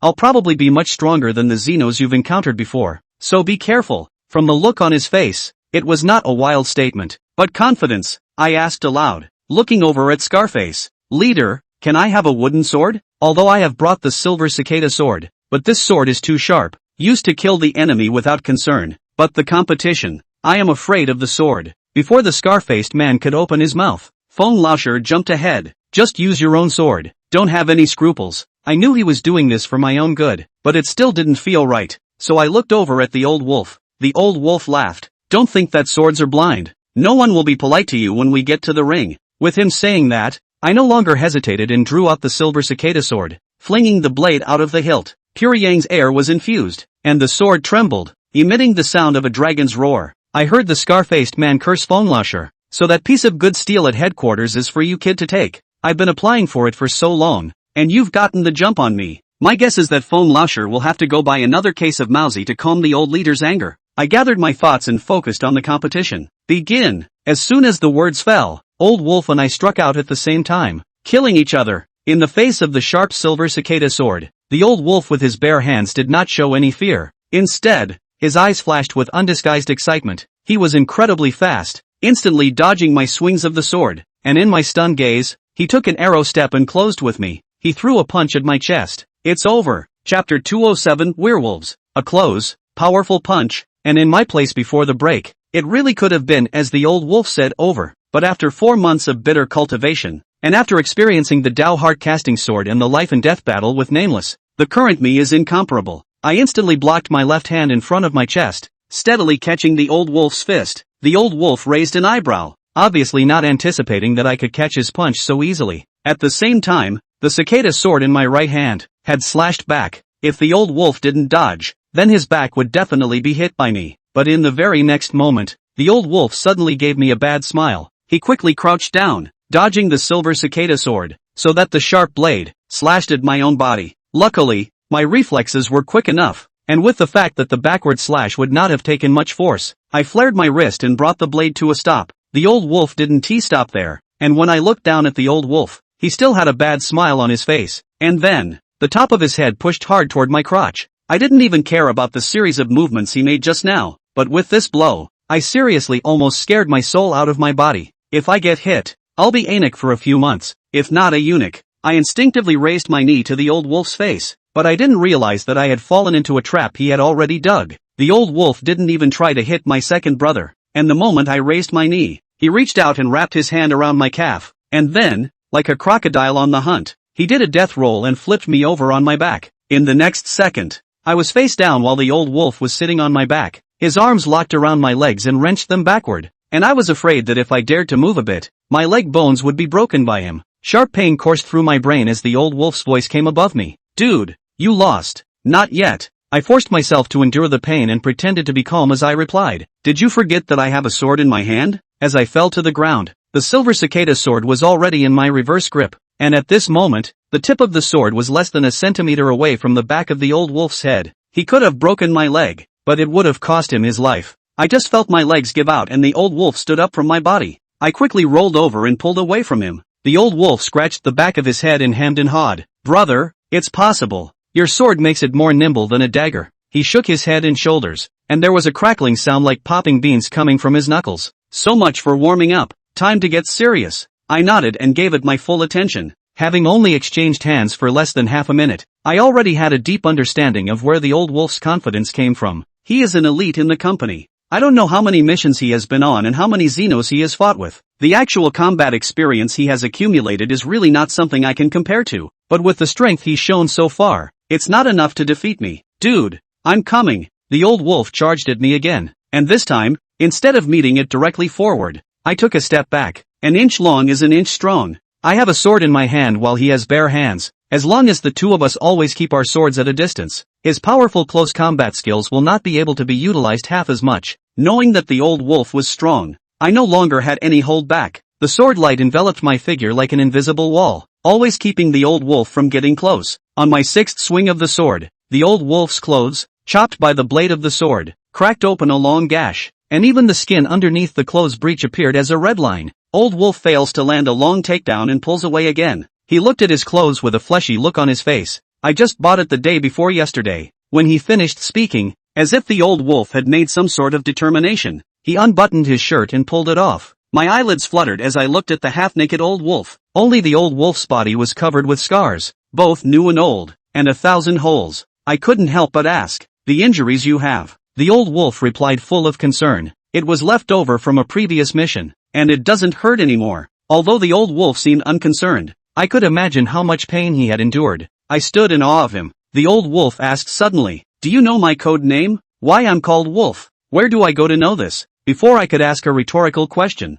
the Old Wolf gave me a direct answer. Because of my ability to wolfify. After saying that, a wave of air that gave off a very savage air wrapped around the Old Wolf's entire body. Immediately afterward, something amazing happened. Only the old wolf's entire body muscles surged, and on his skin, gray hairs grew. The pants he hadn't taken off were full, and I even heard a slight ripping sound. In the blink of an eye, the old wolf was transformed into a werewolf. I was dumbfounded, although I had long anticipated that the world was so large that nothing was strange, and as I traveled around the world, I was sure to come across foreigners with all sorts of miraculous means, but transforming into a werewolf, a psychic ability that usually only appeared in Western movies, hadn't really been expected. Forgot to take off my shoes. The old wolf lifted his foot and kicked off his shoe, and I realized that his foot was a size too big, and his sockless foot was covered with gray hairs. Looking at his hands again, the same thing happened. They became very much like wolf claws. The old wolf spoke again, his voice becoming much thicker. Let's get on with it. After saying that,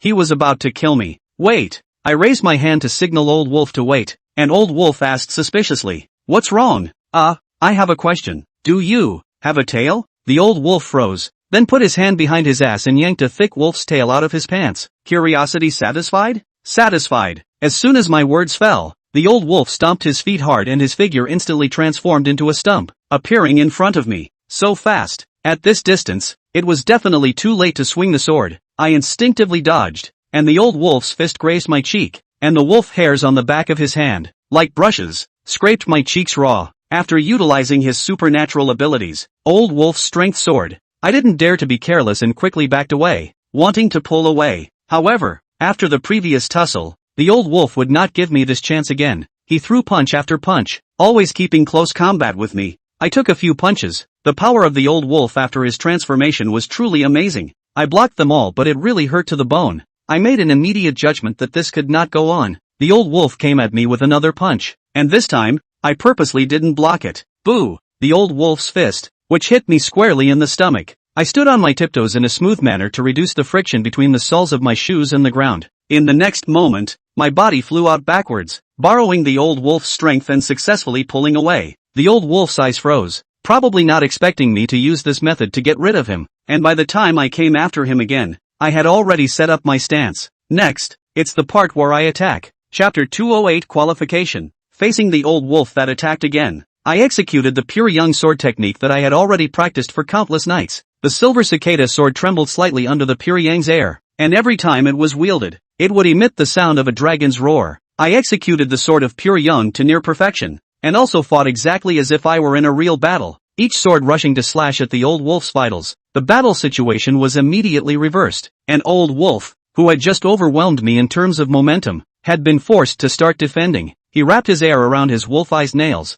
and when they clashed with the silver cicada sword, they would make the sound of gold and stone clashing, which was exceptionally crisp and clear. His eyes grew more and more intense, and the frequency of his attacks grew faster and faster. After several minutes of tangling, old wolf voluntarily backed away. He took a few ragged breaths and opened his mouth to ask me, "Dude, why do I get the feeling you're hitting harder and harder?" "It's not the old wolf's fault. I'm really getting the hang of it," I explained. "I'm a bone setter by trade, and I have fewer opportunities to get my hands dirty with people." Before I could finish my sentence, the old wolf bared his teeth. "Well, you're using me as a millstone?" I'm a little embarrassed, but it is what it is. Just then, the scar-faced man who was watching the battle from afar suddenly shouted, "Wolf, don't hold back." Hearing the leader's order, the old wolf was a bit helpless. It's not like we're really enemies, so how can we lay our hands on them? But immediately afterward, his aura suddenly changed, and I actually felt the pervasive killing intent in his body. He murmured, "But leaders give orders, and as subordinates, they must carry them out." The old wolf's aura changed, and so did his means of attack. It was the same wide open, furious attack, but it gave me several times more pressure than before. Every punch he threw, every kick he threw,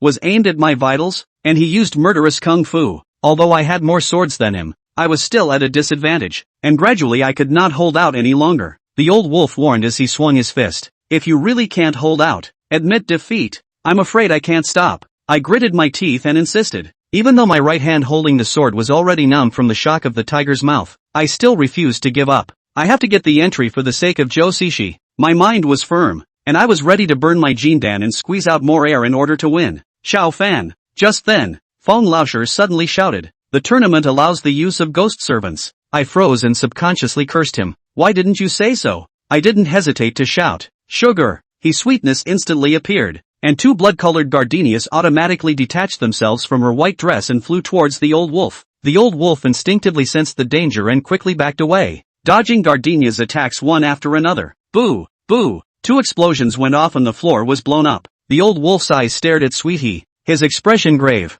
Third-order evil spirits? 1 against 2. The fact that he didn't seem to care showed that he was confident that he was 1 against 2. Seeing this scene, I called out another name. Senpai. Nameless also showed up. He released his own baleful aura, and the terrifying baleful wind blew so much that the old wolf couldn't open his eyes. The old wolf's eyes changed once again, from stony to stunned. He raised his hand and pointed at Nameless, asking me incredulously, "This is also your ghost servant? A fifth-order evil ghost?" "Yeah, I actually have another ghost servant, but he's not good at fighting." Hiss. I heard the sound of pouring cold air. Or 3. Aside from Old Wolf, Scarface Man and Zi-Yun were also nearly stunned to the jaws. The fur on the old wolf's body began to fade and he changed back to his original form. I asked suspiciously, "No more fighting?" The old wolf spat. 1 against 3, and there's a fifth-order evil spirit. What a fart! He looked to the scar-faced man and inquired, "Leader, can I admit defeat?" The scar-faced man nodded in agreement. I collected the 2 ghost servants. An old wolf walked up to me and patted my shoulder. "Dude,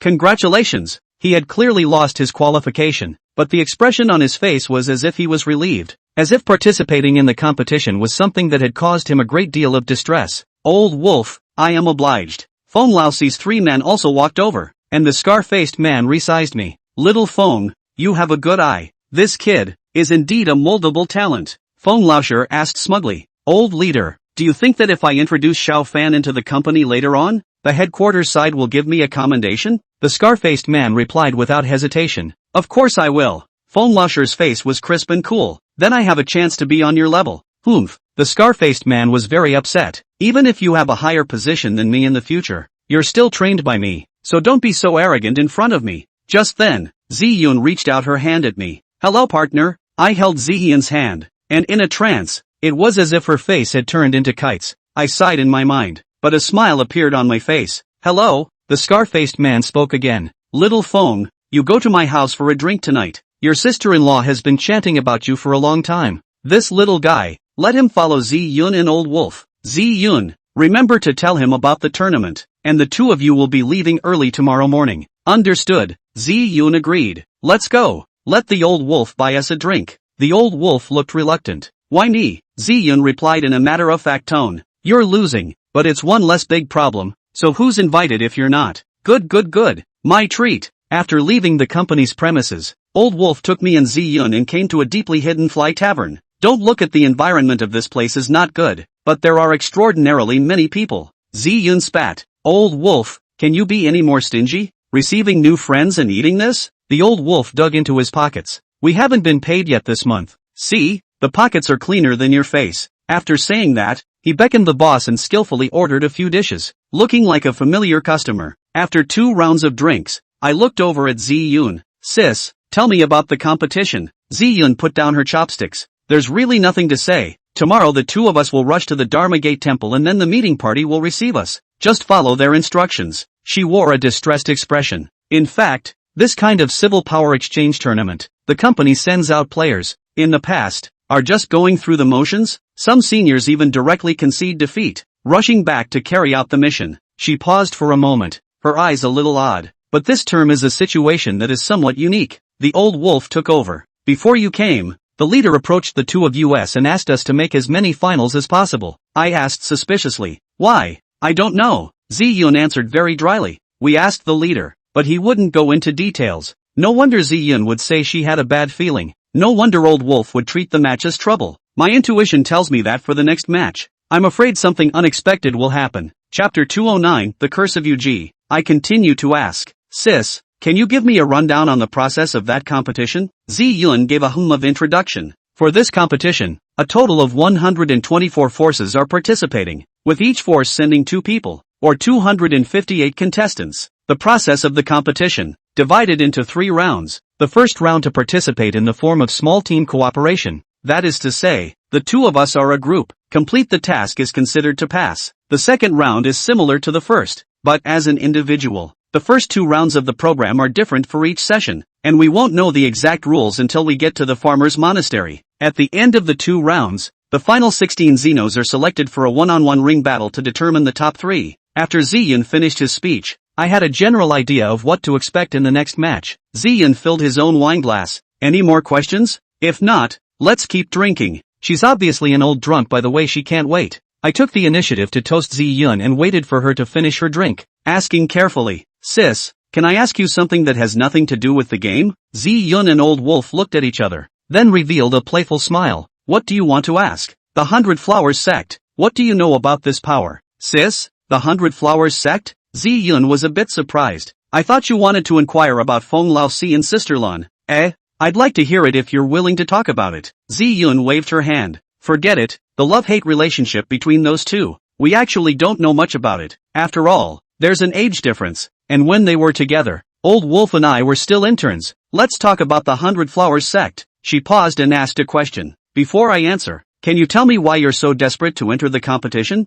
"Because of my daughter-in-law." Hearing the word daughter-in-law, Ziyun and Old Wolf both came together. Ziyun laughed evilly. "Sounds like a love story. Tell it quickly. We both love gossip." Ziyun was my competition partner after all, and I needed her help for the first round, so I didn't hide it, and told the story of myself and Zhou Cixi, briefly. After hearing this, Ziyun came to a realization. "I hear you. The 100 Flowers Sect is trying to beat up the lovebirds." The Old Wolf, on the other hand, sighs. "No wonder Feng is so confident in pulling you into the company. You're trying to pull the tiger skin of the company, right?" Old Wolf, who had been through 100 battles and was extremely capable of analyzing intelligence, immediately saw through my thoughts. "Yes," I admitted graciously. "So, I have to get the top 3 places in the competition." "Top 3 huh?" Ziyun looked complicated and patted my shoulder. "You go for it." The way she acted, she didn't seem to think highly of me, perhaps for fear of undermining my self-confidence, and didn't say why. I didn't care because no matter what Ziyun said, it wouldn't change anything. All I can do is my best. Seeing that the atmosphere was a bit off, Old Wolf took the initiative to change the topic. "Let's just talk about the 100 Flower faction. Although we can't freely tell others the information we know about the company, Feng has said that he's going to pull you in, so it shouldn't be a bad rule." Old Wolf took a sip of wine to moisten his throat. The 100 Flowers sect is a very ancient and mysterious sect, and legend has it that the founding of this sect can be traced back to the time of the Chuhan War. I was shocked for a moment. Chu and Han, wouldn't that be B.C. more than 2,000 years ago? "Brother, have you heard the story of Farewell My Concubine?" I nodded. Chu and Han Dynasty. The king of Xianyu was Han Xian besieged in Gaixia. Han Xian made Han soldiers sing Chu song, touched the feelings of homesickness of the Chu soldiers, suddenly born of aversion to war, the world known as For Chu song. The soldiers were disorganized. Xianyu was defeated at Wujiang River, while his favorite Yuji killed herself in front of him. The Old Wolf went on to preach. Legend has it that after Yuji's death, underneath her, there grew a beautiful grass, and on the top of the grass bloomed a small flower that was so colorful, so sad, so charming and so touching that later generations called it Yumerin.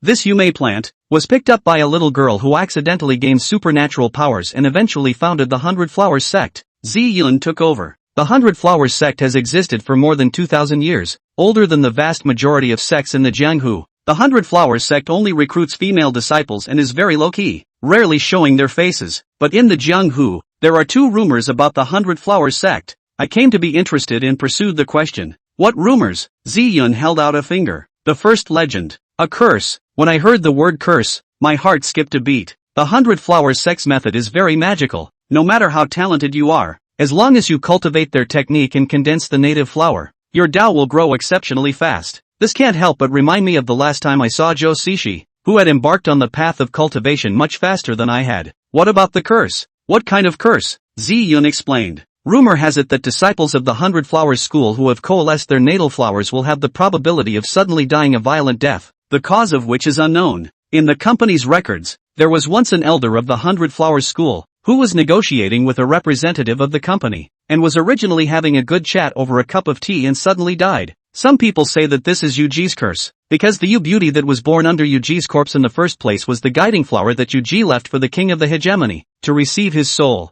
but it was picked by the ancestor of the 100 Flowers sect." After listening to Ziyun's explanation, my heartbeat accelerated a lot, as if I could see that above Zhou Cixi's head, there was an invisible guillotine blade hanging, and I didn't know when it would fall. "What about the second rumor?" Ziyun held out a second finger. "The second rumor is the Pishi flower. It is rumored that in the door of the 100 Flowers sect, there is a stone tablet left behind by the ancestor. which states that in order to solve the curse of the sect, one needs to wait until a disciple condenses the natal flower called the other side, and as long as this disciple finds the overlord soul that is strayed to the earth, and introduces it into the yellow springs, the Yuji's curse will be dissipated. I'm dumbfounded. The other side? An image came to me of the natal flower that Joe Shishi had once displayed in front of me, which was the flower of the other shore. I finally understood why the 100 Flowers sect valued Joe Shishi so much, because she was the one who, according to the legend, was able to lift the curse of the 100 Flowers sect that had been passed down for 2,000 years. Brother Xiao?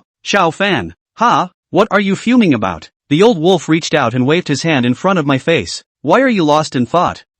No, nothing. I didn't intend to tell Joe Shishi's secret, so as not to cause trouble. Thank you for your answers. I have no more questions. Let's keep drinking. Early the next morning, Zi Yun and I boarded a plane to Qin province in China. Apart from the two of us, the company did not send anyone to follow us. But before we left, the scar-faced man said that there would be someone to pick us up at the airport, and that person would be our temporary leader, and told Zi Yun and I to follow his arrangements. Chapter 210, The Lost Technique. At noon, Zi Yun and I walked off the plane. As we pulled up to the pickup area, we saw from a distance a man who had dyed his hair white. The man has air emanating from his body and is a foreigner. How is he? I asked curiously as Zi Yun spotted the other side as well. Who is he? Su Lao-san. Zi Yun introduced me. This guy is Feng Laoshi's sworn brother. Back in the day, in our Wu City branch, there were 4 outstanding youths, known as the 4 bastards of Wu City. Wu Cheng 4. This title is a bit unique. Zi Yun continued. These 4 people were very close and had experienced life and death, so they became sworn brothers with different surnames. The oldest surname was Ma, the second surname was Zhang, the third surname was Su, and the fourth surname was Feng, and after they became sworn brothers, the code names were changed to surnames plus rows. Speaking here, Zi Yun's tone suddenly became a bit sad. The brothers in the Wu Chang branch, they all think that these 4 have a great future. Even our leader said that sooner or later, these 4 will be transferred to the headquarters and in turn become his superiors. But to my surprise, the day after the 4 received their transfer orders, there was an accident. At that time, the 4 of them were packing their bags when intelligence suddenly came from the headquarters that there was a group of foreigners who wanted to cause trouble in Wu City. The 4 of them agreed and decided to take out the group before leaving Wu City, which was also considered to be the beginning of the end. The mission was accomplished, but Zhang Laoji sacrificed. Zi Yun sighed. Things are unpredictable in the world. Let's go. Don't let Elder Su wait impatiently. Zi Yun led me and walked to Su Lao-san. Brother Su, long time no see. Elder Su looked like a very amiable person as he smiled at Zi Yun. I haven't seen you in a few years. You've grown into a big girl. In a few years, it's going to be 30. Brother Su, it's rare for me to come out. Can you introduce me to a boyfriend? My family is pushing me hard. Su Lao-san agreed painfully. It's no big deal. The ones who came to participate in the competition this time are all young talents from various factions within the circle. Just give me a word on which one you have your eye on, and I'll find a reason to bring you to pay a visit to the door later on. Zi Yun was happy. It's still Brother Su who is righteous. Su Lao-san's gaze landed on me. You are Xiao Fan, right? Before you guys arrived, Old 4 gave me a call and told me to take good care of you. I offered to reach out. Thank you, Brother Su. Su Lao-san held my hand, and I clearly felt that he had cast some kind of spell. A unique air that swept over my entire body in just 3 seconds. Su Lao-san had a surprised expression on his face. What a dry and hot chi. No wonder Feng Lao-si was able to convince headquarters to give you another chance.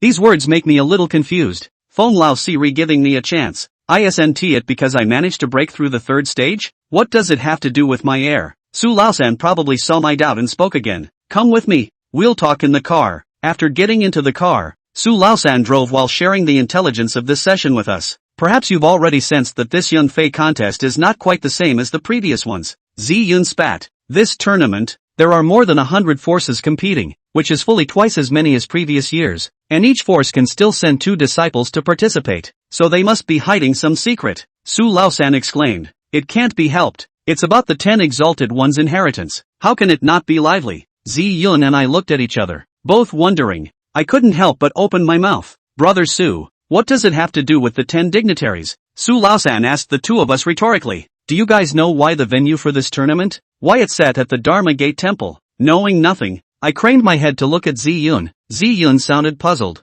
I'm also wondering about it. If I remember correctly, the venue of the last tournament was the Shaolin Temple, right? The venue for 2 consecutive years is the Buddhist school, so the other forces, won't they have a problem with it? Su Laosan stopped selling the truth and told the truth. In the past, other forces would definitely have opinions, but this time is special, and no one has complained because the abbot of the Dharma Gate Temple is about to pass away. Ziyun's eyes widened. The 9th-ranked Master Jin Yuan among the 10? Yeah, that's him. Ziyun marveled. I remember that Master Jin Yuan shouldn't be particularly old, right? How could it be so sudden? Su Laosan hesitated. I can't tell you exactly why. The level of secrecy is too high and I've only heard a little bit about it. He asked Ziyun. Do you know what Master Jin Yuan's famous skill is? Of course I know. The Red Lotus Flame. By the way, I've heard that Master Jin Yuan has been accepting disciples. If he passes away, won't this stance be lost? Su Laosher's expression became serious. It's not about confiscating disciples. It's about not being able to find the right ones. As far as I know,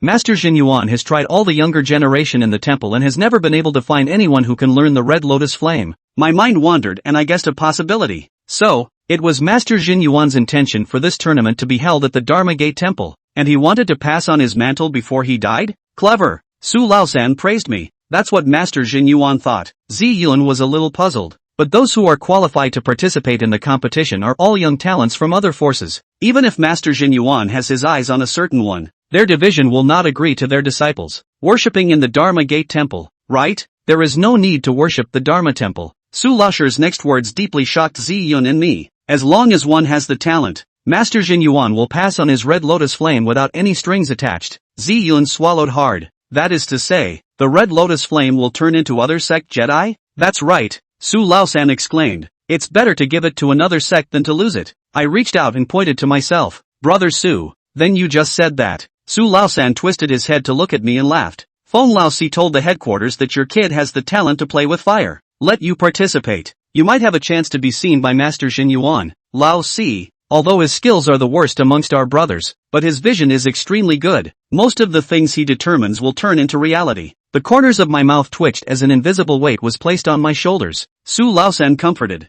Xiao Fan, you don't have to be nervous either. This is supposed to be a matter of chance. By the way, I have to remind you that you should keep this matter quiet, so as not to let the people from the other 3 families hear about it and treat you as a thorn in their side, quietly tripping you up in the first 2 rounds. Which 3? The White Horse Temple, the 3 Fires Sect, and the Sun and Moon Sect. These 3 families have 2 names I'm familiar with. White Horse Temple is not the White Horse's division well. As for the Sun and Moon Sect, it is the sect that Tang Qianxue has joined. Su Laosan continued. The Red Lotus Flame belongs to Buddhism, and it's normal for the people of the White Horse Temple to want to inherit it. As for the 3 Fires Sect, they wanted to supplement their own techniques. The Sun Moon Sect is also a big clan that plays with fire, and it will definitely be coveted. All 3 of these families are bound and determined to win, and whoever dares to grab the Red Lotus Flame will definitely cause a lot of trouble. Chapter 211, An Unknown Story of the Jianghu. I can see that Su Laosan knows a lot about the jungle. I've only been in the jungle for a year and I don't know a lot of things, so I decided to take the opportunity to learn more.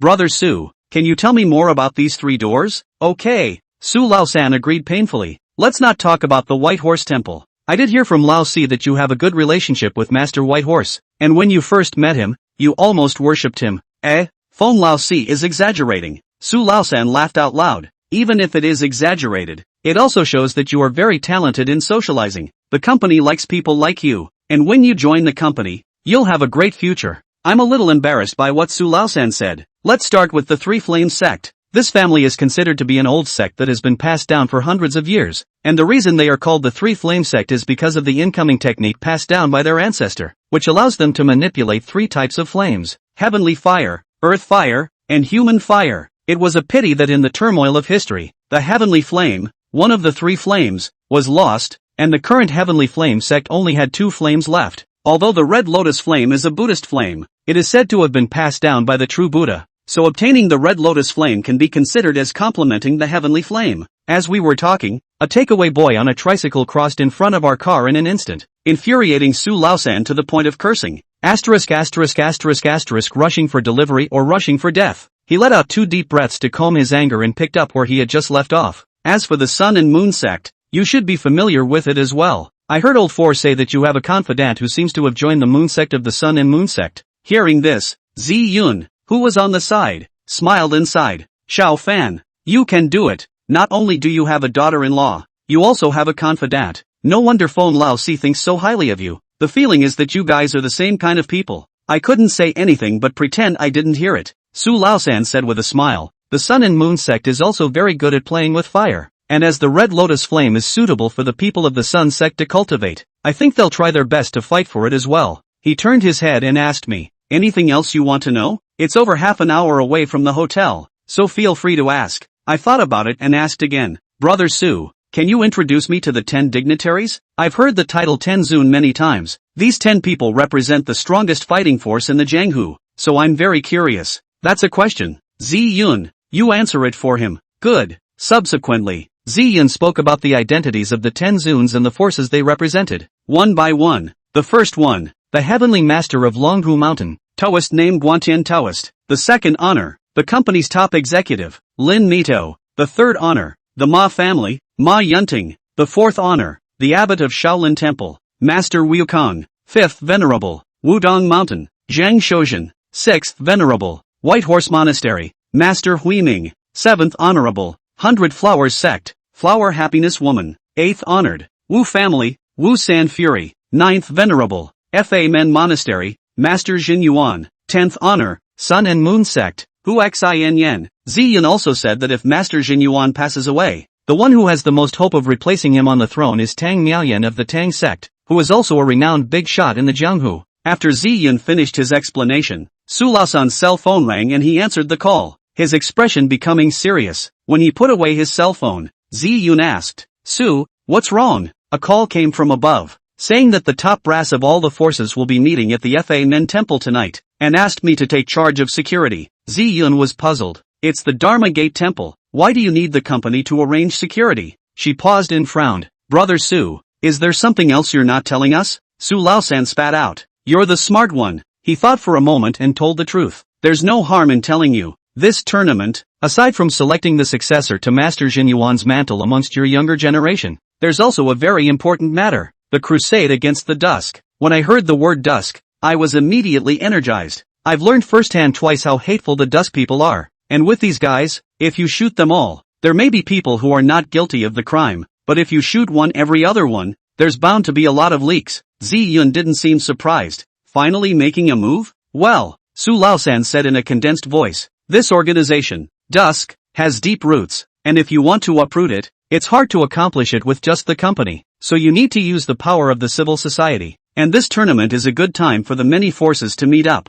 Ziyin hummed softly. Over the years, which powers gatekeepers and businesses haven't been wrecked by Dusk? As long as someone takes the lead, I think everyone would be happy to clean them up. It's not that simple. Su Laosan warned us, even though we've done a good job of keeping it a secret, we can't rule out the fact that Dusk has already heard the rumors, so you guys must protect yourselves during the match. Zi Yun showed an expression of indifference. It's good that they're coming to make a mess. Saves having to go looking for them one by one. The car stopped in front of a hotel. Su Laosan said, I'm going to get busy with my work. You two go to the front desk and ask for your room cards by yourselves. And remember to get up early tomorrow. I'll come and pick you up to head to the Fa Men Temple and attend the opening ceremony. The two of us agreed and said goodbye to Su Laosan before entering the hotel. Just as I walked into the lobby, I became aware of many different airs around me. I scanned around and realized that almost every guest in the hotel had air floating around them. So many Inhumans? Zi Yun said. Don't look. This hotel must have been chartered by the company. All the Fae who come to compete will stay here tonight.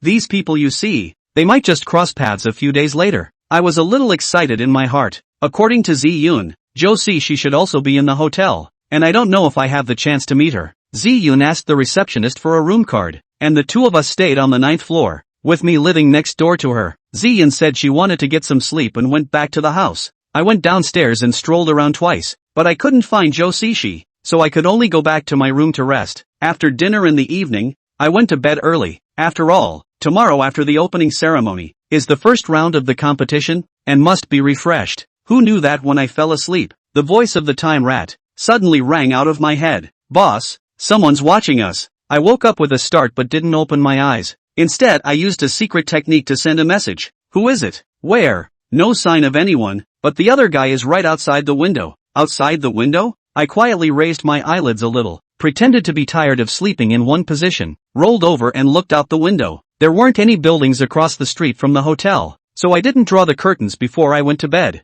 However, I looked halfway through and found nothing. No one. No ghosts. Is it hard to believe that the time mouse was mistaken? Thinking that the time rat has never been wrong in sensing the enemy, I decided to look at it again. This time, I looked more closely and finally made a discovery. Chapter 212, The Outcast Fatty. By the moonlight from the window, I noticed a small shadow on the upper left corner of the window. When you look closely, it's a fly. But the fly looked strange anyhow, just a little too far away for me to see the details. Time rat. Fuse with me. Okay. I activated the ghost in the Dan and allowed the time rat to burrow into my dantian. Soon after the fusion, the air was injected into my eyes. The fly lying on the window after getting the time rat's ability quickly zoomed in my field of vision. Something was wrong, although the other party did a very fine job, but zoomed in to see, you can still see that it is not a real fly. Instead, it's puppets. My heart instantly sank. There was only one person I knew who could make a puppet so realistic, a puppeteer. Su Laosan's fears were indeed not unjustified. And Dusk's people, they really did come to cause trouble. I stayed secretly still and continued to improve my perception. And soon, I realized that a thread of air, several times thinner than a hairline, was hanging down from above, sticking to the back of the puppet fly. The hotel has 10 floors in total, so if the other party isn't upstairs from me, then it could only be on the rooftop. When I think of the countless crimes that Dusk committed in the Chuba, a burning anger grows in my heart. Now that you're here, don't leave. I rolled over again and pretended to be woken up by pee and went to the bathroom. When I came to the bathroom, I quickly went to the window. Hotel windows have restrictors, but for a shifter, even without tools, they can be easily broken. I quietly opened the window and climbed out. I condensed my air into my fingers and the soles of my feet, and used it to stick to the wall as if I were a gecko, climbing upwards silently. The night hid my form, and by the time I climbed to the 10th floor, I had confirmed that the air filaments were hanging down from the hotel rooftop, and there was more than one air filament hanging down, so it was thought that the puppet fly was used by the puppeteer to gather intelligence. Could it be that they were eyeing the new generation of forces from various powers and wanted to kill them all in one fell swoop? If this is made by Dusk, I'm afraid that the entire Jianghu will be bored of a great earthquake. I put my hand into my pocket and knocked 3 times on my cell phone screen, before I cane Ziyun on my cell phone. Install a company's own development of software. As long as in accordance with the specific strength of 3 consecutive knocks, Ziyun will receive my positioning. After doing this, I speed up my movements and, as fast as I can, climb to the rooftop. The rooftop was dark, and even with the moonlight, it was hard to see around, but with the added power of the time rat, I quickly discovered where the air filaments were converging. I hid my scent as best I could and tiptoed over to it. Soon, I found a chubby man squatting not far away, wearing something like VR glasses on his face, and on his 10 fingers, there were air filaments sticking out. Is this the puppeteer? It's not what I expected. Not quite. Regardless of that, isn't it? Catching the torture will naturally reveal the truth. I will not be polite when dealing with Dusk's people, and I immediately reached behind me and touched the silver cicada sword. Afterwards, I recast Ghost in the Dan and replaced the time rat in my dantian with Sweetie. Not only that, but I also secretly sent a voice message to Nameless, telling him to be ready to strike at any time. With everything ready, I didn't hesitate to charge towards Fatty. However, when I was less than 3 meters away from him, I seemed to have stepped on something, and there was a slight click sound from the bottom of my foot. In the next instant, 2 figures suddenly attacked from the shadows, one on the left and one on the right. These 2 figures were completely devoid of any aura of a living person, and were undoubtedly puppets as well. The golem attacked and the fat man sat on his butt in shock. He hurriedly took off the machine on his face and then twisted his head and ran. He ran toward the stairwell on the rooftop, and I had to stop him. In order not to waste time, I directly utilized the power of the 5 gardenia petals, and with only 2 swings of the sword, I chopped apart the 2 puppets. Fatty heard the sound and turned his head to look. Stunned, he speeds up his escape, and I speed up to catch up, but he still gets the jump on me and rushes into the stairwell. I wasn't worried though. The 10 flights of stairs were very long and I was sure I could catch him. However, just as I was about to rush into the stairwell, the fat man backed away. I raised my hand and put my sword on his neck, scaring the fat man. It was at this point that I finally realized why Fatty had retreated back, for there was a monk in white, coming up the stairs. The white-robed monk and I locked eyes, and both of us froze. Elder brother Shao? White-chan, the one blocking the fat man was none other than the white dragon. Shiria said with a smile, I was looking for you during the day, and I didn't expect to run into you here. I asked the white dragon. You felt it too? Shiro raised his right hand with a crushed puppet fly in his palm. I was just about to say that the fat man in front of me could possibly be Dusk's puppeteer when Ziyun's voice came from behind me. I thought something had happened to you, but it turns out you caught a peeping Tom. Ziyun walked over to me, and it looked like she had climbed the wall as well. Fatty defended. I'm just gathering information, not snooping. Ziyun's sentence choked the fat man speechless. Fatty, others may not be clear about it, but I'm from the company, and I have a clear idea of what you've committed. The reason you were kicked out of the Thousand Chance sect by your own father wasn't some violation of some family law or discipline, but peeking at your own cousin's bath. The fat man's face went white and he hurriedly begged. Sis, stop it. I asked Ziyun frostily. You know him? Recognize. The only son of the master of the Thousand Chance sect, extremely good at the machine art and puppetry. After being kicked out by his own father, he joined the listening to the rain tower that sells information about the Jianghu. This guy, the fame can be great. Turns out it wasn't Dusk's puppeteer, and I put my sword away. Disappointed, Ziyun approached Fatty with a bad smile on her face. I heard that the Thousand Chance sect has also sent someone to participate in the competition. Do you think I'll have a good show if I hand you over to them? Fatty's face went even whiter as he pleaded. Sister, you're my own sister. I just wanted to collect some information and sell it to make a little money. It's not a mortal sin. His eyes skittered and he whispered. Sister, name your price. As long as you can spare me, anything is negotiable. Ziyun seemed to have planned it that way from the start. Good point. You give me a copy of the intelligence you've gathered. Fatty froze, a little surprised. Sis, is it hard to believe that the company is interested in this match? Very much? Ziyun pointed at me. The company isn't interested, but my little brother, who wants to kill his way into the top 3 of the tournament, should have an easier time with your intel. Fatty looked me up and down, then gave me a disdainful look. Just him? A third-ranked xenophile? Want to be in the top 3? That's just a dream. Without hesitation, I put my sword back on Fatty's neck and turned my head to ask Ziyun. Dusk's puppeteer was never caught, and he was good at puppets anyway, so how about I cut him down with a sword and take his corpse for the crime? Ziyun's eyes lit up. Good idea. Maybe we can even get a military medal in exchange. Chapter 213 Seated Players. Don't, brother, I was wrong. Little Fatty was really frightened by me. I was supposed to scare him, and when I saw that he was soft, I put the sword away. Share your intel. Fatty stared at me for a while, then swept his eyes at Ziyun and White Horse, and finally sighed deeply. Working for so long for nothing results in a losing deal. When he finished, he sat down on his butt. Say, what do you want to hear? I asked, thinking about it. What were the first 2 rounds of the tournament? According to Ziyun, according to the usual practice of previous tournaments, except for the 3rd round of the tournament, which was a one-on-one ring battle, the first 2 rounds were only announced before the tournament for specifics. If I can get information from Fatty, I can make some preparations ahead of time to make sure I get out of the lineup. I haven't inquired about the content of the 2nd round, but the 1st round will be held tomorrow. I already know the location. Ziyun complimented. Worthy of being from the house of listening to the rain, no one can indeed surpass them in terms of gathering intelligence. Fatty hemmed and hawed. That's natural. The centuries-old reputation of listening to Rain House is not blown out of proportion. He paused for a moment and returned to the subject. The venue for tomorrow's 1st round will be the Ghost Suppression Cave of Fa Men Temple. Ghost Cave? That's the first time I've heard that name. Ziyun frowned. Surprised. Shiro explained it to me for Fatty. There are some evil spirits that have such deep resentments that they cannot be transcended even if spells are used. In the case of disciples of other sects, if they encountered such evil spirits, they would kill them. But Dharma Gate Temple, as a Buddhist sect, its monks should be compassionate. Therefore, the Fa Men Monastery has built a huge cave under the temple to hold evil spirits who do not want to be transcended, so that they can listen to the Dharma every day with the expectation that one day they will be able to let go of the obsessions in their hearts. I hear you. The so-called ghost cave is a prison for evil spirits. New doubts arose in my mind. Competing in such a place, the participants will surely be attacked by evil spirits and have to fight back. And if they accidentally kill the evil spirits, won't it go against the original intention of the Dharma Gate Temple?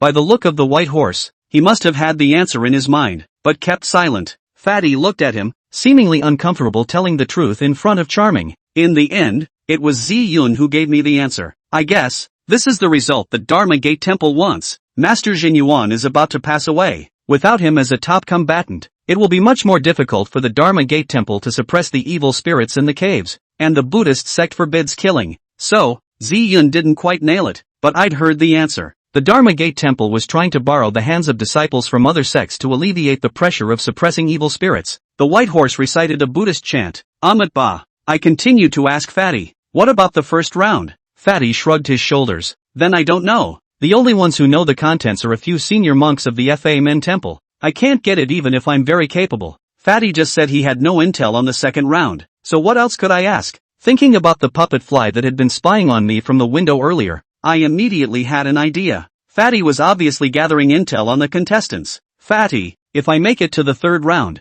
who should I watch out for? The third round? You? Fatty showed another expression of looking down on me, and I raised the silver cicada sword in my hand, making a gesture to fling the blade back out. Fatty shivered and hurriedly smiled. Brother, you'll definitely make it to the third round. I'm counting on you. Don't be poor. Answer my question. Fatty held out 5 fingers. With the information I have so far, the champion of this tournament will be born among the following 5 contestants. He pointed to the white horse. The first one is Master White Horse of the White Horse Temple. You two seem to know each other very well, so there is no need for me to make more introductions, right? I nodded. The strength of the white horse I have seen with my own eyes. If I have to use a word to describe it, it is horrible as hell. He is indeed the favorite for the title. Secondly, Yen Ruyu of Longhu Mountain. This Taoist master is the youngest disciple under the Heavenly Master's seat, 2 years younger than Master Bema, but his strength is somewhere between that of Master Bema. Charming said calmly, Taoist Ruyu is indeed very powerful. I silently note down this name. A foreigner who can be recognized by the white horse is by no means an idle person. Third, is Lupanghua from the Three Fires sect. This guy's strength is not as strong as Master White Horse and Taoist Ruyu, but he should never be underestimated. Fourth, is Lu Chaoyang from the Sun and Moon sect. This guy belongs to the Sun sect disciples. Playing with fire is no worse than Lu Benfo. If these two run into each other, the scene will be absolutely wonderful. After learning from Su Laosan that Master Jin Yuan was looking for someone to succeed his mantle, I was not at all surprised that these two sects sent out powerful disciples. The last one, is a new face? Josie daughter-in-law from the Hundred Flowers sect. The Hundred Flowers sect has always shunned the world, and never sent disciples to participate in competitions in the past, and this time, they suddenly appeared. There must be a reason for it, so I guess this Joe's sister. Her strength must be not bad. Zi Yun and White Horse both gave me a strange look, and the two of them unspokenly did not point out my relationship with Joe Sishi to Fatty. Then do you know the name of the player who came with Joe Sishi? I don't know the name, but it's a big woman, and she wears her hair very short, like a man. Short hair, big guy, like a man? Those 3 adjectives brought a human face to my mind, a big girl. Just thinking about this person made me hate her with a passion. Even though she helped build my bone needle, she threatened me to cut off my relationship with Joe Sishi. She touched my bottom line. I took a deep breath and forced myself to calm down. After cross-checking, the information Zi Yun provided to me earlier was indeed correct. The cultivation speed of the Hundred Flowers sect's disciples was extremely fast. The last time they met, Joe Sishi was only a first-order xenophile, but now not only did he have the qualifications to participate in the competition, he was also rated by Fatty as the favorite to win the championship. In that case, I'm afraid that the legend of the curse of the Hundred Flowers sect is also true. I secretly decided that when I see Joe Sishi tomorrow, I must find her and have a good chat. The 3 masters. I know the information. I have shared it with you. Can you let me go? Zi Yun glanced at me, and I gently shook my head, signaling that I had no more questions I wanted to ask. Zi Yun greeted Fatty. Let's go. Watch yourself next time. If you run into a grumpy one, you won't be as nice as we are. Fatty muttered. No one else can spot me either. He trotted and retrieved the 2 golems that I had decimated and ran off in a huff. Zi Yun stretched. Let's go back and rest too. We still have to rush to Fa Min Temple in the morning. Chapter 214, Joe Sishi's Hints. I said goodbye to Charming and went back to my room. Instead of going back to sleep, I pulled out a pen, ink, paper and inkstone from my suitcase and began to draw charms. The old Taoist I met when I was dealing with the Snow Apes passed on 3 Taoist talismans to me, including a demon-repellent talisman that specializes in dealing with ghosts. Since we are going to enter the ghost suppression cave tomorrow, it is always right to prepare some more exorcism talismans. I drew until dawn, 20 of them, and again, before it was time to leave, I practiced to recover. At 8 in the morning, Ziyan knocked on my door. Come on, go to breakfast with your sister. We'll leave afterward. When I arrived at the hotel restaurant, I found Su Laosan, who had already fixed the 2 of us a meal, while the plate in front of himself was nothing but grease, and had obviously been waiting for a while. "Co." The 2 of us greeted Su Laosan and sat down. Ziyan asked as she swallowed an egg in one bite and chewed. Finished with the meeting? Aha! Su Laosan nodded, his expression serious. In yesterday's meeting, on behalf of the company, I reached a consensus with the many folk sects that Dusk should not be allowed to continue its evil ways. Ziyan rubbed her fists together. Her tone was one of excitement that she couldn't hide. When the game is over, I'll finally get a chance to thump these. There's no need to wait for the end of the tournament. Su Laosan whispered. The company sent word this morning that local comrades have found traces of Dusk members in the towns surrounding Fa Min Temple. When I heard that, I raised my eyebrows. Ziyun was also a bit surprised. They really dare to come. Ha, Dharma Gate Temple is not a small sect, and besides, the young players who came to compete are all protected by experts from the sect. To come and cause trouble at this time, aren't they looking for death? That's right, for this session, there are 3 more venerable masters in attendance. I was surprised in my heart. Did 3 of the 10 honored ones come? This lineup, Dusk really dares to come? Su Laosan looked at me. Xiao Fan, what do you think? I knew that Su Laosan was testing me, so after much deliberation, I voiced my opinion. There are only 3 possibilities if the Dusk's people still dare to come when so many powerful people are in attendance. Oh, Su Laosan became interested. Tell me about it. First, the Duskers are crazy people who enjoy, if not deliberately seek, excitement. To the side, Ziyun snorted. I said helplessly, I'm just saying it's a possibility. Su Laosan opened his mouth. That's right, there's really no shortage of such thrill-seeking lunatics among the Dusk. Secondly, Dusk's people deliberately appeared in the vicinity of the Dharma Gate Temple in order to attract everyone's attention in order to accomplish their true purpose. Oh, you mean the sound bite? Yeah, that's a possibility. What about the third? My tone became serious. The third possibility is that this tournament, or the Dharma Gate Temple, has something they desperately want. In order to obtain this item, they are ready to sacrifice a large number of their disciples. Only this speculation needs to be verified by intelligence. Su Laosan revealed an appreciative expression. Your guess is good, very close to the company's judgment. Ziyun grumbled. Brother Su, don't keep us in suspense. Tell us the truth quickly. Su Laosan shrugged his shoulders. No, the 2 of you are not of sufficient rank. Cut. Don't whet our appetites if you can't tell us. I hate riddlers like you. Ziyun huffed and puffed as she wildly stuffed food into her mouth, as if venting her frustration with Su Laosan. Alright, I'll definitely tell you guys when the decryption is allowed from above. So hurry up and eat. The other contestants, they left a long time ago. After eating and drinking, Su Laosan drove the 2 of us to Feiman Temple. Feiman Temple is a tourist attraction on weekdays, but on the way to the temple, the sign "Scenic Area is suspended" has been put up. Someone stopped the car on the way to check their papers, and judging by the way they were acting, it should have been someone from the company. We entered the Feiman Temple without any difficulty, and the temple was already crowded with people, and at this moment 300 or 400 people had gathered from the pagans, whom it was difficult to meet on weekdays. In addition to the contestants, there were also the elders of the sect who guarded them. I looked around, searching for Zhou Cixi, but the temple was so crowded that it was hard to find. I quietly activated the ghost in the Dan and let the time rat burrow into my dantian. With the help of the time mouse, my perception ability increased drastically, and soon, I felt the unique aura emanating from Zhou Cixi's purine body. I followed the direction the scent had come from and saw the person I had been longing for. I don't know if it's just me, but compared to the last time, Zhou Cixi has become much prettier, and there are quite a few people around who are secretly sizing her up. Sis, I couldn't wait to shout, and Zhou Cixi stiffened for a moment, then quickly turned his head. I waved my arm and greeted her, but who knew that Zhou Cixi had a panicked look on her face. She hastily raised her right hand and placed her index finger on her lips. It's a silencing maneuver. I froze for a moment. What was wrong with her? Immediately after that, I saw Zhou Ci's daughter-in-law making eyes at me, and I followed her line of sight to see that beside her, there stood 2 women. One of them, the big girl who made me hate my guts, should be a contestant sent by the 100 Flowers faction just like Zhou Cixi.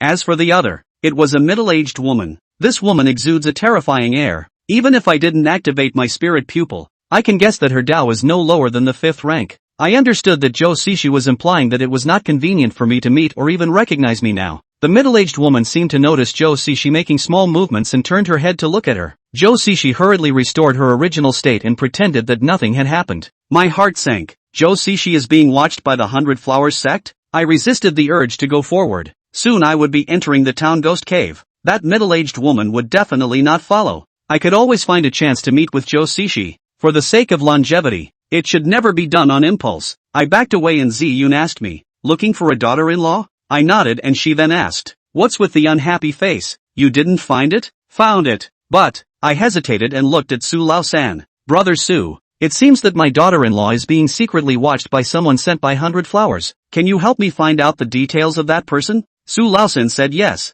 There's a list of names in the company. I'll check it out when the tournament starts. As he was speaking, the originally noisy environment suddenly quieted down, and everyone's gazes converged in one direction. I looked up and saw 3 senior monks, walking in unison towards us. Su Laosan laughed. Xiao Fan, aren't you curious about the 10 exalted? The first 3, they are all Zunas. Thinking of Ziyun's previous introduction to the 10 dignitaries, I quickly matched up. 4th of the 10, Shaolin Temple. Master Wukong. 6th of the 10 dignitaries, White Horse Monastery, Master Huiming. 9th of the 10 dignitaries, Feiman Monastery, Master Jin Yuan. Chapter 215, The Ghost Cave. This tournament was organized by the Dharma Gate Temple, and it was no surprise that the other 2 venerable masters of the Buddhist sect came. As the 3 venerable masters approached the crowd, Master Jin Yuan, the abbot of the Dharma Gate Temple, took a step forward. I took a closer look at this venerable man, and being a bone setter, I noticed at once that there was something very wrong with his complexion. The information given by Su Laosan was correct. Master Jin Yuan was indeed about to die. Cultivation can make one's body stronger and live longer, but it cannot make one live forever. Everyone's gazes converged on Master Jin Yuan, their eyes burning.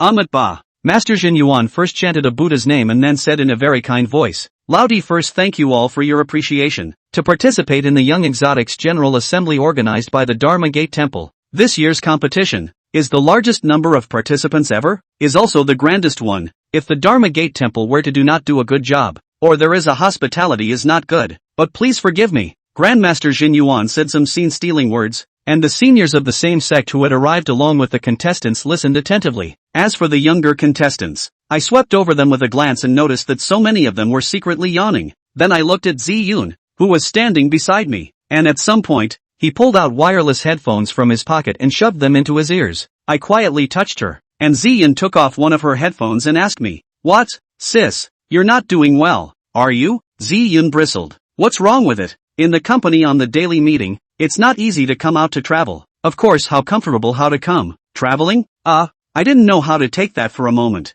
Zi Yun shot me a look. "Look at Seo." I turned my head and realized that Su had fallen asleep standing up. I'm completely speechless. These 2 guys, they're one outrageous after another. Listen to the rules and turn around and repeat them to me. After saying that, Zi Yun stuffed the headphones back in. Master Jin Yuan spoke for a full 20 minutes before finally getting to the point. "Below, I announced the rules for the first match. There may be quite a few people in the circle who know that underneath our Dharma Gate Temple, there is an artificially constructed cave called the Ghost Suppression Cave. The cave suppresses many evil ghosts with great grievances, and all you have to do is to walk from the entrance of the cave to the exit within 2 hours. For safety, everyone who enters the cave carries an enlightened Buddha bead with them. This Buddha bead is a protective treasure. It will activate automatically to protect your lives when you are in danger. Of course, it can also be activated manually, but regardless of how the bead is activated, once it is activated, the bearer is considered eliminated from the game. Also, the first round of the competition is in groups of 2, and those in the same group need to break through the Ghost Suppression Cave at the same time in order to pass." Master Jin Yuan finished speaking about the rules, and then a dozen or so martial arts monks came out of the temple and led us, the contestants, to the Ghost Suppression Cave. I touched Zi Yun, who was engrossed in listening to a song. Gone. Led by the martial monk, the group came to a tower inside the temple. Standing underneath the tower, I can clearly feel that this tower is filled with deadly energy, just like hell on earth. Zi Yun winced and spat. "It's worthy of being the famous Ghost Suppression Cave of the Jianghu, with such a heavy aura of death. It's like entering a cold storage room before you even go in." There are quite a few people who empathize with Zi Yun, and I've even noticed that some people have already wrapped their entire body in air to ward off the fury. The leader of the martial arts monks told us that the entrance to the cave of the suppressed ghosts was in the tower. With over 200 participants, it was not quite realistic to enter at the same time, and the martial arts monks gave us a timer per person, in addition to the Buddha beads for protection. Then, every minute, a group of contestants will be sent into the tower, and before entering the tower, the martial arts monks will manually turn on the timers on the contestants. After waiting for 10 minutes, it was finally Zi Yun's and my turn.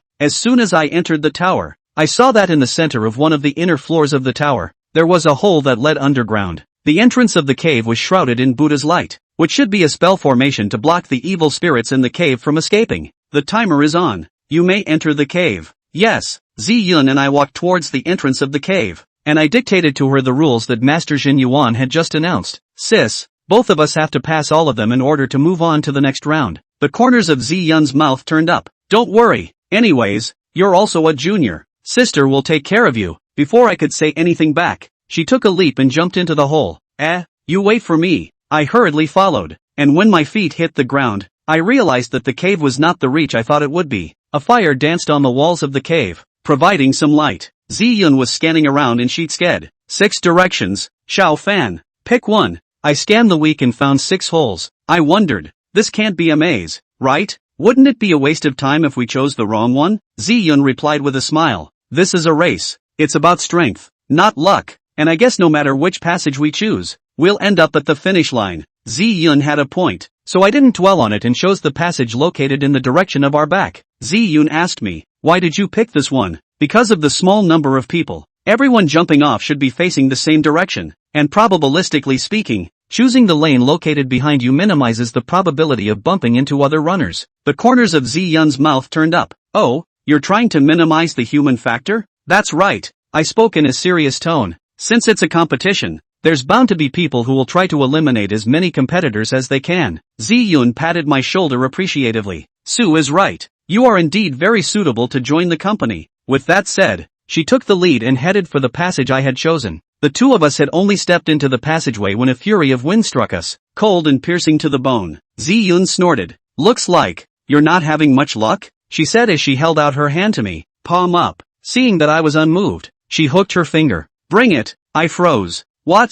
Your sword? Ah. I've been craving for that piece of fine iron for a long time, but it turned out to be snatched away by Lauscher. Although I can't rob you, it's always okay to lend it to me for fun, right? I remembered that Scarface had mentioned this matter when I was competing with Old Wolf and Wu Chang, and it turned out that he had applied for Zi-yun as a teammate fighting side by side. I can't be petty, and immediately drew the silver cicada sword from my back waist and handed it over to Zi-yun. Zi-yun fiddled with it for a while, then threw it with force, only to hear a buzz sound. The sword body popped out. I saw her eyebrows quiver for a moment, and then she sighed. What a great sword! She casually swung a few times, and the sound of breaking air was extremely deafening, showing how much force she had. Strange, how come there's no keening sound? Chapter 216, Swordsman. Facing Zi-yun's question, I answered helplessly. The sound of the dragon's roar is because of the swordsmanship, not because of this sword. Zi-yun was a little disappointed. That wouldn't be handsome. Just then, the voice of the time rat rang in my head. Boss, there are ghosts approaching you. As soon as he spoke, a stern ghost flew over from the front. The ghost exuded a shocking aura. His face was ugly and vicious. He stared at me and Zi-yun and made a ho-ho sound in his throat. I haven't eaten human flesh for a long time, and after decades of being locked up, I've finally seen a living thing. I quickly activated my spirit pupil. It was a third-order evil spirit. I lent the silver cicada sword to Zi-yun, so I subconsciously put my hand into my pocket, ready to fetch an exorcism talisman to deal with the crisis in front of me. But just as I was fetching the talisman, Zi-yun had already swung out a sword. I was surprised in my heart. She swung as not a little early. The ghost from us, there are still 3 meters away. However, in the very next moment, a powerful sword chi flew out from the silver cicada sword, and in the blink of an eye, it chopped the night ghost in half. I asked in a tone of disbelief at the sight of the soul-crushing night ghost. Sister, just now that was sword chi? Yeah, first time? I nodded vigorously. When I was practicing the pure yang sword technique, I had also fantasized about wielding millions of sword chi and killing my enemies through the air like depicted in martial arts novels. But when I tried it myself, I realized that after I swung the air from the sword out, the air would quickly dissipate in the air, more than half a meter, not to mention the killing power. At best, it was a breeze, and even the hair could not be chopped. My heart was on fire and I pleaded, Sis, can you teach me? Yes, Zi-yun agreed painfully, but you have to be prepared to practice for several years. This sword chi thing, it's not very easy to learn. No problem. As they were chatting, another fury came from the front. Zi-yun spoke up. Don't you make a move. Let me get high first. Afterwards, she actually left me where I was and charged forward on her own. Wait for me. I hurriedly chased after them, only to see Zi-yun transformed into a god of killing. No matter how ferocious the fierce ghosts appeared in front of me, all of them were chopped with a single sword. In a moment's time, there were already no less than 10 severe ghosts, whose souls flew away under the silver cicada sword. I'm deeply shocked that Zi-yun's performance is comparable to that of swordsman. The passage was over 50 meters in total and ran out into a larger underground cavern. By the fire on the walls, I realized that in the cave, there were many ugly stone statues placed, all in the form of severe ghosts. My intuition told me that these were by no means ordinary stone statues, because just staring at them, my heart, at the bottom of my heart, welled up with a feeling of horror. What is it? Zi-yun stared. It's all ghosts. Have you ever heard that the longer a ghost stays in the sun, the more likely it is to become insane? This saying, which Nameless once told me, is that it is against the laws of heaven and earth for ghosts to remain on earth, and the longer they stay, the harder it is for them to remain sane, unless the Tao is high enough. Zi-yun continued. The ghosts in the ghost suppression cave are all guys who don't want to be transcended. Plus they are forced to listen to the monks chanting scriptures every day, so sooner or later they will be driven crazy. That's why some ghosts close off their 5 senses and take on the form of stone statues in order to protect themselves. So can we just go around? Ziyun laughed. If we let you break through so easily, how can we eliminate people? If you don't believe me, why don't you take a closer look? I took 2 steps forward and approached the nearest ghostly statue to the passage. When I was 1 step away from the ghost statue, a crack suddenly appeared in its face. Click! The cracks grew larger at a rate visible to the naked eye, and the stone dust crumbled directly into my face, nearly disorienting me. In the next second,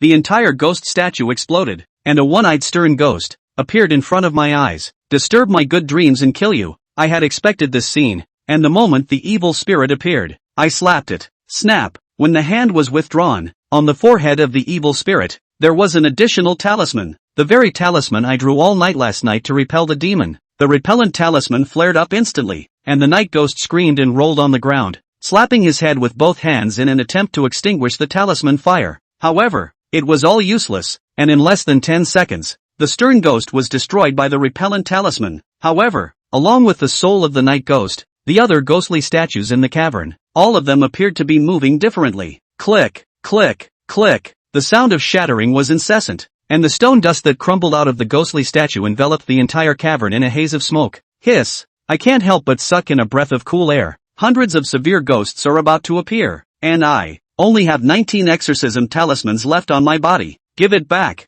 Ziyun threw the silver cicada sword over and I caught it. I had thought that she had returned the sword to me because she was afraid that something would happen to me, and that next, it would be time for the 2 of us to fight side by side. But in the very next moment, Ziyun made a move that took me back for a long time. She sank her body downward, sat on her butt, crossed her legs, and then pulled a packet of cookies out of her pocket. Sis, what are you doing? Ziyun said in a matter-of-fact tone. Watching you perform. Ha! The corner of my mouth twitched. Myself? Right. Ziyun made a cheering gesture at me. Don't you want to take the top 3 places in the competition? If you can't solve this little difficulty, you might as well give up early. Seeing the corners of my mouth twitch even more, she added. I'm not watching the show. I'm practicing you. I felt my brain hurt a little. Who would have thought that Ziyun was so unreliable, when it was not as good as the old wolf? I took a deep breath and gripped the sword in my hand. Whether she helped or not, I was definitely going to be in the top 3. I mobilized the pure yang qi within my jindan and injected it into the silver trembling sword. The sword trembled and a dragon's roar sounded. A watching Ziyun exclaimed. That's nice. I didn't have time to chat with her because a stone statue had already blown up. The evil spirit, hidden in the ghost statue, showed up. He locked onto me with a single glance and lunged at me. I couldn't cut out the sword qi, so I waited patiently until the night ghost was close enough and stabbed it with my sword. Compared to Ziyun's sword moves, my pure yang sword technique is less fancy. The speed of my sword was extremely fast, and before the night ghost could react, the silver cicada sword pierced through its body. The silver cicada sword itself did not have any killing power against ghosts, but the pure yang air hidden in the sword was the nemesis of ghosts. I just released a little bit of pure yang's air, and the sword's ghosts quickly melted away like ice and snow when they met the blazing sun. The ghost didn't even have time to utter a scream before his soul was scattered. I heard applause from behind me, and compliments from Ziyun. Awesome, I said helplessly. Sister, if you want to watch, be quiet, don't disturb me. After saying that, another sword was used to cut the stern ghost that tried to attack from my side, into 2 halves. With the air of pure yang, I have the same level of Taoism. The severe ghosts of the same level of Taoism are not my opponent at all. But, I can't help the number of ghosts is high. A few moments later, all the ghost statues had exploded, and my front and back were filled with severe ghosts.